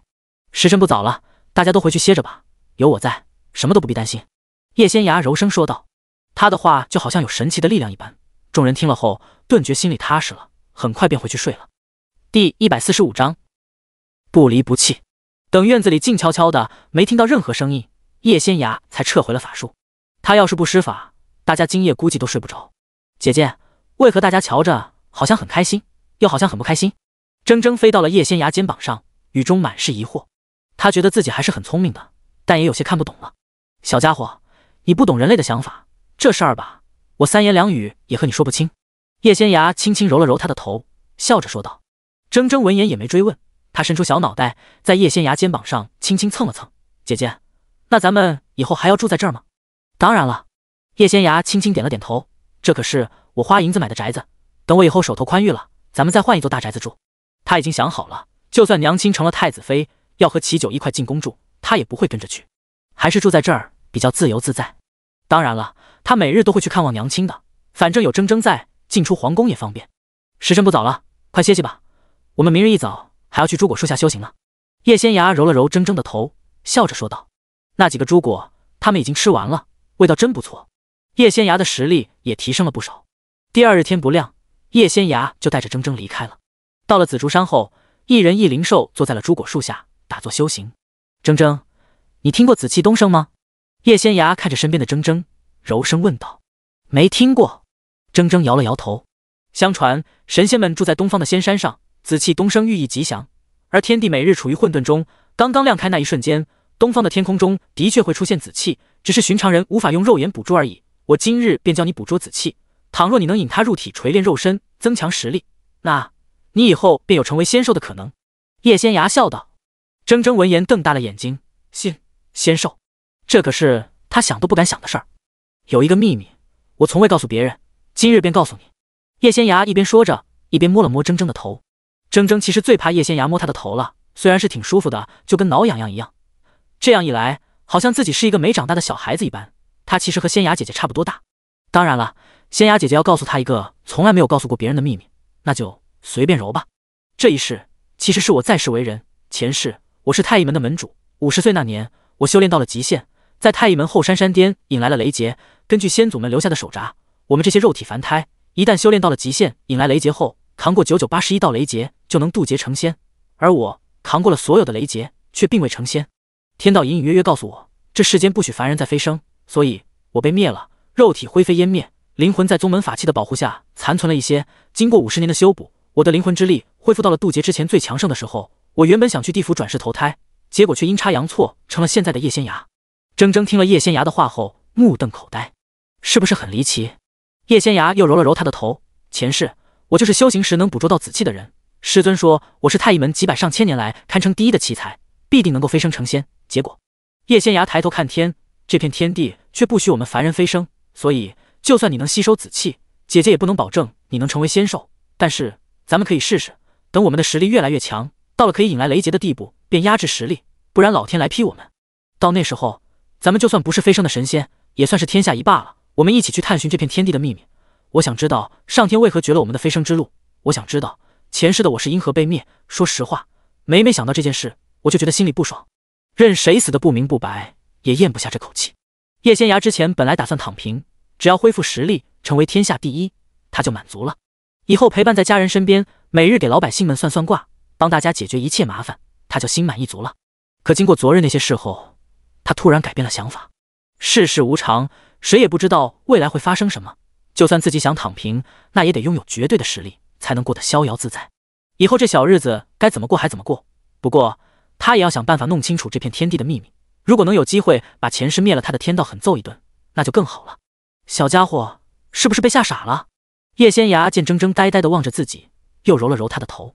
没有。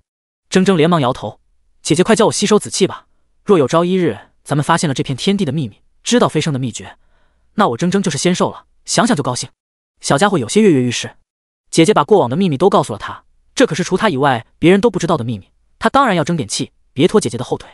紫气而已，他肯定能吸收。好，我教你。叶仙崖笑着点头，连忙教他吸纳紫气的方法，至于能不能成功，等会儿就知晓了。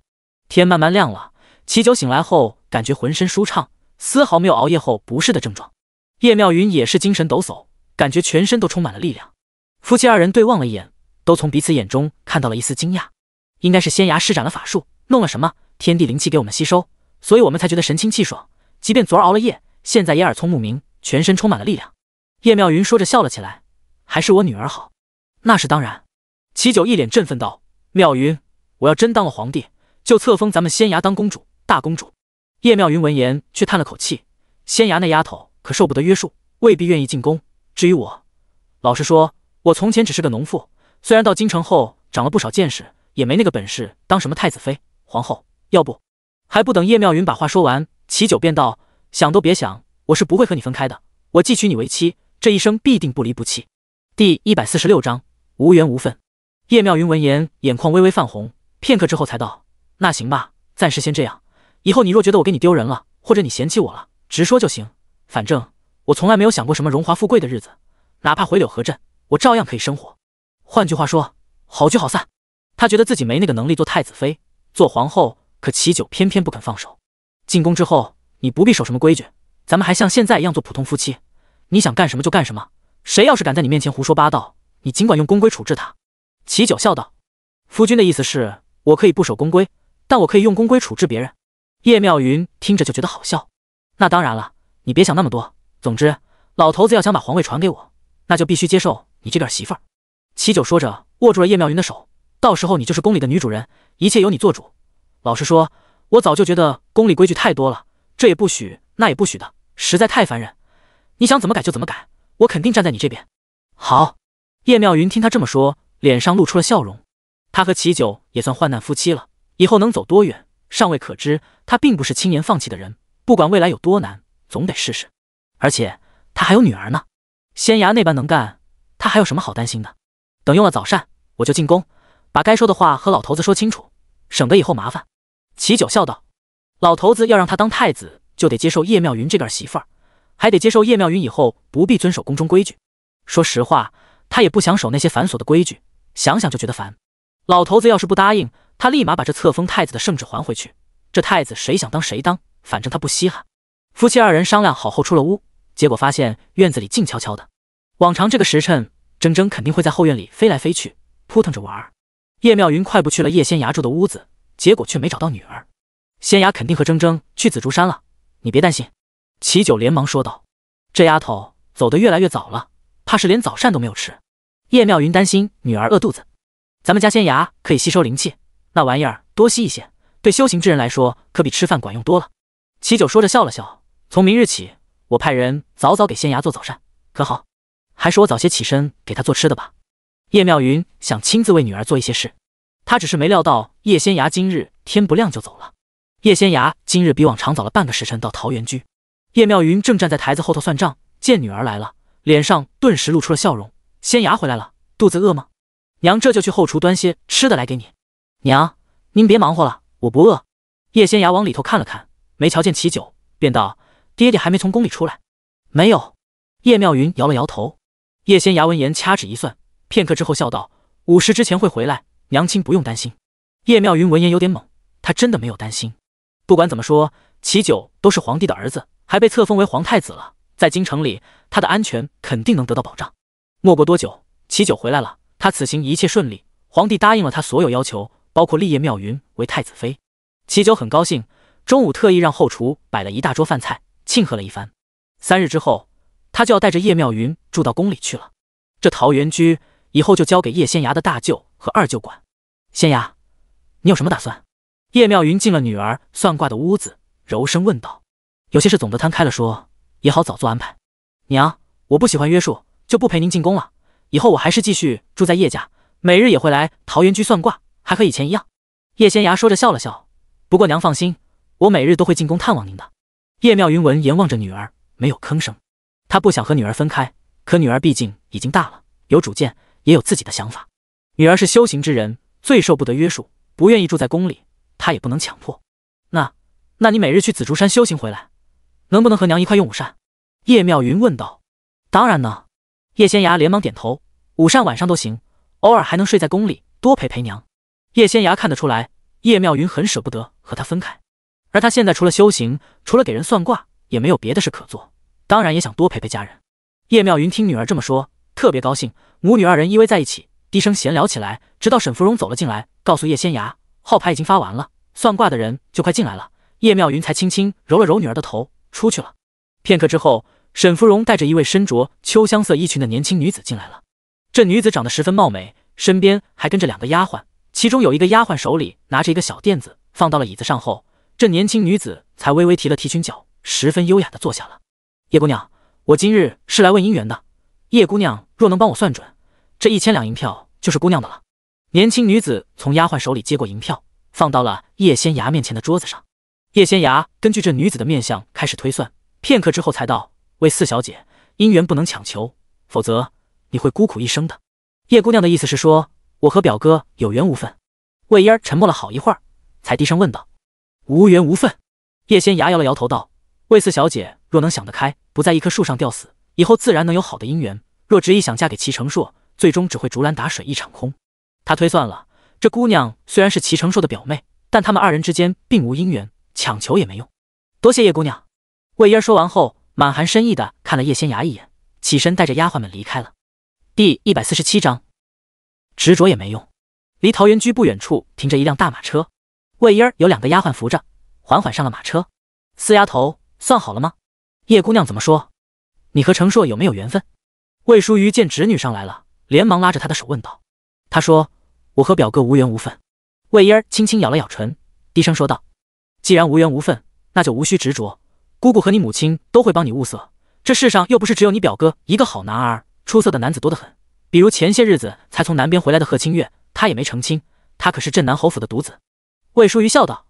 魏嫣闻言摇了摇头，多谢姑姑，人家也未必看得上我，以后再说吧。好，那就以后再说。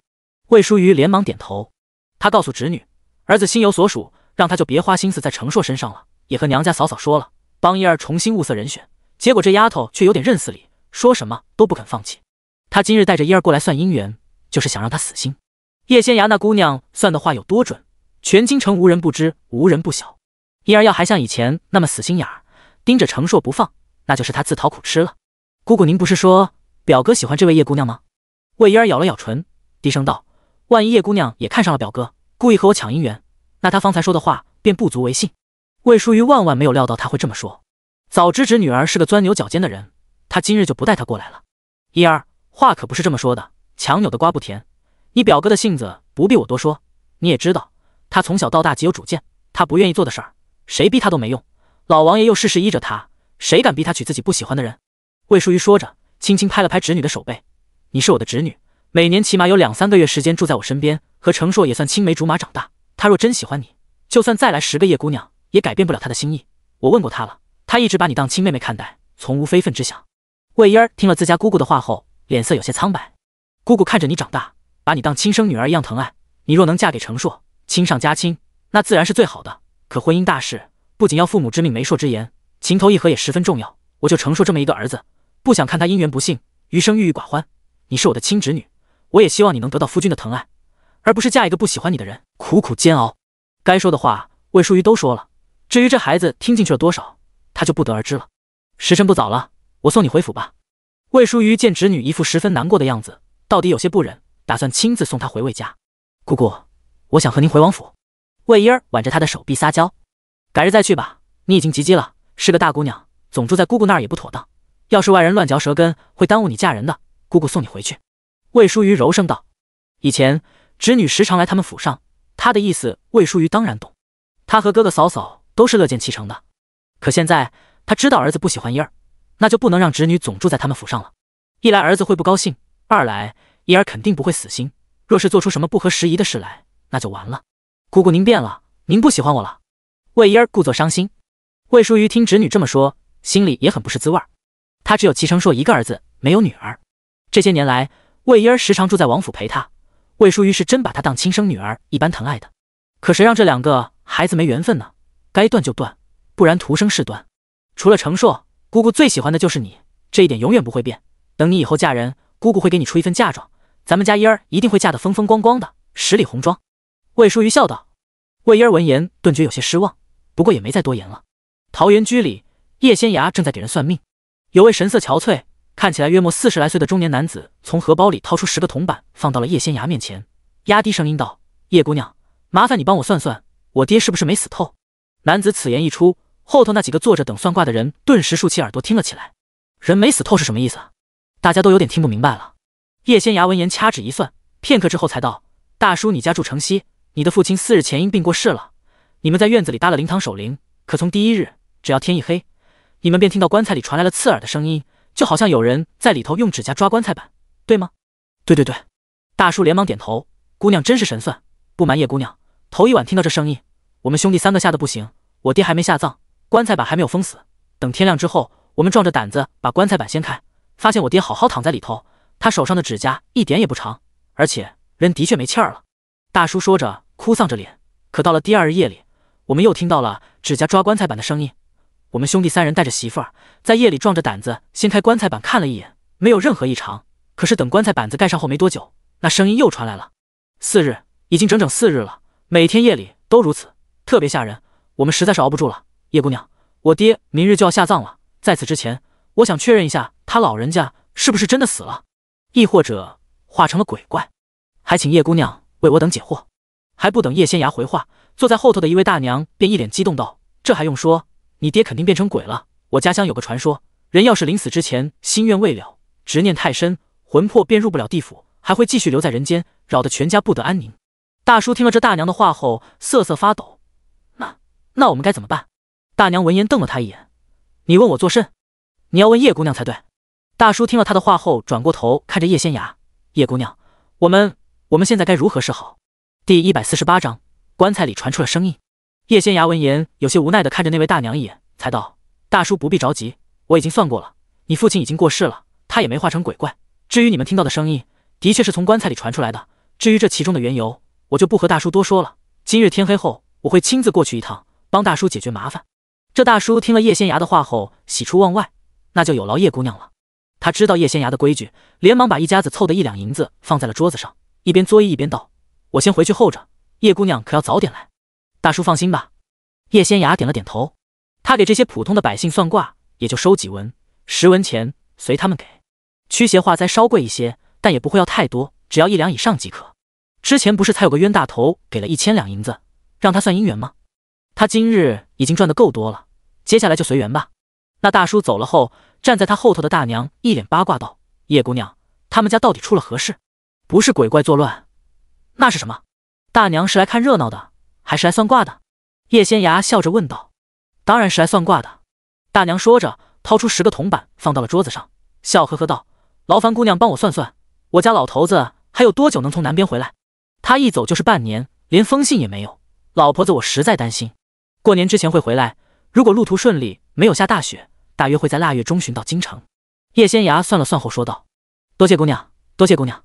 大娘连忙道谢，高高兴兴走了。等剩下的几人都算完卦以后，叶仙芽才伸了个懒腰，靠在椅子上闭目养神。姐姐，明日咱们也早些出门去吸收紫气吧。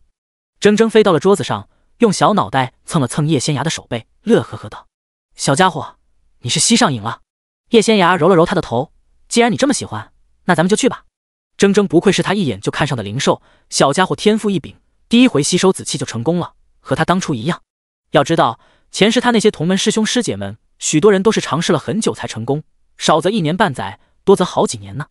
铮铮和他一样，一次就搞定了。这也意味着铮铮继续修炼下去，只要这片天地没有设下桎梏，不许他们飞升，铮铮肯定能成为仙兽。这小家伙真不错，比他的小糖糖还厉害。姐姐真好。铮铮连忙飞到了叶仙芽怀里，撒娇卖萌：“姐姐，我又想喝隔壁醉仙楼的酒了。姐姐今日赚了这么多银子，给我买2壶酒喝吧。”铮铮笑嘻嘻道：“自己买去。”叶仙芽说完后，看了一眼身后的芙蓉，芙蓉连忙从随身背着的小布包里拿了20两银票给铮铮：“谢谢姐姐，谢谢芙蓉。”铮铮连忙用小爪子抓住银票，从窗户飞了出去，往隔壁醉仙楼去了。这个小家伙还真是又精明又可爱。叶仙芽丝毫没有掩饰自己对铮铮的喜欢。小姐，20两银子，醉仙楼的酒好贵，3坛子酒就能把奴婢给买下了。芙蓉一脸幽怨道：“等到了明年春日，我教你们酿酒，酿制出来的桃花醉肯定比醉仙楼的酒更好喝，最好的桃花醉恐怕要卖30-50两银子一坛呢。”沈芙蓉听了叶仙芽的话后，猛地瞪大了眼睛：“那奴婢岂不是连1坛子酒都不值？”叶仙芽闻言笑了：“不瞒你说，如果我当初在未阳县的衙行里买个小丫鬟，也只要10两银子，主要是你爹狮子大开口，非要30两，我不得不给，不然他就把你卖给别人做妾了。当然了，京城里这些衙行肯定比未阳县贵，不过买一个小丫鬟，最多也就20两。”沈芙蓉闻言愣了愣，片刻之后才笑道：“所以小姐是这世上最心善的人，明知道我爹狮子大开口，您还是花了30两银子把奴隶买下来了。关键是那时候小姐手里也不宽裕，小姐对奴婢真好，奴婢一定会好好伺候小姐，报答小姐的。”叶仙芽被他逗笑了：“我看你是跟铮铮待久了，也学会了他那套哄人的方法，嘴甜的不得了。”沈芙蓉闻言有些不好意思，挠了挠头：“奴婢以前的确不会说这些话，听铮铮说的多了，也就会了。看在你嘴这么甜的份上，小姐我大发慈悲，赏你一袋糖炒栗子吃。”叶仙芽一边说着，一边从那个小布包里拿了10两银子给沈芙蓉：“剩下的银子你自己存着，女儿家总得有些私房钱。”“多谢小姐。”沈芙蓉闻言高兴的不得了，连忙拿着银票去买栗子了。来到京城后，她最喜欢吃的就是糖炒栗子，小姐偶尔会买给她吃，小姐也会时不时赏她银子，让她自己存着。她家小姐果然是这世界上最好的小姐。夜幕降临后，叶仙芽带着铮铮去了城西，他答应那位胡大叔要去帮忙来着，当然不能食言。城西一处有些旧的小院子里，胡志新正带着媳妇儿和2个弟弟弟媳在院子里守灵。“爹，那位叶仙师到了吗？”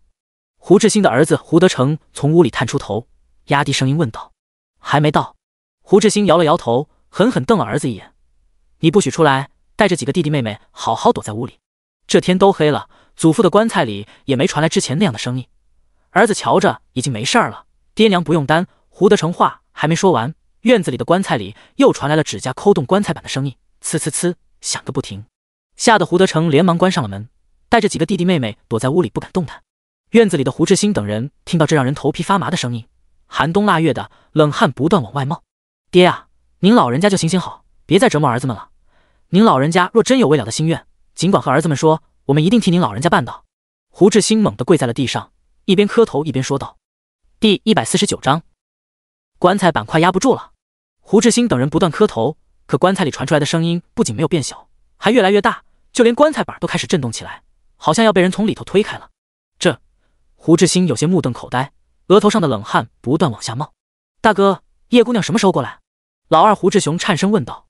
叶姑娘说：“天一黑就到。”胡志新有些六神无主，爬起来不断往后退。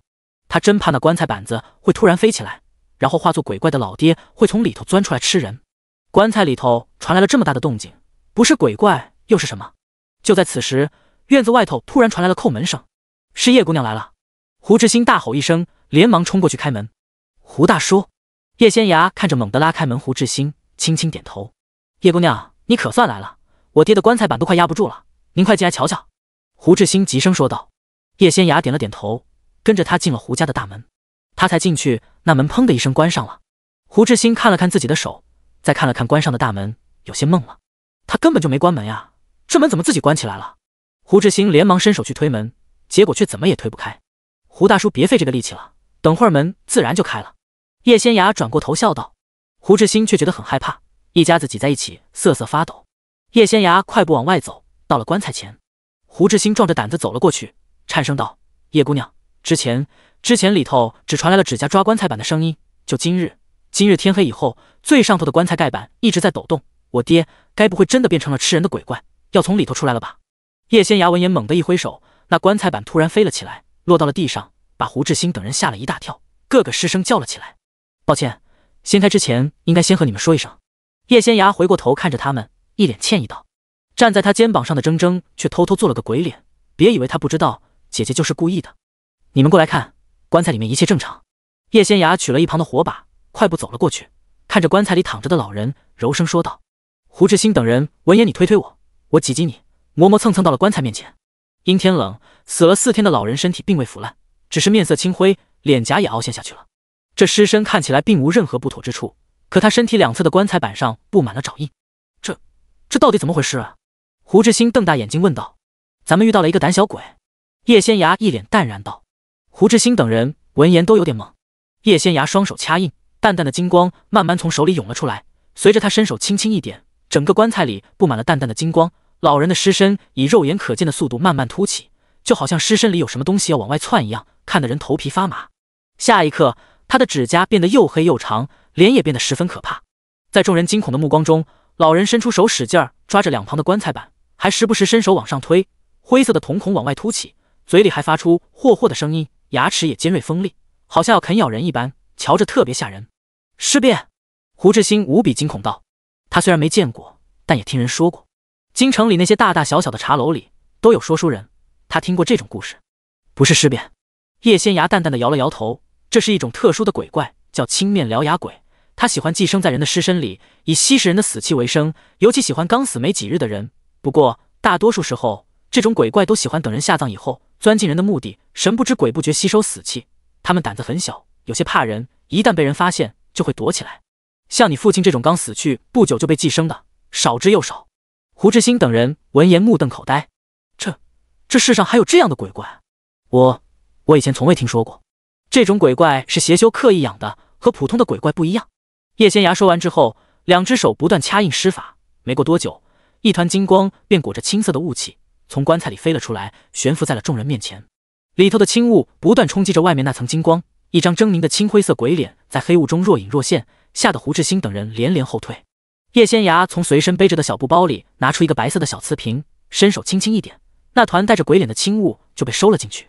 这青面獠牙鬼我收走了，接下来不会再出什么事儿了，你们不必担心，明日把老爷子下葬即可。叶仙涯看着惊魂未定的众人，笑着说道：“多谢叶姑娘。”胡志兴松了一口气，连忙作揖道谢：“不必客气。”叶仙涯轻轻颔首，把小瓷瓶随手塞到了布包里，转身离开了。等他回到叶家后，才发现娘亲和爹爹他们已经回来了。两人今日回的比平日里要早个把时辰。娘，你们今日回来的真早。叶仙涯笑道：“你爹爹现在是太子爷了，走到哪儿都有一堆人跟着，我们留在桃源居，根本没人敢进去用膳，只好先回来了。”叶妙云有些哭笑不得道：“自从昨儿夜里皇帝传旨立齐九为太子后，就有一堆人守在叶家外面，有太监，有宫女，还有上百名侍卫。今日他们去桃园之后，这些侍卫也在外头守着，还个个冷着一张脸。一开始吧，还有人去桃源居用膳，等到了傍晚，知道齐九成为太子的人越来越多，加之那些侍卫们守在外头，根本没人敢去用膳。叶妙云见了后，便劝说齐九跟他一块回来了。既是如此，那爹爹就别去桃源居了，反正过2日你就要进宫了，提前把这些事交给2位舅舅也不错。爹爹这2日正好和娘亲好好歇一歇。”叶仙涯笑道。齐九闻言点了点头，柔声道：“你不是说要去给别人捉鬼吗？可顺利？是一只青面獠牙鬼，已经被我捉回来了。”叶仙涯一边说着，一边从布包里拿出了小瓷瓶，就在这里头。齐九和叶妙云听了后下意识往后退了几步。第150章胸口发烫。你们不用害怕，这青面獠牙鬼已经被我封在了小瓷瓶里，出不来的。叶仙涯连忙说道：“你打算怎么处置这鬼怪？一直把它封印在这小瓷瓶里吗？他会不会钻出来作乱？”叶妙云忍不住问道。他们都是普通人，知道这小瓷瓶里装着鬼怪，心里还是有些发毛的。我会顺藤摸瓜，把豢养青面獠牙鬼的邪修揪出来，再把他们一起灭了。叶仙涯说着看向齐九，等爹爹正式监国，执掌大权后，还是早些恢复旧制，让10大道门的人守护京城吧。按理说，像京城这样的地方，是不该出现妖魔鬼怪的。叶仙崖说着微微一顿，如果连京城都乱起来了，便证明江山社稷可能不保。好，齐九闻言连忙点了点头，爹爹听你的。等爹爹正式监国以后，立即把10大道门的人请来京城，还和过去一样，让他们选拔可靠之人进入青天监为官，每日夜里由他们派人巡夜守护京城。10大道门中的云霄宫邪修很多，已经算是邪门歪道了，必须清理一次。还有其他那9大道门，女儿估摸着也有一些邪修潜藏在里头。等爹爹执掌大权后，下一道圣旨，女儿会帮爹爹清理掉那些邪修，到时候再重用10大道门的人也不迟。叶仙崖道：王朝这30来年没有重用10大道门的人，自然也无人去监管10大道门。时日一长，道门里也出了一些乱子，加之这几十年来天地灵气越来越稀薄，修行不易，一些道士为了增强实力，踏上了邪修之路，也是时候清理一番了。好，齐九连忙颔首。时辰不早了，我先带铮铮回去歇歇，明日就不去算卦了。我去找这青面獠牙鬼的主人。叶仙崖柔声说道。你一个人去成吗？叶妙云连忙道。娘放心吧，那邪修实力不算太强，女儿应付得过来。再说了，还有铮铮陪着呢，万无一失。叶仙崖笑道。叶妙云闻言安心了不少。那你小心些，这些事儿作为普通人的他实在帮不上忙，幸亏女儿足够厉害，又有铮铮这个灵兽在，还是很安全的。回屋之后，叶仙崖把小瓷瓶儿放在了桌子上，又施法加了一层禁制，才去梳洗了。与此同时，端王府里已经继承了爵位并奉旨执掌神风卫的齐成硕正在前厅和幕僚们商议一些事。神风卫从前是齐延平在执掌，如今虽然落到了齐成硕手里，一时半会儿也不可能完全顺手，有些事儿总得慢慢来。齐成硕打算重新任命一些将领。等事情商议完后，齐成硕回了自己住的院子。他摸了摸有些发烫的胸口，眉头一皱。今日一早，他便觉得胸口有些发烫。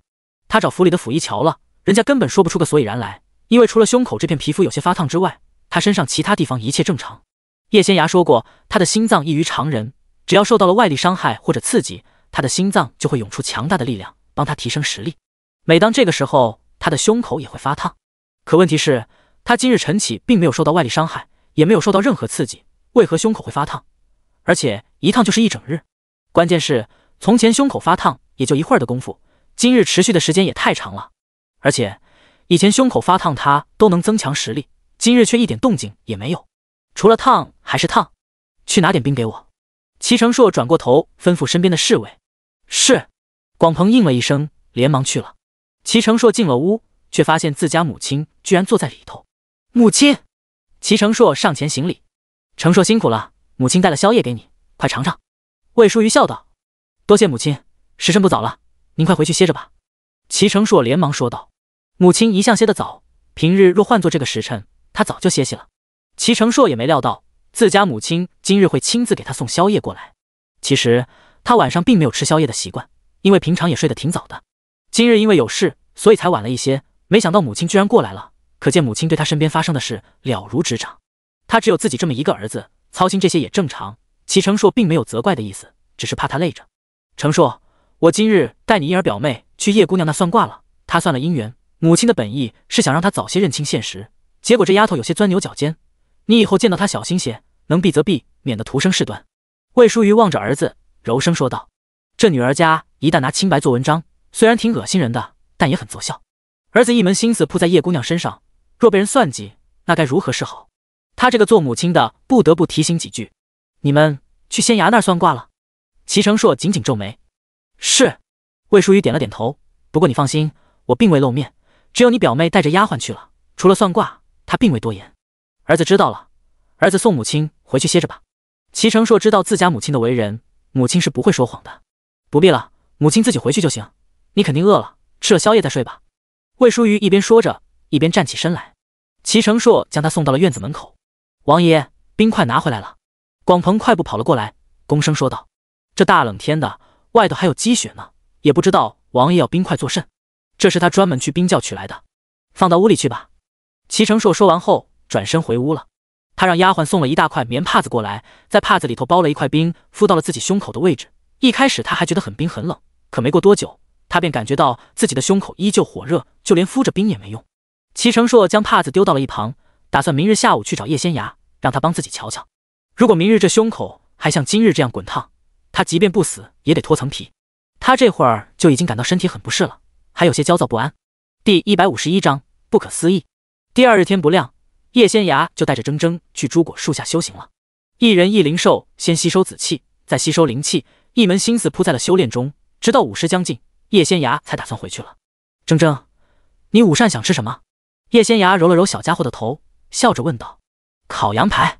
铮铮笑嘻嘻道，要是能再来2壶小酒，那就更好了。行吧。叶仙芽点了点头，反正上回齐成硕派人把你那些金银珠宝卖了，给了我们很多银子，恐怕几年都花不光，你想吃什么都行。姐姐，那我还是选百寿丹吧。铮铮立马便挂了，扑到叶仙芽怀里撒娇。别的东西有钱就能买到，唯独百寿丹只有姐姐才会炼制。我前2日给你炼的百寿丹呢？叶仙芽把他拎起来问道。已经吃完了。铮铮小心翼翼道。你这个败家子，2炉子百寿丹1、2日就吃光了，真当姐姐我闲着没事干，能天天给你炼丹？叶仙芽那个气啊！他们现在不缺银子，但是缺时间呀。他给铮铮炼制1炉子百寿丹，差不多需要2个时辰的时间，这还算快的呢。小家伙也太奢侈了，以后每日只准吃1颗。叶仙芽在铮铮可怜巴巴的目光中轻咳一声，最多2颗。好，我记住了，以后一定听姐姐的话。铮铮点了点小脑袋。叶仙芽这小家伙总喜欢撒娇卖萌，其实吧，他长得没那么可爱，但是这也不妨碍叶仙芽喜欢他。回到叶家后，叶仙芽正打算进屋歇一歇，等会儿再去用膳，却听齐九说齐成硕来了。成硕1个时辰之前就来了，说有要事找你。我看他脸色有点不对劲儿，也不知是不是病了，问他吧，他又什么都不说，我就让他先在厢房歇息了。齐九忍不住吐槽起侄儿来，虽说我和这小子挺熟的，不过他性子冷，有时候不爱搭理人，这点最不好。我这个做叔叔的关心他，他还敢瞒着我。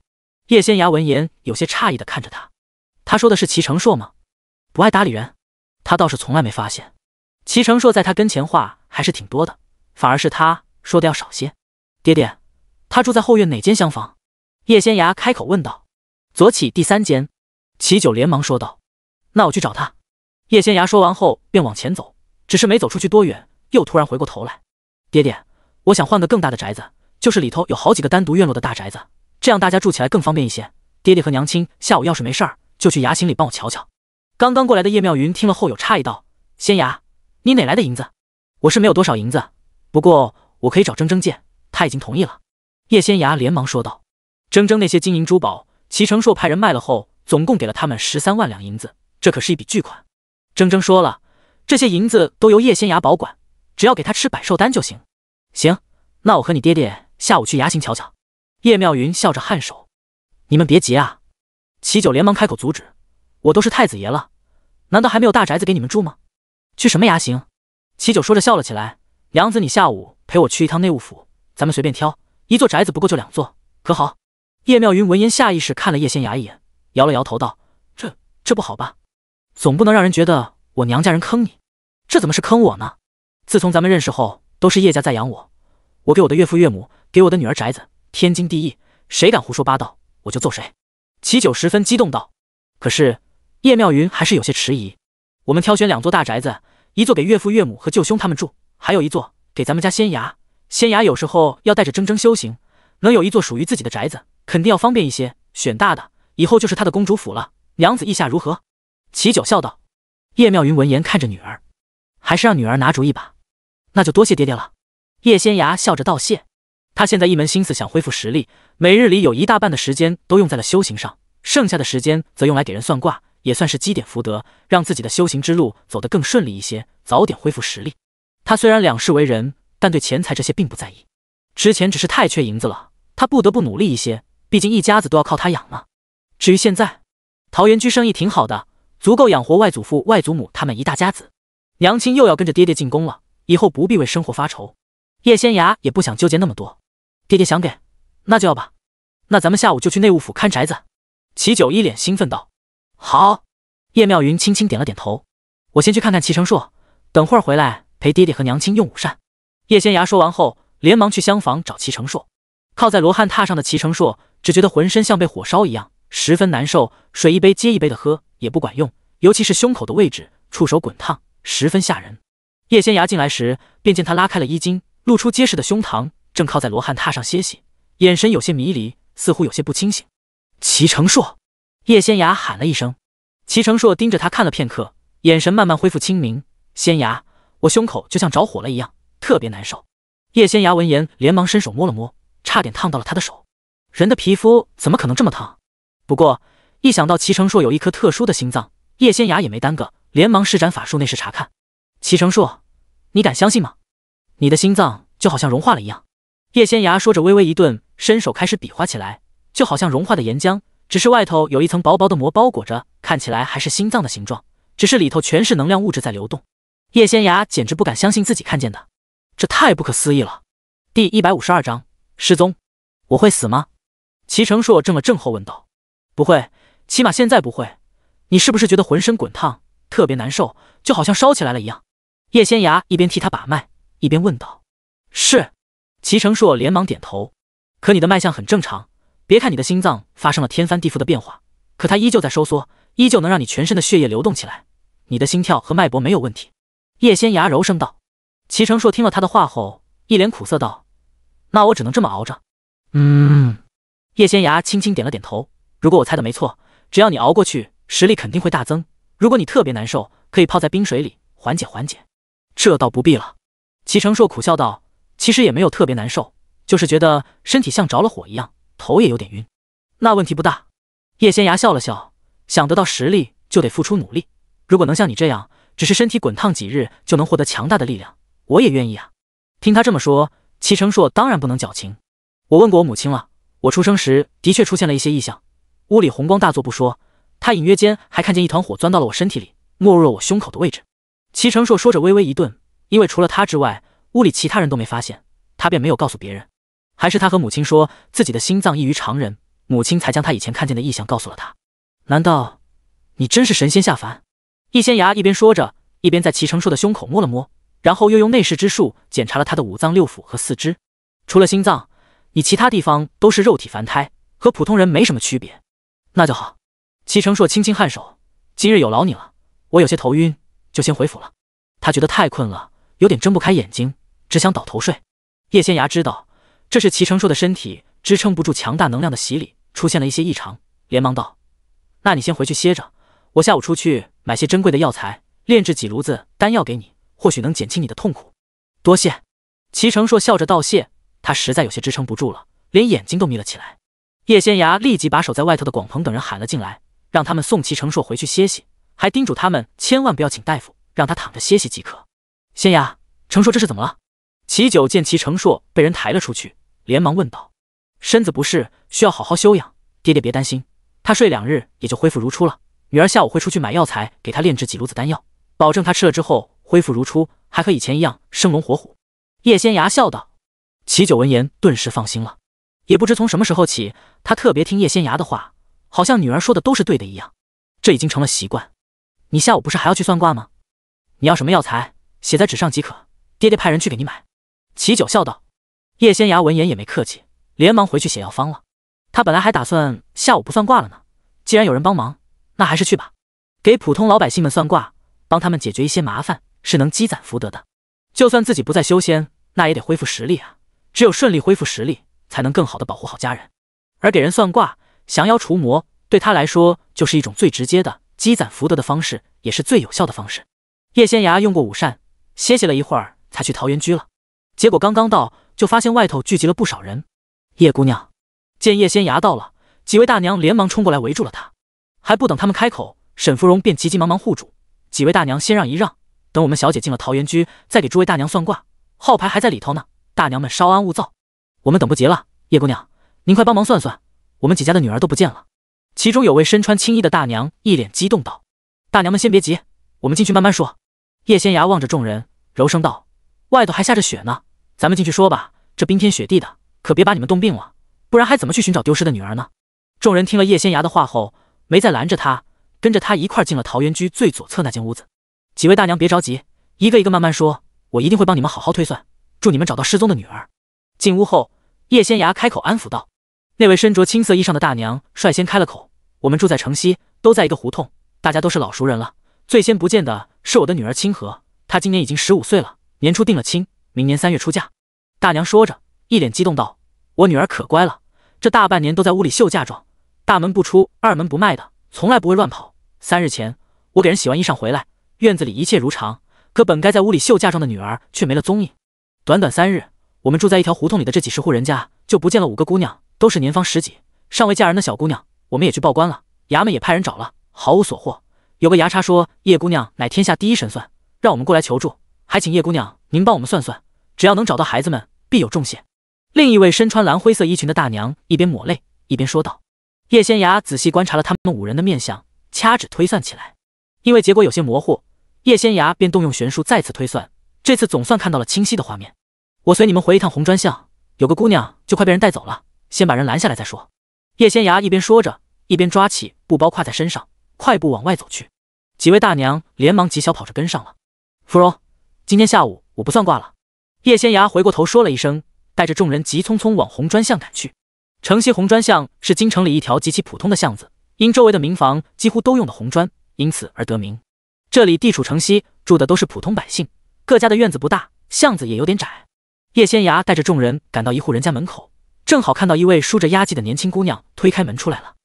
第153章，他们想换脸。他就好像没有看到叶仙涯他们一样，径直往前走去。这是陈家的姑娘，叫红儿。身穿青衣的曹大娘连忙说道。红儿，你要去何处？几位大娘连忙上前拦住了红儿。红儿呆呆地望着前方，一声不吭。红儿，曹大娘伸手在小姑娘面前晃了晃，见她根本不眨眼，就跟呆滞了一样，连忙转过头看着叶仙涯。叶姑娘，红儿她到底怎么了？这该如何是好？几位大娘稍安勿躁，先退开，让红儿走吧，我们跟上即可。叶仙涯低声说道。幸亏他们过来的及时，刚好遇到这姑娘出来了，要不然他就得带着铮铮去追了。曹大娘等人闻言连忙退到了一旁。没有人拦路，红儿又往前走去。京城共有7道大门，城西这边出去就有1道大门，住在这一片的老百姓们大多是从这儿出去的。红儿一直靠着路边慢慢走，到了城门口也没有丝毫停留。叶姑娘，莫非我们几家失踪的女儿也像红儿一样是自己出去的？曹大娘一脸担忧道。不错。叶仙涯点了点头，不过他们并不是自己出去的，而是被人控制了，身不由己。几位大娘闻言都有些急了。大娘们稍安勿躁，我已经算过了，你们的女儿暂无性命之忧，我们跟着红儿就能找到他们。叶仙涯出言安抚众人。曹大娘他们听了后总算冷静下来，继续跟着红儿往前走。红儿是个尚未出嫁的小姑娘，平日里很少出门，今日走了这么远的路，不仅满头大汗，脚底下的布鞋都有破洞了，走路的时候也有些踉跄，看得出她已经很累了，但这姑娘依旧往前走去，哪怕摔倒在地，露出来的脚趾头蹭破了皮，已经流了血，也爬起来继续走。曹大娘几人看得心惊肉跳，自己的女儿之前恐怕也像红儿这样不受控制，拼命往前走，大家都觉得很心疼，很心酸。出了京城后，约莫走了10里地，红儿总算停了下来。前方有一户农家，小院子里有2座茅草房，一座青砖瓦房。红儿在门口绕了几圈后，推开木门进去了。院子里很快传来了年轻女子的声音：师姐，你的千丝谷王又弄来了一个小姑娘，不过长得也不够美，那就把人先关到地窖里吧。另一个女子的声音传了出来，似乎有些不耐烦。好，年轻女子娇声应道。曹大娘，我进去救人，你们先在外头等着，千万别出声。叶仙涯压低声音说道。叶姑娘，我们陪你一块去吧。曹大娘却有些不放心，没听见里头的姑娘嫌弃红儿长得不够美吗？他们要貌美的女子作甚，绝对没安好心。再说了，他们的女儿极有可能被关在地窖里，曹大娘等人救女心切，恨不得立即冲进去。这小院子看起来普普通通，其实设有阵法，只要靠近院子2丈范围内就会触动阵法，你们不懂这些，去了就是送死。叶仙涯转过头看着他们，淡淡的说道。几位大娘听了后，下意识往后退了几步，不敢再跟着他。叶仙涯快步上前，避开了门口设置的阵法，推开了院子的木门。刚刚把红儿关到地窖里的年轻姑娘走了出来，看着出现在院子门口的叶仙涯，微微一怔。师姐，又来了一个小姑娘，虽然稚气未脱，却长得极其貌美，应该符合你的要求，你快出来瞧瞧。身穿紫衣的年轻女子有些兴奋地冲着屋里喊道。片刻之后，一位身穿青衣，瞧着约莫20几岁的女子走了出来，她并没有舒夫人的发髻，应该尚未成亲。这女子的左脸上满是疤痕和疙瘩，一看就是毁容了，有些吓人。她看着出现在门口的叶仙涯，眼前一亮。师姐，这小丫头长得很美，肌肤白皙细嫩，吹弹可破，又是如花似玉的年纪，师姐这下总该满意了吧？紫衣女子笑着说道。福儿，这小姑娘不是我的千丝谷王引来的，是她自己来的。青衣女子皱了皱眉道。福儿闻言一怔，随即笑道：那又如何？都进了咱们这院子，难道还能让他逃出去？师姐稍后片刻，我这就去把他带过来。他能通过外头的阵法顺利进入这院子，绝对不是一般人，你小心些。师姐低声叮嘱道。那阵法本来就是我随意设置的，只能拦着普通人和这山里的野猫野狗，稍稍接触过道术的人都能避开，没什么大不了的。福儿说完后，立即冲着叶仙崖飞了过来。叶仙崖也没反抗，任由他将自己拽了过去。福儿高兴得不得了，望着自家师姐，笑眯眯道：“师姐，你瞧，他就是个普通人，估计是走了运，才避开了我们的阵法，闯进了院子。你是哪家的姑娘，来此作甚？”青衣女子盯着叶仙崖，沉声问道：“我就住在离这儿还有2里地的小村子，我有些口渴了，进来讨杯水喝。”叶仙崖装作一副十分害怕的样子，颤声说道。如果他没猜错，这女子用千丝蛊王控制年轻的女子前来此处，是想换脸。换脸可是妖术，但他并未从这2名女子身上察觉到一丝妖气，他可以肯定她们绝对是人，即便他们是修道之人，也不可能利用妖术换脸。叶仙崖实在有些好奇，所以才暂时装作柔弱的小姑娘，想把此事弄个明白。老实说，他前世在太乙门学到的玄术很多，至于换脸术，他是不会的，正道根本没有这样的玄术。既是如此，那姑娘你就别走了。福儿笑眯眯说道：“我师姐为了找到一张合适的脸，已经在这儿耽误了2个多月的时间了，好不容易遇到一个顺眼的，你就乖乖留下吧。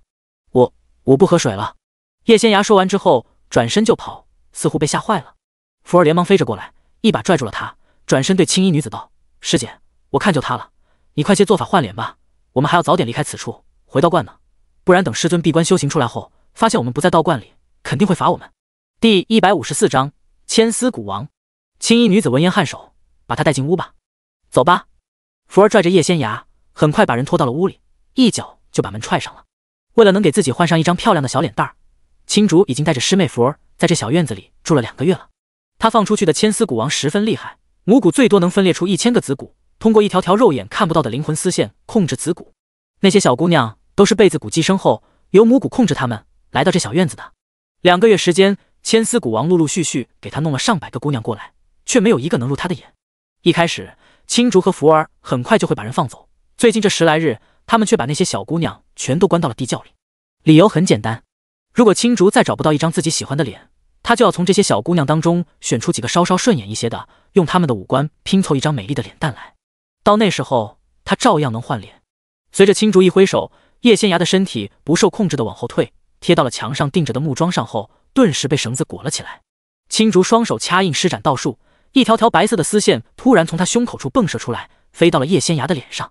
叶仙崖顿时感觉到自己的脸被锁定了，那一条条比头发丝还细的白色丝线拼命往自己的皮肤下钻，让人有些头皮发麻。他也明白这女子是如何换脸的了。千丝蛊虫十分难养，可一旦顺利将这蛊虫养大，绝对能让养蛊者实力大增，受益匪浅。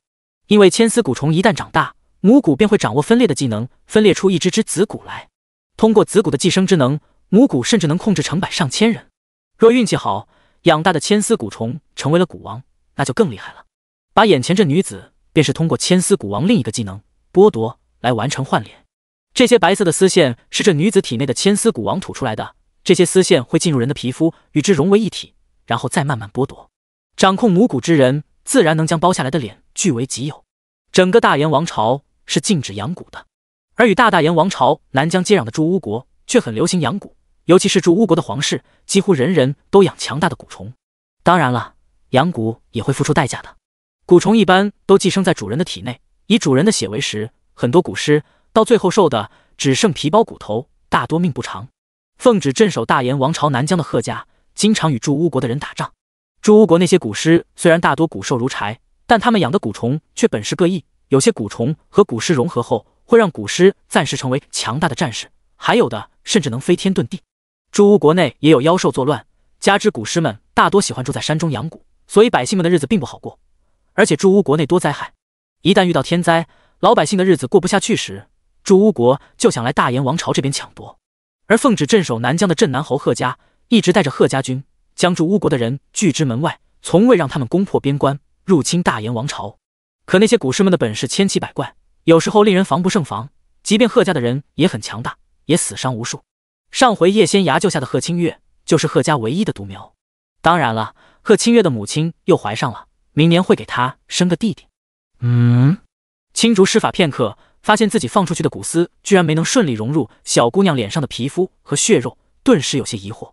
难不成是自己最近经常驱使千丝蛊王帮他弄人过来，蛊王累着了，所以发挥不正常？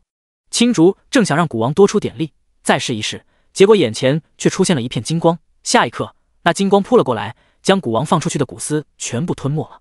青竹瞬间遭到反噬，猛地吐了一口鲜血出来，寄生在他体内的千丝蛊王也遭到反噬，瞬间变得萎靡不振。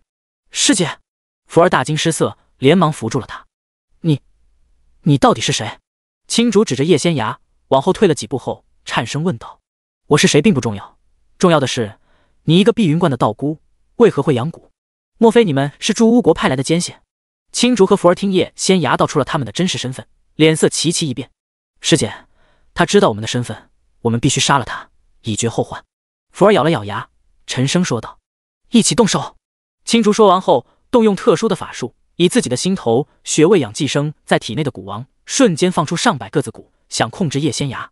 那福儿也祭出了手里的法器，一根白色的羽毛，那羽毛顷刻间变大，上面的白色绒毛化作一根根尖刺，朝着叶仙芽飞射而来。叶仙芽双手掐印，淡金色的结界瞬间浮现，结界外头燃起了火焰，扑来的子蛊刚刚触碰到结界，就被火焰烧成了灰。飞射而来的尖刺也被这淡金色的火焰吞噬了。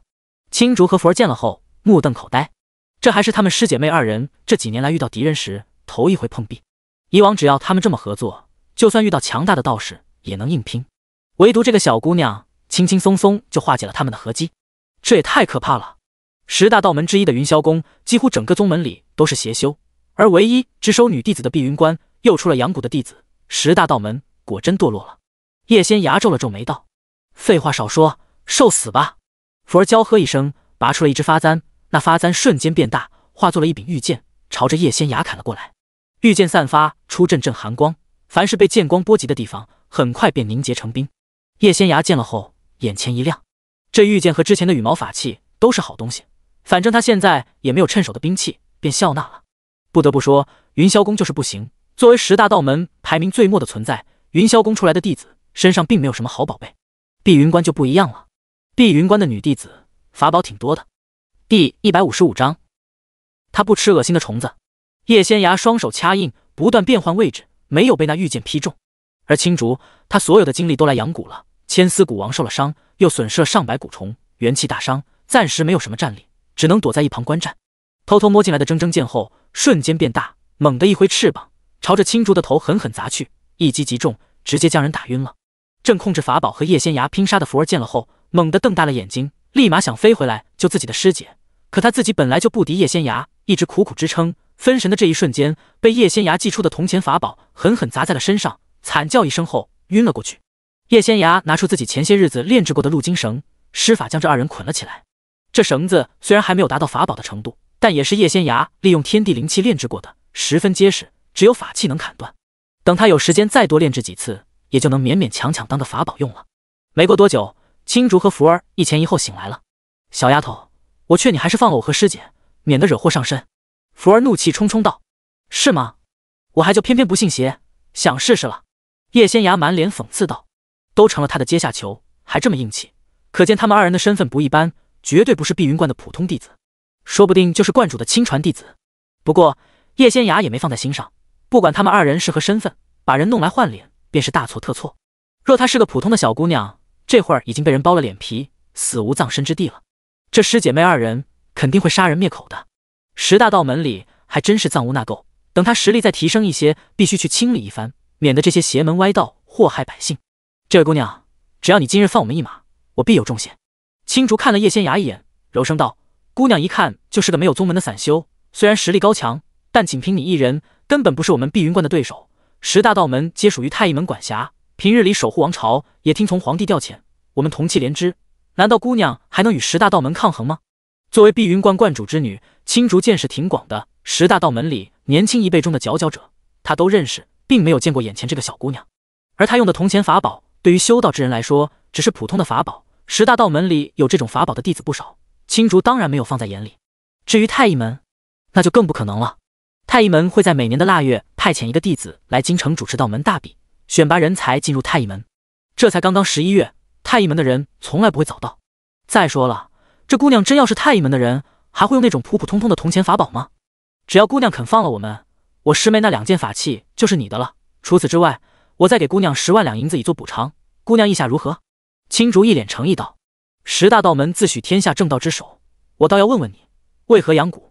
叶仙崖的声音有些冷冽：“大炎王朝颁布过禁令，不许天下人养蛊。朱巫国的蛊师一旦进入我大炎王朝，人人得而诛之。这也是太医门授意的。大炎王朝境内是不允许妖魔鬼怪和蛊师们横行的。”青竹没有料到他一个散修居然了解得这么清楚，正要开口，一旁的佛儿却忍不住道：“你懂什么？我师姐养千丝蛊王，这是10大道门内人人皆知的事，过了明路的，轮得到你一个小丫头来质疑吗？别说是10大道门了，就连太医门的人也知晓。20年前那个冬日，太医门派来的人像往常一样主持我们道门的大比，我师姐养千丝蛊王也是经过了太医门来使同意的。”佛儿一脸傲气道：“你一个散修，当然不知道这其中的干系。我师尊特意征询了太医门来使和10大道门各家主事者的同意，才让我师姐养了这千丝蛊王。”小丫头越说越有些沾沾自喜：“我师姐天赋异禀，把普通的千丝蛊虫养成了千丝蛊王，就连朱巫国那边也鲜少有人能办到。千丝蛊在朱巫国那边也是最顶级的蛊虫之一。我和你一个小丫头说这些做甚？你懂什么？还不快快把我们放了！”佛儿说着瞪了叶仙崖一眼：“我可告诉你，我的师尊是碧云观的观主，我师姐可是他的亲生女儿，我们要是有丝毫损伤，你吃不了兜着走。”叶仙崖闻言故意装作一副很害怕的样子：“被你这么一说，我真的好怕。”佛儿一怔，一旁的青竹笑容也僵在了脸上。看来不仅10大道门里出了许多败类，就连太医门也有了蛀虫。若非如此，云霄宫那个几乎全部都是邪修的宗门，为何没人去管？前太子也是你们10大道门的人配合宜贵妃那个妖孽，说他并非皇族血脉，才导致他生死。如今的10大道门还真是让我刮目相看，不仅邪修满地，还勾结妖孽和蛊师，着实没有存在的必要了。你胡说八道些什么？我们10大道门哪来的邪修？也不曾勾结妖族，我们也不知那个贵妃有妖族的血脉。至于蛊师，我师姐的生父本来就是朱巫国一位王爷，他是朱巫国的皇族血脉，天生就会养蛊。我师尊让他养蛊，也是为了知己知彼，以后真要和朱巫国打起来，也不会吃亏。佛儿大声说道。叶仙崖懒得和他们啰嗦，直接伸手一掌拍到了青竹的胸口上，动用玄术，将寄生在青竹心脏上的千丝蛊王弄了出来。青竹看着自己胸前正在淌血的伤口，再看看已经被剥夺的千丝蛊王，似乎有些不敢置信。作为修道之人，这样的伤虽然十分严重，但并不会致命，只要好好养着，还是能恢复的。可千丝蛊虫是他的本命蛊，突然被人剥夺，他顿时吐了2口血，整个人都变得萎靡不振。铮铮，送给你了。叶仙崖把千丝蛊王丢了过去。我不要！铮铮大喊一声，连忙躲开。他可是金雕，又不是那些小鸟，才不吃恶心的虫子呢。第156章杀了。小家伙，这蛊王十分难得，可是大补之物，你确定不吃吗？叶仙崖转过头笑着问道。可这也太恶心了。铮铮看了一眼被自己丢到一旁桌子上的千丝蛊虫，顿觉头皮发麻。他长这么大，从来没吃过虫子。祝巫国的养蛊术看似强大，其实是在消耗养蛊之人的精气神。这千丝蛊王能从普通的蛊虫进化为蛊王，而这位养他的青竹姑娘只是烂了半边脸，身体依旧康健，未被千丝蛊王给掏空。可见她平日里吃了不少好东西，其中就不乏天才地宝。你要是吃了这千丝蛊王，将他体内蕴含的精髓吸收，起码可以少修炼7、8年。叶仙崖说着笑了，这玩意儿看起来恶心，其实大多是精纯的能量，抵得上你再吃个10年8年朱雀果了。你确定不吃吗？姐姐，你好坏！铮铮欲哭无泪。坏姐姐，这是在故意引诱他呢。明知道他很想提升实力，最好以后能当个仙兽什么的，还说这种话刺激他。能少修炼个10年8年的，对他来说真的太诱人了。铮铮动了动小爪子，慢慢往桌子那边挪动。不管了，为了增强实力，虫子就虫子，他就闭着眼睛吞下去吧。堂堂金雕，难道还怕一只小虫子？叶仙崖被他逗笑了，这个小家伙真是越来越可爱了，也不枉费自己动用玄术把这千丝蛊王剥离出来。如果不是为了给铮铮吃，他方才就直接把青竹和千丝蛊王一起拍死了。慢着！青竹一边咳血一边道：“只要你们愿意把千丝蛊王还我，无论提出什么要求，我都答应。”他修炼至今20来年，把所有的心血都用在了千丝蛊王上，他的实力也彻底和千丝蛊王融到了一起。如果蛊王死了，作为主人的他虽然能用秘法续命，但这辈子也是废人一个，再无一丝实力了。余下的日子里，他肯定会缠绵病榻，凄苦无比。你疯了吗？我师姐可是碧云观观主的女儿，她的父亲是祝巫国的王爷，以后极有可能继承大位的。你居然敢夺她的千丝蛊王！福儿简直不敢相信自己看到的，忍不住惊呼道：“碧云观的观主和朱乌国皇室子弟生了个女儿，这不是勾结外族又是什么？若换作从前，他不仅没资格继续做碧云观的观主，还会被逐出师门，甚至逐出大炎王朝。这天下果然不是从前的天下了，10大道门也堕落了。”叶仙崖说完后，看一下一旁的铮铮，小家伙，你到底吃不吃？你没看人家威胁我吗？你要真不吃，那我可就把千丝谷王还给那位青竹姑娘了。铮铮闻言，二话没说，直接飞过去，用爪子勾起千丝谷王，一把丢到嘴里咽了下去。别傻站着了，快动用身体里的力量炼化它，别浪费了精纯的力量。叶仙崖柔声说道。好。已经化作雀鸟般大小的铮铮连忙点了点小脑袋，立即调动全身的力量炼化千丝谷王。下一刻，青竹感觉到自己和千丝谷王的之间的联系断了，遭到反噬的他承受不了巨大的痛苦，猛地晕了过去。师姐！福儿大喊一声。别急，下一个就轮到你了。叶仙崖转过头看着福儿，一脸冷漠道：“你们师姐妹2人这几年为了养千丝谷王，在外头猎杀了不少修道之人，利用他们身上的宝物和精血来养蛊，罪孽缠身，实在该死。”福儿闻言有些惊恐，他万万没有料到眼前这小姑娘居然连这个都知道。朱乌国的蛊师们都是以自身精血来养蛊的，为了自己的身体不被蛊虫掏空，蛊师们会想方设法吃一些大补之物。如今天地灵气匮乏，没有灵气支撑身体的损耗，也只能另辟蹊径了。你这位师姐吸收修道之人的精血来补充自身的损耗，不是邪修又是什么？你就是京城那个被人称作天下第一神算的小姑娘？福儿瞪大眼睛问道。京城里来了个算卦极灵的小姑娘，短短2个月的时间就十分受人追捧，以至于他们10大道门最近这1个多月来上门求卦的人都不多了。前些日子他听梁师姐说起过此事，当时他还想着等师姐换脸成功，她们姐妹2人就去京城走一遭，会一会那个小姑娘。没想到人家就站在他面前。看来你也不笨。叶仙崖冷笑一声，京城里陆陆续续失踪了不少姑娘，人家的爹娘当然会找，拿人钱财替人消灾，我既然接了这一卦，就要负责到底。他们给了你多少银子？我10倍100倍给你。福儿大声说道。也不多，1卦10文钱而已。不过我今日特意出门一趟，帮他们解决这桩麻烦，那肯定得加银子。倘若那几位大娘手头宽裕，再凑个1两银子给我也就差不多了。如果他们囊中羞涩，随便给点也成。叶仙崖笑道。福儿闻言瞪大了眼睛，完全不敢相信自己听到的。这个死丫头就为了不到1两银子来找他们师姐妹2人的麻烦。这片天地虽然灵气匮乏，但该守的规则还是要守的，多行不义必自毙。你们既然种下了因果，当然要还。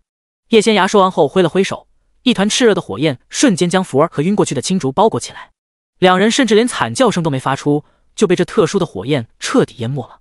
正在吸收千丝谷王精髓的铮铮见了后，忍不住咽了咽口水。姐姐实在太厉害，不对，是太可怕了。幸亏她是一头灵兽而不是妖兽，不然早就没命了。这种害人的邪修根本没资格转世投胎，只配灰飞烟灭。叶仙崖说完后，轻轻揉了揉铮铮的头，咱们出去吧。姐姐，那个青竹是碧云观观主的女儿，还有那个福儿也是人家的亲传弟子，咱们就这么把他们给杀了，会不会惹来麻烦？铮铮试探着问道。第157章，他不怂。还不等叶仙崖开口，他又道：我倒不怕麻烦，就是担心我们打不过人家。他可不怂，但也不想送死啊。他之前没有人庇护，还顺利活了13年，也没被人收服。除了他守着朱果树，实力增长得快以外，也因为他很小心，很狗。如果是实力比他强一些的敌人，铮铮还是敢硬扛的。可如果对方实力太强大，那就必须暂避锋芒了。你这小家伙还挺谨慎的。叶仙崖伸手把他拎了过来，放到了自己肩膀上，柔声道：你放心吧，我方才杀他们2人是用天地灵气化为灵火，直接将他们的肉身和灵魂彻底毁了。就算是碧云观的观主亲自过来，一时半会儿也查不到有用的线索。叶仙崖说着笑了笑，你以为这天下修道之人都能像我这样算无遗漏？别说是他们，就算是太乙门的人来了也做不到。我有没有告诉你，其实我天赋异禀，我算卦和别人不一样，只要动用玄术，我是能清晰看到过去和未来那些画面的，精准无比。太乙门的玄术师们可做不到，自然也不可能像我一样算得准。铮铮闻言一脸懵逼，姐姐之前还真没告诉他。姐姐好厉害！铮铮连忙开口巴结。走吧，我们先去地窖，把里面关着的姑娘们放出去，我再放一把火烧了这小院子。叶仙崖把铮铮捧在手心，笑道：你放心好了，我已经算过了，碧云观的观主正在闭关，等他发现他女儿和得意弟子死了，跑出来寻找也已经晚了。等他找到咱们，起码是好几个月以后的事了。到那时候，我和姐姐肯定比现在厉害多了，根本不怕他。铮铮笑眯眯说道。不错。叶仙雅点了点头。可是姐姐，我之前听你说过，10大道门这些修道之人，尤其是在宗门里比较受重视的弟子，都有生死玉牌。他们一旦身亡，玉牌就会裂开。碧云观那个观主，应该很快就能发现他女儿死了吧？铮铮说着，小心翼翼道：“姐姐，我们联手能挡得住他吗？”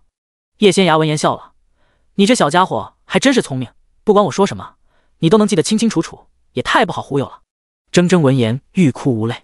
姐姐看着明明是一个正经无比的人，怎么总喜欢忽悠他呢？莫非是因为他长得太可爱？你放心吧，青竹和福儿是背着碧云观的观主出来换脸的。青竹吸收修道之人的精血来养千丝蛊王，他母亲并不知情。这个小院子是他们师姐妹2人2个多月前霸占来的，碧云观的人不知道他们住在这，所以我们还有时间来提升实力，迎接大敌。叶仙牙说着笑了笑：“我推算过了，10大道门的门主，就云霄宫那个谢鹏实力最弱，其他的都还不错，尤其是玄天观的观主和碧云观的观主，咱们现在打他们其中1人，还是有些勉强的，还是先回去提升实力吧。尤其是你，等你吸收完千丝蛊王的力量，就不用怕碧云观那个女人了。”铮铮闻言顿时放心了不少：“姐姐放心，我回去就加紧时间提升实力，你也不用太担心。若那个女人要不了几日就找到我们，我也有把握杀了她，只不过要付出一些代价而已。你姐姐，我现在的实力虽然比起上辈子差了不少，但也不是这些人能欺负的。”叶仙牙一脸淡然道：“还是姐姐厉害。”铮铮落到了叶仙牙肩膀上，笑眯眯道：“姐姐，你先歇着吧，我去地牢把那几位姑娘放出来。”叶仙牙闻言有些想笑，这个小家伙还真是会讨好人。好，我去院子门口等你，顺便把外头那几个小阵法撤掉。叶仙牙说完后，轻轻揉了揉铮铮的头，往外走去。铮铮连忙挥动了小翅膀，往地牢那边飞去了。曹大娘等人按照叶仙牙之前的吩咐，一直不敢靠近这个院子。等叶仙阳撤了阵法出来后，几人才从不远处跑了过来。叶姑娘，我们的孩子可在里头？他们没事吧？叶姑娘，众人七嘴八舌问了起来。你们别急，人就在里头，一会儿就出来。叶仙牙连忙出言安抚他们。没过多久，红儿等人就从院子里跑了出来，6位姑娘一个都没少。之前被关到地牢那几个，因为吃了上顿没下顿，加之好几日不曾梳洗，看着十分狼狈，脸色也不好，不过身上并无任何伤痕，也无性命之忧。几位大娘，人已经找到了，咱们先回京城吧。叶仙牙柔声说道。多谢叶姑娘。众人连忙道谢，往来时的小道上走去。他们刚走出去没多远，叶仙牙便施法点燃了那座小院。回去的路上，他又陆陆续续施展了几个法术，篡改了众人的记忆。从今日起，曹大娘等人不会再记得这个农家小院，只记得几个姑娘结伴出行，结果误入了一个山洞，找不到回去的路，是叶仙牙帮他们找到了孩子。碧云观用来供着所有人生死牌的密室里，负责值守的弟子看着突然碎裂的2块玉佩，眼中满是惊恐之色，连忙推开门，跌跌撞撞跑了出去，将此事上报了。没过多久，正在闭关修炼的碧云观观主方玉珍被人打断了修行。观主，青竹和福儿的生死玉牌碎了。站在密室外头的女弟子颤声禀道。方玉珍闻言有些错愕，片刻之后才猛地起身，急匆匆往外跑去。当他确认女儿方青竹和关门弟子叶福儿的生死玉牌碎了后，全身抖得厉害，却一个字都说不出来，心里的痛简直快将他淹没了。青竹和福儿最近去了何处？方玉珍抱着破碎的玉牌在地上瘫坐了好一会儿，才开口问道。因为太过悲伤，他的声音不仅在颤抖，还很嘶哑。回观主的话，2位师妹是2个多月前离开碧云观的，他们说要出去历练修行，并没有告知弟子他们此行的目的地。女弟子颤声禀道。第158章不想挨揍。他们碧云观并没有限制弟子的人身自由，大家若想出门历练，上报一声即可。所以他并不知道这2位小师妹到底去了何处。而且最近这几年，青竹师妹和福儿师妹时常结伴出行去外头历练，一般过上几个月就能回来，连观主都不会过问他们的行踪，更何况是他一个负责记录众人出行的管事呢？他只记录弟子们出行和归来的时间，至于弟子们去了何处，是不必上报的。青竹，我的女儿。方玉珍心痛欲裂，泪水不断往下掉。娘一定会找到你，一定会替你报仇的。他起身往自己屋里跑，翻箱倒柜了好一会儿后，抓出2个坛子，急匆匆跑到了碧云观平日里用来祭天的地方，吩咐人抬了一个供桌过来，放到了祭天那个台子的对面，将手里的2个小坛子放了上去。做完这些，方玉珍又让人送了香蜡过来。一切准备妥当后，他开坛做法，在诸位弟子有些惊恐的目光中，将2位地府来的鬼差请了出来。他们可是正道中人，平时只需祭天，从来不会祭祀地府这些鬼仙。而他们家观主今日却反其道行之。2位地鬼仙，我女儿方青竹不久前身死，还请2位鬼仙帮忙查一查，看看他的魂魄如今身在何处，我好前往寻找。这2坛子浸泡来天才地宝的酒，是我孝敬给2位鬼仙的。方玉珍一边作揖一边说道。2位鬼差看了一眼供桌上酒，商量了片刻后，用手上的令牌搜寻方青竹的魂魄，结果却一无所获。我们并未找到你女儿的魂魄，不过她的确已经死了，只是魂飞魄散了。鬼差说完后，拿着那2坛子酒，很快便消失了。方玉珍原本还想请这2位鬼差帮忙确定女儿魂魄所在的位置，他好快些赶过去，在别的鬼差将女儿的魂魄带走之前，将女儿带回来。他实在无法承受丧女之痛，哪怕以后陪在自己身边的是女儿的魂魄，他也愿意。或许有一日，自己还想办法能让女儿借尸还魂。他不在乎别的，也不管自己这么做触犯了修道之人该守的底线，他只要自己的女儿。可是方才那2个鬼差却告诉他，他的女儿魂飞魄散了。啊！方玉珍再也承受不住这个打击，忍不住失声尖叫起来：查！给我查！我一定要把杀了青竹的人碎尸万段，挫骨扬灰，将他打得魂飞魄散，让他永世不得超生。叶仙崖回到叶家后，拿到了齐九让人买来的药材，去后院炼制丹药了。天快黑的时候，他让人把炼制好的丹药送去给了齐成硕。得知齐九和叶妙云还等着他一块用晚膳，叶仙崖连忙过去了。仙崖来了，肚子饿了吧？先喝碗汤。叶妙云见女儿进来了，连忙盛了一碗鸡汤给她。爹爹娘亲，你们下回不用等我一块用膳，我有时候修行起来会忘记时间，炼制丹药的时候也是如此。叶仙崖连忙说道。反正我们也不饿，这用膳嘛，还是人多热闹。齐九笑道。外祖父和外祖母他们呢？可曾用过晚膳了？叶仙崖连忙问道。用过了，老人家睡得晚，这会儿怕是都躺下了。叶妙云柔声道。快吃吧，不然这饭菜就冷了。一家3口一边闲聊着，一边用膳，倒是其乐融融。爹爹和娘亲今日选到合适的宅子了吗？叶仙崖笑着问道。选到了。齐九连忙点头。2座宅子都在城东，离皇宫不远，尤其是其中那座比较大的宅子，和宫里离得近，和端王府也离得近。我和你娘商议过了，把那个最大的宅子给你，等你做了公主，也不用换宅子了，就拿那个当公主府，正好合适。换来换去的也麻烦，还不如一次到位呢。大宅子就给外祖父和外祖母他们住吧，毕竟2位舅舅也要和他们住在一起。叶仙崖倒是不在意这些，宅子只是他和铮铮住，用不了太大的。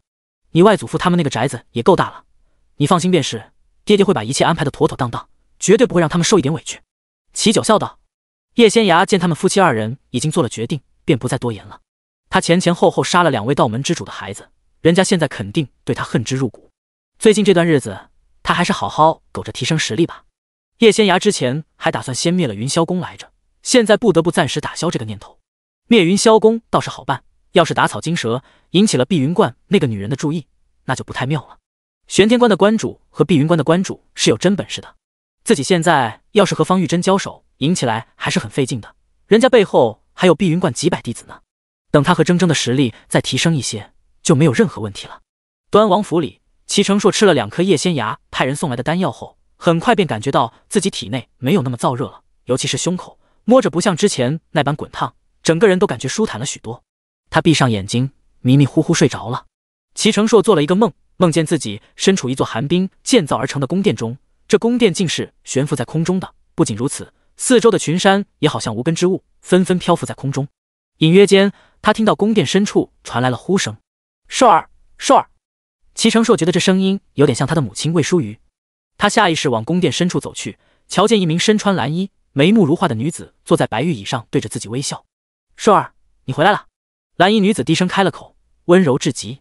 齐成硕正想询问她是谁，这女子手中瞬间出现了一把冰蓝色的剑，猛地刺中了他的胸口。“硕儿，别怪娘亲，娘亲这么做也是逼不得已。”蓝衣女子泪流满面。齐成硕却觉得自己的心疼的快要裂开了，一下子从梦中惊醒过来。他下意识摸了摸自己的胸口，发现这里已经恢复了正常，不再滚烫。第159章，灭他全家。硕儿，你是不是做噩梦了？坐在床榻边的魏淑瑜连忙问道。母亲是何时过来的？齐成硕笑道。已经过了小半个时辰了，见你睡得正熟，便没有打扰你。只是方才我见你面露痛苦之色，想着你大概是梦魇了，就喊了你几声。魏淑瑜一脸担心道。齐成硕闻言点了点头，自己在睡梦中听到的呼声，应该是母亲在叫自己。至于方才那个梦，也只是梦而已。硕儿，先喝杯水压压惊。魏淑瑜从丫鬟手里接过水，递给了齐成硕。多谢母亲。齐成硕接过来，一饮而尽。你身子可好些了？魏淑瑜望着儿子，柔声问道。已经好了，没有任何不适。齐成硕轻轻颔首。魏淑瑜听了他的话后松了口气，那就好。我听说是叶姑娘派人送了药过来。是。齐成硕点了点头，吓他自己倒杯水，刚喝到嘴里还没咽下去呢，便听自家母亲道：明年3月叶姑娘就及笄了，到时候我便派人去提亲。可嗨嗨，齐成硕被呛得不轻。你这孩子至于这么激动吗？魏淑瑜连忙上前轻轻拍了拍儿子的背。齐成硕，他这是激动吗？他明明是被吓到了。等缓过劲儿来后，齐成硕扶着魏淑瑜坐在椅子上。母亲，仙芽和普通的姑娘不一样，这婚姻大事也由不得旁人为她做主，您千万别让人去提亲，不然她肯定会拒绝的。魏淑瑜闻言看了口气，罢了，随你吧。等你觉得可以去提亲了，派人告诉母亲，母亲先准备着聘礼。不过我可告诉你，皇上明年退位，你九叔登基即位后，怕是要册封叶姑娘当公主，到那时候你想娶她，恐怕就更难了。齐成硕闻言忍不住笑了起来。母亲这是担心我娶不到媳妇儿。你现在可是亲王，想娶个媳妇那还不简单，京城里多的是姑娘上赶着嫁给你。不过你想娶最称心如意的那个，那可就难上加难了。魏淑瑜笑道。母亲放心吧，我心里有数，您和祖父千万别插手。叶仙芽可不是普通的姑娘，齐成硕担心他们帮倒忙。好，母亲什么都不说，什么都不做，就等着你自己把媳妇儿娶回来。魏淑瑜连忙点头。若换做之前，我也没把握，至于现在，倒是有些可能了。齐成硕一边说着，一边站起身来。时辰不早了，您快回去歇着吧，儿子也去用膳了。天早就黑了，齐成硕也饿了。从前的他虽然武功高强，身份也够高贵，但齐成硕看得出来，叶仙芽并不在意这些。就算他武功再高，在那些厉害的修道之人面前，也有些不够看。齐成硕之前也有些挫败，总觉得自己和他差距很大，但他并没有放弃。前些日子，他虽然厚着脸皮跟在人家姑娘身后，但他也知道叶仙芽不会因为和他最熟就嫁给他。说到底，还是要看实力。自从他的身体发生异变后，实力越来越强。这次胸口热了2天后，他的实力与之前相比又有了质的飞跃。此时的他感觉自己浑身充满了力量，十分强大。只有自己足够强大，才能站在叶仙芽身边保护他，才有机会获得他的芳心。要不然，他们之间的差距会越来越大，渐行渐远。第二日天不亮，叶妙云就起身了。她昨日临睡前发了面，想给女儿蒸些包子带着路上吃。女儿为了修行，每日天不亮就出门了，着实辛苦。虽然那丫头告诉她会带着干粮出去，也会吸收天地灵气，饿不着，但叶妙云心中却有些不是滋味。明日她就要跟着齐九进宫了，宫里规矩多，她以后恐怕很难自己下厨做吃食了。趁着今日还有空，她要给女儿做早膳。不过让叶妙云没有料到的是，自己才推门出去，就发现女儿和铮铮已经在院子里了。仙芽，你们这么早就要走吗？叶妙云连忙快步走了过去。是，得早些过去修行。叶仙芽轻轻点了点头。这也太辛苦了。叶妙云拉着她的手，一脸心疼道：娘别担心，女儿不是普通人，少睡一会儿不打紧，倒是娘你自己要多歇息才是。可是叶妙云想劝女儿别起这么早，即便爹爹做了皇帝，10大道门的事处理起来也会很棘手，我和铮铮要尽快提升实力才行，不然爹爹到时候恐怕会受人拿捏。叶仙芽柔声道：现在的10大道门已经不是过去的10大道门了，皇族稍有不慎便会搬起石头砸自己的脚，可别才赶走宜贵妃母子那对豺狼，又引来了虎豹。最要紧的是，他才杀了方青竹和叶福，碧云观那个观主恨他入骨，一旦被那个女人知道真相，他们之间肯定会有一场大战。叶仙芽当然要提前准备好，他可不想挨揍。目送女儿和铮铮离开后，叶妙云叹了口气，回屋了。齐九睡得迷迷糊糊的，伸手将她搂到了怀里，在她脸上亲了亲，然后又闭上眼睛睡了。叶妙云有些哭笑不得，在床榻上躺到天亮后，悄悄起身去做早膳了。等早膳做好了，她连忙让沈芙蓉去叩门，请大家起来用早膳。沈芙蓉刚刚出去一会儿，又急匆匆跑回了灶房。夫人，守在外头的太监来报，说兰夫人求见太子爷。沈芙蓉大声禀报道。叶妙云闻言一怔，哪个兰夫人？回夫人的话，奴婢也不清楚，那个太监没说。沈芙蓉摇了摇头，既然是求见太子爷，那你就去告诉我们家九爷一声吧，见不见随他。叶妙云说完后，拿碗盛粥。刚刚洗漱完，从净房里出来的齐九听闻有个兰夫人求见自己，忍不住翻了翻白眼，沉声道：让他滚，告诉那个不要脸的女人，从今往后给爷夹着尾巴做人，若再敢出现在爷面前，爷灭了他全家，诛九族。第160章，还想继续拿捏他？皇家也是要脸的，齐九听从了皇帝的建议，并未将齐宣非他亲生之事公之于众。反正他已经被过继给了齐延平，在皇家玉牒上，齐宣已经不是他的女儿了。而且齐延平跑了，还带走了齐宣，皇帝下的通缉令里面就有齐宣的名字。至于他的前任王妃裴青兰，用皇帝的话说，先留着他的狗命，等此事慢慢淡化后再杀他也不迟。齐九并尚未派人对付裴青兰和整个裴家，没想到人家居然自己找上门来了，这是想死吗？小太监见齐九气成这样，顿时不敢多言。他正打算出去外头请那位兰夫人离开，没想到人家居然自己闯进来了。我乃太子爷的结发之妻，未来的太子妃，谁敢拦我？裴青兰气势十足，大声呵斥道。齐九听了他的话后，气得脸都黑了。这个不要脸的女人是哪里来的脸，竟敢说这样的话？太子爷！裴青兰看着齐九，脸上露出了欣喜之色，连忙提起裙角走了过来。虽然齐九的脸色很难看，但裴青兰并不害怕。这个男人被他拿捏了多年，就算现在做了太子爷，也逃不出他的手掌心。至于之前他们曾和离，裴青兰也没放在心上。他相信，只要自己愿意，齐九绝对会休了那个农妇，册封她为太子妃。想当初，齐九为了娶她，那可是费了很大劲的。两人成亲后，齐九为了讨她开欢心，发誓不纳妾，每日变着法子讨好她。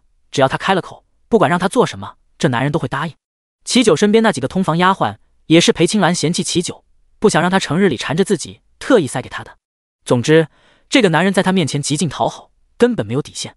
只要自己哄哄他，他肯定会忘记之前那些不愉快，与他破镜重圆。夫君，裴青兰冲着齐九扶了扶身，姿态优雅无比。妾身前些日子就想过来找夫君，回到夫君身边伺候，只可惜妾身住的府邸被兵包围了，直到昨日他们才撤走。裴青兰说着，挤出了2滴泪水，可怜巴巴道：若非如此，妾身也不会等到今日才来。齐九早就看清这女人的真面目了，他知道她很不要脸，却没有料到她居然不要脸到了这种地步。难道裴青兰不知她已知晓她和齐延庆有私情，还生下齐宣？齐宣非她亲生这件事并没有在宫里传开，皇族之中也只有少部分人知晓，外头的人就更不知了。宜贵妃和齐延庆他们逃走后，裴青兰所在的裴家也被皇帝派去的人围了起来，直到昨日才撤走了兵马。裴青兰没有消息来源，或许真的不知此事。若他知晓此事还赶过来，那就真的是嫌自己命太长了。齐九当然特别憎恨裴青兰。裴青兰是他年少懵懂时喜欢的姑娘，也是他执意要娶的姑娘。少年郎娶了自己心爱的姑娘，当然把人捧在手心里疼着爱着。过去那13年，他一直把她如珠如宝的捧着，把一颗心都掏给了她。结果他所有的深情却为了狗，说不恨那是不可能的。为了皇家的颜面，他强忍着想拿刀砍死他的冲动，想秋后算账。没想到人家今日居然自己送上门来了，还如此厚颜无耻。青兰，我已娶妻，我们之间早就没有任何瓜葛了，你速速离去，以后别再来了。齐九故意叹了口气道，他倒要看看这女人还能无耻到什么地步。裴青兰听齐九这么说，顿觉自己有戏。他就说嘛，一个山旮旯里来的农妇，粗鄙不堪，见识浅薄，怎么可能和他比？夫君，难道在你心里，我们13年的夫妻情分还抵不上你们这段露水姻缘吗？妾身也不是容不下人的，夫君到时候也不必赶她走，可以让叶妹妹做个侧妃，妾身绝不会亏待她。以后只要是妾身有的东西，叶妹妹也有。裴青兰上前挽着齐九的手臂，柔声说道。见叶妙云和叶家人正在不远处围观，齐九连忙把自己的手臂抽了出来，还冲着叶妙云轻轻眨了眨眼睛。他只是想看看这女人还能不要脸到什么地步，可不是想和她破镜重圆。夫君别忘了，咱们还有轩儿呢。裴青兰说着，挤出了2滴眼泪。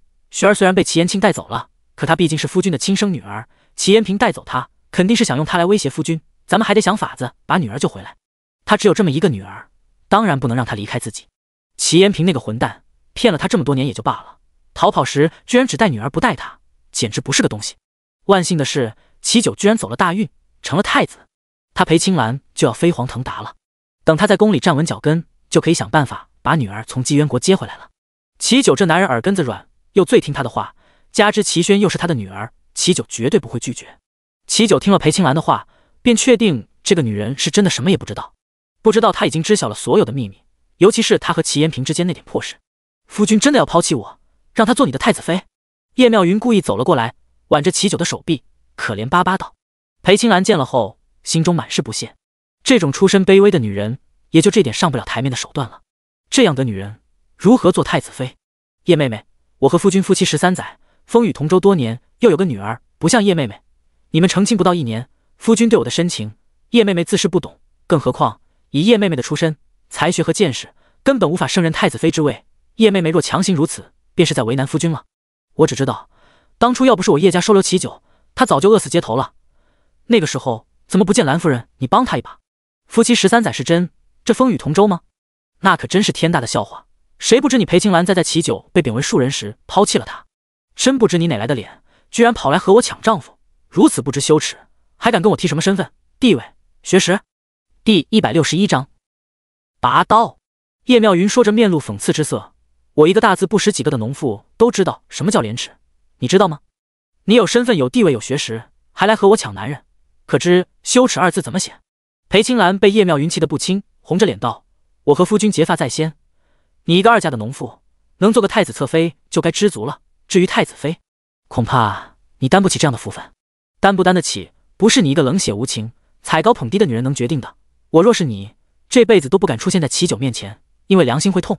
叶妙云说着冷笑一声：当然了，你这种女人是没有良心的，也不配登我们的门。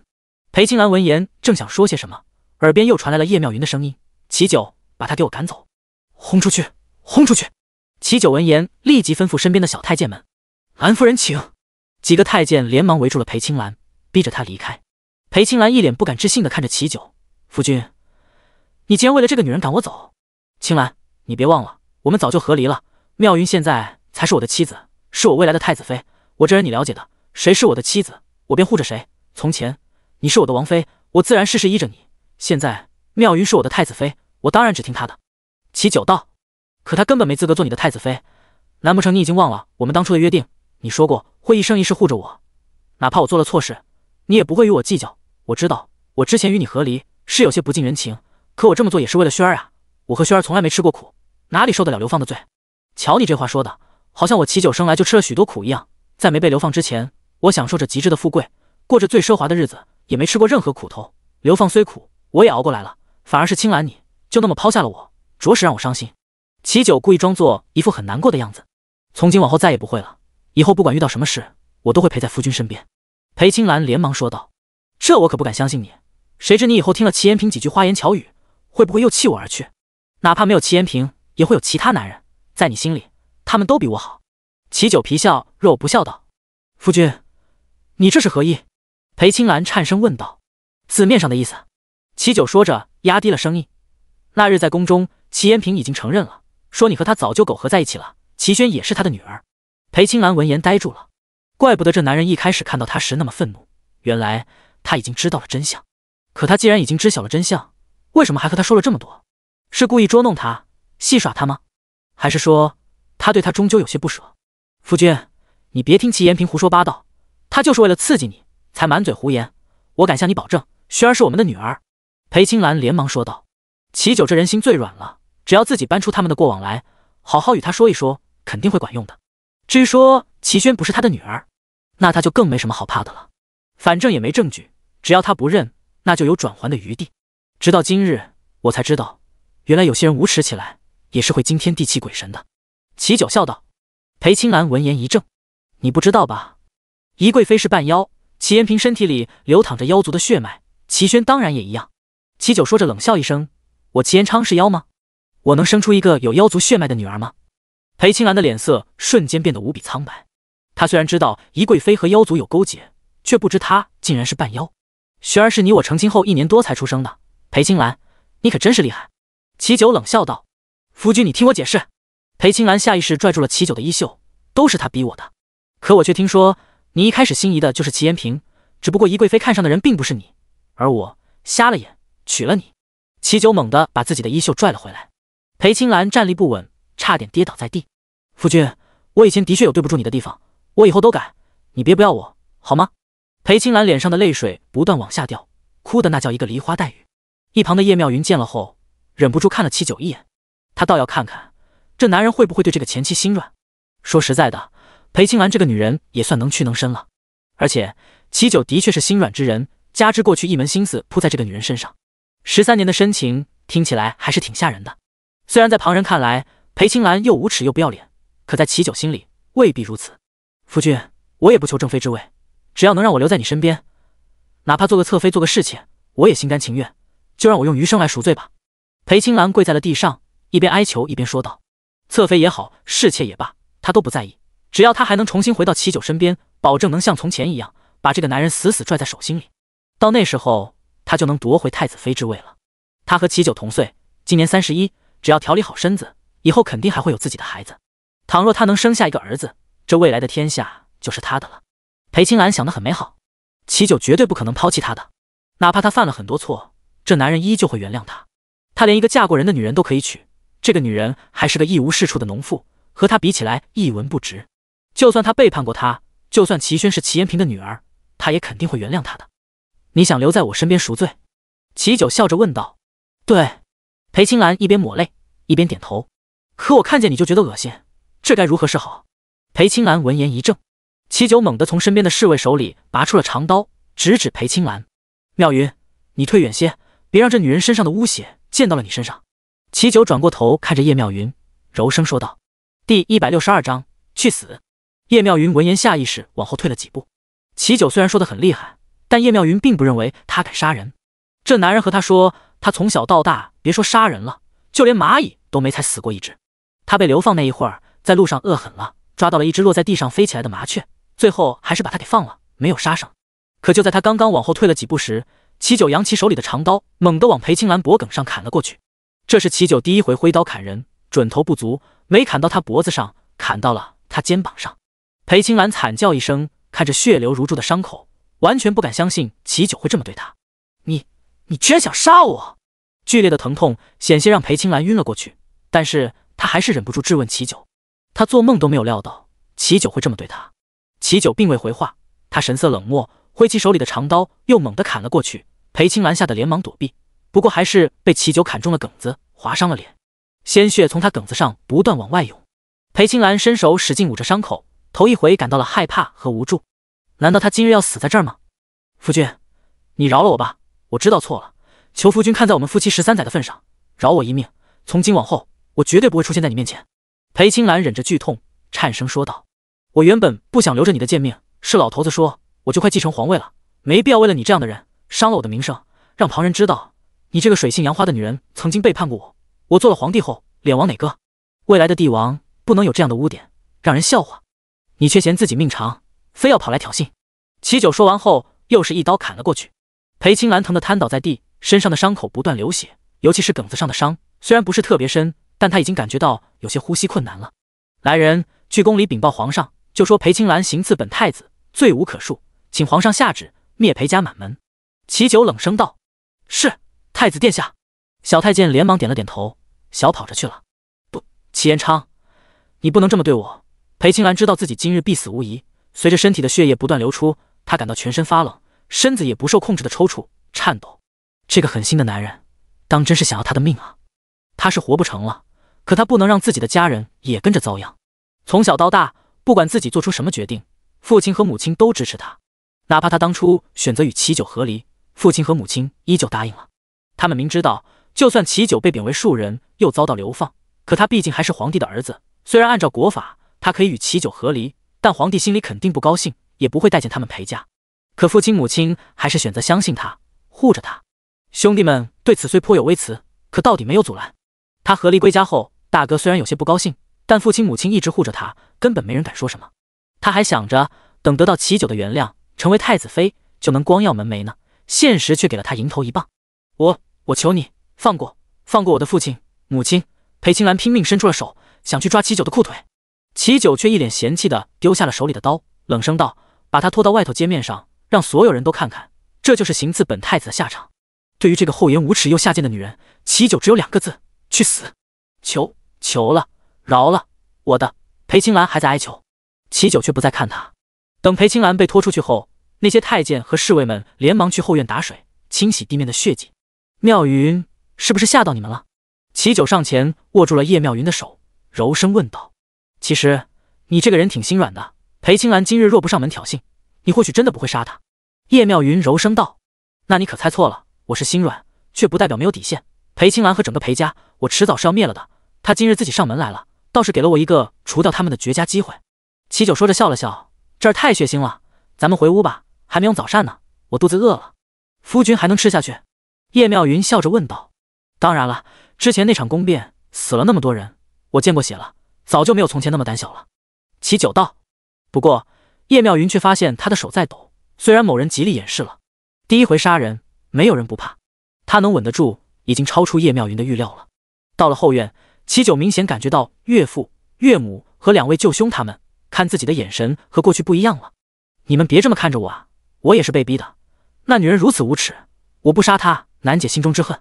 齐九说着笑了笑，不过你们放心，我肯定会对妙云好的，绝对不会让她受一丝委屈。叶景怀闻言笑了笑，用膳吧。今日的早膳可是我亲自下厨做的，爹和娘不是很喜欢吃我蒸的包子吗？多吃些。叶妙云脸上满是笑容。还有那粥，我熬了许久，米香味特别浓，我怕烫到嘴，之前就盛出来凉着了，这会儿喝刚刚好。众人闻言连忙开始用早膳，纷纷夸赞叶妙云手艺好。叶仙芽回来后便听说裴青兰被齐九给杀了。你这丫头怎么好像一点儿也不惊讶？叶妙云轻轻刮了刮女儿的鼻子，笑着问道。我每日出门之前都会替家里人算一卦，娘和我亲缘最深，我给娘算不可能10成10的准，但我给爹爹算卦还是准确无误的。叶仙芽笑道。为了确保家人的安全，他每日都会替他们算卦。好吧，看来你早就算到此事了。叶妙云柔声道。有人急着想去见阎王爷，咱们当然要成全他。裴青兰这个女人很了解爹爹，自认为可以拿捏他，没想到爹爹早就不是过去的那个他了，经历过那么多风雨，他要是还像从前那般好哄好骗，一点长进也没有，以后也肯定坐不稳皇位。第163章。恰恰相反。叶仙芽说着笑一笑，至于现在嘛，爹爹肯定能独当一面的，以后也能做个好皇帝。叶仙芽紧紧抱住了叶妙云的手臂，关键是他对娘亲很好，好到让人羡慕的那种。娘亲以后就等着享福吧，您会是这天下最尊贵最幸福的女人。你这话说的娘亲都有点飘飘然了。叶妙云忍不住笑道。我娘亲这么好，值得拥有这世上最好的一切。叶仙芽陪着叶妙云说了会儿话，一块用完午膳后便打算出门了。仙芽，你以后还要在桃源居给人算卦吗？叶妙云望着女儿柔声问道。要的。叶仙芽点了点头。女儿以前和娘亲说过，女儿给普通的老百姓们算卦，不求赚多少银子，只求积点福德，这样女儿修炼时也要顺利一些。得上苍福泽庇佑的人，做什么都很顺利，而这一切都和人积下的福报有关。照你这么说，你娘亲我上辈子岂不是积了很多福？叶妙云笑着问道。那当然了。叶仙芽点了点头。娘亲如今得到的一切都是几世修来的福报，娘亲之前那10几年虽然过得有些凄苦，但也苦尽甘来了。那你就去吧。叶妙云说完后连忙让人准备马车，送叶仙芽和沈芙蓉去桃源居。主仆二人到的时候，已经有不少人在外头候着了。为首那位衣着光鲜的年轻女子还给叶仙芽一种比较熟悉的感觉，似乎之前见过。等那女子拿了号牌去外头把人叫进来后，叶仙芽总算想起来了，这是魏家那位小姐身边的丫鬟。看着坐在自己面前的魏婴儿，叶仙芽忍不住皱了皱眉。魏小姐今日又是过来算姻缘的？魏婴儿什么都没说，只是从丫鬟手里拿了1000两银票放到了叶仙芽面前。叶仙芽却把银票推了回去。魏小姐若是没有别的事儿，就先回去吧。你想问的我上次已经说了，不必再浪费你的银子，浪费我的时间了。叶仙芽说完后看向身后的沈芙蓉，宋魏小姐，我给银子你算卦，这很公平，况且我还没有开口，叶姑娘怎么就认定我要问姻缘？魏婴儿连忙说道。的确是你给银子我算卦，不过我也可以选择不算。叶仙芽一脸冷漠道。我只是想问问叶姑娘，我们魏家接下来运势如何，并不是想问姻缘，还请叶姑娘为我解惑。魏婴儿连忙说道。叶仙芽闻言别有深意地看了他一眼，他又不傻，而且能掐会算，当然知道魏婴儿今日来找他，原本还是想问姻缘，只不过为自己拒绝后，人家立马改口了。只要你姑姑好好的，你们魏家当然荣华富贵不愁。叶仙芽淡淡的说道。多谢姑娘。魏淑玉道了谢，起身带着丫鬟们离开了。小姐，这位叶姑娘是银子多的用不完吗？沈芙蓉看着桌子上的银票，忍不住挠了挠头。这银子再多也不是这么用的呀，难道这就是别人说的人傻钱多吗？收起来吧。叶仙芽淡淡的说道。他并未和沈芙蓉多言，很快便给下一人算卦。快收摊的时候，一位老大娘满脸焦急的开口，姑娘，麻烦你帮我算一算，我想知道我女儿是不是遇到什么难处了。我女儿在一家绣楼里给人做绣活，最近这几日她每次回来都是一副闷闷不乐的样子，我问她，她却只字不提，还挤出笑容说她没事儿，我却感到很不安。不瞒姑娘，我年纪不小了，生我女儿那年已年近40旬，是老来得女，前些年她爹得了重病没了，我们母女二人相依为命。因为我刺绣不错，从小就教女儿绣花，这孩子也十分有天赋，前几年进了京城里十分有名的锦绣坊当绣娘，一直都顺风顺水的，就最近这几日，她一副心事重重的样子，着实让我担心。叶仙涯闻言掐指一算，脸色顿时变了。大娘，快跟我走！易仙涯一边说着，一边往外走。我对你们住的那片不是很熟，大娘在前头带路吧。去你家，再晚些你女儿可就没命了。大娘闻言脸色大变，连忙在前头带路。等他们急匆匆赶到城西这位大娘的住处，推开院门一看，她女儿已经吊在了树上。秋月，大娘惨叫一声，一下子瘫软在地。叶仙涯连忙冲了过去，把人从树上放了下来。因为他们来得及时，秋月还有一口气在。叶仙涯拿出银针给她扎了几下后，秋月缓缓睁开了眼睛。我的女儿啊，你怎么这么傻？你要是死了，我可怎么活啊？大娘紧紧把女儿抱在怀里，嚎啕大哭起来。秋月呆呆地靠在大娘怀里，一声不吭。孩子，你这是怎么了？大娘伸手在她面前晃了晃，颤声问道。秋月依旧不吭声，只是眼里有泪水涌出。叶姑娘，我女儿她到底是怎么了？大娘转过头看着叶仙涯，颤声问道。她被鬼魂缠住了。叶仙涯微微皱眉，所以有些不受控制，自己掉在了树上，险些没了命。大娘闻言浑身颤抖。鬼魂，我们来晚了一步，那鬼魂已经没了踪影，现在毕竟是白日里，也只有在阴暗处他才能出现。叶仙涯说着微微一顿，他缠着你女儿好几日了，尤其是夜里。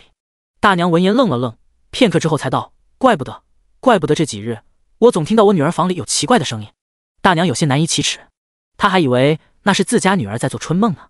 女儿今年已经18了，这几年在绣楼里当绣娘也攒下了一些嫁妆，她托了媒人给女儿说亲，只是他们并非京城人士，如今住的这个小院子也是租来的，想要说一门好亲事并不容易。没想到女儿居然被鬼魂缠住了。大娘，你女儿身上已经沾染了一些鬼气，我先帮她净化，今日夜里我再过来一趟，帮你们捉鬼驱邪。叶仙涯说完后，连忙用天地灵气净化秋月身上的鬼气。民间那些鬼故事，叶仙涯听过不少，大多都是些美貌女鬼纠缠书生的桥段，今日遇到的却恰恰相反。第164章，并不在意。这秋月姑娘被一个长相极其俊美的男鬼给缠住了，她却不知对方是鬼，还深陷其中不可自拔。每到夜里，风度翩翩的俊美男子便会翻墙来到秋月他们住的这个院子，和秋月私会，两人在屋里极尽缠绵。不得不说，这姑娘胆子还是很大的，换做大多数女子，绝对不敢在没嫁人之前就和人有肌肤之亲。几日接触下来后，那男鬼有些腻了，便想勾走秋月的魂魄，吞噬掉她，然后再去换别的目标。所以秋月才会在他的蛊惑下上吊自尽。叶仙涯忍不住皱了皱眉，这京城还真是越来越不太平了。但10大道门那边也有些麻烦，没有把里头那些邪修和蛀虫揪出来之前，朝廷也不能让他们来京城帮忙。最近这段日子，他恐怕会有些忙碌了。叶姑娘，要不你就留在这吧，此时离天黑最多还有1个多时辰。大娘忍不住说道，她实在有些害怕，那可是鬼啊，想想就让人浑身发抖。我先回去用晚膳，大娘放心，天黑之前我肯定会过来的。你好好安慰秋月，她这会儿惊魂未定，切莫再做傻事。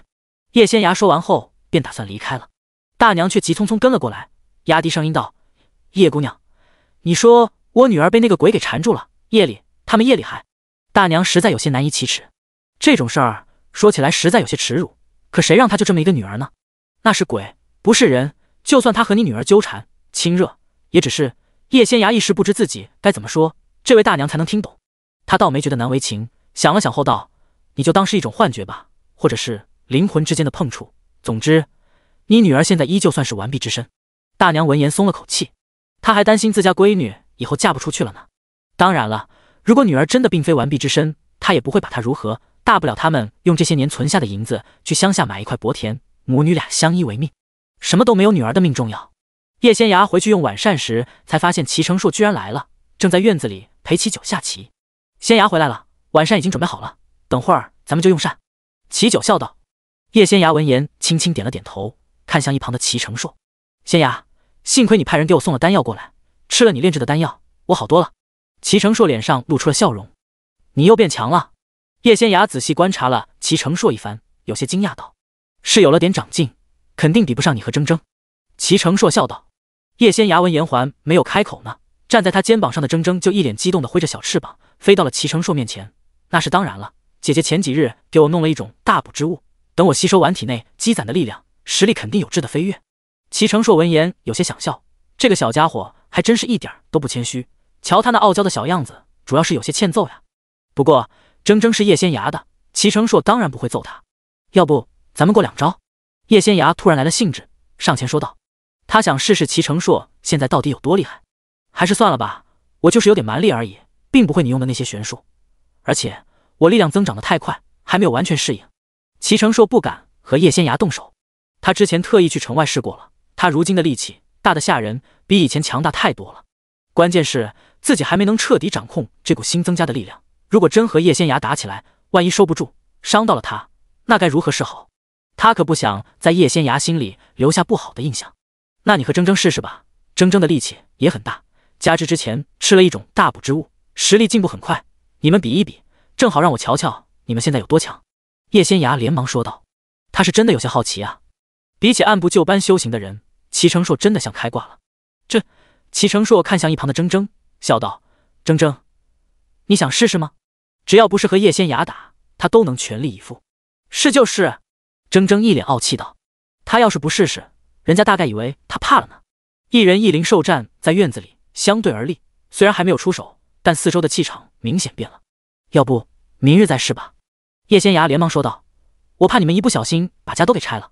不管是齐成硕还是铮铮，都给人一种特别厉害的压迫感。除了叶仙崖以外，其他人都扛不住，纷纷往后退。那就明日去城外比比。铮铮一脸傲娇道。姐姐前世差点就成仙了，哪怕现在实力尚未完全恢复，她也不是姐姐的对手，输给姐姐很正常，但总不能输给齐成硕呀，他又不是修道之人。行。齐成硕笑着点头。用了晚膳后，叶仙崖看了看天色，打算带着铮铮出门了。齐成硕本来想跟上，却被齐九给叫住了。成硕，再来陪我下2盘棋，明日一早我就要进宫了，以后想见到你可就有些难了，九叔真是舍不得你。齐成硕这话说的好像要生离死别一样。只是进宫而已，至于吗？他看出来了，九叔不想让他缠着仙崖。不对，是不想让他跟着仙崖。九叔，我只是想去帮仙崖的忙，没别的意思。齐成硕有些无奈地坐到了齐九对面，低声说道。九叔以前都不会管这些，今日是怎么了？莫非是九婶婶不高兴了？你小子心里在想什么，我一清二楚。齐九笑呵呵道。九叔是对我不满意，还是九婶婶觉得我配不上仙崖？齐成硕壮着胆子问道。可嗨嗨，齐九听了他的话后，嘴里的茶水都给喷了出来。你小子还真是什么都敢说。齐九瞪了齐成硕一眼。你那点小心思，整个叶家谁看不出来？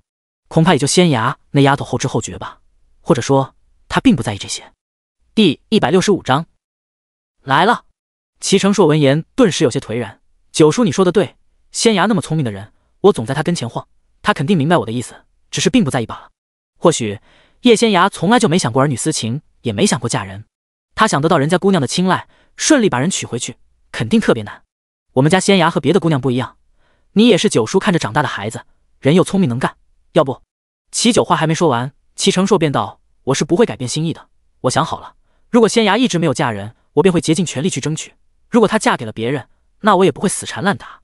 现在让她放弃，那是不可能的。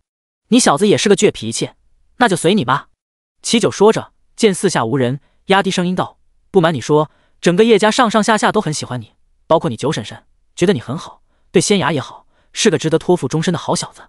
齐成硕闻言，脸上更是露出了笑容。只可惜仙崖的事儿，我和他娘都做不了主，只能靠你自己了。齐九拍了拍齐成硕的肩膀，一副爱莫能助的样子。齐成硕闻言笑了笑，能得到他们的肯定，他已经很高兴了，起码没有来自外部的压力了。至于仙崖那边，只要九叔不像今日这样拦着他就行。齐九似乎看出了齐成硕在想什么，笑道：我是想告诉你这小子，欲速则不达，你若总跟在仙崖身后蹦跶，他没准会烦你。没有啊，我没发现他烦我。齐成硕连忙说道。你没感觉到？难道就没有吗？你们不是约好了明日一起去城外比试吗？今夜就别跟着人家了。齐九笑了笑，来来来，陪你九叔我再下2盘棋。齐成硕严重怀疑九叔把他留下就是为了下棋，之前那些冠冕堂皇的理由大概是忽悠他的。九叔这棋艺实在让他一言难尽。他们叔侄2人在院子里坐了一下午，自己已经竭尽全力让他了，可九叔还是没赢一回。关键是人家现在还想下棋，这是越挫越勇吗？叶仙崖带着铮铮绕过几条小巷子，又往西走了1刻钟，总算找到了大娘和秋月他们母女2人住的院子。天已经快黑了，这母女二人已经掌了灯，正一脸害怕地坐在屋里，尤其是大娘，身子忍不住的颤抖。听到了叩门声，大娘连忙从椅子上窜了起来，飞奔出来给她开门。叶姑娘，你可算来了。我下午询问了秋月一些细节，那个鬼有些厉害，秋月一直没发现他不是人，还将他当作可以依靠终身的情郎，只是两人有了私情，他不敢告诉我，所以这几日才闷闷不乐。叶姑娘，你等会儿可要小心些。大娘小声叮嘱道，她担心叶仙涯不是那厉鬼的对手。好，大娘快进屋吧。叶仙涯一边说着，一边跟着这大娘进了堂屋。秋月姑娘，那个柳鸿生一般什么时辰来找你？叶仙涯进屋后柔声问道。秋月闻言，一脸震惊地看着叶仙涯，他没料到叶仙涯居然知道那鬼的名字。其实叶仙涯已经掐算到了一切，知道柳鸿生一般都到亥时了才来找秋月。他之所以开口询问，只是想缓和一下秋月的紧张。这姑娘此时还很惊惧，他看得出来秋月现在特别害怕。差不多是亥时。秋月闻言看了一眼老娘，使劲揪着手里的帕子，低声道，都是等我娘睡着后才来。他真没料到娘居然听到了动静，以为他在做春梦。一想到这些，秋月就觉得羞愧难当，恨不得死了算了。他们母女二人相依为命多年，他一直很听自己娘亲的话，唯独这次和柳鸿生的事，他并未事先经得娘亲同意。回想起这几日发生的事，秋月还有些浑浑噩噩，宛如在梦里一般。其实我一开始在路上遇到他搭讪，我是拒绝的，可后来我就好像不受控制一般，稀里糊涂和他在一起了。秋月使劲扯着手里的帕子，低着头不敢看叶仙涯和他娘亲，不过该说的话他还是壮着胆子说出来了。她一个尚未嫁人的姑娘，当然知道什么是廉耻，也知道自己不该和柳鸿生做那种事儿，但只要他一出现，自己就好像不受控制一般。事后他也后悔，也担心害怕，想告诉娘亲，又有些不敢，所以这几日当真过得无比煎熬。像他这种恶鬼本事不小，你一个普通人当然抵抗不了他的诱惑，逃脱不了他的控制。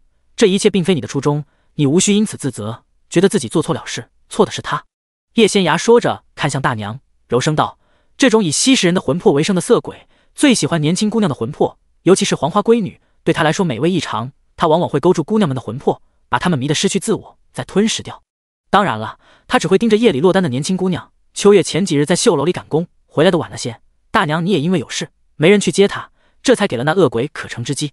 大娘听了叶仙涯的话后，顿时捶胸顿足起来，怪我，都怪我，是我那日贪杯，和同乡徐婆子他们喝了不少酒，回来之后倒头就睡，没有去接秋月。想起女儿这几日遭的罪，受的委屈，大娘无比痛心。万幸的是，她听从了老姐妹的建议，去求助叶仙涯，弄清楚了事情来龙去脉。今日若能将那恶鬼除掉，她就带着女儿回乡下去，买几亩田地，修个宅子，安安心心过日子。等女儿缓过劲来后，再考虑其他也不迟。这个地方他们是住不下去了。亥时将近，叶仙涯让大娘拿着他炼制的符篆躲在自己屋里，他则和秋月同处一屋。秋月躲在角落里瑟瑟发抖。秋月姑娘，你捏紧我给你的符篆即可，不必害怕。叶仙涯话音刚落，便听到了外头传来的动静，虽然声音很轻，普通人听不见，但叶仙涯还是察觉到了。第166章，居然没用。他来了。秋月颤声说道。叶仙涯伸出手轻轻压在嘴上，摇了摇头，示意他别出声。秋月见了后连忙捂住了嘴，泪水却忍不住往下掉。秋月，外头传来了男子温和又好听的声音。秋月听到后猛地抬起头看着叶仙涯，叶仙涯依旧摇头。秋月连忙闭上了眼睛，不敢看也不敢吭声。他想要逃过此劫，必须听叶姑娘的。柳鸿生没有得到秋月的回应，觉得有些诧异，不过他还是推开门进来了。今日下午，他趁着天阴过来找秋月，在院子角落阴暗的地方操控她，让她上吊。结果这女人运气挺好的，她老子娘居然赶了回来。柳鸿生察觉到了动静后，连忙溜了。青天白日的他不好出现在人前，而且出现的多了，阳气会净化他身上的鬼气，会影响他的实力。一次不成，他还有别的机会，所以今夜又来了。秋月长相平平，原本并不是柳鸿生的目标，只是他自打无意中进入京城后，一直没有进食，实在有些撑不住了，所以才如此饥不择食。他从前在山野里流浪，在那些村子和城镇中穿行时，都会选择长得不错的姑娘下手。但京城不比其他地方，那些达官贵胄和有钱人家的宅子都放着辟邪之物，他根本进不去。大户人家的小姐可真是貌美如花，气质绝佳，可惜他只能看看，无法弄到手。已经快2个月没有进食的他，那天夜里遇到了秋月后，便将她定为了最近的目标。这个女人意志力薄弱，加之她的勾魂之术又厉害，第2日就把她弄到手了。秋月现在对她痴迷不已，这个时候吞噬掉他的魂魄，他的实力绝对能大增。京城这种地方，对他一个鬼怪来说，危机四伏，必须尽快提升实力才行。秋月，柳红生柔声喊着，下一刻却瞧见了坐在椅子上的叶仙涯。叶仙涯这种浑身散发着淡淡灵气的修行之人，对妖魔鬼怪来说，简直就是世间最好的美味。当然了，作为修道之人，他身上散发出来的威压也让他们心悸。总之就是又爱又恨，既觉得他美味无比，又怕被他反杀。柳红生忍不住咽了咽口水，往后飘了飘，落到了门口，笑道：“秋月，这就是你不对了。你之前明明说只要能与我长相厮守，哪怕让你去死，你都不会眨一下眼睛。结果呢？你却弄了个小道姑来对付我，实在叫我伤心。”柳红生说完后，还故意摇了摇手中的扇子，装作一副风度翩翩的样子。秋月见了后，忍不住伸手捶了捶自己的头。这个恶鬼又妄图控制他了。之前就是这样，他一和自己说话，自己就感觉有些神志不清，好像脑子都不会转了，他说什么便是什么。若非如此，他怎么会察觉不到其中的怪异？如今正值冬日，最近这几日都在下雪，柳红生却穿着一身月白色的广袖袍子，手里还拿着折扇，看起来真是个翩翩着世家公子。可正常人在冬日里又岂会穿得这么轻薄，还拿着扇子？就连叶姑娘这个修道之人，外头也披着披风呢。叶姑娘说了，不是我迷恋你，是你用勾魂之术控制我，我并不喜欢你，不可能与你长相厮守。秋月壮着胆子说道。柳红生所说的长相厮守，其实就是将他的魂魄给吞噬了。事到如今，他还有什么不明白的？你这小贱人，竟然出尔反尔，那就别怪我强行夺走你的魂魄了。柳红生说完后，冷笑一声，猛地甩出了手里的折扇。那折扇一下子幻化成了好几把扇子，将叶仙涯和秋月围了起来。扇子里不断冒出鬼气，巨大的拉扯之力从扇子里传了出来，要将叶仙涯和秋月的魂魄强行从体内拽出来。本来用我的勾魂之术迷住你，再把你的魂魄给吞噬了，我可以得到极致的快乐，也能提升实力。你却不愿意配合，那就只能让你受点苦楚了。柳红生说完后，连忙控制折扇，加大了拉扯之力。他还从体内输出鬼气，增强这把法器的力量。至于你这个貌美如花的小娘子，你对爷来说实在是人间美味，可爷勾引不了你，只能将你直接吃了。柳红生看着叶仙涯，一脸猥琐道。叶仙涯身上散发出了淡淡的压迫之力，这是修道之人天生对鬼怪的一种压制。柳红生虽然感觉到了一丝不适，但也没有放在心上，因为在他看来，这个年纪还小，尚未及笄的小姑娘，哪怕有些本事，也厉害不到哪里去，绝对不是他的对手。自从他无意中得到了这件法宝后，就算遇到了修道之人，也没输过。作为一名鬼怪，他这次能进入京城这种龙气汇聚之地，也全靠这把折扇的庇护，不然就连京城的大门，他恐怕也很难进来。柳红生觉得自己赢定了，殊不知叶仙涯如今实力恢复到了一定的程度，早就能控制自身的力量了，所以外泄的力量不多，给人一种不是太厉害的感觉。而事实上，越是厉害的人，可能看起来越接近普通人。反而是现在的齐成硕，因为最近力量增长得太快，他自己尚未完全掌控，给人一种特别厉害的感觉。倘若这会儿出现在柳红生面前的是齐成硕，他肯定马上就溜了，而不是像现在这样，不仅出了手，还用那种色鬼的眼光看叶仙涯。随着自己不断输出鬼力控制折扇，柳红生的脸色变得有些难看了，因为他体内的力量都快没了。不仅这个貌美如花的小丫头依旧坐在椅子上，一点事也没有，就连秋月那个普通人魂魄依旧很稳固，根本没有灵魂出窍。这是怎么回事啊？柳红生脸色一变，忍不住往后退了2步。他有些不信邪，咬了咬牙后又继续输送力量。他明明感觉到自己已经激活了折扇法宝，里头传出来的拉扯之力很大，可为何这个小姑娘和秋月的魂魄依旧好好的？第167章，只想忘记。你这色鬼实力不怎么样，手里这把折扇倒是个好宝贝，我正好缺一件趁手的兵器，你这折扇我就笑纳了。叶仙涯说完后，动用玄术，直接将这把扇子扯了过来。5把扇子虚影瞬间合在了一起，成为了一把玉骨扇。柳红生忍不住往后退了几步，连魂魄都没有之前那么凝实了。鬼魂有了奇遇后，踏上修行之路，以阴气和魂魄为养分，时日一长，身体会变得越来越凝实，夜晚出现时看起来和真人无异。这玉骨扇原本是一件上好的宝贝，被你这恶鬼给占了后，上面沾染了不少阴气，当真是暴殄天物。而且这宝贝你用错了。叶仙涯说完后，用天地灵气净化了这玉骨扇上沾染的阴气，用玄术激活玉骨扇。这扇子瞬间飞了起来，悬浮在了屋里，一阵阵柔和的白色光芒照在了柳红生身上。啊！柳红生顿时惨叫起来，就好像受到了千刀万剐一般。原本看起来风度翩翩的他，好像瞬间失去了身上的皮肉一般，看起来狰狞无比，俨然是一只恶鬼。只不过修行的时间长了，实力提升了不少，所以才凝聚了一具看起来不错的皮囊。只可惜这玩意儿还比不上妖怪们所画的皮，稍稍一打就碎了，露出了这恶鬼本来的面目。这种以上好白玉炼制而成的法宝，又经过多年岁月的洗礼，天地灵气的滋养，一旦被激活，便能克制你们这些鬼怪。结果这玩意儿却落到了你手中，当真有趣。叶仙崖说完后，轻轻伸出手，那玉骨扇便飞了回来，落到了他手中。求女仙饶命！柳鸿生连忙跪在地上哀求：“只要您饶了小人，小人便带您去这玉骨扇的埋藏之地，那里说不定还有其他的宝贝。求女仙饶命！我早就算出你在何处得到了这把玉骨扇，倒是用不着你带路。”叶仙崖说着冷笑一声：“这个秘密不足以埋你的命。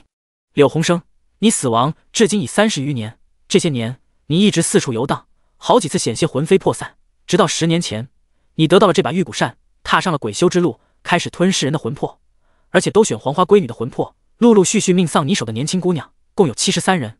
你这样的恶鬼，没资格再踏入轮回之路，只配魂飞魄散。”叶仙崖说完之后，又祭出了玉骨扇，扇子这回冒出的白光比之前的更盛，柳鸿生不断发出惨叫，没一会儿功夫便魂飞魄散，彻底消失在了他们眼前。叶仙崖收回玉骨扇后，脸上露出了笑容，真是个好宝贝，这玩意儿用起来可比那铜钱法宝趁手多了。当然了，之前杀了碧云观那个夜佛之后，他也得到了2件法宝，只不过一直没机会用。现在看起来，还是这把玉骨扇更强大，更趁手。这片天地在上古时期有很多宗门，那些宗门几乎都是和太乙门一样强大的存在。只可惜时过境迁，现在只剩下太乙门了。有些宗门肯定有遗迹，只不过被掩埋在了岁月的长河中，偶尔会被人发现。柳鸿生是十分幸运的，已经成为鬼怪的他还找到了这样的法宝，可见他是有福运的。只可惜他没有将这件法宝用在正道上。倘若他借助法宝踏上鬼修之路后，能安安稳稳在夜里吸收阴气修行，说不定很多年以后他会成为一名鬼仙，能到地府当差。可他偏偏不满足，觉得这样提升实力太慢，开始吞噬人的魂魄修行，所以才会落到自己手中，魂飞魄散。叶仙崖发现了，只要是被他逮到的这些恶贯满盈的妖魔鬼怪或者邪修，那都只有魂飞魄散这一个结局。他这么做也算是替天行道了。虽然天道那个鬼玩意儿坑了他，但他依旧坚持正义，而且他相信自己迟早一天能弄清所有的秘密，替自己讨回公道。叶姑娘，她真的死了吗？秋月小心翼翼问道。已经魂飞魄散了。叶仙崖点了点头。你不必害怕，这世间再也没有柳鸿生了。秋月闻言长长松了口气。自从清醒过来后，他对柳鸿生只有害怕，只有憎恨，至于喜欢什么的，那是不可能的。他从小就是一个谨守本分的姑娘，若不是的柳鸿生对他用了勾魂之术，让他失了心智，整个人都迷迷糊糊的，他也不可能和他那样。虽然叶姑娘说她依旧是个黄花闺女，之前那一切都是她的幻觉，可这种事对她来说实在太逼真了，她过不去心里这个坎。为了娘，她不会寻死，但这一生她也不想再嫁人了。叶仙崖似乎知道她在想什么，柔声道：“你娘年纪不小了，已经陪不了你多少年了。如果你一辈子不嫁人，不仅她老人家以后会走得不安心，你后半辈子也会孤苦伶仃，而且女子独身一人容易受人欺负。”叶仙崖说着，微微一顿：“除非你去大户人家做丫鬟，或者进宫当宫女，倒是没人逼着你嫁人。你是一名绣娘，绣工精湛，你完全可以去教那些想刺绣的姑娘，或者去那些大户人家教那些小姐绣花。你若真和你娘回到乡下，一旦你娘没了，你会寸步难行，留在京城反而会好很多。这里毕竟是天子脚下，凡事总有法度。再说了，之前发生的那一切本不是你所愿，你只是被那恶鬼给控制住了。你完全可以忘了这一切，重新开始。俗话说得好，救人就到底，送佛送到西。他好不容易救了这秋月，不想他下半辈子过得太凄苦，该说的话他都说了，就看这姑娘怎么选择了。多谢叶姑娘救了我的命，为我指点迷津。秋月起身作揖，只是这几日发生的事，对我来说实在太可怕了，我恐怕这一生都无法忘记这个噩梦，没办法安安心心去嫁人。倘若这一切没有发生，那该有多好。第168章不习惯。我可以封锁你这几日的记忆，尤其是关于柳鸿生。不过当你以后受到很大的刺激，还是有可能想起来，普通人一生大概都想不起来了。你想试试吗？叶仙崖开口问道。我愿意，我做梦都想忘记这一切，求叶姑娘帮我。秋月连忙跪在了地上，求叶姑娘帮帮我们，姑娘的大恩大德，我们母女2人一定铭记在心。大娘也连忙推门进来，和女儿一起哀求道。她方才听到这边没有响动，壮着胆子过来瞧了瞧，正好听到了叶仙芽和秋月说的话：“我们一定会给姑娘立个长生牌，日日烧香祷告，祈求姑娘事事顺遂，长命百岁。”叶仙芽这是第2回听说有人要给她立长生牌位了，上一个是徐倩娘的爹娘。叶仙芽施展玄术，很快便将秋月脑海里所有和柳鸿生有关的记忆全部抹除。不过，人的灵魂是十分神秘的，有太多未知的秘密。叶仙芽也不敢保证秋月以后绝对不会想起这些事来，但有一点他可以肯定，经过岁月的洗礼，就算很多年后的有一日，秋月突然想起这事儿来，估计也会淡然应对，不会再寻死觅活了。毕竟人的一生太长了，会经历许多事，现在觉得特别了不得，仿佛能要人命的事，过上10年20年再回想起来，也不觉得有什么了。人生没有迈过去的坎。大娘呢？需要我帮你抹除记忆吗？叶仙芽转过头看着大娘，笑着问道。老婆子，我就不必了。大娘连忙摇了摇头，我要记住今日的教训，以后绝对不能让秋月再受这样的苦楚。叶仙芽闻言颔首，我已经抹除了秋月记忆中所有和柳鸿生有关的事，他现在睡着了，等他明日醒来，便什么都记不得了。大娘以后别说了嘴就行。多谢姑娘。大娘连忙作揖道谢。叶仙芽回到府里时，已经亥时过半了。平日里不到亥时就歇息的叶妙云一直在门口等他，齐九也陪着他。夫妻2人一人坐了个小板凳，正靠在一起，低声说着话。叶仙芽一推开门，就看见了他们。仙芽回来了。叶妙云脸上顿时露出了笑容，连忙迎了过来。娘，爹爹，你们明日还要早起进宫呢，不用等我，有铮铮在，我就算打不过那些妖魔鬼怪，也能跑啊，不会有事儿的。叶仙芽知道他们是担心自己，所以才在这等着的。真是可怜天下父母心。娘亲知道他实力高强，依旧会担心他，每日都要看着他平安归来，才能放心。回来就好，回来就好，我和你爹爹就先去歇着了，你也早些睡吧。叶妙云笑呵呵说道。齐九本来想说些什么，叶妙云却拽着他走了。叶仙芽望着他们远去的背影，脸上露出了笑容。有家人关心的感觉真好。铮铮，咱们回去歇着吧。叶仙芽把铮铮从自己肩膀上拎了过来，轻轻揉了揉他的小脑袋，笑着说道。好。铮铮点了点头。姐姐，明日我要和齐成硕比试，那咱们一早还要去朱果树下修行吗？当然要去了。叶仙芽点了点头。我和齐成硕说好了，43刻在城外兰香亭西侧那个小山坡下见，在此之前，咱们还有很长时间可以用来修行呢。叶仙芽说着笑了笑，我已经打算好了，等你们比试完毕后，我就进宫去陪娘亲用午膳，这是我一早就答应她的。等她进宫之后，我会时常去陪她用膳。行。铮铮点了点头，忍不住道，那我也要和姐姐一块去宫里用膳吗？那是当然了，我去哪儿你就去哪儿，姐姐我可不会丢下你不管。叶仙芽连忙点头。我还从来没去过皇宫呢，听说那个地方很不错，有很多奇珍异宝，还有山珍海味可以吃。铮铮笑眯眯道。皇宫毕竟不是我的，你想要奇珍异宝，我不能给你，至于山珍海味，倒是能满足。你想吃什么，尽管和我说。叶仙芽笑道。铮铮这个小家伙还是很好养的，关键是人家自带口粮。最近这段日子，铮铮吃的百寿丹可都是他自己的银子买来的药材炼制的。作为养他的人，叶仙芽动手帮他炼制丹药也是应当的。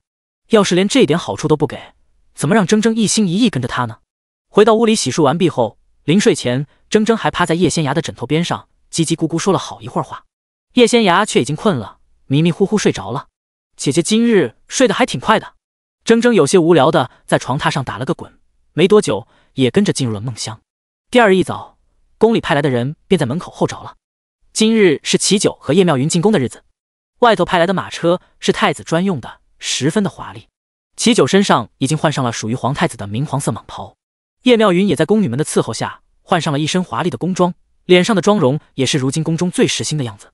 这些日子，叶妙云一直吃着女儿给的丹药，比同龄人看着要年轻许多。她肌肤白里透红，细腻光滑，装扮过后十分美丽。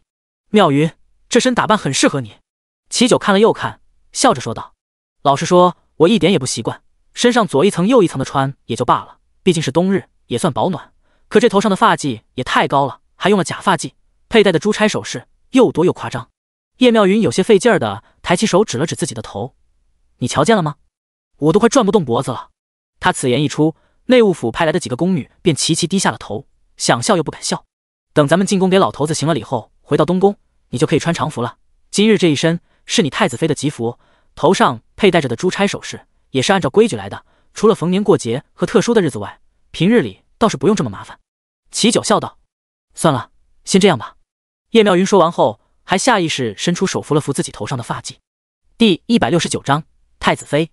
要不先把这上头的珠钗取下来，等快到宫门口的时候，再让宫里帮你插上。齐九连忙建议道。媳妇儿的确有些不适应，他也不想让她遭罪，能醒则醒。好。叶妙云闻言连忙点头。不瞒你说，就这2刻钟不到的功夫，我头皮已经被扯得很疼了，脖子也酸了。快替太子妃把头上的珠钗取下来。齐九转过头吩咐道。几个宫女闻言面面相觑，没有一人敢上前。站在一旁的嬷嬷实在忍不住，扶了扶身，一脸恭敬道：启禀太子爷，这是不合规矩的。规矩？以后本太子的话就是规矩，尔等切记，以后的后宫是太子妃在管，他说什么便是什么。齐九说着冷哼一声，连老头子都答应了，你一个奴婢啰嗦什么？老嬷嬷闻言一怔，有2个宫女机灵一些，连忙上前把叶妙云头上的珠钗取了下来。把我脖子上的项圈一并取了吧，还有这耳坠子、镯子，等会儿再一起佩戴。叶妙云笑道。是，太子妃。几人连忙应了一声，把这些东西全部取了，放在了红木匣子里。皇帝其实还没有下圣旨正式册封叶妙云为太子妃，但这已经是定好的了。等今日进宫后，圣旨很快就会下来，不然内务府也不会给叶妙云送来太子妃的吉服和珠钗了。没了这些累赘的东西，叶妙云瞬间觉得舒服多了。娘子，咱们走吧。齐九一边说着，一边扶着叶妙云的手，夫妻2人一起往外走去。到了叶家门口后，上了内务府派来的那辆华丽大马车，往宫里去了。皇帝还躺在病榻上，不能起身，但皇亲贵胄和文武百官们已经按照皇帝的旨意，在宫门口候着了。等马车快到时，齐九吩咐他们停了下来，让人给叶妙云佩戴上珠钗，要整理好衣裳后，才扶着他的手下了马车。太子爷千岁千岁千千岁！守在宫门口的官员们连忙下跪请安。像齐成硕这样的亲王，只需躬身行礼即可。免礼。齐九抬了抬手，示意众人起身，带着叶妙云进宫了。宫门口已经准备好了煎鱼，齐九坐着煎鱼去了平日里上朝的大殿，叶妙云则回了东宫。齐九担心叶妙云不适应宫里的生活，在大殿那边待了没多久，就急匆匆赶回东宫了。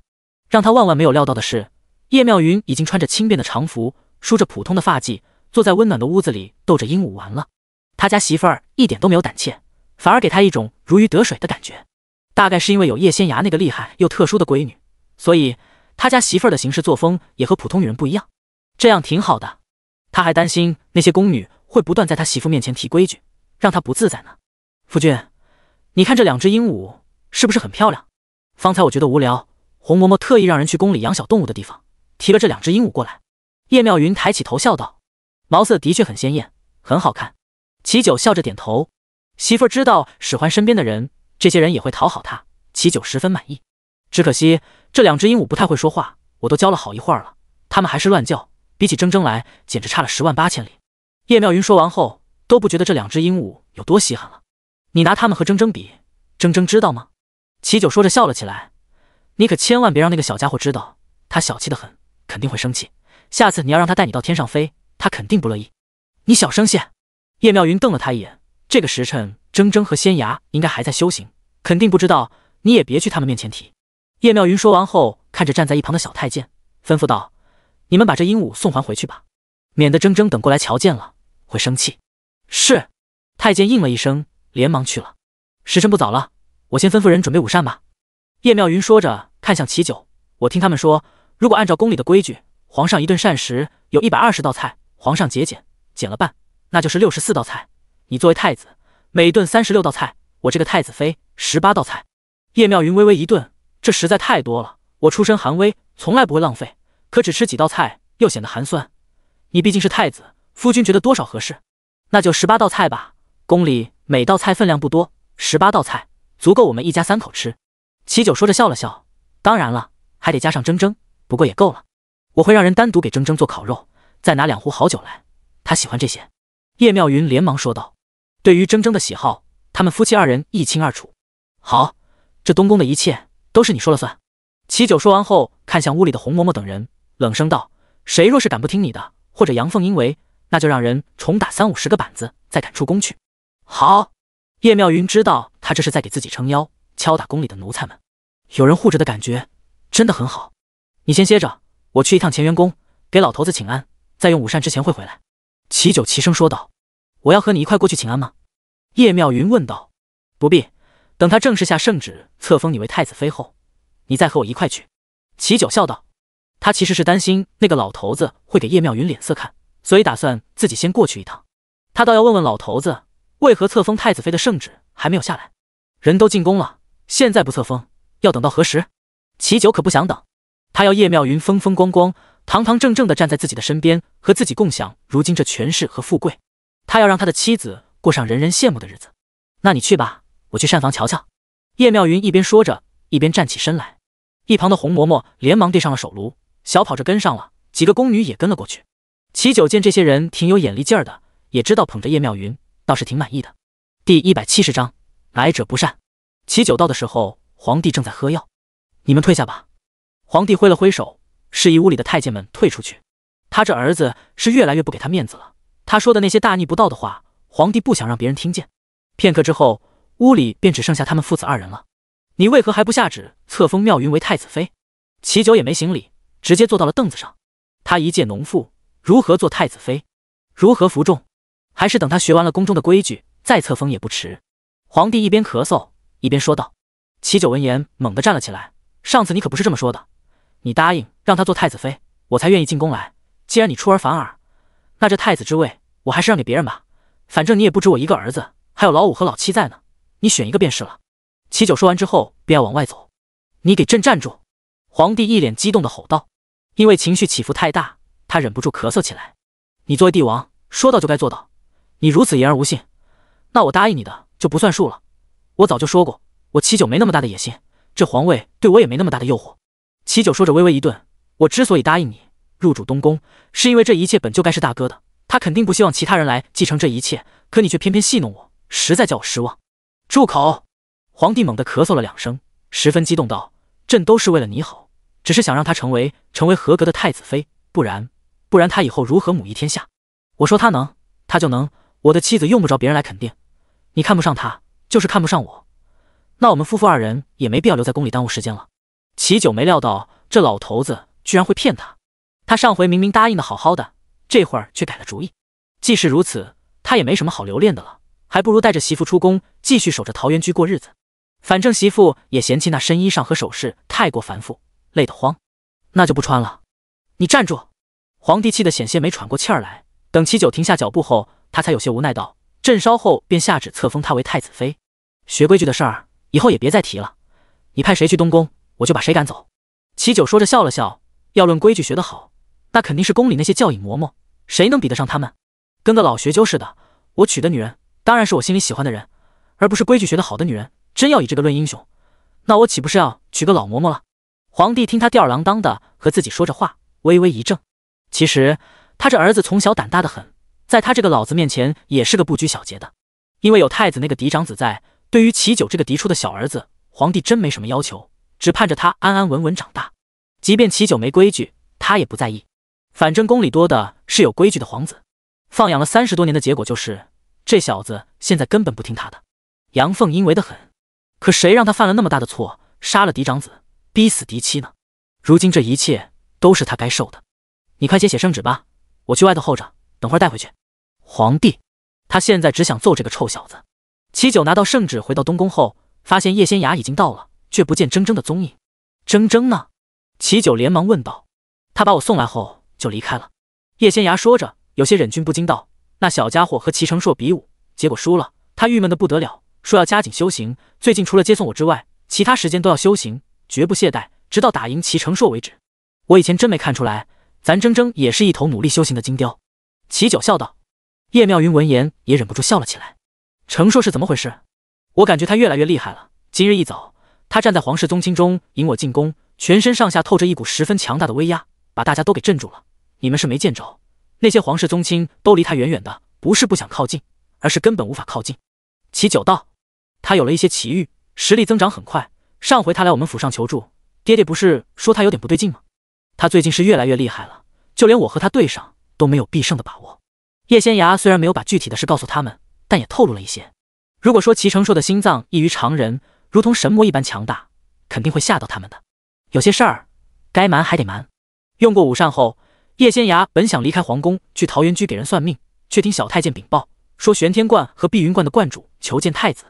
叶仙牙掐指一算，来者不善啊！这事儿还和他有关呢。齐九虽然已经是太子了，但毕竟是手无缚鸡之力的普通人，叶仙崖当然不可能让他独自应对。爹爹，他们是冲着我来的，等会我陪你一起过去吧。叶仙崖抬头说道。冲着你来的？你得罪过他们？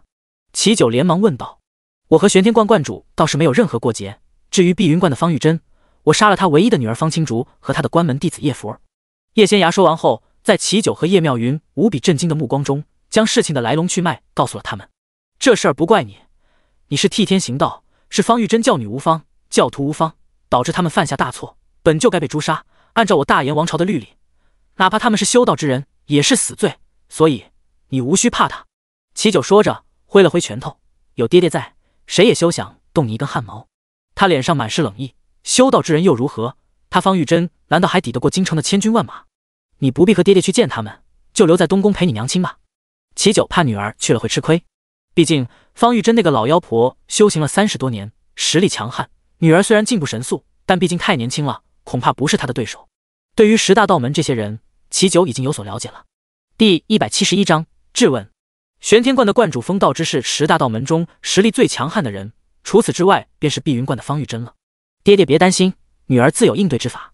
叶仙崖说完后，从腰间掏出了一块玉牌，施展玄术，用天地灵气在玉牌上刻了一个龟字。让人感到无比神奇的是，片刻之后，这个龟字便消失了。女儿，这是？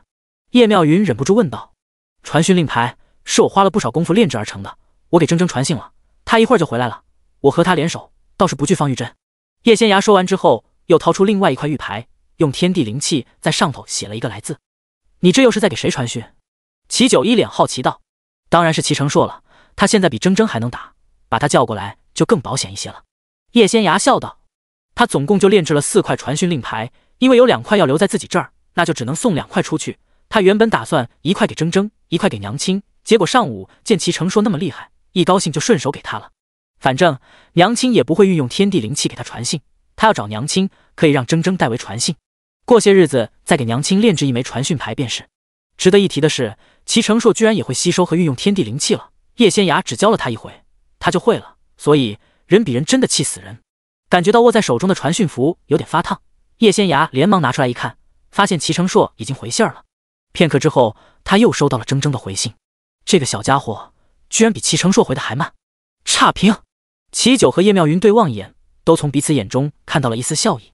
仙崖既然给了齐成硕一个传讯令牌，证明他还是认可齐成硕的，他们也乐见其成。叶妙云毕竟是普通人，因为经历了这么多事，他比很多人都能看得开一些，也不会在意什么规矩和世俗之见。但是女儿若能嫁人，他还是很高兴的。他不可能一辈子陪在女儿身边，一旦他老了死了，那女儿岂不是一个人孤苦伶仃留在这世上了？若能有个人陪着他护着他，他这个当娘的当然高兴。齐成硕是很喜欢他家女儿的，这一点叶妙云能够肯定。走吧爹爹，我们去会会他们。叶仙崖站起身笑道。你真要去？要不等铮铮和成硕来了，你们再一起过来。齐九提议道。不必了，爹爹放心吧，我不是莽撞之人，既然敢去见他们，肯定有把握。叶仙崖笑道。真要把他逼急了，他就放大招，以强大的灵魂之力震慑他们，想杀这2人也就轻轻松松了。虽然会导致自己受伤，但叶仙崖也顾不得那么多了，大不了他事后在床榻上多躺几日。他实力恢复得很快，现在不比刚重生那会儿，他的肉身不会崩溃，死不了的。偏殿里，风道之正陪着方玉珍一起等候齐酒。玉珍，等会儿你可要克制一些，太子是未来的帝王，按照太医门定下的规矩，我们10大道门也要听皇家的话，切莫因为冲动说了不该说的话，更不能对太子动手，以免闯下大祸，给你们碧云观带来灭顶之灾。风道之压低声音说道。太子也好，皇帝也罢，在他们眼里都是普通人，没有修炼道术的人，对他们来说，不管身份再高都没什么区别。但他们对皇室还是存有敬畏之心的，这不仅是因为太医门给他们立下的规矩，也因为当权者手中掌握了千军万马，就算他们10大道门再厉害，也受不住几10万大军的围攻。所以该低调的时候还得低调一些，就连那些上古宗门都消失在了历史长河里，更何况是他们这些道门。我女儿和弟子死在了那个小丫头手上，您老人家让我如何克制？方玉珍双拳紧握，沉声说道。既是如此，那你便随我离开吧，也不必拜见太子殿下了。风道之摇了摇头道。方玉珍的父母在世时和风道之关系极好，尤其是方玉珍的父亲，其实也是玄天观的人，还是风道之的师弟。按照辈分，方玉珍也该叫他一声师伯。他今日陪着方玉珍一起过来，就是怕他盛怒之下闯了大祸。10大道门传承至今不容易，作为道门之首，风道之也不想碧云观毁在方玉珍手里，从10大道门中除名。不，我要留下，我要问个清楚。方玉珍一脸激动道。风道之闻言正想说些什么，外头突然传来了太监的唱诺声：“太子殿驾到，拜见太子殿下。”风道之连忙抱拳行礼。一旁的方玉珍虽心有不甘，也跟着见礼了。二位道长不必客气，快请坐。齐九快步走了进去，坐到椅子上后笑着说道：“多谢太子殿下。”二人道谢后也落座了。仙崖，你别站着了，快过来坐吧。齐九看着站在自己身后的叶仙崖，笑着说道：“他现在只是太子，尚未继承皇位，当然不能册封仙崖当公主。不过叶仙崖现在是他女儿，当然就是王朝的郡主了。”在齐九的授意下，东宫上上下下都以郡主称呼叶仙崖，只是皇帝还没有给正式的封号而已。多谢爹爹。叶仙崖轻轻颔首，坐到了一旁。方玉珍闻言猛地抬头盯着叶仙崖，如果眼神能杀人，叶仙崖现在已经被戳了无数刀了。他万万没料到，这个杀了他女儿和爱徒的死丫头竟然还敢出现在他面前。他今日请风道之陪他一起进宫，就是想来讨个公道。他料定叶仙崖不敢出现，没想到人家居然大摇大摆地坐在了他对面。叶姑娘，你为何杀我女儿和徒儿？方玉珍大声质问道。他实力强大，这些年从来没吃过亏，可唯一的女儿却死在了叶仙崖手里。面对仇人，他没有冲上去直接将其杀了，已经是克制了。方道长，这是姑的女儿，王朝的郡主。齐九朗声说道，对叶仙崖的袒护表露无遗。第172章，我帮你们挡着。敢问郡主，你为何杀了我的女儿方青竹？方玉珍强压住心中的愤怒，颤声问道。方道长既然已经查清楚是我杀了方青竹和叶福，难道不知其中的缘由？不知他们二人的罪行？叶仙崖似笑非笑道，不管他们二人有何过错，也应该由我碧云观来处置，轮不到他人插手。方玉珍大声说道，你女儿这些年为了养她的千丝古王，吞噬了几十人的精血魂魄，而且还都是修道之人，杀人后还抢走了他们的宝物，此等邪修做派，人人得而诛之，我杀他是在替天行道。叶仙崖一脸正气道。方玉珍闻言瞪大了眼睛，他当然知道女儿他们犯了错，女儿为了养蛊杀了人，但他并不知道死在女儿手里的修道之人居然那么多。可即便如此，那也是他的女儿啊，是他唯一的女儿，就算女儿犯了天大的错，也不该死。没了女儿，他感觉自己的天都塌了。他们二人死有余辜，哪怕你当日亲自过去阻止也没用，魂飞魄散便是他们的结局。叶仙崖话音刚落，方玉珍就从乾坤袋里祭出了武器，一把十分锋利的寒铁剑。玉珍住手！风道之大喝一声，连忙上前阻止。就在此时，侍卫们冲了进来，手持长刀将风道之和方玉珍团团围住。你们碧云观是想造反吗？齐九猛地一拍桌子，大声喝道。太子殿下息怒，方道长只是爱女心切，乱了方寸，他绝对不会造反。风道之连忙说道。方道长，快收起武器，切莫自误。你若执迷不悟，用不着太子殿下派人将你诛杀，我风道之会替10大道门清理门户，将你就地斩杀。风道之转过头瞪了方玉珍一眼，大声喝道。方玉珍闻言浑身都在颤抖，不过还是冷静下来了，因为他打不过风道之这个老头子，他说要斩杀他可不是开玩笑的，只要他再敢妄动，这个死老头绝对会动手。他眼里只有10大道门共同的利益，不会因为自己是他师弟的女儿就对他网开一面。太子殿下，郡主，方道长今日进宫求见二位，只是想知道郡主为何斩杀方青竹与叶福儿，以他们所犯下的罪行，魂飞魄散便是唯一结局。郡主杀得好，今日是我们叨扰了，告辞。方玉珍不想走，他想杀了叶仙崖，给自己的女儿报仇。只可惜风道之在这，他根本没有机会。出了皇宫的大门，风道之的脸色有些难看。你是不是早就查出你女儿和徒弟犯了大错？方玉珍闻言没吭声。你这是连我一起骗呢？既然是他们有错在先，按照太医们立下的规矩，本就该死，你又何必进宫走这一趟？风道之叹息一声道：“这不是自取其辱吗？今日劳烦师伯了。”方玉珍强压住心中的愤怒和不甘，低声说道：“他进宫是想探探虚实。叶仙崖那个死丫头虽然也是修道之人，但给人的威压并不强，肯定不是他的对手。只要他打听出叶仙崖的行踪，只要叶仙崖出了京城，自己就有机会将他斩杀，为女儿和徒儿报仇。女儿青竹是他在这世上唯一的牵挂，他现在只想替女儿报仇，别的什么都不顾了。自己的命也好，碧云观也罢，他都不在乎。他的道心已乱，以后怕是寸步难行。只有给女儿报了仇，他才能继续活下去，继续修行。哪怕他因此成为天下众人的公敌，哪怕他以后无法在大炎王朝待下去，他也不在意。大不了他到时候去隔壁的朱巫国，亦或者走得更远一些。天下之大，总有他的容身之处。大炎王朝再强大，也不可能只手遮天。铮铮和齐成硕赶来时，风道之和方玉珍他们刚走片刻。没有打起来吧？齐成硕连忙问道。没有。叶仙崖摇了摇头。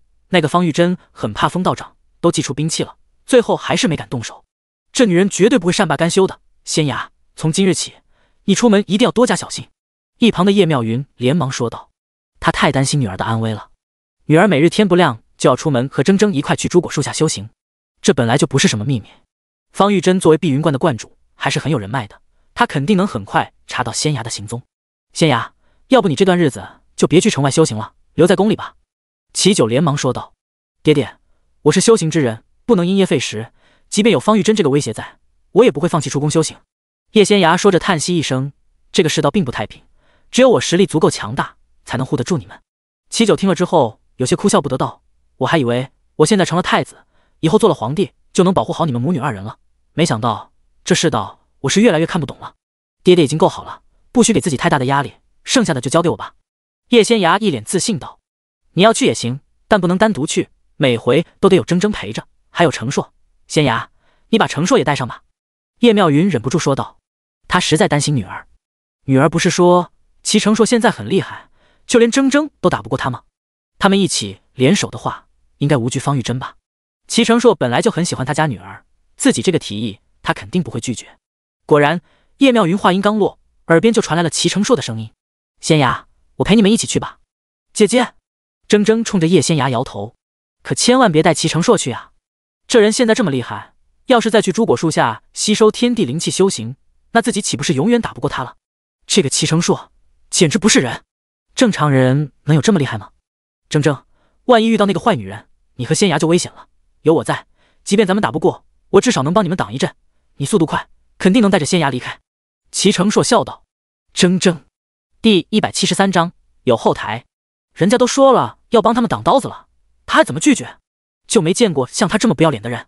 我们和铮铮联手，应该能把那个方玉珍拿下。要不咱们故意泄露行踪，设下埋伏伏击他。齐成硕道。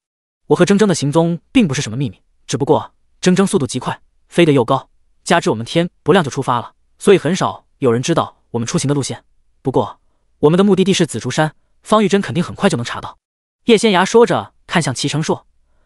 那我们明日一早就在紫竹山山脚下伏击他吧。好。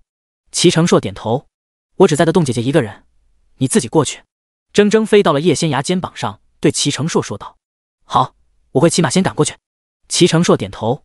铮铮闻言顿时放心了，他可不想在齐成硕这个揍过他的人。回想起他们刚在紫竹村相遇那会儿，齐成硕明明就是个普通人，虽然武功不错，毕竟不是修道之人，也没有厉害到哪里去，如今却吓人的不得了。自己虽然吞噬了千丝谷王，依旧不是齐成硕的对手，想想就让他郁闷。不过姐姐说了，等他把千丝谷王的所有能量全部吸收炼化完，应该能打得过齐成硕。他这些日子必须加倍努力才行。他们猜的没错，方玉珍很快就派人去打听叶仙崖的行踪了。玉珍，听师伯一声劝，此事到此为止吧。是青竹他们有错在先，杀了不少人，让人家抓住了把柄，才丢了性命。若按照咱们道门的规矩，他二人也难逃一死。风道之叹了口气道。你也看出来了，太子对这个妓女十分袒护，你若真杀了她，肯定会出大乱子的。我知道师伯作为我们10大道门的领军之人，不仅修为高深，远超我等，一言一行也是我正道的楷模。不过时移世易，如今的天下早已不像师伯年轻时那么太平了，现在的年轻人想要踏上修行之路，也比从前更难。方玉珍说着咬了咬牙，青竹也是为了培养千丝谷王，为了提升实力才杀了那些人，倘若天地灵气充足，他根本不会这么做。我正道中人坠入邪道，也是被这世道给逼的。风道之闻言紧紧皱眉，他这是何意？说他是个不知道变通老古董。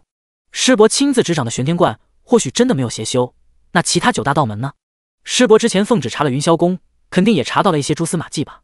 方玉珍说着笑了笑，也不知那云霄宫的谢鹏到底给了师伯什么好处，师伯竟然把他保下来了。他们云霄宫难道真的没有邪修？有些事骗普通人还行，是骗不过我们这些修道之人的，云霄宫的谢鹏绝对已经踏入邪道了。风道之闻言，眉头紧皱，却没有回话。不管谢鹏之前给了师伯什么好处，我都愿意给师伯双倍，甚至3倍，只求师伯睁一只眼闭一只眼，别管我的事儿，让我为女儿报仇。方玉珍有些激动道：“之前我奉旨彻查云霄宫，的确查到了一些端倪。云霄宫上上下下坠入邪道的人不少，起码有一半都是邪修。我却向朝廷禀报，说他们并无异常。你以为是我收了他们的好处？”风道之说着，冷笑了一声：“作为玄天观的观主，我还没有自甘堕落到这种地步。谢鹏也好，你也罢，你们给的这些东西，我老头子还瞧不上眼，那是为何？”方玉珍忍不住问道。作为10大道门之首，我玄天观拥有一枚太医门给的千里传讯符，就在我奉旨彻查云霄宫之前，收到了太医门的传讯。太医门曾给出了2枚千里传讯符，一枚给了道门第一人风道之，一枚给了皇室。太医门传讯，风道之和皇室皆信，他们无法传讯给太医门。京城距离太医门有几千里之遥，远距离传讯需要很多能量，太医门能做到，风道之和皇室却做不到。方玉珍闻言顿时屏住呼吸，太医门难道要保云霄宫这些邪门歪道？若真是如此，他走一走太医门的路子，即便杀了那个叶仙崖，也不打紧吧。下个月来主持今年道门大比的是于延中，他是30年前参加道门大比时被太医门选中的，如今的他已是内门弟子，还拜了一位长老为师。方玉珍闻言一愣，片刻之后才道：“是云霄宫那个于延中。”对，风道之颔首，就是他，30年前的天之骄子，哪怕进了太医门，也得到了一席之地。我们10大道门的人进入太医门后，终其一生几乎都只是个外门弟子，但他20多年前就成为内门弟子了，还拜了长老为师。太医门收的弟子大多数都是年纪很小的，按照他们的标准收的弟子，培养几十年后还是能达到一定高度的。从10大道门收的弟子大多天资一般，有的混到100岁老死还是个外门弟子。云霄宫的于延中30年前是极其有名的，那时候的方玉珍才10几岁，但对此事也记忆犹新。于延中下个月就要回京城主持道门大比了，我若在这个节骨眼上支持王朝灭了云霄宫，那到时候如何交代？太医门的内门弟子玄术精湛，我根本打不过，也不敢对他动手。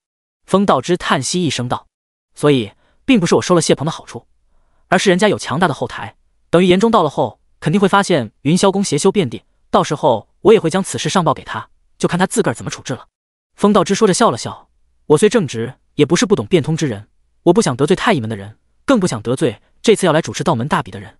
你若有长辈在太医门，你也可以向他们求助。”方玉珍闻言有些无语。碧云观当然也有人进入了太医门，但最近的一位已经是20多年前他的师姐了，人家从来没回过碧云观，让他去哪儿找人？还有那个叶姑娘，听我小徒弟说，她会玄术，和太医门关系匪浅，你小心些吧。风道之摇了摇头道：“第174章，不可能，会玄术？这不可能！”方玉珍猛地瞪大了眼睛，满脸都是不可置信。一个普普通通的小姑娘，怎么可能会玄术？天底下会玄术的人都是太医门的人。方玉珍一脸不安道：“之前我们听太医门前来主持道门大比的弟子说，在他们太医门，就连外门弟子都不会玄术，只有掌握了玄术，才能成为内门弟子。玄术也分高低，只要掌握了最简单那个，踏进了门槛，一切就水到渠成了。会玄术在太医门极为重要，只有掌握玄术的弟子，才能进入内门，学到更高深的术法，否则一辈子只能当个外门弟子，负责宗门里那些杂事。听我那小徒弟陶志轩说，这个姓叶的小姑娘以前只是个普通人，一夜醒来后突然就会玄术了。她和身边的人说，她有了奇遇，给仙人点化，掌握了太医门一些玄术，踏上了修行之路。”风道之将自己知道的消息告诉了方玉珍。自从上回自己的小徒弟陶志轩跟着叶仙崖一起在紫竹村对付那头金雕起，小徒弟就对那个小姑娘很感兴趣，暗地里查了她的过往。像这种普通人突然踏上修行之路的，那绝对有大气运在身，前世肯定积了许多福德，否则他怎么可能会玄术，又怎么可能收服那头金雕灵兽？风道之说着微微一顿：“玉珍，你虽然年纪不小了，可从小便未曾受过任何挫折，做事极其简单，从来不会多想。我这个做师伯的不得不多提醒你几句，这姑娘很不简单，不然她一个普通人为何能走到今日这样的高度？她那个寡妇娘为何能成为太子妃？”方玉珍闻言没吭声，但脸色有些难看。这种受上天眷顾、有大气运在身的人，未来不可限量，谁与他为敌，恐怕都只有死路一条。风道之是看方玉珍长大的，当然不想他去送死。再说了，他会玄术，不管因何缘由习得，他迟早有一日会成为太医门的弟子，说不定等于延中到了后，便会将此事告知宗门，将叶仙崖接回太医门。风道之说到此，语重心长道：“师伯知道，你失去了唯一的女儿，心痛欲裂，可人死不能复生，活着的人总得继续活着。听师伯一句劝，放弃报仇吧。你是修道之人，身子康健，比普通人要年轻厉害得多，大不了再生一个女儿便是。方玉珍闻言，嘴角一抽。风道之这是在劝他吗？这完全就是在笑话他。修道之人还是要想开一些，别和自己过不去。风道之将自己前些日子打听到的消息告诉了方玉珍。我听闻云霄宫谢鹏的儿子也是死在了叶仙崖手里，那谢鹏实力不错。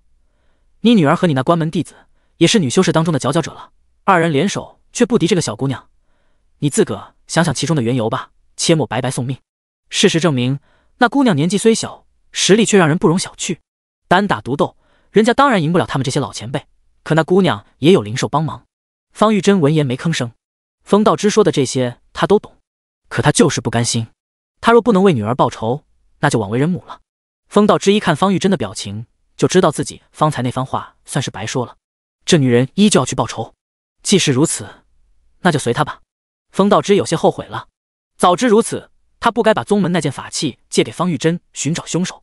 他们玄天观有一枚镜子法宝，名叫玄天镜，这法宝十分玄妙，如果输入足够多的能量，就有机会知道自己想知的一切，尤其是心中的执念。有时候执念越深，越能看到结果。方玉珍便是在这件法宝里看到了叶仙崖，确定他就是杀害自己女儿的凶手。如今天地灵气匮乏，他们这些道门中人修行不易，想要调动天地灵气，那就更不易了。还是他帮了方玉珍一把，才开了法宝，不然仅凭方玉珍之力，也无法激活法宝，看到那个结果。到了城外分道扬镳后，方玉珍回了碧云观，立即吩咐手底下的弟子，不惜一切手段打听叶仙崖的行踪。到了当日傍晚，方玉珍得知叶仙崖每日都会带着那头灵兽去紫竹山修行后，心里顿时有了打算。他带着自己那2位亲传弟子，半夜就出发，前往紫竹山脚下埋伏了。叶仙崖本来还打算一大早去伏击方玉珍，等他起身后掐指一算，顿时改变了主意。铮铮，那方玉珍已经带着他的亲传弟子，昨儿半夜就去紫竹山埋伏了。咱们到了之后，就当作没发现他们，然后再率先出手，打他们一个措手不及。好。铮铮听了叶仙崖的话后，连忙点头。姐姐放心，我都听你的。不过齐成硕会不会上当？咱们昨儿说好了，让他今日自己骑马赶过去，他会不会已经到了？我方才已经传讯给他了，让他晚些时候再去。我们先找个地方会合。叶仙崖柔声道。他炼制的传讯符用的只是普通材料，虽然费了他不少劲儿，但这玩意儿也只有在100里之内才有用，不比太乙门的千里传讯符。在太乙门，专门有弟子负责炼丹、炼器，像乾坤袋、千里传讯符这些都是由炼气堂的人炼制的。叶仙崖前世倒也算个全才了，许多东西都学了，只是相比自己的修行速度，其他方面就要逊色一些。加之材料受限，他现在只能炼制100里传讯符，不过这已经够他们现在用了。齐成硕收到叶仙崖的传讯后，策马停了下来，等回了信后，连忙往他们现在约定好的地方赶去。天还没亮，叶仙崖就带着铮铮与齐成硕会合了。简单商议了一番后，他们便往那师徒3人藏身的地方去了。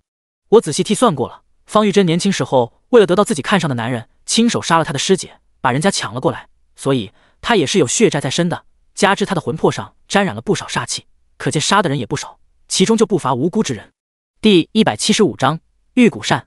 杀了方玉珍这样的人是替天行道，他们不仅不会沾染因果和煞气，还能积攒功德呢。姐姐，他那2个徒弟呢？铮铮连忙问道。自从叶仙崖上次说了仙兽的事，他便心动了，打算以后就以此为目标。想要成功，除了拥有绝对的实力之外，也得尽量不要沾染因果，多积攒福德。虽然姐姐说这片天地暂时不能让人飞升，但他们很厉害的，说不定很多年以后真的可以梦想成真。等姐姐找到天地隐藏的秘密，她就能跟着沾光了。她那2个徒弟我也推算到了一些，倒是正常的修道之人，也坚守道心，身上没有沾染因果。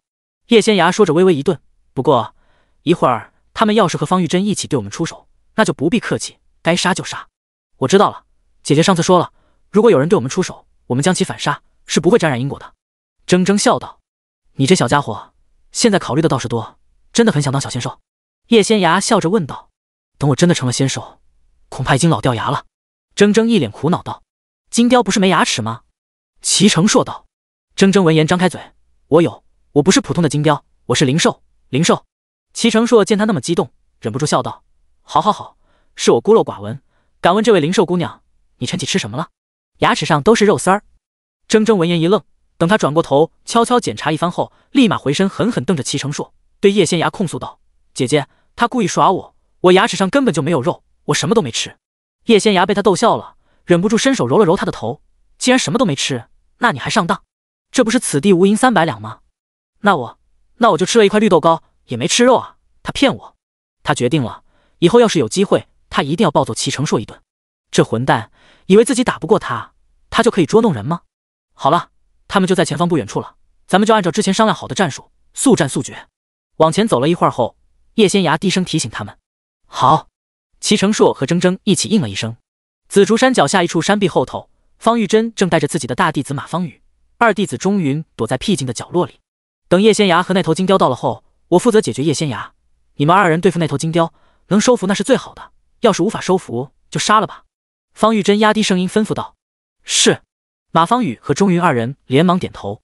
2人心里还是有些不安的。作为正道的修士，他们以前虽然也杀过人，见过血，还曾跟着师尊一起前往纪渊国斩妖除魔，但他们从来没有杀过无辜之人，更没有杀过修行之人。师尊为了给青竹师妹和福儿师妹报仇，已经有些疯魔了。可作为弟子，他们不得不跟着。万幸的是，他们只需要对付那头灵兽，大不了到时候偷偷放他离开。反正师尊记在心里的仇人只有那个叶姑娘。3人各有心思，就在此时，空气仿佛凝固了一般。动手！方玉珍意识到有些不对劲，连忙大声吼道。下一刻，绽放着柔柔白光的数把玉骨扇将他们师徒3人分开了。叶仙芽控制着玉骨扇，将方玉珍笼罩其中，扇子不断变换方位，形成了一个阵法。而马方宇和钟云则由齐成硕对付。叶仙芽摸索了几日，使用起玉骨扇来越来越得心应手。他特意将扇子以1画8，形成了特殊的阵法，将方玉珍困在其中。他操控阵法的同时，也和铮铮一起攻击他。一人一灵兽配合得十分默契，加之有玉骨扇这样的法宝相助，他们和方玉珍打得不相上下。法宝也是分等级的，这玉骨扇便是一件极其厉害的法宝，幻化出来的扇子看起来都像本体，也都有很强的攻击力。方玉珍接连出手几次，也没有将法宝打散，更没有伤到叶仙芽，他愤怒无比。半山腰，风道之正带着自己那几个亲传弟子观战。师尊，方青竹和叶福儿的死是他们咎由自取，坠入邪道者，人人得而诛之，不能怪人家小姑娘。方道长实力高强，我看那个阵法就快撑不住了，到时候您帮帮叶姑娘和小金雕吧。陶志轩在一旁低声道。那个玉骨扇并非凡品，是一件极其厉害的法器，这阵法还撑得住，还有那个小姑娘和金雕实力也很强，不急。风道之淡淡的说道。我看师尊就是站在方道长那边的吧？您不是说邪魔歪道都该死吗？陶志轩忍不住说道。风道之闻言很想揍自己这个徒弟。六师弟稍安勿躁，师尊带我们过来，除了阻止方道长杀人外，也是想探探那个叶姑娘的虚实，看看她到底是不是太医门的人。一旁的3师兄柔声道。陶志轩闻言正想说些什么，却听风道知道，那小姑娘方才用的的确是玄术，而且这姑娘还有点奇怪，越战越猛。太医门的使者下个月就要来了，在此之前他不想节外生枝。风道之怕叶仙芽会遭方玉珍毒手，特意过来看看，结果战局却出乎他意料。还有那名年轻男子，志轩，你之前不是说他只是普通人吗？可他一个人对上方玉珍2个亲传弟子，结果并未落下风，换作是你，恐怕也做不到吧。陶志轩转过头说道。方玉珍那2个亲传弟子在道门年轻一代的弟子中都是很拔尖的存在，极其厉害。师尊，他之前真的是普通人，虽然是个王爷，懂点武功，但也不足为惧，没想到才过了不到1个月，竟然这么厉害了。陶志轩也觉得有些不可思议。风道之闻言正想说些什么，却发现那玉骨扇绽放出了刺目的光芒，瞬间化作无数根古剑，朝着方玉珍射了过去。不好！风道之脸色大变。第176章，太强大了。等陶志轩他们几人反应过来，风道之已经加入了战局，速度之快让这几个弟子有些猝不及防，几乎是一眨眼的时间，他们家师尊就把方玉珍从古剑的包围圈里拽了出来。师尊何时变得这么厉害了？陶志轩忍不住瞪大了眼睛。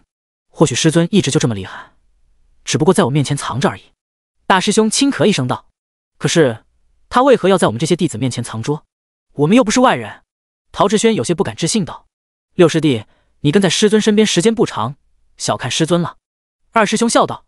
怎么不长了？我才3岁就跟着师尊到了玄天观，一转眼过去了17年，我可是他老人家手把手养大的，怎么可能不了解他？陶志轩说着笑了。师尊肯定是最近有了一些奇遇，实力提升了不少。几位师兄闻言看着陶志轩，互相使了个眼色。小师弟不愧是师尊最宠爱的关门弟子，果真被师尊养的心思单纯，想法简单。他们家师尊能成为道门第一人，绝对不止实力高强，那心思转得特别快，用阴险狡诈来形容也毫不为过。只不过师尊从来不杀无辜之人，大多数时候也能坚持正义，这一点他们还是敢确定的。师尊道心无比稳固，身上也没有沾染因果，照这么下去，肯定是要长命百岁的。叶仙崖见风道之就下了方玉珍，眼中满是冷意。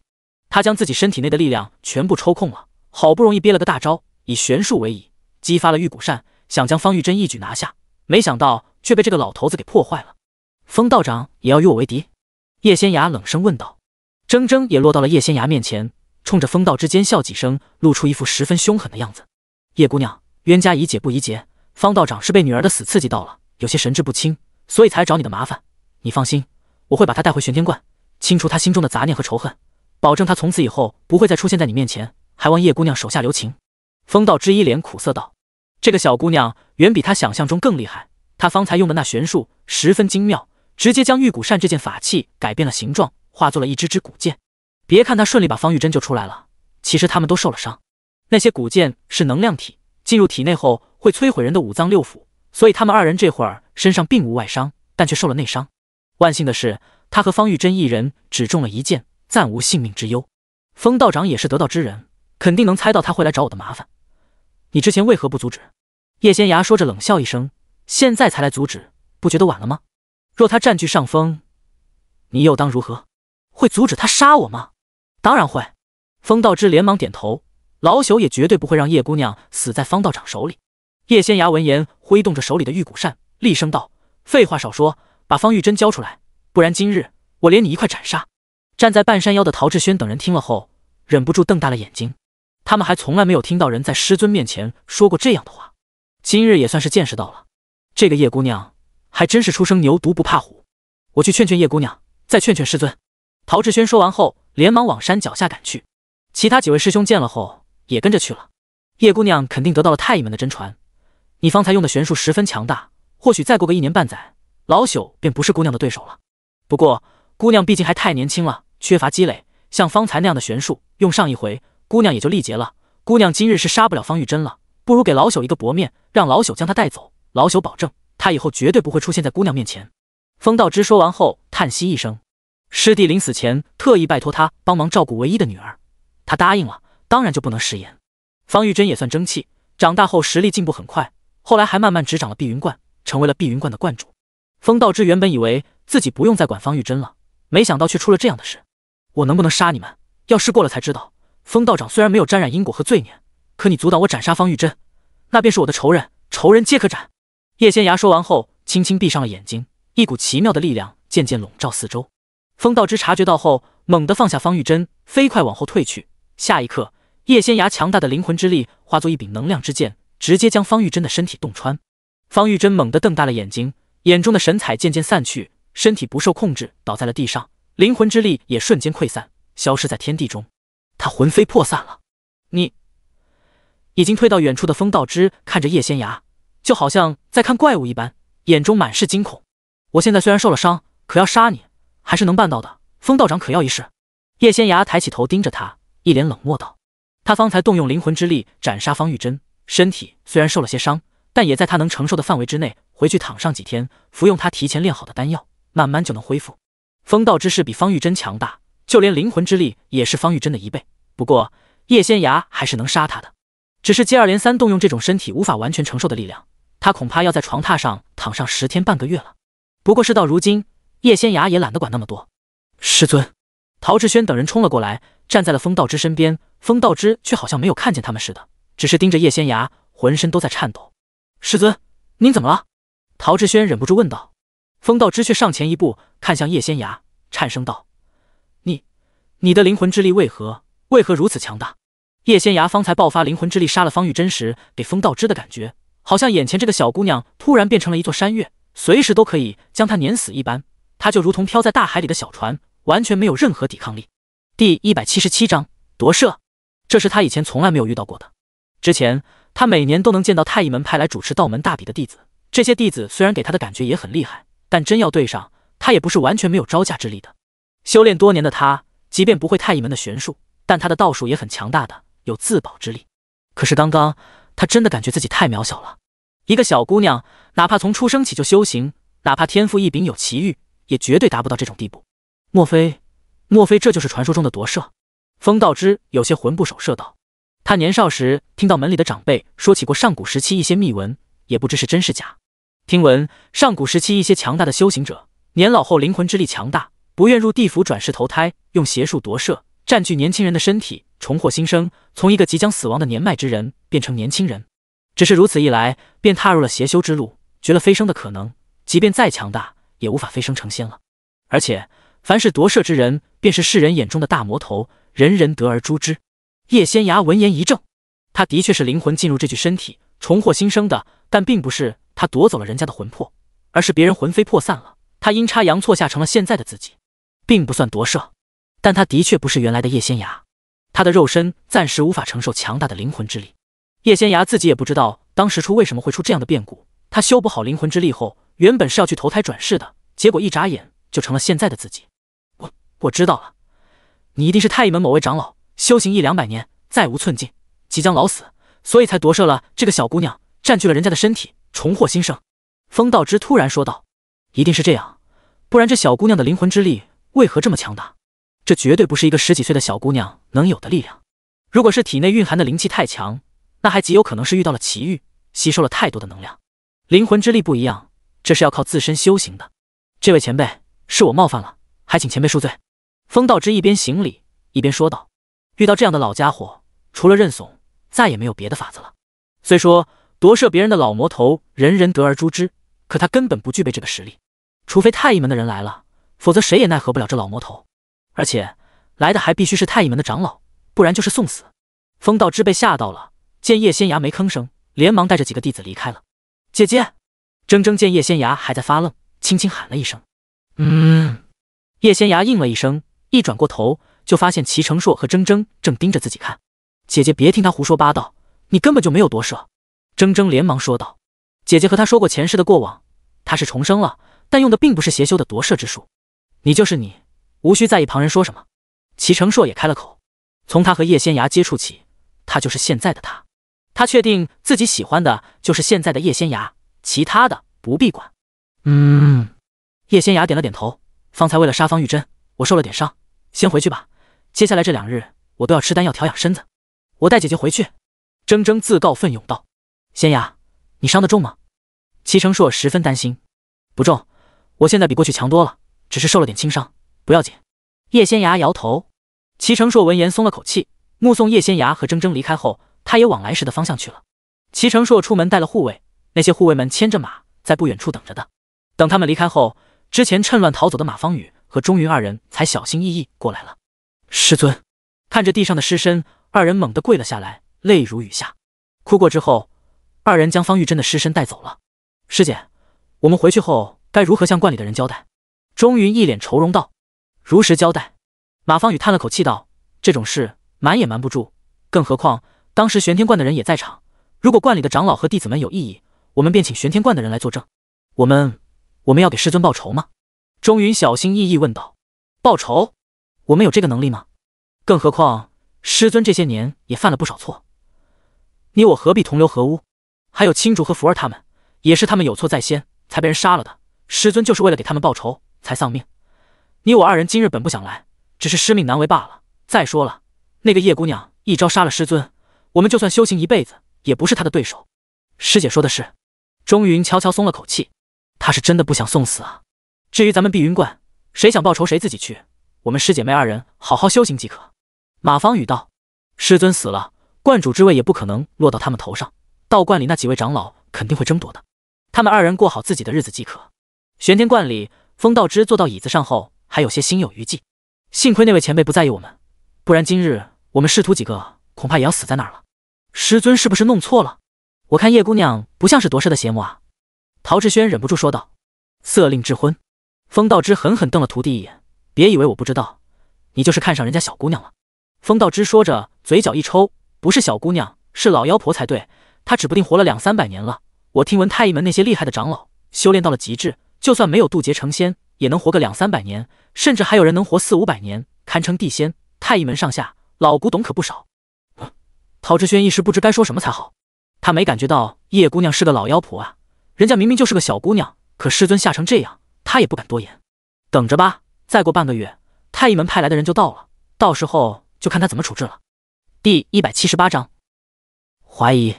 风道之说完后，看着几个徒弟，笑道：“为师有事要出一趟远门，半个月后归来。最近这段日子，玄天观里大大小小的事，便交给你们师兄弟几个了。遇到难处，好好商议，拿不定主意，可以征求几位长老的意见。”是。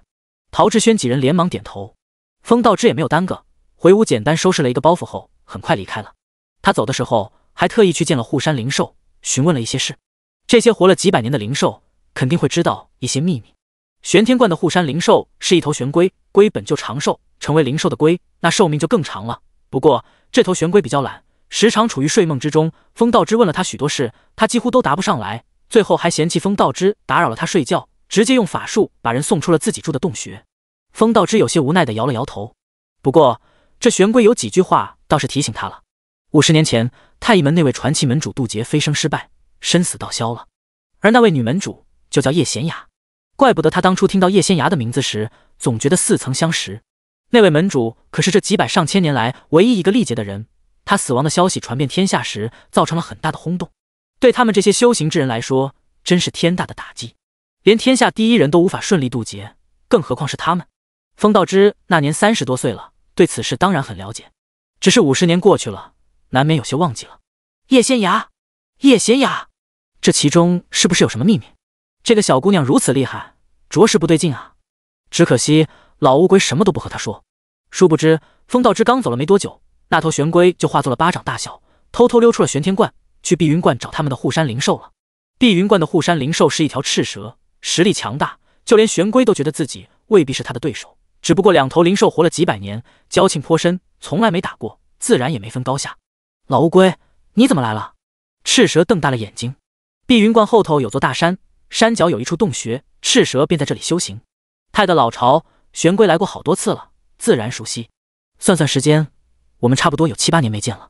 赤蛇笑道：“他们都是活了几百年的老古董了，几年时间不见也正常。尤其是现在天地灵气稀薄，修仙之路被断绝，这些灵兽们看不到希望，便开始躺平了。玄龟也好，赤蛇也罢，时常沉睡，不仅少消耗些能量，或许还能再多活个2、300年。尤其是赤蛇，它的寿命可比不上玄龟。小蛇蛇，听风道之那个老头子说，你们碧云观的观主死了。”玄龟笑着开了口。赤蛇闻言狠狠瞪了他一眼：“我有名字，你若再乱叫，我和你势不两立。都活了几百年了，叫什么不一样？”玄龟说完后化作人形，是一位白发苍苍的老人。这小蛇蛇也太忒小气了，从他们相识至今，人家一直叫他老乌龟，却要求自己叫他名字，啧，真是过分。赤蛇也化作了人形，看着眼前身穿红衣的年轻貌美女子，玄龟忍不住笑了起来：“你怎么永远都把自己幻化成这么年轻的模样？几百岁了还不服老？我乐意。”赤蛇说着坐到了一旁的石头凳子上：“我成为碧云观的护山灵兽已经500多年了，这也是太医门当初授意的。这500多年来，死了的观主也有10几个了。那个方玉珍做了观主之后，过来拜见过我几次，每次都会提出一些过分的要求。”赤蛇说着紧紧皱眉：“前几日他过来要求我帮他推算出杀他女儿的凶手，我算到一半便拒绝了，因为他那个女儿就是个邪修，这样的人死就死了，有什么可算的？还有这个方玉珍身上沾染了煞气和因果，可见他并不是纯粹的修道之人，心中有杂念，也犯了一些错。他死了倒好，我会盯着碧云观，让他们选一位德才兼备的人做观主，免得以后麻烦不断。”玄龟听了赤蛇的话后点了点头：“作为护山灵兽，我们的确有这个权利选择继承人。这个方玉珍死便死了，没什么大不了的，也影响不了碧云观的大局。”赤蛇说着看向玄龟：“你来找我，不只是为了说这个吧？一个无关紧要的人罢了，老乌龟不至于为了他特意跑一趟。如今的天地对他们这些修道的人和灵兽来说实在太不友好了，他们能吸收到的灵气很少，只能靠沉睡保持实力，多活个几十上百年，看看以后天地是否会发生变化。你还记得叶贤雅吗？”玄龟问道。“当然记得，那可是几百上千年来这片天地唯一一个历劫的人，就算50年前天地灵气已经渐渐稀薄，他还是修炼到了极致，引来了雷劫。我听太医门的灵兽说，叶贤雅是扛过了9981道雷劫的，最终还是被天道给灭了。他魂飞魄散前给太医门留下消息，说这片天地暂时无法容纳飞升者。”赤蛇说着叹了口气：“所以就算我们这些灵兽再努力，也没有机会成为仙兽啊。灵兽修炼到了极致，也会引来天劫，也有机会飞升，和人类没什么区别。只可惜天道不允许修行之人飞升，绝了大家的路。我听风道之说，京城出现了一个叫叶仙芽的小姑娘，自称她受到仙人点化，所以会太乙门的玄术。这个姑娘修行时间不长，实力并不算太强，不过她爆发出来的灵魂之力却特别吓人，就是她杀了你们碧云观的观主方玉珍。玄龟说着，眼中一片炽热。叶仙芽，叶贤雅，你觉得这是巧合吗？一个小姑娘拥有强大无比的灵魂之力，这意味着什么？赤蛇听了他的话后，猛地站起身来。难道是他回来了？那个叶贤雅，我也不得而知。风道之怀疑他当初渡劫失败后，并未魂飞魄散，现在夺舍了人家小姑娘，重生了。第179章，灵兽出手就是大方。老乌龟，要不我们去见见他？赤蛇有些激动道。我正有此意。玄龟点了点头。如果这个叶仙芽真的是当初渡劫失败的叶贤雅，我们或许还真的能问出点秘密来。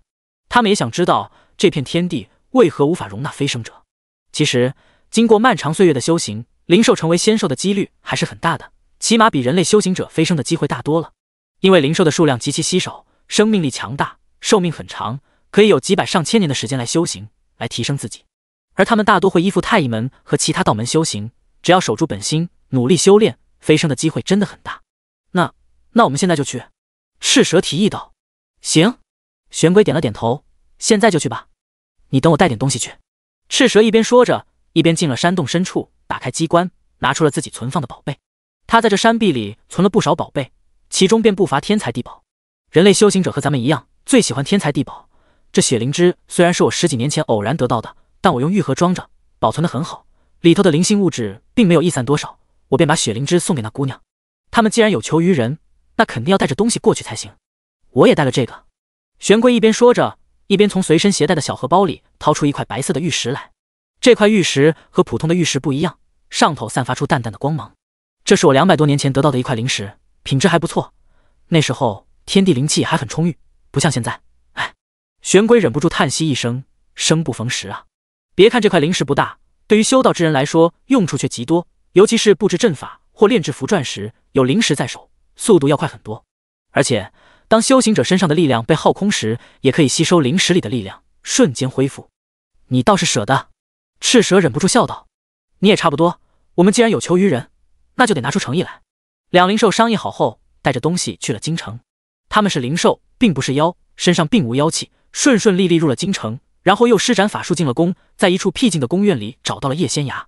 这是叶仙芽在宫里的住处，他喜欢安静，又不能离自己的娘亲太远，齐九便给他选了这处地方。叶仙芽想住在宫里就住在宫里，想住在宫外就住在宫外，没有任何人会约束他。此时的叶仙芽刚刚用了午膳，吃了丹药，正躺在美人榻上歇息。化作雀鸟般大小的铮铮也趴在了枕头的最边缘，陪着叶仙芽一起打盹。不过当玄龟和赤蛇出现在屋里时，叶仙芽和铮铮瞬间清醒过来。谁？铮铮大声喝道。赤蛇看着铮铮，脸上露出了笑容。我当是谁呢？原来是个小家伙，年纪不大，实力倒是不错，倒是比我和老乌龟年少时要强不少。铮铮闻言紧紧皱眉。眼前这老头子和年轻女子虽然看起来都是人，但作为同类，铮铮在他们出现的时候就感应到了他们身上属于灵兽的气息。这两个老家伙都比他要强大，关键是他们都已经融化型了，而他还不知要等多少年呢。你们是谁？来此作甚？铮铮见叶仙芽没吭声，连忙大声问道。姐姐今日太累了，得好好休息才是，开口说话这种事儿就交给他吧。赤蛇听了铮铮的话后，连忙把他们带的东西放到了桌子上，看向依旧靠在榻上的叶仙芽，柔声道：这是我们的一点小心意，还请叶姑娘笑纳。叶仙芽今日是真的累了，而且受了伤，她现在根本没力气动用玄术推算这二人的身份。不过她还是根据二人身上散发出来的强大气息做了一些猜测。姐姐，他们一个的本体是玄龟，一个是赤蛇。铮铮连忙提醒道。叶仙芽顿时猜到了他们的身份。天下的灵兽就那么多，除了太乙门的灵兽之外，10大道门的护山灵兽，叶仙芽也有所了解。你们不护着玄天观和碧云观，来我这座甚？叶仙芽淡淡的问道。我们只是想知道姑娘是不是50年前历劫失败的太乙门门主叶贤雅？赤蛇试探着问道。叶仙芽闻言盯着他没吭声。我们不是想打探姑娘的身份，只是想知道这片天地为何无法容纳飞升者。因为这片天地出现了变故，灵气稀薄，无法让人飞升，别的我也不知，你们也无需再来试探了。叶仙涯淡淡的说道。玄龟和赤蛇闻言对望一眼，都从彼此眼中看到了一丝失望。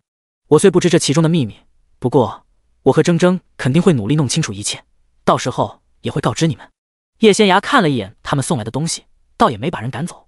那块灵石很不错，那朵血灵芝也是大补之物，等他炼制成丹药，下回如果憋大招，可以直接服用丹药恢复了。姑娘打算去哪儿查找真相？玄龟忍不住道：是地府吗？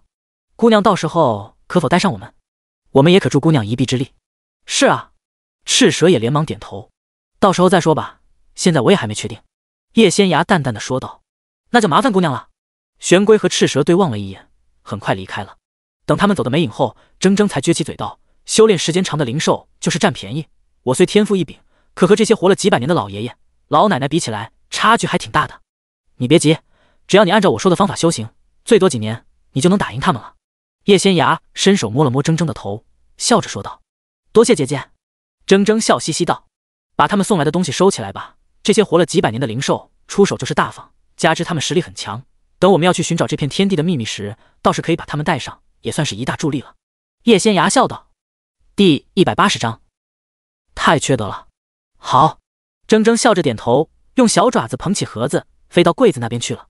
叶仙涯看着铮铮那小心翼翼的模样，脸上露出了笑容。小家伙就是乖巧可爱，冲着他这么听话的份上，自己都得好好教他，好好培养他。铮铮，等到我们实力再强一些，就去太医门走一趟。叶仙涯柔声说道。太医门。铮铮眼中露出了光芒，这可是传说中的地方，他早就想去了。太医门虽是天下正道之首，容不下邪魔歪道，宗门内讲规矩也讲道理，但是修行一道，向来是谁的拳头大谁说了算，我们实力强一些，才能带走糖糖，才能得到我想要的一切。如若不然，就算他自曝身份，说自己前世是叶贤雅，人家也不会买账。不管是现在的门主，还是那些长老们，肯定不想迎一个老古董回去当祖宗一样供着。上位者从来都容不下头顶还压着一座大山，除非他实力恢复，可以碾压一些人，让他们闭嘴。姐姐放心，我一定会努力提升实力。铮铮连忙点头。就在此时，门外传来了叶妙云的声音：仙雅，你醒了吗？娘，我醒了。叶仙雅连忙回话。片刻之后，叶妙云带着2个宫女进来了，宫女手上还提着食盒。这是娘给你做的饭菜，你尝尝可喜欢？叶妙云一边从食盒里拿出做好的饭菜，一边笑着说道。女儿归来时说她受了点轻伤，要好好休养。叶妙云担心的不得了，想过来瞧瞧，又怕打扰女儿疗伤。她在这宫院外头徘徊了好几次了，眼看着快要到用晚膳的时辰，她才赶紧做了饭菜送来。娘做的饭菜肯定最好吃。叶仙牙笑道。她回来后服用了丹药，又睡了一觉，感觉好多了，接下来打坐调养2日，应该就能彻底恢复。她伤在内府，伤势已经被控制住了，并不影响行动，表面上看着并没什么。叶妙云见女儿吃了不少饭菜，顿时松了口气。在她看来，只要能吃，那就证明身子没有大碍。仙牙，真的不需要娘传个太医给你瞧瞧？叶妙云柔声问道。不需要。叶仙牙摇了摇头，我自己的医术可比那些太医们强多了，我没什么大碍，娘不用担心。叶妙云闻言正想说些什么，耳边又传来了叶仙牙的声音：娘，从今夜起我要打坐修行，调养内伤，接下来2日都不会出门，娘也不必送吃的给我。我修行时一旦被打扰，容易出岔子。叶仙牙抬起头道：好好好。叶妙云连忙点头，接下来这2日我都不会过来，我会派人好好守在门口，绝对不会让任何人来打扰你。其实叶仙牙修行养伤的时候有铮铮守着，不需要再派人了。不过叶仙牙知道娘亲担心他，所以也没拒绝。等女儿用完晚膳，叶妙云便让人收拾好桌上的东西离开了。齐九还等着叶妙云一块用膳呢，所以他方才吃的不多。回到东宫，看着桌上丰盛的饭菜，叶妙云却没什么胃口。是不是仙牙伤得很重？齐九连忙问道。不是。叶妙云摇了摇头，起码他面上看起来并无大碍。不过仙牙说他接下来这2日要修行养伤，不能被打扰，我等会儿派几个侍卫过去，守在流云殿门口，不许任何人进去。他只是有些担心女儿，毕竟要养伤2日呢，可见伤的也不轻。妙云，女儿是修行之人，和咱们这些普通人不一样，我知道你心里不是滋味，觉得自己这个当娘的一点都帮不上女儿，十分难过，但你得慢慢适应，她不是普通人，咱们帮不上忙也是正常的。齐九紧紧握住叶妙云的手，柔声道，不过我们好歹有权有势，能给女儿提供最好的衣食住行，只要是世俗之物，她想要什么我们就给什么，你别想太多。他可舍不得自己的媳妇儿伤心难过。听齐九这么说，叶妙云心里好受多了，也不用他吩咐，齐九连忙安排侍卫去守着流云殿了。用过晚膳后，齐九也没去别处，而是留在屋里教叶妙云下棋。他自己的棋艺很一般，也不想找别人下棋，免得自己找罪受，还不如教教媳妇儿呢。妙云，明年开春要选秀，大概是在2月里吧，此事便由你做主，该怎么做，自有内务府的嬷嬷提醒你。你放心，不会太累的，你随便看看就行。选秀？叶妙玉闻言抬起头看着齐九，你要选妃？我听说太子的东宫可以有侧妃，还有其他的事情。还不等齐九回话，叶妙云又道，你当初可是答应过我的，这辈子都不会再纳妾，你若做不到，那咱们还是好聚好散的，这太子妃之位我可以让出来。叶妙云也是个认死理的人，只要是说好的事儿，那就不能变卦，哪怕齐九现在是太子，也不能骗人啊。再说了，他当初看上的是齐九这个人，并不是太子之位。他出生山野，没多少见识，也没多大的本事，要不是齐九当初一再劝说，他根本不想进宫当着太子妃。瞧你，我话还没说完呢。齐九轻轻拍了拍叶妙云的手背，安抚他，宫里3年选秀一回，本就是规矩，咱们也不好废止，又不是我要选，你随便选2个留下来伺候老头子就行，我看他一时半会也死不了，咱们东宫不必添人。叶妙云闻言松了口气，不过片刻之后又瞪大了眼睛，皇上明年都70了，还要选年轻貌美的小姑娘伺候他，这也太缺德了吧。虽然他是皇帝，但他最年长的孙女儿都和齐九差不多大了，那要不就选2个人赐给老五和老七吧。齐九说着笑了起来，反正老头子年纪大了，身边也多的是宫女太监伺候，用不着选妃了。好。叶妙云听他这么说，连忙点头答应下来。你就不问问我，为何要将此事交给你？齐九柔声道。第181章，不给面子。不管是什么原因，反正我知道你不会害我就行。叶妙云轻轻眨了眨眼睛，笑道，只要那些女人选来不是给齐九的就行，选给其他人了，他无所谓。当然了，他进宫几日了，除了东宫和女儿现在住的流云殿，也没去别的地方。他对宫里的一切不了解，也没管事儿。宜贵妃那个妖孽逃了后，宫中的一切都是五皇子的生母淑妃在做主。皇帝说明年就要把皇位传给齐九，于情于理，齐九都不会再让淑妃管着宫里这些事，肯定是要交到叶妙云手里的，这一点他懂。让他管着明年的选秀，或许就是权力更迭的开端。叶妙云也是吃过苦，经历过风浪的人，对于即将到来的这一切倒是丝毫不畏惧。宫里大大小小的事儿，现在是淑妃在管，按理说你成为太子妃之后，她便该把这些事移交给你管。结果齐九说着摇了摇头，她是老五的生母，她在想什么我一清二楚。总之就是不甘心齐九坐上这个位置，有2心呗。那日要不是你护着老五和老七，他们早就丧命了。叶妙云说着微微皱眉，这人果然是不知足的，保住了命就想和你抢皇位了。这些事原本也在我的意料之中，有这么个威胁再也不错，就当是块磨刀石吧。齐九笑道。叶妙云有些没好气道，磨刀就磨刀吧，别把刀给磨没了就行。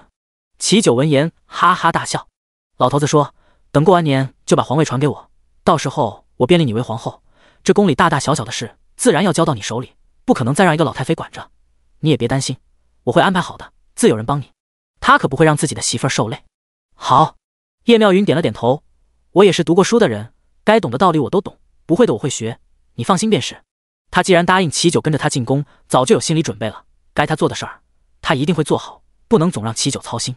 以后的他可是要掌管整个天下的，每日肯定很忙，自己把这后宫管得妥妥当当的，也能叫他安心。他们是夫妻，自当守望相助。第2日一早，齐九就去上朝了。叶妙云用过早膳后，闲来无事儿，便打算去流云殿那边瞧瞧。他也不进去打扰女儿，只是在门口站一会儿就走。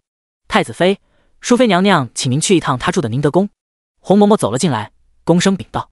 淑妃娘娘说还有1个多月就要过年了，今年的家宴和国宴得开始预备起来了，内务府和礼部那边已经拿出了章程，想请太子妃过去商议一番。以往这些事都是宜贵妃做主。叶妙云转过头问道。回太子妃的话，皇后娘娘在时一切都听皇后娘娘的，后来是宜贵妃在管，最近这1个多月宫里的事是淑妃娘娘说了算，这也是皇上默许的。红嬷嬷说着看向叶妙云，原本应该是您管，可皇上担心您不会，就交给了淑妃娘娘。这家宴和国宴举办的规格和流程应该年年都差不多吧？叶妙云道。是。红嬷嬷连忙点头，大同小异。那就没什么可商量的了，你派人去告诉淑妃娘娘，现她既然奉旨管着后宫，那一切由她做主即可，本宫就不插手了。叶妙云淡淡的说道。洪嬷嬷闻言，有些诧异的看了他一眼，连忙点了点头：“是，奴婢这就派人过去告诉淑妃娘娘。他们家这位主子虽然出身乡野，但也不简单啊，起码稳得住。太子还以为太子妃什么都不懂，这几日天天都要对他和其他几位嬷嬷、管事太监耳提面命，让他们一定要好好辅佐太子妃，好好护着太子妃。若是护主不利，他们都得倒霉。可太子妃似乎并不需要他的指点，方才这事儿人家就处理得很好。我们去一趟流云殿。”叶妙云一边说着，一边起身往外走。洪嬷嬷连忙带人跟上了。太子妃十分疼爱她和前头那位夫君生的女儿，太子亦然，还让他们东宫上上下下称呼那位叶姑娘为郡主。这位郡主每次来宫里都骑着灵兽，风光又厉害，让人不敢小觑。叶妙云带着洪嬷嬷他们刚到了流云殿外头，就发现门口站着不少人，何人在此大声喧哗？见叶妙云脸色有些难看，洪嬷嬷连忙上前问道。见为首的那名女子转过头来，洪嬷嬷连忙对叶妙云道：“太子妃，这位是安王家的郡主，最近住在宫里陪着淑妃娘娘。你不在宁德宫陪着淑妃，来流云殿做甚？”叶妙云上前几步，沉声问道：“这是她女儿住的地方，宫里上上下下已经知道了，这个小丫头不可能不知。她突然出现在这儿，还带着奴才们在门口大声喧哗，意欲何为？”九婶婶安好。其余扶了扶身，柔声道：“侄女方才出来走动，刚到流云殿外头，手里抱着小猫，突然窜了出去，跑进了流云殿。侄女想进去寻找，这些侍卫却不许，侄女便和他们争执了几句。你进去帮她找找吧。”叶妙云随手指了一个侍卫，皱了皱眉道：“不过得轻一些，别弄出什么动静来。”那侍卫听了叶妙云的吩咐后，连忙轻轻推开小门进去了。如果寻常的小猫小狗丢了也就罢了，可那只小猫是我祖母的爱宠，养了5、6年了，我祖母离不开它，若真的丢了，祖母她老人家还不知伤心成什么样呢。其余看着叶妙云，故作无奈道：“郡主既然知道这小猫是淑妃娘娘的爱宠，就不该抱着它四处走动。郡主难道不知这猫和狗不一样？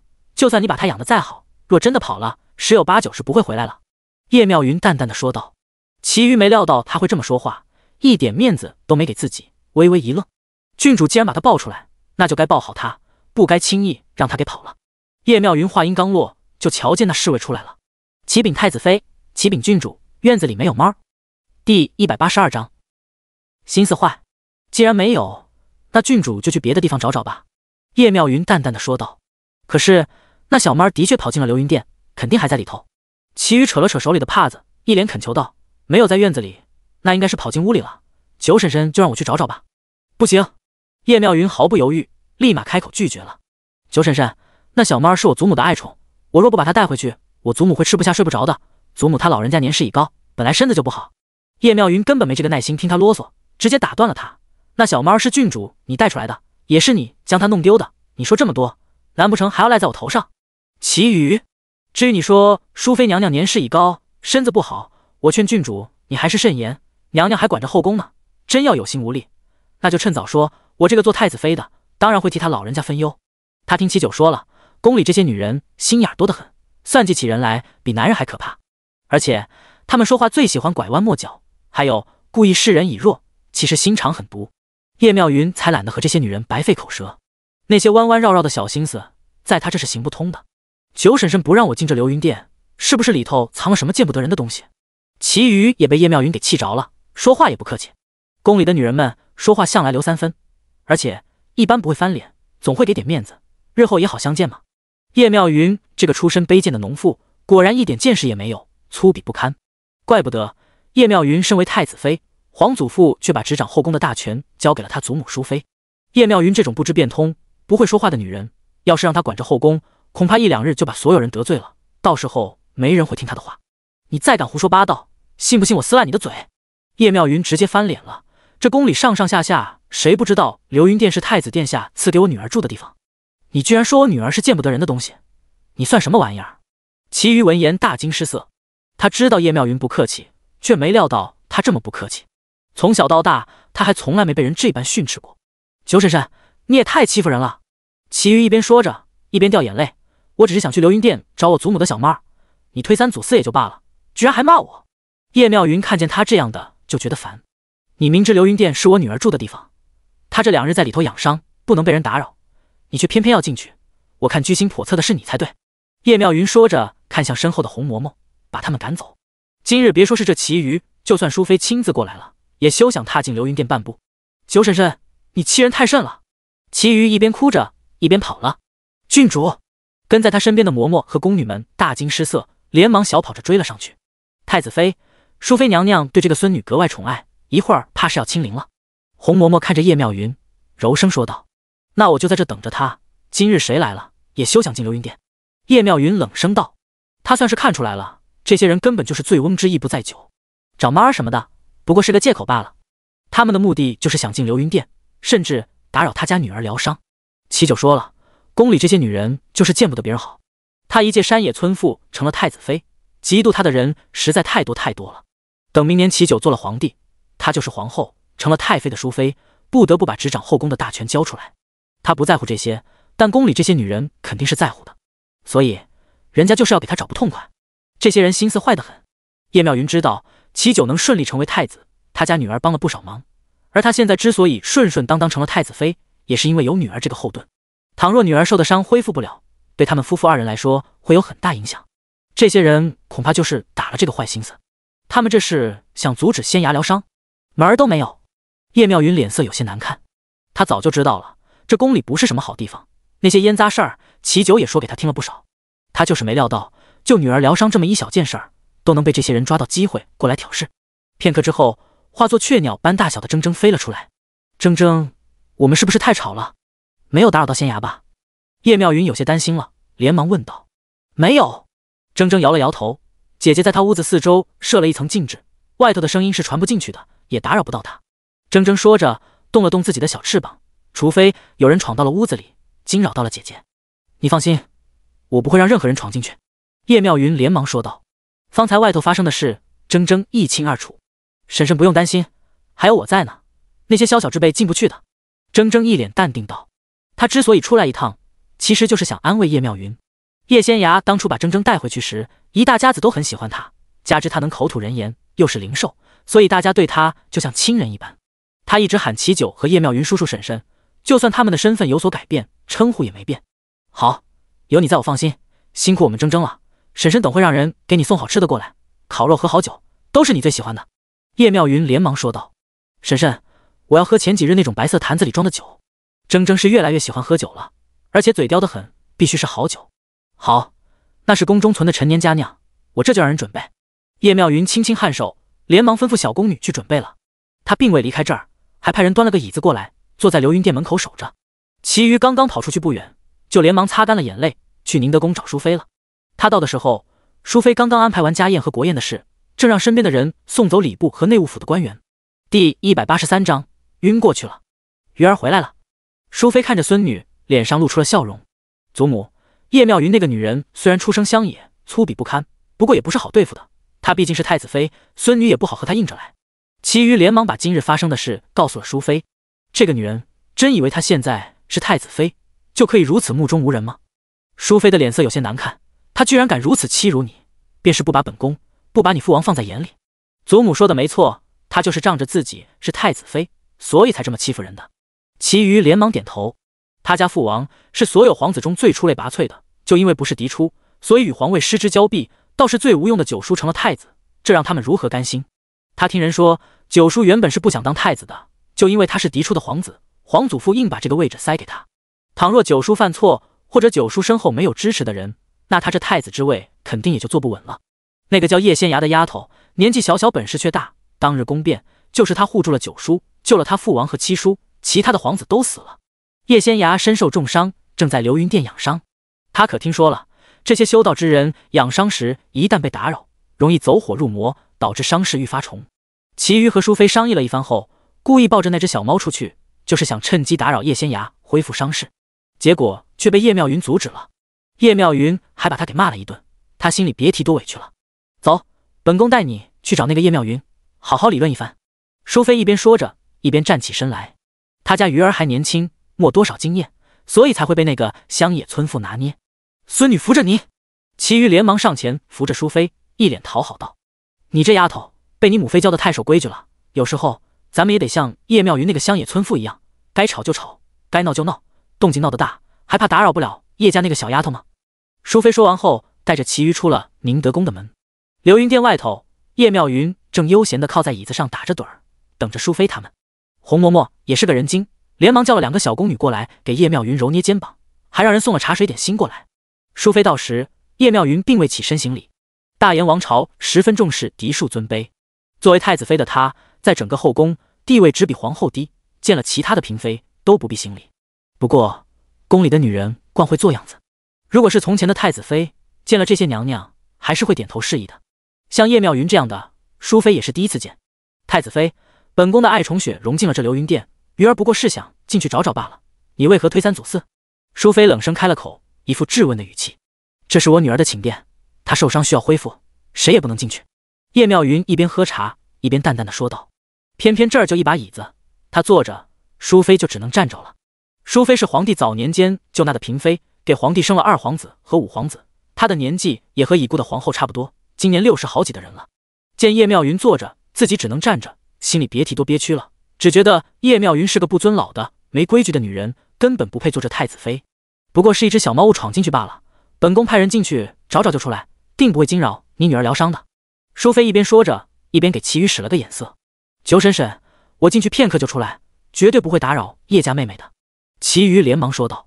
叶妙云闻言笑了笑，不行，太子妃，你未免也太不近人情了。你这般做事，怪不得皇上不放心，让你执掌后宫，让本宫代劳。淑妃冷笑着说道。她说这些话，无非是想激怒叶妙云，然后一行人在这流云殿门口大吵大闹，从而惊扰叶仙涯修行。可惜叶妙云根本不上当。我出身贫寒，也不知宫里的规矩，皇上不放心让我管着后宫也是正常的。他老人家既然让娘娘您管着，那娘娘就多费心了。叶妙云说着站起身来，这本该是我做的事，却只能劳烦娘娘，让娘娘带我受累，我心里着实过意不去。娘娘快过来坐一会儿，您年纪也不小了，可别累着了。淑妃听了她的话后，只想给她2个大白眼。她是年纪不小了，但也没有让太子妃站着，她坐着的道理。宫里的规矩可不是这样的。娘娘不坐吗？我今日有些腿疼，那我就先坐着。叶妙云一边说着，一边坐到了椅子上。她当然不是要让淑妃，不过是逗逗她罢了。淑妃的确年纪大了，自己本不该戏耍她，可谁让这个老太太要先来挑事儿呢？谁想对付她的女儿，她都要还回去。这种为老不尊的人，也不值得她尊敬。淑妃的脸色变得很难看，叶妙云脸上却带着笑容。别以为我不知道你们在打什么坏主意，你们就是嫉妒我有个实力高强的女儿，想趁着她受伤需要恢复时，故意打断她，让她武伤上加伤。我告诉你们。叶妙云说到此，神色冰冷，门儿都没有。谁想害我的女儿，我就先让谁死。九婶婶，你误会了。齐瑜脸色一僵，正想笑着解释2句，却被叶妙云给打断了。废话少说，我劝你们赶紧走，不然等会我就要让人把你们赶走了，到时候可别怪我不给你们脸面。叶妙云冷声道。淑妃没有料到她这么强势，一时愣住了。入宫多年，她头一次见到这样的女人，偏偏人家地位比她高，她也不能硬刚。淑妃双眼一翻，开始装晕。九婶婶，我祖母气晕过去了。齐瑜大声说道。就算祖母不是太子妃的婆婆，她把人气晕了，总该有个交代吧。本宫早就听人说，淑妃娘娘身子弱，加之年事已高，很少出来走动，今日娘娘才出来一趟就晕过去了，这身子骨真让本宫担心。来人了，送淑妃娘娘回宫去禀报皇上，说娘娘体弱晕过去了。第184章妖化的征兆。叶妙云话音刚落，原本晕过去的淑妃立马睁开了眼睛，齐瑜却没有发现。他看着眼前的叶妙云，一脸愤怒道：九婶婶，我祖母年纪这么大了，你故意将她气晕，是何居心？我入宫不久，宫里的规矩呢，我不是太懂。不过我听红嬷嬷说过，后宫中只有一位主子，那就是皇后，能做你祖母的也只有早已仙逝的皇后。郡主开口闭口把淑妃叫祖母，这算不算触犯宫规？叶妙云淡笑道：你一个乡野村妇懂什么宫规？齐瑜又气又急，下意识吼道：瑜儿，住口！淑妃连忙拽住了孙女的手。红嬷嬷，郡主这么做算是以下犯上吗？叶妙云放下手里的茶杯，故作不解道：回太子妃娘娘的话，整个后宫除了皇后娘娘便是您最大，皇后娘娘不在了，自然是您说了算。郡主方才羞辱娘娘，不止以下犯上，还触犯了宫规，依照规矩是要挨板子的。红嬷嬷一边俯身一边说道：那就打10个板子吧。叶妙云说着笑了笑：不多吧？回娘娘的话不多。红嬷嬷笑着点头：娘娘宅心仁厚，只罚10个板子而已，一点都不多。要是遇到宫里其他娘娘，起码要打人家30-50个板子呢。当然了，挨打的都是奴才，这些皇子皇孙们，除非犯了天大的错，不然不会真的挨板子。就算有这个规矩，最多也只是罚跪了事。其余闻言那叫一个气啊！淑妃紧紧拉着其余的手，让身边的奴才扶着自己起来了。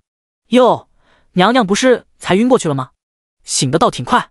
叶妙云似笑非笑道：宫里这些人啊，就是想不开。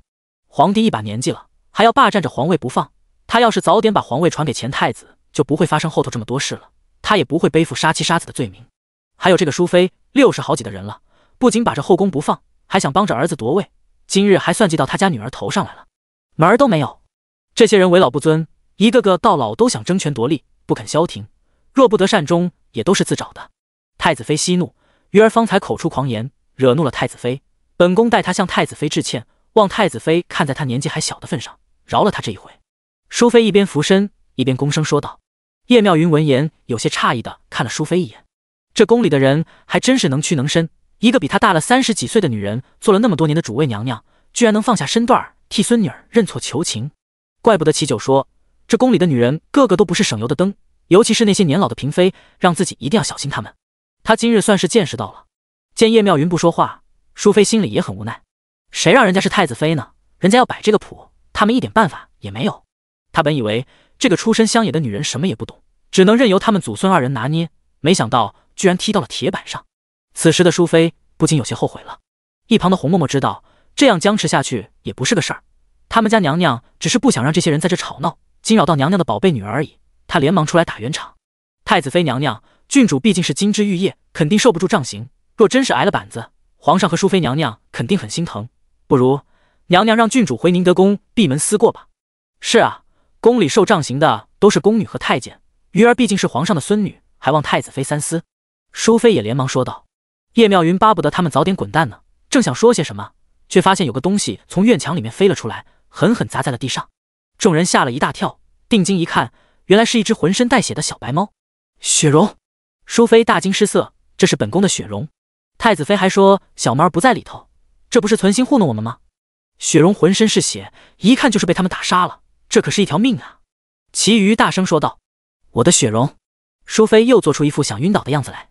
叶妙云见了后别提多嫌弃了，挥了挥手，正想让人把他们赶走，却发现铮铮从里头飞了出来。婶婶，这些人没安好心，这只小白猫和普通的猫不一样，已经有了一些妖化的征兆。方才它兽性大发，居然往内寝殿冲，差点就触碰到了姐姐设下的禁制。当然了，这小猫实力太弱，被我一翅膀就扇飞了。既然是一只即将妖化的猫，那就留不得了。叶妙云说完后，看向一旁的侍卫，处置了吧。你们胡说八道，本宫的雪容明明就是一只普通的白猫，怎么可能妖化？它不是妖，它只是比较聪慧，能听懂我们说话，但它真的不是妖。淑妃大声说道。这雪容她养了很多年了，一直十分乖巧，对她来说就像半个孩子一样，她必须护着她。猫的寿命不会超过20年，而这只猫它已经活了40多年了，不是妖又是什么？铮铮挥了挥翅膀，一脸无语道，只不过他想要彻底成为妖，还得要上百年呢。这么说吧，他的前任主人虽然帮了他一把，让他比普通的猫多了一点灵性，从而踏上了妖修之路，但是并不彻底。所以这只猫只是在开始妖化，还没有成为真正的妖。这条路还是很漫长很遥远的。前任主人！淑妃闻言有些惊恐。娘娘，这只猫是从哪来的？叶妙云开口逼问道。淑妃有些失魂落魄，没敢吭声。勾结妖孽可是重罪，来人，去禀报皇上吧。叶妙云吩咐身边的太监。是。小太监应了一声。慢着！淑妃连忙道，这只猫是10几年前懿贵妃送给本宫的。这只猫到本宫手里时，是一只刚出生不久的小奶猫，它根本不像这金雕说的那样，已经活了40多年。第185章挨打。刚出生的小奶猫和长大了的猫，它还是分得清的。一定是这些人弄错了，那就是你蠢，把小奶猫养大后被人给调包了呗。铮铮有些无语道，踏上了妖修之路的猫，虽然偶尔会兽性大发，但它比普通的猫肯定要聪慧很多。淑妃听了他的话后微微一怔，好了，你们速速离去，别打扰我女儿修行。叶妙云一脸不耐烦道。至于淑妃养了猫妖这件事，她当然要派人告诉齐九，也要派人告诉皇帝。等他们走了后，铮铮才道，那只猫已被我重伤，就算被他们带回去也活不成了。铮铮，今日多亏有你，不然还真让他们得逞了。叶妙云看着铮铮，一脸感激道，那倒不会，姐姐设下的禁制是十分厉害的，除非是一头真正的猫妖过来，还可能打扰一二，这只尚未彻底妖化的小猫咪根本没那个本事打扰到姐姐。铮铮一脸淡定道：“他家姐姐很厉害，不是这些人可比的。他们想害姐姐，门儿都没有。”齐九一下朝就听说了此事，连忙赶了过来。我就知道，这宫里的女人肯定会来挑事儿。妙云，你方才做得很对，你是我的太子妃，又即将成为这宫中的女主人，你根本不用给那些人脸面，有我在，你想怎么做都行，出了事我担着。齐九道：“好。”叶妙云点了点头，他就知道齐九会站在他这边，而且他还有个宝贝女儿给他撑腰，所以他根本不会怕这些人。宜贵妃那个女人这些年还真布了不少局，幸亏当初被仙崖识破了，不然对我们大炎王朝来说真是一场灾难。齐九叹息一声道：“是啊，万幸的是一切都过去了，只要仙崖好好的，我们肯定有安生日子过。”叶妙云说完后，脸上露出了笑容。她现在是有女万氏族，出了这样的事也不用等明年了，这后宫的执掌大权，淑妃也该交出来给你了。齐九说着握住了叶妙云的手：“妙云，你比我想象中更厉害，更能干。”老头子的担心完全是多余的，他媳妇镇得住后宫这些宵小之辈，只要他媳妇儿不被人欺负，偶尔欺负别人也没什么不好的。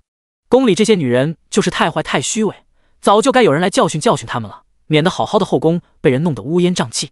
修行疗伤2日后，叶仙崖总算恢复正常了。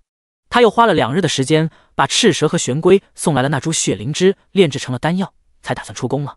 仙崖，你这是要去修行吗？叶妙仪问道。不是。叶仙崖摇了摇头，修行还是要趁早，效果才最好。这都午后了，这会儿再去紫竹山也没多大用处。我是想去桃源居看看，好几日没给人算卦了，这心里总觉得少了点什么。叶妙云闻言笑了：“你呀，就是闲不住。那你去吧，记得按时回来用晚膳，我们等着你。”好。叶仙崖点了点头，带着铮铮出宫去了。叶妙云已经得到了执掌后宫的大权，他这几日事颇多，虽然有很多管事太监和管事嬷嬷们帮忙，但他毕竟是拿主意的那个人，还是挺忙的。桃源居里最近来找叶仙崖算卦的人特别多，但叶仙崖一直没出宫，他们算是白跑了。有些人遇到了棘手的事儿，很想求叶仙崖帮忙解决，每日午后都会过来碰运气。叶仙崖一进桃源居就被众人给围住了，大家七嘴八舌说了起来，都想让叶仙崖第一个帮自己算卦。直到叶仙崖施了法术，才让这些人冷静下来，自己也顺利进了屋。第一个来找叶仙崖算卦的是一位看起来11、12岁的少年，家住京郊。他昨儿出门放牛时，把家里的牛给弄丢了。姐姐，我名叫方启，住在京郊3塘村。昨儿一早，我出门放牛时打了个盹儿，醒来后牛就不见了。姐姐，我一定要找到这头牛，不然我爹会把我打死的，求姐姐帮帮我。少年一边说着，一边把自己存了多年、为数不多的几个铜板放到了叶仙崖面前。他也是听村里的大娘说，京城桃源居有个叫叶仙崖的姑娘，是这天下第一神算，普天之下就没有叶姑娘算不到的事。所以少年带着自己所有的积蓄进京了。他昨日没有见到叶仙崖，就在桃源居门口等到了天亮。大冷天的，少年身上就一件薄袄，整个人被冻得瑟瑟发抖。还是叶仙崖的大舅母和二舅母上午过来开门时发现了他，把他叫到屋里歇息，又给他拿了一件叶仙崖表哥穿着有些小的棉衣，让膳房的人给他煮了一碗热腾腾的面条，才让这少年缓过劲儿来了。不然他恐怕还没等到叶仙崖来就被冻死了。你的牛已经自个回去了，这会儿就在你们家的牛棚里好好待着呢，你回去就能看见他。叶仙崖掐指一算后柔声说道。少年闻言一周，片刻之后才大喜道：多谢姐姐，多谢姐姐，我这就回去。慢着！叶仙崖却叫住了他：方启，你印堂发黑，3日之内必有血光之灾，我劝你晚些时候再回去，这样便可以躲过一劫了。少年闻言一愣，一时不知该如何做才好。如果你愿意，可以留在桃源居帮忙扫洒，我舅舅他们会管你的吃住，不会让你流落街头饿肚子。你3日之后再回去，就可以避开此劫了。叶仙崖柔声说道。少年闻言却有些迟疑了，片刻之后才捏了捏拳头道：多谢姐姐，只是我昨夜并未归家，我父亲和妹妹肯定担心坏了，我得先回去报个平安。别的不说，他家妹妹今年只有5岁，家中继母性子暴躁，一生气就喜欢拿他们兄妹2人撒气，父亲又要出门干活，天黑才回家，根本护不住他们。若他也不在，那妹妹肯定会挨不少打。第186章，狠毒继母。那你可得想清楚了，你今日若回去，恐怕就出不来了。你明白什么是血光之灾吗？轻则受伤见血，重则丧命，而你的血光之灾算是比较严重那种，你还要回去吗？叶仙崖问道。要。少年咬着牙点了点头，一脸坚定道：我不放心妹妹，若没有我护着，他肯定会挨打的。那你便回去吧。叶仙雅点了点头。大舅母周氏觉得这少年可怜，特意塞给了他一个包袱，里头装着一件棉衣和一些吃的，还让府里的车夫赶着马车将少年送走了。等叶仙牙算完卦，打算离去时，周氏才道：“仙牙，你说方启3日之内必有血光之灾，是不是和他的继母有关？”叶仙牙点了点头。那我们可否帮他们兄妹一把？如果我帮他们，不会给叶家带来麻烦，那我这就派人去把他们兄妹2人接来桃源居。等过几日，方启避开了血光之灾，我再派人把他们送回去。周氏连忙说道。叶仙牙闻言，有些诧异的看了周氏一眼。他知道大舅母比较心善，却没料到他居然愿意这么帮方启兄妹。不瞒你说，大舅母就是可怜他们没了亲娘，遭继母毒打，心生怜惜。方启那孩子年纪虽然不大，却十分勤快。今日一早，我们收留他，给了他吃的喝的，他一直拼命干活，让人瞧着就心疼。周氏叹了口气道。他看着叶仙牙，神色有些复杂，看着方启，便让我想起了许多幼年时发生的事。我很小就没了娘亲，自打我爹娶了继母后，我们兄妹3人就时常遭到毒打，直到那年我2哥被那毒妇打得重伤吐血，没熬过来，我大伯才将我和大哥接到了他家中教养。如若不然，我哪能活到现在？周氏说着凄然一笑。虽然我爹死后，大哥掌家把那毒妇活活饿死了，可一想起幼年的事，我便夜不能寐，便有些可怜这2个孩子。他和大哥幼年时上有大伯帮他们脱离苦海，保住了一条命。方启兄妹2人就没那么好的运气了，他们并没有嫡亲的叔伯，有的也都是同族的旁支，人家不会多管闲事的。好，叶仙雅点了点头，帮他们并不会影响到叶家，舅母不必担心。周氏闻言，正想派人去接那兄妹2人，叶仙牙却摇了摇头道：“还是我现在走一趟吧。我刚刚算了一卦，那方启不久之后就有危险，等大舅母派人过去，恐怕已经迟了。方启已经离开1个时辰了，他回去之后便会遭到毒打，周氏现在派人去追也来不及。”叶仙牙一边推算方启的住处，一边带着铮铮出门了。等他赶到京郊3塘村的时候，方启的继母王氏正抄着手里的烧火棍追着方启打，那一声声闷响，听得叶仙牙眉头紧皱，火气上涌。他挥了挥手，一股无形的力量涌了出去，直接将那王氏推开，救下了蹲在墙角双手抱头的方启。正在后头哭泣的小姑娘见了后，连忙跑过来抱住了方启：“哥哥，哥哥，是哪个杀千刀的混蛋，竟然敢管老娘的闲事？”手持烧火棍的王氏怒骂起来。叶仙牙从房顶上飘然而下，倒是把那王氏吓了一大跳。王氏经常打骂方启和方春喜这兄妹2人，村里无人不知，无人不晓。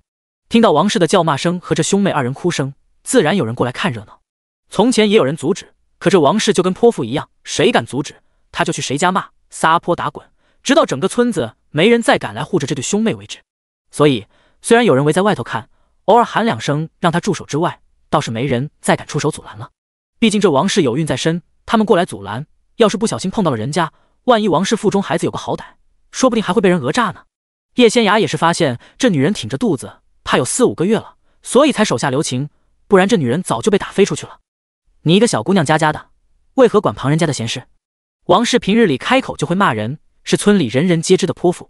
不过叶仙牙身上的衣裳十分华美，佩戴的珠钗也华贵异常，一看就不是普通人，加之他居然从房顶上飞了下来，实力太强，王氏也不敢开口骂了。你再打下去会伤了他的性命，杀人可是要偿命的。叶仙牙冷声道。方启一眼就认出叶仙牙是不久之前给自己算命的姐姐，连忙拽着自家妹妹的手，跌跌撞撞走了过来，躲在了叶仙牙身后。他是我儿子，我想打就打，这种不孝子即便被打死了，旁人又敢说什么？王氏冷笑道：“你一个小姑娘也不必来吓唬我，自古便没有爹娘打死不孝子还要偿命的道理。”围观的一位大娘有些看不下去了，忍不住高声道：“王桂花，你只是他们的继母，又不是生母，更何况你如此苛待2个孩子，算什么娘亲？继母也是他们的母亲，他兄妹2人如此懒惰，我辛辛苦苦怀着他们方家的种，他们却连一顿膳食都给老娘做不出来，烧个火还能熏死人，打他们一顿都算轻的。方启这个小兔崽子还把家中的牛给丢了，要不是那牛自己找了回来，他爹早就把他打死了。”王氏说着冷笑一声：“老娘动手打他们还算打得轻，你们要是多管闲事，等他老子回来，那才真的要往死里打。继母做到你这么狠毒的份上，还真是少见。至于方大勇那个纵容你这恶毒妇人毒打孩子的蠢货，更是少见。”大娘说完，看着叶仙牙，姑娘一看就绝非寻常人，我们都是普通人家，管不了这2个孩子，救不了他们。姑娘既然阻拦王氏毒打孩子，不如将他们带走吧。不错，这种会跟着季氏一起打孩子的爹，不要也罢。这2个孩子太可怜了，自从这毒妇前年进门，他们天天挨打，方大勇那混蛋简直被猪友蒙了心，不仅不阻止，还跟着这毒妇一起打孩子。第187章，亲爹更狠。这兄妹二人身上就没一块好肉，尤其是方启，为了护着他妹妹，几乎天天挨揍。村民们七嘴八舌说了起来。他们虽然同住一个村子，但也管不了别人家的事儿，总不可能把这两个孩子带到自己家中抚养吧？一来没这个能力，二来人家有父母在，他们把孩子带走算什么事？人家肯定会去报官，他们免不得要吃官司。这两个孩子实在可怜，就连李正也来训斥过方大勇几回。那个怂货表面答应李正不再打两个孩子，被这女人几句一骂，马上就乖乖听话了。这种混蛋爹着实少见。你们随我走吧。叶仙雅转过头看着方启和方春喜，柔声说道：多谢姐姐。方启连忙道：他一回来就被继母王氏叫去灶房烧火，说他有些饿了，让方启给他煮些吃食。最近天冷，时常下雪，柴房湿气重，灶堂里的火升起来后烟有些大，王氏进来倒水喝，被呛到了，二话不说便抄起烧火棍往他身上砸，第一下就砸到了他头顶，虽然没砸破，方启却觉得眩晕，一下子倒在了地上，不像平日那般能迅速逃窜出去，所以才遭了一顿毒打。平日里他们兄妹二人挨打，若有人来相护，等人走了后，王氏和他爹觉得丢人，只会下手更狠，再将他们给打一顿。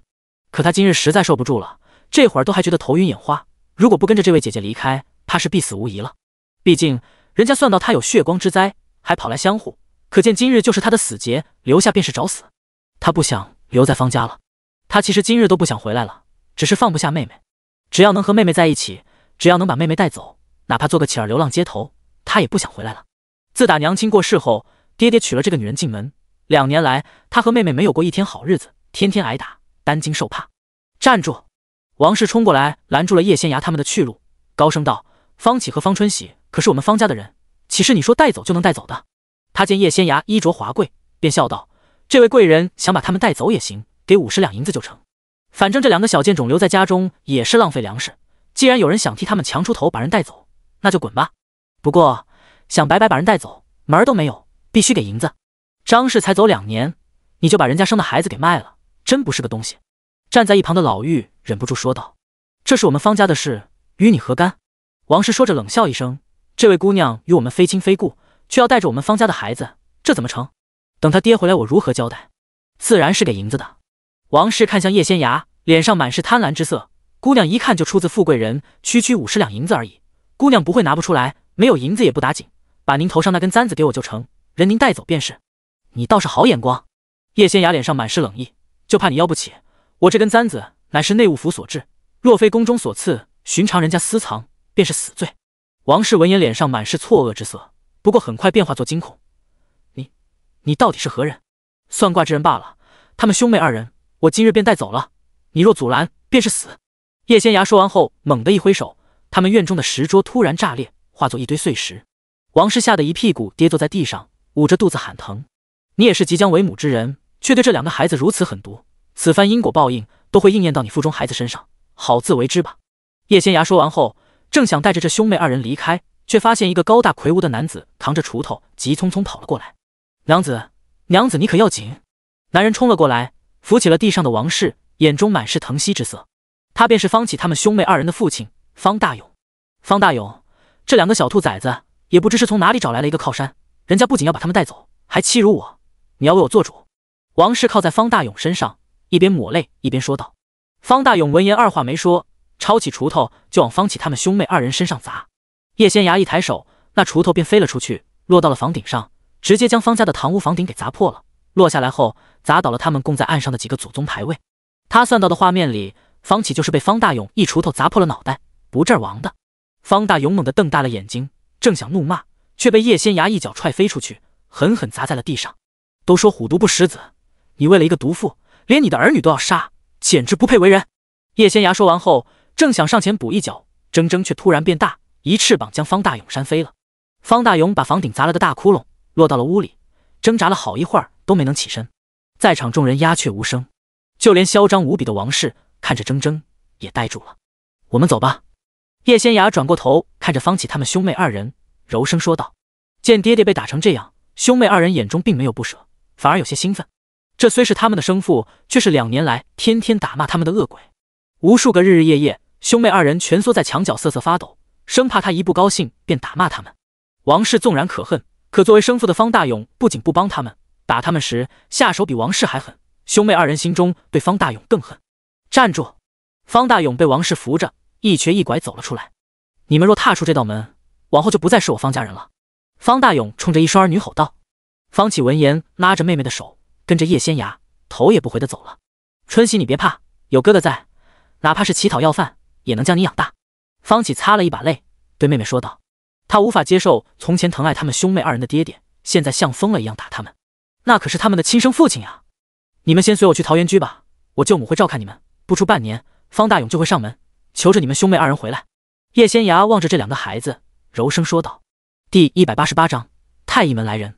这夫妻二人心肠歹毒，肯定要遭报应的。叶仙芽已经算过了，方大勇明年年初上山砍柴会摔断腿，落下终身残疾的毛病，家里的日子当然不会有现在好过。王氏腹中的孩子最终也保不住，方大勇会来找方启他们兄妹二人的。等我再大些，就能养活妹妹了。方启说着，转过头看了一眼家中的小院，紧紧捏住了拳头。如果可以，我永远也不想回来。这2年多来，他已经对自己的父亲彻底失望了，只要走了就不打算再回来。那就留在桃源居吧，这些事交给大舅母去安排便是了。叶仙芽也没时间操心太多。见他们就这么走了，王氏一把拽住了方大勇的手臂。你这个窝囊废，就让他把孩子这么带走了？不说50两银子，30两银子总得给啊。我也没法子。方大勇颤抖着手道。娘子你也瞧见了，他们实在太厉害了，我现在全身还疼得厉害呢，就跟散架了一样。娘子别生气，你不是一直不喜欢方启他们兄妹吗？被人带走了更好，以后就不用养着他们了。方大勇说着，轻轻摸了摸王氏隆起的肚子。你肚子里这个才是咱的心头肉。那是当然。王氏瞪了他一眼，有些没好气道。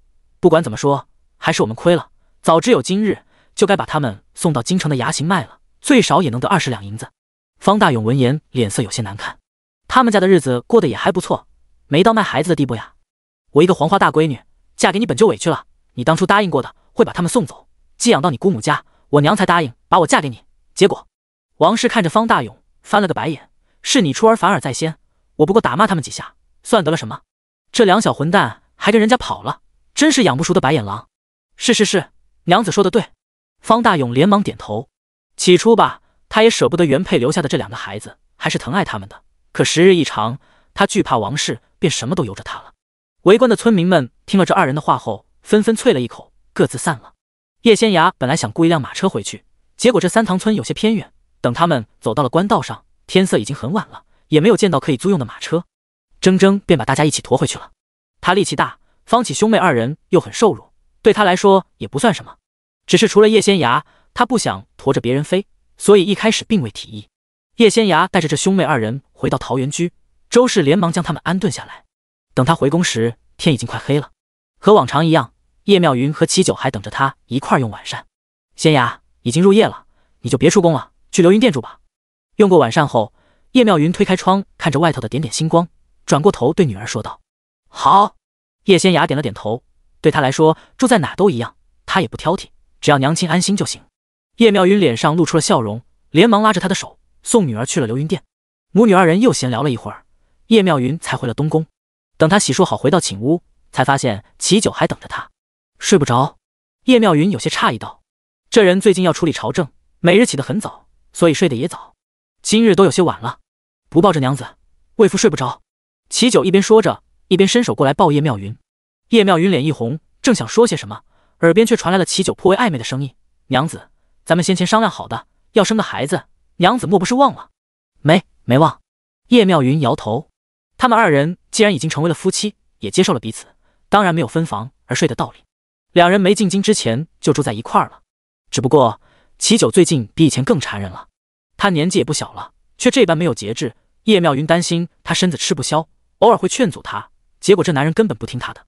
仙芽给了我们调养身子的丹药，还说我们肯定会有自己的孩子，我们当然不能辜负女儿一番美意，得好好努力才是。齐九一边说着，一边亲了亲叶妙云。仙芽肯定也盼着我们早日给他生个弟弟妹妹。从前吧，齐九也不在意这个，毕竟叶妙云也年过30了，能不能生都不打紧。不过他就要继承皇位了，到底和以前不一样。他让叶妙云私底下问过仙芽了，仙芽说他们完全可以生一个属于自己的孩子，有他在，叶妙云绝对不会伤身子的，所以他最近格外努力。别以为他不知道，老五和老七以为他不能生了，都盼着把自己儿子塞给他，以后好继承皇位呢。门儿都没有。京城极其有名的清风茶楼里，叶仙崖和齐成硕相对坐，正品尝刚泡好的清茶。这云雾清茶极其有名，你尝尝。齐成硕一边倒茶一边说道。叶仙崖喝了一口，轻轻点了点头。他家师尊是个十分喜欢品茶的人，前世的叶仙崖一旦下山，都会带好茶回去给师尊。不过再好的茶也比不上灵茶好喝。所谓的灵茶，便是吸收了诸多天地灵气，脱胎换骨，已经不算凡品的茶树。这种茶树上采摘的茶叶，可遇而不可求。师尊有回出去云游得了一些，还特意泡给他们师兄妹几个人尝了。那种茶能让人唇齿留香，几日不散，回味甘甜，而且有醒神明目的作用，多喝一些还能滋养人的魂魄呢。叶仙崖正回忆着以前的事，茶楼下的大街上突然骚动起来，应该是太医门派来的人到了。叶仙崖一边说着，一边往窗外望去。没过多久，便有程卫军前来开道。诸多身穿道袍的道士们簇拥着一人过来了。那人穿着石青色的袍子，腰间挂着一枚玉坠，骑着一头体型硕大的青狼，缓缓而来。这石青色的袍子是太医门男弟子的道服，而且是内门弟子才能穿的。他腰间挂着的玉坠，也是内门弟子的身份象征。至于那头青狼，叶仙崖也见过，那是太医门的灵兽。在太医门，除了门主和诸位长老以外，还有部分亲传弟子拥有灵兽，而出门执行任务的弟子，宗门也会借给他们灵兽。怎么样，打得过他吗？等人走远了后，齐成硕才笑着问道。叶仙崖看了他一眼，一脸淡然道：我们二人联手，全力爆发之下，还是有5成把握的，如果不怕受伤，有9成把握。加上我呢？正在一旁喝着小酒的铮铮飞了过来，一脸期盼道：你能拖住他带来的那头青狼，就已经不错了。叶仙崖说着，微微皱眉。那头青狼在太医门诸多灵兽中，实力只算一般，他是100多年前才归入太医门的，还打不过我们前些日子见到的玄龟和赤蛇。铮铮闻言，金色的眸子一亮。当然了，正因为他实力一般，所以每当有弟子出来执行任务，尤其是来京城主持道门大比时，几乎都是他驮着人来的。因为这头青狼速度极快，从太医门到京城几千里之遥，他1日就能到。叶仙崖说着笑了笑，他虽然不能飞，但他的速度可不比你慢，真要是打起来，你小心些。姐姐放心，我会全力以赴的。铮铮挥了挥翅膀，一脸凝重道：不是他实力弱，而是这些灵兽修行的时间比他长太多了，他在人家眼里就是个毛都没长齐的小屁孩。说到底还是吃了年纪小的亏啊。走吧，我们跟去看看。叶仙崖说完后站起身来，齐成硕跟在他身边，二人离开了茶楼，往宫里去了。每年的道门大比都是在皇宫外头举行的，擂台已经搭好了，京城里的老百姓们都可以前去围观。可以说道门大比第1日比过年还热闹，简直是京城里的一场盛会。当然了，因为有几万人马维持秩序，所以从来都没有出过乱子。叶仙崖和齐成硕到的时候，于延忠正一脸傲然地站在擂台正中间，俯视众人。作为太医门3长老的弟子，于延忠看着这些普通人，心里的优越感达到了顶峰。他虽然已年过50旬，但因为常年修行，以天地灵气滋养肉身的缘故，所以看起来也就30出头，正值壮年。诸位，我乃太医门3长老门下弟子于延忠，30年前，我便是在此地战胜了所有对手，得到了太医门的青睐，成为了太医门的弟子。今日我奉宗门之命，主持今年的道门大比，为我太医门择选弟子，尔等道门之人皆可上擂台比试道法，胜者可入太医门。于延忠朗声说道。他刻意施展了玄术，声音响彻天地，就连身在皇宫深处的齐九等人也听到了。说是道门之人皆可上擂台比试，其实道门弟子们平时就有切磋，在于延忠没来之前，他们已经在10大道门之首玄天观提前比试过了。按照每年的规矩，天下道士有500人可参加大比，人选早已确定好了。随着于延忠一声令下，道士们纷纷抽签开始比试。这场大比差不多要进行个把月，直到过年。齐成硕低声说道。叶仙崖点了点头，他已经在人群中看到了云霄宫的人，包括云霄宫的公主谢鹏。10大道门的人各自穿的道袍不一样，还是很好辨认的。像京城外那些道观，大家的道服几乎差不多，只不过各家的道服后头都有一些标记，以此作为区分。师兄，谢鹏找到了于延忠，忙不迭行礼，脸上满是激动之色。上个月玄天观的观主风道之便告诉他，今年来主持道门大比的是于延忠。谢鹏激动不已，期盼了许多日，总算把他给盼到了。于延忠看了谢鹏一眼，微微皱眉，原来是武师弟。他看了看谢鹏的装束，眉头皱得更紧了。如今执掌云霄宫的是你？是，承蒙师尊信任，驾鹤西去之时，将云霄宫交给了师弟掌管。师兄，我们云霄宫也有不少好苗子，还望师兄照顾一二。谢鹏压低声音说道。好苗子？于言中闻言冷笑一声，一群邪魔歪道，哪里来的好苗子？他出自云霄宫，方才已经将云霄宫参加今年宗门大比的6人全部查看过了，不仅个个资质平庸，而且还有邪修的气息，包括眼前的谢鹏，即便天地灵气匮乏，也没沦落到要靠邪术来修行的地步啊。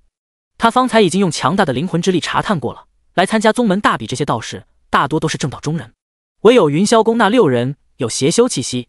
师兄，谢鹏的脊梁彻底直不起来了，满脸都是冷汗。我们云霄宫今非昔比，若没有踏上这条路，早就不复存在了。如今天地灵气匮乏，修行不易，师弟也是走投无路啊。他身上还佩戴了一件遮挡邪修气息的法器呢，没想到还是被于言中给识破了。不过于言中从前也是云霄宫的弟子，现在混得又不错，总不能忘了他的根，把云霄宫给灭了吧。正因为如此，谢鹏也懒得多说什么，直接认了。他们从前是师兄弟，私交甚厚，师兄肯定不会杀他的。你且退到一旁，其他的事儿以后再说。于言中沉声说道。方才他们是兄弟2人说话时，于言中特意设下了禁止，确保无人听到他们所说之话。是。谢鹏应了一声，连忙退了下去，和其他9大道门的执掌者站在了一起。风道之见他全身而退，便知道太乙门来使不会灭了云霄宫，也不会灭了谢鹏。他下意识往外看了看，想寻找叶仙崖，结果还真被他找到了。那姑娘肯定不会善罢甘休的。谢鹏要想活命，估计会请于言中斩杀叶仙崖，就是不知道最后鹿死谁手。不仅风道之在看叶仙崖，谢鹏也发现了叶仙崖，就是这个死丫头杀了他儿子。谢鹏死死盯着叶仙崖，眼中满是怨毒之色。自从知道碧云观的观主方玉珍死在叶仙崖手里后，他连忙离开云霄宫躲了起来，直到今日才敢出现。为了替儿子报仇，为了保住自己和整个云霄宫，他一定要请师兄出手杀了那个死丫头。第189章，不能毁在他手里。这个谢鹏，我们早该杀了他。齐成硕见谢鹏居然用那种怨毒的眼神盯着叶仙崖，心中起了杀意。区谢鹏，我们想杀他，易如反掌。我只是想看看太乙门来的人知晓云霄宫几乎满门邪修后到底会怎么做。叶仙崖想知道现在的太乙门是不是真的如这些道士们所说，不仅没落了，且不会再像从前一般为天下百姓主持公道。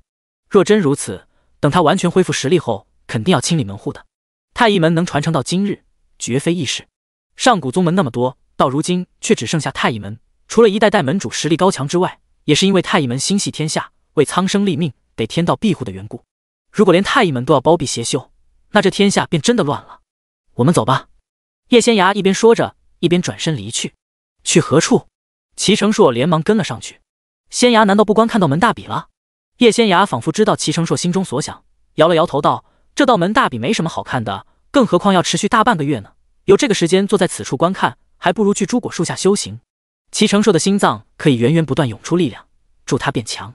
铮铮尚未完全吸收那千丝古王的精髓，而叶仙崖只要锤炼身体，实力就能得到飙升。对于他们来说，想要变强并不难，缺少的是时间。这大半个月，我们一定要好好提升实力，到时候对上太乙门这个余言中，便有10成的胜算了。叶仙崖十分自信道。他也不知道齐成硕到底是什么来路，是有奇遇，还是仙人转世。反正他现在是站在自己这边的，这就足够了。好，齐成硕连忙颔首，跟着叶仙崖和铮铮一块修行去了。有时第一日的大比落下了帷幕，等候多时的谢鹏连忙迎了过来。师兄，师弟已在云霄宫准备好了晚宴，替师兄接风洗尘。谢鹏一边作揖一边说道。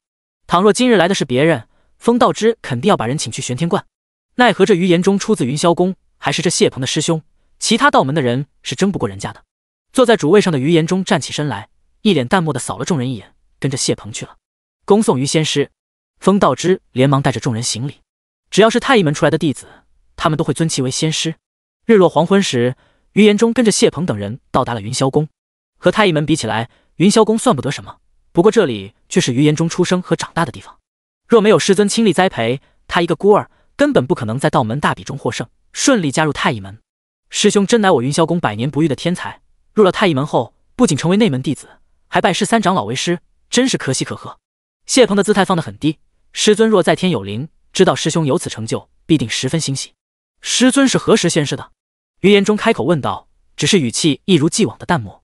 回师兄的话，是您进入太乙门10年之后，师尊带着我们师兄弟几个前往姬渊国斩妖除魔，有一日遇到一头大妖，师尊为了保护我们，受了重伤，回来之后便不行了，拖了几个月，仙逝了。谢鹏一脸哀痛道：算起来，这人都死了20来年了，就算那是把他养大的师尊，谢鹏也并不伤心了，不过是做给于延中看罢了。大妖！于延中眼中满是冷意，那头大妖可还活着？他要替师尊报仇。回师兄的话，还活着是一头修炼多年的黄豹，那妖孽实力强大，在姬渊国众多大妖中排名前10。谢鹏说着叹息一声，师弟也想替师尊报仇，奈何实力不济，不是那妖孽的对手，只能蛰伏等待时机。等宗门大比过后，你随我去一趟姬渊国。于延中冷声说道，他要斩杀那头大妖，替师尊报仇。是。谢鹏连忙应了一声。你倒是和我说说，云霄宫真的到了无以为继的地步了？于延中的脸色特别难看，师尊将云霄宫交到你手里，你却辜负了他老人家的期望和嘱托，200余名弟子，一半以上成了邪修，还有那些杂役弟子，多半也走上了此道。谢鹏，你是我云霄宫的罪人。于延中说完后，猛地伸出了手，一把长剑凭空出现在他手中，剑尖直指谢鹏。谢鹏吓得跪倒在地，磕头求饶：师兄，坠入邪道非我之愿，师弟也是走投无路。师尊死后，我和大师兄、二师兄他们前往姬渊国找那黄豹精，想杀他给师尊报仇，奈何技不如人，一败涂地。师兄他们皆死在了那妖孽手里，我侥幸保住一条命，却因为受伤太重，一身修为即将不保。谢鹏越说越激动，当时的云霄宫无高手坐镇，即将被其他道门取代，我是真的走投无路了，便用邪术保住了一身修为。这些年，我怕别人看出我用了邪术，一直龟缩在云霄宫，几乎不敢出去，偶尔出门也是为京中那些权贵们看相、算卦，赚取银子养着云霄宫上下。至于门内的弟子，也是我这个公主无用，未能替他们弄来修炼资源，云霄宫渐渐沦为10大道门最末，弟子们为了活命，只好踏上了邪修之路。谢鹏说到此已是泪流满面，师兄想杀我便杀吧，可这些弟子们是无辜的，还请师兄高抬贵手，饶他们一命，将云霄宫解散吧，从此往后天下再无云霄宫。于延中握着长剑的手有些颤抖，他恨不得一剑杀了谢鹏，再杀了云霄宫所有的邪修。可这是云霄宫啊，是他的根，倘若连云霄宫都没有了，他于延中又算什么？存世上千年的云霄宫不能毁在他手里。尔等对天起誓，从今日起不再动用邪术，若为此事，天打雷劈，死无葬身之地。于延中沉声说道。第190章决定。修道之人是讲究因果的，所起的誓言也不能违背，不然真的会不得善终。多谢师兄不杀之恩。谢鹏松了口气，连忙带着门下弟子起誓。他之所以踏上邪修之路，当然不是为了给师尊报仇，只不过这件事已经过去10几20年了，于延中也无从查起。别看于延中在太乙门修炼玄术多年，他还没有那个叫叶仙芽的死丫头卦术厉害呢。毕竟他没有算出自己在说谎。师兄多年未归，我们准备了晚宴，为师兄接风洗尘。谢鹏脸上满是讨好之色。今日所喝的酒，是师弟我去后山山洞里搬出来的，那是当年师尊带我们存下的酒。打从师兄去了太乙门，师尊便让人封了那个山洞，剩下的这几十坛子酒，这些年我从来没有动过，一直等着师兄回来，咱们师兄弟还像当年一样不醉不归。于延中听了他的话后，顿时想起了往昔的种种。晚宴过后，谢鹏送于延中去了他从前住的院子。于延中见这个院子和屋里所有陈设还和自己当初离开时一样，心中不免有些感动。师兄入了太乙门后，可曾娶妻？谢鹏笑着问道。娶了一位外门弟子，他10年前为我生下一女，只可惜宗门有宗门的规矩，我无法带他们下山。想起自己的妻子和女儿，于延中脸上一片柔和。太乙门准许弟子成亲，若所娶之人或所嫁之人不在宗门之内，是世俗之人，那不能继续留在宗门了。所以大家几乎都在宗门内解决婚嫁之事，几乎不会和外面的普通人有什么牵扯。不过在整个太乙门，终身不嫁和终身不娶的人占多数，尤其是那些一心向道、追求缥缈成仙之路的人。不过自打50年前那位叶门主渡劫失败后，太乙门这些老祖宗们似乎已经放弃得道成仙了，大家都把注意力转移到了益寿延年上。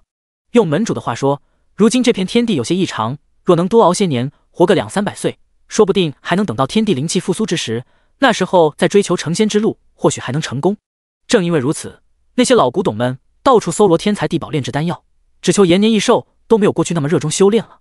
整个太乙门已成颓势，大家只求保命，再也不像几10年前那般一心向道、意气风发了。恭喜师兄得偿所愿。谢鹏笑着说道。他记得师兄当初离开云霄宫去往太乙门时便说了，他这一生是要成家立业的。如今师兄有妻有女，便是了却心愿了。你呢？于延中转过头问道。不瞒师兄，就在师兄离开云霄宫那年，我有了一个儿子，他若活着，今年已满3旬了。谢鹏一脸哀伤道。是谁杀了他？于延中顿时皱起了眉头。是一个妖女，师兄你有所不知，那女子虽未修炼邪术，却心狠手辣，杀了不少修道之人。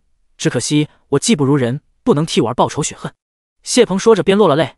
我这一生只有这么一个儿子，却死在了那个妖女手里，老天何其不公啊！你将此事细细道来。于延中沉声说道。是。谢鹏擦了擦眼泪，满脸愤恨。师兄有所不知，这30年来，皇帝被宜贵妃迷惑，那宜贵妃乃是纪渊国的公主，半妖之身。打从她成了大炎王朝的贵妃，皇帝便开始排挤我们10大道门，最后竟将我们赶出京城。这些年，皇族和10大道门虽未彻底撕破脸，但冲突颇多。当今太子今年年初娶了一个2嫁的妇人，这妇人有一女名为叶仙崖，虽不是道门中人，一身实力不容小觑。我儿便是和她发生了冲突，被她斩杀的。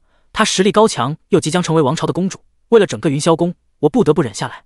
叶仙崖。于延中闻言一怔。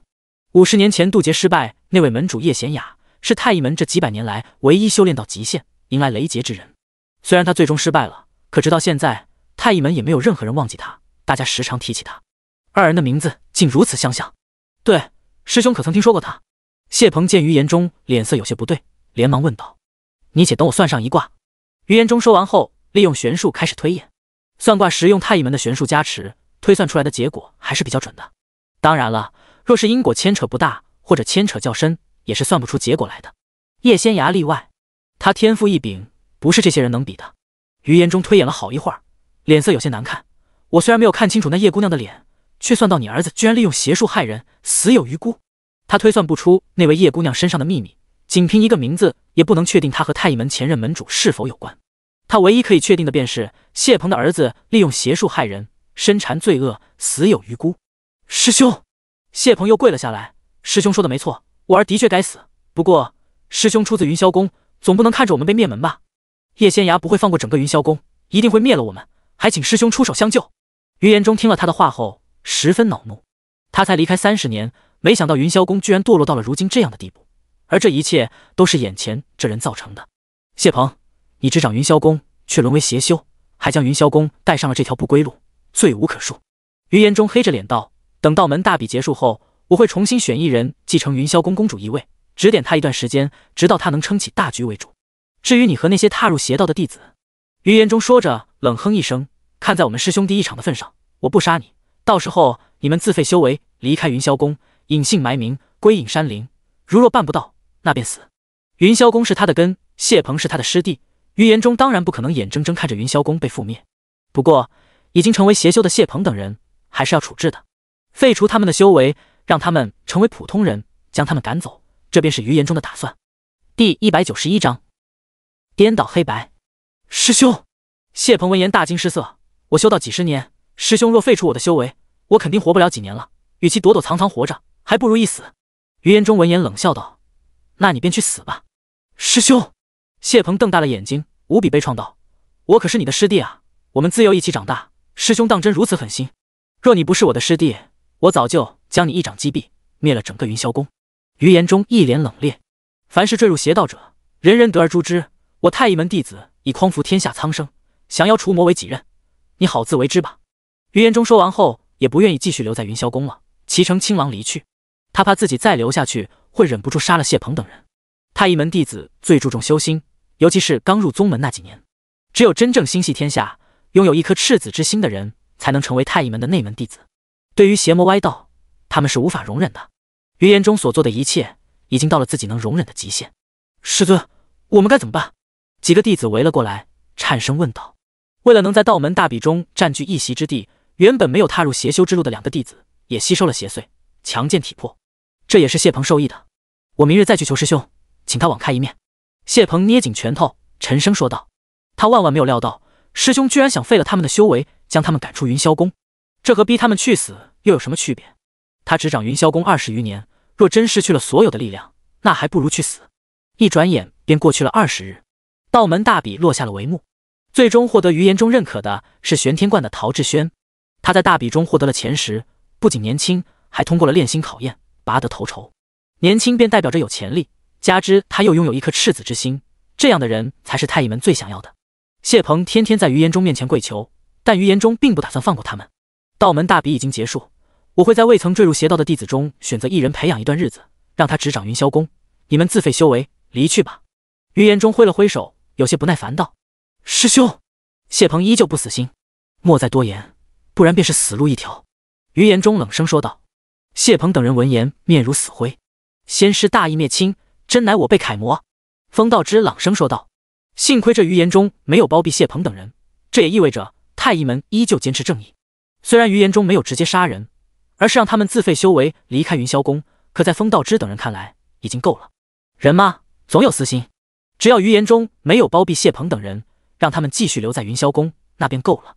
师兄要大义灭亲，师弟也只能听从师兄所言，自废除修为归隐山林。不过叶仙崖那个妖女不能逍遥法外，师弟听闻她就是你们太医门50年前那位叶门主，她当初历劫失败后肉身虽毁，魂魄犹在，如今的叶仙崖便是被她夺舍的。谢鹏大声吼道。于延中听了谢鹏的话后一下子呆住了。叶门主夺舍，这是真的吗？他迅速动用玄术推算，却什么也没算出来。他只看到了一片朦胧的白光，一道不清晰的人影。风道长，谢鹏所言可真？于延中转过头问道。回仙师的话，在下虽然也听说过这样的传言，但那位叶姑娘在下见过了几次，并未发现异常。不过上回在下和她交手，发现这位姑娘魂魄无比强大，绝对不亚于仙师您。我们道门中人不比太医门的仙师们厉害，就算她真的夺舍普通人，在下也看不出来。于延中听了他们的话后，眉头紧锁，一时不知该怎么处理才好。他站在原地来回踱步，过了好一会儿才道：这位叶姑娘现在何处？他必须亲自试探一番，再做打算。倘若他真的是那位门主夺舍了普通人，那这件事便不是他可以处置的，他必须上报宗门。回仙师的话，叶姑娘每日除了修行，便是在桃源居给人算卦，积攒福德。这会儿刚到申时，叶姑娘正好在桃源居。风道之连忙说道。对于叶仙崖的行踪，他们这些道门中人了如指掌。毕竟叶仙崖之前杀了方玉珍，这在道门中引起了轩然大波。风道之生怕自己会跟着倒霉，还出去躲了大半个月呢。这件事在道门中可不是什么秘密。你们随我前往桃源居。于延中一边说着，一边下了擂台。是。风道之等人应了一声，连忙带路。与此同时，桃源居门口，沈大山正拽着女儿的衣袖，苦苦哀求：芙蓉，你跟爹回去吧，爹把家里的田地和祖宅都卖了，加上你姑祖母凑了一些银子，总共30两，爹来给你赎身了，爹带你回去。沈芙蓉使劲掰开沈大山的手，一把抓住了门口的扫帚，往前挥了2下，吓得沈大山赶紧往后退。你给我滚！沈芙蓉看着躲避的沈大山，一手叉腰，一手握着扫帚，大声喝道：芙蓉，你怎么能对你亲爹动手？爹是来给你赎身的，难不成你要一辈子当人家的丫鬟？沈大山说着开始抹泪，爹为了进京找你，舍不得坐马车，足足走了4个月，脚上不知磨起了多少血泡，人瘦了一大圈，爹是真心想接你回去的。接我回去，再把我给卖了。沈芙蓉忍不住冷笑起来：你逼死了我娘，我早就不是你女儿了。这便是你胡说了，你娘明明是被那邪祟附身后吃了的，她的死与我无关。沈大山有些激动道：你不是娶了那个张寡妇，她还给你生了个儿子吗？都说我们女子命如草芥，打从我幼年起，你就嫌弃我是个女儿身。你既然已经有了儿子，还长途跋涉来京城接我回去，沈大山，你到底想做什么？你这回又想把我卖给谁？沈芙蓉握紧了拳头，沉声问道。芙蓉，你有所不知，张寡妇生的那个孩子根本不是我的，她卷走了我当初卖你的那30两银子，和野男人跑了。一说起这件事儿，沈大山就气得浑身发抖。第192章，其他的都行。那个贱人，枉我对她那么好，她居然哄骗我，还拿走了那30两银子。一提起这个，沈大山肉疼不已。他现在又卖田，又卖祖宅，还找姑母借了银子，才凑够了30两，来京城赎女儿。村里有人劝他别来了，不如拿这些家当再娶个女人，去县城里做个小本买卖，以后照样还能生个孩子。但他还是选择来京城找女儿。这么大的闺女，找回去就能嫁人了。他家芙蓉长得像他娘合适，样貌清秀可人，不愁嫁。只要女儿嫁得好，还能不孝敬他这个老子吗？到那时候，他还愁没银子再娶上一房媳妇，生个儿子。关键是他打听过了，给人当丫鬟是有银子拿的，女儿的性子他了解，肯定不会破费，绝对会把银子存起来了。总之，他拿30两把女儿赎回去，肯定不会亏。芙蓉，你和爹回去吧，爹发誓以后一定会对你好，绝不亏待你。沈大山望着女儿，可怜巴巴道：“芙蓉，爹为了找你，吃尽苦头，到了京城四处打听你的下落。为了省银子，露宿街头半个多月了。乖女儿，和爹回去吧。你祖父和祖母也想你了。现在的女儿和从前在村里时比，简直天差地别。他方才差点不敢认了。几个月不见，这丫头长高了一大截，肤白，样貌清秀可人，身上穿的衣料一看就很贵，头上的珠钗也很值钱。就她这一身，恐怕都不止30两。女儿这打扮，这模样，和他们县里那些小姐比，丝毫不逊色。回去，然后再让你把我卖了。至于祖父祖母，自从我出生起，他们就嫌弃我是个女儿身，不然怎么会由着你把我给卖了？”沈芙蓉冷笑一声：“沈大山，你真是无耻！我怎么会有你这样的爹？”沈大山本想再哀求一番，却听沈芙蓉道：“我家小姐就快被册封为公主了，我随侍小姐左右，是要陪着小姐进宫的。你走吧，以后别来找我。从你把我卖了那日起，我就不再是你的女儿了。”公主进宫！沈大山猛地瞪大了眼睛：“怎么，觉得我奇货可居，想威胁我给你银子？我告诉你，门儿都没有！你若再不滚，我便让人把你赶出京城。若敢再来，便打断你的腿。”沈芙蓉猛地将扫帚丢了过去，冷声说道：“你这个不孝女！”沈大山又惊又怒又怕，女儿的主子那可是公主啊，他要是再纠缠下去，便是死路一条。人家想弄死他，就跟踩死一只蚂蚁一样简单。你为了一个寡妇，对我娘不闻不问，还将我给卖了，凭什么让我孝顺你？滚！再不滚，便打断你的腿！沈芙蓉越说越生气，抓起地上的扫帚，使劲挥舞，吓得沈大山落荒而逃。芙蓉，你别生气，气坏了身子可不值当，下回我让人盯着些，不会让他再来惊扰你。周氏上前说道。他最恨那些苛待儿女的父母，像沈大山这种不要脸的人，有多远滚多远。多谢舅太太。芙蓉连忙道谢。二人正想进去，却发现一行身穿道服的人往桃源居来了。这位夫人，我等想拜见叶姑娘，不知夫人可否行个方便？风道之走了过来，笑着问道。周氏不知他们找叶仙衙所谓何事，不过还是道：我们仙衙正在给人算卦，诸位请稍等。风道之闻言，连忙带着于延忠等人进桃源居喝茶，等候叶仙衙。于延忠本不想在这浪费时间等人，不过听说人家小姑娘是在给普通人算卦，而且只向征信的收几文钱，也算心怀大义，便不再多言了。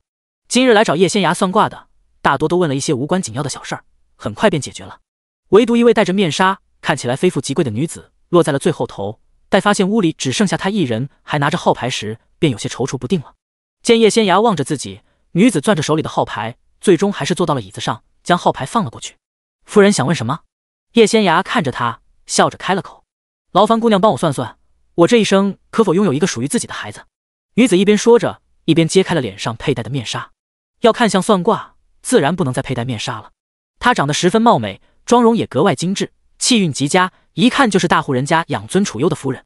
叶仙衙仔细观看了她的面相，掐指一算后，摇了摇头。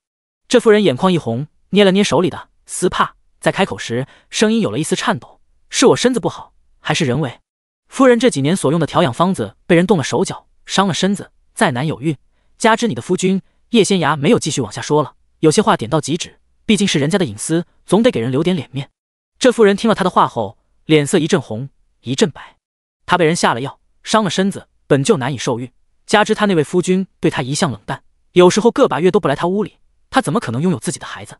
再请姑娘帮我算算，族里挑选出来的那几个孩子，谁最适合留在我身边？这妇人一边说着，一边拿了一张银票放到了叶仙衙面前。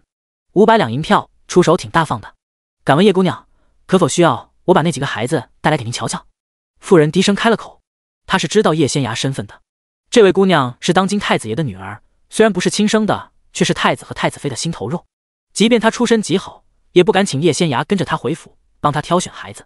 她嫁给夫君已经5年了，肚子一直没动静，公婆早已等不及了，让人在宗族里挑选了几个孩子，让她选一人过继到身边养着。她实在不知选谁，听人说叶仙衙算卦极准，所以才过来求助。只要你不选你公公婆婆和夫君中意的孩子，其他的都行。叶仙衙淡淡的说道。第193章，前辈。妇人闻言一怔，片刻之后，又从荷包里拿了一张银票放到了桌子上。我被人下药一事，一直没有揪出幕后主使，虽然处置了2个丫鬟，但我知道他们是被人指使的，不知姑娘能否帮我算算，到底是何人所为？没人会嫌银子多，包括叶仙衙。不过之前那500两已经足够了，叶仙衙没有再收第2张银票。他轻轻推了回去，仔细推算了一番后，才开了口：“我等会儿还有事要处理，索性把知道的都告诉你吧。他也懒得等人家一句一句问了。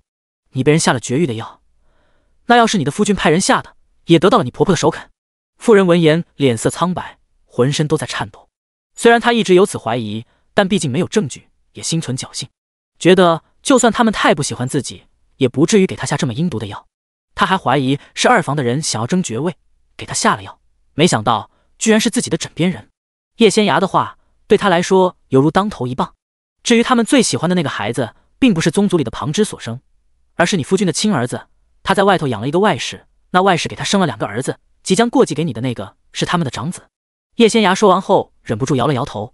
这世上的渣男还挺多的，对于女子来说，规矩太多，束缚太多，一生当中所遭受的磨难也很多。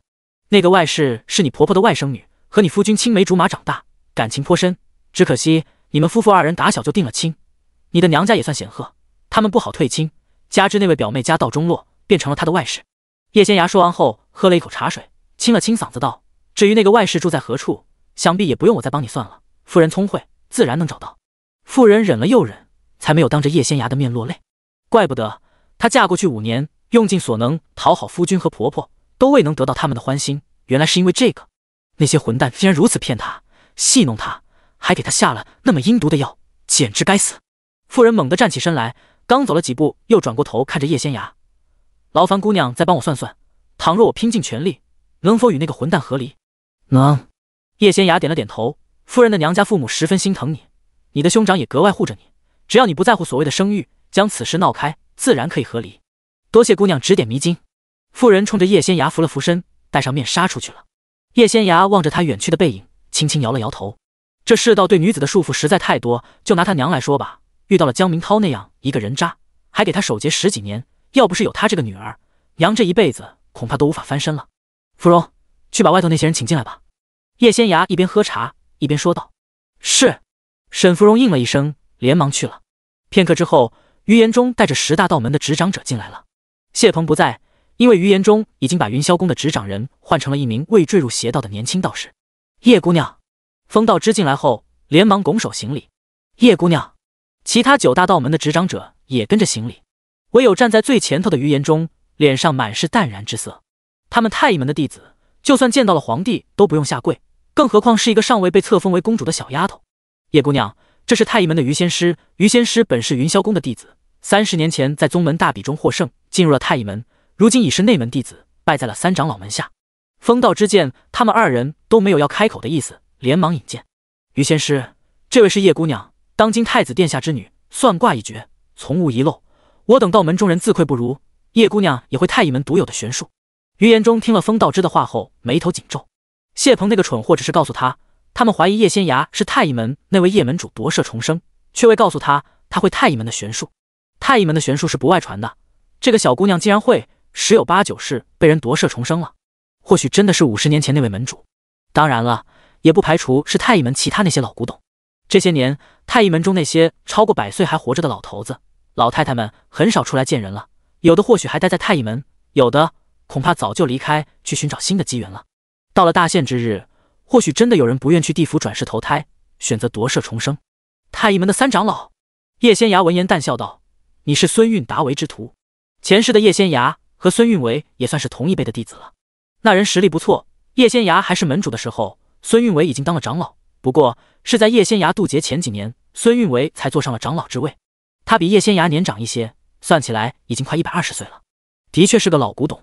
听叶仙芽道出了自家师尊的大名，于延忠脸色变了又变，片刻之后才道，敢问这位前辈到底是我太医门何人？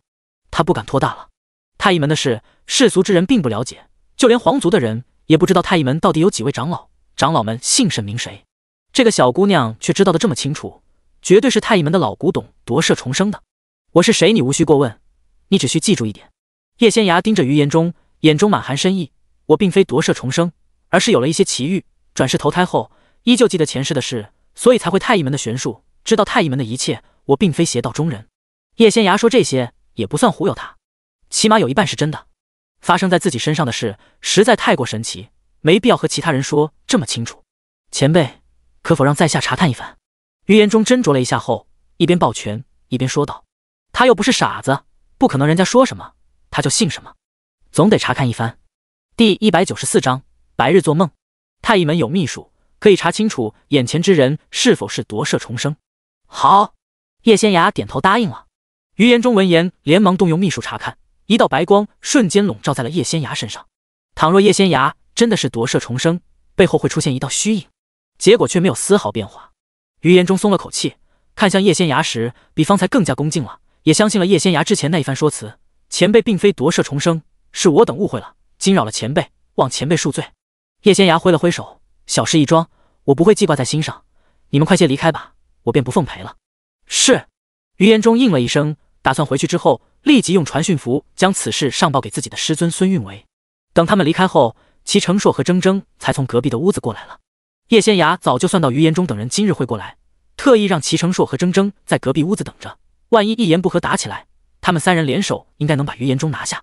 最近这大半个月，不管是叶仙芽还是齐成硕他们，实力提升都很快。姐姐，不打架了吗？我还想试试，我和那头青狼到底谁最厉害呢？铮铮一脸可惜道。放心吧，你现在还不是那头青狼的对手。叶仙芽伸手揉了揉铮铮的头，笑着说道。这个小家伙有点膨胀了呀。这段日子，铮铮虽然实力提升得快，可那头青狼毕竟修炼了上百年，真要打起来，铮铮还是会吃亏的。铮铮听了叶仙芽的话后，就跟霜打的茄子一样，瞬间蔫了。我还以为我已经能打过那头青狼了。慢慢来吧，不急。叶仙芽说完后，把铮铮放在自己肩上，打算出去了。他们现在虽然不惧怕于延中，不过多一事不如少一事，打了小的，很快就会来老的。叶仙芽推算过了，方才也仔细观察了于延中，此人并无罪孽缠身，可见是个正道中人。他总不能无缘无故把人家给斩杀了。不杀吧，人家一告状，太乙门那边肯定会派人过来。普通的内门弟子，叶仙芽倒是不惧，就怕来个三长老、四长老之类的，对付起来就够呛了。那于延中并没有杀云霄宫的邪修，而是让他们自废修为，将人全部赶出山门。齐成硕紧紧皱眉，这些人身上都背着人命，于延中看在曾经和他们是同门的份上，饶他们一命，可按照我大炎王朝的律例，这些人都该死。那就杀了吧。叶仙芽道，那些邪修皆罪孽缠身，尤其是谢鹏，简直不是个东西。等他们被废除修为，赶出云霄宫后，你派人跟着他们，把他们全部斩杀。虽然这么做会得罪于延中，但叶仙芽也管不得那么多了，那些人本来就该死。好。齐成硕点头，他正有此意。叶仙芽也没管那么多，一切交给齐成硕安排了。等他回宫时，天色已经不早了。叶妙云今日比过去忙碌了不少，这会儿还在偏殿里和那几位管事宫女说话。听说女儿回来了，她连忙处理完剩下的事，过来找叶仙芽了。娘，宫中事务处理起来难吗？叶仙芽转过头问道。我才刚刚上手，尚未理清头绪，的确有些麻烦。不过不打紧，有那么多管事的宫女和太监帮忙，我也不算愚钝，要不了多久就能理顺了。叶妙云笑道。淑妃动不动就晕，身子骨不好，加之她还养了一头宜贵妃从前送的已经开始妖化的猫，即便猫已经死了，淑妃不可能继续执掌后宫了。皇帝听闻此事后，将一切都交给叶妙云管了。淑妃年迈，应该好好调养身子才是。我今日特意去了一趟她住的宁德宫，吩咐宫女太监们好好伺候她，这些日子就别让娘娘在外头走动了，免得闪了腰摔了腿。叶妙云说着，脸色一沉。至于那位小郡主其余，我派人把她送回安王府了，还吩咐人告诉安王妃，好好管教自己的女儿，规矩没学好之前不许再进宫。这两人老的老小的小，叶妙云本不想和他们计较，奈何他们偏偏要算计到自家女儿身上，那便有多远滚多远吧。还有几日就要过年了，到明年3月你就及笄了，娘到时候一定要给你办一场风风光光的及笄礼。叶妙云拉着女儿的手，有些激动道。叶仙芽是修道之人，并不在意这些，不过只要娘亲开心，她想怎么做都行。第二日，叶仙芽修炼完毕，又陪着叶妙云用了午膳后前往桃源居时，已经未时过半了。让他没有料到的是，桃源居门口居然站着许多身穿青灰色家丁服的男子。叶仙芽掐指一算后，微微皱了皱眉。叶姑娘。门口马车上下来一名身穿湛青色袍子的年轻男子，他快步上前，朝叶仙芽作揖后，脸上满是笑容。在下张瑞，武安侯府世子，拜见叶姑娘。谁能料到，一个乡野之地来的小姑娘，摇身一变，居然成了太子的女儿。就算他们这些出自宫门侯府的人，见了人家也得规规矩矩行礼。加之这姑娘算无遗漏，实在厉害，京城众人提起她，无一不佩服。至于出身乡野什么的，谁还在意呢？你有何事？叶仙芽一脸淡漠道。内子昨日到姑娘这儿算卦后，回去就跟得了癔症一般，在府里大吵大闹，还要与在下和离。宫门侯府断没有和离一说，还请姑娘行个方便，帮在下劝劝他，在下必有重谢。张瑞说完后，从一旁的小厮手里拿过一个锦盒，亲自呈到了叶仙崖面前，姿态放得很低。妹子对在下有所误会，劳烦姑娘帮忙劝说一二，在下感激不尽。你是想收买我，让我告诉他，我昨日帮他算的卦不准，你没有养外室，你那外室不是你的表妹，2个儿子也不是你们所生。叶仙崖脸上带着笑容，笑意却未达眼底。这渣男还想收买她，真是白日做梦。第195章，够了吗？叶仙崖说完后，打开了木匣子，里头有2000两银票和几颗又大又圆、极其难得的珍珠。你们这些人倒是不缺银子，只可惜没有用到正道上。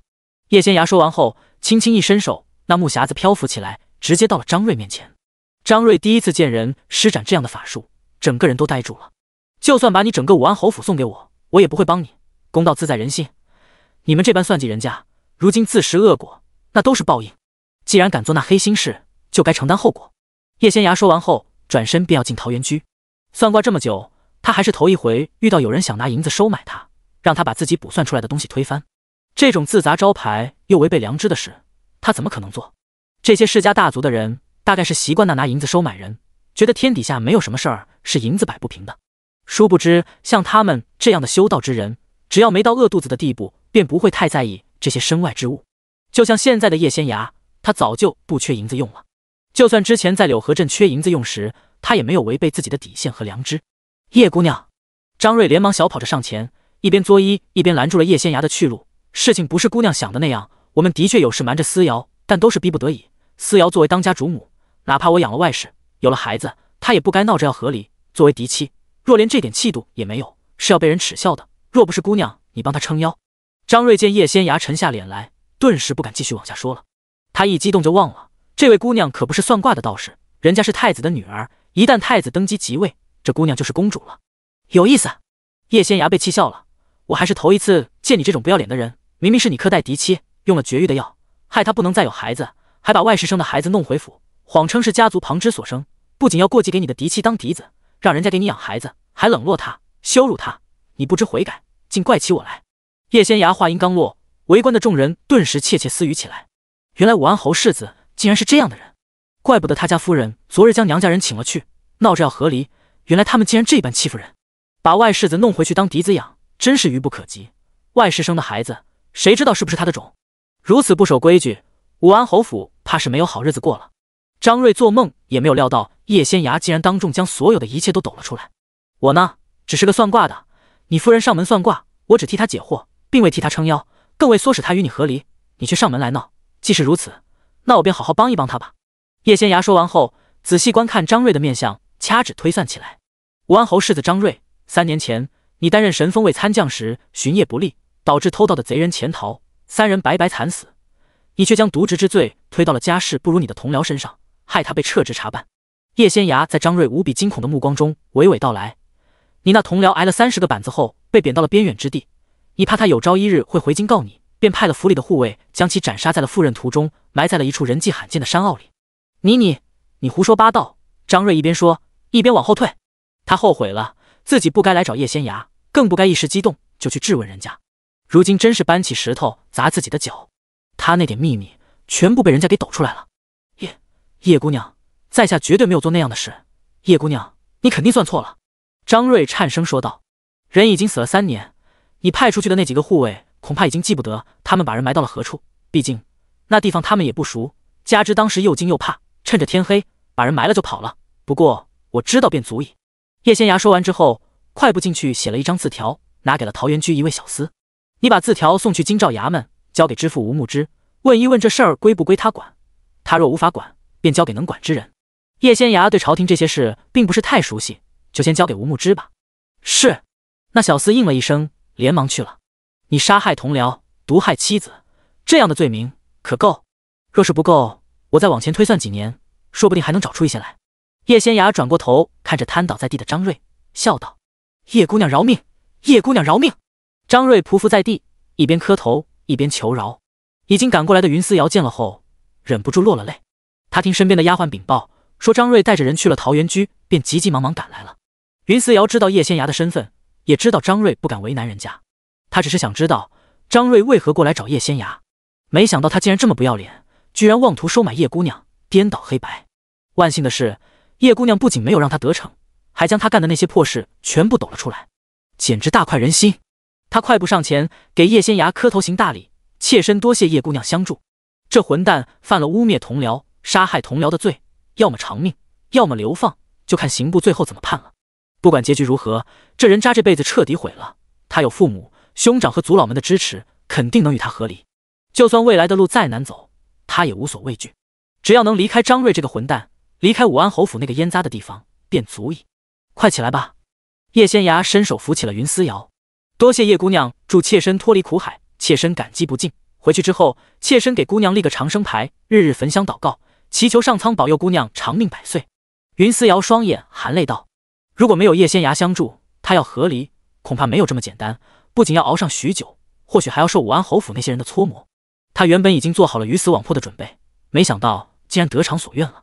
第196章以大欺小。叶姑娘真是他的大恩人。叶仙涯闻言笑了。前世的他虽然也跟着宗门的人下山好几回，不仅斩妖除魔，还帮了不少普通人，但说要给他立长生牌位的寥寥无几。重活一世，他也没做什么轰轰烈烈的事，就已经有好几个人要给他立长生牌位了。他虽淡泊名利，但这种事吧，叶仙涯还是乐见其成的。云姑娘不必多礼，快先回去吧，早早与这厮签下和离书，归还娘家，从头开始。叶仙涯扶起了云思瑶。从头开始？云思瑶闻言，脸上露出了笑容。不错，即便要去寺庙带发修行，也比如在武安侯府要强100倍、1000倍。叶仙涯闻言一怔，她不是普通女子，2辈子加起来都没有遇到过这样的事。她虽知道女子过得艰辛，却不知竟然艰难到了这样的地步。明明是那个狗男人的错，云思瑶和离后回娘家，却要去寺庙里带发修行，这也太不公平了。你自己要去寺庙，还是家人逼迫你去？叶仙涯问道。回姑娘的话，是我自己要去的，反正我这一生也没什么盼头了。为了不牵连族中姐妹们的名声，去寺庙里带发修行，对我来说便是最好的路。云思瑶笑道。虽然父母和兄长舍不得他这么做，劝说他留在府中，但他已经下定了决心。他能和离已经是万幸了，绝不能牵连娘家人。他不能让已经出嫁的姐妹们在婆家抬不起来，更不能牵连族里尚未出嫁的妹妹们。人活在这世上，有太多的无奈，他不是一人，总得为别人考虑。叶仙涯闻言沉默了片刻之后才道：我给你开一个方子，可以帮你调理身子。你以后还可以有自己的孩子，是去寺里带发修行，还是再嫁，就看姑娘你自己的选择了。云思瑶闻言一怔，片刻之后才扶了扶身，多谢叶姑娘。即便她以后还能生育，像她这样的和离之人，以后也没有好的姻缘了，除非她离开京城，嫁给普通人。有了这方子，你便多了一条路，未来还很长。云姑娘别着急，想好了再迈出那一步也不迟。叶仙涯回去写了一个方子，交到了云思瑶手里。多谢姑娘。云思瑶含着泪，颤抖着手把方子接了过来。等云思瑶走了后，叶仙涯回了桃源居，围观的众人却没有散去。这叶姑娘可真厉害，几年前的事儿都能推算出来，而且算无遗漏，我今日算是见识到了。你们说，这天下的事是不是都瞒不过叶姑娘？那是当然，那些作恶多端之人，一旦到了叶姑娘面前，便无所遁形了。要是衙门的人有这样的本事，这天下便不会再有冤屈之人了。叶姑娘到底师承何人，竟如此厉害？我听人说，这叶姑娘其实是太医门的人。太医门那可了不得，我有一对玉戒指，去年不见了一个，屋里、屋外、院子里就差掘地3尺了，也没找到。叶姑娘肯定能算到那戒指落到了何处。明日我便去请叶姑娘给我算卦。你疯了吧？一个玉戒指而已，竟然要去劳烦叶姑娘？我女儿就快定亲了，就是不知相看的那位少年郎人品如何。俗话说得好，知人知面不知心，连武安侯世子那种看起来金贵又正直的人都做了这么多烟杂事，更何况是普通人。我这心里实在害怕。从明日起，我要来这桃源居候着，直到领到号牌为止。我要拿着那位少年的生辰八字，请叶姑娘帮我算算。前些日子，我家老头子无缘无故摔了一跤，腿都折了。几日前，我家小孙儿也摔了一跤，还磕破了头。我那儿媳是个再稳妥不过的人了，昨日却被烧开的水烫了脚。老婆子，我今日晨起也觉得头疼欲裂，也不知我们那宅子里是不是沾染了不干净的东西。我听说叶姑娘除了算卦之外，也能清除那些不干净的东西。我要请叶姑娘帮我算算。众人你一言我一语，都想请叶仙涯帮忙算卦。在众人心里，他俨然成了无所不知、无所不能的存在。找叶姑娘可比求神拜佛管用多了。叶仙涯却没管这些，他依旧和过去一样，为那些拿到号牌的人算卦。算卦完毕后，叶仙涯正想出去，却见齐成硕进来了。你和铮铮谁赢了？叶仙崖笑着问道。今日修炼完毕后，他就回来了。齐成硕和铮铮却留在了紫竹山中，说要好好切磋一番。用铮铮的话说，若是有人陪练，那实力增长的肯定更快。你觉得那个小家伙会是我的对手吗？齐成硕微微一笑，看来他又输了。叶仙崖忍不住笑了起来。以他对铮铮的了解，那小家伙要是赢了，早就跑来他这炫耀了。推门的人当然就不是齐成硕了。姐姐你好坏，知道我输了还笑话我。铮铮从窗户外头飞了进来，落到了桌子上，挥动着小翅膀，急吼吼道：只差一点我就赢了，下回我绝对不会输给齐成硕。叶仙崖见齐成硕冲着自己使眼色，便知道他放水了。铮铮恐怕永远也赢不了齐成硕了。姐姐，咱们不理他，我肚子饿了，快些回宫去用晚膳吧。铮铮飞到了叶仙崖肩上，用头蹭了蹭他的肩膀，撒娇卖乖。他打不过齐成硕又如何？反正姐姐最喜欢的是他，只要他开了口，姐姐就不会搭理齐成硕了。哼哼，谁让他总是赢他，以大欺小的。好，叶仙崖点了点头，对铮铮十分宠溺。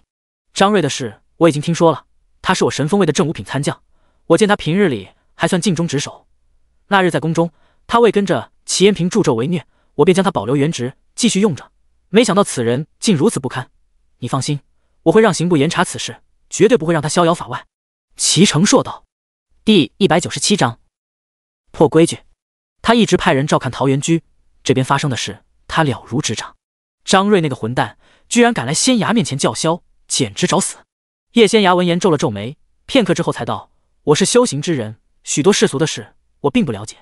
前世的他一门心思扑在修炼上，偶尔跟着师兄和师姐们下山也是去斩妖除魔的，虽然会接触普通的老百姓，但人家都把他们当神仙一般捧着，从来没有遇到过什么烟杂事。在太医门里也没有男女之分，一切以实力为尊，不然身为女子的她也不可能成为太医门的门主。师兄师姐们在一起切磋，也没有男女大防，大家都是平等的，如果有看对眼的，拜了天地结为夫妻便是。她从来没觉得女子不如男。这一世她成了山旮旯里的小农女，虽然一开始遇到了一些麻烦，也知道这个世道对于普通人，尤其是女子极为苛刻，不然她家娘亲当初也不会替那个渣男守节10几年，还受尽婆家人欺负。可直到今日，她才深刻感受到这世上的女子有多不易。不仅是普通女子，就连官宦人家的贵女也一样遭受到了屈辱和不公。我大燕王朝可有律例，要求女子必须3从4德，必须遵守那些繁文缛节和破规矩。叶仙崖皱眉问道。没有。齐成硕摇头，大燕王朝没有这样的律例，这些规矩是历朝历代以来慢慢形成的，既然没有写入律例之中，那就好办多了。叶仙崖脸上露出了笑容，我看爹爹也不是在乎这种繁文缛节的人，等他当了皇帝，便可下一些圣旨，废除这些破规矩。齐九若是在意规矩的人，也不可能娶他家娘亲，更不可能把娘亲带进宫，逼着皇帝册封娘亲为太子妃了。有这么个不遵守规矩的帝王，许多事都会发生变化吧。九叔肯定会答应的。齐成说，我说着微微一顿，不过许多规矩已经存在了上千年，一时半会儿是改不过来的，你也别急，过上个30-50年肯定会好很多。他怕叶仙崖会着急。这个我明白。叶仙崖轻轻颔首，你也说了，有些破规矩已经存在了上千年，这世上的老古董颇多，一时半会肯定改不了，慢慢来便是。叶仙崖并不是钻牛角尖的人，他只是觉得这世上的女子过得太难，想尽自己的绵薄之力而已。前世的他一心放在修行上，不谙世事，从来不会在意这些，甚至可以说他只在乎自己是否能得道成仙，根本不在意其他人过得如何。这一世他有了娘亲和家人，沾染了许多烟火气，活得更像一个人，而不是高高在上的仙师。这样的日子叶仙崖很喜欢。仙崖，时辰不早了，你们快进宫吧，九叔和九婶婶肯定等着你们一起用晚膳呢。齐成硕笑道，他其实还想和叶仙崖说一会儿话，但不能耽误人家用晚膳。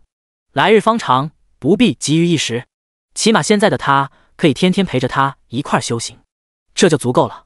和叶仙崖接触了这么久，齐成硕也发现自己喜欢的姑娘其实并不在意儿女私情，人家或许只把他当作朋友。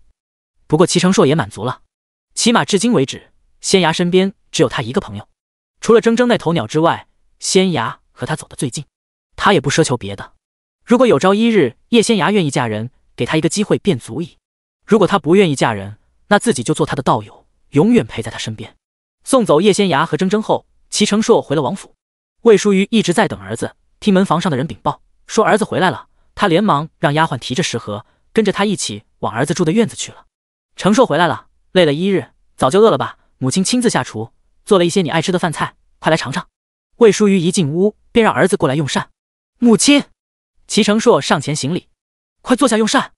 魏淑瑜笑道：最近这段日子，母亲时常提着食盒给他送饭菜过来，里头又大多是些大补之物，齐成硕都吃怕了。要不是他拥有一颗和寻常人不一样的心脏，实力突飞猛进，天天吃这些东西，怕是要流鼻血了。你和过去不一样了，天天都要修行，必须得好好补一补，不然身子受不了。魏淑瑜一边说着，一边往儿子碗里使劲夹菜。母亲，我这身子虽然和过去不一样了，可天天吃这些大补之物也受不住。儿子都上火了，今日晨起差点流了鼻血。齐成硕见自己的碗已经堆得跟山一样了，有些哭笑不得道。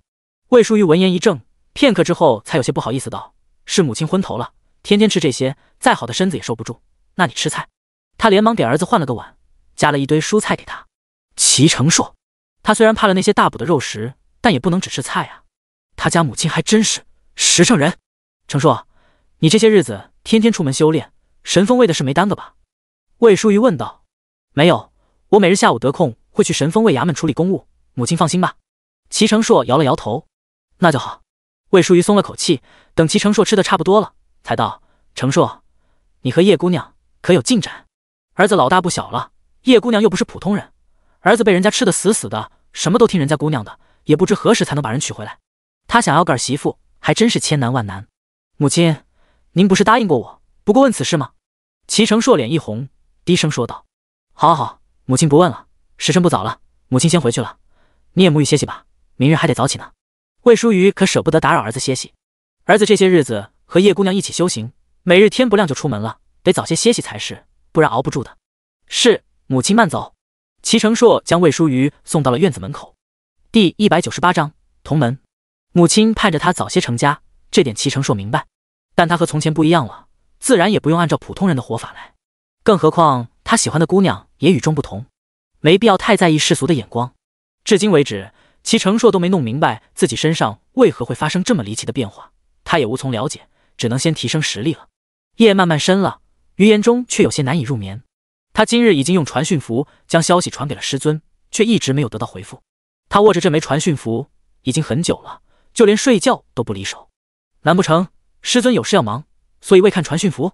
按理说不应该啊，师尊和那些上了100岁的长老，这些年一直沉迷炼制益寿延年的丹药，只求多活一些年。他听说宗门里还几个超过200岁的太上长老活着，大家平日里虽然炼丹，但也不是天天都要去丹房的。更何况太医门里有专门负责炼丹的长老和弟子，术业有专攻，师尊大多数时候都是请他们帮忙炼制丹药的。这些年师尊派遣年轻的外门弟子出去，也是为了搜集天材地宝，用来炼丹。总的来说，师尊还是很闲的，不可能这么久都不看传讯符。莫非有事耽搁了？还是出了什么岔子？余言中把传讯符拿出来看了又看，难不成这千里传讯符坏了？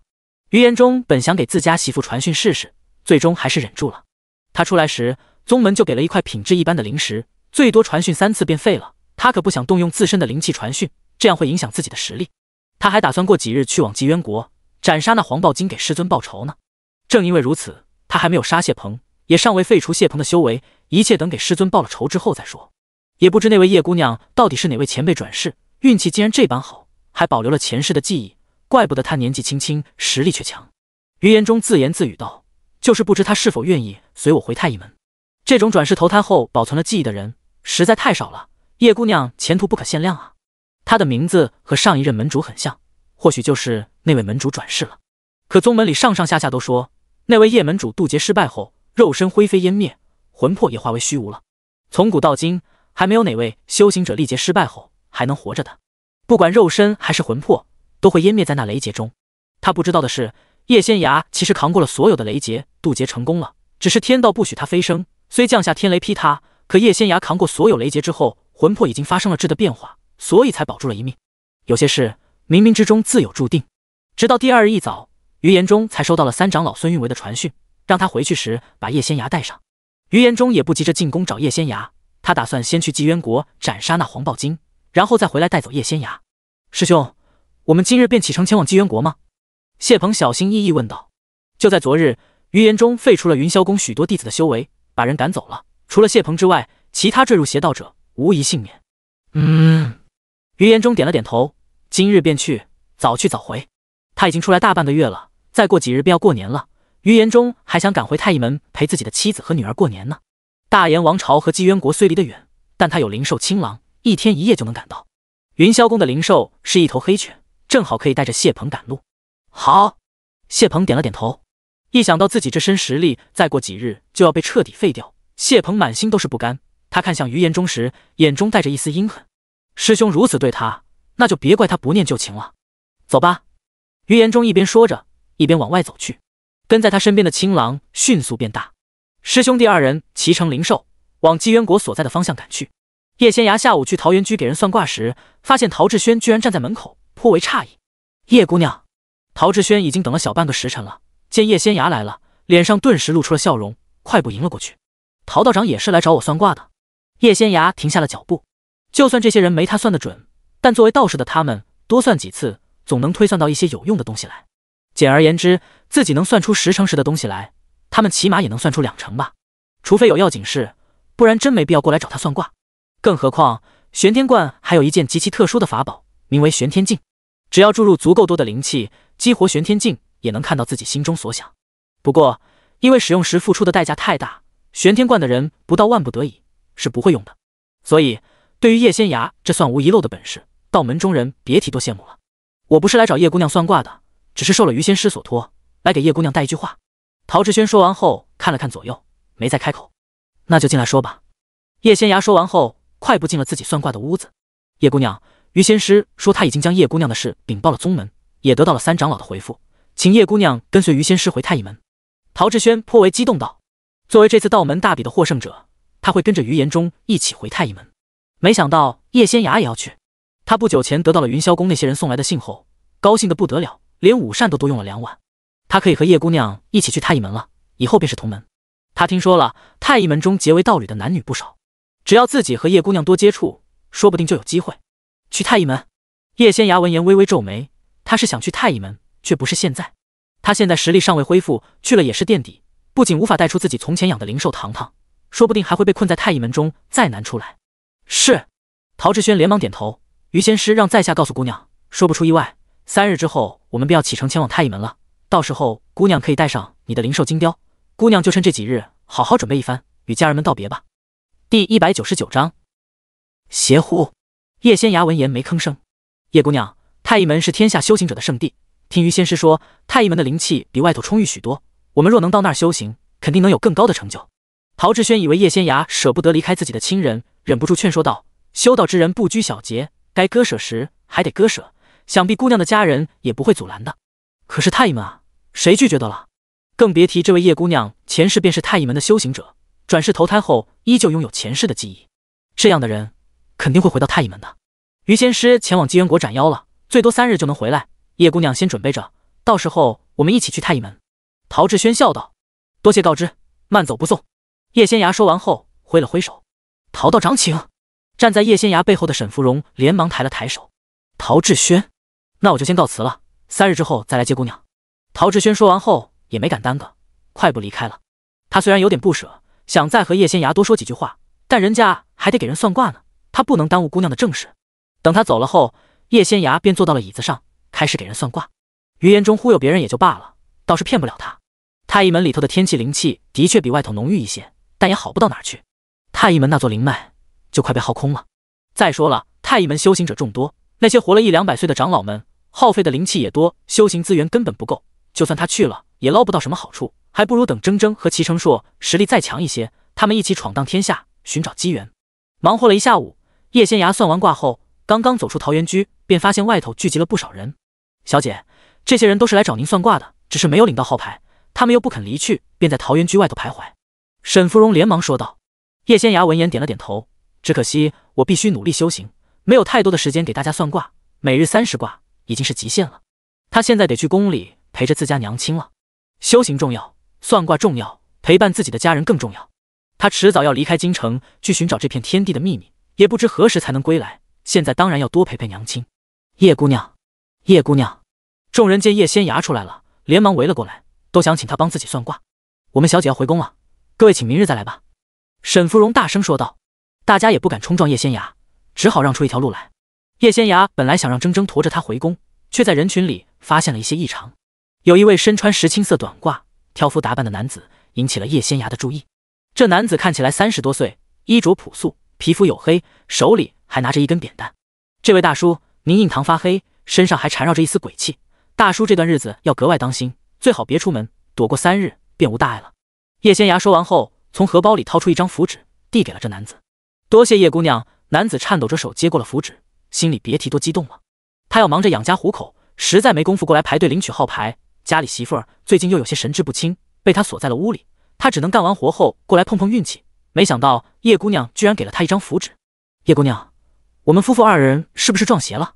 不瞒姑娘，我家娘子3个月以前就有些神志不清了，最近越来越严重，时而哭，时而笑，我实在没法子，只能把她绑起来关在屋里。男子握着手里的符纸，一脸痛心道。叶仙芽闻言看了看这男子的面相，仔细推算了一番后，一切便了然于心了。冯春明，你们夫妇2人10年前曾有过一个孩子，是个非常乖巧懂事的女儿，名叫双花。5年前，你们带着双花从老家汾阳来到京城谋生，租住在京郊的农家。你做了挑夫，养家糊口；你妻子三娘则在家中做针线活，陪伴孩子。只可惜，你们的女儿双花3年前溺死在了屋后的水塘里。冯春明听了叶仙芽的话后，浑身都在颤抖。围观的众人更是大气都不敢出，生怕打扰到叶仙芽算卦。这位叶姑娘真乃神人也，只是看相，她便能推算出人家姓甚名谁，家住何处，这些年来身上发生了哪些事儿，实在太厉害了。双花死后，三娘承受不了这个打击，从那以后，她便有些神志不清了，时常说女儿就在屋里，尤其是最近这3个月，你每日都能听到她自言自语，就好像在和女儿说话一般。叶仙芽在冯春明无比惊愕的目光中继续开了口。可屋里除了三娘，并无旁人。你十分害怕，每日出门之前都会把三娘绑起来。可等傍晚回去后，便发现她在家里行动自如，绳子早就被解开了。三娘最近每日都做好饭菜等你回去，桌上也会多摆一副碗筷，她还会往碗里夹菜，喊着女儿的名字，让她多吃一些，对吗？叶仙芽看着惊恐无比的冯春明，声音变得轻柔起来。冯春明使劲咽了咽口水，过了好一会儿才道：对，你别急，先回去吧，傍晚我过去走一趟，帮你们解决此事。叶仙芽说完后，叮嘱道：我方才给你的符纸，你好好收着，有这符纸在，可保你无虞。这冯春明看起来30-40岁的人了，叶仙芽用卦术推演了一番后，才发现他今年只有28岁，可人看着已经有些苍老了，可见他平日不仅劳累，女儿的死也让他十分难过。见叶仙芽要走了，冯春明忍不住道：叶姑娘，是不是我女儿的魂魄回来了？围观的众人也屏住呼吸，等待答案。这事儿实在太邪乎了，大家都想知道，是不是那个叫双花的小姑娘死后魂魄未散，一直留在父母身边？否则那三娘为何会做出常人无法理解的事儿？还有冯春明绑住三娘的绳子，到底是谁帮她解开的？第200章，恶毒的小姑娘。是。叶仙芽点了点头，双花的死并非意外，加之那水塘阴气重，可以让阴魂寄居其中，双花死后，魂魄便留在了那水塘之中，并未转世投胎。这3年来，你们难道就没发现那水塘有异常吗？冯春明听了他的话后，深吸了几口气，才道：那水塘本是我们租住的那户农家夫妇用来蓄水灌溉田地的，水塘并不算太大，就几丈长。从前那对夫妇和我家娘子都会在水塘边养鸭子，可最近这3年来养什么死什么。还有那水塘里的水偶尔会散发出一股恶臭，等我们仔细去闻时，又好像没有臭味。今年夏日还发生了一件怪事，隔壁有个孩子，大热天的不想午歇，趁着家人都在打盹，跑出来玩，落入了水塘之中。等大家发现他时，不会浮水的小家伙居然漂浮在水面上，没有沉下去，被人救起来后还活蹦乱跳的，连水都没有呛到。关于这水塘发生的怪事不少，尤其是这3年来。冯春明之前没往自家女儿身上想，这会儿倒觉得和他有关了。再过3日便是双花的忌日，她的魂魄在人世留恋3年，已到达了极限。那水塘里的阴气越来越盛，已经影响到了你们夫妇2人，所以你身上才缠绕了一丝鬼气。双花心地善良，对你们夫妇2人感情又极深，自然不会害你们。她很快便要去转世投胎了。叶仙芽说着微微一顿，你妻子三娘也没有真的疯癫，她只是偶尔看见了双花的魂魄，理智上知道女儿早就死了，内心深处却希望女儿还活着，所以在旁人看来，她有些神志不清，其实并非如此。冯春明听了叶仙芽的话后，泪流满面。他家双花是个乖巧又懂事的孩子，她的死对他们夫妇2人来说真的是天大的打击。这3年来，他们甚至没有再要孩子，尤其是妻子三娘根本无法接受孩子的死，活得特别痛苦。而他因为要养家糊口，不得不强压悲痛，每日来京城里做挑夫，换取微薄的酬劳，维持夫妇二人的生活。叶姑娘，你说我家双花的死并非意外，那她到底是被谁害死的？冯春明紧握拳头，颤声问道。女儿一直是妻子三娘在照顾，女儿淹死那日，三娘和平常一样，在屋里给人做针线活，就那么一会儿的功夫，女儿就不见了。等把人找到时，已经无力回天了。他家双花一直很乖，7岁大的姑娘了，从来不会乱跑。三娘做针线活时，双花要么在一旁陪着三娘说话，要么在屋里帮忙摘菜，偶尔在院子里玩玩，根本不会离开他们住的那个小院子。谁曾想，孩子居然淹死在了后头的水塘里。衙门里的人说孩子的死是意外，他们便买了一口小棺材，把孩子埋了。叶姑娘却说孩子的死并非意外，那肯定是被人杀了的，是你们隔壁于家的孩子，那个叫红梅的小姑娘。叶仙芽倒也没隐瞒，她既然发现了这件事，那肯定会让人去衙门里报官的。红梅，冯春明简直不敢相信自己听到的。红梅比他家女儿双花年长2岁，从几年前于家搬来后，两个孩子便在一块玩耍。双花死的时候只有7岁，红梅那年也只有9岁。一个9岁大的小姑娘居然杀人！想到自家女儿被人从水塘里捞出来时那凄惨的模样，冯春明恨不得现在就回去替她报仇。那年双花的生辰，你和三娘拿出省吃俭用攒下来的银子，在京城的铺子里给双花买了一只小银簪子，簪子上头还镶嵌了一颗珍珠，那是双花唯一的头饰，是她从小到大收到的最贵重的生辰礼。对于大户人家来说，那样的簪子打赏给下人都嫌寒酸，可对于冯春明他们这些卖苦力讨生活、租住在京郊农家的人来说，一根普通的银簪子已经十分贵重，值得珍藏了。红梅很喜欢双花那根珍珠银簪子，两个小姑娘一起玩耍时，她借过去佩戴了好几回，戴着戴着就不想还了。那日两个姑娘出去玩耍，在水塘边起了争执，抢夺珍珠银簪子。红梅一怒之下把双花推了下去，她当时也被吓坏了，本想大声呼救，可捏着手里的簪子，心生贪婪的她捂住了嘴跑了。冯春明听了后忍不住伸手狠狠打在了自己脸上，原来女儿竟是为了那根珍珠银簪子丢了性命。早知如此，他当初就不该买那根银簪子给女儿。